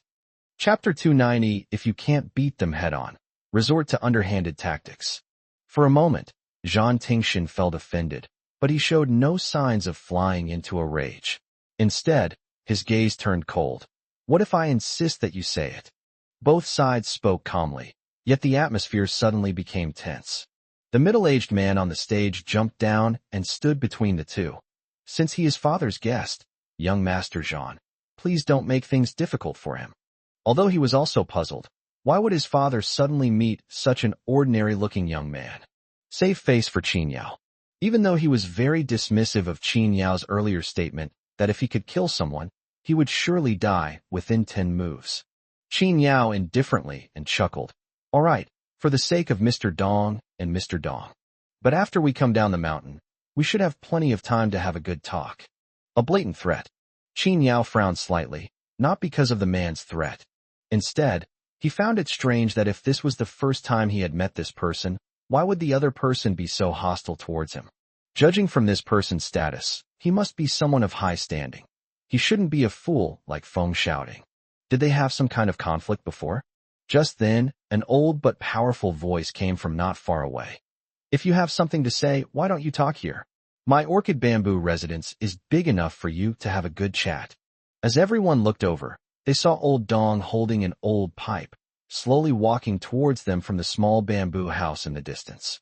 Although they were quite far apart, Elder Dong's voice was powerful and clear, making it easily audible to everyone in the training ground. Behind him was a middle-aged man, whom Qin Yao recognized as Secretary Gao from Chun Chaoxing's previous job. Outside the city, Chun Chaoxing is a respected figure, the mayor of a city in central Sichuan. But here, his situation doesn't seem very optimistic. Qin Yao, on the other hand, stood calmly in place. Although he was alone, he had the aura of 1,000 troops standing behind him, unperturbed by the storm. As for Zhang Tingshin, upon seeing the old man, he softened his sharp expression and instead looked respectful. Elder Dong. Father. He and the middle-aged man bowed simultaneously, paying their respects to Elder Dong. Old Master Dong didn't look at them. He was still the same as when they met at Shunyue Tower that day. He wasn't exactly kind and amiable, but he also had no sharp edge. Simply put, if this old man were to move a chair and sit at the entrance of any residential area, passers-by wouldn't even give him a second glance. They have no presence whatsoever. But Qin Yao knew in his heart that this old man was definitely not simple. Old Dong. Qin Yao nodded politely, as a sign of courtesy as a junior. You've arrived? Old Master Dong smiled faintly and nodded to Qin Yao. Yes, Mr. Qin told me that you wanted to see me, so I came. Old Master Dong looked at him and said, You mean, if I hadn't asked Qin Chaoxing to invite you, you wouldn't have come? Qin Yao nodded. We're not related, so I don't see any need for me to visit. Presumptuous. Zhang Tingshin frowned, clearly displeased with Qin Yao's arrogance. Even he had to respectfully address Elder Dong as a senior and bow respectfully. This kid is ignorant. Fine, but doesn't he even have the discernment to see that the old man is of high status? Arrogant and disdainful of others. Zhang Tingshin instantly labeled Qin Yao with 2 tags in his mind, and at the same time sneered. This kind of person is not qualified to be his enemy. He has come back for nothing. Tingshin, how come you're still so impulsive after all these years? Old Dong glanced at Zhang Tingshin indifferently, and the latter immediately lowered his head. Then, Old Master Dong looked at Qin Yao with great interest. How did you figure that out just now? Can you tell me? Old Master Dong didn't mention why he had called Qin Yao over. Instead, he asked about what had just happened. Zhang Tingshin was very unconvinced. Old Dong, what else is there to ask? I can answer for him. Qin Yao arrogantly. It's nothing more than a psychological tactic. His voice was neither too loud nor too soft. Uncle Dong and I could both hear it, so we subconsciously remembered what he said. In this way, when you're on the offensive or defensive, you're on edge and will subconsciously follow his route. It's that simple. Old Master Dong offered no comment, but instead looked at his son, Dong Chung. What do you think? The middle-aged man named Dong Chung pondered for a moment and also felt that it made sense. I think Ting Shun has some merit in what he said. In our sparring just now, even we ourselves didn't know what move we would make next, unless someone had a very good understanding of our attack patterns, and both of us had to understand them. Otherwise, it would have been impossible to guess the final result. As the person involved, he was well aware of those last two moves. The ninth move, using the full force of his fist, was entirely due to seeing Zhang Tingshan reveal an opening in the air, and he seized the opportunity. As for the final kick, it was because Zhang Tingshan panicked and made mistakes in the crisis, which allowed him to seize the opportunity and win the game with one kick. All of this happened so randomly. How could Qin Yao possibly have predicted it? But old Dong looked at Zhang Tingshan with a smile, pointed his pipe at the pit that had just been smashed, and said, "Was this also something he hinted at to you?" For a moment, Zhang Tingshan was stunned, and Dong Chung was speechless. Yes, if the preceding events were all psychological suggestions, then is the final location of the fall also a suggestion? If that's the case, then Zhang Tingshan is being far too cooperative. Seeing that Zhang Tingshan was speechless, Elder Dong continued, "You two are both seasoned veterans. If you can't control your subconscious behavior after being given a slight hint, then I think you should stop occupying your positions and go back to the classroom." Old Dong's words, though neither too harsh nor too mild, made the two men blush and lower their heads in embarrassment. But old Master Dong ignored them and continued to look at Qin Yao with admiration, saying, "Go on. What's the deal with 10 moves and 20 moves?" Facing Elder Dong, Qin Yao maintained his politeness and respect for his senior, nodding and saying, "It's very simple, you can tell from their fighting styles." He pointed at Dong Chung and said, "This Mr. Dong, if I'm not mistaken, should come from the military. He's a typical academic-style power player, very good at close combat.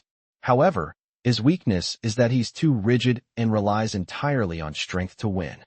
After saying that, he didn't even look at Zhang Tingshan, and he, although he also came from the military, was definitely not engaged in any respectable work before. He is more skilled in assassination, killing with one blow. As I just said, if killing were possible, Mr. Dong would already be dead.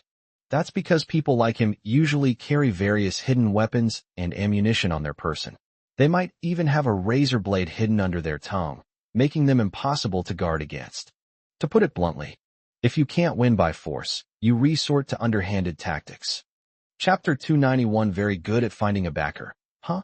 Admittedly, Zhang Tingshan is not as bad as Qin Yao described, but it is still true. If some extreme measures could be taken, Dong Chung would definitely suffer a loss at Zhang Tingshan's hands. But in close combat, he is definitely no match for a middle-aged man. But when Qin Yao so dismissively pointed out his flaws, Zhang Tingshan's gaze darkened considerably in an instant. Because Mr. Dong was present, he did not lash out. Old Master Dong smiled broadly, completely unconcerned about how much hatred Qin Yao had stirred up with his words. "From what you just said, it seems you even guessed Xiao Tingshan's usual weapon?" Qin Yao nodded slightly and said reservedly, "It's just a guess based on the distance of his attack and the technique he used. It's nothing. It wasn't that he was being modest. It's just that anyone with sufficient combat experience, a thorough understanding of all types of weapons, and a bit of observation skills could easily make that judgment. But to others, it's a different story." On the scene, the two engaged in close combat, with the situation changing rapidly in the blink of an eye. The two of them were sparring, but they didn't deliberately slow down their movements for the people below. And indeed, as Qin Yao said, Zhang Tingshan was an extremely skilled assassin, swift and decisive in his actions. The instant his hand brushed against Dong Chung, Qin Yao described it as a probe, a stroke, and a retraction. But to most people present, he merely moved his wrist. They didn't even see the afterimage of his hand. Qin Yao not only saw it, but also judged Zhang Tingshan's usual weapon based on his series of movements, such as turning his sleeve and reaching out again. This level of observation is truly terrifying. Old Master Dong was still smiling, but Dong Chung and Zhang Tingshan's expressions had changed. The former showed some surprise and changed his opinion of the young man in front of him. The latter, however, had a deep gaze, and it was unclear what he was thinking. Not bad, not bad. Old Master Dong gave a simple comment, which sounded like a polite remark, but to everyone else it was like a thunderclap. They all looked astonished and stared at Qin Yao in disbelief. Just minutes before, the crowd had been disdainful and mocking, but their attitude changed immediately. Qin Yao with disbelief, and there was even a hint of envy in his eyes. Little Qin, why don't you praise Elder Xiedong? Chun Chaoxing secretly tugged at Qin Yao's clothes and added, over the years, those who have been praised so highly by Elder Dong have all risen to extraordinary positions. Most people, upon being given such a comment, would fawn over and thank her profusely in the morning. Qin Yao simply smiled faintly and said, thank you, Elder Dong. He remained standing upright, calm and composed. To others, he should be the lowest-ranking person here, but right now he exudes a calm and aloof aura that makes people unconsciously associate him with certain people in positions of power. Hee, it's just theoretical talk. I'm afraid I don't deserve such praise from you, Mr. Dong. Zhang Tingshan's voice came from behind, neither warm nor cold. He didn't even look up at Qin Yao, but simply straightened his loose cuffs. Mr. Dong, I don't doubt your judgment, but I feel that theory alone is never enough. You have to put it to the test to see what it's really made of. If someone is just a braggart and a pretentious show-off, then they've wasted your praise. Those who came with Zhang Tingshan were not qualified to interrupt in front of the big shots. However, after their young master said that, they all stared at Qin Yao with predatory eyes. These eyes were filled with murderous intent, but it wasn't because they wanted to kill Qin Yao. Rather, it was because they possessed a kind of killing aura that could only be cultivated on the battlefield. Chun Chaoxing frowned slightly upon hearing this. Why was this young Master Zhang so hostile towards Qin Yao so soon after their arrival? Qin Yao for losing the ring? Logically speaking, this shouldn't be the case. Someone who has reached his position shouldn't act this way. Seeing that Elder Dong was just smiling and not saying anything as if he were watching the show, he, as someone who came with Qin Yao, naturally stood behind him and said, young Master Zhang, you can't say things like that. Qin Yao was invited by Elder Dong. If he didn't have real talent, how could he have won Elder Dong's favor and been invited to Lanzhou residence? Moreover, I have personally witnessed Qin Yao's skills. His strength is not to be underestimated. Chun Chaoxing did not make any comparisons, lest he add fuel to the fire regarding Qin Yao's situation. But as soon as he finished speaking, he let out a sneer. The source of the sound was Secretary Gao. The chief secretary maintained a superior demeanor throughout, with a very subtle expression on his face. Even his sneer was merely a slight twitch of the corners of his mouth. With his hands clasped in front of him, he looked like he was there to watch the show, but his slightly downturned eyes remained indifferent. Mayor Chun, when you say take action, you don't mean he killed those two Yongguo advisors from the Zhu family, do you? Secretary Gao's voice was icy cold, filled with strong sarcasm. You're quick-witted, aren't you? You know that Elder Dong has always cherished talent, so you brought people here to introduce yourself to Elder Dong, hoping that Elder Dong can step in and settle things with the Zhu family for you. She's quite adept at finding powerful backers. The last sentence wasn't harsh, but anyone with a brain could hear the displeasure in it. To put it bluntly, Chun Chaoxing is someone that Secretary Gao leads. You've gotten into trouble, and your boss demands an explanation, but you turn around and ask another big shot for help. We're all on the same level. If word gets out that my men ran off to another mountain to seek refuge, where will that big shot put his face? To put it bluntly, Chun Chaoxing has to resolve this matter, and he has to do so on his own. If Elder Dong intervenes, even if we escape this disaster, what about the future? Unless Elder Dong directly takes over Chun Chaoxing, the big tree above Chun Chaoxing's head will no longer protect him. Upon hearing this, Chun Chaoxing's expression immediately turned somewhat unpleasant, but he quickly composed himself. Secretary Gao, you flatter me. It was indeed Elder Dong who spoke today. I was just acting as a driver and had absolutely no other intentions.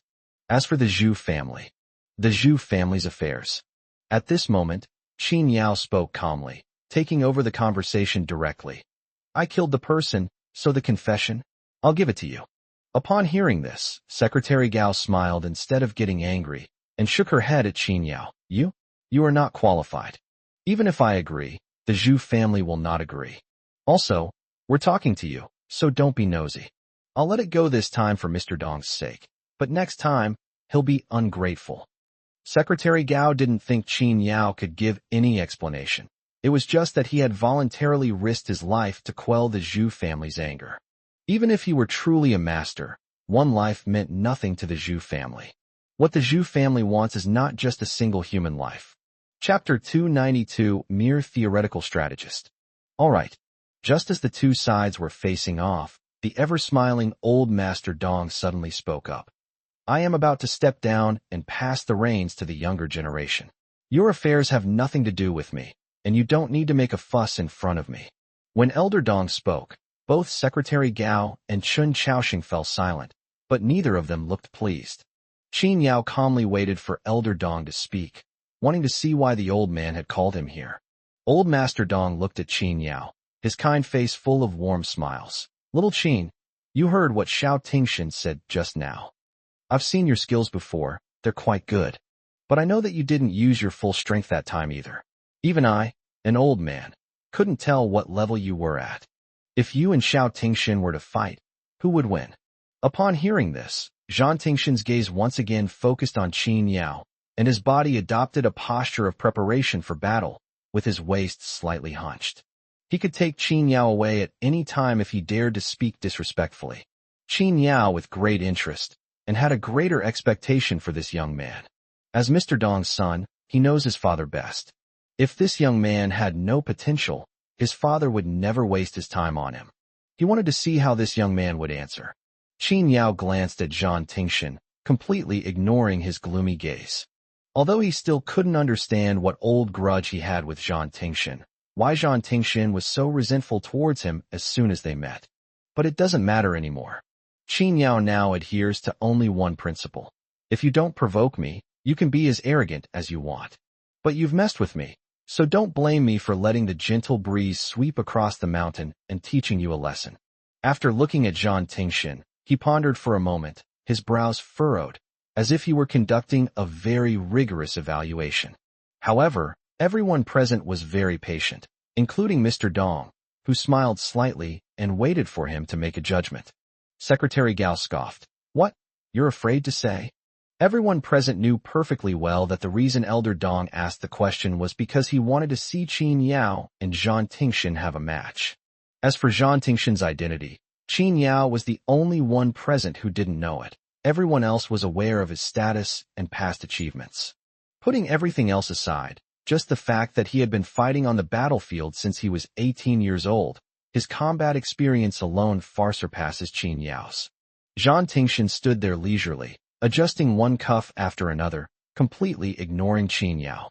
Secretary Gao, please don't make things difficult for him. After all, China has developed better and better over the years, and we have done a great job protecting the people in the rear. Even if one possesses martial arts skills, without any combat experience, it's all just theoretical knowledge. Seeing that Qin Yao remained silent for a long time, Dong Chung sighed, shook his head, and looked somewhat disappointed. Even if someone has some talent and foundation, if they don't even have the courage to speak, it means that their level of expertise won't be very high. But for the sake of his father's reputation, he still scolded him with a stern face. I'm just asking you to say what the odds are, whether it's 20% or 10%. Don't you even have the courage to speak? I can see that you are also a martial artist. The most important thing for us martial artists is unwavering courage. Whether it succeeds or not, just say it boldly. What kind of behavior is this, all hesitating and being coy? Even if there's no chance of winning, as long as you act like a man and dare to take on the challenge, no one will laugh at you. They don't even dare to speak up. With such a mindset, what great things can they accomplish? Dong Chung frowned, his hands behind his back, his body as straight as a javelin. Judging from his appearance, he looked like a military officer instructing new recruits, with a booming voice and a very serious demeanor. Old Master Dong smiled and said, Little Qin, No matter how slim the chances of winning are, you should still give it a try. All right. Out of respect for his senior, Qin Yao spoke up sincerely. Actually, I was just making an estimate. Oh, old Dong smiled. Then what do you estimate your chances of winning are? Zhang Tingshan looked on with a half-smile, seemingly quite curious as well. Qin Yao, however, was unusually serious. Elder Dong, you misunderstand. What I estimated was not my chances of winning. But, never mind, I'll just say it straight. Like I said, let's see if we can kill someone. If he can't kill, he can last 30 moves against me. If I could kill someone, 10 moves. A moment of silence fell over the scene. Even Chen Chaosheng, who had come with Qin Yao, fell silent. 5 seconds later, voices of dissatisfaction and mockery rang out one after another. Hell, what arrogant words. Shamelessness truly knows no bounds. Can kill? In 10 moves? What? You're carrying a Gatling gun while my young master is empty-handed. You overestimate him. With his theoretical knowledge and lack of practical skills, how could he possibly handle a Gatling gun? A sissy who's barely seen blood actually thinks he's invincible just because he's killed 2 people. Arrogant, ignorant, overconfident. As the barrage of criticisms rained down on Qin Yao, he remained as calm and indifferent as ever. I think he was just stating the facts. Zhang Tingshan's gaze grew increasingly deep, and he secretly clenched his back teeth. This kid, he's asking for it. Secretary Gao burst into laughter, shaking his head as he laughed. Kid, you really know how to flatter yourself. Leaving aside your cultivation level for now, do you know that young Master Zhang is already in the mid-stage of the profound realm, and is only half a step away from stepping into the late stage of the profound realm? Let alone a major realm. Even if it's just half a minor realm, it's basically a crushing defeat. And for someone of Zhang Xiao's age to reach the mid-stage of the profound realm, he is already a genius among geniuses. His skill level was forged through countless battles and bloodshed, not from practicing fancy moves in a martial arts school. Are you saying these things to look down on the soldiers of my Dragon Kingdom? Dong Cheng shook his head again and looked at Qin Yao, saying, Young man, I understand that you know you have no chance of winning and want to save face for yourself. But you shouldn't say something that's impossible. It will only make you look worse in the end. In their view, Qin Yao was bound to lose no matter what. Because a prodigy like Zhang Tingshan is extremely rare within the known scope of the Dragon Kingdom. There are many experts in the Xian realm. So why is Zhang Tingshan a genius among geniuses? Because he is young. At his age, being able to reach the profound realm already makes him an exceptionally promising talent, like the Lianqing siblings. The shortcoming of Lianqing and his sister is that they have been too well protected. To put it bluntly, they are academics, possessing only high levels of knowledge but never having been tainted by bloodshed. But Zhang Tingshan's skill level was truly honed through real battles. Moreover, at this age, he directly entered the mid-stage of the profound realm. It should be noted that some of the old monsters hidden in Kyoto were only at the early stage of the profound realm at his age. Therefore, in everyone's eyes, there was no suspense in Qin Yao facing off against Zhang Tingshan. At the same level, Zhang Tingshan is the clear winner. Given the difference in their levels of understanding, Zhang Tingshan would only need to exert a little effort. There's absolutely no suspense. Chapter 293 Come here. With Qin Yao's attitude, not only Zhang Tingshan's side, but even Dong Cheng's group of burly men were unhappy. After all, their leader had just fought a fierce battle with Zhang Tingshan, which lasted for more than half an hour before a winner was decided, and that was all under the premise that no one could be killed. You're just a greenhorn who's never even been on the battlefield and spends all his time hiding under their protection, yet you come up here and say you can easily beat Zhang Tingshan. Where does this leave their boss's face? Where do they put their dignity? Now, sharp glares were directed at Qin Yao, and even Chen Chaosheng, standing behind Qin Yao, felt immense pressure. He couldn't help but whisper to Qin Yao, Ahem, Brother Qin, you'd better keep a low profile, lest you suffer an unexpected setback. Qin Yao glanced at him. I've been very low-key. You call this being low-key? Chen Chaosheng was taken aback, and subconsciously asked, What were you originally going to say? Instant kill. Without hesitation. Their voices weren't loud to begin with, but everyone present fell silent for a moment. The word instant kill immediately rang out, making it clear to everyone. Everyone looked up at Qin Yao, and Dongcheng's eyebrows were furrowed so tightly they were almost knotted together. Looking at those pairs of menacing eyes, Chen Chaoxing suddenly regretted interrupting. Wouldn't this make Qin Yao lose face even more completely? He quickly said to Qin Yao, "Brother, please explain yourself. I believe that with your talent, you will definitely achieve great things in the next few years, but certainly not now. I can only tell you that Zhang Tingshan is someone you can't possibly contend with. There's no need for you to suffer like this." But just then, Old Dong took a couple of puffs of his cigarette and burst out laughing. "Ha! Not bad, not bad, very confident. In this respect, you are somewhat similar to that old man." After saying that, without explaining to the others who the old man was, he pointed at Zhang Tingshan and asked, "Little Tingshan, are you confident in this fight?" Zhang Tingshan had been waiting for these words for a long time, and without thinking, his fighting spirit was immediately ignited. From the moment he met Qin Yao, he had wanted to do this, and now that he had the opportunity, his eyes lit up. "Of course. I want to see what kind of power could instantly kill me, Zhang Tingshan. If my dragon kingdom really produced such a prodigy, I would not only not be angry, but I would treat him as an honored guest, just like Elder Dong. But if some people only know how to boast and brag, then don't blame me for being ruthless. You've spoken so rudely. Even if I agreed, my brothers behind me wouldn't agree." Old Dong nodded, but didn't say anything. He turned his head and looked at Qin Yao again. "Little Qin, what do you think?" Zhang Tingshan twisted his neck and wrists, his joints cracking, and his eyes were already tinged with bloodlust. Judging from his appearance, those who knew him would just have a friendly spar, but those who didn't would think he was determined to fight Qin Yao to the death. The group standing behind him were even more gloating, waiting to see him teach this guy who only knew how to talk big a lesson. At first glance, it seemed as if they were ganging up on Qin Yao. Qin Yao remained calm and glanced at Zhang Tingshan. "We can fight." Before Zhang Tingshan could tell him to go up to the ring, he said, "But there's no need." "What do you mean?" Zhang Tingshan frowned. Meanwhile, the onlookers booed loudly. "I thought he was some kind of expert, but now he doesn't even dare to step into the arena? Hee hee. If he really dares to accept the challenge, even if he loses, I can still consider him a man." "That's it. You're just a talker." Dong Chung also looked dissatisfied, and his opinion of Qin Yao plummeted. "He doesn't even have the courage to go to the battlefield, yet he dares to boast. Does such a person deserve to enter the Dong family's gate?" Secretary Gao, however, wore an expression of amusement and chuckled, "Getting stage fright now?" He glanced at Chen Chaoxing as he spoke, saying, "It seems your goal is going to fail." Chen Chaoxing hadn't expected Qin Yao to refuse so decisively. He was stunned for a moment. "Brother Qin, this?" Only Elder Dong, with the same calm expression as Qin Yao, even had a smile on his face. "What? Don't want to fight?" Qin Yao shook his head. "It's not that I don't want to, but that it's unnecessary.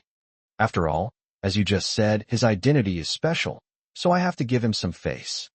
What he really meant was, "If I win, you will all be embarrassed." As soon as these words were spoken, many people present were itching to teach him a lesson themselves. What are they pretending to be? Have you ever seen blood? How many people have you killed? This frog in the well dares to spout nonsense. Does it really think it's some kind of wise hermit?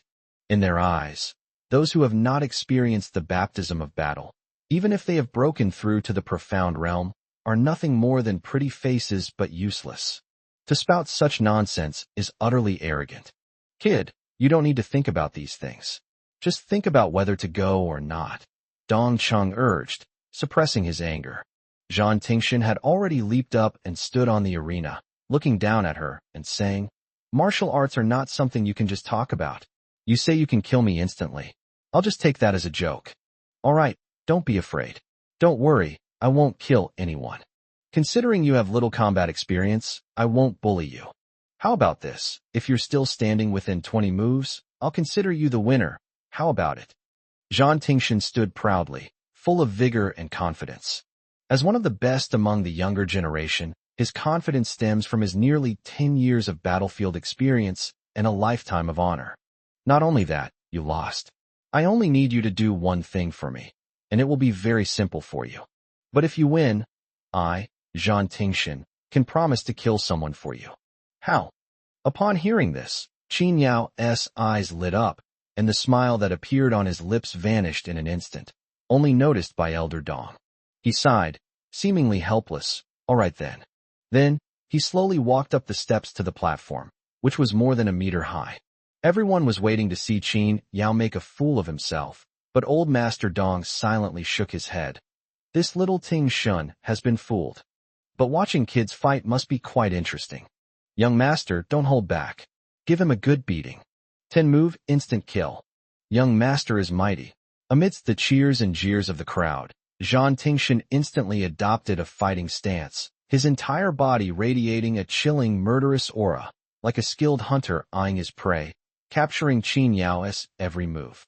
Even when facing a disabled person who has lost both legs, a skilled martial artist should not be careless.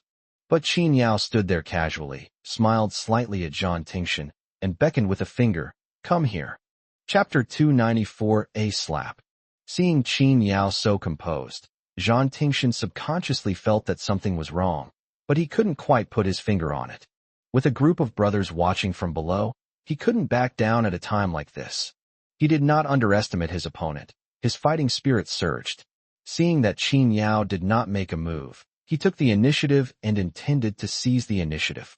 As his momentum surged, the atmosphere on the entire arena became tense, and the surrounding bamboo forest seemed to sense the fighting spirit and made slight noises. Dong Chung glanced at Zhan Tingshan with admiration and said to his father beside him, "Even if you underestimate your opponent, you will go all out when you make a move."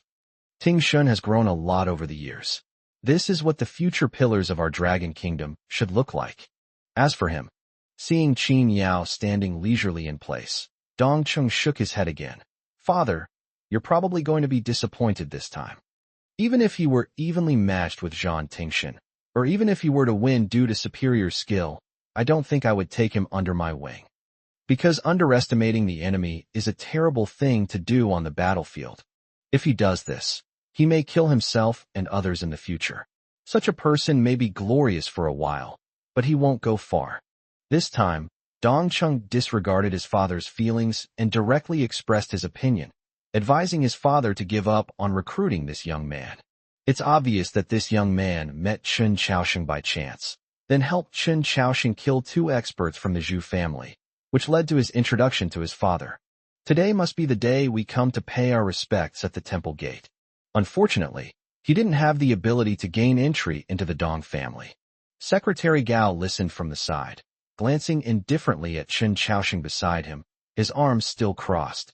"It seems your pledge of allegiance is probably not going to work out." Chen Chaosheng didn't look at him, but just smiled and said, "Secretary Gao, what are you saying? It's Qin Yao's own competition. Whether he wins or loses has nothing to do with me. Besides, I might be a few years older than Secretary Gao, and I've seen more of the world.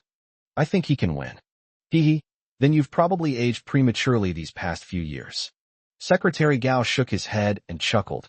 "You and I both know what kind of person young Master Zhan is. The young man you brought is bound to lose today's competition. Judging by the sheer scale of the event, that's certainly true." Zhan Tingshan's imposing presence displayed the demeanor of a master. His whole body was tense, and his expression was wary, like a leopard hunting its prey.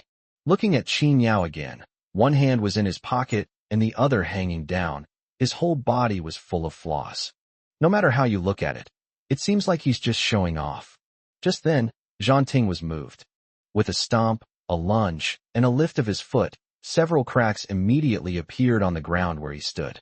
The group of people below looked at each other, and everyone could tell that Zhan Tingshan was serious. So fast. In the blink of an eye, Zhan Tingshan was already in front of Qin Yao. His movements were swift, like a flash of lightning, leaving an afterimage in his wake. Upon seeing this, Dong Chung was quite pleased. Excellent footwork. For the first time, this serious and sullen man smiled. But as soon as he finished speaking, his smile froze on his face. Snap! With a crisp sound, before anyone could see what happened, Qin Yao made his move. Then, he slapped Zhan Tingshan across the face. This slap made Zhan Tingshan spin around in place before he staggered back several steps. Not to mention the people watching below. Even Zhang Tingshan standing above was completely dumbfounded. How did he hit me? I had already gotten close enough. Close combat is his specialty. 5 inches. As long as you get within 5 inches of him, you can kill him instantly, even without a weapon. But just as he approached Qin Yao and was about to make his move, he felt a blur before his eyes, followed by a sharp pain on his face, and the world spun around him. When I looked again, I found myself back in the same spot. Those underground were even more bewildered by what they saw. Young master, why are you back again? Did that kid bump into the young master just now? It seems. Yes, look at the young master's face. There were many ways to defeat Zhang Tingshan, but Qin Yao chose the worst one, slapping him. After that slap, one side of Zhang Tingshan's face was already swollen high, and the clear 5-finger marks seemed to be telling a story. Meanwhile, Dong Cheng, watching from below the stage, turned pale.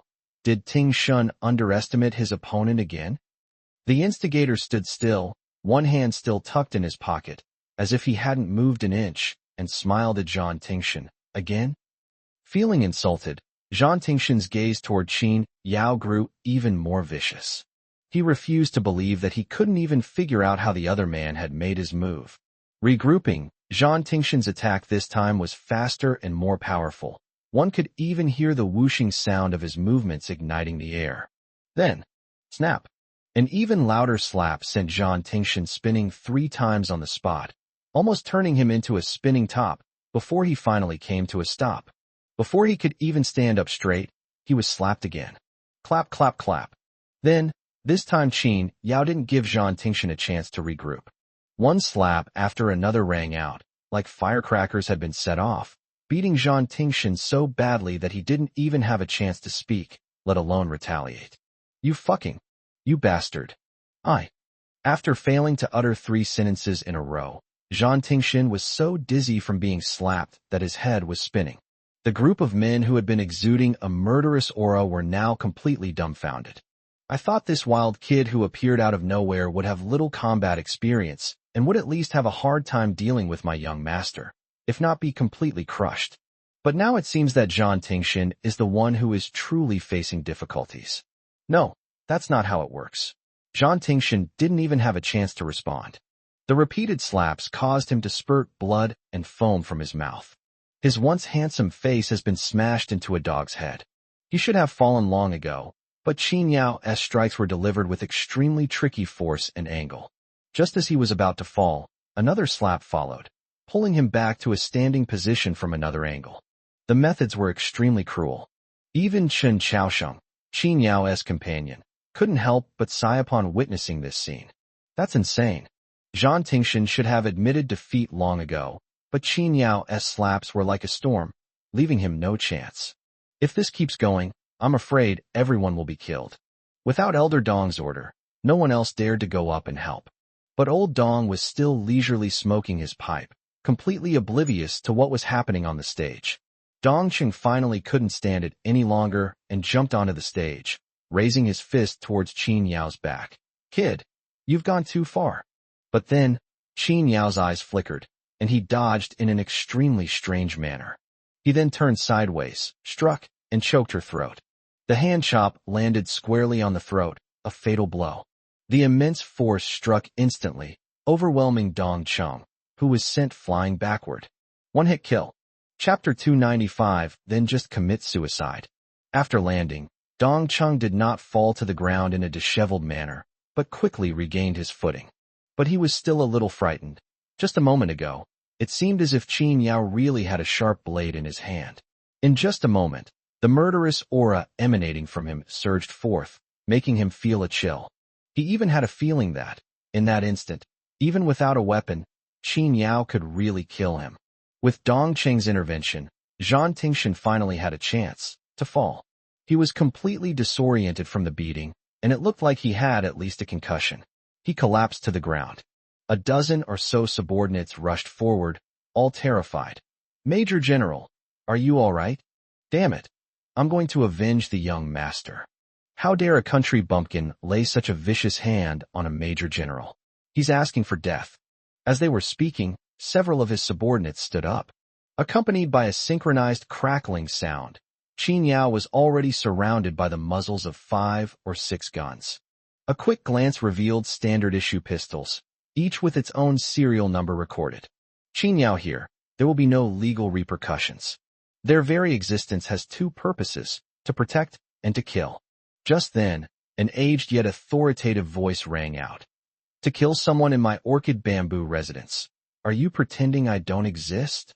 Qin Yao with unconvinced expressions. One of the young men, who looked like the second in command, bowed angrily to Elder Dong. Elder Dong, this kid has gone too far. He actually treated the young master so cruelly.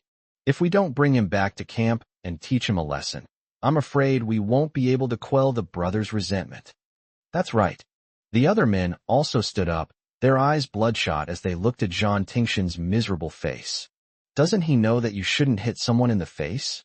If we won fair and square, we wouldn't say anything. But what's with the slap? Exactly.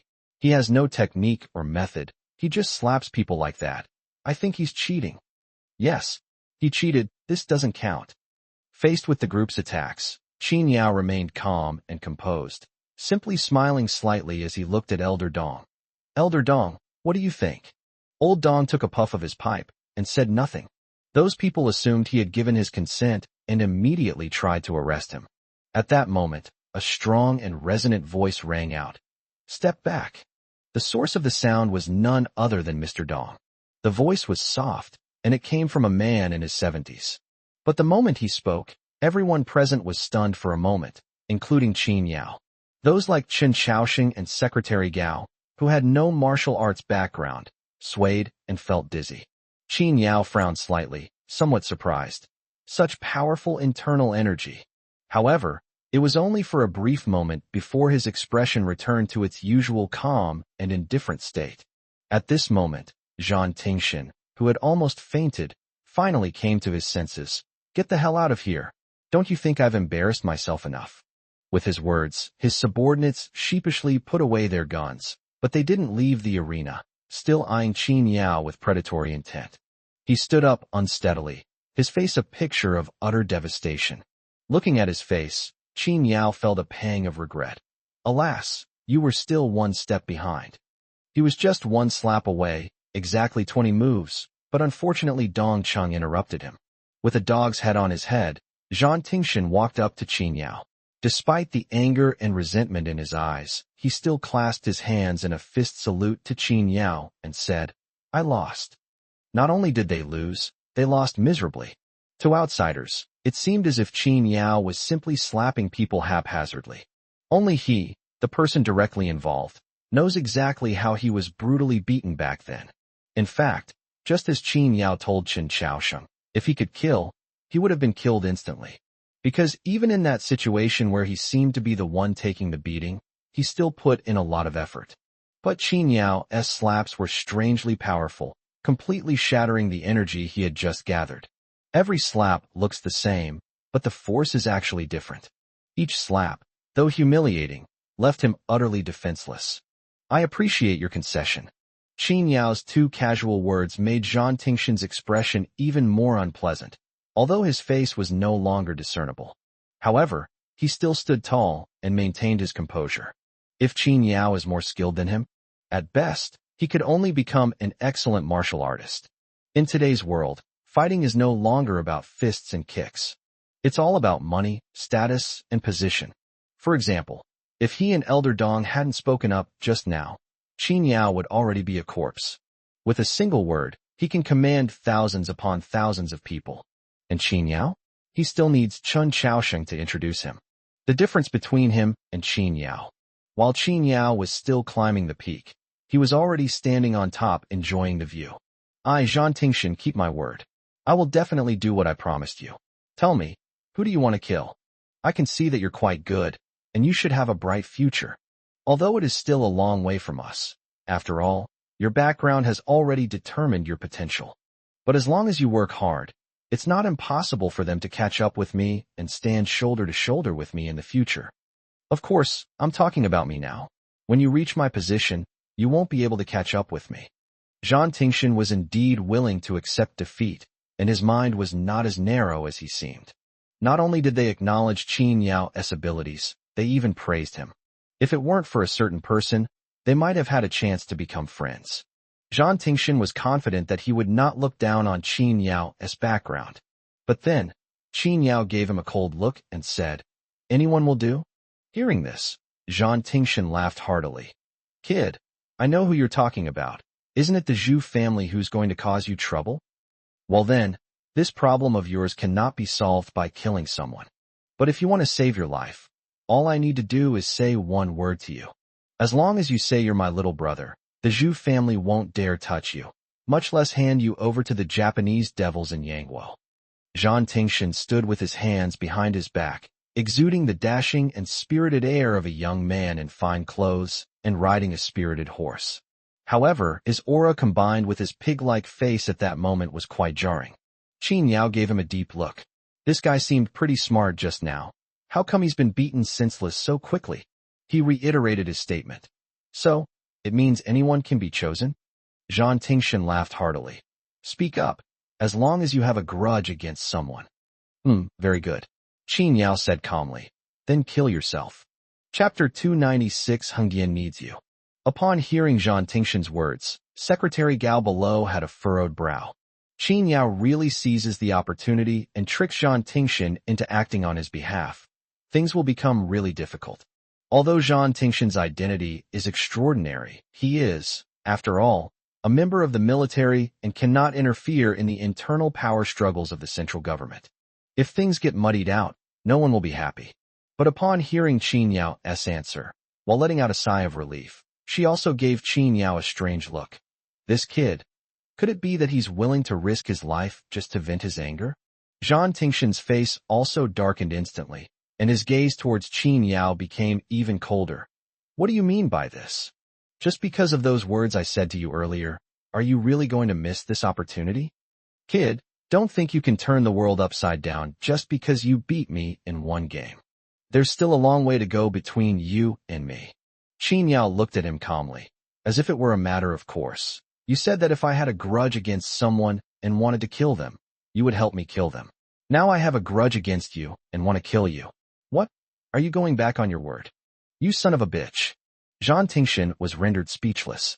If he didn't commit suicide, Qin Yao would definitely seize on the fact that he didn't keep his word. But if it's suicide, he's not stupid. Why would he commit suicide? Damn it, I committed suicide for a woman.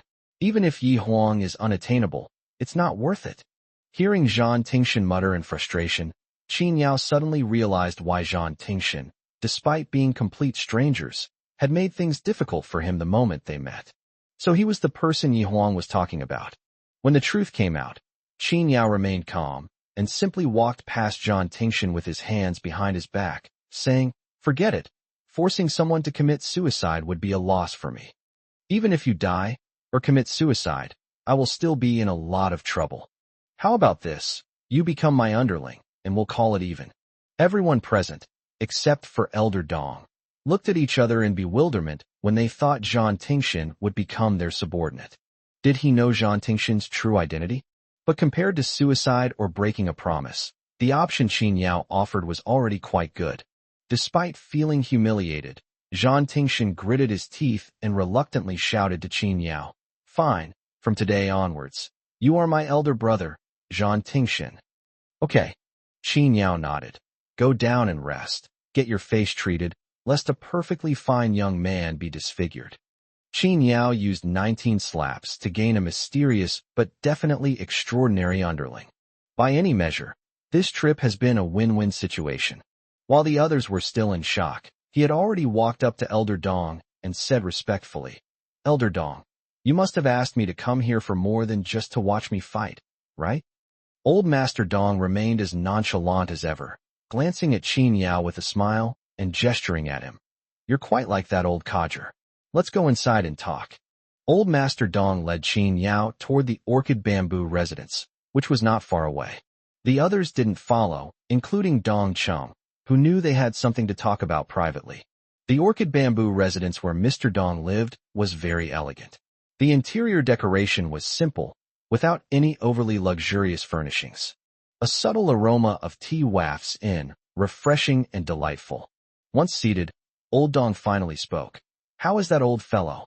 Upon hearing this, Qin Yao simply said, if you think he's good, then he's good. Clearly, they did not want to reveal their master's information. After all, the old man in front of them was very mysterious, but it was not hard to tell from the fact that Dong Cheng and Zhang Tingshin were both here that he must be related to the government or even the military camp. The old man didn't seem surprised by Qin Yao's answer, and simply smiled. Don't worry, with my current health, even if I still wanted to fight that old guy, time wouldn't allow it. I called you here today simply to pay my respects to the descendants of an old friend. By the way, I also want to see who is more skilled, my apprentice or his apprentice. Now it seems that I am not as good as him in choosing apprentices. Although Master Dong did not say it explicitly, Qin Yao knew that his apprentice must be Zhang Tingshin. But I find it strange. Old Master Dong looked up at him and said, I heard that you disappeared 5 years ago, which means you've only been practicing martial arts for 5 years. Even if you are a genius, you still need combat experience. With your skills, I should remember you no matter which battlefield you appear on. Qin Yao remained silent on this point. Unlike Zhang Tingshin, he wasn't thrown into the military camp for training from a young age. He was only in his early 20s but had already made numerous military achievements, with countless lives on his hands. However, this does not mean that he lacks combat experience. On the contrary, he has plenty of combat experience. Unlike Zhang Tingshin, whose accumulated military achievements were based on his experience in the Netherworld prison, he sparred daily with internationally renowned criminals. He won against the criminal, who was then locked up in solitary confinement for 3 days. The criminal can regain his freedom by winning against him or killing him. You should know that those imprisoned in the Netherworld prison never leave, and the shortest sentence is 80 years. The temptation of regaining freedom is immense. For a time, a system of freedom was even practiced in prisons. All criminals are free to leave their cells within a week to ambush and assassinate Qin Yao. Once you succeed, you can leave immediately. Under such high pressure, Qin Yao's combat experience is far richer than Zhang Tingshin's. Seeing that he didn't speak, Elder Dong didn't press him further. All right, since you're in a difficult position, then I won't ask any further questions. Actually, I called you here today just to greet an old friend. If you have the chance later, go back and tell that old man to come back when it's about time. Some people are going to cause trouble again. Upon hearing Elder Dong's words, Qin Yao frowned slightly, but did not ask any further questions. He simply agreed. After a few words, Old Dong said nothing more. He did ask Qin Yao if he needed Qin Yao's help to resolve the situation, since Panlong Palace was not suitable to be in the open right now. But Qin Yao rejected him. After all, it's not easy to owe a favor to someone like Elder Dong. You just need to keep an eye on Zhang Tingshin and don't forget what he promised me.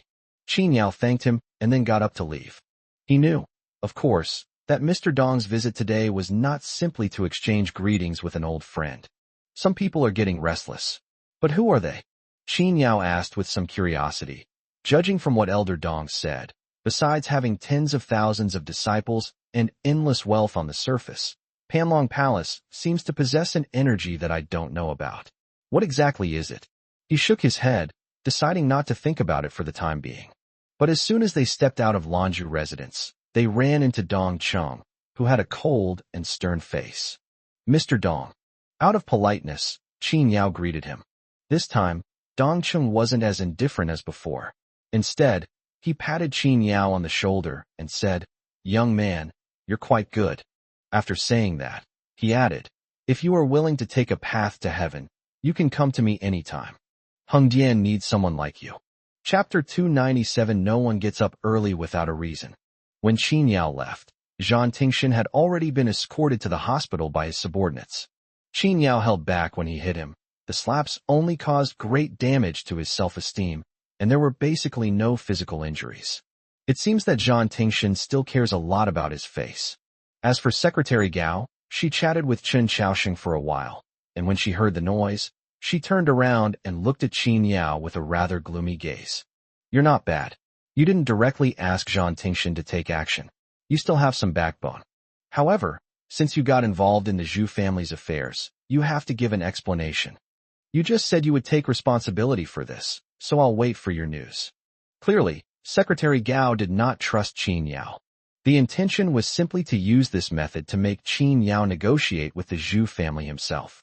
After all, the Zhu family put forward two conditions. The first was that the laboratory should be reopened, and the second was that they wanted Qin Yao. As for the second condition, it wasn't for the Zhu family's own benefit, but rather for the organization in Yang Kingdom. Qin Yao glanced at him and said calmly, "I'm not working for you, so I don't need to give you any explanation. I will handle the Zhu family's affairs, but not for your sake." Seeing Qin Yao's arrogant attitude, Secretary Gao's eyes flashed with displeasure. Heh! If you hadn't killed two experts from Yang Kingdom and captured Zhu Cunliang, things wouldn't have escalated to this point, and it wouldn't have caused us any trouble. If you just want to distance yourself from this, Secretary Gao, there's no need to say anything more. Qin Yao stood with his hands behind his back, exuding a cold aura. You and I both know perfectly well that even if our two families are currently cooperating and in a honeymoon period, it's not worth going to such lengths for the Zhu family, even sacrificing Qin Shaoxing. They're all leaders. The Zhu family cares about face, but what about the person above you?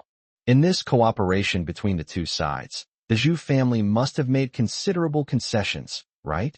Since they are all powerful figures of the same level, the person above Zhu would step in to mediate, of course, to protect his own descendants. Even if Qin Shaoxing's superiors wouldn't fight to the death for him, they wouldn't abandon him so easily. After all, Qin Shaoxing held a high position in the southwest region and possessed considerable resources. Furthermore, since he lacks family connections and is easy to control, he should be a good pawn for that person. Therefore, even if that big shot doesn't protect her to the death, she will definitely engage in a power struggle with the other one. Ultimately, the fact that they directly asked Qin Shaoxing to give an explanation can only mean one thing. The person above Qin Shaoxing profited, and the profit was not small. In fact, they won't suffer any losses from beginning to end. As long as Qin Shaoxing obediently complies with the rules, allows the Zhu family's laboratory to reopen, and apologizes, both sides can live in peace. It will only sacrifice Qin Yao as cannon fodder. If Qin Shaoxing resists, we can just abandon him then. In any case, the mastermind behind the scenes did nothing but still profited for nothing. This is a huge profit. Seeing that Qin Yao had revealed their purpose in just a few words, Secretary Gao's face darkened considerably. Kid, sometimes knowing too much isn't a good thing. You should understand that whether it's me or the person above me, crushing you would be a piece of cake. No matter how good your kung fu is, you can't withstand the machine of power, understand? As someone who frequently dealt with Secretary Gao, Qin Shaoxing immediately showed signs of nervousness. He had already guessed the purpose of those above, but he simply didn't know how to break the deadlock. He didn't say it outright simply because he was always just a subordinate. He gave Qin Yao a wink, signaling him that a wise man doesn't fight a losing battle and should just apologize.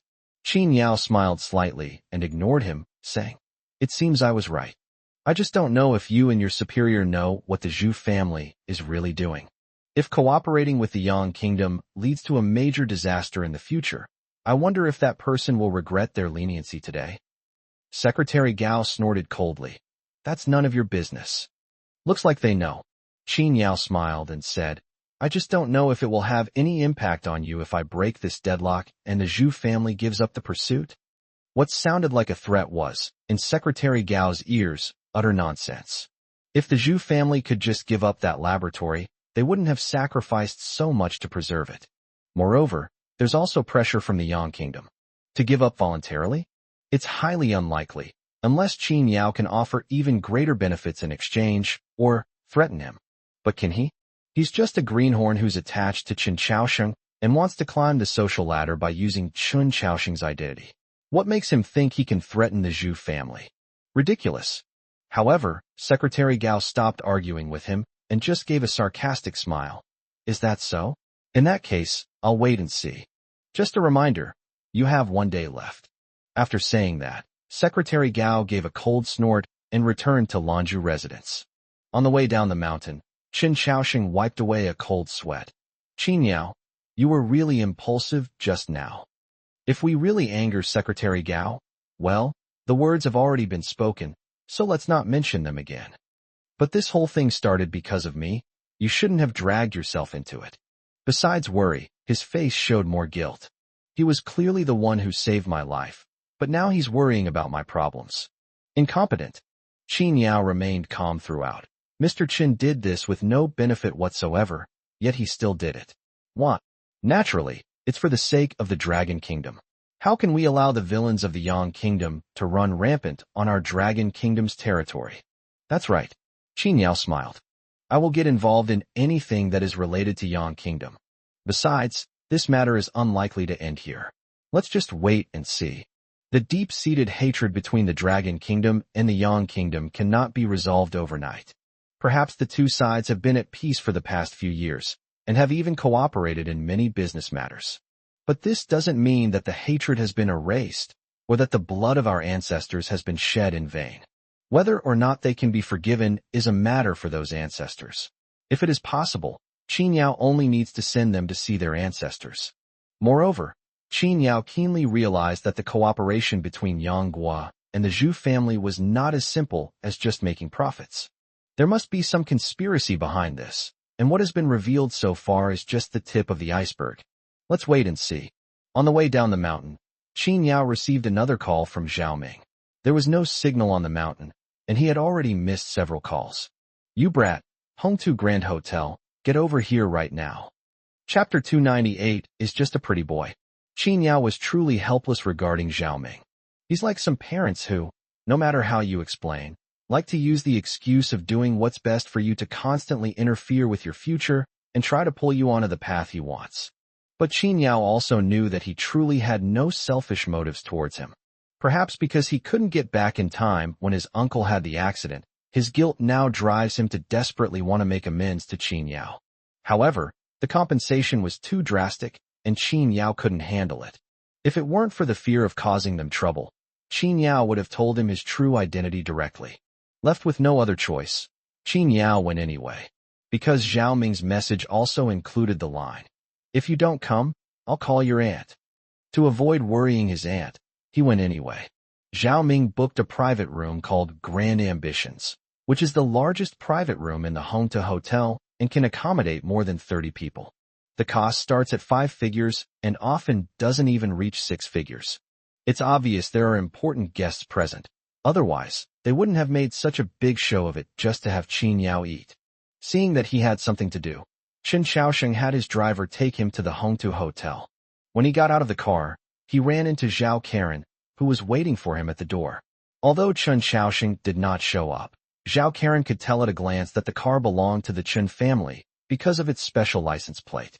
After the Huangying banquet incident, she returned home distraught for a long time, until Chun Huiyu's words comforted her. She couldn't understand why she, who grew up abroad and received an elite education from a young age, couldn't understand it. After returning to China, he was even more hailed as a highly educated returnee. She has everything: looks, figure, and education. But what about Qin Yao? He's just a country bumpkin who grew up in China. Even if he goes to Qingdao University, it's still in China. How can that compare to the environment abroad? What's more, he later went to jail and got divorced, starting all over again. His fate was as tragic as it could possibly be. Someone like him should have fallen into the dust long ago, and his situation should be worlds apart from his own. Why does he keep stealing the spotlight? A person like him should live an ordinary life, working hard to make a living. As for the limelight, she should be the one taking the lead. Why is it that every time I think Qin Yao will embarrass himself, I'm the one who ends up feeling awkward? This time, Feng Shouting was punished, forced to kneel down and apologize in front of so many people, and even had both of his legs broken. This is completely illogical. Feng Shouting is someone I have to curry favor with, so why should he be so subservient to Qin Yao? After returning and telling Chun Huiyu's eyes immediately lit up, and she asked, "Who were the big shots present that day?" After thinking it over, Zhao Karen thought of Chen Xiaoxing. Chun Huiyu clapped her hands. "That's right." "What do you mean that's right?" Zhao Karen was a little confused when she saw her mother's disdainful look. "My silly daughter, haven't you figured this out yet?" Chun Huiyu patted her and laughed. "What else could it be? Of course, it's Chun Liuli." She crossed her arms and said with a disdainful look, "Anyway, I don't believe Qin Yao's bullshit about saving Mayor Chun. Who does he think he is? Even if he's got some skills, does Mayor Chun need any more experts around him? He's mostly just bragging. She had absolutely no respect for Zhao Ming's nephew. He came from an ordinary background, was not particularly handsome, and had been imprisoned and divorced. In her eyes, losers like Qin Yao were condemned to death. Being born is the original sin. These days, the environment you are born in basically determines how far you will go in life. Of course, there are exceptions to the rule, but Qin Yao is definitely not one of them. He doesn't deserve it. Of course, what she was most dissatisfied with was Zhao Ming's attitude towards Qin Yao. Judging from the way they're doing it, it seems like they're going to have Qin Yao marry into the Zhao family, marry Zhao Karen, and then hand over the company to him to manage. Dream on. But Mom, if it weren't for this, why would the Qin family let Mianlong live there, and even help him at Huang Ying's banquet? Zhao Karen was even more confused. Well, what else could it be? It's just about things in bed. Chun Huiyu, looking completely at ease, scoffed. Think about it. What did Chen Chaoxing say back then? He said the sleeping dragon was meant to be Chun Liuli's dowry. Even if it's about gratitude, for an ordinary person like Qin Yao, a simple 3-bedroom apartment in the city center would be enough to make him happy for a lifetime.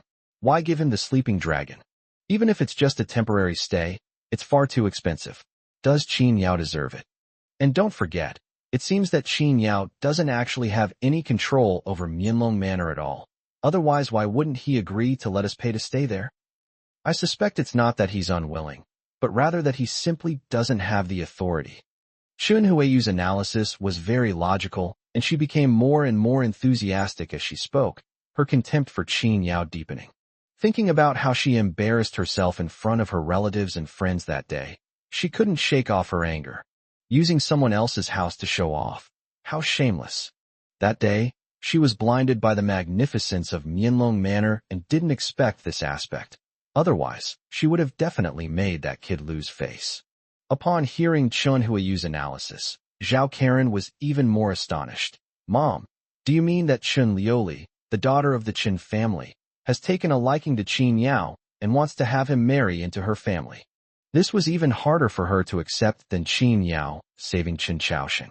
She herself hasn't even found a wealthy husband, so why should Qin Yao be able to marry into a family like the Qin family and rise to prominence so quickly? This is unfair. What are you thinking? How could that be? Chun Huiyu immediately denied it, scoffing. What is the status of the Qin family? What is Qin Yao's identity? Even if he were a live-in son-in-law, he wouldn't be qualified. In my opinion, Miss Qin probably just likes him because he's good-looking. Isn't it true that rich heiresses like to keep young gigolos? So that's why Miss Qin used Sleeping Dragon to keep Qin Yao, this canary, as her sugar daddy, without giving him much authority. Didn't you see he's still dressed very plainly? I'll just throw it away when I get tired of it. After Chun Huiyu's explanation, Zhao Karen immediately felt much better. Yes, she should have thought of that. Qin Yao must have willingly fallen into depravity and become Chun Liuli's possession to receive this treatment. It just so happened that Chun Liuli was also present that day. In order to make her new favorite happy, of course, she had to help him vent his anger. Otherwise, where would Qin Yao get such skills? Although there were still some points that didn't make sense, Zhao Karen was now very certain of the answer and had once again crushed Qin Yao in her heart. A man who is willing to be a woman's gigolo will never amount to anything in his life. Even if you manage to curry favor with Chun Liuli, you'll be discarded sooner or later. It's all just a fleeting illusion. Unlike her, who has already steadily embarked on a new life with unlimited potential. There is still a gap between Qin Yao and her. Chapter 299. What's wrong with him? What are you looking at? As Qin Yao approached, he saw Zhao Karen standing there in a daze, a smile occasionally playing on her lips, her eyes filled with fighting spirit. This left him somewhat confused. Coming to her senses, Zhao Karen gave him a deep look. He was dressed in very ordinary casual clothes today. He wasn't exactly sloppy, but compared to himself, who was dressed in designer brands, he looked rather pathetic. Moreover, it was at a grand hotel like home to meet distinguished guests. This shows that Qin Yao wasn't doing as well as people imagined with Qin Liuli. She sighed and looked at Qin Yao with a mixture of pity and disdain. During this time, many misunderstandings have arisen between us. After not seeing each other for many years, you see your old friends soaring to great heights while you remain ordinary. I understand that you might feel a sense of loss. But you're a man, after all. You can't go to extremes and throw away your self-respect. Some things may seem wonderful, but they are just illusions that can shatter at any moment. You have to earn your confidence yourself. Seeing her earnest and lecturing demeanor, Qin Yao felt somewhat depressed and even more puzzled. Why would she say these things to herself for no reason? Qin Yao's success today certainly has an element of luck, but it is also due to hard work. Everything he has now is something he earned through his own hard work and risking his life. I don't understand what you're talking about. Seeing Qin Yao's indifferent expression, Zhao Karen shook her head. Forget it. Some things are too hurtful if said too bluntly. I'll preserve your pitiful self-esteem for you. But you must understand that if you remain stubborn and refuse to see the truth, I will only despise you more and more. You'd better watch yourself. After saying that, Zhao Karen turned around and went inside, in a great mood. Qin Yao was even more confused this time. What's wrong with them? Upon entering the private room, besides Zhao Ming and his family of 3, there were several relatives of Chun Huiyu, including her nephew Qin Yao. Qin Yao had heard of his nephew Chun Huiyu since he was a child. He's 2 years older than him, but he's uneducated, lazy, and good for nothing. He dropped out of high school and started hanging out with other people, becoming even more reckless. But because he was Chun Huiyu's only grandson, everyone in the family treated him like a treasure. Chun Huiyu, who is obsessed with supporting her brother, treats him like her own son and spoils him rotten. Upon his triumphant return home, he threw a tantrum for a week, forcing Zhao Ming to arrange for him to work in his company. It seems they want Qin Yong to take over Zhao Ming's position. As soon as Qin Yao entered the door, he immediately attracted the attention of Qin's relatives, including Qin Yong. Putting aside everything else, Qin Yong is quite tall, nearly 1.9 meters, and has a very muscular build. This is one of the reasons why he was able to thrive among the street thugs. His skin was dark, and his slanted eyes were full of ferocity. As soon as Qin Yao entered, he glanced at him and snorted disdainfully. Xiao Yao is here, come in and sit down. Zhao Ming was as enthusiastic as ever, looking at Qin Yao with much more affection than at Qin Yong, which made Chun Huiyu very dissatisfied. Zhao Karen calmly found a seat and sat down, acting like a busy person who insisted on taking out the script to read at this moment, as if afraid that others would not know that she was going to be a star. Chun Huiyu ignored him, busy whispering with her sister-in-law beside her, glancing at Qin Yao every now and then. Yes, Uncle Zhao, you sent me a message. How could I not come? Qin Yao smiled and replied, You little rascal, you might not even come if I didn't bring your aunt along. Ignoring everyone else's attitudes, Zhao Ming put his arm around Qin Yao's shoulder and moved to the side, looking delighted as if something good had happened. I've finalized a deal with the Sichuan Martial Arts Alliance. I originally thought that with our company being so small, we could only sign some small contracts at most. But I didn't expect the Sichuan Martial Arts Alliance to be so generous this time. They actually gave me a huge order, 30 million a year, and it's a 10-year contract. Seeing Zhao Ming's radiant face, Qin Yao was genuinely happy. That's wonderful. Uncle Zhao's hard work has not been in vain. It's quite remarkable that Zhao Ming's business has reached this level. At that time, he took the money he received after being discharged from the military, plus some of his own savings, and went abroad to earn money, the hardships of which are self-evident. Now Qin Yao has fewer and fewer old friends, and seeing Zhao Ming's business doing well makes him feel much more at ease. Thank you for your kind words. I hope my efforts will not be in vain. Zhao Ming patted him on the shoulder and said with a smile, I called you here today because I have some good news to tell you. The people from the Sichuan Martial Arts Alliance will be here later. While discussing business with them, I also asked them for a spot to join the Martial Arts Alliance. Don't you have some martial arts skills? If you can get the chance to join the Martial Alliance, you'll have a job for the future. He had previously noticed that Qin Yao was unwilling to go to Qinghai, so he was certain that Qin Yao disliked the workplace. Considering Qin Yao's upright and incorruptible nature, it would be quite suitable for him to join the Martial Alliance. Qin Yao wasn't there last time, Otherwise, he would have introduced him to Qi Xuanqing long ago. If I could become Qi Xuanqing's underling, that would be the best thing ever. It should be noted that Qi Xuanqing held a high position in the Sichuan martial alliance, and was also the nephew of an elder of the alliance.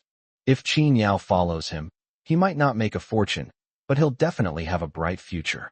Zhao Ming had served in the military before and had some knowledge of martial arts. Otherwise, he wouldn't have cooperated with the martial alliance.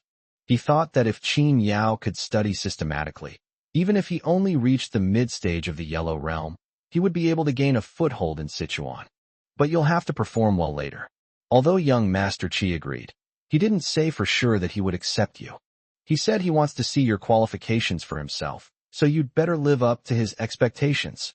Seeing that Zhao Ming hadn't given up on arranging a job for him, Qin Yao felt somewhat helpless. He knew that struggling was pointless, so he could only agree for now. Okay, then I'll trouble you, Uncle Zhao. Since the other party wants to see qualifications, then at worst I'll just have to make sure my qualifications are a little worse so they don't think much of me. But then, a disgruntled voice rang out. Zhao Ming, what kind of special treatment are you giving this kid? Looking up, I saw Chun Huiyu's sister-in-law stand up with a displeased expression. The woman had a downturned mouth, a pair of not-so-large eyes, and crossed her arms over her chest, looking every bit the shrew.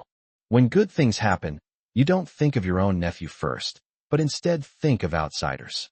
You're really something. Chen Yong also helped an old lady to her feet.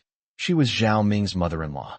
Zhao Ming, why didn't you tell us before you came that the Sichuan Martial Arts Alliance was coming to select people today? Zhao Ming did mention it, but he simply didn't expect his wife's family members to come today. It's obvious without much thought that Chun Huiyu must have leaked air. At this moment, Chun Huiyu sat in the corner with her arms crossed and legs crossed, watching him. Hee, let's see how you get out of this today. Chapter 300, the three-piece set of moral kidnapping. Mom, what are you saying? Zhao Ming had a bit of a headache, but he quickly explained, I originally reserved this spot for Xiao Yao. Qin Yong is still working at my company, isn't he? Xiao Yao is currently unemployed. His uncle and I are sworn brothers. We fought side by side on the battlefield. Now that old Tang is gone, shouldn't I at least take care of him for him? The old woman pursed her withered lips, seemingly disdainful of Zhao Ming's words. The most agitated was Chun Yong's mother, Li Mei, who rolled her eyes and said, Brother-in-law, you're wrong about that. You said it yourself. This Qin Yao is just your old comrade-in-arms' nephew, not his son. No matter how good your relationship is, it has nothing to do with him, right? Besides, shouldn't we be judging by the facts, not by personal feelings? The Martial Alliance didn't specifically name this kid when they gave him this spot. Why can't my Qin Yong get involved? For people like them, joining the Sichuan Martial Arts Alliance is a once-in-a-lifetime opportunity. Regardless of the Wuming status in Sichuan, its industries have developed rapidly in recent years, and most people can only find a job in one of its affiliated companies at best. Opportunities to directly enter the Martial Alliance like this are extremely rare. Chen Huiyu had told them about it before they came. This time, the person who gave the opportunity was Qi Xuanqing, the nephew of the Martial Alliance elder. If they could send their son in and have him follow Qi Xuanqing, then they would be considered family members of the Martial Alliance. If any profitable business opportunity were to slip through the fingers of the Martial Alliance, would they ever have to worry about anything in their lives? Once Qin Yong develops his own business, why would they need to beg for food under Zhao Ming? Although Zhao Ming has never mistreated them over the years. Li Mei crossed her arms over her chest, clearly not wanting Zhao Ming to get away with it. Besides, brother-in-law, don't forget, my husband is still overseas keeping an eye on your branch office there. You can't just take advantage of us widows and orphans while he's not around, giving this great opportunity to an outsider, can you? Mom, what do you think? Grandma Chun, needless to say, was definitely on her side with her grandson. She glanced at Qin Yao, her cloudy eyes filled with disdain. A penniless country bumpkin from Qincheng, trying to freeload? No way. Zhao Ming, what you did today was really unfair. I won't say anything more. You must reserve this spot for Xiaoyao. Isn't your own nephew better than an outsider? And your sister-in-law is right. Your brother is still working hard for you overseas. We can't be ungrateful. Seeing her family pressuring Zhao Ming like this, Chun Huiyu acted as if she were watching a show, completely detached from the situation, and even sat aside eating sunflower seeds. Zhao Ming glanced at her and lowered his voice, saying, "Stop eating. Go tell Mom." "Say something? What's there to say?" Chun Huiyu didn't shy away from the topic at all, not even lifting her eyelids, and just kept eating sunflower seeds. Young Master Chi only said that he would give out a spot, but he didn't say who the spot was for. "My mom and sister-in-law didn't say anything wrong. You're the one who's siding with outsiders. Whose fault is that? If you want to talk, then you do. Otherwise, I won't." Not only would she not try to persuade him, she would also hope that things would get as bad as possible in order to prevent Qin Yao from getting what he wanted. Joining the Martial Alliance is such a great opportunity. I wonder how much money I could make just by selling this opportunity. Did he get it for nothing? Pooh. Zhao Karen originally wanted to go up and speak up for her father when she saw him being attacked. But when she thought of Qin Yao's previous arrogant and smug demeanor, she chose to remain silent. At this moment, Qin Yao took the initiative to stand up and ask, "Since you keep saying that your family members are working for Uncle Zhao, then let me ask you this. Is the salary Uncle Zhao pays too low?" One sentence made Li Mei's face turn somewhat ugly, because the salary Zhao Ming paid was not only not low, but quite high. Actually, after returning to China, Zhao Ming originally intended to give up his overseas business. However, Chun Huiyu's younger brother, Chen Xiao, couldn't bear to leave and also didn't want to return to China to develop his career, so he volunteered to stay abroad. Seeing his insistence, Zhao Ming agreed and simply handed over the management of the overseas branch to him, taking only 20% of the profits each year and giving the rest to Chen Xiao. That's not all. The Chun family believes that since Chen Xiao stayed overseas alone, even though he received a share of the profits, he was still working for Zhao Ming, so he should still be paid wages. The old lady of the Chen family kept pestering Chun Huiyu with the same old 3 tactics: crying, making a scene, and threatening suicide. After 3 days of this, Zhao Ming finally relented and agreed to give him an extra salary every month. Qin Yao also figured out who Chun Huiyu learned her skills from.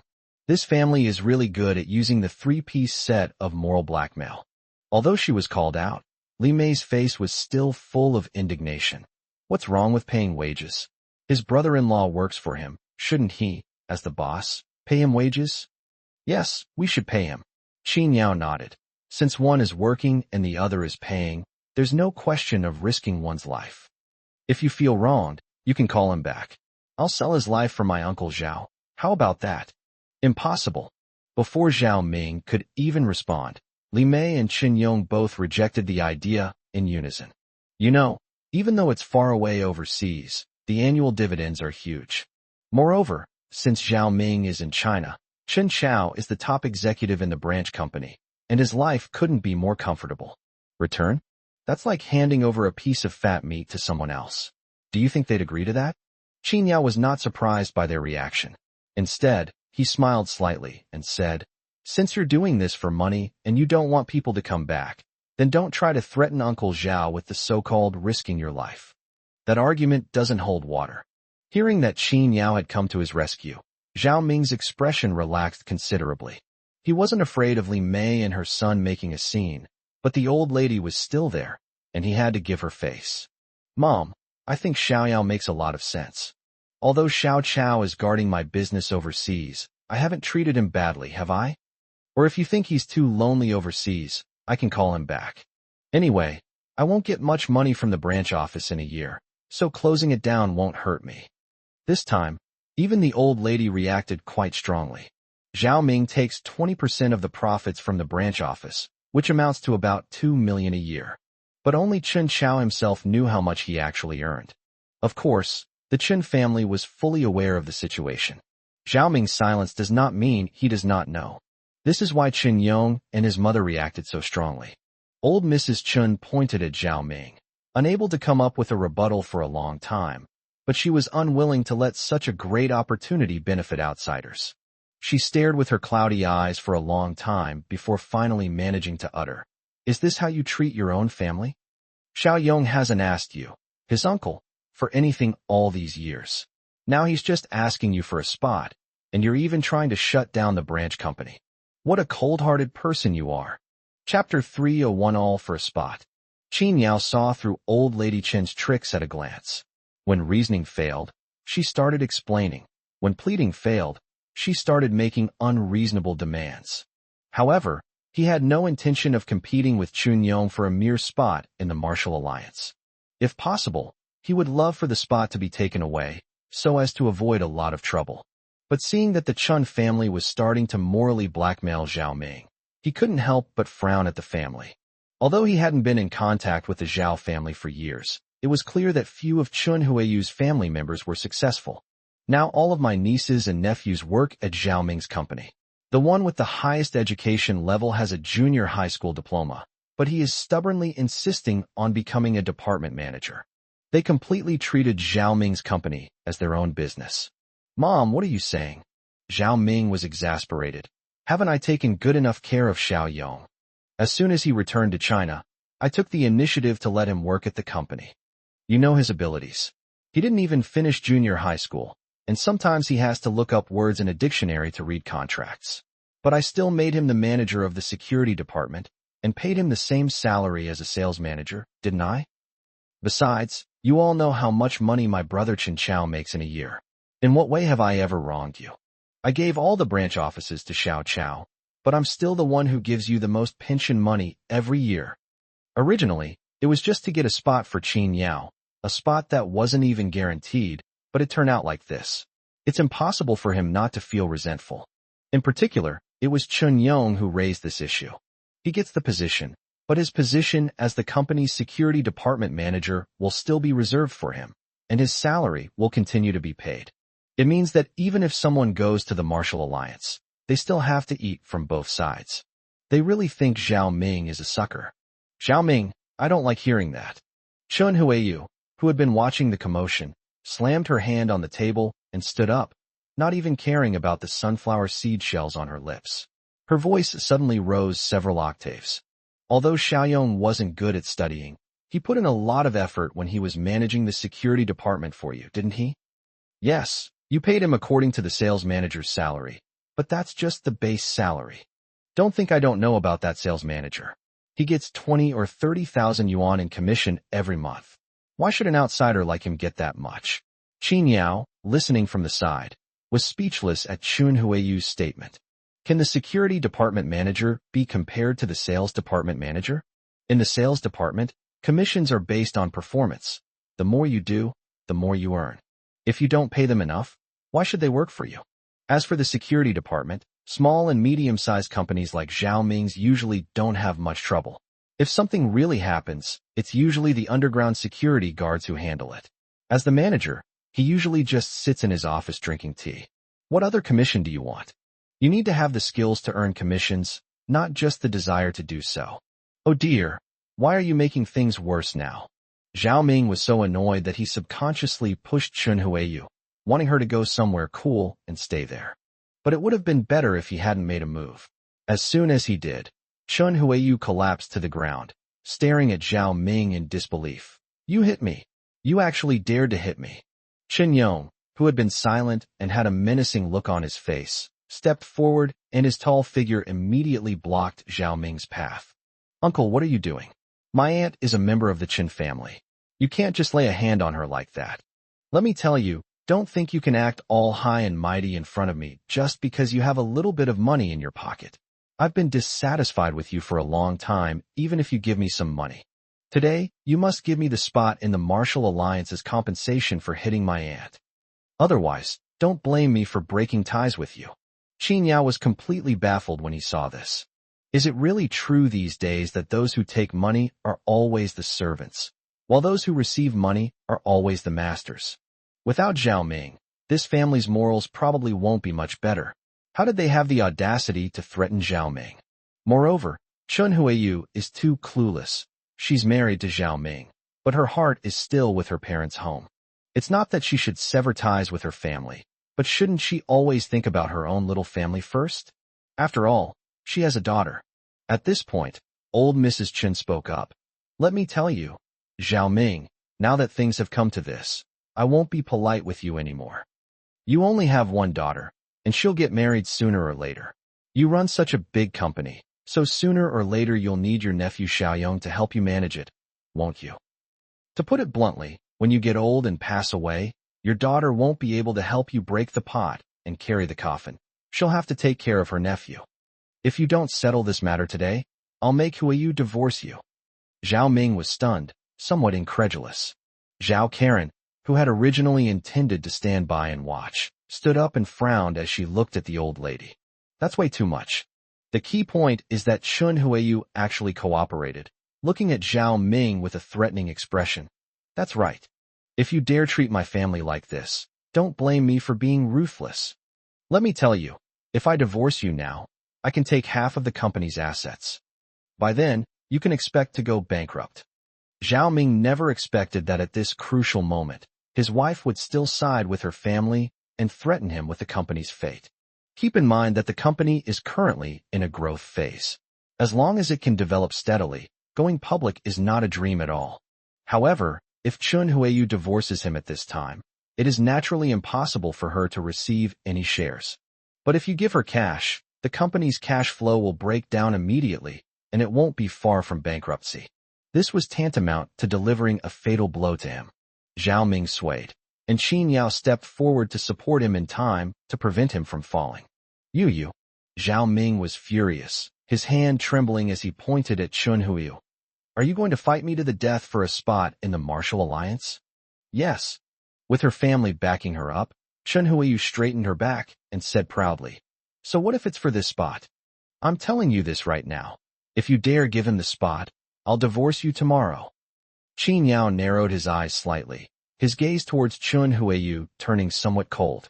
She went to this point not because Zhao Ming wanted to give her the spot, but because she was unhappy that Zhao Ming had repeatedly slipped out of her control. Let alone someone like me who's an outsider. Even if I were Zhao Ming's own nephew today, she would still be dissatisfied. It's not that she doesn't want the good stuff to go to outsiders, but rather that she's unhappy if this good stuff doesn't flow into her own family's fields. That's unacceptable. So, Chun Huiyu's desire to get to this point wasn't just for a spot, but to make Zhao Ming completely submit. In other words, she wanted to exploit Zhao Ming even more recklessly for the sake of her family in the future. Seeing that things would only get worse if they continued to escalate, Qin Yao had no choice but to speak up. Have you finished speaking? How about I say a few words? Chapter 302 is a jinx. Qin Yao's words naturally attracted everyone's attention. Qin Yao with his massive frame. This is our own business. Who do you think you are, having the right to interfere? Zhao Karen stepped forward to help her mother up, and all the dissatisfaction was directed at Qin Yao. That's right, Qin Yao. No matter what, you're just an outsider. You don't need to say anything here. If it weren't for you, our family wouldn't be in this mess now. If you really care about my dad, then you should leave now. She tilted her chin slightly, looking down on herself, and said, Anyway, it would be a waste to give you this spot. With your limited martial arts skills, you won't have any future in the martial alliance. I don't think it's worth it to disrupt our family's harmony for you. You keep calling me Uncle Zhao. My dad has been good to you too. This is for his own good, okay? Seeing her mother fall and look so disheveled, Zhao Karen was extremely unhappy. Now, whenever something happens in the family, it's always related to Qin Yao. She wasn't superstitious, but she now genuinely felt that Qin Yao was a complete jinx. Lin Jixiao wanted to marry him, but their wedding night turned into such a mess, and her family was also forced into bankruptcy by the Zhao family. Now that Qin Yao has come to their home, he has repeatedly disrupted their family harmony. What else could it be but a jinx? Qin Yao didn't take her accusation seriously, and just looked at Chun Yong calmly and said, What I want to say is that Uncle Zhao did indeed win a spot in the Sichuan Martial Arts Alliance, and his life was not given to anyone. But you probably don't know this. This spot is just for assessment.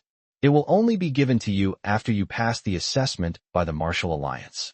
Upon hearing his words, Qin Yong burst into laughter and puffed out his chest confidently. Are you kidding?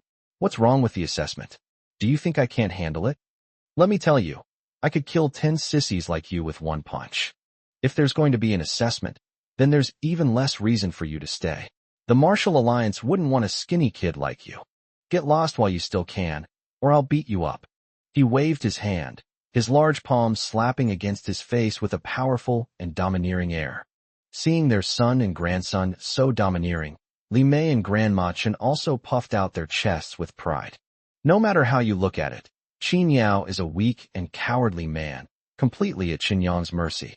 Seeing that Qin Yang was about to make a move, Zhao Ming quickly shielded Qin Yao behind him. Xiao Yao, leave this to me. You don't need to say anything. He was afraid that Qin Yang might impulsively hurt Qin Yao. After all, Qin Yang had a criminal record. Seeing Chun Huayu's desperate look, he gritted his teeth and sighed. The spot will go to Xiaoyong, okay. But once he joins the Martial Alliance, he can no longer be the security manager of my company. This is not my rule, but the rule of the Martial Alliance. You can't do anything about it if you're not happy about it. This one sentence made Li Mei and her son hesitate for a long time. That could be a cushy, easy job. All you have to do is hold meetings and arrange for people to patrol. You can make 10,000 yuan a month just by lying down. Such jobs are hard to find anywhere. Chun Huayu quickly urged, sister-in-law, Xiaoyong, what are you still hesitating about? With this spot, as long as he enters the Martial Alliance, Xiaoyong's future is limitless, given his talent. After a few years, once you've climbed to the top in the Martial Alliance, it'll be a matter of rising to the top in one step, right? Is it really necessary to care about 10,000 yuan? Finally, the mother and son nodded in agreement. They also knew that Qin Yang was not well educated, and even if they squeezed more money out of Zhao Ming, he wouldn't be good at managing the company, which involved a lot of brainpower. However, if he could join the Martial Alliance, Qin Yang's advantages could be brought into play. They were quite confident in this regard. With Qin Yang's abilities, he could definitely become an elder by using his fists. Okay, we agree. Qin Yang nodded vigorously, as if he could already envision his bright future. Zhao Ming sighed and turned to Qin Yao. Xiao Yao, in that case, I'll have to trouble you to temporarily take Xiaoyang's place. If you really don't like it, Uncle Zhao will help you think of a solution later. Qin Yao smiled calmly. I'll do whatever you say. Zhao Ming patted him on the shoulder, said nothing more, but looked full of guilt. At this point, Chun Huiwa interjected again. Let me make it clear, he doesn't have Xiaoyong's abilities. He can't be the security manager. He should start as a security guard. A monthly salary, 3,000 is more than enough, right? You. Zhao Ming glared at her, too lazy to argue with her. Fine. It's an internship, 3,000 it is. He then lowered his voice and said to Qin Yao, at most 2 months, I'll make you a full manager, and your salary will be the same as Qin Yang's. Don't worry. Both sides had their own plans, and Qin Yao didn't care about the money, remaining calm and composed throughout. In Zhao Karen's eyes, however, it was a clear sign that he had chickened out. Joining the Sichuan Martial Arts Alliance would open up limitless possibilities for his future. Would he not strive for it? They were just scared of Qin Yang. A man like that will never amount to anything. After the argument over there was over, Zhao Ming received a phone call. Qi Xuanqing was almost there. After tidying up, Qi Xuanqing's men arrived in less than 20 minutes. Unlike last time, Qi Xuanqing's appearance this time was quite impressive. Behind him followed 10 disciples from the Martial Alliance, all dressed in tight-fitting clothes, walking with a brisk pace and piercing eyes, clearly different from ordinary bodyguards. Even a big, simpleton like Chun Yong couldn't help but swallow hard when he saw this display of power, and stood up straight obediently. 2 disciples came forward to clear a path, and Qi Xuanqing slowly walked out. Today he changed into a Martial Arts Alliance outfit and was holding a folding fan, looking very impressive. He entered without glancing at anyone else, his gaze landing on Zhao Ming. Mr. Zhao, I'm sorry, there was a traffic jam on the way. I'm late. This isn't peak time, and it's not the weekend, so there's no such thing as traffic jams. But if someone wants to show off, Zhao Ming will definitely give them the respect they deserve. He quickly walked up and said with a smile, Young Master Qi, what are you saying? I will still need young Master Qi's help in the future. You are being too polite. Okay, let's go inside and talk about it. Qi Xuanqing was very satisfied with Zhao Ming's attitude. As he walked inside, the Qin family, including Zhao Karen, all stood up and greeted Qi Xuanqing very politely and respectfully. To everyone else, Qi Xuanqing simply gave a dismissive However, when he saw Zhao Karen, A smile appeared on his lips. Miss Zhao, you've become even more beautiful in just a few days. Being praised by someone like Qi Xuanqing, Zhao Karen was naturally overjoyed. Thank you, young Master Qi. Hey, we're the same age. It's fate that we met. Why be so polite? Just call me Xuanqing. After speaking, Qi Xuanqing walked to the main seat and sat down. Mr. Zhao, shall we eat first or talk business first? Chapter 303 Terminate the contract now. Before Zhao Ming could even speak, Li Mei and Chen Yong excitedly stepped forward, their bodies slightly bent, their eyes bulging with laughter. This must be young Master Qi from the Martial Alliance, right? He is indeed a handsome and extraordinary man. I had heard before that the people of the Martial Alliance were heroic and pillars of the nation. You truly have an extraordinary air about you after seeing you today. Qin Yao's lips twitched slightly upon hearing this. I heard that Li Mei came from the countryside and never even went to primary school. Even with just a few words, they must have racked their brains. It's really not easy to flatter someone. Chen Yong instantly dropped his arrogant demeanor, shrinking from 1.9 meters to 1.7 meters, and bowed obsequiously, saying, Young Master Qi, I've always heard of the Martial Alliance, and I've always considered it my goal since I was a child. Don't worry, once I join the Martial Alliance, I will serve you faithfully and be your loyal follower. He pounded his chest loudly, looking as if he would die for Qi Xuanqing, completely oblivious to the disgust in Qi Xuanqing's eyes. However, Qi Xuanqing did not show it, but instead asked Zhao Ming, President Zhao, is this the person you said you would recommend to me? Zhao Ming wanted to say no, but Chun Huiyu stared at him intently with a threatening look, making him both angry and helpless. He could only sigh softly. That's right, young Master Qi. This is my nephew, Chen Yong. Logically, he should have praised his own people at this point, but Zhao Ming said nothing and just made an introduction. This displeased Chun Huiyu's family, but they couldn't express their displeasure. Li Mei herself stepped forward to add, Don't worry, young Master Qi. My son is very hard-working. Not only is he tall, but he also has superhuman strength. Look at his physique. If you keep him by your side and give him a little guidance, he'll definitely be able to do things for you. Qi Xuanqing glanced at Chun Yong casually, and the latter immediately straightened his back, showing off his physical advantages. It's actually quite good, then. Qi Xuanqing faced no test, and was ready to nod in agreement. After all, this spot was important to Li Mei and her son, but in his eyes it meant nothing. It was just a way to pick a lackey for him, and he didn't need any more. Furthermore, judging by Chun Yong's physique alone, he would be a good candidate to be pushed out to do some dirty and tiring work as cannon fodder in critical moments. Therefore, there is no need for any further testing. Just then, Qin Yao, who had been silent all along, spoke up. According to the rules of the Martial Alliance, in order to officially join the Martial Alliance, in addition to having to resign from one's position in another company, one must also undergo an assessment first, right? Qi Xuanqing raised his eyelids and glanced at him, not lingering for even a second longer. Nothing special, nothing noteworthy. He's probably just a relative or subordinate of Zhao Ming. Li Mei and her son's expressions immediately stiffened. Previously, they had indeed considered using the excuse of stepping down to appease Qin Yao and Zhao Ming. After Chen Yong joined the Martial Alliance, he continued to work under Zhao Ming's company and receive a salary. Anyway, the contract he signed was for 30 years, and it was still a long time before it expired. Since they didn't voluntarily cancel the contract, Zhao Ming couldn't do anything about it. Now that Qin Yao has brought it up, it's a bit awkward. What? You have other positions? Qi Xuanqing glanced at Chen Yong. People from my Martial Alliance don't have the habit of doing work for two different people. Terminate the contract. Li Mei hesitated for a moment, then gritted her teeth and said, Don't worry, young Master Qi. As long as my son can join the Martial Alliance, we will terminate the contract immediately. No way. Chen Yong just said he would do his utmost for young Master Qi and be loyal to the Martial Alliance from now on. But now he can't even terminate the contract, and is leaving himself a way out. Qi Xuanqing didn't speak, so Qin Yao laughed again. What? Are you afraid that the Martial Alliance won't pay your salary, so you can't make up your mind? Even if you go in as a lowly henchman, If you're not loyal enough and back down at the crucial moment, you'll disgrace the martial alliance, even if you risk your life. TSK.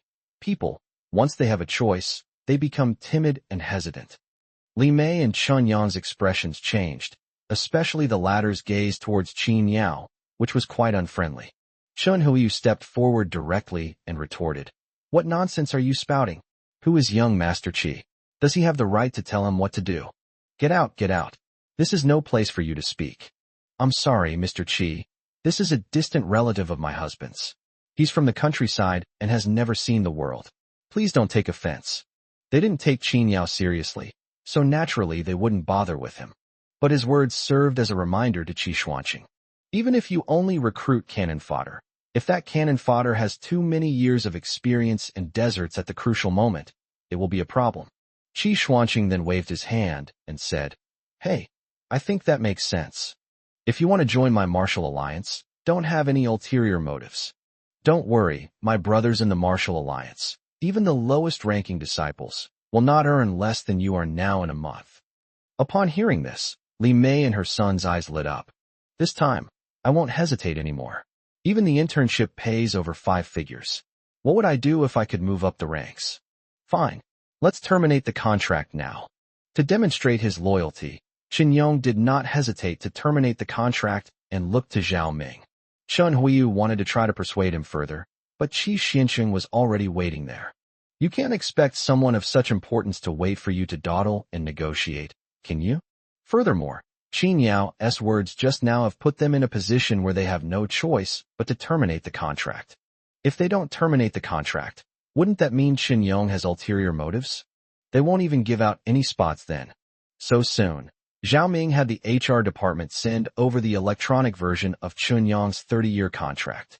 Chun Yong submitted his resignation on the spot, voluntarily terminating his contract, and everything came to an end. However, judging from his expression, although he seemed heartbroken, he was mostly excited. "Young Master Qi, look at us now." Not bad attitude." Qi Xuanqing nodded and said to Zhao Ming, "Your nephew seems all right. I'll give you face and make my assessment less strict." As he spoke, he pointed to a disciple in the corner who wasn't particularly tall. Although he is called a disciple, he has only just begun to understand martial arts. "This is probably the most useless one I know. Let your nephew spar with him. I'll assess his talent after a few moves." Qi Xuanqing acted like a hermit, openly saying he would let the water flow, but in reality, he was just trying to win people over. But the Qin family really likes this approach. The big boss said they'd go easy on them, so it's definitely going to be a sure thing. Zhao Ming conceded and nodded absent-mindedly. "It's fine as long as young Master Qi makes the arrangements." "All right then," etc. After remaining silent for a while, Qin Yao stepped forward and smiled faintly at Qi Xuanqing. "Since it's an assessment, we certainly can't use people from the martial alliance, right? After all, those who can enter the martial alliance and work alongside young Master Qi are all of very high skill levels, so the assessment won't reveal much. There's even a possibility that outsiders will say that the martial alliance's recruitment standards are too low, making it a losing proposition. Young Master Qi, why don't I do it for you?" Chapter 304, Giving You One Hand. "You're also a martial artist?" Qi Xuanqing was somewhat dissatisfied with this peer who kept interrupting him, but he still acted superior. Although they were the same age, the gap between them was already fixed from birth, so Qi Xuanqing didn't take him seriously. Li Mei and her son Qin Yong immediately gave Qin Yao threatening looks. Qin Yao pretended not to see it, and calmly said to Qi Xuanqing, "Of course not. Isn't it precisely because it isn't that it's more intuitive and fairer? If even I can't win, the martial alliance doesn't want to spend money to support a useless person, right? Even if he's just cannon fodder, he has to be able to take the bullet at the crucial moment." Despite being interrupted twice by Qin Yao, it must be said that what he said made a lot of sense. Qin Yao is only a little over 1.8 meters tall, and his physique is not particularly strong. Chun Yong is 1.9 meters tall, and just by looking at the 2 times he patted his chest, you can tell he had a lot of strength. When the two stood together, Qin Yong's physical advantage alone was overwhelming. If we can't even win this, what's the point of talking about joining the martial alliance? It would be embarrassing to even get in. of Qin Yao's initiative to participate in the assessment. They just assumed he was one of Zhao Ming's family and wanted to help Qin Yong out. Since they're going to let him off easy anyway, it's better if the martial alliance doesn't have to lift a finger. That's too strong. Qin Yong definitely can't beat him. Too weak. It doesn't sound good to say that. So without much thought, he immediately made the decision. Okay, let the two of you have a match. Zhao Karen frowned as she walked over and whispered to Qin Yao, "What do you want to do? Are you crazy? I know you're not happy that your spot was taken, but you're no match for Qin Yong. He's not like Su Zongwei. All show and no substance. He definitely won't give you any face. Just play casually, don't take it too seriously, understand?" She spoke in a lecturing tone, as if Qin Yao were a child throwing a tantrum. They believed that Qin Yao was simply unhappy about having his spot taken away and also wanted to show off in front of Qi Xianqing. I acted nonchalant just now, as if I didn't care about the quota, but actually I was still heartbroken. However, Zhao Ming couldn't help but say a few words to him this time. "Xiao Yao, you're being too impulsive. I know you're physically fit, but you can't compare to Qin Yong. His muscular physique is all from working out on the streets. He's ruthless. Don't be so hard on yourself." He understood Qin Yao's anger. How could he not be upset when someone snatched away his promising future? If things really don't work out later, just admit defeat early. It's not worth it if you get injured. Qin Yao smiled slightly. "Don't worry, Uncle Zhao. It's just a friendly spar. Nothing will happen." Despite this, Zhao Ming still looked worried. At this moment, Qin Yong and his mother were overjoyed. Even if you can defeat the people from the martial alliance, you can't just resort to dirty tricks right from the start, can you? From now on, everyone will eat from the same bowl, and the other party is someone brought by Qi Xianqing. Even if it's just a small fry, if he's beaten too badly, it won't be right for young Master Qi to admit it. But Qin Yao is different. This kid just went against them, and he doesn't have the martial alliance as his backer. He looks weak and frail at first glance. How can he fight Qin Yong? Most importantly, you can do whatever you want, even just hit someone in the face, and no one will say anything. If someone gets injured, the worst that can happen is some compensation. With Chun Huiyu around, they might not even have to pay any compensation. Zhao Ming would definitely cover it for them. So Qin Yong immediately stepped forward. "Okay, you're the one. You said it yourself, no one forced you. Don't regret it later when you're crawling on the ground looking for your teeth." Fearing that Qin Yao might change his mind, Qin Yong had already cracked his wrists, looking eager to try. "Let's get here. Hurry up. Don't waste young Master Qi's time." "Xiao Yao." Qin Yao patted Zhao Ming on the shoulder, signaling him to relax. He then walked forward with his hands behind his back and said to Qin Yong, "Come on." Qin Yong didn't hold back either. Having been around the streets, he didn't waste words when it came to fighting. As soon as he finished speaking, his fist was already out, heading straight for Qin Yao's face. If that oversized fist had landed solidly, Qin Yao would have at least suffered a concussion. Qi Xianqing looked at Qin Yao standing still without dodging or evading, and shook his head with a mocking smile. He has no sense of defense at all. He really doesn't understand martial arts. Even though they were holding back, this kid probably won't last long after just one punch. Sigh. It's no fun or interesting to watch people who aren't into martial arts fight like this.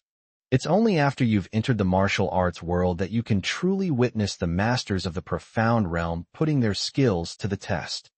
Although he was only at the yellow realm, he was already a top expert here, and naturally looked down on people like Qin Yong and Qin Yao, who were outside the martial arts world.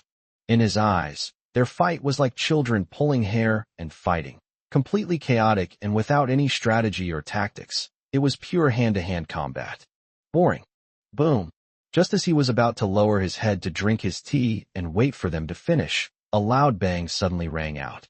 Qin Yao, who had been motionless, suddenly clench his fist, reach out, and directly meet Qin Yong's punch.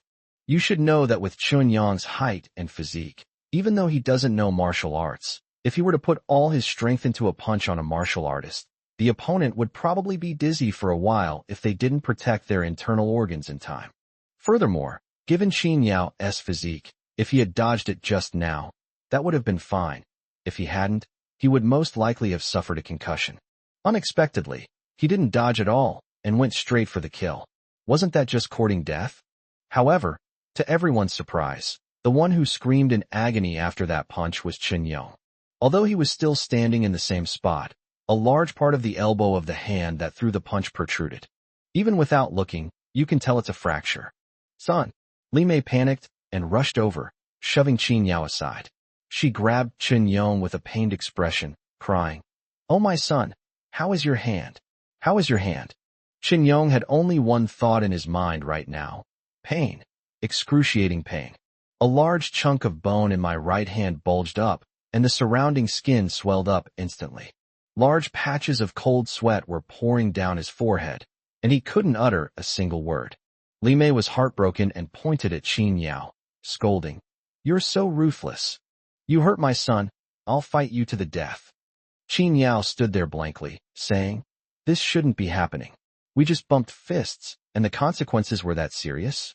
Li Mei wanted to say something, but Chen Yong quickly pulled her back. Qi Xuanqing is still here. If it's determined that he was knocked down by Qin Yao with one punch, how can he enter the martial alliance? Mom, don't worry, I just accidentally bumped into an old injury. That's right, that's what I think too. Qin Yao not only didn't refute him, but also offered an explanation on his behalf, saying very seriously, "So I think this competition isn't over yet. Since you're injured, I'll give you a handicap, that's fair. Let's do it again." Chapter 305 I suggest we do it again.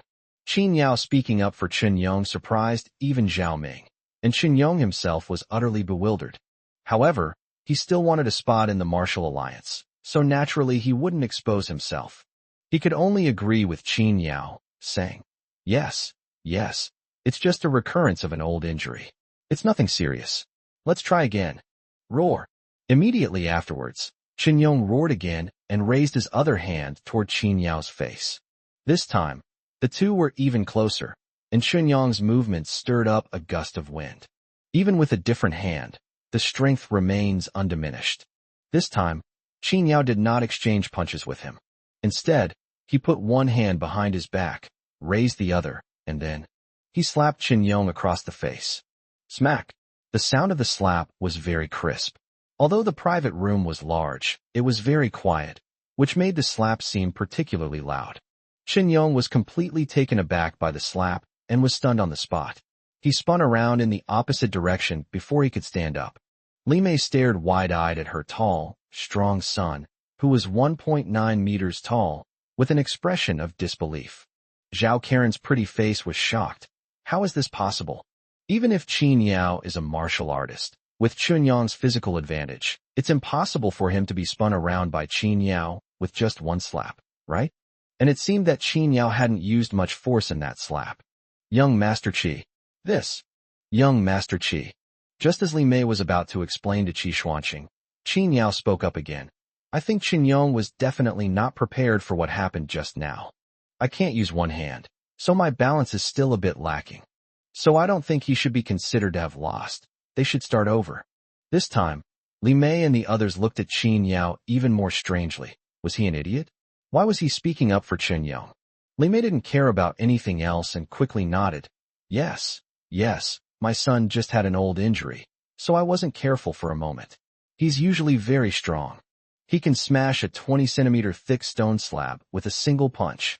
That kid used dirty tricks and took advantage of people's vulnerability. That's right. Qin Yao nodded seriously, not only not refuting it, but even admitting it. "I did take advantage of someone in distress. Let's start over." Then he looked at Chen Yong and said, "Let's go again.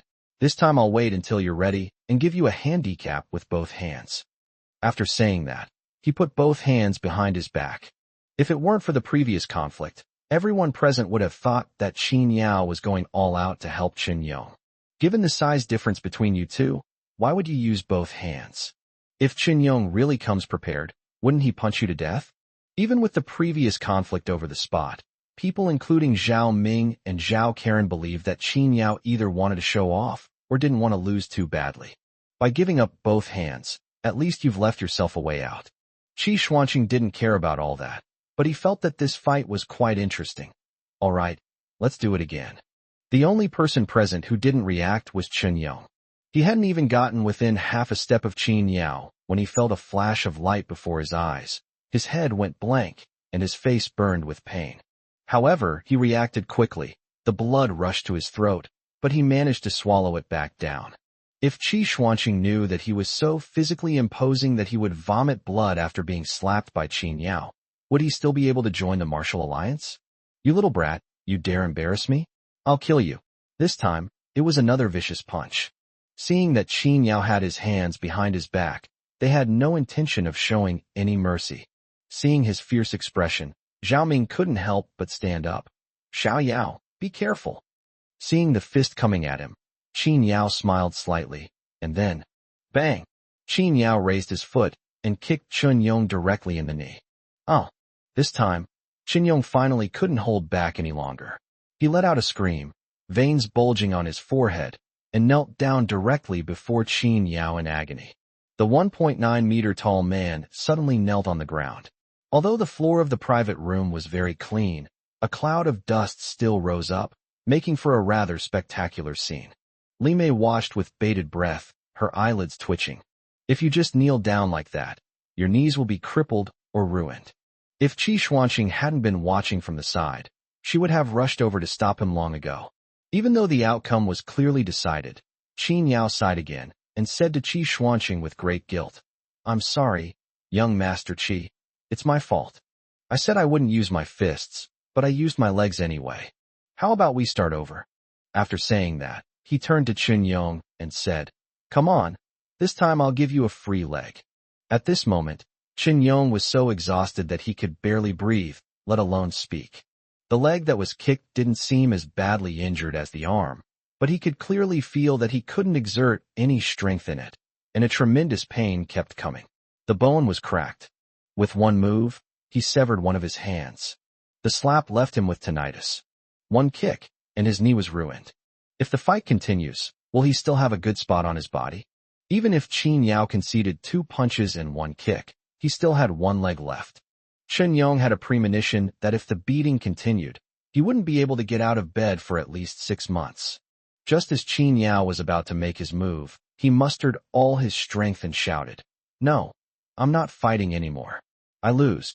Seeing Chun Yong admit defeat, Li Mei was the first to shout, No, you can't admit defeat. She rushed to Chun Yong's side and quickly advised, Come on, son, let me help you up. Try hitting him again. That kid is all show and no substance. You must have been careless just now, right? It's all for that spot in the martial alliance. If you can get into the martial alliance, our family can finally stand out from the crowd and not have to depend on anyone else. As she spoke, she actually tried to pull Chun Yong up. Chun Yong, who was like a child in Qin Yao's hands, was now as clumsy as an elephant, and no matter how hard Li Mei tried, he didn't budge. Yes, Chun Yong, if you want to join the martial alliance, young Master Qi won't approve of your current performance. Qin Yao kindly advised. After all, even an ordinary person like me could defeat you in 3 moves and take you in. People will gossip about the martial alliance. Everyone said the Sichuan Martial Arts Alliance was extremely strict, so they can't possibly accept a piece of trash that an ordinary person can't even beat, can they? Of course, he said this to Qi Xuanqing. In this way, Chun Yong can't beat Qin Yao, so he can forget about getting a spot in the martial alliance. No matter how much Li Mei insisted, Chun Yong knelt on the ground in anguish. Finally, driven to desperation, she burst into tears. Standing at 1.9 meters tall, he cried loudly, Mom, please stop forcing me. I can't beat them. I really can't beat them. He wanted to stand up, but he was in so much pain that he was about to wet himself. How could he stand up? He never imagined that in Qin Yao's hands, he would be no different from a little chick. I've lost. I've really lost. Please let me admit defeat. Chapter 306 You Can't Walk This Road. With Chun Yong's surrender, his chances of joining the martial alliance were completely over. But he was more bewildered than angry. Even he himself couldn't understand it. Qin Yao didn't look weak, but he was definitely not a strong man either. Why am I treated like a little chick in his hands, with his fingers able to break my arms and legs? After he conceded defeat, Qin Yao sighed softly. Sigh, why did you give up so easily? I'm just an ordinary person who doesn't know any martial arts. After saying that, he looked apologetically at Zhao Ming and said, Uncle Zhao, this can't be blamed on me. I originally wanted to help him, but who knew he was so weak that he couldn't even beat me? Sigh, but it's probably for the best. If someone with this level of skill entered the martial alliance, they might lose their life. This is Aunt Li. You don't need to thank me. It's all what I should do. Li Mei's eyes were bloodshot as she looked at Qin Yao, especially when she saw the smile on his lips. She wished she could rush up and tear his face apart. She's just a poor kid who came to freeload, an orphan who's even been to jail. So why does she think she can ride roughshod over her son? Most importantly, what gave them the right to do such a cruel thing to her son? It should have been her son who pinned the kid to the ground and beat him up. How could this happen? This shouldn't be. It's all your fault. It's all your fault. You must have used some underhanded tricks. That's why. Before she could finish speaking, Qin Yao laughed and said, How about we have another match? Upon hearing this, Qin Yong immediately shivered, frantically waving his intact hand and shaking his head like a rattled drum. No, no, no. I won't compete anymore. Mom, I can testify that he didn't use any dirty tricks last time. I just can't beat him. I don't deserve to join the martial alliance. I don't want the spot anymore. I really don't want it. Seeing Qin Yong so cowardly, all the martial arts disciples in the private room let out a sneer. He's quite strong, but he can't even beat a pretty boy. What a disgrace. It's a good thing we didn't get in, otherwise we would all be embarrassed if word got out. These pretty boys, I could take them down with one punch each. How did they even manage to make him cry? Amidst the murmurs of the group, Qin Yong no longer cared about losing face. Qin Yao again. He feared he would lose his life. Qin Yong lost, and Qi Xuanqing had nothing to say. He looked at Zhao Ming and said, President Zhao, although I promised you I would reserve a spot for your people. But as you can see, someone with this level of skill wouldn't be qualified to join my martial alliance. So I'm sorry. He showed no remorse on his face, but instead cast a look of disdain at Qin Yong. Despite having such a great physical advantage, he couldn't even defeat someone who was half a head shorter than him, and even got beaten to tears. If he really accepts it, not to mention outsiders, what will his own men say about him? To call it a garbage recycling station? Zhao Ming was somewhat surprised that Qin Yong had not secured a spot, but he immediately cheered up. Since Qin Yong is so useless, we can't blame him.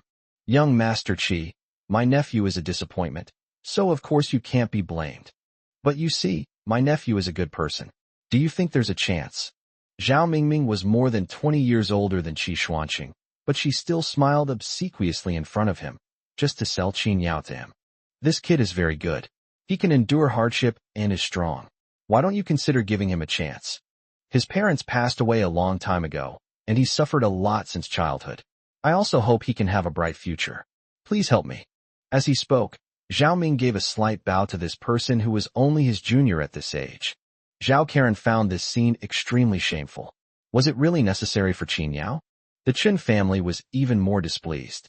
Why didn't you plead for Qin Yong like this just now? But Qin Yao was deeply moved by what he saw. Zhao Ming is a former soldier and a very successful entrepreneur. He always appears spirited and confident. But now, for his own sake, he is willing to smile obsequiously and beg. This sentiment deeply moved Qin Yao.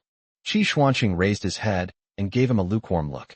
Although Qin Yao defeated Qin Yong, Qi Xuanqing was very dissatisfied with Qin Yao's repeated interruptions and attempts to coerce him into giving up on giving Qin Yong preferential treatment. He just didn't show it. So when he heard Zhao Ming's words, Qi Xuanqing said arrogantly, Hey, Mr. Zhao, I only agreed to give your nephew a chance because we will have a long-term cooperation in the future. What kind of place is my martial alliance? It's not a place where just any Tom, Dick, or Harry can try. There are certain requirements. It's not that I don't want to give you face, it's just that I think your nephew, although he was lucky to beat your nephew, actually doesn't have much talent in martial arts. Once he joins the martial alliance, he can only do odd jobs and run errands. So don't waste time sending it over. While refusing, she subtly stepped on Qin Yao's foot, her words revealing disdain. Perhaps for you, it's not too bad that he was able to beat your nephew. But any disciple from the lowest level within my martial alliance could easily defeat him. Moreover, With a mid-stage Yellow Realm martial artist like me, he wouldn't even have a chance to fight back. The path of martial arts sounds mysterious and lofty, but it's not a path that just anyone can take. Give up. These words were meant for Qin Yao, but they weren't directed at him at all, and he didn't even glance at him. He's just a nobody. If he's going to get complacent just because he did well and think he can get involved in martial arts, then he's being too naive. Is martial arts something that ordinary people can even touch? The Chun family members, especially Chun Huiyu, were in high spirits after hearing this belittling remark. What her beloved nephew can't have, Qin Yao can't have either. After hearing Qi Xuanqing's words, Zhao Karen's eyes lit up. Young Master Qi, you are actually a Huangjing. To be so young and already at the mid-stage of the Yellow Realm, wouldn't he be able to break through to the Profound Realm in the future? Qi Xuanqing waved his hand modestly. It's just the Profound Realm. My master said that my talent is average, but I should be able to break through to the Profound Realm around the age of 30. I didn't expect Miss Zhao to have some knowledge of martial arts. It's a pleasant surprise. While blushing, Zhao Karen's eyes were full of admiration. I've only heard that breaking through to the Profound Realm at the age of 30 is already making one an exceptional individual. Young Master Qi is truly amazing. Her eyes flickered as she looked at Qi Xuanqing. Only someone like Zhao Karen, who has money, status, and ability, is qualified to be her boyfriend. As for Qin Yao, she turned her head, her pretty face stern, and said, "Did you hear that, Qin Yao? Although you have some martial arts skills, they are worlds apart from true martial arts. Stop daydreaming and just find a job to make a living. Such a glorious path is not one you can take, and you shouldn't make things difficult for my father." I originally thought Qin Yao would definitely be anxious, or even furious. Upon hearing Zhao Karen's words, he nodded with satisfaction. Good, that's exactly what I was thinking. Chapter 307 Unexpected Incident. With Qin Yao's attitude, being rejected by the Martial Alliance should have been a huge loss, but he acted indifferently, as if he didn't care at all, which was not right. But out of respect for Zhao Ming and Zhao Karen, he didn't say anything. Li Mei disregarded everything else and helped her son to the hospital. After she left, old Mrs. Chun felt embarrassed to stay any longer, so she quickly left with her, fearing that her precious grandson might be left with a disability. Throughout the meal, Qin Yao didn't say much, just ate in silence. Zhao Ming was somewhat disappointed. He had thought that this would pave a suitable path for Qin Yao, but in the end, it all fell through. Zhao Karen and her daughter, on the other hand, seemed completely unaffected, chatting happily with Qi Xuanqing and even pushing Zhao Ming aside. Zhao Karen's pretty face was flushed, and her big eyes shone as she looked at Qi Xuanqing's otherworldly demeanor. After the dinner ended, Qin Yao said goodbye to Zhao Ming and left first. Seeing that he still took a taxi, Chun Huiyu said disdainfully, "It seems that he is not good at being a gigolo. Chun Liuli is also stingy. With such a big family fortune, she can't even buy him a decent car." After talking with Qi Xuanqing, Zhao Karen felt like she had been elevated. In the past, she would definitely have joined Chun Huiyu in mocking them. But now, she simply raised her chin and sneered, "Mom, don't say things like that again. He is not from the same world as us, so he will never realize the gap between himself and us. From now on, the distance between us and him will only grow wider. Those in high positions will not keep an eye on ordinary people in the lower ranks." Recalling how her daughter had chatted happily with Qi Xuanqing just now, Chun Huiyu was so happy she could hardly open her eyes. Yes, that kind of wild boy. How can he compare to young Master Qi? My daughter will become a wealthy young lady sooner or later. Let's go home. Seeing the snobbish attitude of the mother and daughter, Zhao Ming wanted to say something but felt powerless, so he could only shake his head helplessly. After leaving the hotel, Qin Yao took a taxi directly back to Mianlong Mountain Villa. Mianlong Mountain Villa is great in every way, except that its location is relatively close to the suburbs, which makes it inconvenient to get in and out without a car. After all, it would be difficult to find such a large and quiet place if it weren't for this. Once outside the city center, there's a long stretch of road with hardly anyone around and few cars. The drivers in Sichuan were very friendly, chatting with Qin Yao along the way. Qin Yao was chatting casually with the driver when suddenly his brow furrowed, and a strong feeling of palpitation washed over him. Then, a sound wave suddenly came from the previously quiet road. Qin Yao raised an eyebrow and directly pulled the driver's steering wheel to the left. Bang! With the sound of shattering glass, a car sped up from behind and crashed into the back of the taxi.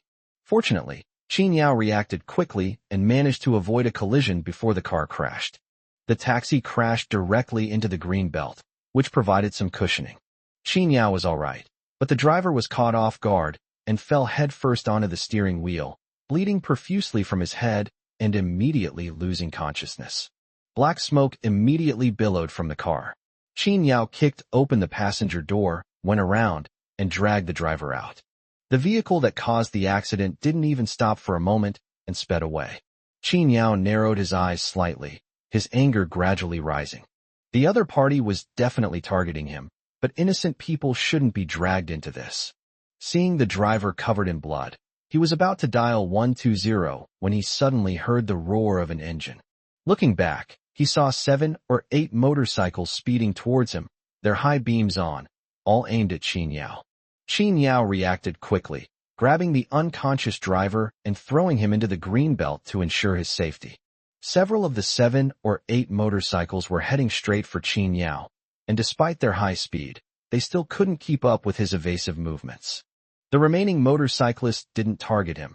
Instead, he pulled out a beer bottle filled with gasoline, set it on fire, and threw it into the taxi. Boom! Flames shot into the sky, instantly engulfing the taxi in flames. Kid, this is what happens when you offend the Hong family. After uttering those words, several motorcycles sped off, chuckling and laughing mockingly, sounding quite excited.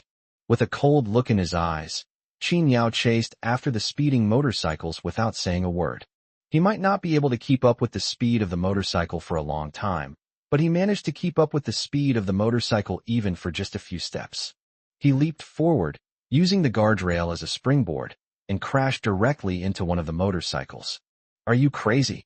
The rider was so startled that he lost control of the steering wheel and rolled several times on the ground, motorcycle and all. If it weren't for the helmet, his head would probably have been smashed open. Even so, he was still in bad shape, with several bones broken. Moreover, Qin Yao landed directly on him, breaking several of his ribs on the spot, making it excruciatingly painful to breathe. Qin Yao stood up, frowning as he watched the other motorcycles leave, becoming even more certain that they had come specifically to target him. Otherwise, those cars wouldn't have left so easily, abandoning their own companions. The guy under his feet fainted from the pain, while the taxi was still burning fiercely. Ignoring the man at his feet, he went forward and carried the driver out, while simultaneously dialing emergency and police numbers. While we were waiting, a Ferrari sports car pulled up. Qin Yao, what's going on? We're very close to the sleeping dragon here. There was quite a commotion just now. Chen Chuqing asked the steward to take a look after hearing the noise, and that's when she discovered the firelight below the mountain. She tried calling Qin Yao, but couldn't get through, so she drove down to check the situation and was surprised to see this. The mountain breeze was cool at night, so she wore a shawl over her cheongsam. Her long legs were wrapped in black stockings, and her beautiful hair was casually draped over her shoulders. Even in the darkness of night, she is a unique sight to behold. When she walked over, her stunningly beautiful face still showed a hint of anxiety. What's going on? Something happened. What brings you here? Upon seeing her appear, Qin Yao instinctively protected her. Those people are clearly targeting him, and it's hard to guarantee they won't come back. I heard the noise and called you, but you didn't answer. I wouldn't feel at ease if I didn't come and check. Chen Chuqing gave a brief explanation before her gaze fell on the burning taxi. With her intelligence, she naturally knew that Qin Yao was being targeted. But seeing that innocent people were involved, her beautiful eyebrows furrowed slightly. Is it the Song family or the Hong family? Qin Yao glanced at her. We don't know yet, but we'll find out soon. Chapter 308 You killed people. Considering the driver's injuries, Qin Yao immediately dialed the emergency number. But the police cars arrived much faster than the ambulances. This place is rather remote. Even if a police car arrives at top speed, it should take at least 20 minutes. But less than 10 minutes after Qin Yao hung up the phone, the police car arrived. As soon as the door opened, 2 police officers came down. However, upon seeing them, Qin Yao frowned slightly, sensing something was amiss. One of them was very tall, had a scar on his face, and had a bandit-like air about him. The other one was nonchalant and seemed a bit impatient.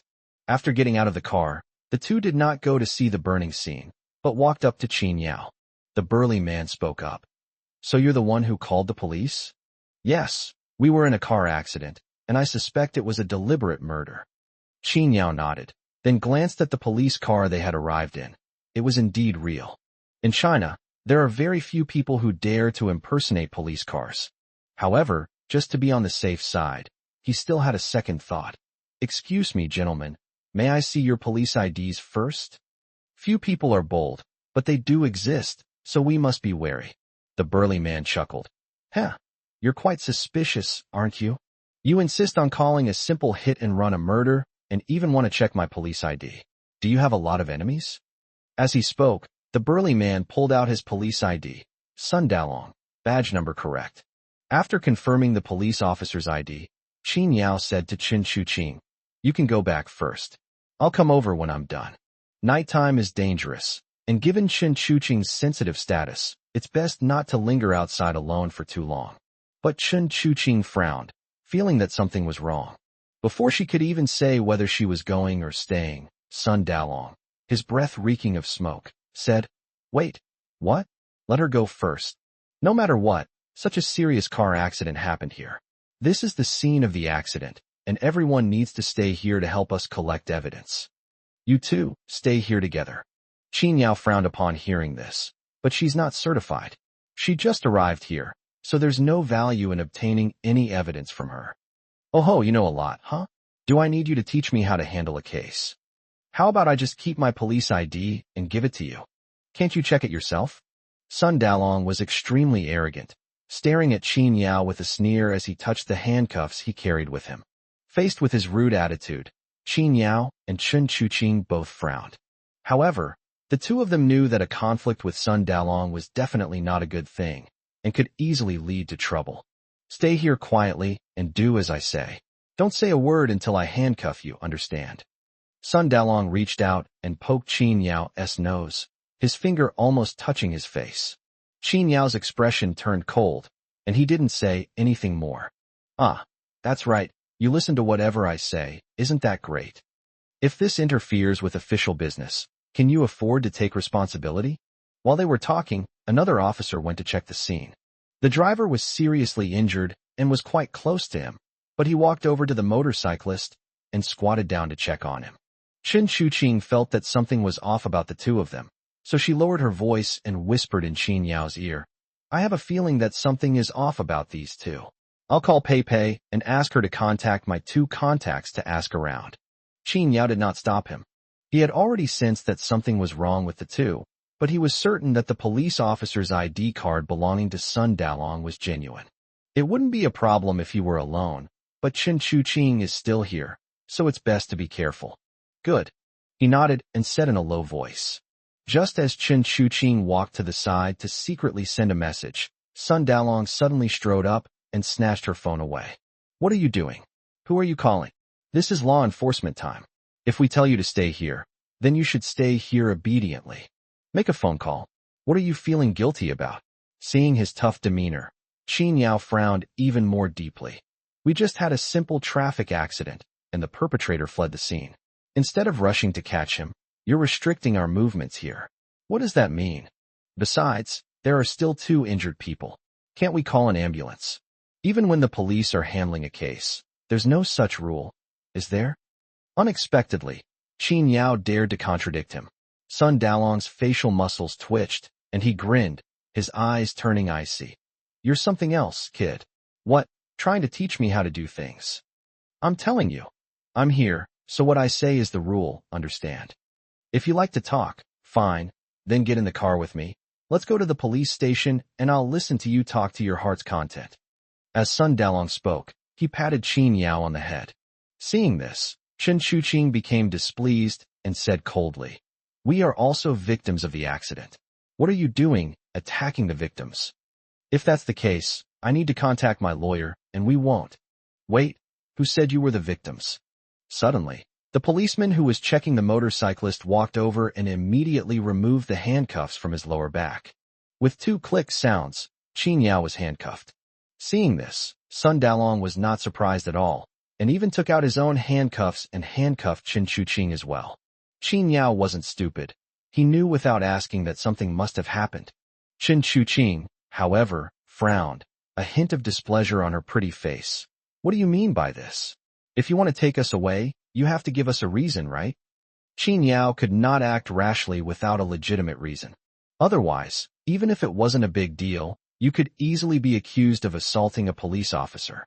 If this gets spread by someone with ulterior motives, things will become difficult. What reason? The thin policeman sneered. You too killed someone, and you dare ask us for a reason? Murder? Impossible. Chen Chuqing denied it without hesitation. I just checked those 2 people. They were only seriously injured. How could they be dead? Besides, even if they died, it was in a traffic accident. How can we be sure we killed them? Yeah. Whether or not someone was murdered isn't something you can clarify with just a few words. Sun Dalong showed no mercy and shoved Chen Chuqing, saying, Get in the car now, or I'll consider it resistance to law enforcement, and you'll face many more charges. Qin Yao's gaze swept coldly over the 2 men. Sun Dalong looked serious, but was actually domineering. The thin man, whose fingers were still stained with blood, was staring at him with a chilling gaze. Qin Yao understood. This was a trap set for him. His hands were cuffed behind his back, but the phone in his pocket was constantly on the line. The call was connected the moment the police car arrived. Okay, I'll go with you. Chapter 309. It's the dragon coiled up for me. Qin Yao cooperated and got into the police car, and Chen Chuqing did not continue to resist. Sun Dalong then got into the car, but the thinner policeman didn't come in with him. Instead, he stayed behind to maintain order at the scene. Qin Yao watched all of this indifferently, without saying anything. After the 2 got into the car, Sun Dalong took their cell phones away. People were clearly dead at the scene, but only 1 person was left to guard the scene, and the seriously injured driver was ignored. And it was only on their way back that they saw traffic police cars and ambulances heading towards the mountain road. It's important to know that when you call to report a traffic accident, the traffic police will usually be the first to come and check the scene. Criminal police officers will only be dispatched after a murder is discovered. Qin Yao, I feel something's not right. I'll cover you as you open the car door and jump out. Chen Chuqing pressed her body against Qin Yao's, bringing with her a fragrant breeze that entered his nostrils. Her words were concise and to the point. This Sun Dalong is clearly problematic. We don't even know where this car will take them. Between the 2 of them, with their hands bound and it uncertain whether there were any other accomplices, Qin Yao had the highest chance of escaping, almost 100%.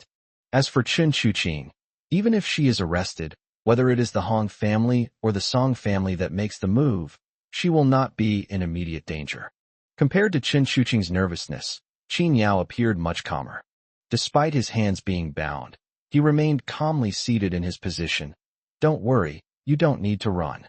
I'm guessing he's taking us to the police station. If he's taking us somewhere else, it'll save me a lot of trouble. If you go somewhere else, the trouble will be less. He definitely didn't have any accomplices on the road. Otherwise, he wouldn't have been the only one in the car. In my opinion, they are deliberately acting suspiciously, just waiting for us to escape. You said, if he were a real policeman, and he discovered the murder at the scene, he would be responsible for escorting the 2 of us. But what will happen if we run away on the way? Even without being explicitly told, Chen Chuqing wasn't stupid and immediately understood what he meant. Once Qin Yao escapes, regardless of whether he killed the person or not, his crime will be confirmed. Moreover, Chen Chuqing considered another, even more sinister consequence. And what if the police officer in charge of escorting us dies? Qin Yao said indifferently. Then I'm in big trouble. Chen Chuqing remained silent. It seems that this trap was specifically set up for Qin Yao, and whether he resists or not, he will be splattered with mud. This is difficult. Instead of heading to some deserted place as Chen Chuqing had expected, the car drove straight into the city and pulled into a police station. A fat, middle-aged man with an ordinary appearance emerged from inside. He was so muscular that his police uniform was about to burst. She was still picking her teeth with a toothpick when she came out, and just glanced at Qin Yao. "Did you bring the person?" These words were spoken to Sun Dalong. The burly man who had been so arrogant just moments before now shrank back, grinning obsequiously as he approached. "Yes, Chief, these two are suspected of a murder case, shouldn't we?" Before he could finish speaking, the director saw Chen Chuqing. Even with his hands cuffed, he showed no signs of being disheveled. In this context, she was breathtakingly beautiful, with a heart-wrenching sense of devastation. Gulp. After a clear swallowing sound, the station chief waved his hand. "Go. Unlock this young lady's handcuffs and let her go to the VIP room to rest. Just send a female police officer over to keep an eye on her." Despite being captivated by Chen Chuqing's beauty, he remained clear-headed. His gaze fell on Qin Yao, a hint of schadenfreude in his mockery. "This kid, lock him in the interrogation room. Remember, don't let him take off the handcuffs. If one isn't enough, get two more. They're only suspected, yet they're being treated like serious criminals. The problem is obvious." Qin Yao said nothing, but gave the director a deep look. But after just one glance, Sun Dalong slapped him on the back of the head. "What are you looking at?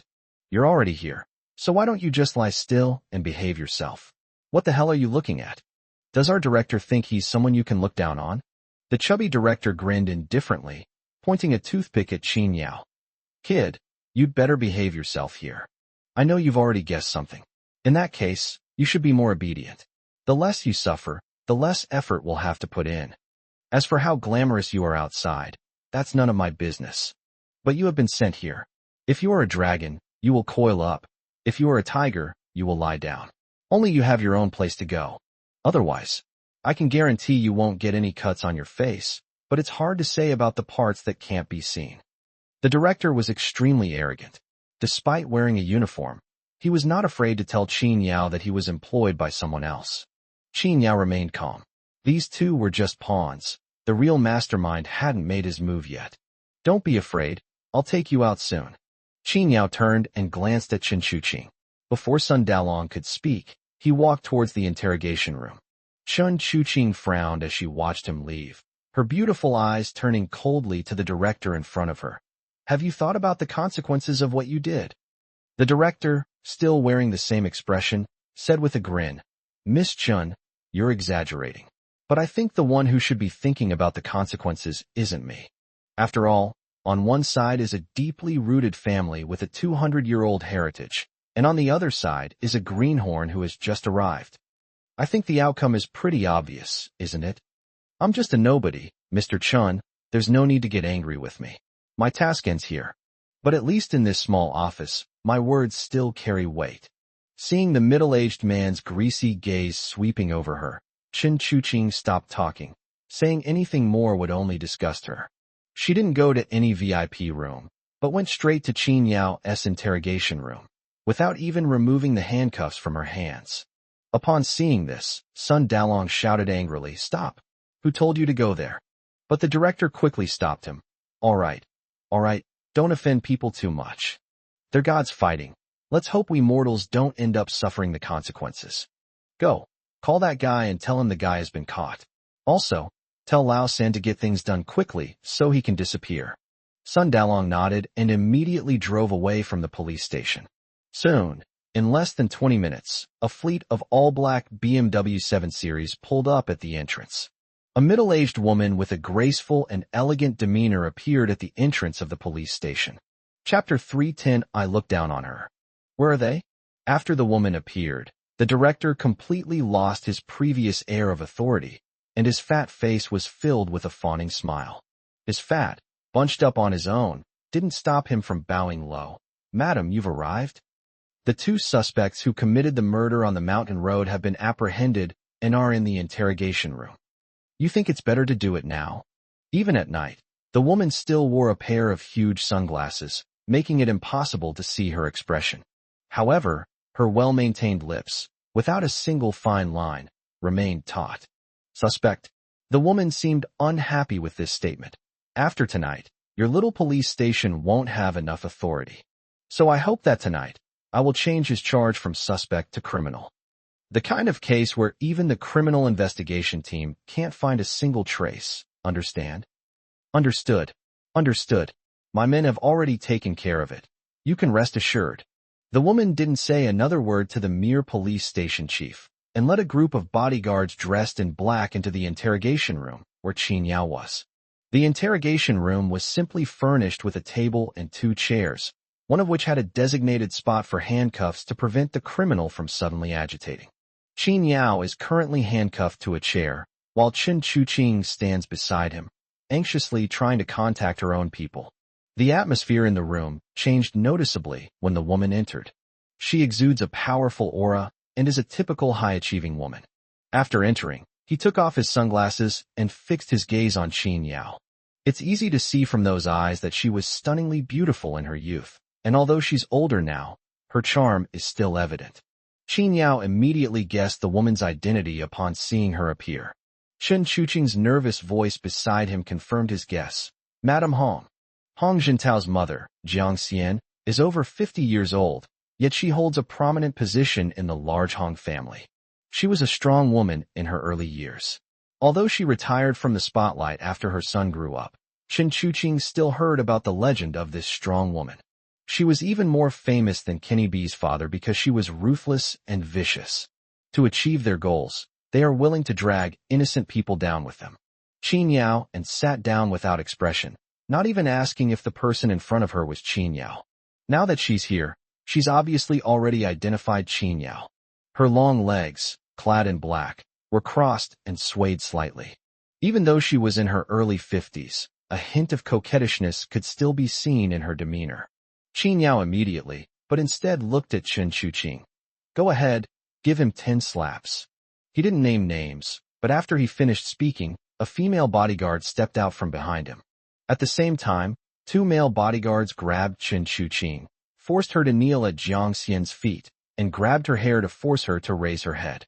Slap, slap, slap. The female bodyguard used both hands, without saying a word, to bombard Chen Chuqing with questions. Even though Chen Chuqing had learned some self-defense techniques, she was still just an ordinary person. Each stinging slap caused a large swelling on his face. With the 4th slap, a trickle of blood seeped from the corner of her mouth. Jiang Xian didn't even glance at him, simply staring coldly at Qin Yao. The latter's gaze grew colder and colder. Seeing Chen Chuqing's miserable state, she looked up at Jiang Xian and said, I've remembered these 10 slaps. Hee. Jiang Xian chuckled, but there was no smile on her face. Is that so? Add 10 more. Slap, slap, slap. Another barrage of slaps rained down, leaving that exquisitely beautiful face a mangled mess of blue and red, with blood gushing from her nose and mouth. However, the female bodyguard clearly used subtle force. Although it hurt and was quite painful, it didn't leave any marks, so it wouldn't ruin Chen Chuqing's face. After the 10 slaps ended, Chen Chuqing was on the verge of fainting, but her hair was still being pulled, forcing her to look up at Jiang Xian. Your mother failed to teach you properly, so I have no choice but to step in and teach you myself. You are the woman my son has his eye on, yet you dare to fool around with other men. Moreover, she openly announced that she had a boyfriend, which is the first crime. As soon as Jiang Xian reached out, someone immediately offered her a cigarette and lit it for her. Her gaze was cold, never looking at Chen Chuqing, but instead staring at Qin Yao. He took a drag of his cigarette and exhaled the thick smoke onto Qin Yao's face. Your fathers were commoners. To put it bluntly, they were ordinary people who started from scratch. Although your birth mother came from the Song family, you still have the blood of a commoner flowing in your veins. It is an honor for a woman of your humble origins to be favored by my son. You should be grateful that you have a pretty face. A woman as beautiful as you should be reserved for someone of higher status, not for a loser. Your second sin is your willingness to degenerate. Jiang Xian's beautiful legs swayed gently, listing Chen Chuqing's crimes one by one, without paying any attention to her or Qinghai behind her. As for the Song family, even if old Madame Song were sitting here, she would probably only applaud and cheer for Jiang Xian. Jiang Xian, on the other hand, acted like a queen, condescendingly judging Chen Chuqing's crimes. Qin Yao at all after she entered the room, but everything she did to Qin Chuqing was deliberately done in front of Qin Yao. As for the third crime, Jiang Xian spoke, her tone finally carrying a hint of anger. My son has such a noble status. He is the eldest grandson of the Hong family and will inherit the Hong family's vast fortune in the future. The woman he sets his sights on, even if he eventually abandons her or ruins her, will not be allowed to be taken by a commoner. But you, ungrateful as ever, rejected him and even joined forces with a lowly commoner to rebel against him. This is absolutely unacceptable. As she spoke, Jiang Xian actually held the cigarette, but in her hand, and moved closer to Qin Chuqing. Now that you have been defiled by a commoner, you are no longer worthy to enter the gates of my Hong family. My son has taken a liking to your beauty. Now that he has lost interest in you, I will destroy you for him. As they spoke, the cigarette but was already close to Qin Chuqing. Faced with Jiang Xian's threat, Qin Chuqing showed no fear. You want to ruin me? Fine. But I can tell you clearly why I chose Qin Yao instead of your son. Jiang Xian paused, her expression indifferent. Why? Although Qin Chuqing looked disheveled, her eyes were full of sarcasm. At least, Qin Yao isn't a mama's boy. How old are you? You got into trouble yourself, and now your mom has to help you get revenge. Does he really think he's a prince or grandson of the emperor, with a throne to inherit? I have no respect for men who wear diapers. Chapter 3:11 You will die. Qin Chuqing's words were completely different from her usual aloof image, as if she had been provoked. She has probably never suffered such injustice before. Since she's going to be disfigured anyway, she won't feel comfortable unless she gets a good scolding. You should be glad that your son never even managed to touch me. Otherwise, the eldest grandson of your Hong family will be extinct in this generation. Because I'd rather have him castrated and go to jail than let him touch me. I really don't understand why you self-proclaimed superiors are so arrogant.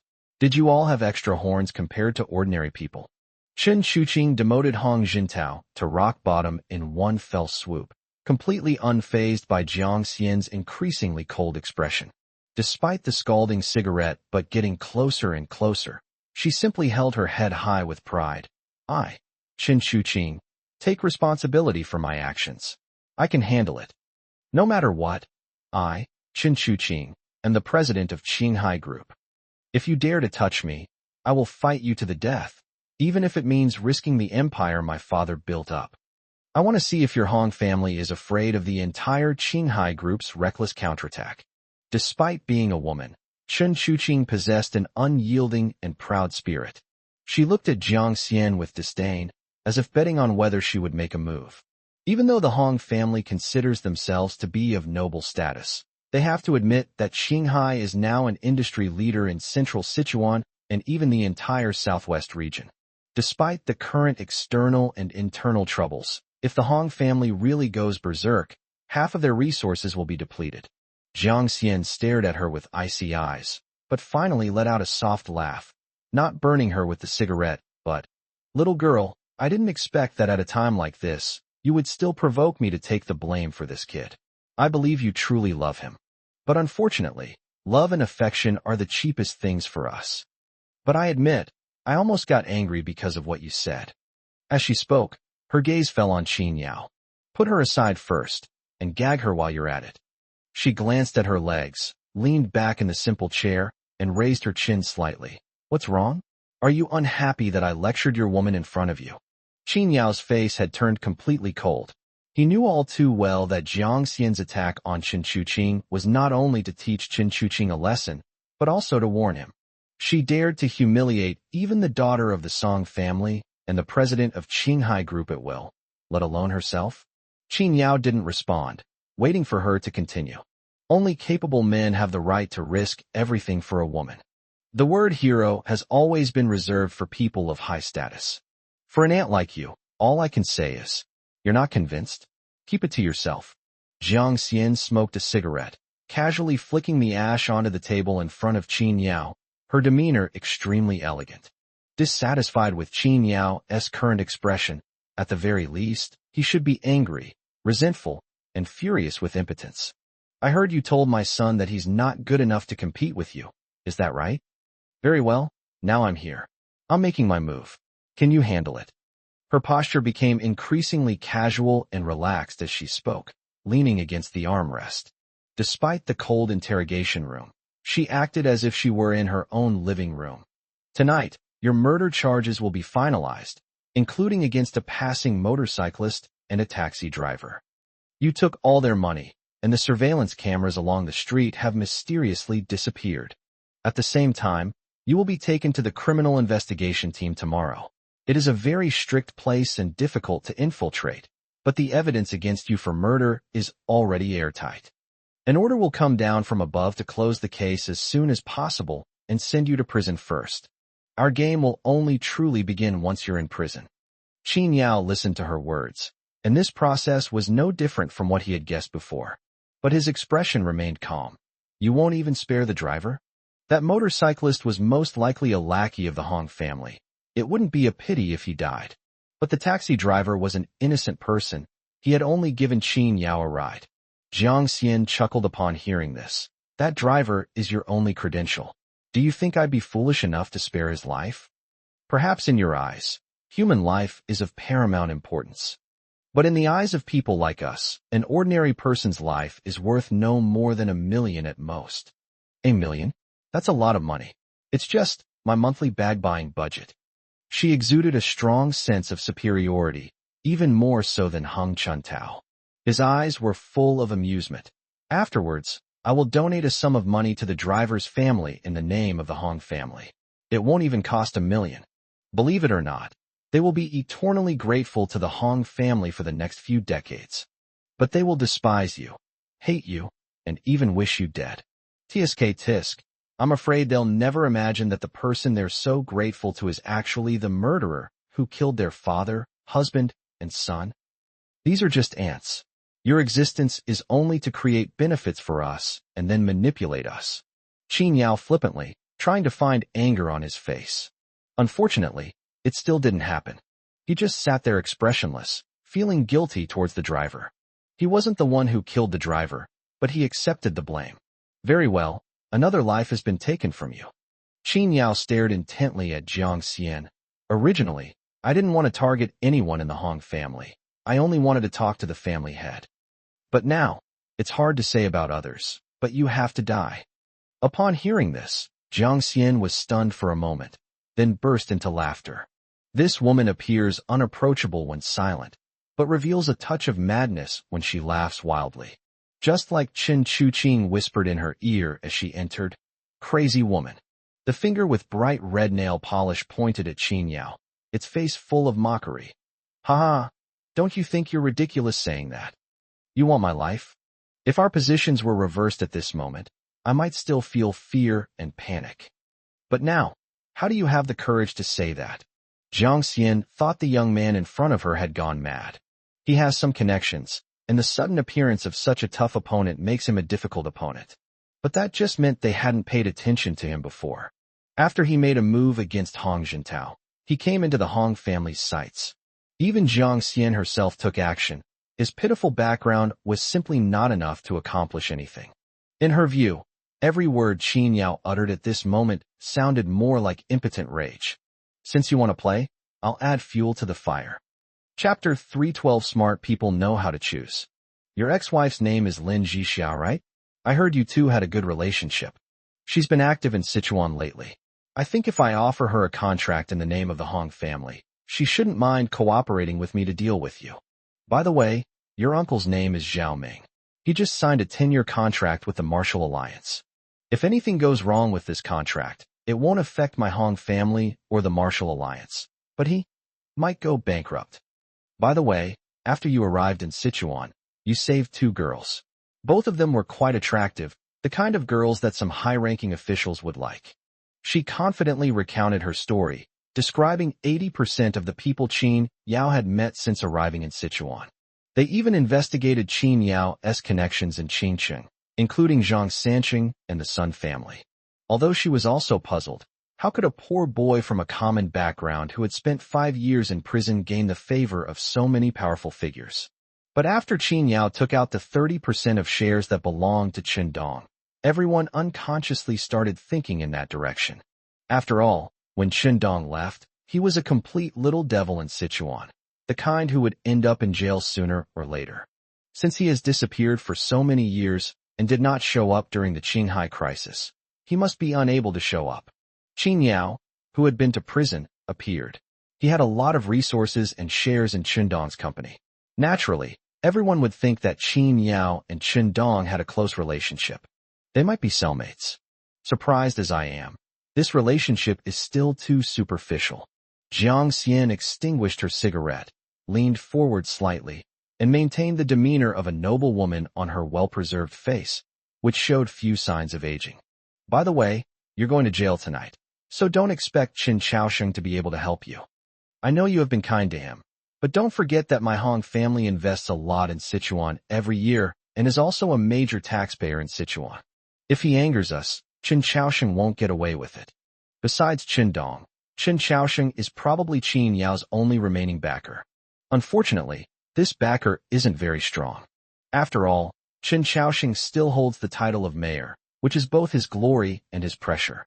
Once things fall apart with the Hong family and they withdraw their investments in Sichuan, Qin Chaosheng will have to bear all the losses.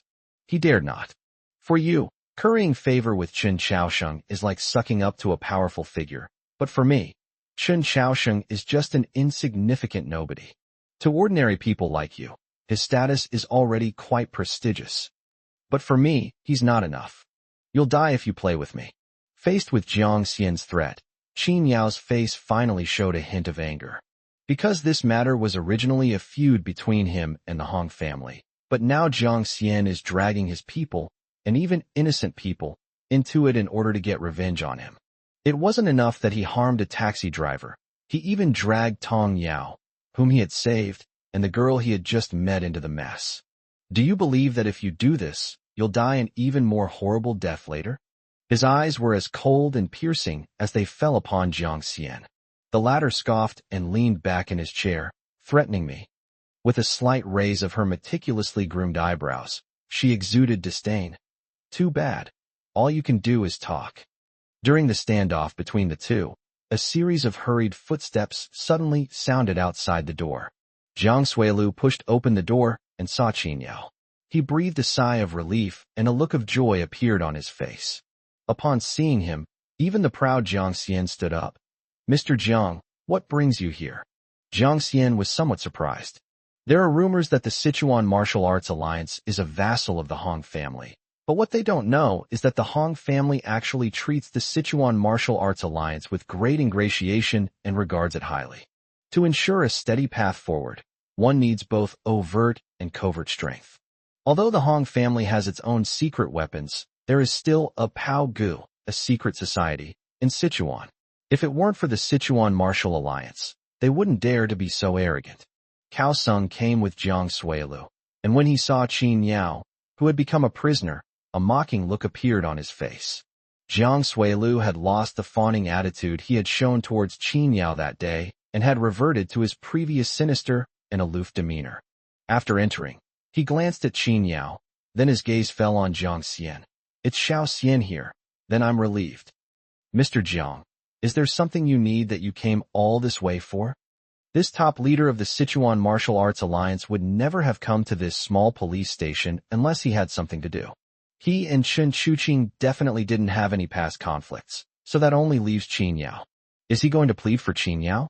Before Jiang Suilu could speak, Jiang Xian said first, to be honest, Elder Jiang, this person seriously injured my son a few days ago. Jintao has already become your godfather. He's still in the intensive care unit. You must have visited him, right? Sigh. The doctor said his arms and legs were broken. He had a concussion, and he lost his teeth. Being bedridden for months is one thing, but you know how proud Jintao is. This is a huge blow to him. Before Jiang Suilu could even explain his purpose, Jiang Xian had already spoken up, subtly telling him that pleading for mercy was definitely out of the question. Jiang Suilu could easily understand her unspoken meaning and smiled calmly. Don't worry, I'm not here to plead for you. How you deal with him is your business, I won't stop you. But before that, you have to leave him with me for a while. I have some private business with him. Upon hearing this, Jiang Xian breathed a sigh of relief, but also felt somewhat puzzled. When did Qin Yao get involved with the Sichuan Martial Arts Alliance? And why is he having a private affair with Jiang Suilu? Jiang Suilu clearly did not make his illness public. After all, he had been in the underworld for decades. If he knew that he might become a cripple, not to mention his countless enemies. Even Jiang Xian, who is now very respectful to him, and even the leader of the Martial Alliance who listens to him, might scoff at him. Who would care about a rusty knife? I see, Mr. Jiang, please. Jiang Xian made way for others and tactfully dismissed them, remaining alone in the interrogation room. Jiang Suilu stepped forward, one hand behind his back and the other fiddling with the thumb ring on his thumb, looking at Qin Yao with a forced smile. Mr. Qin, I didn't expect we'd meet again so soon. I still remember the last time we met. Mr. Qin had such a grand presence and such great prestige. I just wonder if Mr. Qin can still be as arrogant as he was that day under these circumstances. I think you can give me a satisfactory answer today, right? Jiang Suilu was very confident and believed that Qin Yao had also seen Jiang Xian's attitude towards him. If he were a smart man, he would know what choice to make now. Chapter 313 really leaves no way out. Oh, it's you. Under his confident gaze, Qin Yao calmly raised his head, his eyes showing no emotion. Those deep, dark eyes were as intense and cold as the night, making it impossible to guess what he was thinking. I told you, your affairs depend on my mood. You ungrateful brat. Kaosheng was instantly enraged. He never expected this kid to be so arrogant. Previously, he was a free man, and he held the lives of his master and disciples, as well as the disciples of Jiang Suilu's lineage, in his hands, so he could naturally be arrogant. But now that he's a prisoner, if his crimes are proven, the Hong family could crush him in no time. What gives him the right to be so arrogant? Kaosheng, step back.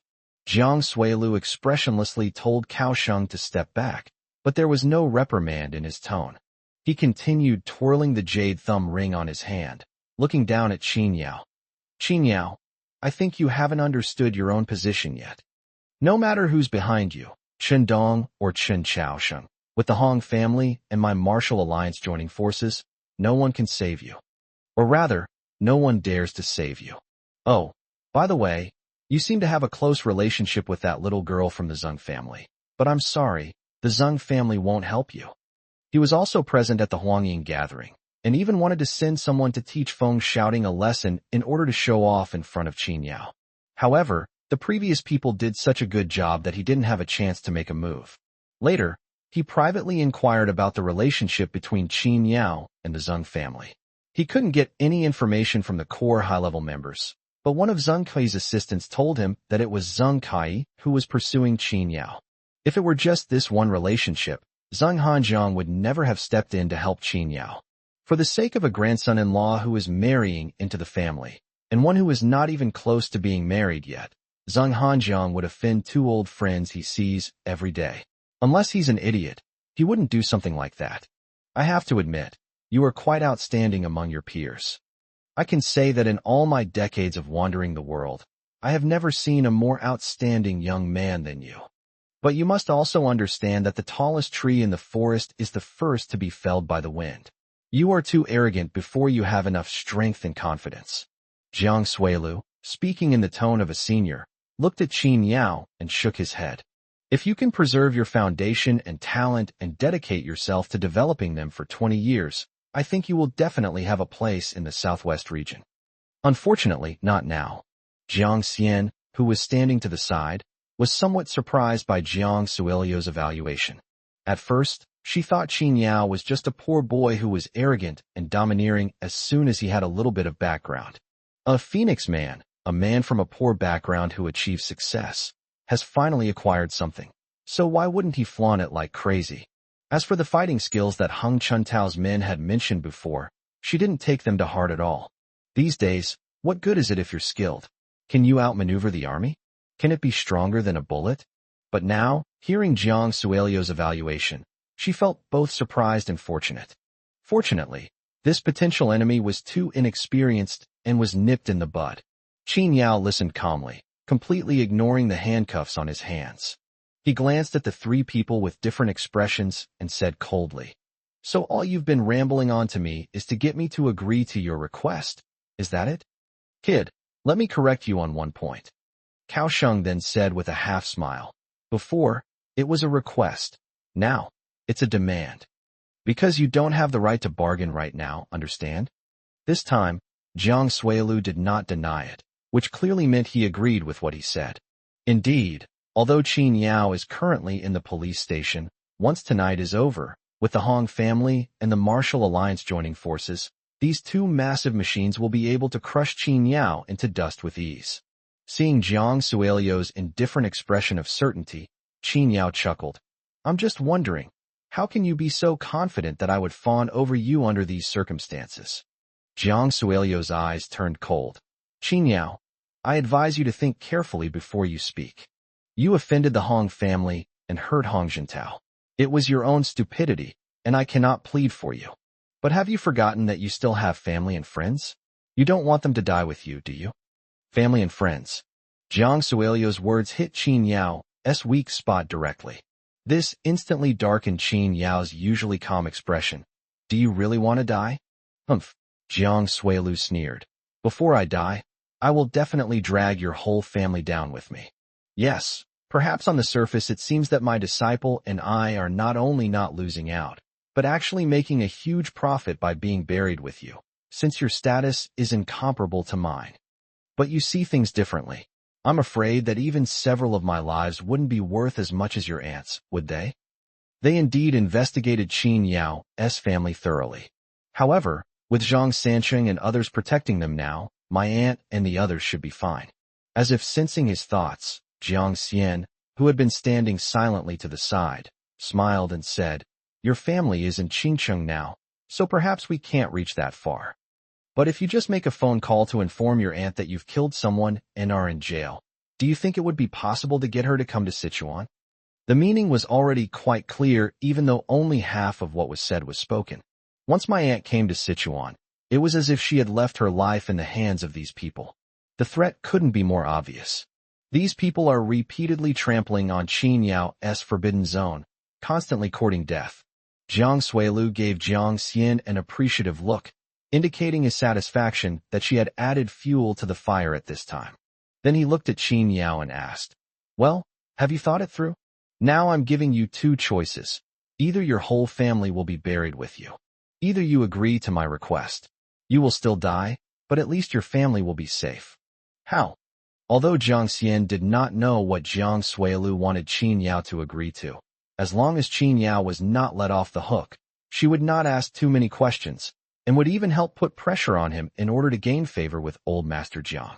If Hong Jintao has the support of the Sichuan Martial Arts Alliance in the future, his status in the Hong family will naturally rise. After all, not being the eldest grandson doesn't guarantee succession to the position of family head. Under the barrage of threats from the two men, Qin Yao was already furious, but then he suddenly chuckled, causing both of them to frown. Hey kid, what are you laughing at? Kaohsiung shouted angrily. Qin Yao leaned back leisurely in the chair of the interrogation room, looking quite comfortable. I'm laughing. These lines are meant to be said during the final victory, aren't they? The situation is still uncertain, yet you've already made all those harsh statements. They really don't leave themselves any way out. Chapter 314. How much face do you have? Even at a time like this, are you still going to struggle like a drowning man? Jiang Xian sneered, too lazy to even glance at Qin Yao.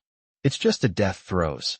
It only invites more ridicule and serves no other purpose. Jiang Suilu didn't take Qin Yao's words to heart at all. In his eyes, Qin Yao was already a dead man once he fell into his hands. The only difference is that if he agrees to his demands, he will only die a more gruesome death. Just then, a very low-key Honda pulled up in front of the police station. Only two people came down, a middle-aged man and an elderly man. The station chief, who was standing guard at the door, was too lazy to even look at it. After all, it was just a beat-up Honda, and he guessed that the driver was here on business. But when he looked up and saw the man's face, the cigarette in his mouth fell out. Mayor Chun. The visitor was Chen Chaosheng. Why would a city head, with nothing better to do, wander around their small local police station? The only possibility is the person currently locked in the interrogation room. Chen Chaosheng entered without even glancing at him. Only the old man behind him spoke, his voice hoarse. "Where is Qin Yao?" In the interrogation room." The director dared not refuse to answer and quickly and respectfully pointed inside. Without saying a word, Chen Xiaoxing stepped directly into the interrogation room. "Mr. Qin, I, Chen Xiaoxing, have come personally to bail you out." The interrogation room door was opened, and Chen Xiaoxing strode in, seemingly ignoring Jiang Xian and Jiang Suilu, and walked straight to Qin Yao's side. Qin Yao looked up and smiled at him. "Thank you, Mr. Chen. That's very kind of you." Jiang Xian and Jiang Suilu were indeed somewhat surprised when they saw that the person who came was Chen Xiaoxing. Surprisingly, even though he knew that the people who attacked Qin Yao were the Hong family and the Martial Alliance, he still dared to come to bail him out. Jiang Xian immediately put on a stern face and said, "Chen Xiaoxing, are you trying to sue my Hong family by coming here to bail him out? Believe it or not, if you dare to protect him today, I can make things difficult for you as the mayor tomorrow." In front of others, Jiang Xian showed no mercy to Chen Xiaoxing, and her face did not show the slightest panic. In her view, Chen Xiaoxing's appearance was merely a formality, and he had not yet realized the seriousness of the matter. If she really hardens her heart, would Chen Xiaoxing dare to stop her? Jiang Suilu spoke in a lukewarm tone. "I heard that Mayor Chen and this young man had a connection, but I must advise you that some connections are not necessarily good ones. Is it really worth risking your future for some so-called favor?" The two men were emboldened by Chen Xiaoxing's appearance. They all knew about his background and the trouble he was currently involved in. He couldn't afford to have any problems. Once you truly stand on the opposite side, even if it doesn't kill him, it can severely injure him. But Chen Xiaoxing's expression was refined, and his smile was full of cunning. "Old Jiang also said that Mr. Qin has done me a favor, and it was a life-saving favor. I owe him a life, and now I must repay him with one. Besides, although Mr. Chen came from humble beginnings, he has at least worked hard for decades. I'm not afraid of getting lice anymore, so I don't mind having a little fight with you too." Now, Jiang Xian and Jiang Suilio's expressions turned rather unpleasant. They never expected that Chen Xiaoxing would oppose them for the sake of an unknown young man. They didn't take Chen Xiaoxing seriously. He very good. Then Mr. Chen, just wait for the Hong family to withdraw its investment. Our Sichuan Martial Arts Alliance will no longer make any contributions to the government. The two spoke together, and Chen Xiaoxing's expression remained unchanged. So what if they withdraw investment? With Sichuan's development to this point, do we lack wealthy people? No sooner had the two finished speaking than a cheerful male voice came from the doorway. Zheng Hanjiang and Bo Shilai strode in through the door. He was dressed in a simple white tang suit, cloth shoes, and holding a fan in his hand, looking as if he had just gotten out of bed. Even so, the boss's aura remained extremely domineering. Upon hearing Zheng Hanjiang's name, the police chief collapsed at the door of the interrogation room. Qin Yao, who was handcuffed to a chair, and said unhappily, "It's just a traffic accident, and he wasn't even at fault. Why do you need to handcuff him?" After saying that, he turned his head and glanced at the police chief, who was handcuffed to the door and could barely stand up straight. "Go and unlock these handcuffs for me." Old Zheng had the air of a rogue, but no one dared to actually see him as one. Seeing his domineering attitude, Jiang Xian and Jiang Suilu finally snapped out of their surprise. "Mr. Zheng, what do you mean by that?" Jiang Xian stepped forward, frowned, and stopped the director, looking at Zheng Hanjiang. "What? Do I have to come and open it myself?" Zheng Hanjiang glared at the director before looking at Jiang Xian. "And you, a little brat, it's not your place to speak here. If you want to compete with Zheng Hanjiang, you're too low level. Send your parents." Zheng Hanjiang was very domineering, waving his hand dismissively, completely disregarding Jiang Xian. The status of the Jeliaohui, Paul Gug, in Sichuan is self-evident. It is an unshakable force. In the eyes of the people of Sichuan, they have even become a symbol. Zheng Hanjiang himself has a very strong business, and he has no cooperation with the Hong family or the Martial Alliance whatsoever, so they can't threaten him at all. Therefore, given Zheng Hanjiang's status and qualifications, Jiang Xian really has no right to speak to him like that. "Elder Zheng," Jiang Suilu stepped forward upon seeing this, frowning as he asked, "Then, do you think I am qualified? I have a grudge against this kid. I had to beg him for help before, but he humiliated me. We are both veterans in Sichuan martial arts. Surely Elder Zhang wouldn't try to protect him and embarrass me. As far as I know, Elder Zhang, you and this young man have no relation whatsoever. He's just a live-in son-in-law of your daughter's family. Surely not. If it were someone else, perhaps they really couldn't do it today. After all, offending Jiang Suilu was like planting a time bomb in central Sichuan. But Zheng Hanjiang is another ticking time bomb. Give you face? How much face do you have? Without a second thought, Zheng Hanjiang said domineeringly, since you know that he is the grandson-in-law I have chosen, then you should understand that he is my man, Zheng Hanjiang's man. If you want to mess with him, I don't mind risking my entire fortune to go head-to-head with you. You should also know that I have never been reasonable in getting to where I am today, and I am also damn protective of my own people. If you've got guts, come and fight me. Let's see who chickens out in the end. The way this gangster boss spoke was full of thuggishness. However, the results are quite remarkable. Jiang Xian and Jiang Suilu were both stunned, their brows furrowed tightly. Zheng Hanjiang is actually willing to risk his entire fortune for a son-in-law who hasn't even married into the family yet? Are you crazy? Chapter 315 Kneeling for 4 hours. Zheng Hanjiang. Are you crazy? Jiang Suilu couldn't hold back any longer. After all, today's matter concerned his life and death, and he couldn't afford to make any mistakes. That face, which already looked gloomy, was now contorted with a grotesque expression, making it appear even more ferocious. If he didn't have a beard, it would probably be standing on end in anger by now. Although he held a high position in the martial alliance, his status in Sichuan was still inferior to Zheng Hanjiang's. Otherwise, he would have started cursing long ago. You yourself said this kid is nothing more than a live-in son-in-law, and he hasn't even married into the family yet. So you're going to oppose my Sichuan martial alliance for his sake? Yes, your brotherhood has a deep foundation, but don't forget that my martial alliance, a rising star, is not bad either.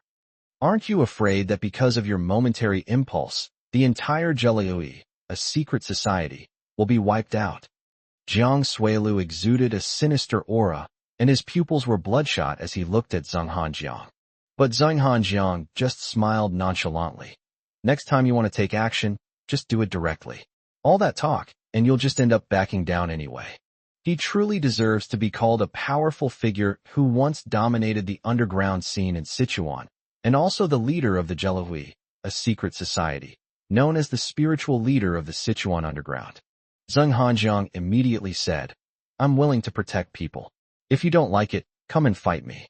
But if you can't kill me, then you can expect to be killed by me. Although the martial alliance is a rising star, it still lags far behind the Zheliui in terms of foundation and history. Although the martial alliance follows an elite model, each disciple is trained according to the principles of martial arts. But you can't fight off the sheer number of members of the Zheliui. No one knows exactly how many people the Zheliui has under its command, or how many powerful figures are supporting Zheng Hanjiang. In comparison, only the martial alliance suffered a crushing defeat, while the Zheng family shed no blood. Jiang Suilu felt a lump in his throat, unable to exhale, his face as black as the bottom of a pot, and he dared not utter a word about confronting the Zheng family head-on.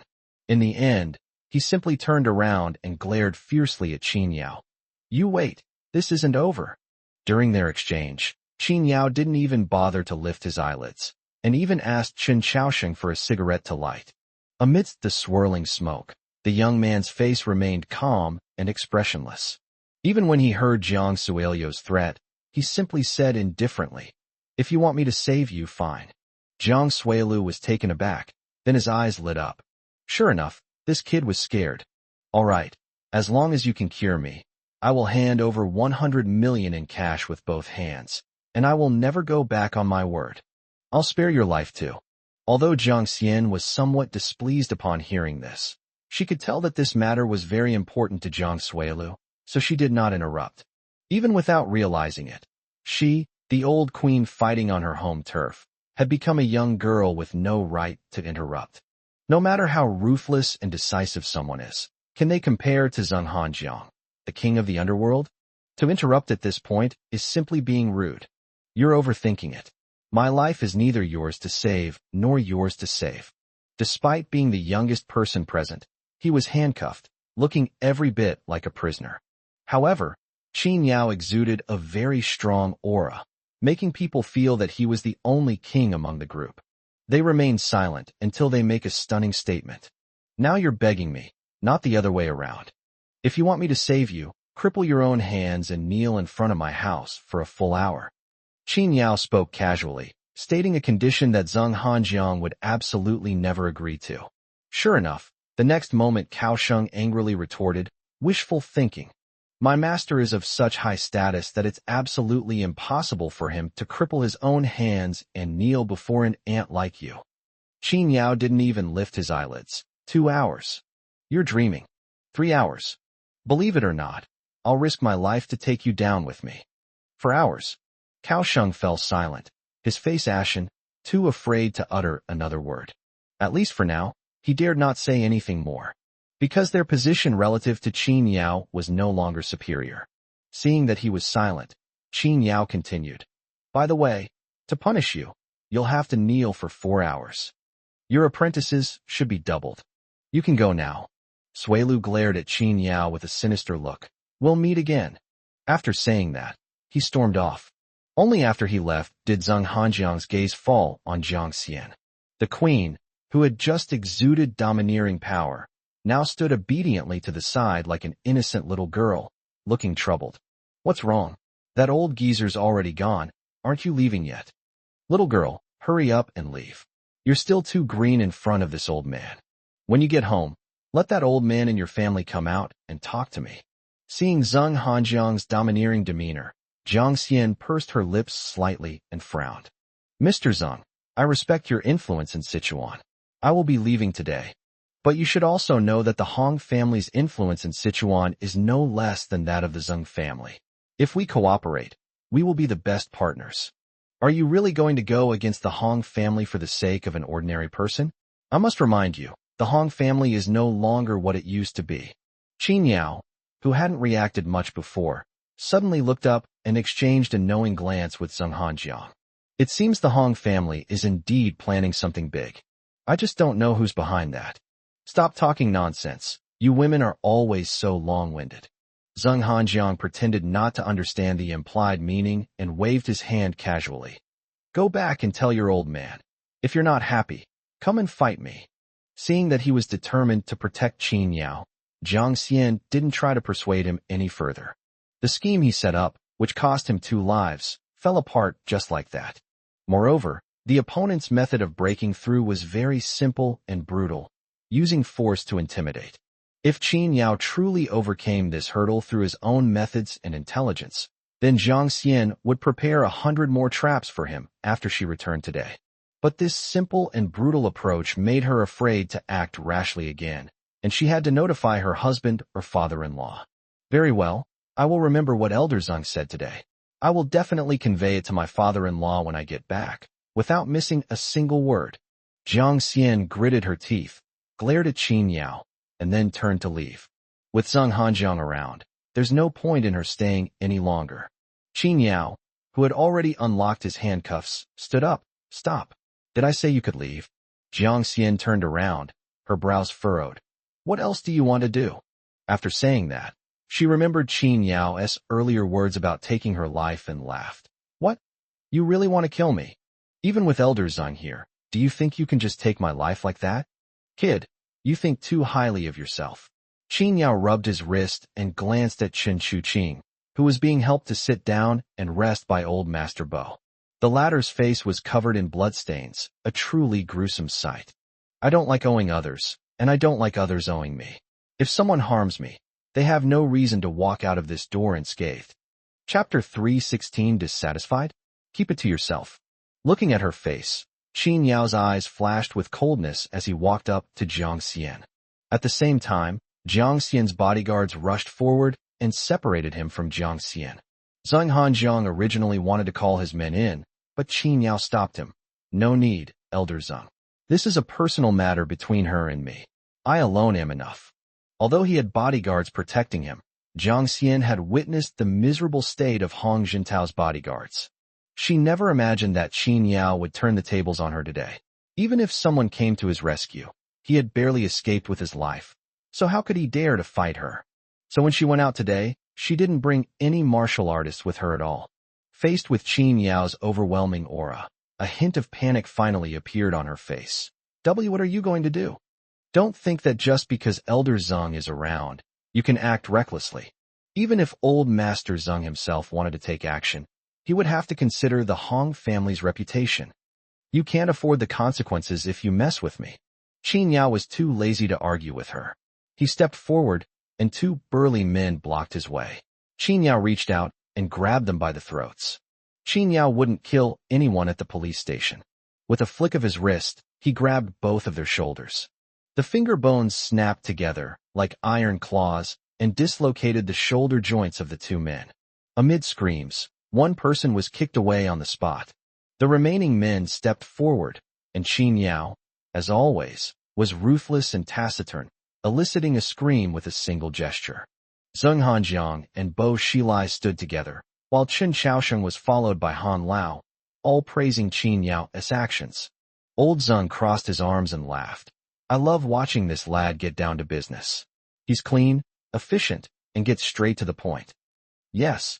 Old Bo nodded in agreement, his eyes full of admiration for this young man who had saved his life. He acted not for the process, but only to achieve his goal.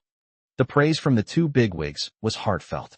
Behind Chen Xiaosheng, Old Han stood with his hands behind his back and commented coolly, not bad. Facing more than a dozen bodyguards, Qin Yao acted swiftly and decisively, and within 2 minutes the group was in complete disarray. Jiang Xian, protected by her female bodyguard, did not leave immediately. Because if she leaves, it means she's scared, and she'll lose all face. She stayed, betting that Qin Yao wouldn't dare to actually lay a hand on her. Looking at her bodyguard lying on the ground, Jiang Xian's face was extremely ugly, but she still tried her best to maintain her arrogance. All right, now you've vented your anger, isn't that enough? As she spoke, her hands clenched into fists. If Zheng Hanjiang hadn't been there, she would have torn this kid to pieces. It's not over yet. Qin Yao didn't even give her a chance to react before his hand landed on the female bodyguard's shoulder and snapped it. He didn't care whether the person in front of him was male or female. He only cared whether they had offended him. Seeing him raise his hand, Jiang Xian angrily shouted, "How dare you?" The female bodyguard just hit Chen Chuqing. If Qin Yao hits her, Jiang Xian will also lose face. Smack! She was met with a loud slap, and the female bodyguard was sent flying. But that wasn't enough. Qin Yao walked over, grabbed her by the collar, and lifted her up expressionlessly. 20 slaps. This is only the first one. Slap, slap, slap. After being slapped 3 times in a row, the female bodyguard coughed up blood, her face looking 10 times worse than Chen Chuqing's when she received 20 slaps. Madam, save me. Hearing the screams, Jiang Xian trembled with rage. Fine, fine. You dare to treat my people so cruelly. I will repay you tenfold in the future. Qin Yao was too lazy to pay attention to her. This woman loved to make threats even more than he did. 5 more slaps followed, making it a mere 15 slaps before the female bodyguard completely lost consciousness. As for that face, it was completely unrecognizable. Qin Yao hadn't even used 30% of his strength yet. 5 more to go. After leaving the person aside, Qin Yao turned to look at Jiang Xian. The latter was jolted awake, his eyes widening in disbelief. What are you going to do? You've messed with me. Have you thought about the consequences? You cannot bear the wrath of the Hong family. But what she received in response was still a loud slap and her own screams. Qin Yao slapped her so hard, she almost flew into the air, but Qin Yao quickly stepped forward and grabbed her collar. Smack. Were you born with gold plating? Can I hit you? Slap. I'll hit you if I want to. What are the consequences? Slap. You people are allowed to hurt others, but not allowed to be hurt. Slap. I'm going to hit you today. Slap. If you're not happy, then keep it to yourself. After the slap landed, Jiang Xian was no longer recognizable as a queen. Qin Yao really meant it. He hit you without warning, just like that. Consider the extra slap a bonus. You should be glad that cigarette but didn't fall. Jiang Xian comes from a prestigious family, and has been pampered since childhood, raised to be an elite socialite. How could her body compare to that of a female bodyguard? After 6 slaps, her eyes were bloodshot, and she couldn't even utter a complete sentence. She, who was just spouting threats, can't even bring herself to glare at Qin Yao now. She swayed unsteadily, and as soon as Qin Yao let go, she collapsed to the ground, looking as if she might faint at any moment. But what hurts her most right now isn't her face, but her heart. She couldn't understand why. Even with Zheng Hanjiang backing him up, Qin Yao is still just an ordinary person. Having survived such a close call, he's been keeping a low profile ever since. Why would he dare to attack me again? She comes from a prestigious family, and the entire Hung family is behind her. Why should the efforts of several generations fail to intimidate a mere Qin Yao? Things shouldn't be like this. Qin Yao ignored her inner turmoil and simply turned to Chen Chuqing, asking, "Is that enough?" Clearly, he would continue if Chen Chuqing said it wasn't enough. Chen Chuqing wasn't in a good state at the time, but seeing Qin Yao standing up for her and disregarding Jiang Xian's identity, she was not only surprised but also deeply moved. She didn't blame Qin Yao for causing such a terrible disaster, nor was she worried that the Hong family would hold her responsible later.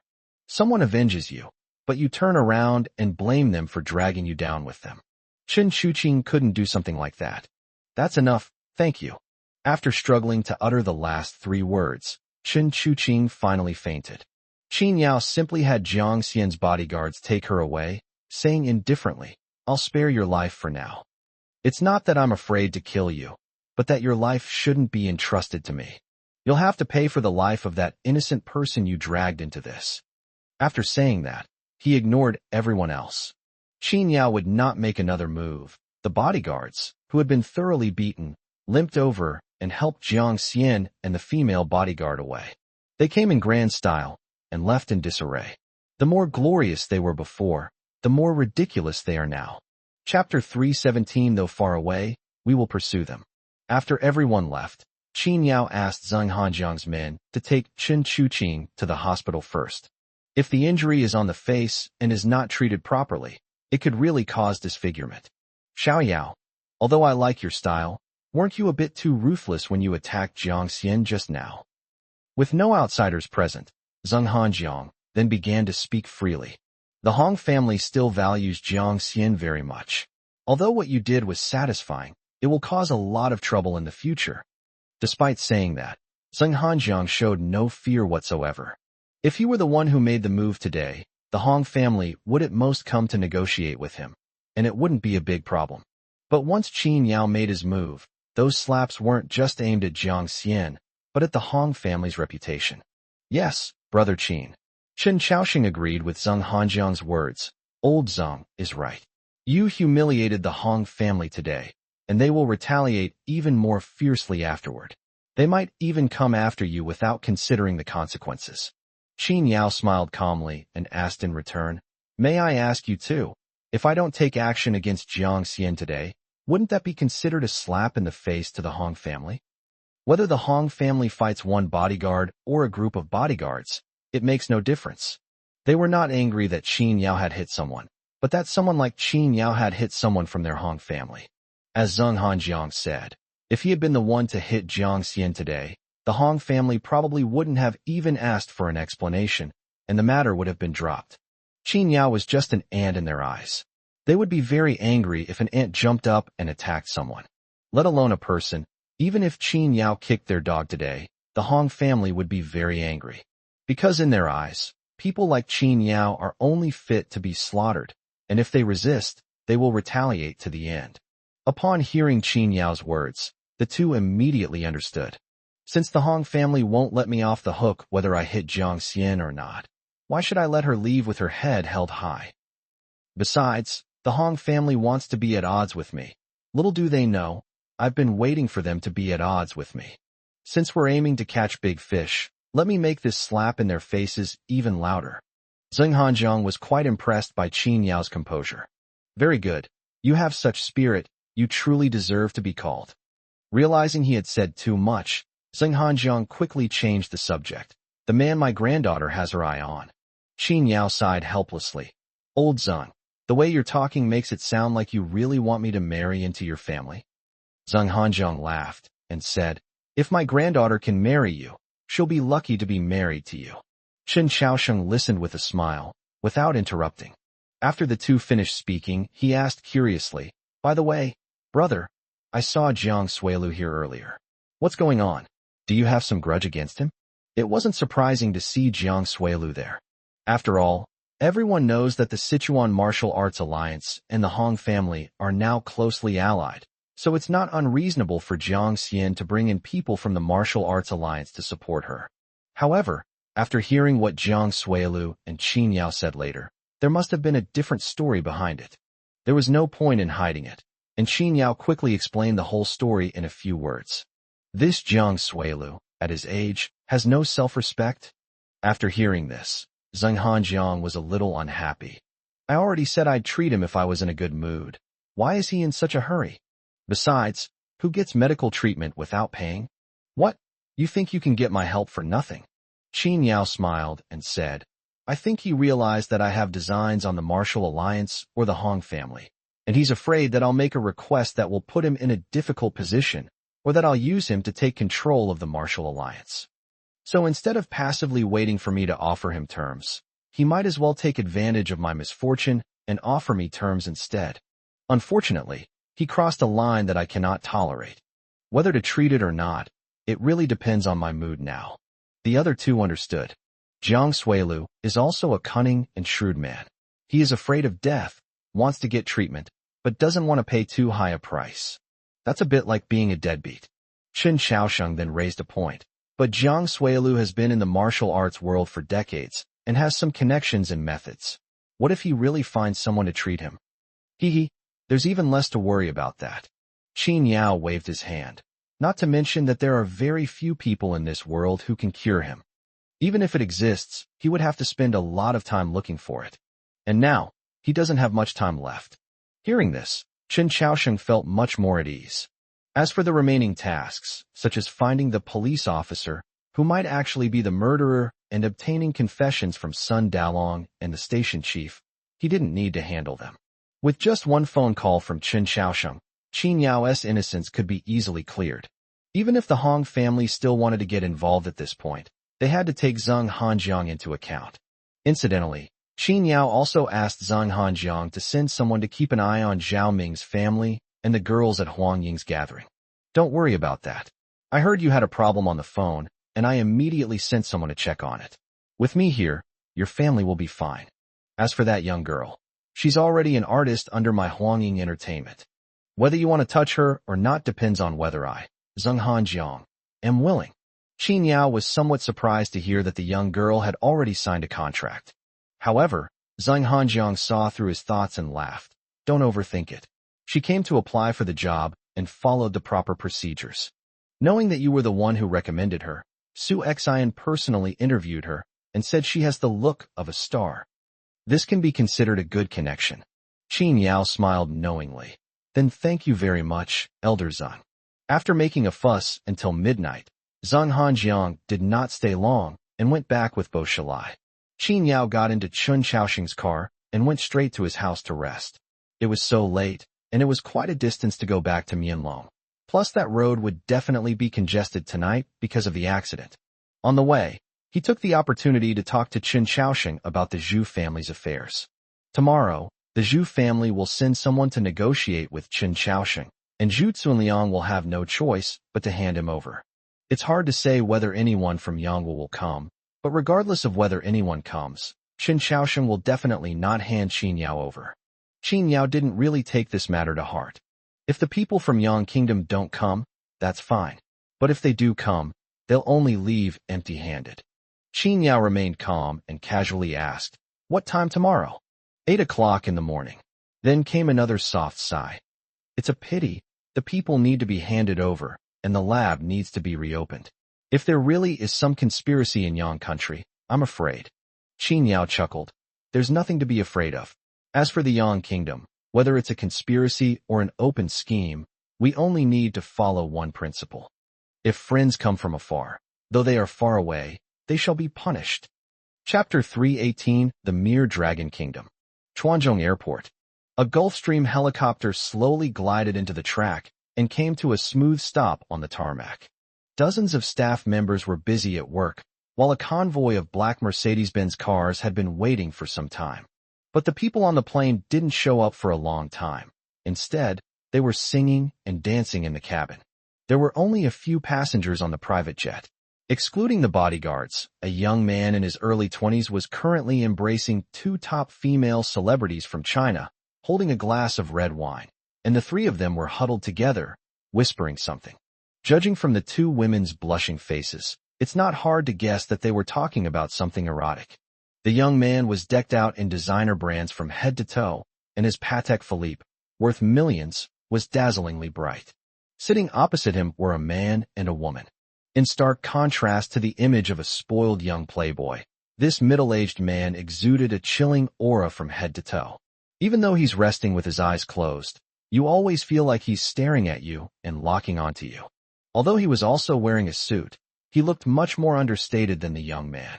Her head was tied in a very neat short ponytail, and her sideburns were also very clean and tidy. A sheathed knife lay beside him, his arms crossed over his chest, oblivious to everything around him. The woman sitting next to him was wearing a sexy halter dress adorned with black sequins, and her long legs were encased in black stockings. She sat casually, one leg crossed, a pair of red high heels hanging on her pretty toes, the red nail polish on her toenails faintly visible. Despite being around 30 years old, she exudes a unique charm and sexiness that comes with being a mature woman. She's just as good as those two popular actresses. But she seemed to have no interest in young people, and even occasionally showed a disdainful expression. Beside her was a sheathed knife. Despite her languid posture, the distance between her hand and the knife was never too far. He can draw his long sword at any moment should there be any unusual movement. The woman spoke fluent Mandarin, her tone flippant. "Senior brother, I think you're being a bit too cautious. Does a nobody from the Dragon Kingdom really require your personal intervention? I am enough." The middle-aged man appeared to be asleep, but upon hearing the woman's words, he spoke with his eyes closed. The land of Dragon Kingdom is far more complex than you think. Not to mention you and me. Even if Master comes here, we have to be extremely cautious. I'm following you as an extra layer of insurance. The woman gave a coquettish chuckle, swirling the wine glass in her hand, her long legs swaying seductively. I think you're exaggerating. Don't forget how the once mighty Dragon Kingdom eked out a living in the hands of my empire. It's only been a century. How far can they possibly go? The man slowly opened his eyes, and seeing that the woman still looked completely unconcerned, he hesitated before saying, "Anyway, be careful. There's still an annoying old guy in the place we're going to this time, so I can't take action unless absolutely necessary." No matter how useless those two senior and junior siblings are, they are still at the early stage of the profound realm. Don't underestimate them. Annoyed by the nagging, the woman casually waved her hand and said, "Okay." But in her heart, she still held a deep disdain for the people who grew up on this land, including the young man sitting opposite them. Despite the latter's luxurious attire, she still looked down on him. What does it matter if someone has a noble status? With just a word from their master, wouldn't they still send him to be their guide? In her opinion, this task was not difficult. With organized pressure, the other party dared not refuse to hand over the person. If they dare to resist, just kill them. Why did she have to go there herself, and even send her senior brother along, making a mountain out of a molehill? The next morning, Qin Yao got up early to exercise as usual, while Chen Chaosheng was busy with official business from early morning as well. Around 7 o'clock, the two of them went out together. Originally, Chen Liuli was not intended to be involved in this matter, but she was worried about her father and came along anyway. The agreed meeting place is the Jingye Hotel, which is also owned by a Yonghua. Secretary Gao will also be there, so the focus should be on negotiations, and the possibility of taking action is not high. On the way, Chen Chaosheng explained the situation to Qin Yao again, while expressing some concern. "But I think you don't have to go, Brother Qin. I heard that the Yang Kingdom has also sent people this time, specifically to take you back for questioning. If you go, the people from the Yang Kingdom won't let you leave easily." But Chen Liuli snorted coldly. "Heh, They're just from Manhwa, a tiny country. If Brother Qin doesn't go with them, do you think they can just rob us? What? Are you going to kill someone? Chen Chaoxing sighed. If it's just murder, given the Zhu family's domineering nature this time, it's not impossible for them to forcibly seize it. Qin Yao remained seated in the car with his eyes closed, not responding to the conversation. When I opened my eyes, I saw the old man sitting in the passenger seat. Qin Yao had met this old man last night. He seemed to have a very low profile, but he was a character that could not be ignored. It's not hard to tell just from the aura he exudes. Seeing him in the car, Qin Yao knew that Chen Chaoxing was genuinely worried about him. Otherwise, he wouldn't have revealed his trump card. Mr. Chen, there is no need to worry. I will handle today's matter myself. Seeing his composure, Chen Chaoxing nodded. Don't worry. No matter what the final result is, I will definitely not let you be put in a passive position. Then Qin Yao thanks you in advance. Qin Yao didn't explain much, but calmly smiled as a response. Anyway, no matter how he tries to comfort him, Chen Chaoxing will still be anxious, since his boss is always siding with outsiders. It's better to go to the scene and see what the other party has to say. The Zhu family originated in the southwest, and the main branch had long since marched towards the capital, leaving behind only a branch of the Zhu family. Even though it was just a branch, it wielded considerable power in the southwest and had many vassals. After all, everyone knows this is the old man's hometown, so who would dare to underestimate the Zhu family here? This is why the Zhu family dared to be so arrogant and domineering, and to go against Chen Chaoxing, the mayor. Brother Qin, don't worry. As long as I'm here, I won't let anyone take you away. Seeing Qin Yao lost in thought, Chen Liuli assumed he was worried about what was to come and offered him a word of comfort. Qin Yao smiled faintly. Don't worry about me. If anything happens later, protect your father first. Chen Liuli sneered. No matter what, this is Sichuan, and my Chen family is not someone to be trifled with. Anyone who dares to lay a hand on my father, no matter who they are, I will chop off their dog paws. Qin Yao smiled and gave a thumbs up. A heroine among women. Chapter 319, Let Someone. The car stopped in front of Jingye Hotel, a hotel Chen Chaoxing rarely visited, which mainly served very high-end Japanese cuisine. I've heard that Jingye restaurant is very particular about the ingredients it uses, and that every table is set up according to the standards of the Yang Kingdom's state banquet. But I've never been here before. I never thought I'd have the chance to enjoy such a feast today. After getting out of the car, Chen Chaoxing stood with his hands behind his back, glanced at the Jingye Hotel sign, and gave a lukewarm smile. Qin Yao, standing beside him, smiled faintly. Even a state banquet in a tiny country like Manhwa would be considered beneath our dignity in Manhwa. The so-called picky selection of ingredients is nothing but a gimmick. Putting aside everything else, when it comes to cuisine, any one of the 8 major cuisines of Manhwa can easily outclass them by several streets. Hearing Qin Yao's words, Chen Chaoxing was in a great mood and laughed. You're right. Those few dishes of dipping sauce aren't even enough to fill my teeth. Chen Liuli stood obediently behind the two of them, smiled knowingly, but did not interrupt. Chatting and laughing, the three of them walked together toward Jingye. The restaurant was cleared out, so quiet that even private rooms were unnecessary. Bodyguards were stationed in every corner, giving it an extremely imposing presence. When Chen Chaoxing arrived at the door of the agreed-upon private room, he was stopped by someone. A bodyguard speaking fluent Mandarin stepped forward and said sternly, "You can go in, but the bodyguards have to stay outside. Also, there are tatami mats inside, so remember to wear slippers and don't get them dirty." Despite being just a bodyguard, he spoke to Chen Chaoxing with complete disrespect and arrogance. Chen Liuli sneered. Since when has a lackey dared to speak to my father like that? My Chen family is not yet fallen from grace, and it's not up to a dog to exchange in front of me. These shoes of mine can withstand any kind of bullshit tatami mat, or even $1 million wool carpet. Remember, this is the Dragon Kingdom. Don't try to control me with those Yang Kingdom rules. Chen Liuli was arrogant and unruly by nature, but Chen Chaoxing usually kept her in check, so she wouldn't be too outrageous. But the thought of facing the Zhu family, who were cooperating with the Japanese devils, made her furious. It's a shame that I'm also a Chinese, and that some of my ancestors died in the national war. What an ungrateful wretch. The bodyguards were thoroughly humiliated by Chun Lioli, and their expressions began to falter. But what? Don't you remember your own status? Don't you understand your own identity? Chun Lioli interrupted him impatiently. Don't forget, you're also a Chinese. Chun Lioli did not restrain her voice. Instead, after realizing there were people inside, she deliberately raised her voice. Chen Xiaosheng just smiled and didn't stop him. Qin Yao remained silent, his presence becoming almost non-existent. At that moment, a very young male voice came from inside the room. Let them in. The bodyguard breathed a sigh of relief and then opened the door to let them in. From the entrance, tatami mats were laid out on the opposite side. However, Qin Yao and the other two didn't change their shoes.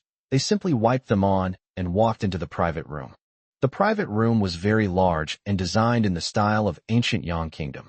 It is said to be the ancient style of Yang Kingdom, but upon closer inspection, it is not difficult to find the shadow of traditional Chinese culture everywhere. The two men seated at the head of the table were Secretary Gao and 4 bodyguards standing neatly behind him, sitting cross-legged on a cushion drinking tea. The other was a young man dressed in very eye-catching clothes, with a beautiful woman in a kimono leaning against him. If Qin Yao had been watching dramas lately, he would have noticed that this woman was the female lead in the recent hit idol drama. She usually goes for an innocent and pure image, but now her kimono is drooping, revealing her bare shoulders, and she leans on the young man's shoulder as if she has no bones. On the other side sat another woman dressed in a kimono, with a seductive and alluring figure, and a long sword beside her. He didn't even look up when he heard someone come in, and he only took a couple of casual sips of wine. He was completely out of place with the other women in the private room, including the female celebrity. Upon seeing the person enter, the young man grinned and said, "Oh, Mayor Chun is here. Please have a seat. I am deeply sorry for not welcoming you properly. I hope Qin Shihui will not be angry with me." That being said, the young man showed no intention of getting up from beginning to end. He even held a glass of wine and clinked glasses with several women around him, looking every bit the spoiled young nobleman. Having seen all sorts of storms over the years, Chen Xiaosheng was neither angry nor embarrassed. Instead, he smiled calmly and said, "Young Master Zhu is joking. We were late anyway, so how could we be offended?" Qin Yao stood quietly at the back, without saying a word, but his eyes surveyed the room. Although they were told to sit down, there wasn't a single empty table in the private room, clearly intended to give Chen Xiaosheng a hard time. Standing there like that, it doesn't look like he's here to negotiate.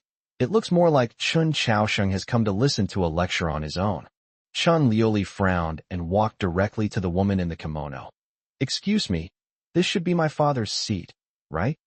The fact that this woman was sitting inside made it clear to everyone that she was likely from that mysterious organization in Yang Kingdom.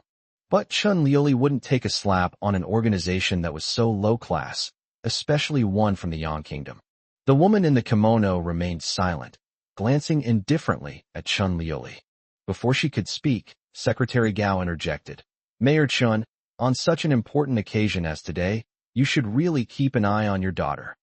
This Miss Sakai is a distinguished guest from Yang Kingdom. Your daughter is so ill-mannered. Why don't you apologize to Miss Sakai at once?" Secretary Gao's tone revealed displeasure as he reprimanded Chen Xiaosheng. He was clearly a few years younger than Chen Xiaosheng, and his official rank was also lower than Chen Xiaosheng's. But just because he was the secretary beside him, he spoke arrogantly at this moment. They should be supporting Chen Xiaosheng, but instead they're siding with outsiders. Chen Xiaosheng, equally assertive, knew the Zhu family was trying to intimidate him, but his smile remained unchanged. "Secretary Gao, what are you saying? Miss Sakai is indeed a guest from Manhwa, but today is a negotiation between me and young Master Zhu.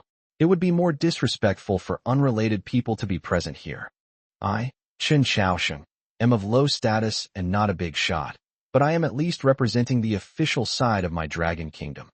My country's international standing is rising steadily, so there's no reason for me to be treated as inferior here. Secretary Gao, times have changed. China is no longer the China that was once at the mercy of others. Since there's no place prepared for me, I'll just leave." This negotiation would definitely not have been possible without Chen Chaoxing, and Secretary Gao hadn't expected him to be so assertive. They were so disrespectful in front of the Zhu family and Sakai Kogyo. They really do turn around and leave without a word. Chapter 320, I'd rather die standing. Hey, Mayor Chun, don't be angry. Seeing Chen Chaoxing reach the door, the nonchalant young master, Zhu finally spoke lazily. This is my fault. My servants were incompetent and forgot to prepare a place for Mayor Chun. Chen Chaoxing turned around and looked at young Master Zhu.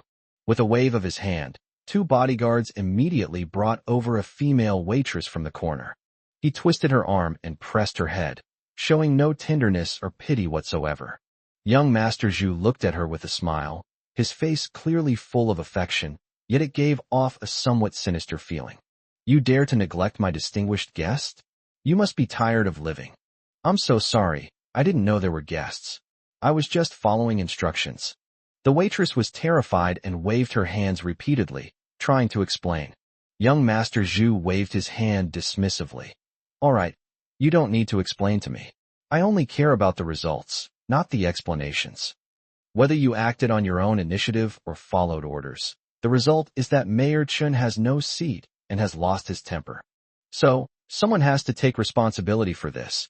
It's either you or me. But our statuses are worlds apart. If I ask you to take the burden, then you have no choice but to take it. Who told you to? So lowly. These words startled Manbu awake, but Qin Yao narrowed his eyes slightly. The next moment, young Master Zhu waved his hand. Since you didn't prepare a seat for Mayor Chun, then you can crawl over and be his seat. Don't blame me. It's just that our mayor isn't happy about it. It's an honor for you to be the seat of the dignified chief of Sichuan City. The waitress looked at the young man in front of her with a look of horror. The waitress who had greeted them early in the morning had personally witnessed how violent this seemingly effeminate rich young master could be. Moreover, the boss specifically instructed that anyone present today could potentially kill her, so she had to be treated with utmost care. To save his life, no matter how humiliating it was, the waiter could only crawl toward Chen Chaoxing with tears streaming down his face. Upon seeing this, Chen Chaoxing's face turned extremely ugly, and he immediately stepped forward and helped the waiter up. This is none of your business. You can go now. The waiter bowed repeatedly in gratitude, saying, Thank you, Mr. Chun. Young Master Zhu showed no reaction to the waiter's departure, but instead smiled at Chen Chaoxing and said, What, Mr. Chun, don't you need a seat? When he saw the other party taking their anger out on ordinary people, Chen Chaoxing's face turned ashen. He couldn't help but give the young man a cold look. Mr. Zhu, aren't you going too far? She was just an ordinary person, and a girl at that. Zhu shrugged and laughed dismissively. Is it too much? It's all right. After all, Mayor Chen said that she is just an ordinary person, while I am Zhu. The Zhu family is the direct descendant of the capital.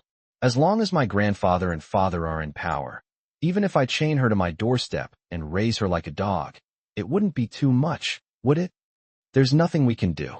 Her ancestors were just farmers, not as ambitious as mine. They speak of their class superiority with such righteous indignation, treating the glory of their ancestors as capital to squander. The existence of such people is nothing short of being parasites on the country. Qin Yao looked at him expressionlessly. This so-called direct descendant of the Zhu family was even worse than Zhu Kunliang. Chen Chaoxing didn't want to waste any more words with him and went straight to the point. Since young Master Zhu is here today for peace talks, then tell me what the process is. Although Zhu Yu is a direct descendant of the Zhu family, Chen Chaoxing's status is such that he doesn't need to be too humble towards him. Readily, Zhu Yu smiled and said, Actually, my conditions are very simple for Mr. Chun. First of all, reopening the laboratory and giving the green light to the Zhu family's pharmaceutical factory goes without saying. These are not conditions, they are necessities. Secondly, your men killed my men, so you have to give an explanation, right? Hand over the murderer, and then Mr. Chun, you personally carry my coffin and observe 7 days of mourning. Is that too much to ask? Everything was normal at first, but then the tone suddenly changed. Why should Chen Chaoxing, as the mayor, be in charge of carrying the coffins of the 2 assassins from Yang Kingdom?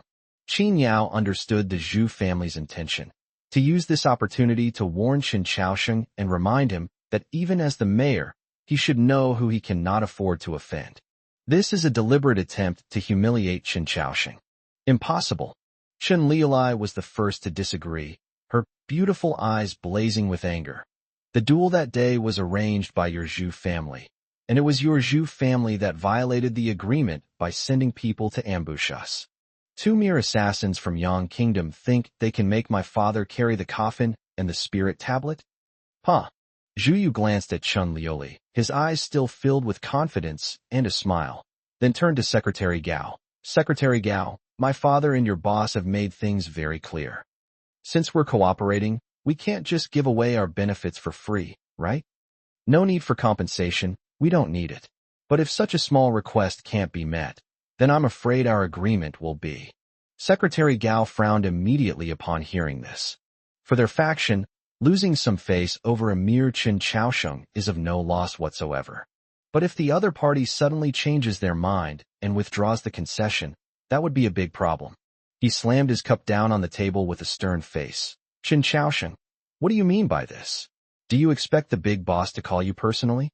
Qin Chaosheng's face was ashen, and he said coldly, no need. Even if a big shot calls me personally, I will never suffer such humiliation. I, Qin Chaosheng, am an official of the Dragon Kingdom, and I represent the face of the Dragon Kingdom. I will never bow down to petty villains. After saying that, he looked at Zhu Yu and said, since young Master Zhu did not come here today with sincerity, then there is no need to talk.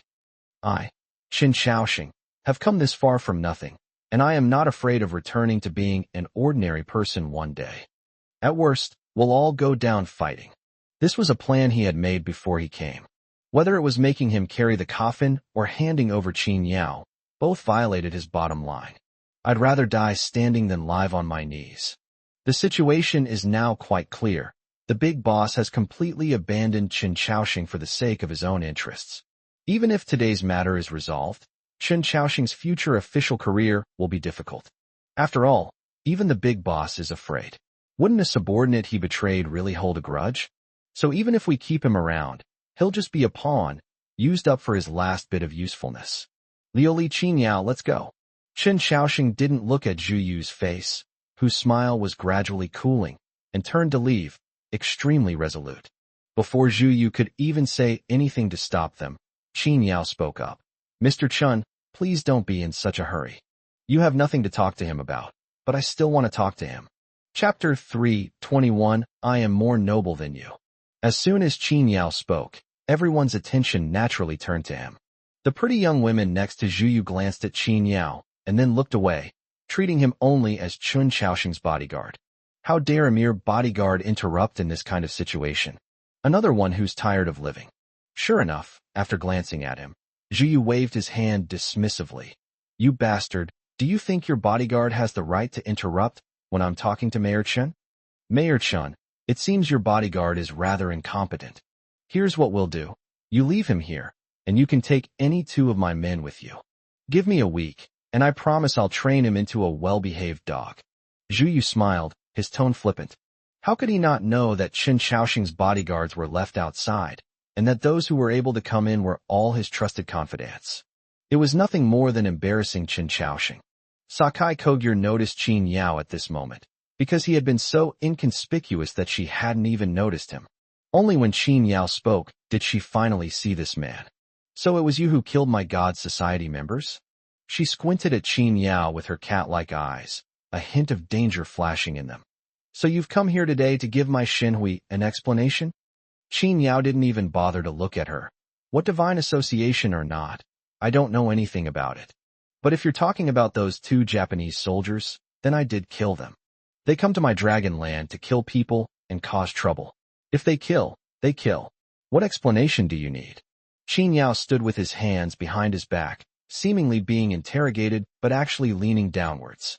Yet the aura he exuded made others feel as if they were looking up to him. Presumptuous.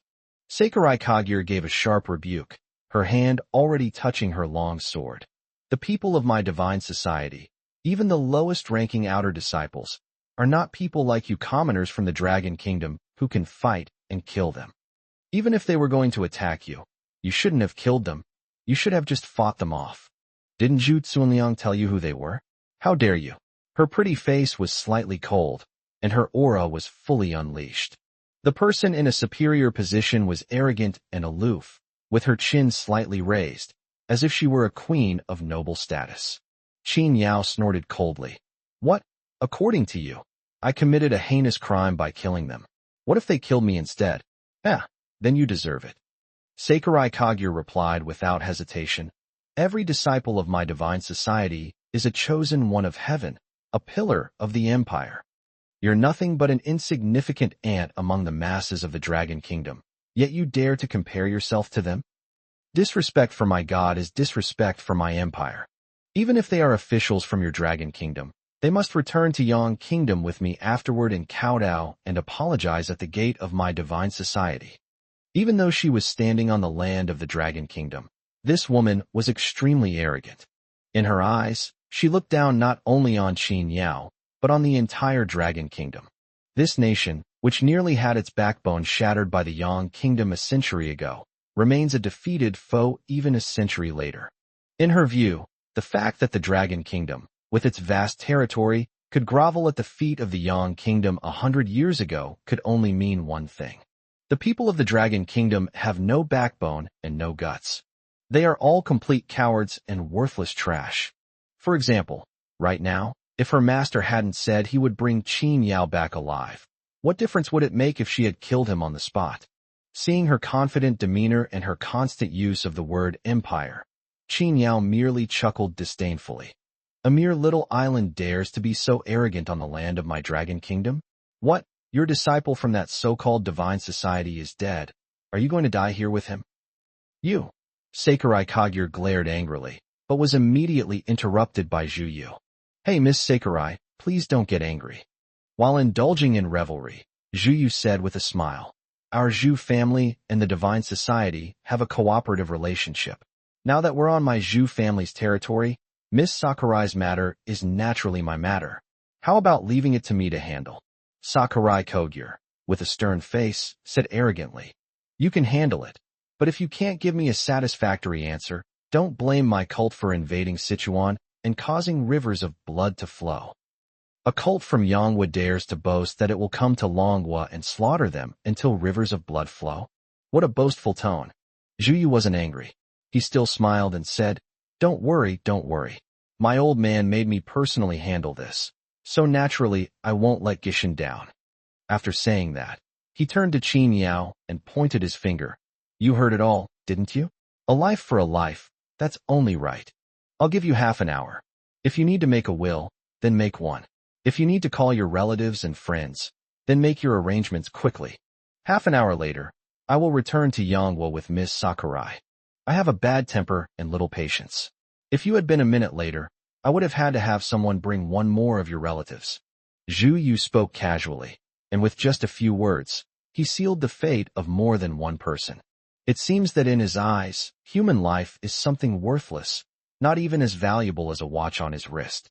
Don't worry, after you leave, your family will receive a transfer of 2 million today. Consider it as me buying your life from them. He then added, in a very thoughtful manner. Chen Xiaoxing couldn't stand it anymore. Even if it's a matter of paying with one's life for murder, Qin Yao is a citizen of China, and he should be tried by China. Why should the people of Yang Kingdom take him away? Zhu Yu chuckled, as if he had heard a joke. Mayor Chun, you're not young anymore. How can you talk so childishly? In the eyes of people like us, the word judgment only refers to me judging others, not others judging me. Now that I've said I want one of his lowly subjects, do you think you, a mere mayor, can stop me? Don't forget, Mayor Chun, you also have a family. At this moment, Chen Xiaoxing was extremely frustrated, having spent decades in officialdom. He's in his 40s or 50s, yet he's being so suppressed by a young man.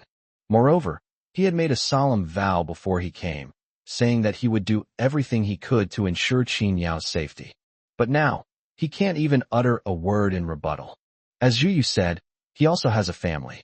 If Zhu Yu, this madman, really goes berserk and starts biting people, I'm afraid Chen Liulai won't have a good ending either. Have you all finished speaking? Is it my turn to speak now? Qin Yao, who had been a man of few words, finally spoke up after seeing that the other party had said enough harsh words. He didn't immediately discuss with Zhu Yu whether he would go to Yangguo, but instead focused his attention on Secretary Gao. Secretary Gao, I remember you and Mayor Chun said this before. If we want to keep the Zhu family's pharmaceutical factories and laboratories shut down, we need to produce evidence that they colluded with Yangguo to endanger China's public safety. Is that right? Chapter 322, What if I had evidence? Upon hearing the word evidence, Zhu Yu, who had been busy drinking with a beautiful woman, twitched his eyebrows and put down the wine glass he was about to drink.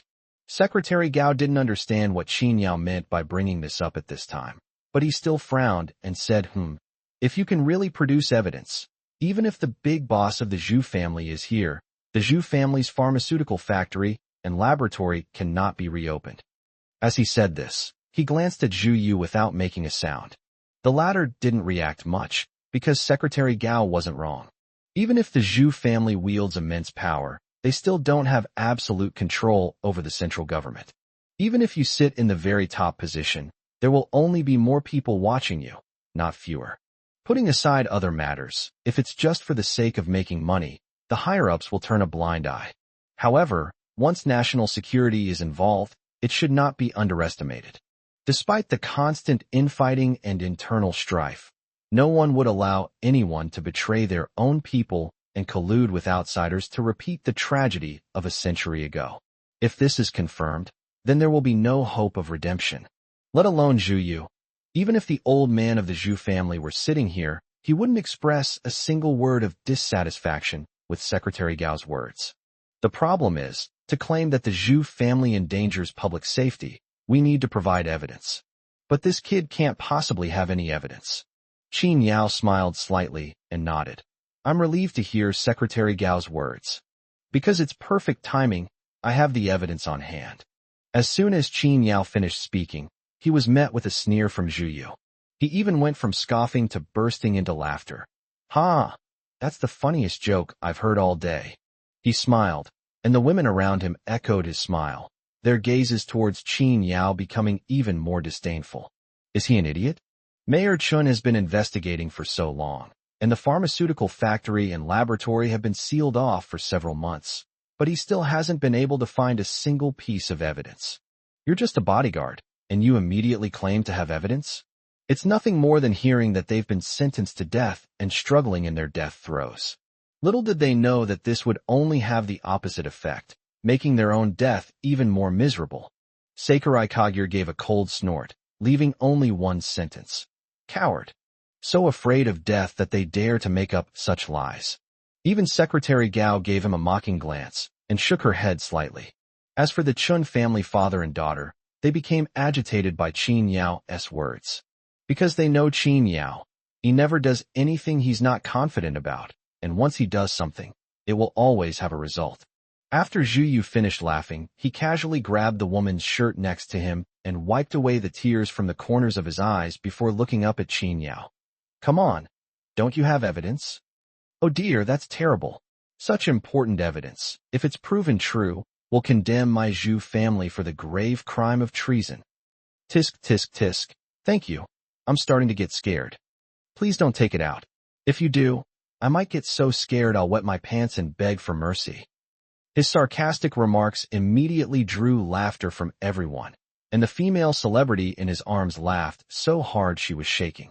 Zhu Yu reached out and put his arm around her, then playfully pinched her nose. How was my acting just now? Did I look terrified and scared? Yes, young Master Zhu, the female celebrity said in a coquettish voice, throwing herself into Zhu Yu's arms. You acted so realistically. Even I was startled. Really? Looks like I'll have to play a villain for a while when I have time. Maybe I can even win an award. You're so funny. The female celebrity laughed heartily. The room was filled with laughter and chatter, and it seemed that they didn't take Qin Yao's words seriously at all. Zhu Yu's exaggerated acting completely ignored Qin Yao's words, because they didn't think Qin Yao would have any evidence at all. After all, once Qin Shaoxing discovered the clues, the Zhu family immediately sealed all the information and entrusted it to the higher-ups within the Zhu family. Even Zhu Yu did not have the authority to view it. The direct descendants of the Zhu family in the southwest would be even less foolish enough to leak such deadly information. Only 3 people knew all the data and the details of their cooperation with the Divine Society. As for the members of the Dragon Kingdom Laboratory who participated in the laboratory research, they were sent to Yang Kingdom immediately. Even the original data was kept secret, let alone the first batch of finished products that were manufactured. To be on the safe side, they were destroyed immediately, leaving only a few samples, which were kept in the Zhu family's old house. This matter was handled so meticulously that Qin Shaoxing was unable to find a trace of it, even after investigating for several months. How could Qin Yao possibly produce any evidence? Secretary Gao scoffed and shook her head. Fine, you say you have evidence, then show it to me. If you can really produce it, not to mention me, even my boss will stand up for you. Even young Master Zhu has to kneel down and beg for mercy from you. He emphasized the last 2 words, beg for mercy, making them sound rather sarcastic. Qin Shaoxing, who was standing to the side, trusted Qin Yao completely and hurriedly said, Qin Yao, show us whatever evidence you have. As long as we can prove that the Zhu family colluded with Yang State, I, Qin Shaoxing, will risk my old life to get to the bottom of this matter. As long as there is evidence in hand, even the big boss above them won't say anything anymore, and might even secretly push things along to bring down the Zhu family member. Perhaps we can't completely destroy the Zhu family, but we can certainly reduce the number of branches in this huge clan. Zhu Yu chuckled and chimed in. Yeah, let's take a look. Even I've never seen this evidence before. What you've said has piqued my curiosity. Sakurai Kagure maintained a cold and disdainful expression, watching Qin Yao stand there speechless for a long time, and shook her head mockingly. As expected of a man from the Dragon Kingdom, he didn't even dare to face death at the crucial moment, and tried every means to save his life. Unlike the men of my Yang Kingdom, who stand tall and are willing to pay the price for their mistakes by committing seppuku. At the very least, one can die with dignity. Qin Yao had chosen suicide today instead of resisting so helplessly. I might have held him in higher regard. Now it seems, men from China? Nothing special. She wanted to see how he would handle the aftermath of his boasting today. But while everyone was waiting for Qin Yao to produce evidence, he looked at Qin Shaoxing with a puzzled expression. I do have evidence, but why should I present it here? Upon hearing this, the laughter in the private room intensified. The group of people looked at Qin Yao as if he were an idiot. Trying to buy time with this method was just too ridiculous. Zhu Yu laughed so hard his stomach hurt, slamming his hand on the table with a loud thud. Ha! Kid, I have to say, you've successfully made me laugh. If it weren't for the fact that God had chosen you, I would have kept you as a dog by my side. Because it's so funny when you shout. Chapter 323. Do I need you to release it? Zhu Yu stood up from his seat and walked casually in front of Qin Yao.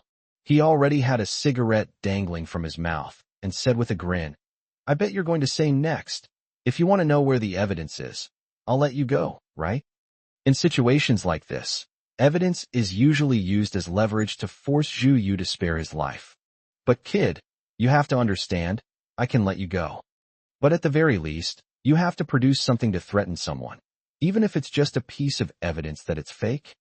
You think you can just open your mouth and expect me to let you go? Dream on. Zhu Yu's expression suddenly turned fierce, and a chilling aura instantly erupted from him. It seems that in the blink of an eye, he transformed from a dissolute playboy into a ruthless and cruel king of hell. But Qin Yao felt no pressure at all when facing him, and even looked at him like he was an idiot. But why do I need you to let me go? This time, Zhu Yu was stunned, and his eyes turned completely gloomy. He felt that the kid was really teasing him.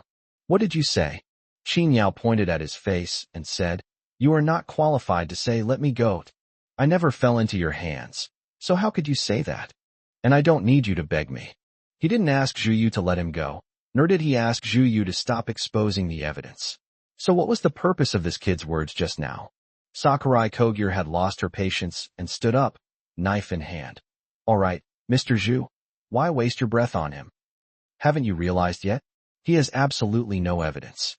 What he said was nothing more than an attempt to plant a seed of doubt in you before he died, just to create an air of mystery. I've lost my patience. Now, I'm taking him away. After saying that, Sakurai Kagure drew her sword and charged at Qin Yao, coldly saying, "Either come with me obediently, or you die here." Looking at the knife tip that was almost touching his neck, Qin Yao smiled faintly and pinched the tip with 2 fingers. Kagure Sakurai did not react to his actions because she had absolute confidence in her own abilities. If he dares to resist, I will kill him immediately. But Qin Yao showed no intention of resisting, and simply pinched her long sword lightly with 2 fingers. Then, a faint cracking sound was heard in the air. Sakurai Kagure's eyes widened as she watched her sword shatter, like a piece of glass that had been heated to a high temperature and then placed in ice. My Kikumen cross. Sakurai Kagure never expected that Qin Yao could shatter her knife completely with just 2 fingers. This knife was personally given to her by her master and was custom-made for her. Even when cutting steel plates, it can be as smooth as cutting tofu. Now that this kid could crush it with a flick of his finger, how could Sakurai Kagure not be furious? This is not only damaging to her reputation, but also to the reputation of her master and Shenhui. Qin Yao's actions were tantamount to issuing a challenge to her. These toys are far inferior to the Tang swords of our Dragon Kingdom. Copying is always copying. Qin Yao curled his lips in disdain and casually tossed the tip of the knife onto the ground, as if it were some kind of trash. Baka, I'll kill you. Seeing that the two were about to fight, Zhu Yu returned to his seat, ready to watch the show. He almost got really angry at Qin Yao just now, which was not a good thing. I could easily obliterate an ordinary commoner with a flick of my finger. How could I get angry over a few barks from him as he lay dying? But before he could even enjoy himself, a sudden phone call rang. He casually picked it up and looked at it. When he saw the caller ID, he immediately sat up straight. The person on the other end of the phone seemed to be of great importance, which made him maintain a respectful attitude even over the phone. "Father, please speak." He didn't turn on speakerphone, but the phone was too loud, and then the room suddenly went quiet, causing Secretary Gao and Chen Chaosheng, who were nearby, to hear the voices inside. The voice on the other end was that of a very gloomy middle-aged man, with a hint of anxiety in his tone. "Where are you?" "I arrived in Kawanaka last night. I was with Miss Sakurai and Secretary Chen Chaosheng." "Oh, and the murderer that the God Society wants is also there." After hearing this, the person on the other end hummed in agreement and said very quickly, "Don't worry about the feud between Chen Chaosheng and the Divine Society. Pack your things immediately, leave Sichuan, and take our family's private plane back to Kyoto. Be quick. Also, tell Sakurai that our family's cooperation with Yangwo is now over, and we will pay them the penalty for breach of contract. By the way, let me warn her that if she wants to live, she should leave the Dragon Kingdom as soon as possible, otherwise we won't be able to protect her either." Zhu Yu, who had been so arrogant, was stunned when he heard this. His father sent him here today, saying that there would be a long-term cooperation with the gods in the future, and that he should get along well with Sakurai and his fellow disciples. Incidentally, he also plans to follow in his father's footsteps and start from the southwest, gradually moving closer to the central government. Unexpectedly, his father summoned him back at this time, which meant that he could not stay in Sichuan, and even returning to the Zhu family's old house was not safe. "Father, what happened?" "The matter in Chuanzhong hasn't been resolved yet. The laboratory." "Enough with the nonsense. We told you to come back, so come back. If you don't return to Kyoto by today, I'm afraid neither your grandfather nor I can protect you." The person on the other end sighed and said with concern, "Not to mention the laboratory.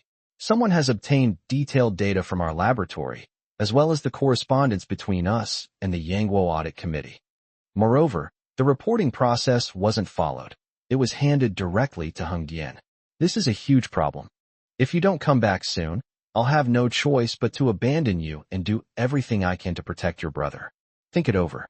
After saying that, the person on the other end hung up the phone without saying another word.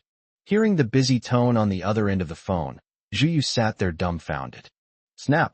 He didn't even realize his phone slipped from his hand and shattered on the ground.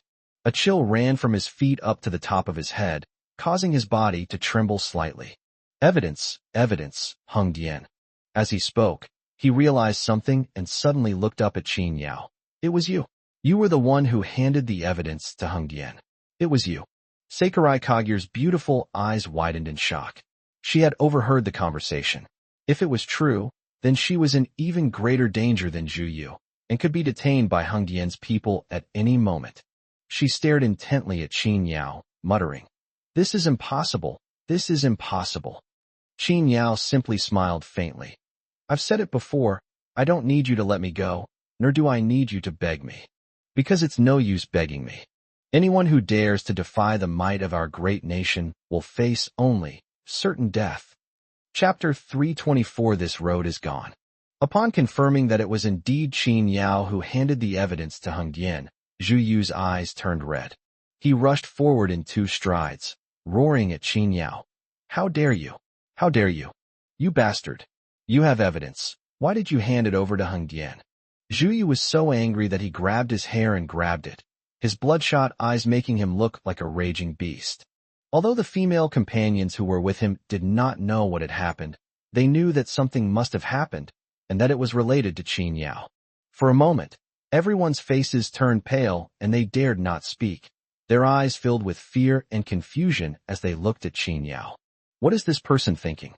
They actually dared to hand over the evidence to Hung Dian? Are they courting death? Zhu Yu's eyes were bloodshot, his eyeballs almost popping out of their sockets, and his grimacing expression showed no trace of the noble air of a wealthy young master. He never imagined that he would be defeated by an unknown, ordinary person. After all, before coming here, he didn't feel any pressure about what was happening today. If we can handle Qin Shaoxing, who's right above us, why would we be afraid of not being able to handle a young punk? This job was specifically assigned to him by his father, just so he could show his face and establish his authority in the Southwest branch. But when he arrived here in such a blatant manner, he didn't even get a chance to establish his authority. Before he could even sit down properly, his chair was overturned, and he and his chair were packed up and sent back to Kyoto. To be precise, it wasn't a delivery, it was an escape.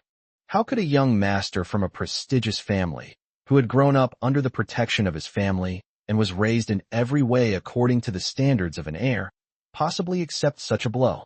Sakurai Kogure stared at Qin Yao with an extremely dangerous look. Zhu Yu was furious, but she hadn't lost her mind.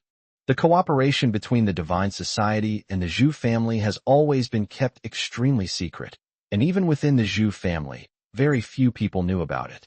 Qin Shaoxing, as the mayor of a city in Sichuan, investigated his own territory for several months, but couldn't find a single clue. Qin Yao, an ordinary person promoted by Qin Shaoxing, how could he possibly have any evidence? However, she couldn't care less about that bastard now. Instead, she turned to Zhu Yu and said, "Mr. Zhu, you must go back to Kyoto immediately and find out from your parents how this evidence was leaked and how complete it is." She had to ensure that this evidence would not affect the church. Upon hearing this, Zhu Yu finally panicked. Yes. I'm going back to Kyoto right now to find out who leaked the evidence, or I'll kill them." The last 3 words were spoken while looking at Qin Yao, and it seemed that if conditions allowed, he would have loved to kill Qin Yao right there and now. Sakurai Kagure was also furious, pointing at Qin Yao and saying, Don't be so smug. I can only say that you are incredibly naive in your current behavior. You have evidence, which you could have used as leverage to ask us to spare your life. But you are ignorant of your own limitations and handed the evidence directly to Hung Dian. You have no trump card left. After that, what will you use to withstand the retaliation from the combined forces of my Divine Society and the Zhu family?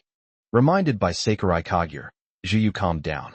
Qin Yao with a sinister look and sneered, Miss Sakurai is right.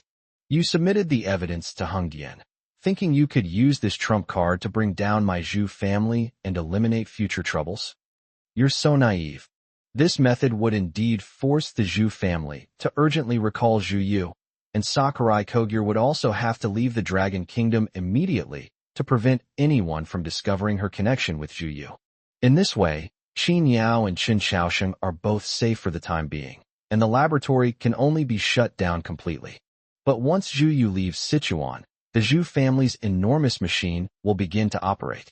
Even Hung Dian could not destroy the entire Zhu family with this small incident, because they could have immediately had the Zhu family's branch in the southwest take the fall once Zhu Yu returned to Kyoto. At the same time, with a little more maneuvering, the old man of the Zhu family could preserve the main force of the entire Zhu family. Once the storm passes, what difficulty would the powerful Zhu family have in dealing with Qin Yao? If Qin Yao hadn't handed the evidence over to Hung Dian, but instead used it as his bribe, the Zhu family might have spared his life.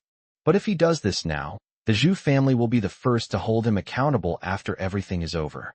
At that point, he will only suffer an even more terrible death. Even a small branch in the southwest should not be allowed to be destroyed by an ordinary person. Qin Yao smiled slightly, this time as if he had heard a joke. I handed the evidence over to Hung Dian simply because Hung Dian is in charge of internal security in the Dragon Kingdom and specializes in investigating cases related to national security. You have infringed upon the interests of my Dragon Kingdom, betraying our own country. I cannot tolerate such parasites. When did I ever say that I would use this evidence as a bargaining chip to risk my life for others? You can't have my life yet. Zhu Yu snorted, not believing it at all. That sounds nice, but without this bargaining chip, you would die today. But it doesn't matter, anyway, you're already a corpse in my eyes now. It'll just be a little later. Don't worry, once I get back to Kyoto, I'll figure out how to deal with you. Judging from his father's words, he could only take refuge in Kyoto for a while after returning. As for Qin Yao, he cannot be dealt with for the time being. After all, he was the one who handed the evidence to Hung Dian. If something were to happen to him now, it would be hard not to suspect the Zhu family, and he would easily give them leverage against him. Qin Yao smiled faintly. Instead of figuring out how to deal with me, you should think about your own future. Zhu Yu's expression stiffened, sensing something was wrong. What do you mean by this? As the eldest grandson of the Zhu family, your family must have been grooming you as a future leader since you were young, right? Qin Yao looked at him and explained slowly. Logically speaking, before you turn 30, I will arrange for you to gain experience in a department in Kyoto. After the age of 30, I will be transferred to a local post, become the second in command, and achieve some outstanding results. From 30 to 40 years old, one can gradually move closer to the central government, and around 50 years old, one can take up a core position in the central government. If you are outstanding enough and your family is powerful enough, who knows? You might be able to sit in your grandfather's position when you are 60 years old, or even higher. Qin Yao spoke calmly, explaining clearly the life plan of someone like Zhu Yu from such a background, making Zhu Yu's eyelids twitch. It wasn't because he knew the process. After all, for people like them, the process was an open secret. What made him uneasy was why Qin Yao had brought it up at this time. What exactly are you trying to say? Zhu Yu's tone grew increasingly cold. Qin Yao shook his head. What I want to say is that, logically speaking, this is the path you should have taken. But the moment you set foot in Sichuan, this road was blocked. Chapter 325. You can bet. Zhu Yu is not alone on this path. In fact, he has quite a few competitors. The same batch of reserve soldiers are all of equal background and ability, and they are all on the same path, striving toward the same goal. What these kinds of people fear most is something going wrong during the competition and giving others leverage against them. Even a small thing could become a stumbling block on your path to promotion in the future. This means that all the effort and resources his family invested in him have gone to waste. Therefore, upon hearing Qin Yao's words, Zhu Yu's eyelids twitched and his heart pounded. What the hell do you mean? Your family urgently summoned you back at this time. They definitely don't want the people of Hung Dian to know that you are in Sichuan and are mixed up with the people of Yanghua Shenhui, right? Qin Yao didn't answer, but asked a question instead. Seeing that Zhu Yu's face was ashen and he did not respond, he did not care and continued. The Hung Palace's investigation into this matter is definitely carried out in secret. Moreover, the existence of the Hung Palace itself is impartial. It will not be biased because you are a member of the Zhu family, nor will it target your Zhu family because of others. They only look at the truth and investigate which members of your Zhu family have had contact with the God Society. He seemed to already know exactly what the Zhu family would do next, and even mentioned the solution that Zhu Yu had thought of first. Presumably, Your Zhu family has already decided to sacrifice the pawn to save the king. Use an insignificant branch to preserve the status of the Zhu family's direct line in the capital. What a pity. As the conversation shifted, Zhu Yu's eyelids twitched even more violently. Qin Yao utters now is an ordeal for him. For some reason, he wouldn't even give the person in front of him a second glance under normal circumstances, regardless of their status or position. To be precise, he was just an ordinary person who wasn't even qualified to talk to him. But at this moment, he felt that Qin Yao was extremely dangerous, as if a single word from him could determine his life or death. Seeing his lips clenched in tension, Qin Yao's tone became even more relaxed. Unfortunately, the idea is good. But if news of your meeting with the Yang Kingdom's Divine Society gets out at this time, along with evidence of you traveling in and out of Sichuan with a woman from the Divine Society today, do you think Heng Dian will believe it? Heng Dian will neither target nor protect the Zhu family. Moreover, Heng Dian represents the nation. There is no individual before the nation. Regardless of the current status of the old patriarch of the Zhu family, once it is discovered that Zhu Yu has been in contact with people from the Divine Society, Heng Dian will investigate thoroughly. Moreover, once this news gets out, wouldn't those young masters who are also part of the reserve force like Zhu Yu take action? Regardless of whether there was any previous enmity between them and the Zhu family, or even if they were friends on a regular basis, what about them? With profits at stake and only so many positions available, who wouldn't seize the opportunity to kick a competitor while they're down? It can be said that once this news leaks out, Zhu Yu's career path will be completely blocked. You dare? Zhu Yu rushed forward and grabbed Qin Yao by the collar. If you dare do that, I'll make you wish you were dead, I promise. Qin Yao let him grab his collar and said indifferently, if I were you, this wouldn't be a threat right now. Or you can try kneeling down and begging me.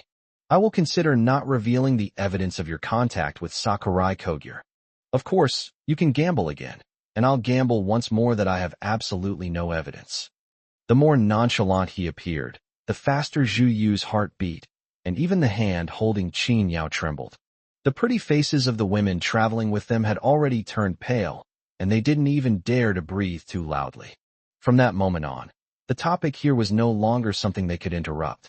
They even started to regret not mocking Qin Yao earlier. However, they also couldn't understand. How did things turn out this way?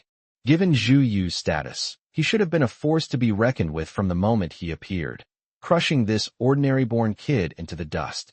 He clearly has a powerful background, a future that everyone envies, and an opportunity to achieve great things.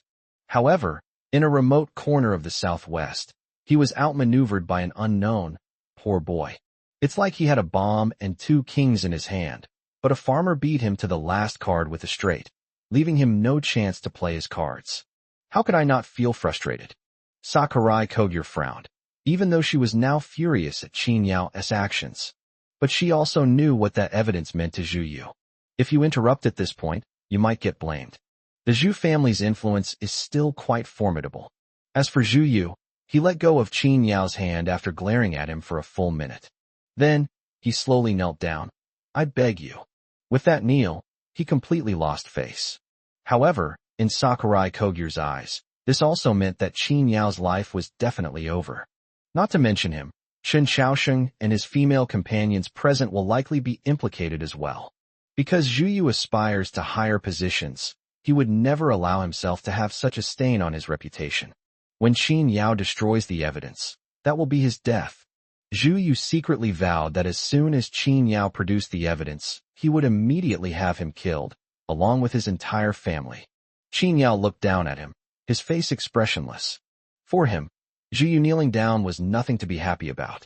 Seeing the hatred in Zhu Yu's eyes, he thought he had hidden it well, but Qin Yao saw it all. Finally, he simply smiled and said, I understand, I'll consider it. After saying that, he turned to Chen Xiaosheng and said, Mr. Chen, things are almost done here, we should go now. Chen Xiaosheng was stunned for a moment, then glanced at Zhu Yu on the ground. The latter practically sprang to his feet and immediately called out to Qin Yao, Stop! Where's the evidence? Hand it over. He was frantic, but Qin Yao coldly said, I told you, kneel down and beg me, and I'll consider it. I'm just considering it. I haven't agreed to take it out just because I knelt down. Zhu Yu's eyes widened, and he roared. You dare to play me? I'll fucking kill you. Oh, I've thought it over. Qin Yao suddenly spoke up. I still think it would be better to hand the evidence over to Hengdian for processing. By the way, the people from Hengdian will be here in 10 minutes. Aren't you leaving? If we don't leave now, we won't be able to leave at all. Zhu Yu was furious. This was the first time in his life he had been so humiliated, and he was powerless to do anything about Qin Yao. I've already knelt down and begged, but in the end I can only flee in disarray and go home first. Sakurai Kogyo also had to leave Kawanaka and return to Yangwa immediately. As they were leaving, the woman walked past Qin Yao, her beautiful eyes flashing with venom. Bastard. We'll meet again. Qin Yao replied indifferently. You're welcome anytime. Chapter 326, A Move More Skillful Than Others. Zhu Yu left, without even taking the female companions he brought with him. However, after he left, the group of women dared not stay any longer and scattered in all directions. The private room fell silent. Even Chen Chaosheng, who had weathered decades of storms, was somewhat bewildered at this moment. I thought there would be a fierce battle today, but it turned out to be a fierce battle, though it only lasted a few minutes. Then the power of discourse was completely in Qin Yao's hands, and he was still in a daze until Zhu Yu fled in panic. Secretary Gao, seated at the head of the table, was also stunned, his hand holding the teacup trembling slightly. How could this be? Qin Yao seemed to only notice him at this moment, and said with his hands behind his back, Secretary Gao, I have given you the evidence you asked for. I hope you can go back and make things clear to that big shot. He should understand which is more important, national interests or personal interests. Secretary Gao snapped out of her daze and was furious when she heard Qin Yao's words. Are you threatening me? Kid, don't think that just because you won today, everything will be fine. Next, once the Zhu family has quelled this matter, they will launch a frenzied revenge against you. What will you use to protect yourself then? Qin Yao simply smiled faintly. Let him be strong as he may, the breeze still caresses the mountain. Whatever tricks you have up your sleeve, I'll take them on.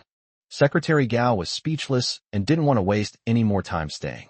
With the Zhu family's affairs exposed and Hengdian intervening, the Zhu family is bound to be thrown into chaos. Under these circumstances, it's hard to say whether the Zhu family will honor their previous promises. He had to rush back to Kyoto to inform his superiors about the situation and make preparations as soon as possible. As he passed Qin Yao, he gave him a meaningful look. Heh, I'm actually looking forward to seeing you in Kyoto someday. Hope you don't die too soon. Thank you for your kind words, Qin Yao said. Snort. Secretary Gao stormed off, leaving only his own people in the private room. Chen Chaosheng was visibly shaken, mainly because of Qin Yao. Chen Lioli, on the other hand, beamed with joy and threw herself into Qin Yao's arms, planting a kiss on his cheek with her red lips. Qin Yao, you're amazing.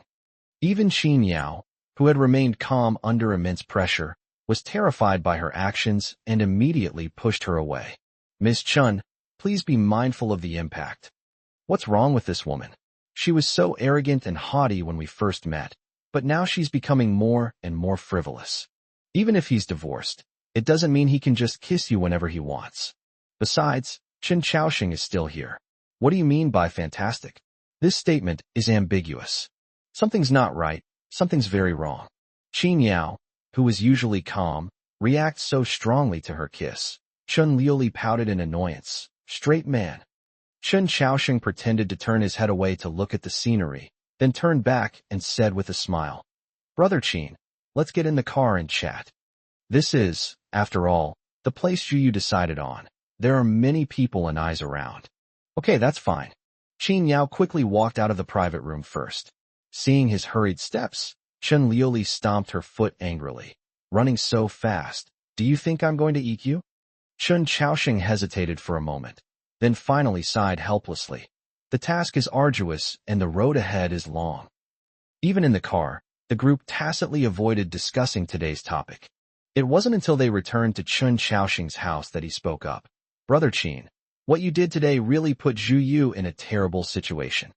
I never expected that old Dong would actually help after saying he wouldn't. It really surprised me.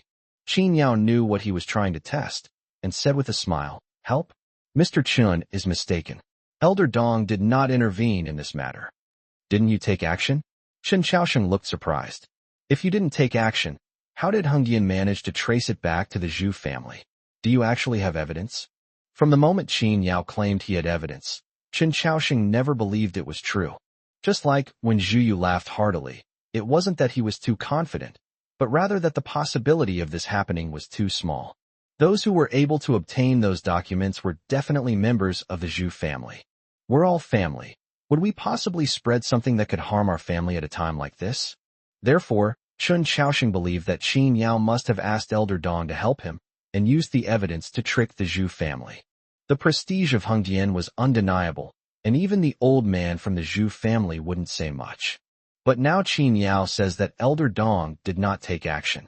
He only submitted evidence to Heng Dian, which is why Heng Dian launched an investigation. This is even more shocking than Qin Yao inviting Elder Dong to come out of retirement. "How did you get it?" Chen Xiaosheng asked urgently. Qin Yao simply smiled and did not answer. At this moment, the former realized what had happened and slapped his forehead. "Look at my brain. How could I have asked such a question? No matter the channel, it's not something I should know. I'm just a little curious, since you already had the evidence. Why didn't you give it to Heng Dian before Zhu Yu came to you? In this way, the Zhu family will neither know who shot them at this time, nor will they have time to come to Sichuan to cause you trouble. Now that Zhu Yu has arrived and knows who the culprit is, he will definitely cause trouble for Qin Yao, and he will make sure to destroy him." He could only think that Qin Yao might have only obtained the evidence today. A servant brought over tea, and Qin Yao accepted it, thanked the servant, and then smiled and said, "What the Zhu family did this time, although it's just the beginning, Mr. Chun, you should also know that colluding with Yang Kingdom is definitely not a good thing. I have always abhorred such things that endanger national security. If the evidence had been submitted in advance and Zhu Yu hadn't come, the Zhu family would have only lost one branch, which wouldn't have been a big deal. But with Zhu Yu's arrival, the situation changes. The Zhu family will lose a key heir they are grooming. Only in this way will they feel pain." Chen Xiaosheng nodded in agreement. "That's right. I've heard before that Zhu Yu is highly valued by the Zhu family. Even 10 branches of the Zhu family are not as good as one Zhu Yu. Fortunately, you have evidence of Zhu Yu's connection with the Yangwa Divine Society, and you haven't shown it yet, which means you've left yourself a way out. Even if the Zhu family wants to protect Zhu Yu, they will not provoke you again." That was a brilliant move. In his view, Qin Yao's humiliation of Zhu Yu at that time was indeed impulsive and risky. But as long as no evidence is presented, Zhu Yu can be protected. It's hard to say what will happen in the future, but at least for the next 10 years, the Zhu family won't dare to cause trouble for Qin Yao easily. To lose an heir just to save face is a huge loss. However, Qin Yao smiled mysteriously at this moment. "Who said I have evidence that he is connected with the God Society?" Chapter 327. It's because he doesn't dare to gamble. Even someone as experienced as Chen Xiaosheng couldn't help but pause in surprise. "What do you mean by that?" Qin Yao smiled and said, "Before Zhu Yu came, if it weren't for Mr. Chen's introduction, I wouldn't even have known that the person who came today was Zhu Yu. As for the Divine Assembly, I know even less about it. I can't track their whereabouts, so how can I have any evidence?" This time, Chen Xiaosheng was truly dumbfounded. "So you were just threatening Zhu Yu?" "It's not a threat." Qin Yao waved his hand. "I told you, he could gamble that I have no evidence. Unfortunately, I gave him the chance, but he didn't have the courage." For a moment, the Chen father and daughter were speechless. Putting themselves in Zhu Yu's shoes, they wouldn't have dared to gamble either. Qin Yao to be able to produce evidence of collusion between the Zhu family and the Divine Society at the beginning, and who could guarantee that he didn't have evidence in his possession later? Chen Xiaosheng chuckled. "Brother, you're gambling too much.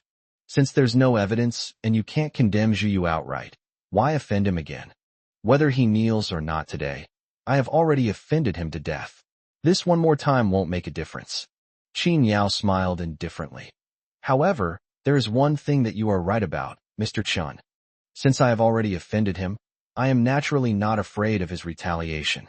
However, before he gets a chance to retaliate against me, I will make sure he doesn't have that opportunity."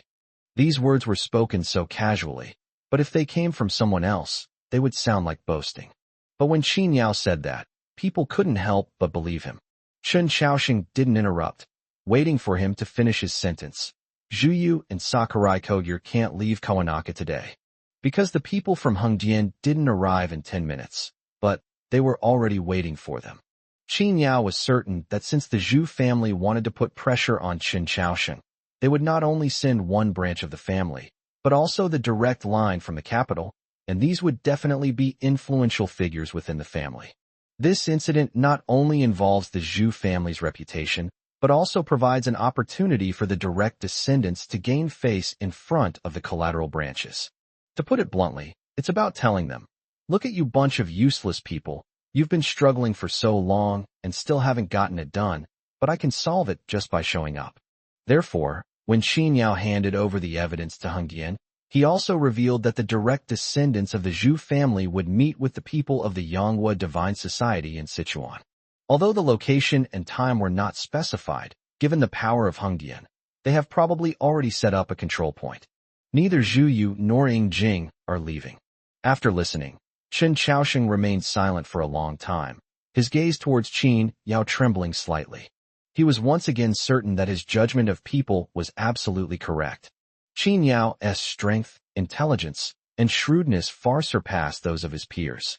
Perhaps he is still young and hasty in some considerations, but given more time to hone his skills, his abilities will certainly not be lower than mine. Moreover, up to this point, he still doesn't know Qin Yao's background or what his trump card is. Seeing Qin Yao off, the Chen father and daughter returned together. Since the Zhu family is about to fall into chaos, they should prepare accordingly. Presumably, by tonight at the latest, Hengdian will have found out about them, and Zhu Cunliang will be taken away. On the way, Chen Liuli looked as if she had won a battle, her face glowing like a peach blossom. The usually arrogant and domineering woman revealed a gentle and feminine side at this moment. Watching the scenery rushing past the window, a smile occasionally appearing on her lips. As one of the famous two Chens in Sichuan, it's no exaggeration to say that Chen Liuli had so many suitors that they lined up all the way to the country. If her suitors saw their goddess in such a lovesick state, they would be utterly astonished. Not to mention them, even Chen Xiaoxing, the father, had never seen his daughter show such an expression before. Knowing exactly what was going on, he shook his head helplessly. Liuli, don't tell your father that you've really fallen for Brother Qin? Chen Liuli snapped out of her daze, somewhat puzzled. Why do you ask that? Besides, Dad, don't you admire Qin Yao? What's wrong with me being attracted to him? After all, he is good enough. Upon hearing this, Chen Xiaoxing smiled. Knowing her daughter well, she understood her thoughts even though her daughter didn't answer her directly. Brother Qin isn't bad. He's just too good. Chen Liuli was displeased and casually tossed her hair. What? Do you think your daughter isn't good enough for him? And Dad, stop calling him brother all the time. It makes it hard for me to make a move. We're from different generations, aren't we? Haha. Chen Xiaoxing laughed heartily, a rare smile he hadn't shown in recent times. My daughter can have any kind of man she wants. So how can you say she's not good enough for him? I praised him too much, but I feel that his identity and background are probably not as simple as I previously thought. Putting everything else aside, just a few recent events have made me increasingly curious about him. First, they went to pick up Elder Dong and bring him back to Lanzhou residence. They unexpectedly ran into him at Shenyue Tower, and it seemed that they had some connection with Elder Dong. Moreover, Chen Xiaoxing knew what kind of place Shenyue Tower was. Qin Yao wouldn't be there for no reason. At first, he thought that Zheng Hanjiang had introduced Qin Yao to Mr. Dong, but after making some inquiries, he learned that Shenyue was closed that day. But more than a dozen luxury cars came and went, and the cars being photographed were not from Sichuan. This is rather intriguing. Later, Mr. Dong invited Qin Yao to Lanzhou residence for a private chat, but what they talked about remains unknown. And then there's today. Even he, the mayor, had been investigating the Zhu family for months without finding a single clue, but Qin Yao caught them red-handed and sent the evidence to Hengdian. This last incident alone is enough to demonstrate that Qin Yao is no ordinary person. However, Chen Liuli didn't care at all. If he were simple, I might not even be interested in him. The man Chun Lioli, have set my sights on must have extraordinary qualities. Dad, don't worry about it. Upon hearing Chun Lioli's spirited and valiant reply, Qin Chaosheng not only wasn't angry, but burst into laughter. Good, good, good. He pointed at Chun Lioli with his finger. If you can really win him over, our Qin family might actually reach a position that we never dared to dream of before, starting with your generation. Chun Lioli was surprised by Qin Chaosheng's assessment, but mostly remained calm. These things don't matter. My man doesn't care whether he has money or not. Whether he's rich or not, I'm rich enough. At the same time, she muttered to herself, I just wonder if I could add mine before this man's name. Chapter 328 Being Made a Fool. Boei Hospital, top floor VIP ward. An entire floor, with more than 20 medical staff, but only 6 wards. As the top hospital in Sichuan, Boei Hospital's beds are already extremely scarce and in high demand. Even the corridors of ordinary wards are filled with beds. But here, it's very quiet, and elegant piano music is even playing. If it weren't for the medical staff in white coats moving around, you wouldn't think you'd come to a hospital. You'd think it was some kind of high-end club.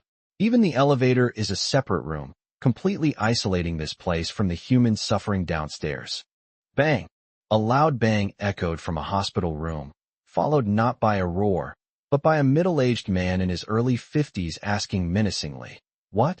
Madam was beaten. The person lying on the hospital bed in the room was none other than Hong Jintao, who had just been rescued 2 days ago. The once dashing young man, even after receiving treatment from the top medical team, still had his head wrapped up like a pig's head. The only parts of his body that I can understand besides his mouth and eyes are his mouth. Even through layers of thick gauze, it wasn't hard to see his shock and anger upon learning of this. He even struggled to sit up. Unfortunately, after struggling twice, his upper body remained motionless. Is it Qin Yao? Is it him? Hong Jintao had completely lost his previous sense of superiority, replaced by bloodshot eyes, looking like a demon crawling out of hell. Xiaotao, lie down first, I'll handle this. The middle-aged man sitting next to him stood up. He was wearing a dark gray suit, with deep-set eyes and a dignified appearance. Despite his age, he's still considered a heartthrob. He and Hung Chuntao are strikingly similar in appearance and temperament. The sense of oppression and superiority that comes from being in a high position for a long time is self-evident and can be seen in their every move. However, he is more composed and reserved than Hung Chuntao, and it seems that Hung Chuntao is more imitating him.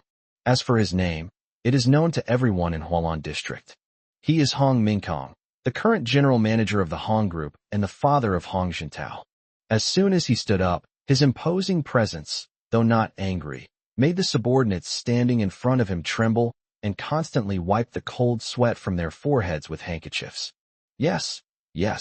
Yesterday Madam went out to deal with the person who injured the young master, Qin Yao.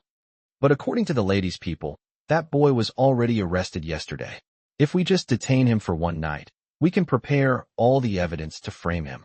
Who would have thought that Zheng Hanjiang and Qin Chaosheng would both step forward to bail him out last night? Not only did they take the person away, but they also injured the lady before leaving. The subordinates' voices grew softer and softer as they reported, and they almost lost the courage to continue. Hong Mingkong's face was terribly gloomy, as if a fierce storm was brewing within him. Needless to say, the bodyguards were doomed if they hadn't protected Jiang Xian and had stood by and watched her get beaten. They and their families would be finished by now. This only shows that the other party not only beat Jiang Xian, but also dealt with all the people Jiang Xian brought with her. Did Zheng Hanjiang and Qin Chaosheng lead the attack? The subordinate swallowed hard, even more frightened, because when he heard the truth, he simply couldn't believe it. After all, he brought more than a dozen elite bodyguards from the Hong family, but in the end, he was taken down by one person alone. Wouldn't bringing shame to the Hong family by talking about this? What? Do I have to ask you a second time? Hong Mingkong said with a stern face, exuding an air of dominance. The subordinate shuddered and gritted his teeth, saying, No, Zheng Hanjiang and Qin Chaosheng were only there to bail him out. They didn't intervene. Those dozen or so bodyguards were all fought off by Qin Yao alone. To say they were repelled is already a very euphemistic way of putting it. To be precise, it was Qin Yao who beat up more than a dozen of the Hong family's elite bodyguards, leaving them almost no chance to fight back. Waste! Hong Mingkong slammed his hand on the table, knocking an expensive vase to the ground, his face turning ashen with rage. A mere 20s with blonde hair managed to defeat more than a dozen retired mercenary bodyguards from the Hong family. What are they good for? And then there's Chen Chaosheng.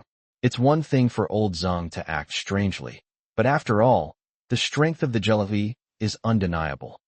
But he shouldn't forget that the Hong family's influence and resources in Sichuan are several times greater than those of this mayor. He dares to interfere in the affairs of my Hong family? I think he doesn't want to sit in this position anymore. His subordinates dared not respond, for neither side was someone he could afford to offend. Just then, a young man's amused voice came from the corner. I didn't expect this guy named Qin Yao to be so interesting. Not only could he single-handedly fend off more than a dozen of Hong's bodyguards, but he could also persuade Chen Chaosheng to disregard his status and bail him out. Even Elder Zheng, the leader of the Jelehui, a secret society, personally came to the police station to bail him out. Are there really such interesting people in Sichuan? As soon as the young man spoke, the gloom on Hong Mingkong's face, which had been stern, vanished instantly, and a smile even appeared on his face. Although it didn't seem like he was trying to please anyone, given his status, there shouldn't have been anyone in this room with a forced smile on his face. The young man in front of him was clearly much younger than him, yet he was still able to sit and talk to him. Young Master Ling is joking. He's just an ignorant and arrogant young man, not worth mentioning. They say a newborn calf is not afraid of a tiger. This wild boy is indeed a bit arrogant, but it's not up to you, young Master Ling, to be interested in him. I will personally take care of it soon. The young man called Ling Xiao shrugged indifferently. Actually, Mr. Hong, you don't need to be so polite with me. You've been eating and drinking at the Hong family's house for so long. I don't mind lifting a finger to help you solve this problem. There's no need for you to trouble yourself, young Master Ling. Hong Mingkong said politely. This kid is just a rising star in Qingcheng. He had a conflict with my Hong family's relatives in Qingcheng, and his company was shut down. That's why he came to Sichuan to cause trouble. As far as I know, this person got to know Chen Chaosheng entirely because of the conflict between the Chun family and the Zhu family. That kid was lucky enough to save Chen Chaosheng. As for Zheng Hanjiang, it's because Zheng Hanjiang's granddaughter has taken a liking to him. Upon hearing this, Ling Xiao's face revealed a playful expression. So, your wife and son were brought to this state by such an ordinary person who seems utterly useless? He pointed to the mummy lying on the bed.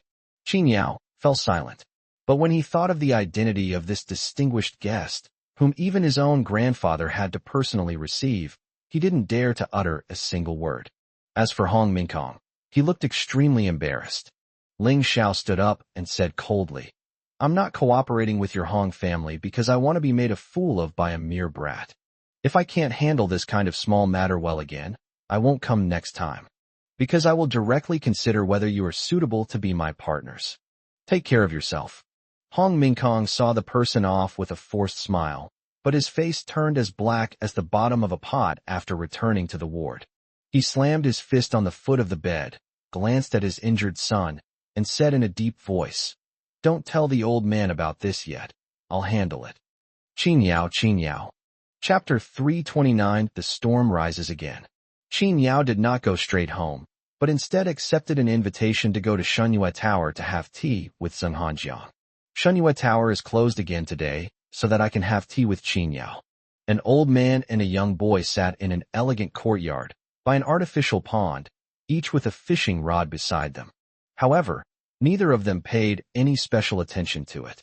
Instead, they were busy drinking tea and chatting, and Qin Yao even lay on the recliner with his eyes closed to rest. Despite being in the city center, the courtyard was unusually quiet, as if isolated from the outside world. My men have sent word that Heng Dian has captured Zhu Yu. They intercepted him on his way to the airport. This kid was born with a silver spoon in his mouth and has been spoiled rotten.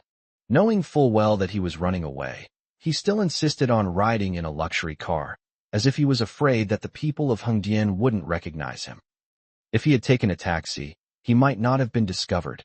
As Zheng Hanjiang threw fish food into the pond, he casually began to speak, as if the grandfather and grandson were having a chat. Qin Yao smiled with his eyes closed. People like them will never know what it means to be low-key until they're about to die. Perhaps he thinks that since he is a member of the Zhu family in Kyoto, he should at least give Heng Dian some face.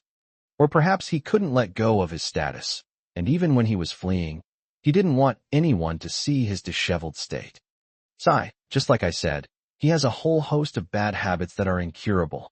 Zheng Hanjiang was very dismissive of this. Despite his noble status, at least within the territory of Central Sichuan, his word was law. Once upon a time, underground in Sichuan was his personal fiefdom. If he hadn't relented and said that Sichuan needed to flourish everywhere for the Sichuan Martial Arts Alliance to thrive, it might still be unable to operate independently. However, this former local tyrant of Sichuan was very forthright and unconcerned with trivial matters. Those who have walked through a hail of bullets possess a distinctly Jianghu, a term referring to the world of martial arts and chivalry, air about them. Qin Yao also enjoys being around this kind of person. It's relaxing and stress-free. Old Zhang, don't forget, your granddaughter probably has a similar temperament to this young Master Zhu. It was just a joke, but Zheng Hanjiang was really embarrassed and spread his hands. There's no cure for what you're talking about. I have 4 sons and 8 grandsons, but only 1 granddaughter. Tell me, wouldn't she be the epitome of being pampered and spoiled? If that's the case, Qin Yao really understands why Zhang Kui has such a fiery temper. A room full of ruthless bandits, and she's the only little princess. How could she not be spoiled and become lawless? Putting everything else aside, her 8 older brothers alone are enough to make her so spoiled that she'd be climbing on the roof and tearing off the tiles. Qin Yao smiled and shook his head, offering no comment. After all, if he has a daughter or granddaughter in the future, he will probably react in a similar way to Zheng Hanjiang. Oh right, there's one more piece of news. Zheng Hanjiang steered the conversation back on track, continuing.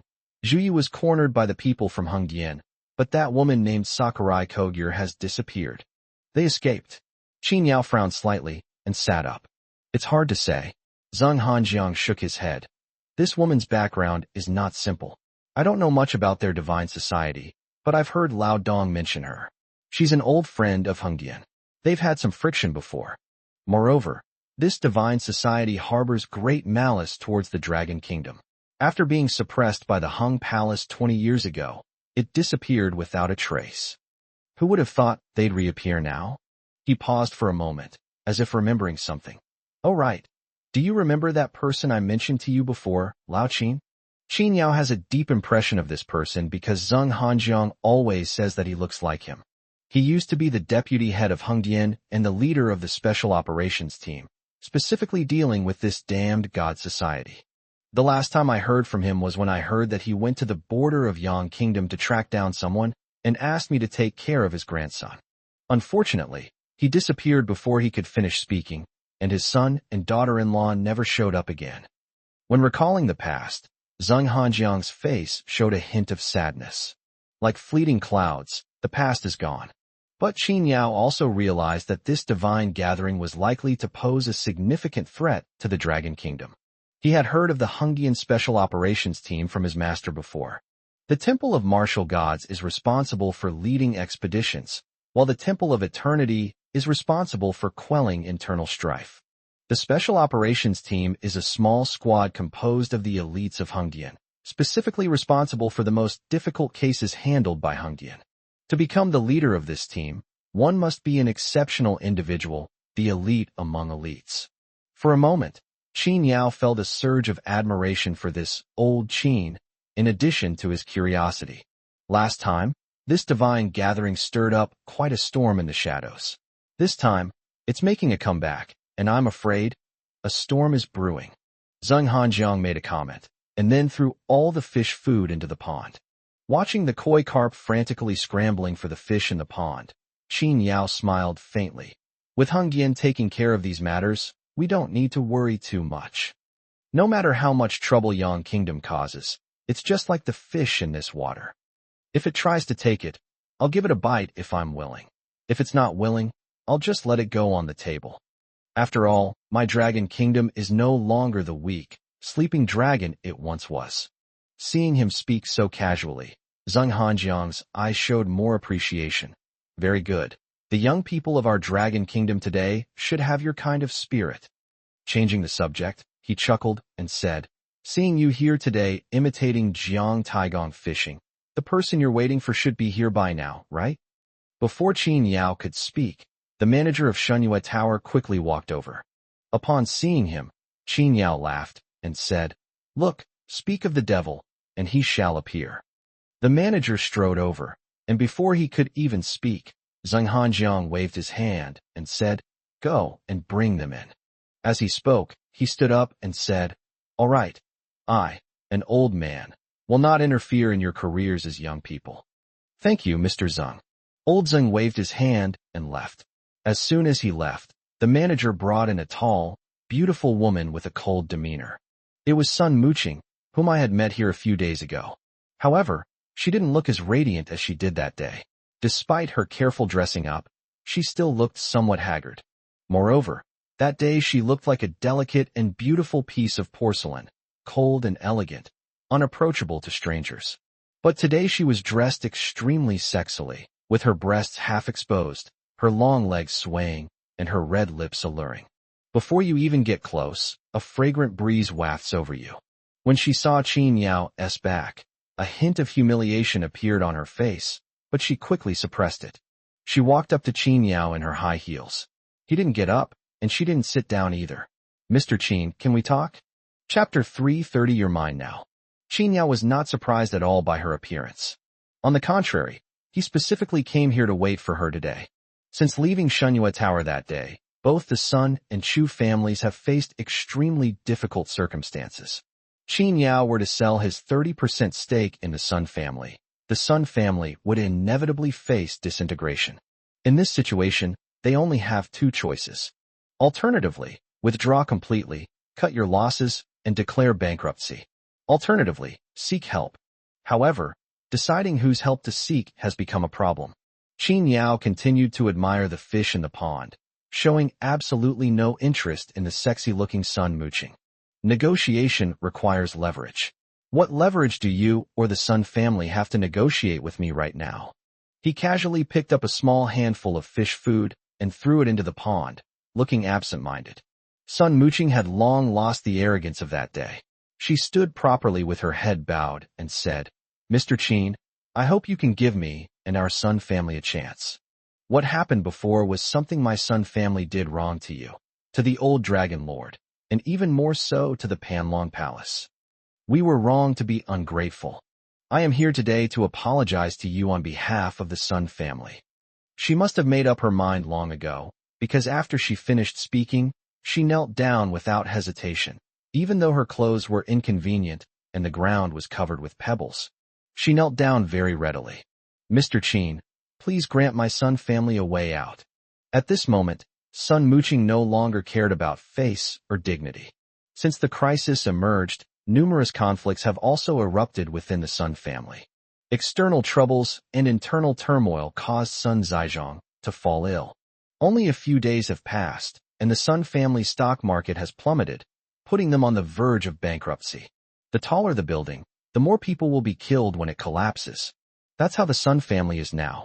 Qin Yao remained unmoved, showing no interest in her words. Actually, your Sun family may not necessarily need my help, right? Sun Muqing was stunned. Qin Yao turned to look at her. As one of the pillars of Panlong Palace in the southwest, I don't believe that your Sun family and Chu family didn't get the news if others didn't. I'm not the only Dragon Lord in Sichuan right now. Of the other Dragon Lord that Qin Yao mentioned. However, because Zheng Hanjiang denied the rumors immediately, they never saw who that person was.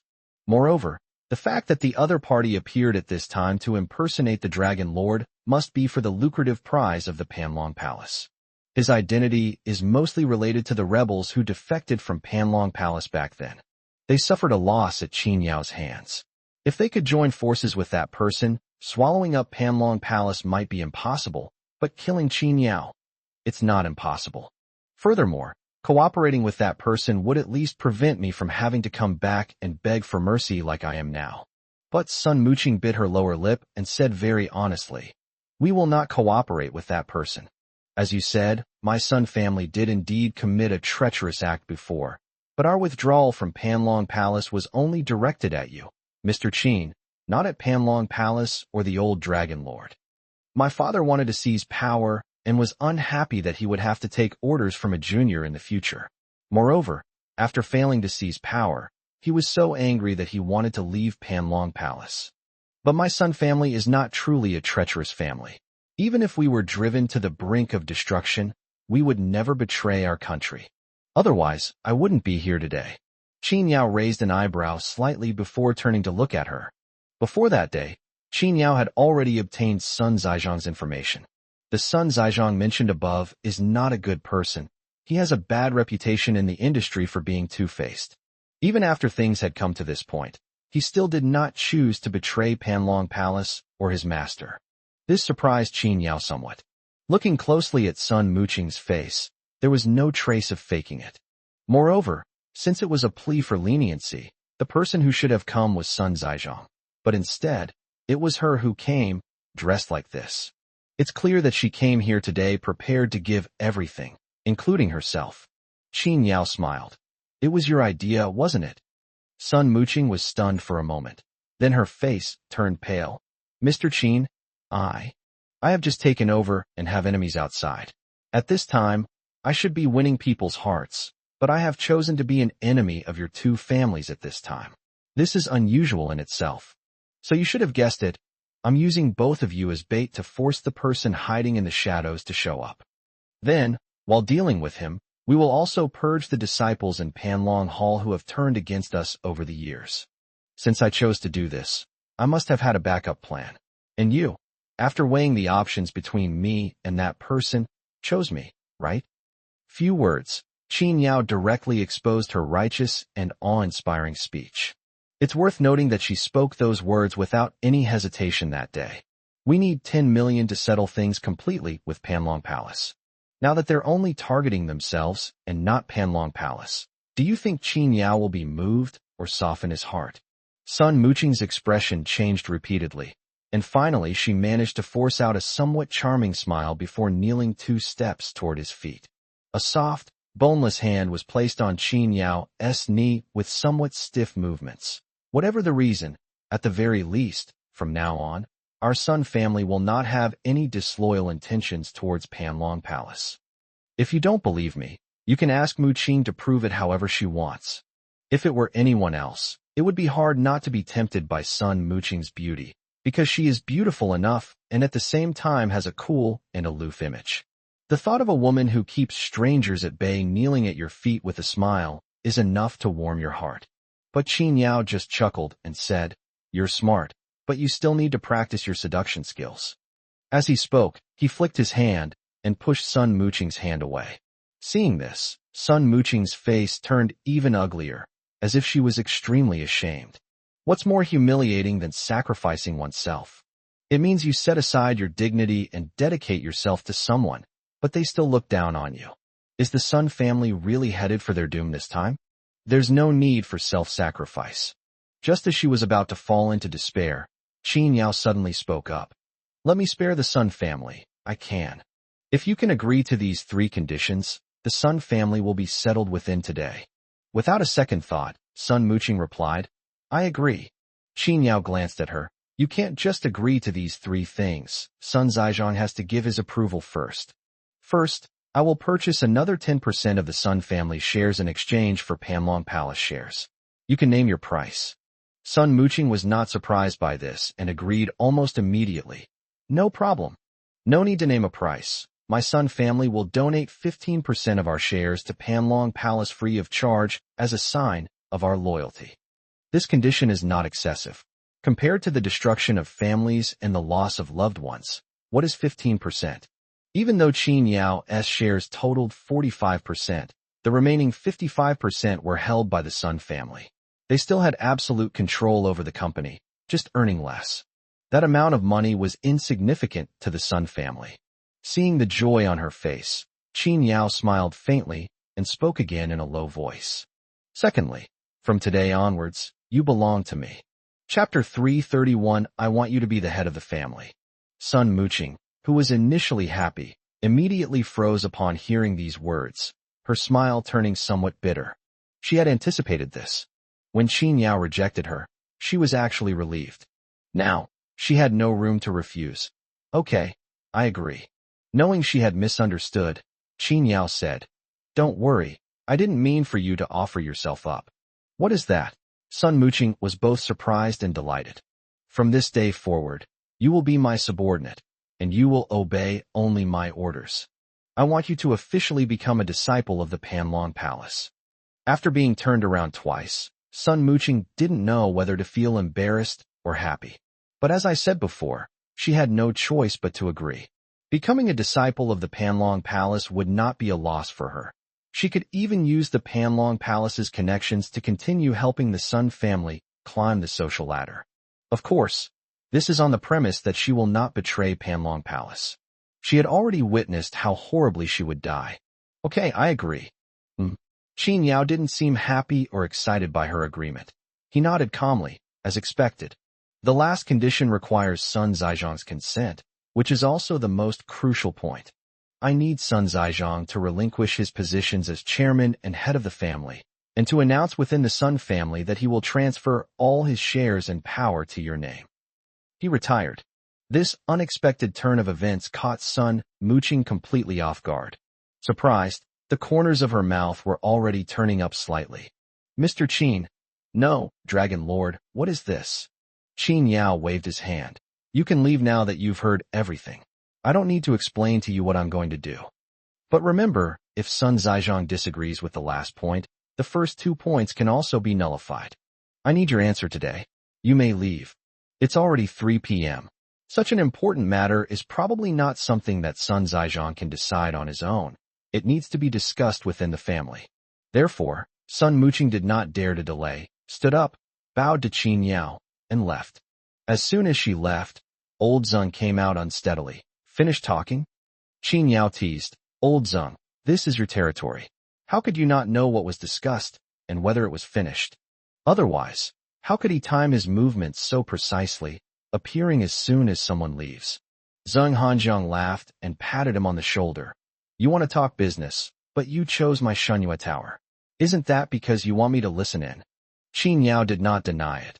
With you, a senior, protecting me, I feel at ease. Get lost. It hasn't been long, and you've already learned how to flatter. Old Zeng chuckled and scolded, then got to the point. So you're planning to give Panlong Hall a fresh dose of blood? He forced Sun Zhaizhong to retire, promoted Sun Muqing to power, and then made Sun Muqing submit to him. This caused Sun Zhaizhong, an old man from the old era, to withdraw directly from the stage of Panlong Palace, while Sun Muqing, a fresh blood, had not experienced the era of the old Dragon Lord and only recognized Qin Yao. Sun Muqing became the first step in Qin Yao's purge of the Panlong Palace after he took power. Yes, times have changed, and people have changed too. If I continue to use the people left behind by my master, how can I possibly revitalize the Panlong Palace? They're just enjoying their retirement by standing on his shoulders. Qin Yao nodded. Now that someone has set their sights on Panlong Palace again, if I can't cultivate my own team, I'll easily be led by the nose. Just like that day, if it weren't for Qin Yao's own strength and the trump card given to him by his master, the Chu family and the Sun family could have easily embarrassed him by joining forces. Then how can you be so sure that Sun Muqing will be loyal to you? Zeng Hanjiang asked rhetorically. It's very simple, because as long as I'm here, she is the head of the Sun family. Qin Yao laughed and said, I investigated her before. She's very capable and definitely has the potential to become a business tycoon. The Sun family is large. Sun Zhaizhong married 3 wives and had a total of 9 children. Even if Sun Muqing is the most outstanding one among them, it is really uncertain whether she can become the head of the family if things continue as they are. Capable people are ambitious, and I can fulfill her ambition. Sun Muqing herself knew that although she was capable, she was, after all, a woman. Perhaps after a few years of fighting, she might be able to take that position based on her own abilities, but the outcome is ultimately unknown. But as long as she pledges allegiance to Qin Yao, she can get whatever she wants at her current age. What if I become Qin Yao's dog? Anyway, as the new Dragon Lord of Panlong Palace, why would Qin Yao need to covet this little bit of money from the Sun family? So no matter how you calculate it, Sun Mooching is guaranteed to make a profit. Taking advantage of this, Qin Yao was naturally able to keep her firmly in his grasp. After listening to Qin Yao's explanation, Zhang Hanjiang pointed at Qin Yao with his finger. You think too fast. It seems times have really changed. We old men are still full of passion, while you young people have started to play tricks. It's time to hand over the stage to you. Qin Yao smiled and said, I'll take that as a compliment. You rascal, Zhang Hanjiang laughed, pointing at him with his finger. All right, I won't pry into your affairs. Just let me know if you need anything from this old man. I've enjoyed my retirement long enough. I'd be happy to go through fire and water for you again. Qin Yao shook his head. There are definitely places where I need your help, but there's no need for me to go through fire and water for you. If I were to ask you to go through fire and water for me, it would be no different from asking my master to come out of seclusion, which would only prove my incompetence. I am already extremely grateful for your words. Zhang Hanjiang nodded appreciatively. Very good. With your confidence, there is hope for the revitalization of Panlong Palace. The two chatted for a while, and Sun Mooching quickly gave a reply. I don't know how she communicated with Sun Zhaizhong, but he actually agreed. But it will take 3 days to complete the formalities. Qin Yao wasn't in a hurry. After all, he wasn't the one who should be worried. The Chu family, on the other hand, has remained silent. By now, they should be facing a dead end, yet they have not responded. This attitude is rather intriguing. After having a couple of drinks with Zhang Hanjiang, Qin Yao originally planned to go straight home, but then he received a call from Zhao Karen. Since he arrived in Sichuan, he has only received 2 phone calls from Zhao Karen, and each time it was against his will. Qin Yao found it a bit strange when he received the call suddenly today. What's up? Zhao Karen on the other end didn't answer him, but instead asked, Where are you? Qin Yao glanced at Zhang Hanjiang beside him. City center. Wandering around again, huh? Zhao Karen sighed on the other end of the line. All right, since you happen to be in the city center, I won't have to pick you up. I took a taxi here to Locust Bar. I have something good for you. Chapter 332 can give us a chance. Qin Yao couldn't believe that Zhao Karen's call would bring good news, but since he had already answered the phone and Zhang Hanjiang had gone back to rest, he didn't mind going over for a stroll. Bars are places where all sorts of people mingle, and Zhao Karen is always easily trusting. It's so late, and she hasn't gone home yet. Uncle Zhao must be worried that something might have happened. Qin Yao still took a taxi there for Uncle Zhao's sake. Zhao Karen was waiting at the door. When she saw that Qin Yao had come by taxi again, she didn't even bother to roll her eyes. You should just get a regular job and buy yourself a car first. You take taxis everywhere you go, aren't you ashamed or bothered? Qin Yao shrugged indifferently. Speak, what is it? Seeing his indifferent attitude, Zhao Karen shook her head inwardly. I ordered him out last time because he was a kept man. Why haven't you learned your lesson yet? It's useless to try to hide your inferiority complex by pretending. It's obvious at a glance. I already told you I had good news for you. Just come with me. Don't ask any more questions. Zhao Karen was carrying a Chanel handbag, and even though it was already late at night, her makeup was still impeccable. Wearing a white dress, her long legs were quite eye-catching. After speaking with Qin Yao, she turned and walked inside. Noticing that many men were staring at her, she put half a step away from Qin Yao. From this perspective, Qin Yao seems to be her bodyguard. Qin Yao didn't pay much attention to her little schemes, but now he was being targeted by the Hong family. Although he had asked Zhang Hanjiang to cover up the information about Zhao Ming's family, the Hong family was quite powerful, and it was hard to guarantee that they wouldn't cause trouble for Zhao Karen. Therefore, he still kept an eye on things in such a mixed and chaotic situation. Even though she didn't get along with Zhao Karen, she didn't want to drag innocent people into it because of her. Seeing Qin Yao start looking around as soon as he entered, Zhao Karen frowned. Can you stop looking around like a country bumpkin? This bar is not cheap, and many celebrities and rich kids like to come here for a drink. I have a few friends from my circle here today, so don't embarrass me. Qin Yao ignored her words and pressed on. What exactly did you call me here for? Zhao Karen said impatiently. Oh, stop asking. You'll find out when you go inside. She led Qin Yao to the booth area, where a group of handsome men and beautiful women were already waiting. Upon seeing her arrive, several young and beautiful girls immediately waved and said, Karen, come and sit down.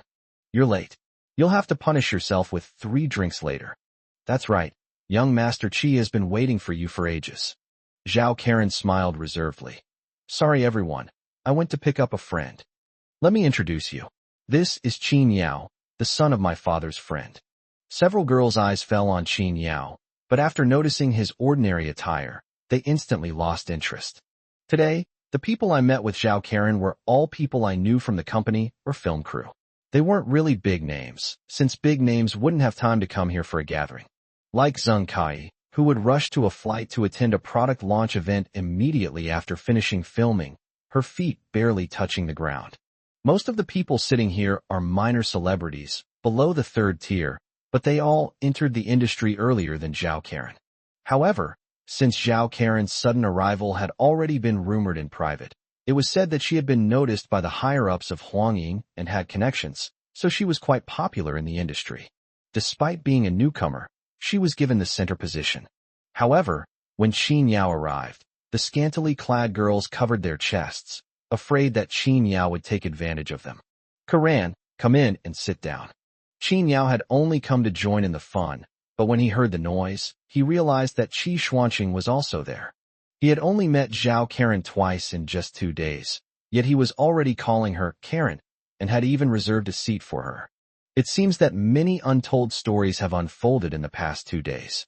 Qin Yao glanced at the two of them with a rare gossip. Zhao Karen's shy demeanor in front of Qi Xuanqing was completely different from her aloof goddess image in front of Su Zongwei. How long has it been? And Su Zongwei has already been eliminated. As soon as Zhao Karen sat down, Qi Xuanqing picked up his wine glass and said, Karen can't hold her liquor, so I'll drink her 3 glasses for her. Hey, what's going on here? Showing off their love. Yes, young Master Qi is too good to you. He's handsome, from a good family, and a member of the Martial Alliance. I'm so jealous. I want a boyfriend like Qi Xiao too. Among the group, besides Qin Yao, there was only one other man, Qi Xuanqing. In front of these women who frequented the entertainment industry, Qi Xuanqing displayed his gentlemanly manners to the fullest. The women were very supportive, praising Qi Xuanqing's gentlemanly demeanor in exaggerated terms, while also expressing their envy of Zhao Karen. Whether the envy from girls her age was genuine or not, Zhao Karen still felt very pleased. Since that day at the restaurant, Qi Xuanqing has been visiting the film set every day, and today he even spent the whole afternoon filming with her. Many people in the crew knew Qi Xuanqing's identity as a renowned disciple of the Sichuan Martial Arts Alliance, which naturally attracted everyone's attention immediately. Apart from Zeng Kai, who left right after filming and didn't even bother to glance at Qi Xuanqing. As soon as the play ended today, a group of female friends urged Zhao Karen to organize a get-together. She asked Qi Xuanqing to bring the person over first, then went home to change her clothes and called Qin Yao before coming over. Now, being subtly egged on by a group of people, she used shyness to hide her smugness. What nonsense are you talking about? Young Master Qi and I are just friends, and we've only known each other for a short time. You've only known me for a short time, and I'm already being this nice to you? Young Master Qi, your intentions are obvious. Who would have thought that the famous young Master Qi of the Martial Alliance is actually such a romantic figure? Love at first sight. Karan, you're something else. You've only known him for a short time, and you've already got young Master Qi completely bewitched. Tell me honestly, what's your secret weapon? Amidst the jeers, Zhao Karen feigned anger. If you keep talking nonsense, I'm going to get angry. Even so, the corners of her mouth still turned up slightly. Qi Xuanqing was also pleased with the girl's praise and encouragement, but seeing that Zhao Karen was embarrassed, he changed the subject and looked at Qin Yao. He was approachable and polite to girls his own age. But the moment he looked at Qin Yao, his superior attitude reappeared. Your name is Qin Yao, right? I had Kuren call you over. As soon as he spoke, the girls' gazes returned to Qin Yao, only to be dismissively turned away again. Women in this circle only care about whether a man is worth befriending. Clearly, Qin Yao is not someone they should waste their time trying to please or befriend. They're both men and the same age, so why is there such a big difference between them? Qi Xuanqing spoke to his subordinate in a superior's tone. Karen has told me about your situation. I can give you a chance. Chapter 333, then I guess I won't go. Qin Yao was taken aback. What's going on? The others quieted down and waited for Qi Xuanqing to speak. This feeling of being the center of attention made Qi Xuanqing feel even better. He said seriously, although your qualifications do not meet the standards for accepting disciples in our martial alliance, I heard from Ku Ran that you are quite good at martial arts and are also quite interested in martial arts, right? Originally, I shouldn't have broken this rule for the sake of the martial alliance's development. But Ku Ran said she didn't want to see you so old and still idle around. She introduced you to other jobs, but you didn't do them well. You're only interested in martial arts. In that case, it's not that I can't give you that opportunity. After he finished speaking, he paused for a moment, as if waiting to see Qin Yao's expression of surprise and gratitude. In a setting where only girls are present, they are the same age. They could have brought up work any time, but they chose this particular moment simply to assert their status and position. But Qin Yao didn't show the joy he expected. Instead, he gave him a strange look. I'm interested in martial arts. All right. Qin Yao, stop pretending to be reserved. Zhao Karen sat gracefully to the side, took a sip of her wine, and said elegantly, I know that you deliberately targeted Chen Yong that day because you resented him for taking away the opportunity that should have been yours. I've already spoken to young Master Qi. You'll be working with him starting tomorrow. However, your talent is lacking. Even though I have pleaded for you, young Master Qi cannot break the rules too much. So young Master Qi is currently hiring you in his private capacity, with the same salary as a regular Martial Alliance disciple. Once you achieve some success, he will find a way to make you a full-fledged member. Martial arts is not like the trivial things you did before. You should cherish this opportunity. Qin Yao's expression became even stranger. Zhao Karen would actually take the initiative to introduce him to a job? Even if he didn't need it, Zhao Karen and he had never gotten along before. So why was she being so kind today? His eccentricities, in Zhao Karen's eyes, manifested as embarrassment and awkwardness. He had always wanted to impress me, but his status limited his potential. Although he repeatedly showed off, and even managed to climb the social ladder by marrying Chun Lioli. But that couldn't last, and Miss Chen couldn't possibly let a divorced convict marry into her family. Qin Yao probably knows the truth himself, but he's just being stubborn and won't say it.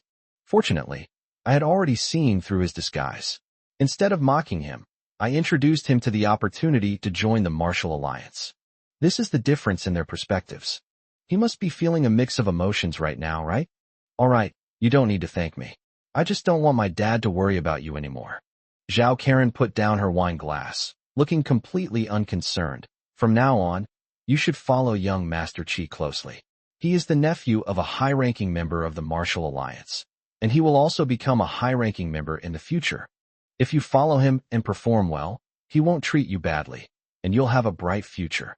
As for those illusory things, you'd better stop daydreaming. Just treat it as a beautiful dream.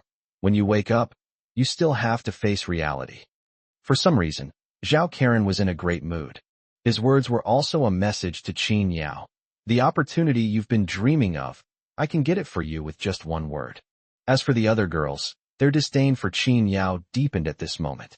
After all that, he's not only poor, but he's also a kept man. Even finding a job requires Zhao Karen, a woman, to help him. Isn't that shameful? That's right. Emboldened by Zhao Karen's praise, Qi Xuanqing became even more smug, stylishly adjusting his collar with both hands. As long as you follow me and learn diligently, even though your talent is lacking, I can guarantee that I will formally guide you into the world of martial arts before you turn 30. At the latest, I will get you to the Yellow Realm by 35.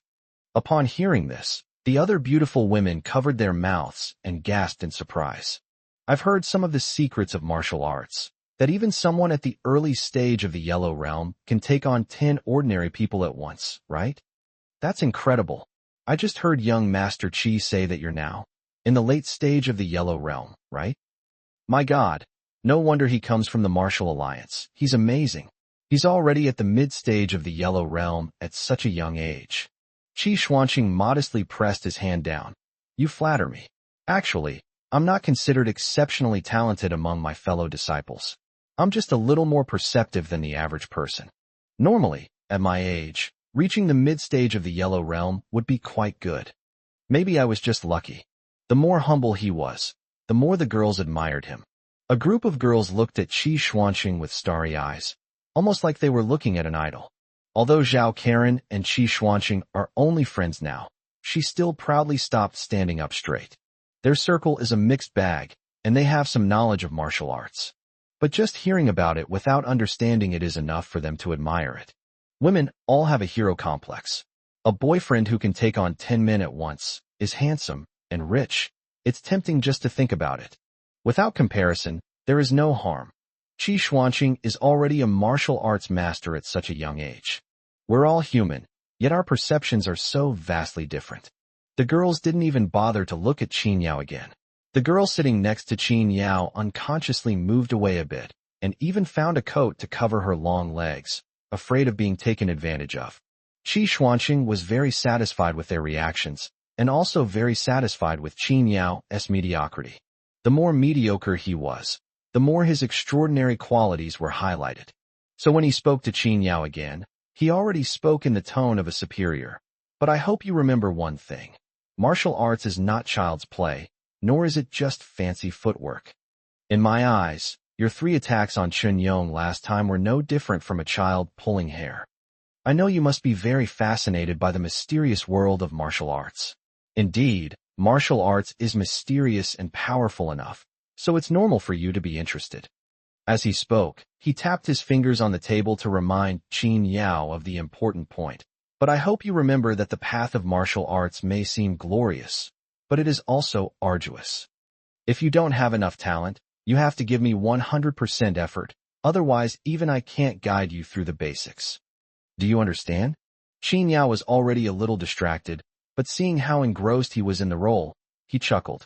He nodded and said seriously, I think what young Master Qi said makes a lot of sense. Qi Xuanqing gave a satisfied hum, and was about to continue when Qin Yao said, Since martial arts is so arduous, then I won't go. Chapter 334, I just want to be a kept man. What did you say? Qi Xuanqing was about to nod subconsciously when he heard Qin Yao's words, and was stunned. Not going. Such a great opportunity, one that ordinary people would fight tooth and nail to get into the martial alliance. Why wouldn't he take it? This is equivalent to saying to a poor high school senior, Here's an acceptance letter for a top university, do you want it? I thought he would be overjoyed and extremely grateful to you. But to your surprise, he told you that going to school was too hard, and he didn't want to go anymore. Is this person stupid? The girls next to him now looked at Qin Yao as if he were an idiot. Putting aside everything else, joining the martial alliance means that his monthly salary is quite generous for an ordinary person like him. Like Qin Yao, who have no money or connections, even if they graduate from a top university in China, can mostly only work for a company and be a boss. You can work yourself to the bone for a month and only earn a few thousand yuan. Those who earn tens of thousands of yuan do so by working overtime and staying up all night. But once you join the martial alliance, you can not only improve yourself, but also earn a 5-figure salary every month. Although sometimes it requires risking one's life, given the current status of the martial alliance, how many people would dare to offend it? Let alone risking your life. These days, it's all about money. Who still wants hand-to-hand combat? Such a great job opportunity. How could you just give it up like that? You'd be a fool. Zhao Karen's expression changed, and she asked sternly, Why didn't you go? If it weren't for me and young Master Qi pleading on your behalf, you wouldn't even have this chance. Why shouldn't you go? Qin Yao said righteously and sternly. Didn't young Master Qi already say that I have no talent? Since I don't have the talent, I won't waste my time. I think the position of security manager that Uncle Zhao arranged for me is very good. I can go home right after the meeting, and I'm working for my own people. It's great. What he valued was the fact that he didn't have to clock in at the company. This way, I can both satisfy Uncle Zhao and avoid being tied down by so-called work. As for money, he doesn't need it. But when these words reached Zhao Karen's ears, they instantly took on a different meaning. Her face flushed red, and her eyebrows were almost knitted together. Qin Yao, I thought you had just fallen into a slump, but I didn't expect you to be so unambitious. You're really disappointing. She shook her head, quite dissatisfied with Qin Yao. The other girls simply laughed out loud. So after all that, you're just afraid of hardship and want to live off a woman? Knowing you have no talent, why don't you follow young Master Qi and learn properly? You're really useless. Yeah, why does everyone want to be a gigolo these days? They should take a look in the mirror and see what they look like. That gigolo, he's really gone too far. Although the girls didn't loudly mock them, it was a quiet bar, so the environment was already peaceful. They were chattering away, and Qin Yao could hear them clearly. Qin Yao didn't care. His main concern was that he didn't want to get involved with Zhao Karen and Qi Xuanqing and owe them some undeserved favor. He didn't care what others said. If you can get a free meal, who would want to take on a tough challenge? He spread his hands and said to Qi Xuanqing, Thank you for your kindness, young Master Qi, but I can't stand hardship, so I won't trouble you. Qi Xuanqing's face stiffened for a moment, not expecting to be rejected by Qin Yao. After all, in Sichuan, if you randomly grab a young man on the street and ask him if he'd like to join the martial alliance, 9 out of 10 wouldn't refuse. He was already prepared to use Qin Yao to improve his standing in the eyes of these girls. But now that Qin Yao has rejected him, his earlier build-up seems rather awkward. His face darkened, and he frowned as he looked at Qin Yao. You'd better think this through. I'm only giving you this one chance. If we miss today, even if Ku Ran asks again later, I will not agree. After all, the Sichuan Martial Arts Alliance is not a place that just anyone can come to. It's both dissatisfaction and a warning. But Qin Yao's attitude was also very firm, or rather, very cold, and it didn't seem like he was faking it. He leaned back on the sofa and waved his hand casually. Don't worry, I will never regret it. Qi Xuanqing's face stiffened again, and he was momentarily at a loss for words. Fortunately, Zhao Karen stomped her foot angrily at that moment. Fine. You're not going, huh? Fine. Since you've made up your mind to live off a woman, you'd better live off her for the rest of your life. I will no longer help you find a job. Young Master Qi, don't worry about it. If he doesn't want this opportunity, there are plenty of people lining up outside. We won't miss him. It's just that he has such poor talent. I was worried that he would achieve nothing if he followed you, and I would feel guilty about it. With Zhao Karen's offer as a way out, Qi Xuanqing's expression softened considerably. He smiled and said, All right, since Karen has said so, then you can't blame me. Actually, I had my concerns before. After all, our martial alliance is not a place to play around. If someone with poor talent comes here and achieves nothing, I will also have to take responsibility. Now there's no need to hesitate anymore. It's perfect, perfect. The two of them talked back and forth, making it sound as if the martial alliance didn't want Qin Yao to go to the martial alliance. A group of girls chimed in, their words revealing their disdain and contempt for Qin Yao. Qin Yao didn't mind and quietly sat in the corner drinking. The topic quickly changed, and two of the girls stood up and went to the restroom. On the way back, they were blocked by two tall, burly foreign men. The two men seemed to be drunk. They started touching the two women inappropriately while talking to them. One of the women had a more volatile temper and slapped one of them across the face. They started pulling on both sides. Seeing this, before anyone else could speak, Qi Xuanqing stood up and said, I'll go see what's going on. I'm going too. Zhao Karen was about to get up and follow, but Qin Yao stopped her. You'd better not go. Zhao Karen asked instinctively, Why? Those two are not simple. I think you'd better not get involved. First, notify the manager to send security over, and then call the police. Qin Yao glanced at the two foreigners over there. Both of them had a snake tattoo on the back of their hands. That was the symbol of a mercenary legion in the Black Triangle region, which was notorious in that area. Although it's unclear why this legion is here, there are certainly more than just two of them. Their presence in inland areas can only mean that someone hired them, and that person must be someone of high status. Zhao Karen initially thought Qin Yao's words made a lot of sense, and that calling the police was the best course of action in this situation. Qi Xuanqing coldly snorted. Just two foreign devils. How dare they be so arrogant on the territory of my dragon kingdom, and even dare to lay a hand on me. You can tolerate it, but I can't. If you're scared, just sit here. I'll handle it. Chapter 335. You must learn to stand up. Qin Yao couldn't stop them. Half the men and women had already gone over. Before they could exchange more than a few words, Qi Xuanqing started fighting with the other party. Regardless, Qi Xuanqing was in the mid to late stage of the Yellow Realm. Although Qin Yao thought his mid to late stage was not particularly solid, it was still much stronger than that of ordinary people. Although the other side consisted of 2 mercenaries, they were not knowledgeable in martial arts and were likely just 2 henchmen. Besides, he was so drunk that he could barely stand. How could he possibly fight Qi Xuanqing? So after only a few rounds, the 2 foreigners were beaten so badly they were tumbling and crawling away. Before leaving, he shouted a few words in a foreign language at Qi Xuanqing, but it wasn't English, and none of them understood. Qi Xuanqing twisted his right wrist with his left hand and sneered. No matter what nonsense you spout, if you dare to run wild on my martial alliance's territory, you'll only have one way out, death. If I ever see you again, I'll beat you up every time I see you. The group of women now looked at Qi Xuanqing with even greater reverence and admiration, their eyes practically sparkling with excitement. Even when Zhao Karen looked at him, her face turned slightly red.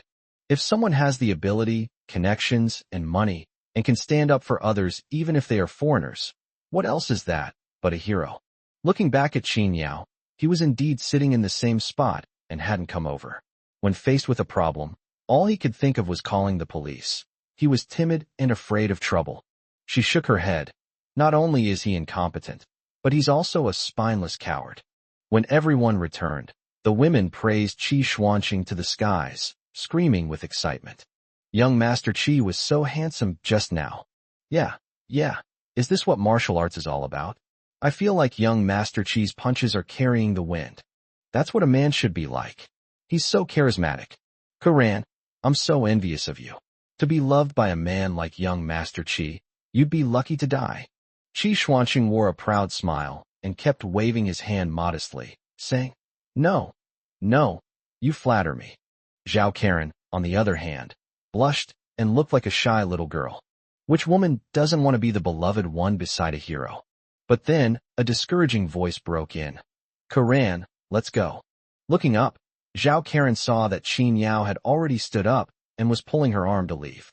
Seeing this, Qi Xuanqing frowned and reached out to block the way. What are you doing? Karan is my guest. That's right, Zhao Karen nodded. I specially organized today's event. If you want to leave, you can go back first. Not knowing what he was up to this time, Zhao Karen simply shook off his hand. I think some people are just ashamed of Qi Xiao for showing off, aren't they? Yes, we're both men. One charged ahead while the other cowered behind. I wouldn't have the face to stay either. Haha, you were too scared to take action and hid in the back. Now you feel ashamed? The other women made a few words, covering their mouths and giggling, their faces full of disgust. Hearing what others said, Zhao Karen also frowned. She was already quite disappointed with Qin Yao's behavior of hiding in the back. Now you want to leave because you're embarrassed? Her face showed even more disdain. If you don't have money for a taxi, I can give you some, but I won't leave. Qi Xuanqing scoffed. Actually, you didn't need to leave. Those 2 foreigners are tall and strong, and they are indeed not someone you can handle. It's normal for you to be scared and hide in the back, I understand. But you and Ku Ran aren't even related, so you have no right to take her away. Qin Yao frowned, glanced at the door, and then looked at Zhao Karen. Seeing her reluctance, Qin Yao really didn't want to get involved anymore. But thinking of Uncle Zhao, he still sighed and said, I think you all better leave too. Those 2 men from earlier are not simple. Not simple? How complicated? Qi Xuanqing scoffed at this. They're just 2 foreigners, a bit taller than average. What's so special about them? As you can see, I can take care of both of them by myself with one hand. Qin Yao, times have changed. You don't need to be so fearful and inferior just because you see a foreigner. The woman sitting next to him looked at him with disdain. Is it because you've been kneeling for so long that you can't stand up? It's understandable. After all, he's just a nobody, and it's inevitable that he'd be afraid of foreigners. But I really didn't expect to flee in such a panic. A group of people mocked and ridiculed him, and several women burst into laughter, convinced that Qin Yao was a coward who was afraid of foreigners. It was one thing for them to hide in the back, but now they're trying to run away. Compared to Qi Xuanqing, this person is far inferior. He has been utterly crushed by Qi Xiao. Zhao Karen remained aloof and did not echo her, but a hint of disappointment was revealed in her expression. She had seen Qin Yao when he was young. Although he wasn't a prodigy, he was still spirited and upright. As a man, even if you can't enter a grand hall, you should at least stand up straight, right? But after serving 5 years in prison, his manly spirit and sharp edges had been worn down. To choose to back down at a time like this shows a complete lack of backbone. I don't care what you say. I'm just reminding you that those two people were someone important. Qin Yao glanced at Qi Xuanqing. I think you'd better find another place first. All right, stop talking now. One of the women couldn't stand it anymore, stood up and shoved Qin Yao, rolling her eyes impatiently and saying, "You're afraid of foreigners, but don't think of us as cowards too, okay? You say they have powerful connections. Isn't it just because they're afraid of retaliation? Since you're scared, then get out of here and don't get on our bus." Amidst the mocking laughter of the group, Zhao Karen's expression grew increasingly cold. After all, Qin Yao was someone she brought with her, and now he's made such a fool of himself, so she didn't give him a friendly look. If you want to leave, then leave by yourself. Anyway, no matter what happens, you won't be of any use here. Qi Xuanqing also sneered. With me here, I'd like to see who dares to retaliate. I refuse to believe anything serious can happen on my Martial Alliance's territory. You, goodbye and don't come back. Seeing that they really didn't want to leave, Qin Yao frowned. They didn't understand what the other two said, but Qin Yao did. They'll probably be back soon with their men to retaliate. He didn't want to get involved, but Zhao Karen was there, so he had no choice but to. Actually, he had seen it all. The two drunkards weren't deliberately blocking the road. They were just too drunk to find their way and were asking the two women for directions. As a result, the two women were too narcissistic and didn't understand what he was saying. They thought he was being flirted with and immediately slapped him. There's nothing serious on either side. Just call the police and it'll be fine. Moreover, those two were mercenaries, so they would definitely be wary of the police. In the end, however, they chose the most foolish way to handle it. Just as Qin Yao was about to speak to Zhao Karen, a loud bang was heard, and the bar door was kicked open. Chapter 336: The Ruthless Bandit Mo Linjiang. The group was menacing, and the leader of them exuded a terrifying aura. He has the face of a Chinese person, but he looks like the leader of this group. The moment he appeared, his eyes instantly drew everyone's attention. His deep brown pupils had a sharp and hard quality, reminiscent of a wolf. The two white men who had been beaten followed behind him, talking to him in a cryptic voice and pointing in Qi Xuanqing's direction. In an instant, the women in the booth turned pale. They hadn't expected Qin Yao to be right. He had come seeking revenge. Qi Xuanqing was also a little nervous when he saw the 7 or 8 people opposite him. But when he thought about how easily he had taken down those two big white men, completely ignoring the fact that they were drunk, he straightened his chest and said, "Girls, don't worry. With me here, no one can hurt you." The girls immediately looked at him with admiration and quickly nodded, hiding behind Qi Xuanqing. At this moment, the middle-aged man from the Dragon Kingdom walked over and glanced at Qi Xuanqing. "Did you injure my subordinate?" Qi Xuanqing, undaunted, proudly puffed out his chest. "Not bad, those two. Ah." Before he could finish speaking, a punch came whistling through the air, and Qi Xuanqing was knocked into the coffee table, shattering several wine glasses in the process. The group of women screamed instantly, unable to believe that the other party was so rude. They attacked him after only asking one question. This was too unreasonable. And what happened next was even more unreasonable. The middle-aged man wasn't satisfied with just one punch, so he lifted Qi Xuanqing off the coffee table and headbutted him. Qi Xuanqing's nose broke instantly, and his face was covered in blood. He did try to resist during that time, but he found himself like a helpless child in the hands of the middle-aged man. All the tricks you learn in your daily life are useless in this situation because the opponent doesn't play by the rules at all. Qin Yao watched coldly from the corner and couldn't help but shake his head. Among these martial arts alliance disciples, especially those from good backgrounds like Qi Xuanqing, there are very few with real skills. Judging from Qi Xuanqing's previous moves, He follows the academic approach and has never experienced any real combat. The so-called mid-stage yellow realm is simply a product of money. Someone fights one of their own disciples and is then called a yellow realm expert. In reality, he had never even seen blood. This middle-aged man was clearly someone who had survived a hail of bullets. He was extremely ruthless, turning Qi Xuanqing's head into a pig's head in just a few punches and kicks. The group of girls were stunned by what they saw. Qi Xuanqing was so powerful. How could he have been beaten so badly? If he can't even beat Qi Xuanqing, a yellow realm expert, then is this middle-aged man also a martial artist? The girls who had just been fawning over Qi Xuanqing now wished they could stand far away, afraid that he would notice them. Zhao Karen, however, felt ashamed that Qi Xuanqing had been beaten, so she mustered her courage and stood still, shouting, "Stop hitting him." This is young Master Qi of the Sichuan Martial Alliance, the nephew of an elder of the Martial Alliance.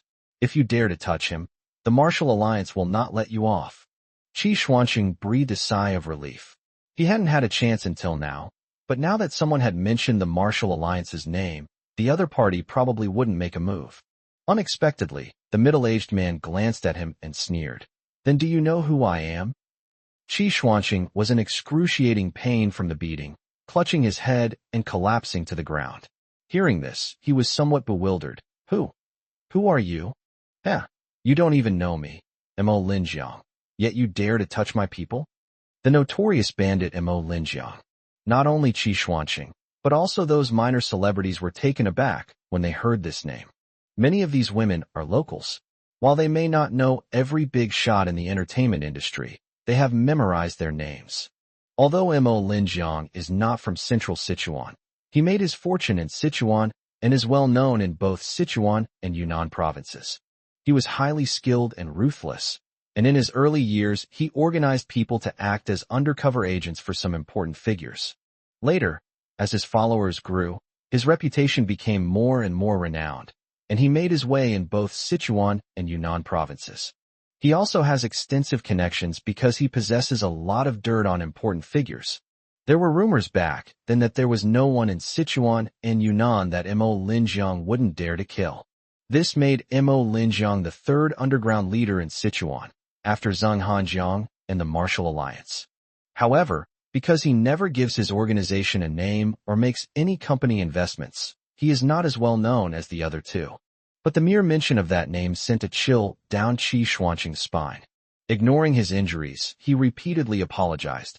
"Mr. Mo, I'm so sorry. I didn't know those two were your people. It's been so many years since I've been back to central Sichuan. It seems there are still people who remember my name." Mo Linjiang stepped forward and slapped Qi Xuanqing twice across the face. "If you know my name, you should know what will happen if you mess with me. Trying to intimidate me with the name of the Martial Alliance? What? Do you want to give you a chance to call your uncle over?" Qi Xuanqing was beaten until he spat out blood, but he could only apologize repeatedly. "I'm sorry. This was my fault. He doesn't care about losing face right now. He's already dead. What does it matter if he has no shame?" He wouldn't dare speak for others, but Mo Linjiang, that fierce demon, he really dares to take action. At this moment, the two subordinates walked up with sinister smiles. After receiving a look from Mo Linjiang, they punched and kicked Qi Xuanqing, using extremely vicious methods. Qi Xuanqing was beaten until his head was bleeding profusely, and two of his ribs were broken on the spot. But this time he didn't dare utter a sound, and could only endure it. The two subordinates, beaming with pride, muttered a few more words in a foreign language to Mo Linjiang and pointed at the girls over there. Although the girls couldn't understand what they were saying, they could guess what was going on when they saw the two men's lewd smiles. Their pretty faces turned pale, and they huddled together nervously. Mo Linjiang nodded at this point, and the two of them came over to choose people. When one of them saw Zhao Karen, his eyes lit up, and he put his hand on her shoulder. Qin Yao reached out, grabbed the burly man's arm, and snapped it, causing him to scream in agony. Then, with a kick, the burly man flew straight away, startling the group of women who screamed. Good, very good. You dare to lay a hand on my men right in front of me." Mo Linjiang's lips twitched, his smile chilling, his authority severely challenged. With a single glance, his remaining men pulled down the roller shutters outside the bar, clearing the place out completely. He pressed one hand back and shouted, "Go, kill him. Get him." With that shout, more than a dozen of his subordinates rushed towards Qin Yao. The lights were dim, and shadowy figures moved about. Zhao Karen and the others huddled in a corner, screaming incessantly, too afraid to even look to see what was happening. They had no idea how Qin Yao made his move or how he responded. Only the attackers fell one after another, and screams of agony filled the air. The onlookers were horrified. Chapter 337, Leave Your Name. In less than 3 minutes, all of the dozen or so tall and muscular men collapsed. All his hands and feet were severed. As for Qin Yao, he was completely unharmed. Mo Linjiang's expression changed drastically, his brows furrowed, and he stepped forward, saying, "Kid, you're asking for death." He then took a step and flashed out from the crowd, arriving in front of Qin Yao in an instant. He reached to his waist and grabbed a short knife. The blade came hurtling towards them. Mo Linjiang learned martial arts from a young age and engaged in murder and robbery from his youth. His moves are clean and swift, ruthless and experienced. The moment he draws his knife, he intends to kill. Don't let the lack of visual appeal of his move fool you.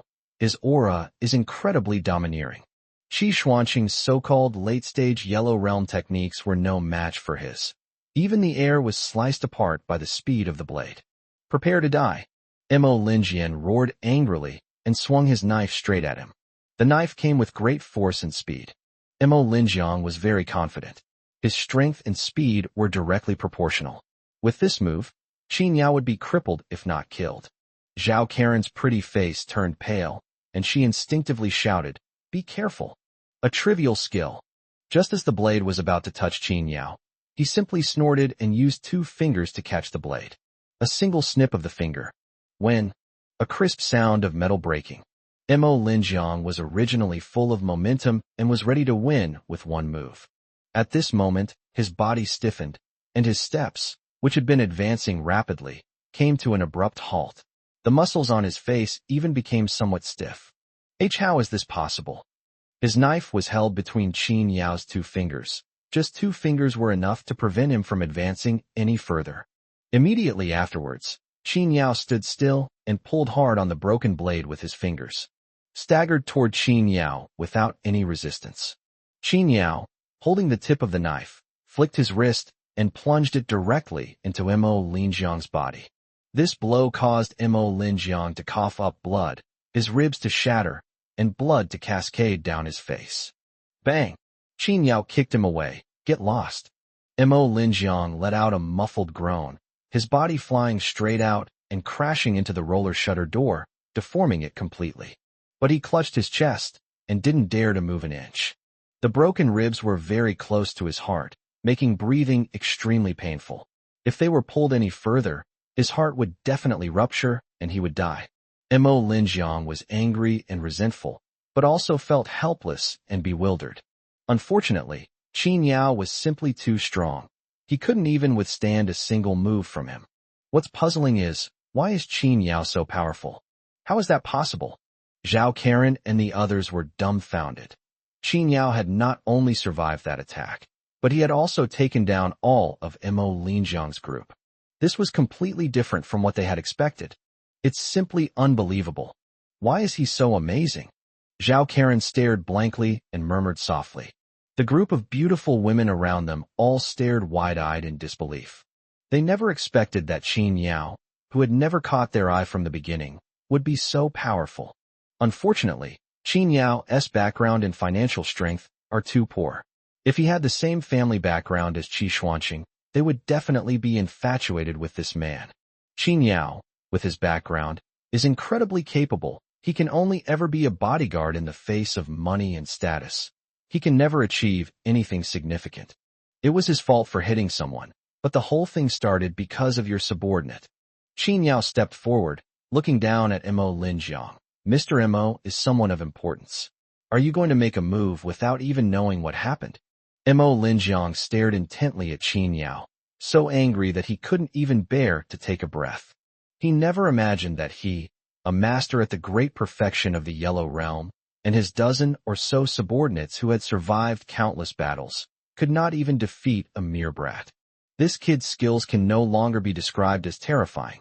He had been in Sichuan and Yunnan provinces for many years, and he had seen all kinds of ruthless people. But this was the first time he had ever seen someone this powerful at Qin Yao's age. As expected of a big shot who had made a name for himself in the martial arts world, he managed to suppress his anger and said in a low voice, "I admit defeat today. See you in the martial arts world again." Qin Yao nodded. "Apologize. I'm sorry, everyone. I failed to manage my men well tonight, and I apologize to you all." "What about compensation?" Qin Yao asked again.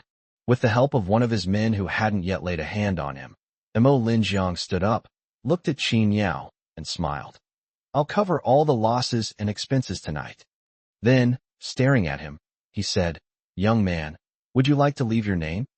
He realized that this young man was probably one of his kind. He is ruthless and never uses fancy tricks. You can tell if two people are the same type just by looking at their gestures and mannerisms. Qin Yao glanced at him, and the two of them exchanged a single glance without saying anything more. Qin Yao. Qin Yao also left his phone number. "If you're not satisfied, you can contact me anytime, but they're just a bunch of women. You should understand what I mean." Qin Yao had no intention of protecting these women he didn't know. Mo Linjiang smiled and gave him a thumbs up. "You are the one." Then he left with his men. Although he's gone, his story with Qin Yao has only just begun. Then Qin Yao walked up to Qi Xuanqing and glanced at him indifferently. "Can you still walk?" Today, Qi Xuanqing has utterly humiliated himself. Thinking about the complicated looks he would have to face from a group of women later, he didn't answer. Instead, he tilted his head to the side and fainted. Qin Yao could tell at a glance that he was faking fainting and shook his head speechlessly. He certainly won't help carry people. He then walked up to Zhao Karen, pointed at Qi Xuanqing, and said, "You guys handle it yourselves. Notify the Martial Alliance. Call an ambulance. Anything is fine." The women now felt more fear than gratitude towards Qin Yao. After all, even Mo Linjiang was no match for him. He wouldn't attack me after I mocked him like that, would he? Seeing their fear, Qin Yao simply looked at Zhao Karen expressionlessly. "It's getting late. You should go back quickly. Uncle Zhao will worry if it gets late." Still in shock, Zhao Karen snapped out of it and grabbed Qin Yao's sleeve in fear. "Aren't you going to take me home?" Seeing her pale face, Qin Yao frowned. He really didn't want to see Chen Huiyu's face. Just as I was about to speak, I heard cheers coming from upstairs. "Great. That was fantastic." Looking up, I saw a group of people coming down from the second floor of the bar, accompanied by a cheer of applause, their pace seemingly unhurried. The bar's dim lights suddenly blazed on, and even Qi Xuanqing, who was on the ground, couldn't help but look up at the upper floors. Chapter 338, An Opportunity You Can't Buy. Everyone looked in the direction of the sound and saw a middle-aged man wearing a thin black trench coat coming down the stairs. He was tall and slender, with a serene and reserved demeanor, and his steps were light yet steady. Every gesture he made carried the air of someone in a superior position. He was followed by a dozen men and women dressed in tight-fitting clothes, looking very imposing. Compared to Mo Linjiang's ruthless bandit demeanor, he possessed a more refined and sophisticated air. He was accompanied by a hot young girl, wearing a leather jacket and leather pants, along with a pair of tall marten boots. The muscle lines of his legs looked extremely beautiful under the leather pants. Her hair was neatly tied into a ponytail at the back of her head, and her beautiful face, without any makeup, instantly outshone all the other beauties present. However, after glancing at Qin Yao once, she didn't look at anyone else. No strangers allowed. No one knew the identities of this group of people, but everyone could tell that they were no ordinary individuals. I never expected that coming to Sichuan to join in the fun and relax would lead to meeting such a talented person. It seems I'm really lucky. The middle-aged man walked down with his subordinates, exuding a powerful aura. He only glanced at the group of women, and they immediately scattered. "Young man, you are quite skilled. Even Mo Linjiang couldn't last a single move against you." The middle-aged man walked up to Qin Yao and got straight to the point. "Do you want to come and work with me? I'll give you 50 million a year." 50 million. The women present were all minor celebrities, 50 million a year was an astronomical figure for them. Even Zhao Karen stared at Qin Yao with her mouth slightly agape in surprise. He's very skilled, she knows that now. But is this skill level worth 50 million? Faced with the invitation, Qin Yao didn't even glance at it. Sorry, I'm not interested. After saying that, he pulled Zhao Karen away, saying, Didn't you want me to take you home? Aren't you coming? Zhao Karen was stunned, not expecting Qin Yao to refuse so directly. She quickly pulled him aside and whispered, You don't want it? Qin Yao did not answer. Not leaving? Then I'll be going first. Seeing that he really turned around and left, Zhao Karen quickly followed him and, together with the other girls, helped Qi Xuanqing up and took him to the hospital first. Seeing that Qin Yao really had no intention of staying, the middle-aged man maintained his smile, seemingly unconcerned. The girl next to him frowned. Kid, do you know who's standing in front of you? Perhaps many years later, when you see a news report about my father, you might hate yourself now. Not everyone has such an opportunity. Qin Yao didn't even turn his head, but simply said calmly, Thank you for your kind offer, but I really have no interest. The woman, unwilling to give up, frowned and added, Do you think the money isn't enough? Let me tell you, your skills are indeed quite good, but they haven't reached the level of being absolutely amazing. My father is surrounded by many experts. There are plenty of people more skilled than you. She stepped forward proudly and said to Qin Yao with an inscrutable air, But you should know that if this 50 million were reversed, do you know how many people would come to my father with several 50 million, hoping to do things for him? Because what my father could give me could not be bought with money. She never imagined that the talent her father wanted to recruit would be rejected. Over the years, she has seen too many people desperately trying to impress her father, and she has also seen people kneeling at his door for 3 days and 3 nights just to see him. There is never a shortage of talent. Why should this kid refuse? But Qin Yao remained unmoved, even glancing back at her with a somewhat strange look. I believe what you say, but I'm not interested. Thank you. You, Xiaoya. The woman was about to argue with Qin Yao when the middle-aged man stopped her. The middle-aged man still had a smile on his face and said gently, Since you're not interested, young man, we won't bother you any longer. Take care. Qin Yao nodded and walked straight out the door. After he left, Xiaoya turned to the middle-aged man and said, Father, that boy is far too arrogant and conceited. Why didn't you just reveal your identity? She believed that once her father revealed his identity, the boy would probably pay him to work for him. The middle-aged man smiled nonchalantly. Young people, with some skills, it's okay to be arrogant. But I just can't stand his attitude. Xiaoya snorted coldly. If I get the chance, I'll definitely teach him a lesson that there are always people more capable than you. His skills are nothing compared to ours. Haha. The middle-aged man laughed and patted Xiaoya on the shoulder. All right, stop bullying people. Your talent is rare in itself, and you grew up in such an environment. How can an ordinary person compare? Don't try to discourage young people. Whether he follows me or not, it's a good thing that our country can have one more person. Hearing the middle-aged man say this, the woman's expression softened. All right, for your sake, I'll let him off this time. The middle-aged man smiled and nodded. We won't be staying in Sichuan for long this time. Hengdian needs our cooperation. At this point, the middle-aged man's expression turned serious. This Sakura organization has been dormant for many years, and its resurgence is not a good sign.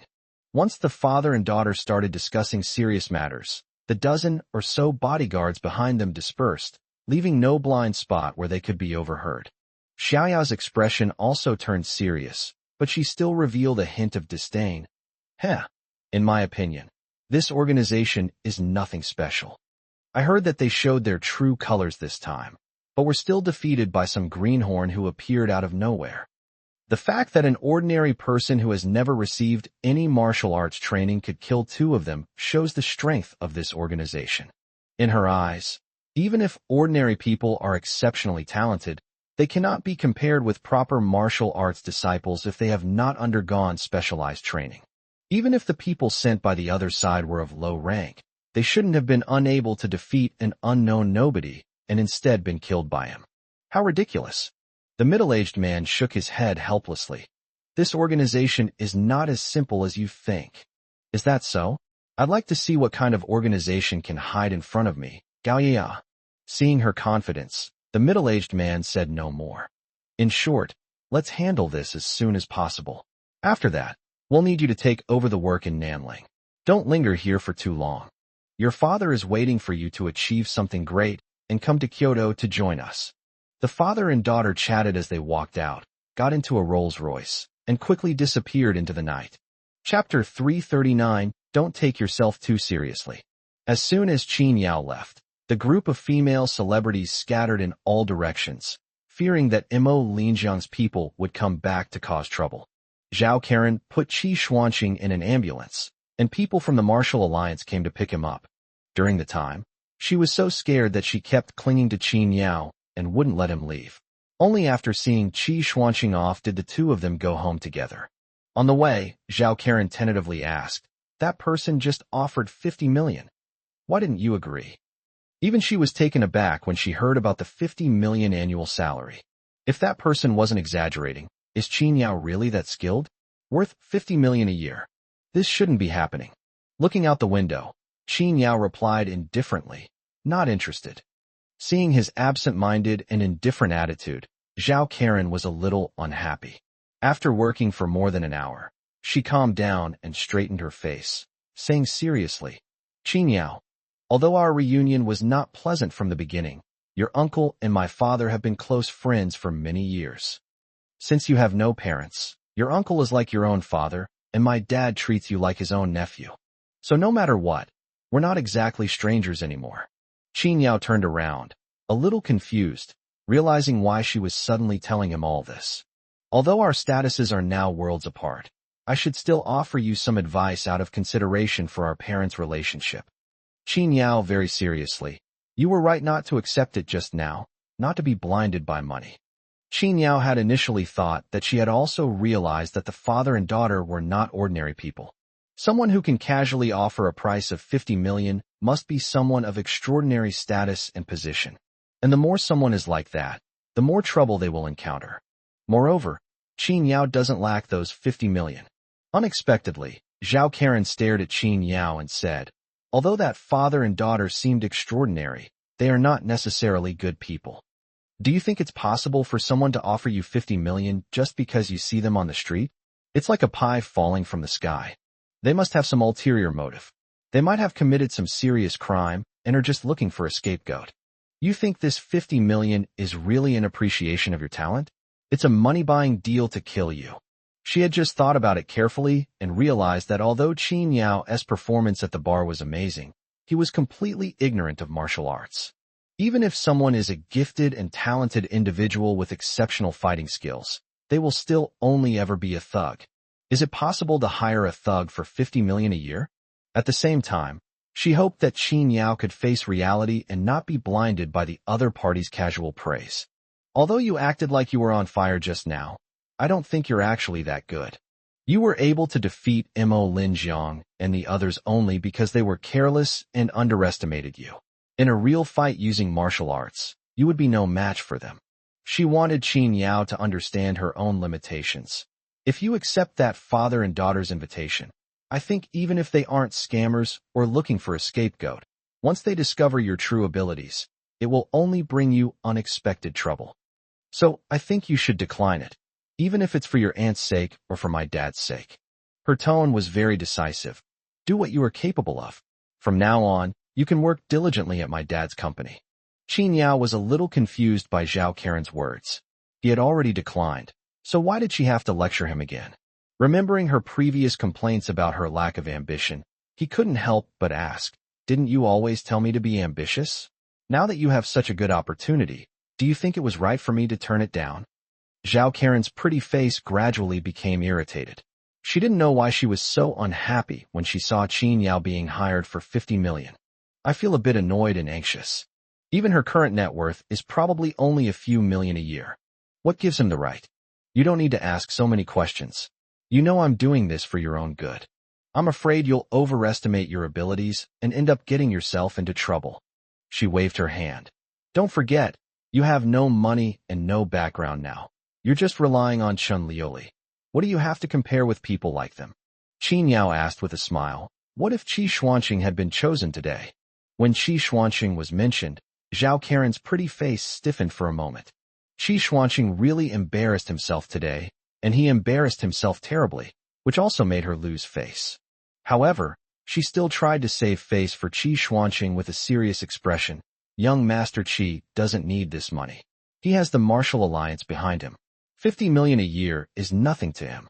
Moreover, it won't be long before Elder Jiang of the Martial Alliance supports his uncle to become the next leader of the Martial Alliance.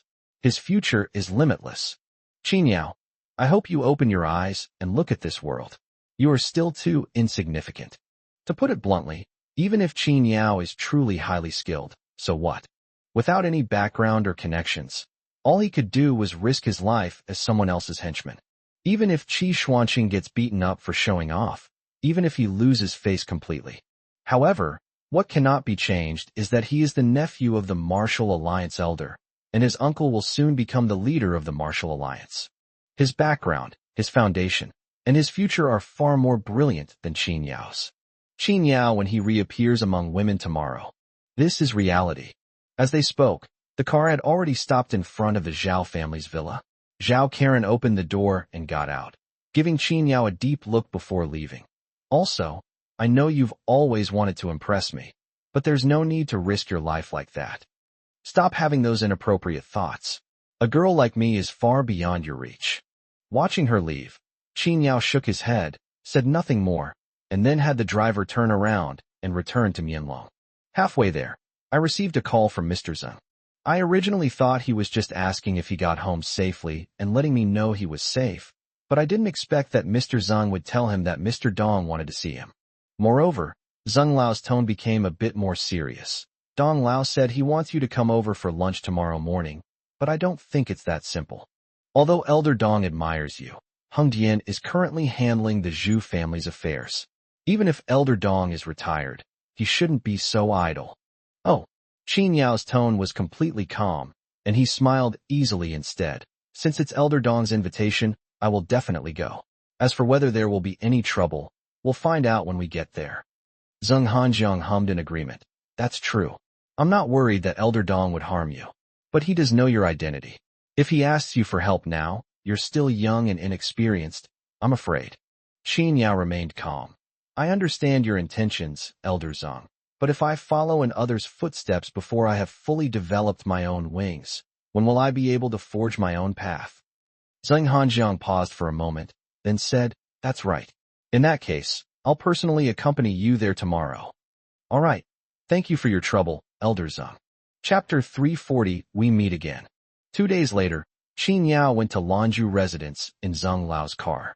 To show their respect for Dong Lao, they made a point of arriving half an hour early. When we arrived, there was already a Rolls-Royce and 7 or 8 Cadillacs parked outside Lanzhu residence, indicating that there were guests there.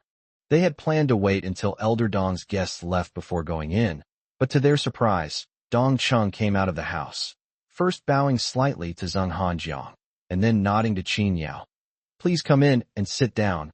My father has been waiting for you. Qin Yao smiled slightly. It seems that there are still some of Elder Dong's guests inside. We can wait a bit. It doesn't matter. The guests who came today will have dinner with us later. Hearing Dong Chung say this, Qin Yao understood the situation.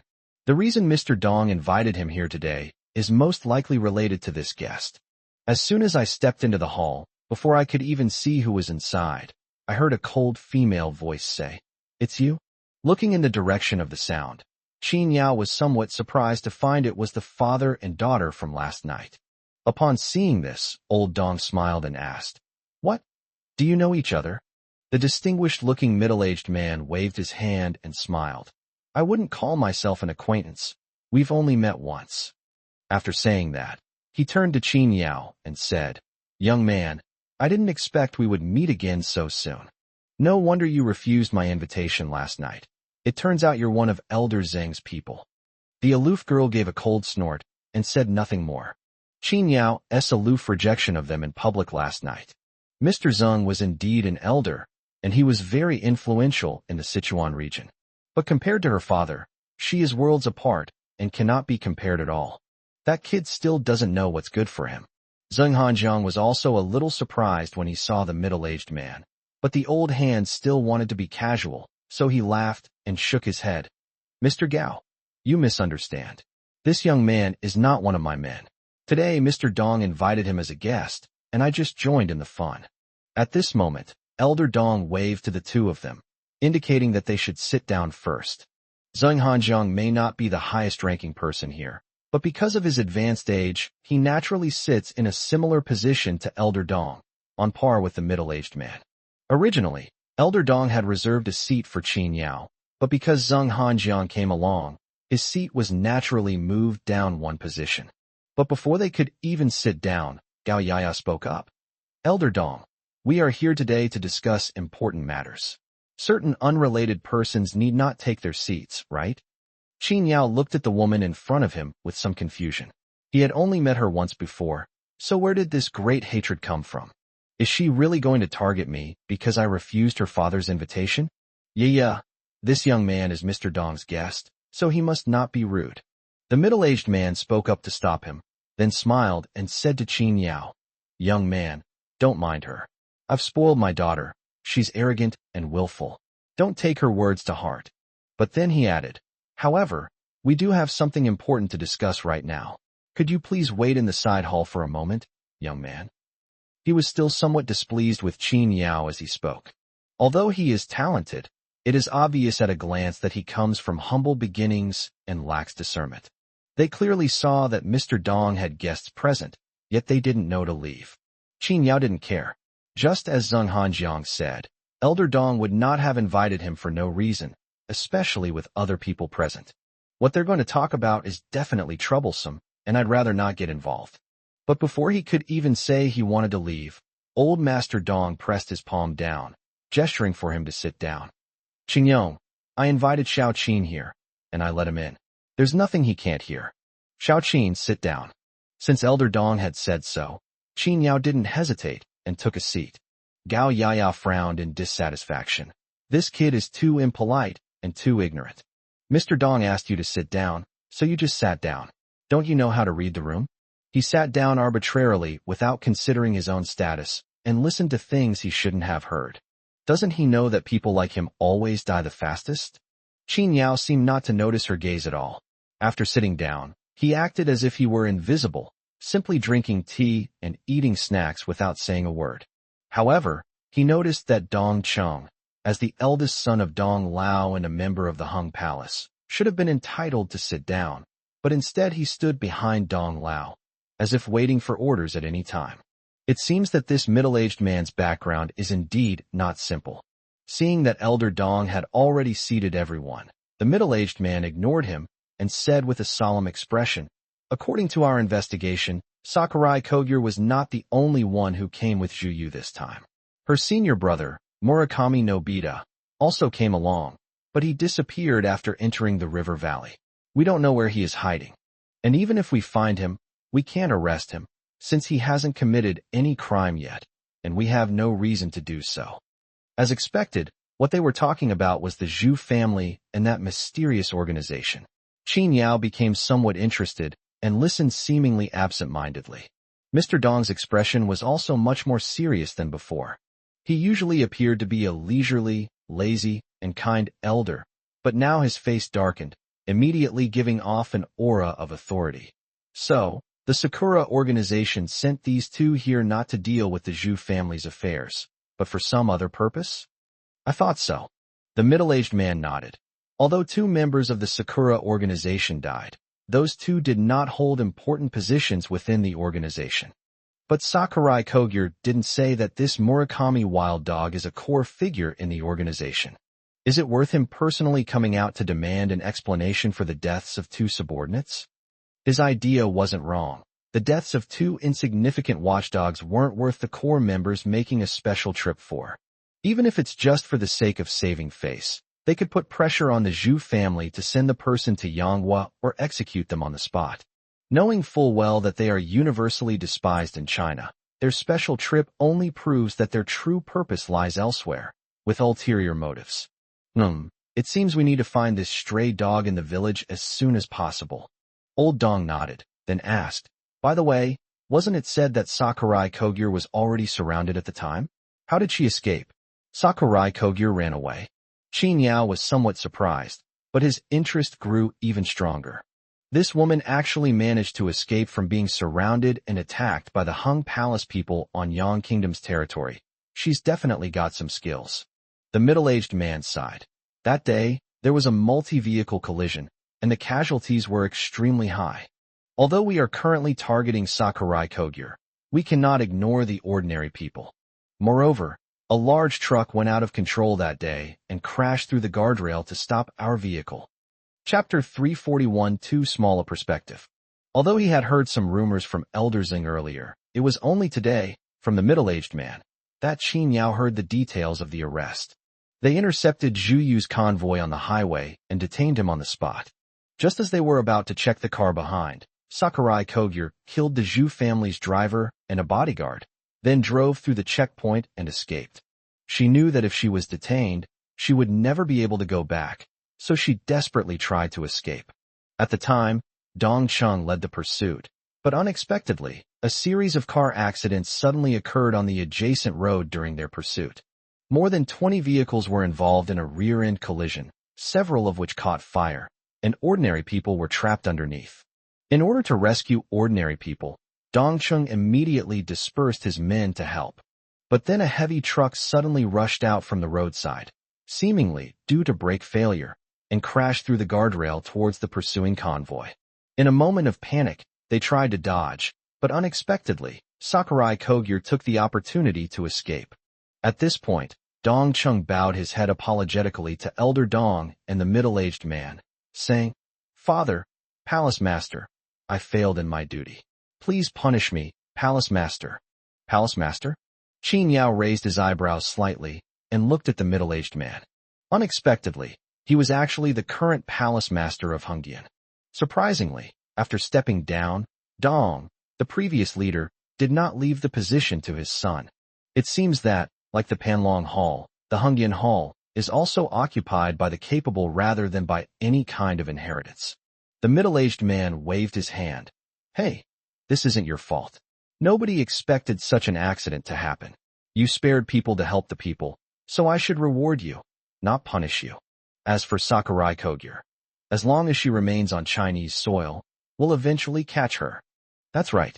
Elder Dong nodded in agreement, saying, "The internal communication between Yanghua and Sakurai Kogyo has been severed. The two siblings are isolated and helpless in Longhua.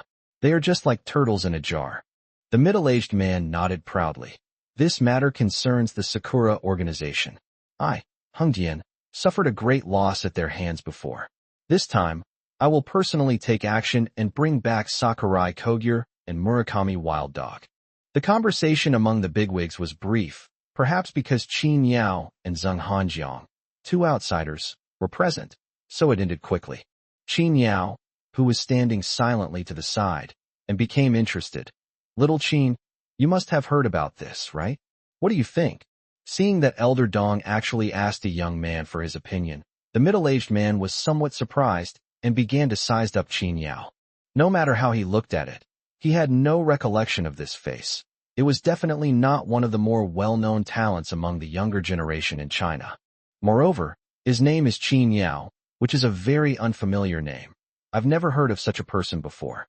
Could it be that Mr. Dong discovered this talent among the common people? Gao Yaya scoffed at this. "Grandpa Dong, why bother asking him about such important national matters? I can tell. He must be someone you discovered from the grassroots, someone you were planning to recommend to your father today, right? You don't need to worry about it. Anyway, he can't give a clear answer." It was clear that Gao Yaya had a good relationship with old Master Dong. Hearing her arrogant words, he wasn't angry at all. Instead, he smiled gently and asked, "Oh, so Xiaoya has already met with Xiao Qin? Do you know that this young Qin is quite skilled? That little guy Ting Shin suffered quite a loss when he fought him in the ring." Gao Qingyong smiled, but didn't reply. He knew his daughter's personality, straightforward and short-tempered.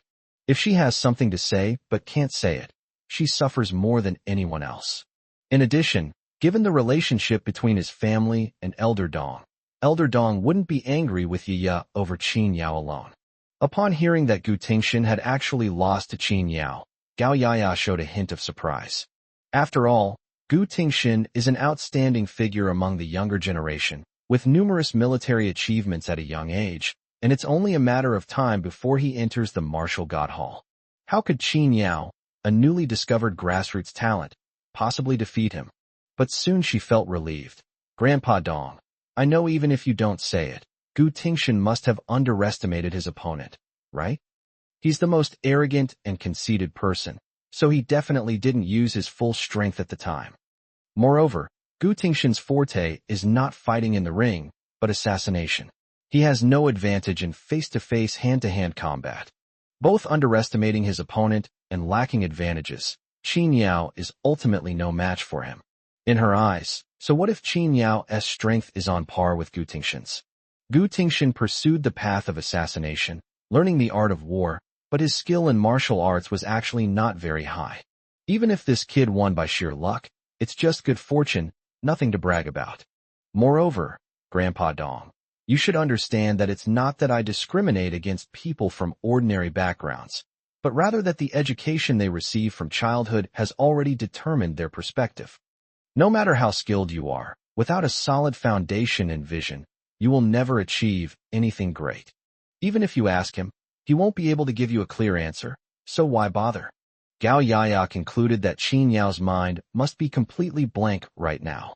But old Dong still smiled, his serious expression completely changed, and waved to Gao Yaya. Hey, one more person means one more idea. It doesn't hurt to ask. Turning to Qin Yao, she said, Little Qin, just say it. There are no outsiders here, so it's okay if you say something wrong. When the question was directed at him, Qin Yao felt somewhat helpless. He was hoping to stay out of this mess, but it seemed like Mr. Dong wasn't going to let him off the hook. Elder Dong, this matter is under the jurisdiction of Hongyan, so it's not appropriate for you to ask me to interfere. National affairs are not to be taken lightly, so I'd better not show my incompetence. You do have some self-awareness. As soon as he finished speaking, Gao Yaya arrogantly tossed her hair, her beautiful face full of disdain. You shouldn't even be listening to this kind of thing. It's all confidential.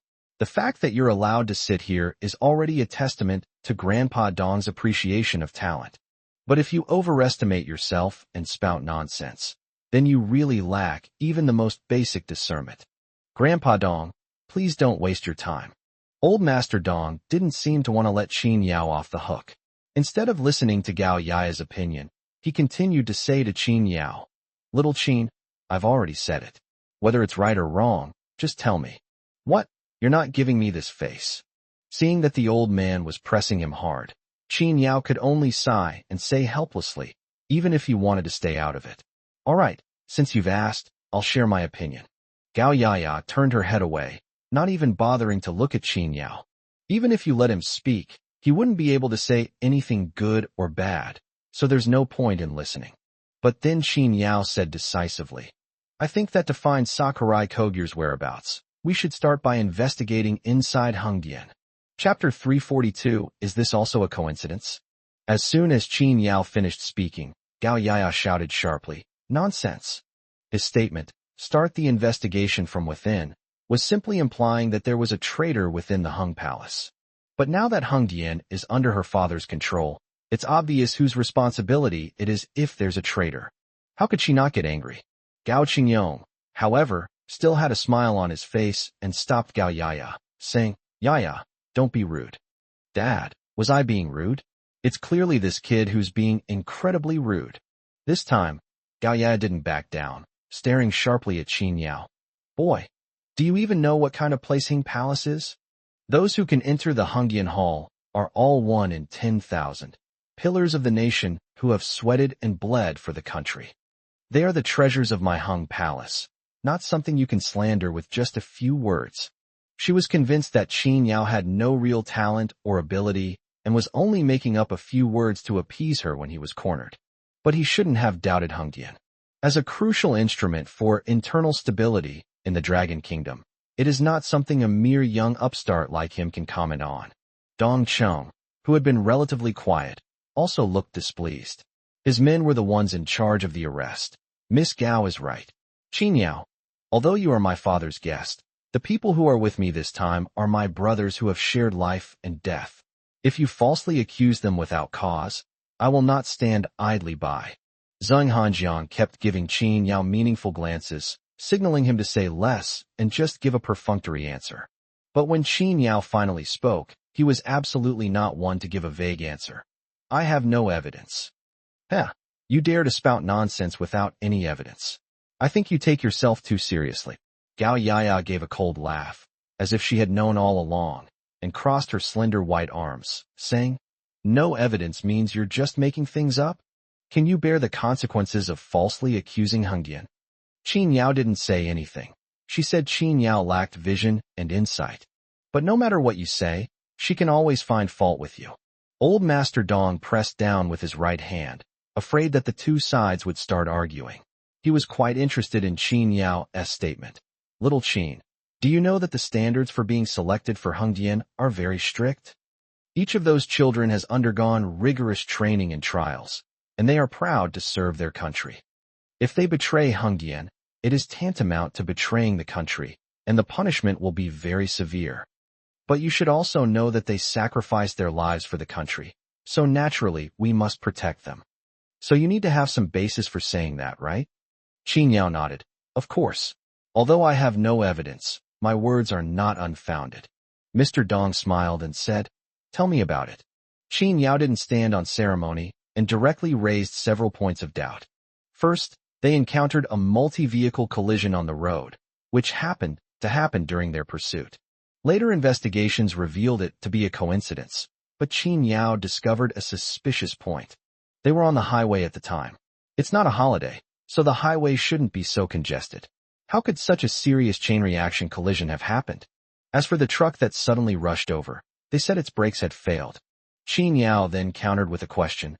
This truck was driving perfectly fine on the road, and it was still quite a distance from the scene of the multi-vehicle collision ahead.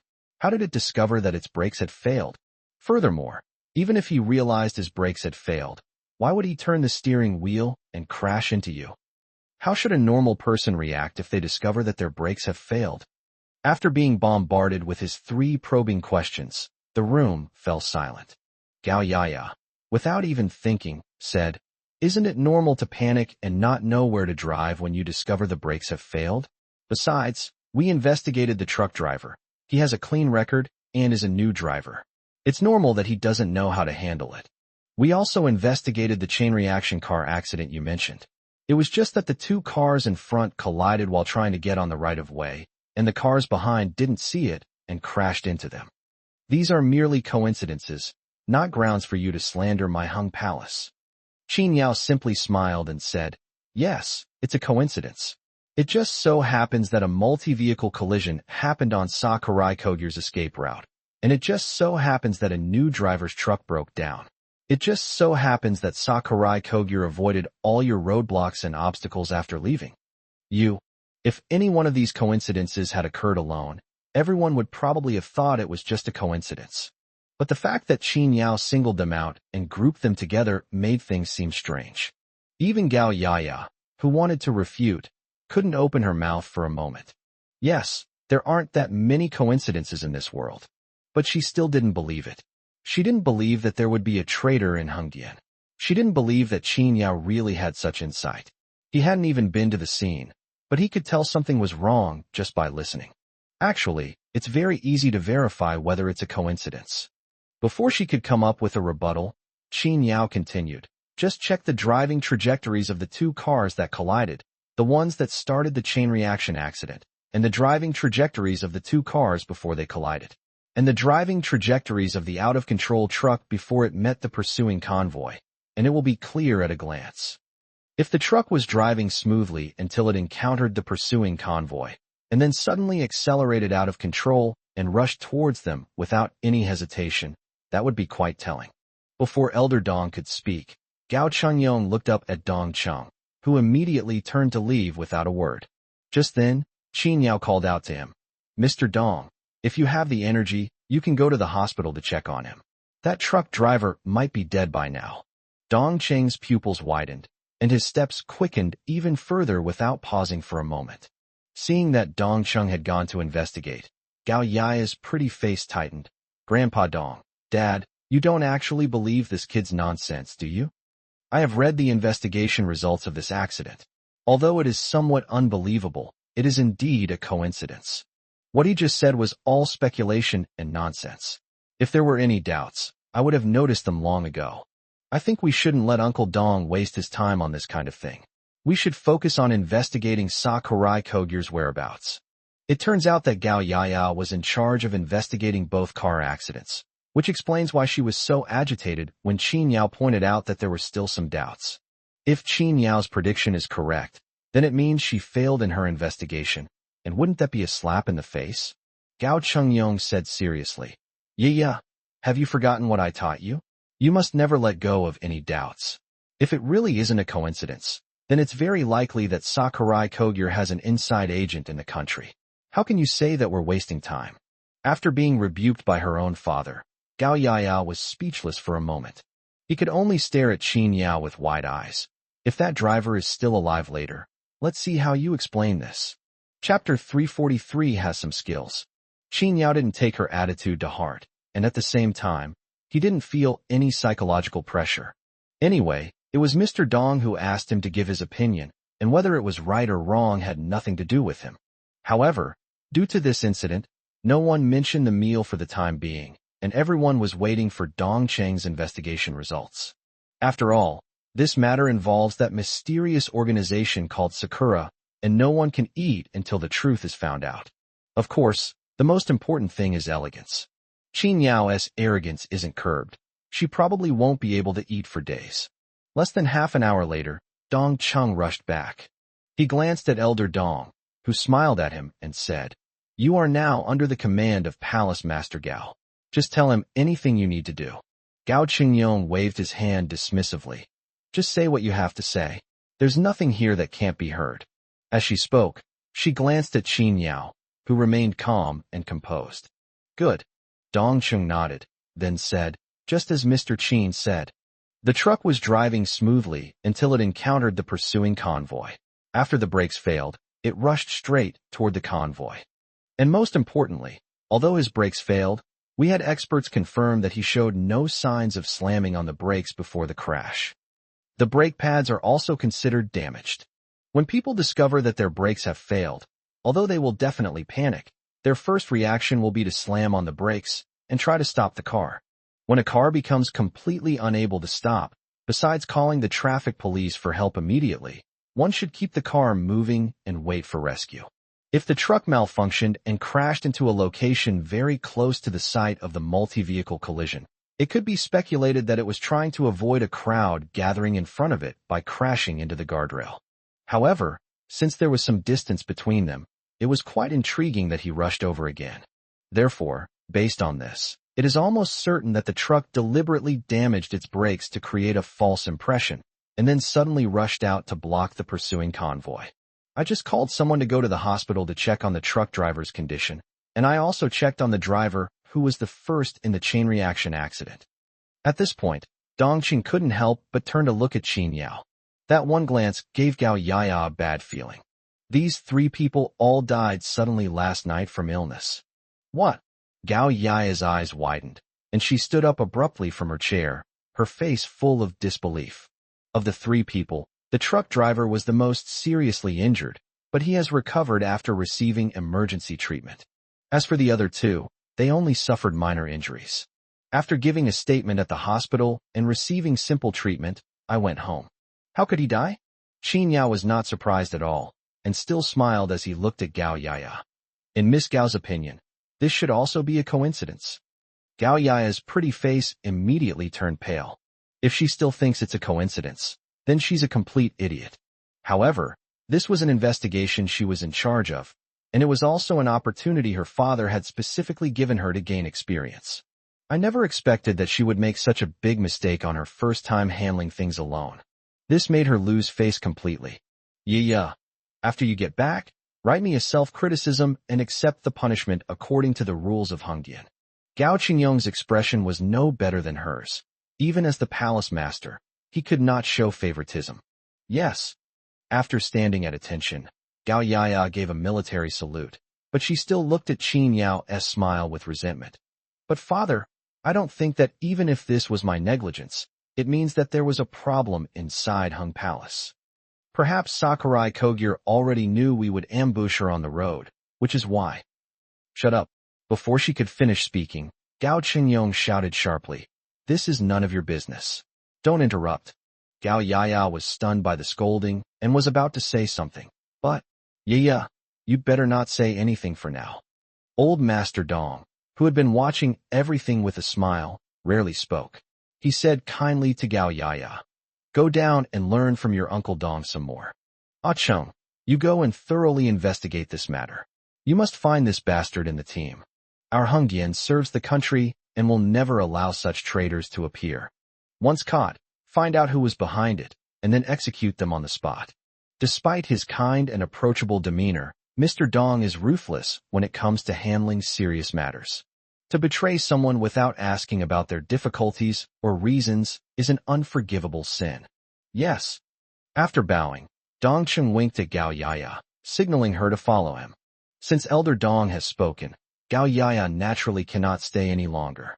She glared at Qin Yao fiercely, then followed Dong Chung out. As soon as they stepped outside, Dong Chung said helplessly, "Yeah, Uncle Dong has watched you grow up, but you can't have this impulsive nature of yours." Gao Yaya's pretty face was full of indignation. "Uncle Dong, didn't you realize that the kid just got lucky? How could it be that there's a problem within our Hungdian palace? I just can't stand his smug face." Dong Chung sighed and patted her shoulder. "Yeah, you'll be going to Nanling for training on your own later. How can you manage if you still have this temper? Tell me honestly, did you really not see it? Or were you just being stubborn with Mr. Qin?" Gao Yaya was momentarily speechless after Dong Cheng's words. But he immediately turned his head away. He's just an ordinary mortal. Why should I hold a grudge against him? So you really didn't expect that? Dong Cheng's expression immediately turned serious. Although I really don't want any of my brothers to betray me, that's just how it is. Do you think we would have been able to capture Zhu Yu if Sakurai Kogure had already arranged for someone to meet him? And it's true that someone came to meet her, but without an insider revealing our layout and checkpoints, how did she manage to evade the subsequent interception and pursuit? Furthermore, although the people who came to pick her up were well prepared and created a series of coincidences, they also left many loopholes. This shows that the other party was also notified at the last minute. They only reacted after we started planning the arrest, rather than having prepared a response plan in advance for the possibility of encountering us. That's why they left so many loose ends. The more he spoke, the uglier Gao Yaya's expression became. Before long, her pretty face had turned somewhat pale. So, that kid wasn't talking nonsense. He had already thought of this. For a moment, Gao Yaya blushed crimson, as if struck by lightning. Seeing her like this, Dong Chung probably already knew where he went wrong, so he didn't say anything more. He simply patted her on the shoulder and said, "Let's go. Let's investigate this mole first. I have to say this Mr. Qin has some skills." Chapter 344, A Hot Potato. "Mr. Qin, I'm so sorry. My daughter is spoiled and arrogant, and she was very rude just now." Inside the house, after the two left, Gao Qingyong sincerely apologized to Qin Yao. The latter smiled and waved his hand. "Mr. Gao, you are too kind. Your daughter did nothing wrong. Hungdian has a special function, and any suspicion falls on Hungdian. It is normal for her to be a little emotional." Seeing that he just smiled and moved on without making a fuss, Gao Qingyong also smiled and moved on, but his gaze toward Qin Yao held a new level of appreciation. This young man is not only meticulous, but also has a calm and collected personality, unlike the impetuousness typical of young people his age, which is quite rare. Seeing that there was no one else around, Old Master Dong then had the dishes served, and they ate and chatted. During the meal, it was mostly Mr. Dong and Gao Qingyong who were talking, occasionally chatting with Zhang Hanjiang about the past, but they didn't mention Qin Yao at all. But Qin Yao didn't show the slightest anxiety or dissatisfaction. He just buried himself in his food and didn't ask why old Dong had called him here. Very calm. After they had eaten and drunk their fill, Elder Dong turned to Qin Yao and asked, "Young Qin, Are you interested in participating in Hung Dian's investigation of the Sakura organization? His words stunned the other three people. Although Qin Yao didn't know much about Hung Dian, he had heard a general idea from Zheng Hanjiang. The Hung Dian Palace was a powerful tool specifically responsible for internal security. They are not only responsible for the safety of some national treasures, but also specifically responsible for investigating major cases involving national security. Its power goes without saying. It wouldn't be an exaggeration to call it the modern-day embroidered uniform guard. Moreover, these cases are all state secrets and not something that ordinary people can get involved in. Now that Mr. Dong is inviting him to join, how can this not be shocking? Upon hearing this, Gao Qingyong was the first to object. Elder Dong, I admit that this young man is meticulous and has a keen eye for detail. But this is, after all, a case within my Hungdian palace. It's against the rules to involve him. That's right. Qin Yao nodded, then said to Elder Dong with some difficulty, it's really not good for outsiders to interfere in the affairs of Hung Palace. Besides, I just stumbled upon this by chance and was just talking nonsense. I'm really not good at investigating cases. He has a lot on his own to deal with. How could he have time to care about this? Besides, that Miss Gao clearly didn't like him. If they knew he had interfered in this matter, they would have made a huge fuss. He wasn't afraid, but he really didn't want to get entangled with this woman. Elder Dong still had a smile on his face, waved his hand, and said, rules are made by people. We, the 2 generations of Hall Masters, are here. Whether it is in accordance with the rules or not is just a matter of our word. But you, Xiaoqin, are you really not interested in this? Qin Yao smiled wryly. It's not that I'm not interested, it's that I don't have the ability. He's not stupid to take on a hot potato knowing it's a bad idea. I think you might be interested, Elder Dong said with a confident smile. You just said that Sakurai Kogure has an inside agent within Hungdian. But have you considered how she contacts this agent? Furthermore, the Sakura organization has been hiding for many years. What is their purpose in suddenly reappearing? And where did Murakami go after he disappeared? Who exactly is in Sichuan right now, possibly colluding with them from the inside? Reminded by Elder Dong, Qin Yao and Zheng Hanjiang were both startled. They both thought of one person, the force that was currently hiding in Sichuan. The other party returned from overseas, eyeing Panlong Palace covetously, and secretly won over powerful families in Sichuan. If we're talking about who's most likely to be connected to the Sakura organization, then it has to be him. No wonder, Elder Dong specifically called me here today. It must be for that person. He would definitely not be happy to let Qin Yao meddle in other people's business. But if Hungdian and Panlongdian had the same enemy, the situation would be completely different. I understand. Qin Yao replied with a serious expression without much thought. However, the rules of Hung Palace are the rules, and we cannot make exceptions for me. All right, let Hungdian take the lead in investigating this matter. But I will do my duty to help wherever I am needed. At the same time, I will inform Hungdian as soon as I have any clues. With what Qin Yao had proposed, he couldn't understand why Elder Dong would allow this young man to get involved in Hungdian's affairs. After all, he had invited him to join Hungdian, but he showed no interest whatsoever. But considering that he could become a guest of honor of Mr. Dong, he must be of extraordinary status. However, even if he is a talented person, he is still just a rough diamond. It is not appropriate for him to break the rules and interfere in the affairs of Hungdian. Qin Yao made was quite good. He didn't expect the kid to provide any clues without Hungdian's big data, so he just wanted to appease Elder Dong first. Okay, it's settled then. Gao Chengyong smiled and agreed, which was considered as giving Dong Lao an explanation. As for what to do in the end, that's still up to him. Just as the 2 sides were talking about other things, a servant suddenly came in to report that an old friend of Mr. Dong was outside requesting an audience. Old Master Dong had someone bring him in, but Qin Yao frowned as soon as he entered. It was Jiang Suilu.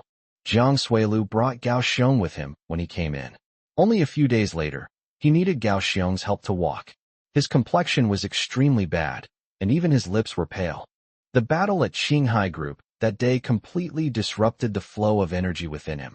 Moreover, he had cultivated this technique for so long that it was deeply ingrained in his bones. Even without Qin Yao, the effect would be the same after a month. Gao Qingyong seemed to recognize him as well, and immediately stood up. Isn't this Elder Jiang? What happened to you? At this moment, Zhang Hanjiang leaned close to Qin Yao's ear and said, Old Dong is from Sichuan and is from the same era as Jiang Suilu. The two were old friends when they were young. Gao Qingyong was Dong Lao's student. Although his status was vastly different from Jiang Suilu's, he still respected this senior very much.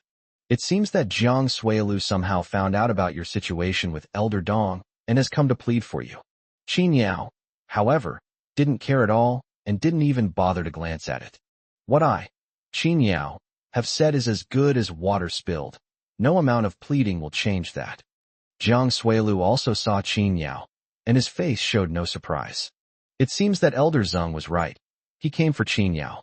Faced with Gao Qingyong's question, Jiang Suilu smiled and waved his hand. It's nothing. It's just some hidden illness. Old Dong also stood up, smiling as he walked up to Jiang Suilu. You old rascal, I've been back for so long, and you haven't come to see me once. Why the sudden appearance today? Tell me, what's the matter? Chapter 345. The villain accuses first. Judging from the tone of Dong Lao and Jiang Suilu's conversation, Qin Yao knew the purpose of their visit today. Sure enough, the next moment, old Jiang let out a deep sigh, his old face contorted with grief, as if he had suffered a great injustice. It's not that I didn't want to come, it's just that my health. I'm afraid. Upon hearing this, old Master Dong was taken aback. That shouldn't be the case. You've practiced martial arts for decades.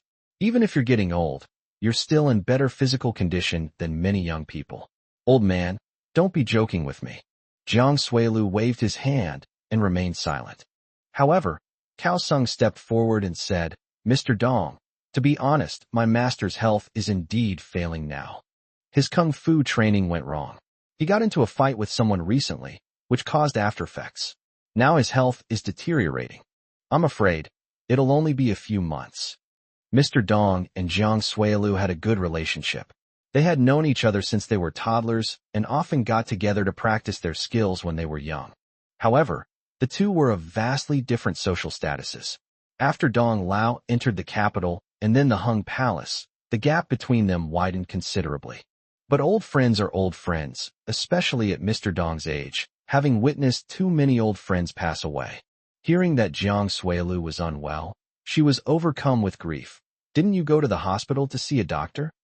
Cao Sheng had been waiting for him to say this, and hurriedly replied, My master's illness cannot be treated in hospitals. He became like this because of the 9 Gates poison dragon hand. Old Master Dong suddenly realized, then said with a hint of reproach, I told you before that while that technique was good, it was also unorthodox. Moreover, it had lost the final 3 crucial moves, and the techniques others added would inevitably conflict with the original. I told you not to practice it, but you wouldn't listen. All right then. Since things had come to this, old Master Dong couldn't complain any further. Here's what I'll do. I'll try to think of a way to contact some renowned doctors who travel around. That being said, the chances are actually not very high. One reason is that these miracle doctors are elusive, even for Master Dong. It would take 10 days to half a month to find them. If Jiang Suilu's body continues for another week, all the tendons and veins in his body will become brittle and break. Even if he found a miracle doctor and survived, he would be a useless cripple afterward, which was what Jiang Suilu found most unacceptable. With a wink, Cao Sung quickly chimed in. Mr. Dong, you don't need to worry. We've already found someone who can cure you. Gao Qingyong, who was standing nearby, also recognized Jiang Suilu and immediately said, Since that's the case, why don't we hurry up and ask someone to treat him? Just name whatever conditions the other party wants. That's right. Old Dong gave Jiang Suilu a reproachful look again. At a time like this, you old rascal, don't even think about saving money. Jiang Suilu's smile became even more bitter, and he even let out a deep sigh. Seeing his troubled expression, both Dong Lao and Gao Qingyong were puzzled. What's wrong, Lao Jiang? Is it possible that the other party is unwilling to accept any conditions? Gao Qingyong snorted coldly. What kind of doctor is so arrogant? Has he completely forgotten the principle of compassion in medicine? How can someone who refuses to help someone in distress be qualified to be a doctor? Gao Qingyong already possessed the authority of a superior, and his stern snort made him appear even more domineering.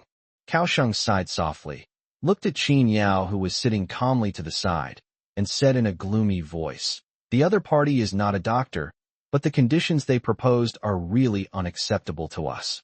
My master is from the same hometown as Mr. Dong and Mr. Gao. Although his status is not as high as theirs, he is still quite famous in Sichuan. He was an upright man who never yielded in his life. We can't just give up our dignity for the sake of our lives, can we?" Even someone as easygoing as Elder Dong showed a stern expression. What exactly happened? Actually, the aftereffects of my master being brought to light were related to this person. When he fought with my master, he didn't dare to be open and above board. He resorted to underhanded tricks to lure my master into making a move, which caused his master's aftereffects. After that, my master and I treated them to meals and offered high prices, but they still refused to treat my master.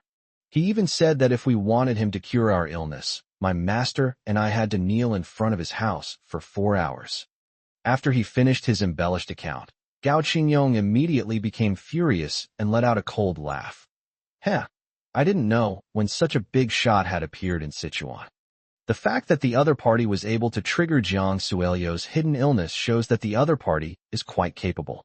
But it is truly despicable to be arrogant, disdainful of others, and to take advantage of situations to bully the elderly. Where is this person now? Take me to meet him, Gao Qingyong said, his tone arrogant. Kaosheng was the one doing all the talking just now. Chang Suilu didn't say a word. Hearing Gao Qingyong's words, he looked troubled and said, "Forget it. Qingyong, your current status is special. It's not appropriate for you to get involved in this kind of thing. You're in a high position now, and countless eyes are watching you. Don't ruin your reputation for my sake. I'm an old man now, and the difference between me and you is like heaven and earth. I'm already content to see you one more time, and I dare not ask for more. I've come today to see you all and say goodbye." It must be said that Jiang Suelio's acting skills are indeed quite good. These words were so moving that anyone who didn't know better would think he was genuinely concerned for Gao Qingyong. After all, he was an elder who had cared for him, so Gao Qingyong's face darkened even more. He turned to look at Elder Dong. "Elder Dong, what do you think?" Old Dong also had his hands behind his back, his face not looking too good, but he wasn't as impulsive as Gao Qingyong. "You and old John go and see what's going on with this guy. But don't act impulsively. Find out the details first. I don't think anyone would risk their life and personal gain just to humiliate Jiang Zemin. Go and ask around. If there's some past grudge, we can make amends properly." Having held a high position for decades, Mr. Dong was angry, but he also felt that something was amiss in the story of Kaosheng. If you refuse money and gifts, why do you expect someone to kneel down? If there were no past grievances or recent grudges, who would be so bored as to do such a thing? Furthermore, although Jiang Suelio's status was not comparable to theirs, he was still a very influential figure in Sichuan. Just for a bit of humiliation, you defend the martial alliance? Surely not. Jiang Suelio's eyelids twitched upon hearing this, but he was still unwilling to miss the opportunity and remained silent. Cao Sung, who was standing nearby, understood what he meant and stepped forward, saying, "Mr. Cao, there's no need to trouble yourself. The person who injured my master and refused to treat him is right here." "Here? Where is it?" Gao Qingyong was stunned and didn't react for a moment. Following Kaosheng's hand, she turned around and saw Qin Yao calmly finish the last sip of tea, wipe his mouth, and then slowly stand up from his seat. "No need to look, it's me." Chapter 346, It's Not Okay to Say No. When Qin Yao stepped forward, not only Gao Qingyong but even Elder Dong were taken aback. From the first time he met Qin Yao until now, Elder Dong has had a very good impression of him. Moreover, given his status, he shouldn't be picking a fight with Jiang Suelu. Could the two of them have some kind of grudge? Gao Qingyong, unaware of Qin Yao's true identity, frowned upon seeing him step forward. "It's you." "That's right, it's me." Qin Yao nodded, seemingly unfazed. This immediately diminished Gao Qingyong's impression of Qin Yao.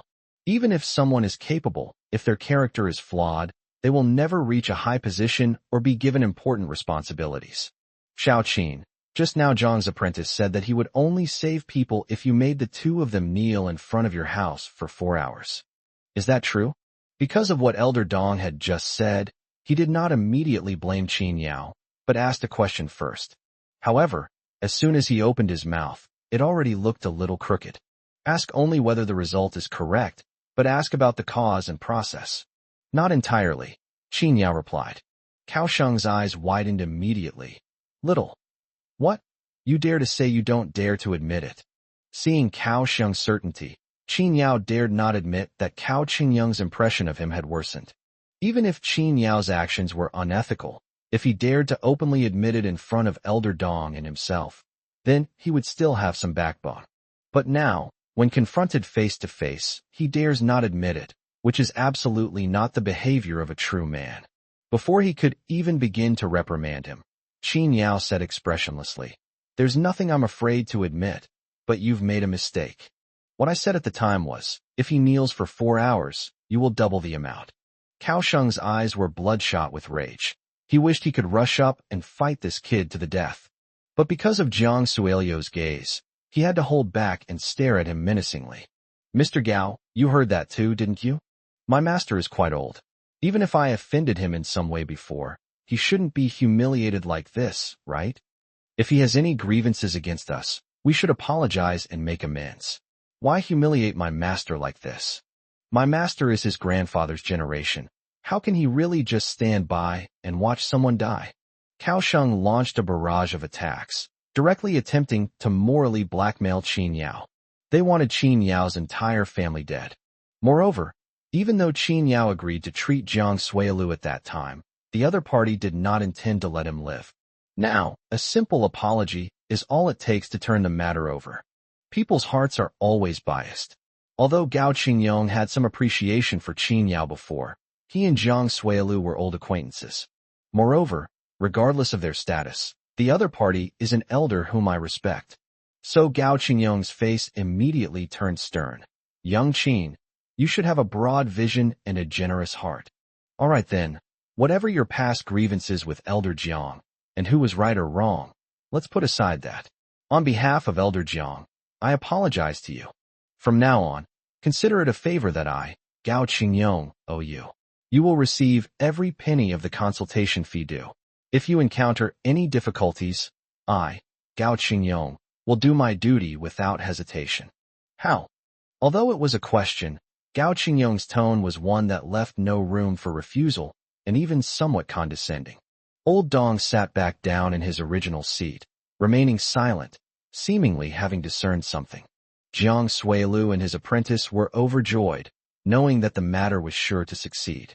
Qin Yao last time, they secretly spent a lot of time finding out about him, and finally found a breakthrough. Unlike the Hong family, Jiang Suilu knew Master Dong from his early years in the martial arts world. So when he learned that Qin Yao had been introduced to Master Dong by Qin Chaosheng, he thought of starting his scheme through Master Dong. Qin Yao was coming to see Elder Dong with Zhang Hanjiang today, so they immediately set off for him. They assumed that Zhang Hanjiang wanted to bring his young, live-in grandson-in-law along, hoping to use Elder Dong's status to enter Hengdian Palace. With Gao Qingyong also present, this matter will certainly be resolved without any effort. If Qin Yao wants to enter Heng Palace, he has to be mindful of Gao Qingyong's feelings. But to everyone's surprise, Qin Yao responded with a cold expression and a chilling tone. "I'm sorry, Mr. Gao. I respect your status. If it's anything else, I'm willing to compromise as long as you ask. But this won't do. Just because Ko Sungyuing is a soldier who serves the country, if it were any other matter, he would be willing to back down once Ko has spoken. But on that day, Jiang Suilu clearly crossed his bottom line, actually threatening him with the lives of his aunt and Kursin. For this reason alone, he cannot back down. Making Jiang Suilu kneel was meant to let him know that his bottom line is inviolable. Even if he hasn't actually done anything yet, and is just talking, I'm going to teach this old bastard a lesson. Gao Qingyong never expected Qin Yao's attitude to be so resolute, and was momentarily stunned. So disrespectful? His face darkened, and he frowned, saying, "Shao Qin, you're a young man. Even if you have some friction with Elder Jiang, you don't need to take it so seriously. A great man can see the bigger picture by taking a step back. To achieve great things, one must broaden one's horizons. If you're like a nagging wife who complains about every little thing, how will you ever be able to grace a respectable table in the future? He adopted a superior attitude and lectured Qin Yao, hoping that the young man could turn over a new leaf. I hope he can understand that having ability without a broad mind is unacceptable. What grudge do you hold against someone that you want an elder to kneel before you? However, Qin Yao raised his eyes and gave him a cold and indifferent look. Mr. Gao is right. But as for today's matter, I said no, and that means no. After speaking, he nodded slightly to Elder Dong and said, Elder Dong, thank you for your hospitality today. I will take my leave now. Without waiting for anyone to stop him, he turned and left. Jiang Suilu and Gao Xiong were both dumbfounded. Was this kid too bold, or was Gao Qingyong too lacking in prestige? As a commoner who wanted to enter Hengdian through the introduction of Zhang Hanjiang and Qin Chaosheng, he should at least try to impress a big shot like Gao Qingyong, even if he didn't flatter him. That's why the master and his apprentice rushed here as fast as they could. But he just left like that? Are you really going to throw away an opportunity that's already in your grasp? Gao Qingyong hadn't expected Qin Yao to be so disrespectful. His face turned completely cold as he looked at Zhang Hanjiang. Mr. Zhang, you were the one who introduced him to Mr. Dong, weren't you? This person is so narrow-minded. Does he have some deep-seated hatred for old Jiang that he would go to such lengths? If things continue like this, he'll never amount to anything. Zhang Hanjiang, who had been watching the show from the sidelines, finished eating, stood up, wiped his mouth, and smiled, saying, Actually, it's not really a deep-seated hatred. Just as Gao Qingyong was about to speak again, he heard him say, It's just that they agreed on the terms at the beginning, but then they went back on their word and helped others deal with Qin Yao, framing him and putting him in prison.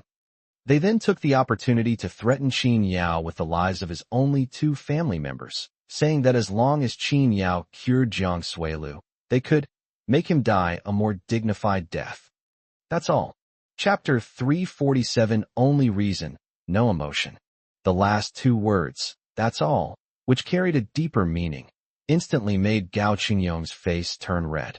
He said it was just that, but he was also a man with a family, so he naturally understood the weight of Zhang Hanjiang's words. Who would allow someone to use their loved ones' lives as a threat?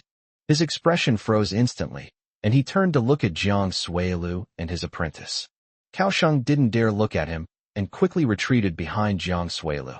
Jiang Suilu coughed lightly, his face flushed, and explained, I was just confused because of my illness, and I was just talking nonsense. Who knew that young man would actually take it seriously? Besides, I didn't harm his family, did I? Zhang Hanjiang chuckled indifferently and stood up. Oh dear, this little Qin is really lucky. He happened to run into me that day when I was awake and rushed over overnight to bail him out. Speaking of which, this Xiao Qin is quite influential. He owns a large company in Qingcheng, has some shares in Qinghai Group, and also has some connections with me, Zhang, and Mayor Chun. I wonder if an ordinary citizen would have made it out alive that night. After saying that, he waved his hand and said, Oh dear, I'm sorry, I had a little to drink and said some drunken things. Please don't take it seriously. Mr. Dong, if there's nothing else, I'll go back and rest. Mr. Dong naturally didn't stop him, nodded, and Zhang Hanjiang left. He even gave a cold snort as he passed by Jiang Suilu. He's gone, but he's left his words behind. Yes, Qin Yao's public status is already far superior to that of ordinary people. In the eyes of most people, he was already considered one of the powerful and influential people. Even so, Jiang Suilu threatened their lives and loved ones.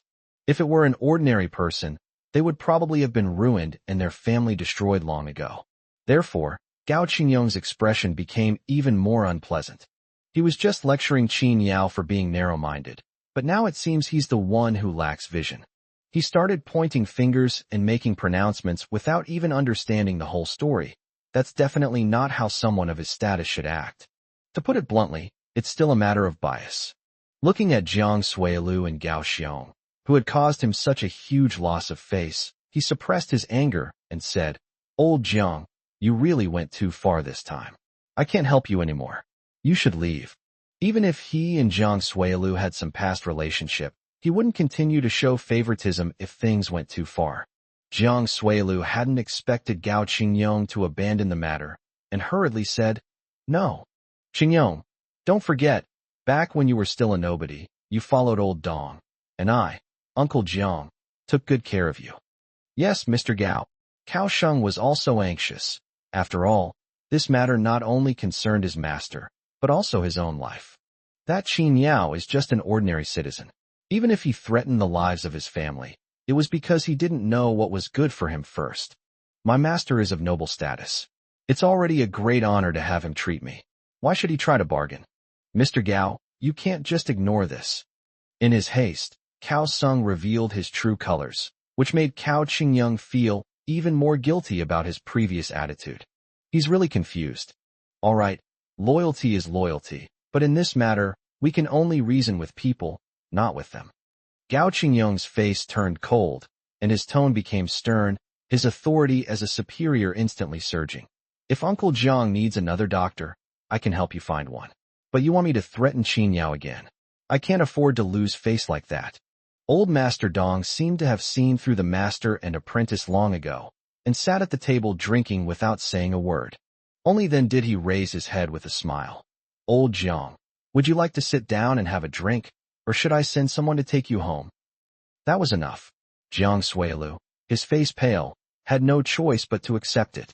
He never expected that in the end, not only would he fail to use Elder Dong's status and power to make Qin Yao compromise, but he would also lose face in front of his old friend. He slumped down, forcing a smile that looked worse than a grimace. "Then I won't bother you any longer."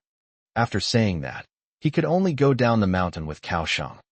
Qin Yao didn't rush to leave after coming out of Lanzhou residence. He waited for Zheng Hanjiang for a moment, and sure enough, he came out shortly afterward. The two rode down the mountain together, without mentioning what had just happened.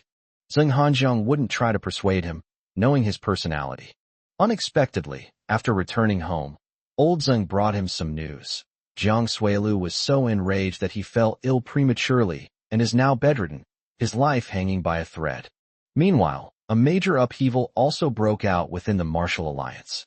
When Jiang Suilu was around, he was not only the top red stick, but also the backbone of the martial alliance. Although he is not the president, Jiang Suilu's strength is so great that the president of the martial alliance is just a figurehead who is in charge of some business within the martial alliance. Jiang Suilu's weight has far exceeded that of the president. After all, it's the martial alliance, and its disciples are all martial artists. Strength speaks for itself. When he was in good health, the martial alliance was harmonious. But from the moment he fell from grace, internal power struggles and infighting immediately began. The original president was supposed to step down long ago, and the high-ranking members of the martial alliance were already at loggerheads, so now the struggle has been brought to the forefront. Most unexpectedly, an elder who usually keeps a low profile has actually gained the support of the Hong family, and is preparing to temporarily assume the position of chairman. This temporary replacement could very well be a lifetime. These things originally had nothing to do with Qin Yao, but someone said that Jiang Suilu fell ill because of Qin Yao. Many disciples of the martial alliance have now received this news, and some are even clamoring to seek revenge on Qin Yao. Qin Yao dismissed this with disdain, knowing that it was nothing more than the Hong family stirring things up behind the scenes. When his opponent makes a move, he simply follows suit. However, Qin Yao later received another piece of news. The competition for the presidency of the Sichuan Martial Arts Alliance was escalating, with bloodshed taking place in just one afternoon. Jiang Suilu's faction was directly suppressed, while the faction backed by the Hong family rose to prominence instantly. Jiang Suilu was still unconscious when he was carried out of the martial alliance, bed and all. Qin Yao sensed something unusual about this. The Hong family wants to completely control the martial alliance. But he hadn't thought much about it yet, intending to go home first and visit Uncle Zhao later. Just as I was about to turn back, I received a call from Chen Chuqing. The other person asked him where he was, looking quite embarrassed. After receiving the answer, he sighed softly and said, "I'm at the Heirs Hotel right now. Could you come over?" Sensing the difficulty in her tone, Qin Yao agreed without much thought. But as soon as he entered the hotel room, he was somewhat surprised to see a woman on the sofa. Song Peiyu. Chapter 348. Song Peiyu is expelled. Upon seeing the woman on the sofa, Qin Yao was first taken aback, then immediately became alert, his body tensing up. Where is Chen Chuqing? His cold gaze fell on Song Peiyu, and when she looked up, he noticed a scar on her well-maintained face. Moreover, judging from the degree of wound healing, it is clear that the injury was recent. Qin Yao was somewhat surprised. Song Peiyu was, after all, the daughter of the Song family and also controlled shares in Qinghai Group. Who would treat her like this? Song Peiyu had been leaning listlessly on the sofa, but he looked up when he heard the sound. Those tired, weathered eyes suddenly flashed with a fierce light, and he practically sprang up from the sofa and charged towards Qin Yao. It's you. It's all your fault. You've made me end up like this. I kill you. Song Peiyu went completely berserk, grabbing a fruit knife from the coffee table and rushing over. But even in her normal state, she would never be able to get close to Qin Yao, let alone in her current crazy state. Qin Yao's eyes turned cold. He reached out and grabbed her wrist, dodging the knife as he did so. With a quick twist of his wrist, he turned and slammed her against the door. Song Peiyu continued to scream, "Bastard! Bastard! I'm going to kill you! I'm going to kill you!" Judging from her erratic state, she must have suffered a great shock. At this moment, Chen Chuqing hurriedly came out of the suite's inner room, and, seeing the situation, quickly grabbed Qin Yao. "Don't do anything yet." As soon as Qin Yao let go, she quickly helped Song Peiyu, who was almost collapsing to the ground, and put her on the sofa. "Mom, what are you doing? I'm going to kill that bastard.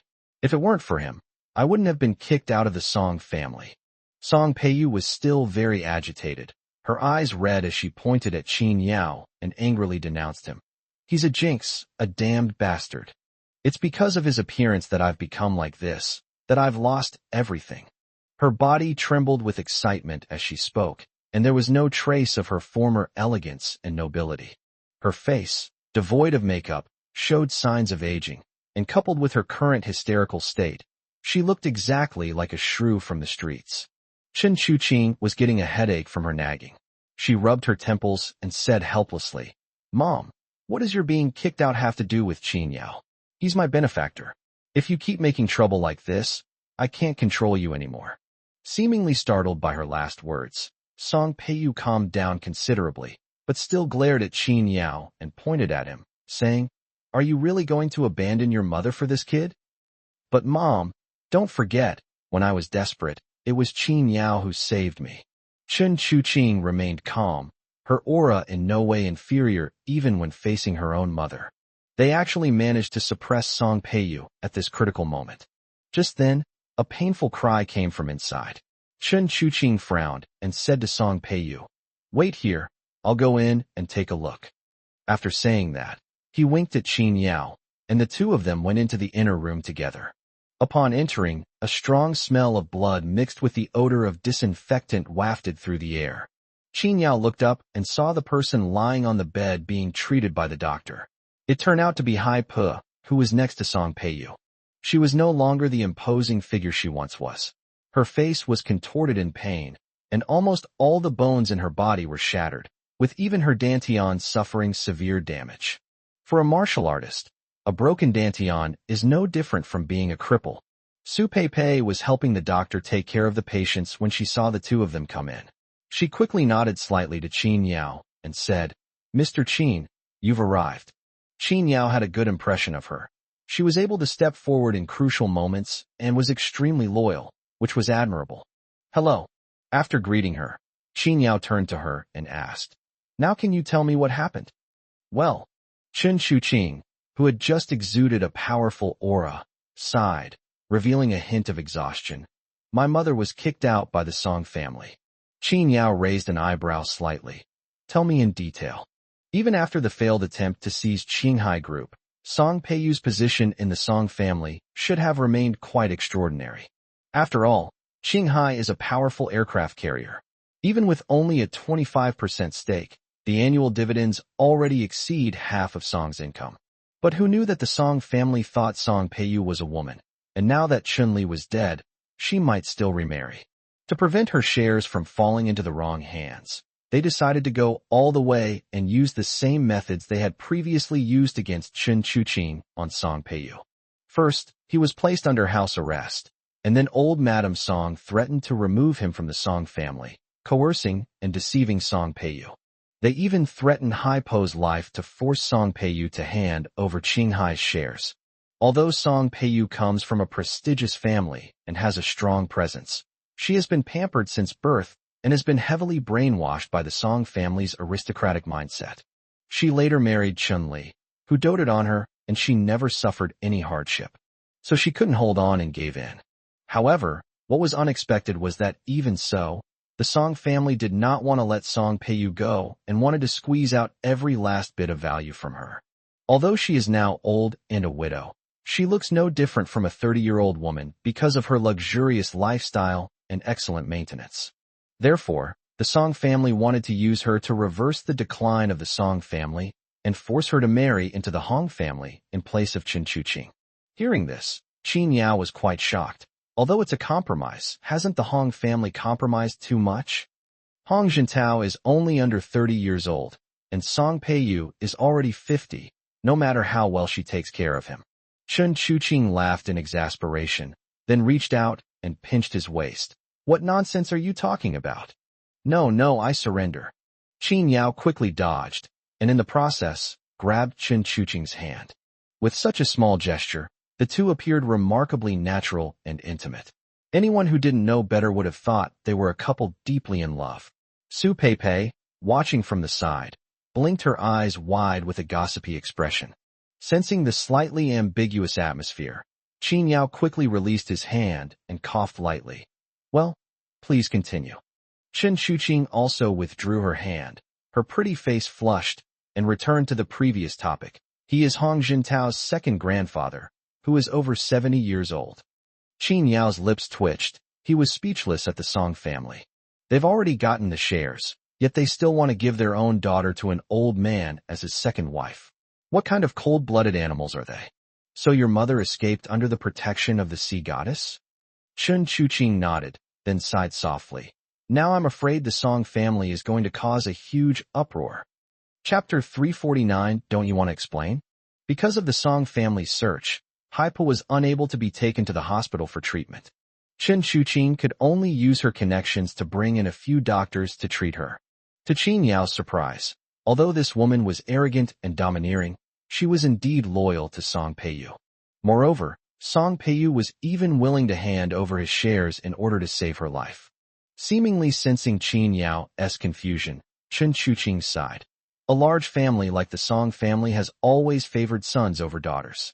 The value of a daughter is already calculated to the fullest extent once she is born.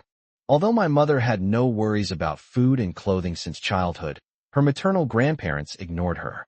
The only person who truly watched her grow up was Hai Po. Qin Yao nodded knowingly. This relationship had long surpassed the usual master-servant bond, so it was no wonder that Hai Po was willing to risk her life for Song Peiyu. Is there anything I can help you with? Chen Chuqing smiled, her eyes sparkling with charm. You've helped me so many times already, I won't trouble you with this little thing. Although my mother's previous actions did break my heart, she did give birth to me and raised me, so it is my duty to take care of her in her old age and see her off in her final days. I plan to send them abroad after they have recovered, away from trouble, so they can take good care of themselves. Qin Yao nodded. This is indeed the best solution right now. Song Peiyu has suffered quite a shock and has now lost her shares. It would be best for her to spend her later years abroad in peace. The reason Chen Chuqing called Qin Yao over today was simply to tell him that the Song family had already taken control of the shares held by Song Peiyu. Although they have lost real power since the last board meeting, there is no guarantee that they won't do something in the future, so they need to take precautions in advance. This was meant to give Qin Yao a heads up, since he was now Qinghai's largest shareholder. Qin Yao replied casually, You can handle it yourself. Just let me know if you need any help. You have complete control over the rest. Chen Chuqing smiled upon hearing this, her heart fluttering once more. Okay. As I stepped out of the room, I saw Song Peiyu still slumped on the sofa, too exhausted to even throw a tantrum. It's hard to connect her current appearance with the powerful queen she was not long ago. Seeing that Chen Chuqing wanted to stay and take care of her, Qin Yao didn't want to disturb her, so he turned to leave. At this moment, Chen Chuqing offered to see Qin Yao off, as she hadn't been able to go back to her place for the past few days. When the two of them got downstairs, it started pouring rain. Chen Chuqing offered to drive him home, but Qin Yao refused, saying, "You should take care of your mother first." But as Chen Chuqing was leaving the hotel, she wasn't paying attention and the heel of her high heels suddenly twisted, almost causing her to fall. Qin Yao caught her quickly, but her ankle was still visibly swollen. "I'm fine. There's a doctor upstairs. I can go up and take care of it." Chen Chuqing didn't seem to care, only slightly frowning. But seeing how swollen his ankle was, Qin Yao shook his head and said, "No, you can't go upstairs like this. I'll take you up." Without saying another word, he picked Chen Chuqing up in a princess carry and turned to go back to the hotel. Chen Chuqing's stunningly beautiful face was flushed with a blush, like rosy clouds fluttering at her temples, making her look charming and shy. She leaned against Qin Yao's strong chest, neither refusing nor seeming to be thinking anything. But the two had only taken 2 steps when they saw a figure appear in the hall. Qin Yao. Upon hearing the familiar voice, both of them instinctively looked in the direction of the sound. A beautiful figure was seen standing in the hotel lobby, seemingly having just come down from upstairs. Her shout drew the attention of passing customers and lobby staff. She was still dressed in white, her face delicate and pretty under light makeup, a stark contrast to the alluring beauty of Chen Chuqing. One is like a newly opened lily, the other a proud rose. At this moment, Lin Jixia's eyes were slightly red, her hands were clenched into fists, and she walked towards Qin Yao with difficulty. Qin Yao frowned slightly upon seeing her there. Chen Chuqing asked, "Do you know them?" Qin Yao said, "My ex-wife." He didn't notice that Chen Chuqing's face immediately stiffened, and a hint of sadness flashed in her eyes. "Why don't you put me down to avoid any misunderstandings?" Qin Yao replied calmly, "There's nothing to misunderstand. An ex-wife is an ex-wife. Besides, you were injured, and I was just doing my job." Upon hearing Qin Yao's words, Chen Chuqing was stunned, unsure whether to be happy or worried. But that's how Qin Yao truly felt. Since he and Lin Jixia had broken up, they should break up completely. Being indecisive is not in his nature. So after seeing Lin Jixia, he carried Chen Chuqing and walked straight toward the elevator without looking to the side. The two grew closer and closer. Lin Jixia's eyes became increasingly red, and her body trembled noticeably. Her gaze fell on the woman in Qin Yao's arms, a woman of unparalleled beauty. The scene before her was something she never expected. She initially thought Qin Yao was just being stubborn with her, angry that she had asked for a divorce the day he was released from prison, angry that she wouldn't back down, angry that she didn't trust him. Even when she was given the cold shoulder at the bar that day, she only thought that Qin Yao was venting his anger.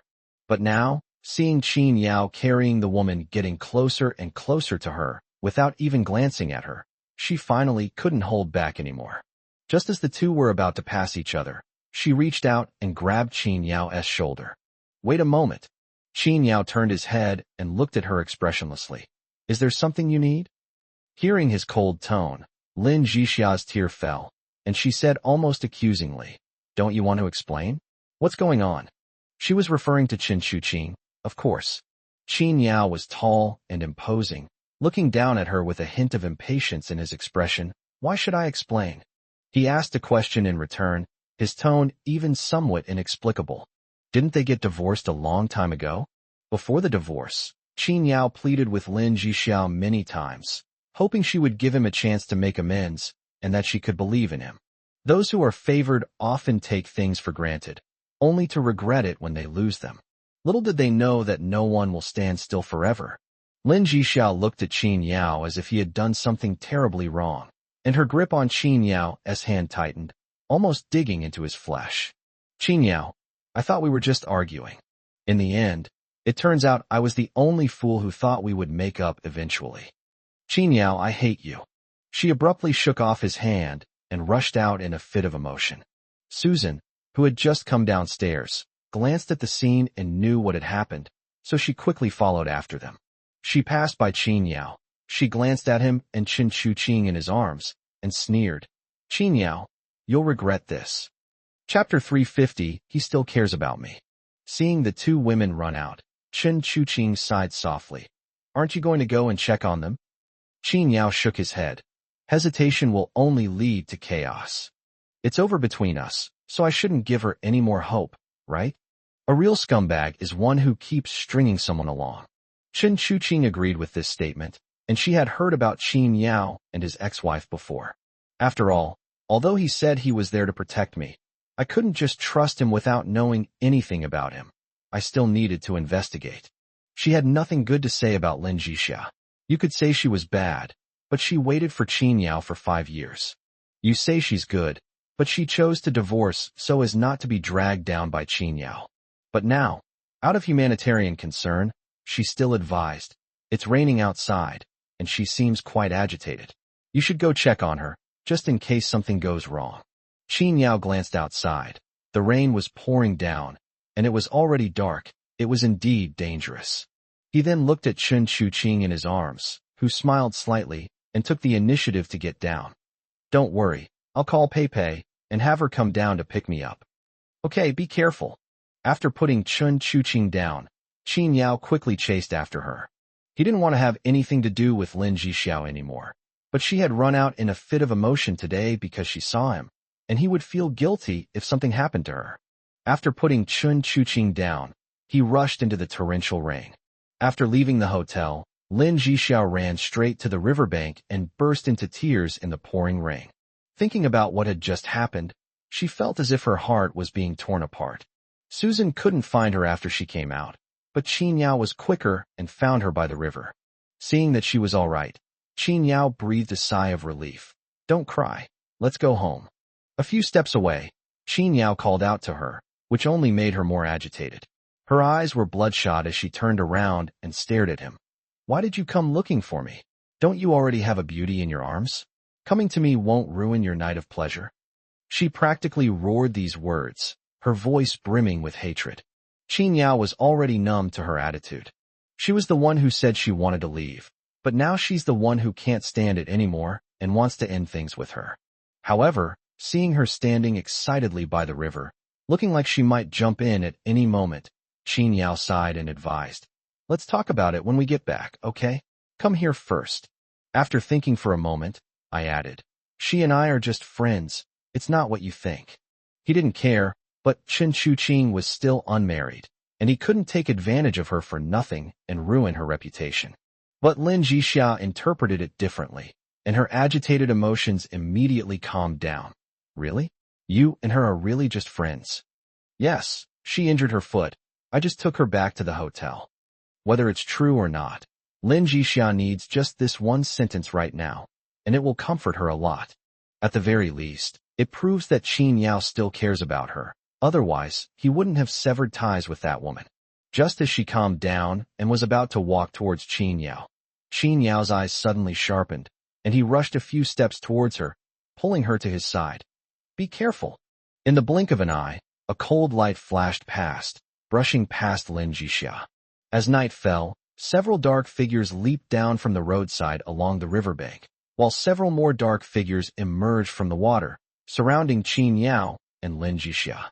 Qin Yao pulled the woman into his arms and coldly looked at the dozen or so people in front of him.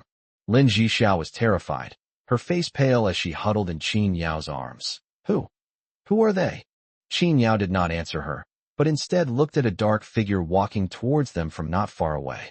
The other person was dressed in black, with even their hair covered by black fabric, making it impossible to see their face. But Qin Yao noticed the hatred in the other person's eyes. Qin Yao, we meet again. Qin Yao ignored her voice and instead focused his gaze on the long sword. Sakurai Kogure. Both her eyes and the long sword in her hand proved that she was Sakurai Kogure, who had escaped from Hungyan. I didn't expect you to not run away and instead stay in Sichuan.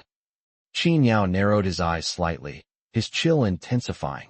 You do indeed have an inside man in Sichuan. Sakurai Kogure wore a mask not because she really wanted to hide her identity from Qin Yao, but simply to avoid Hengdian's eyes and ears.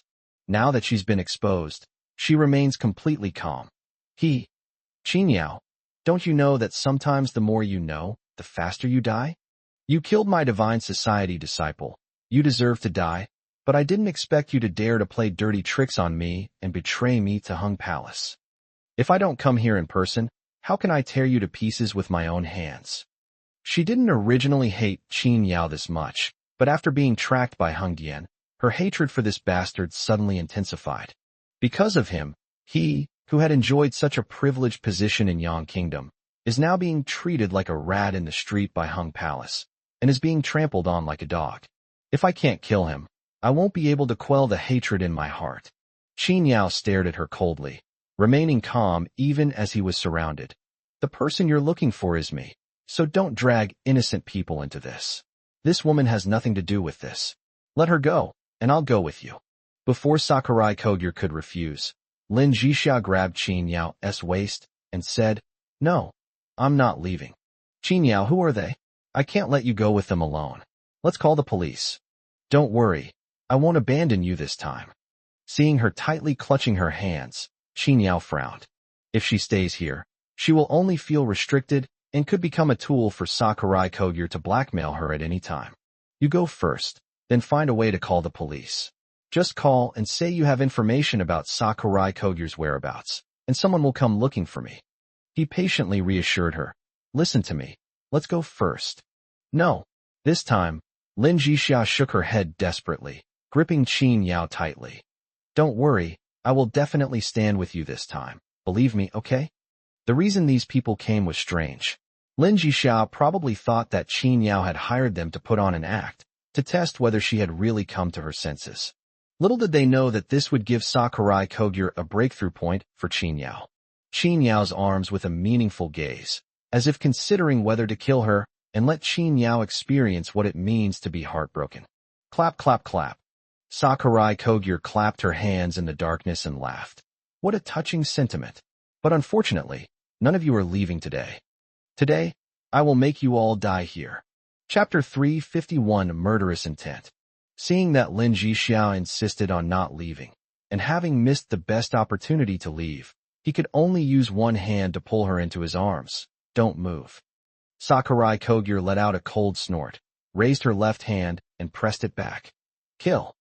Night fell, and a torrential downpour began. The entire riverside was shrouded in a thick atmosphere of murderous intent.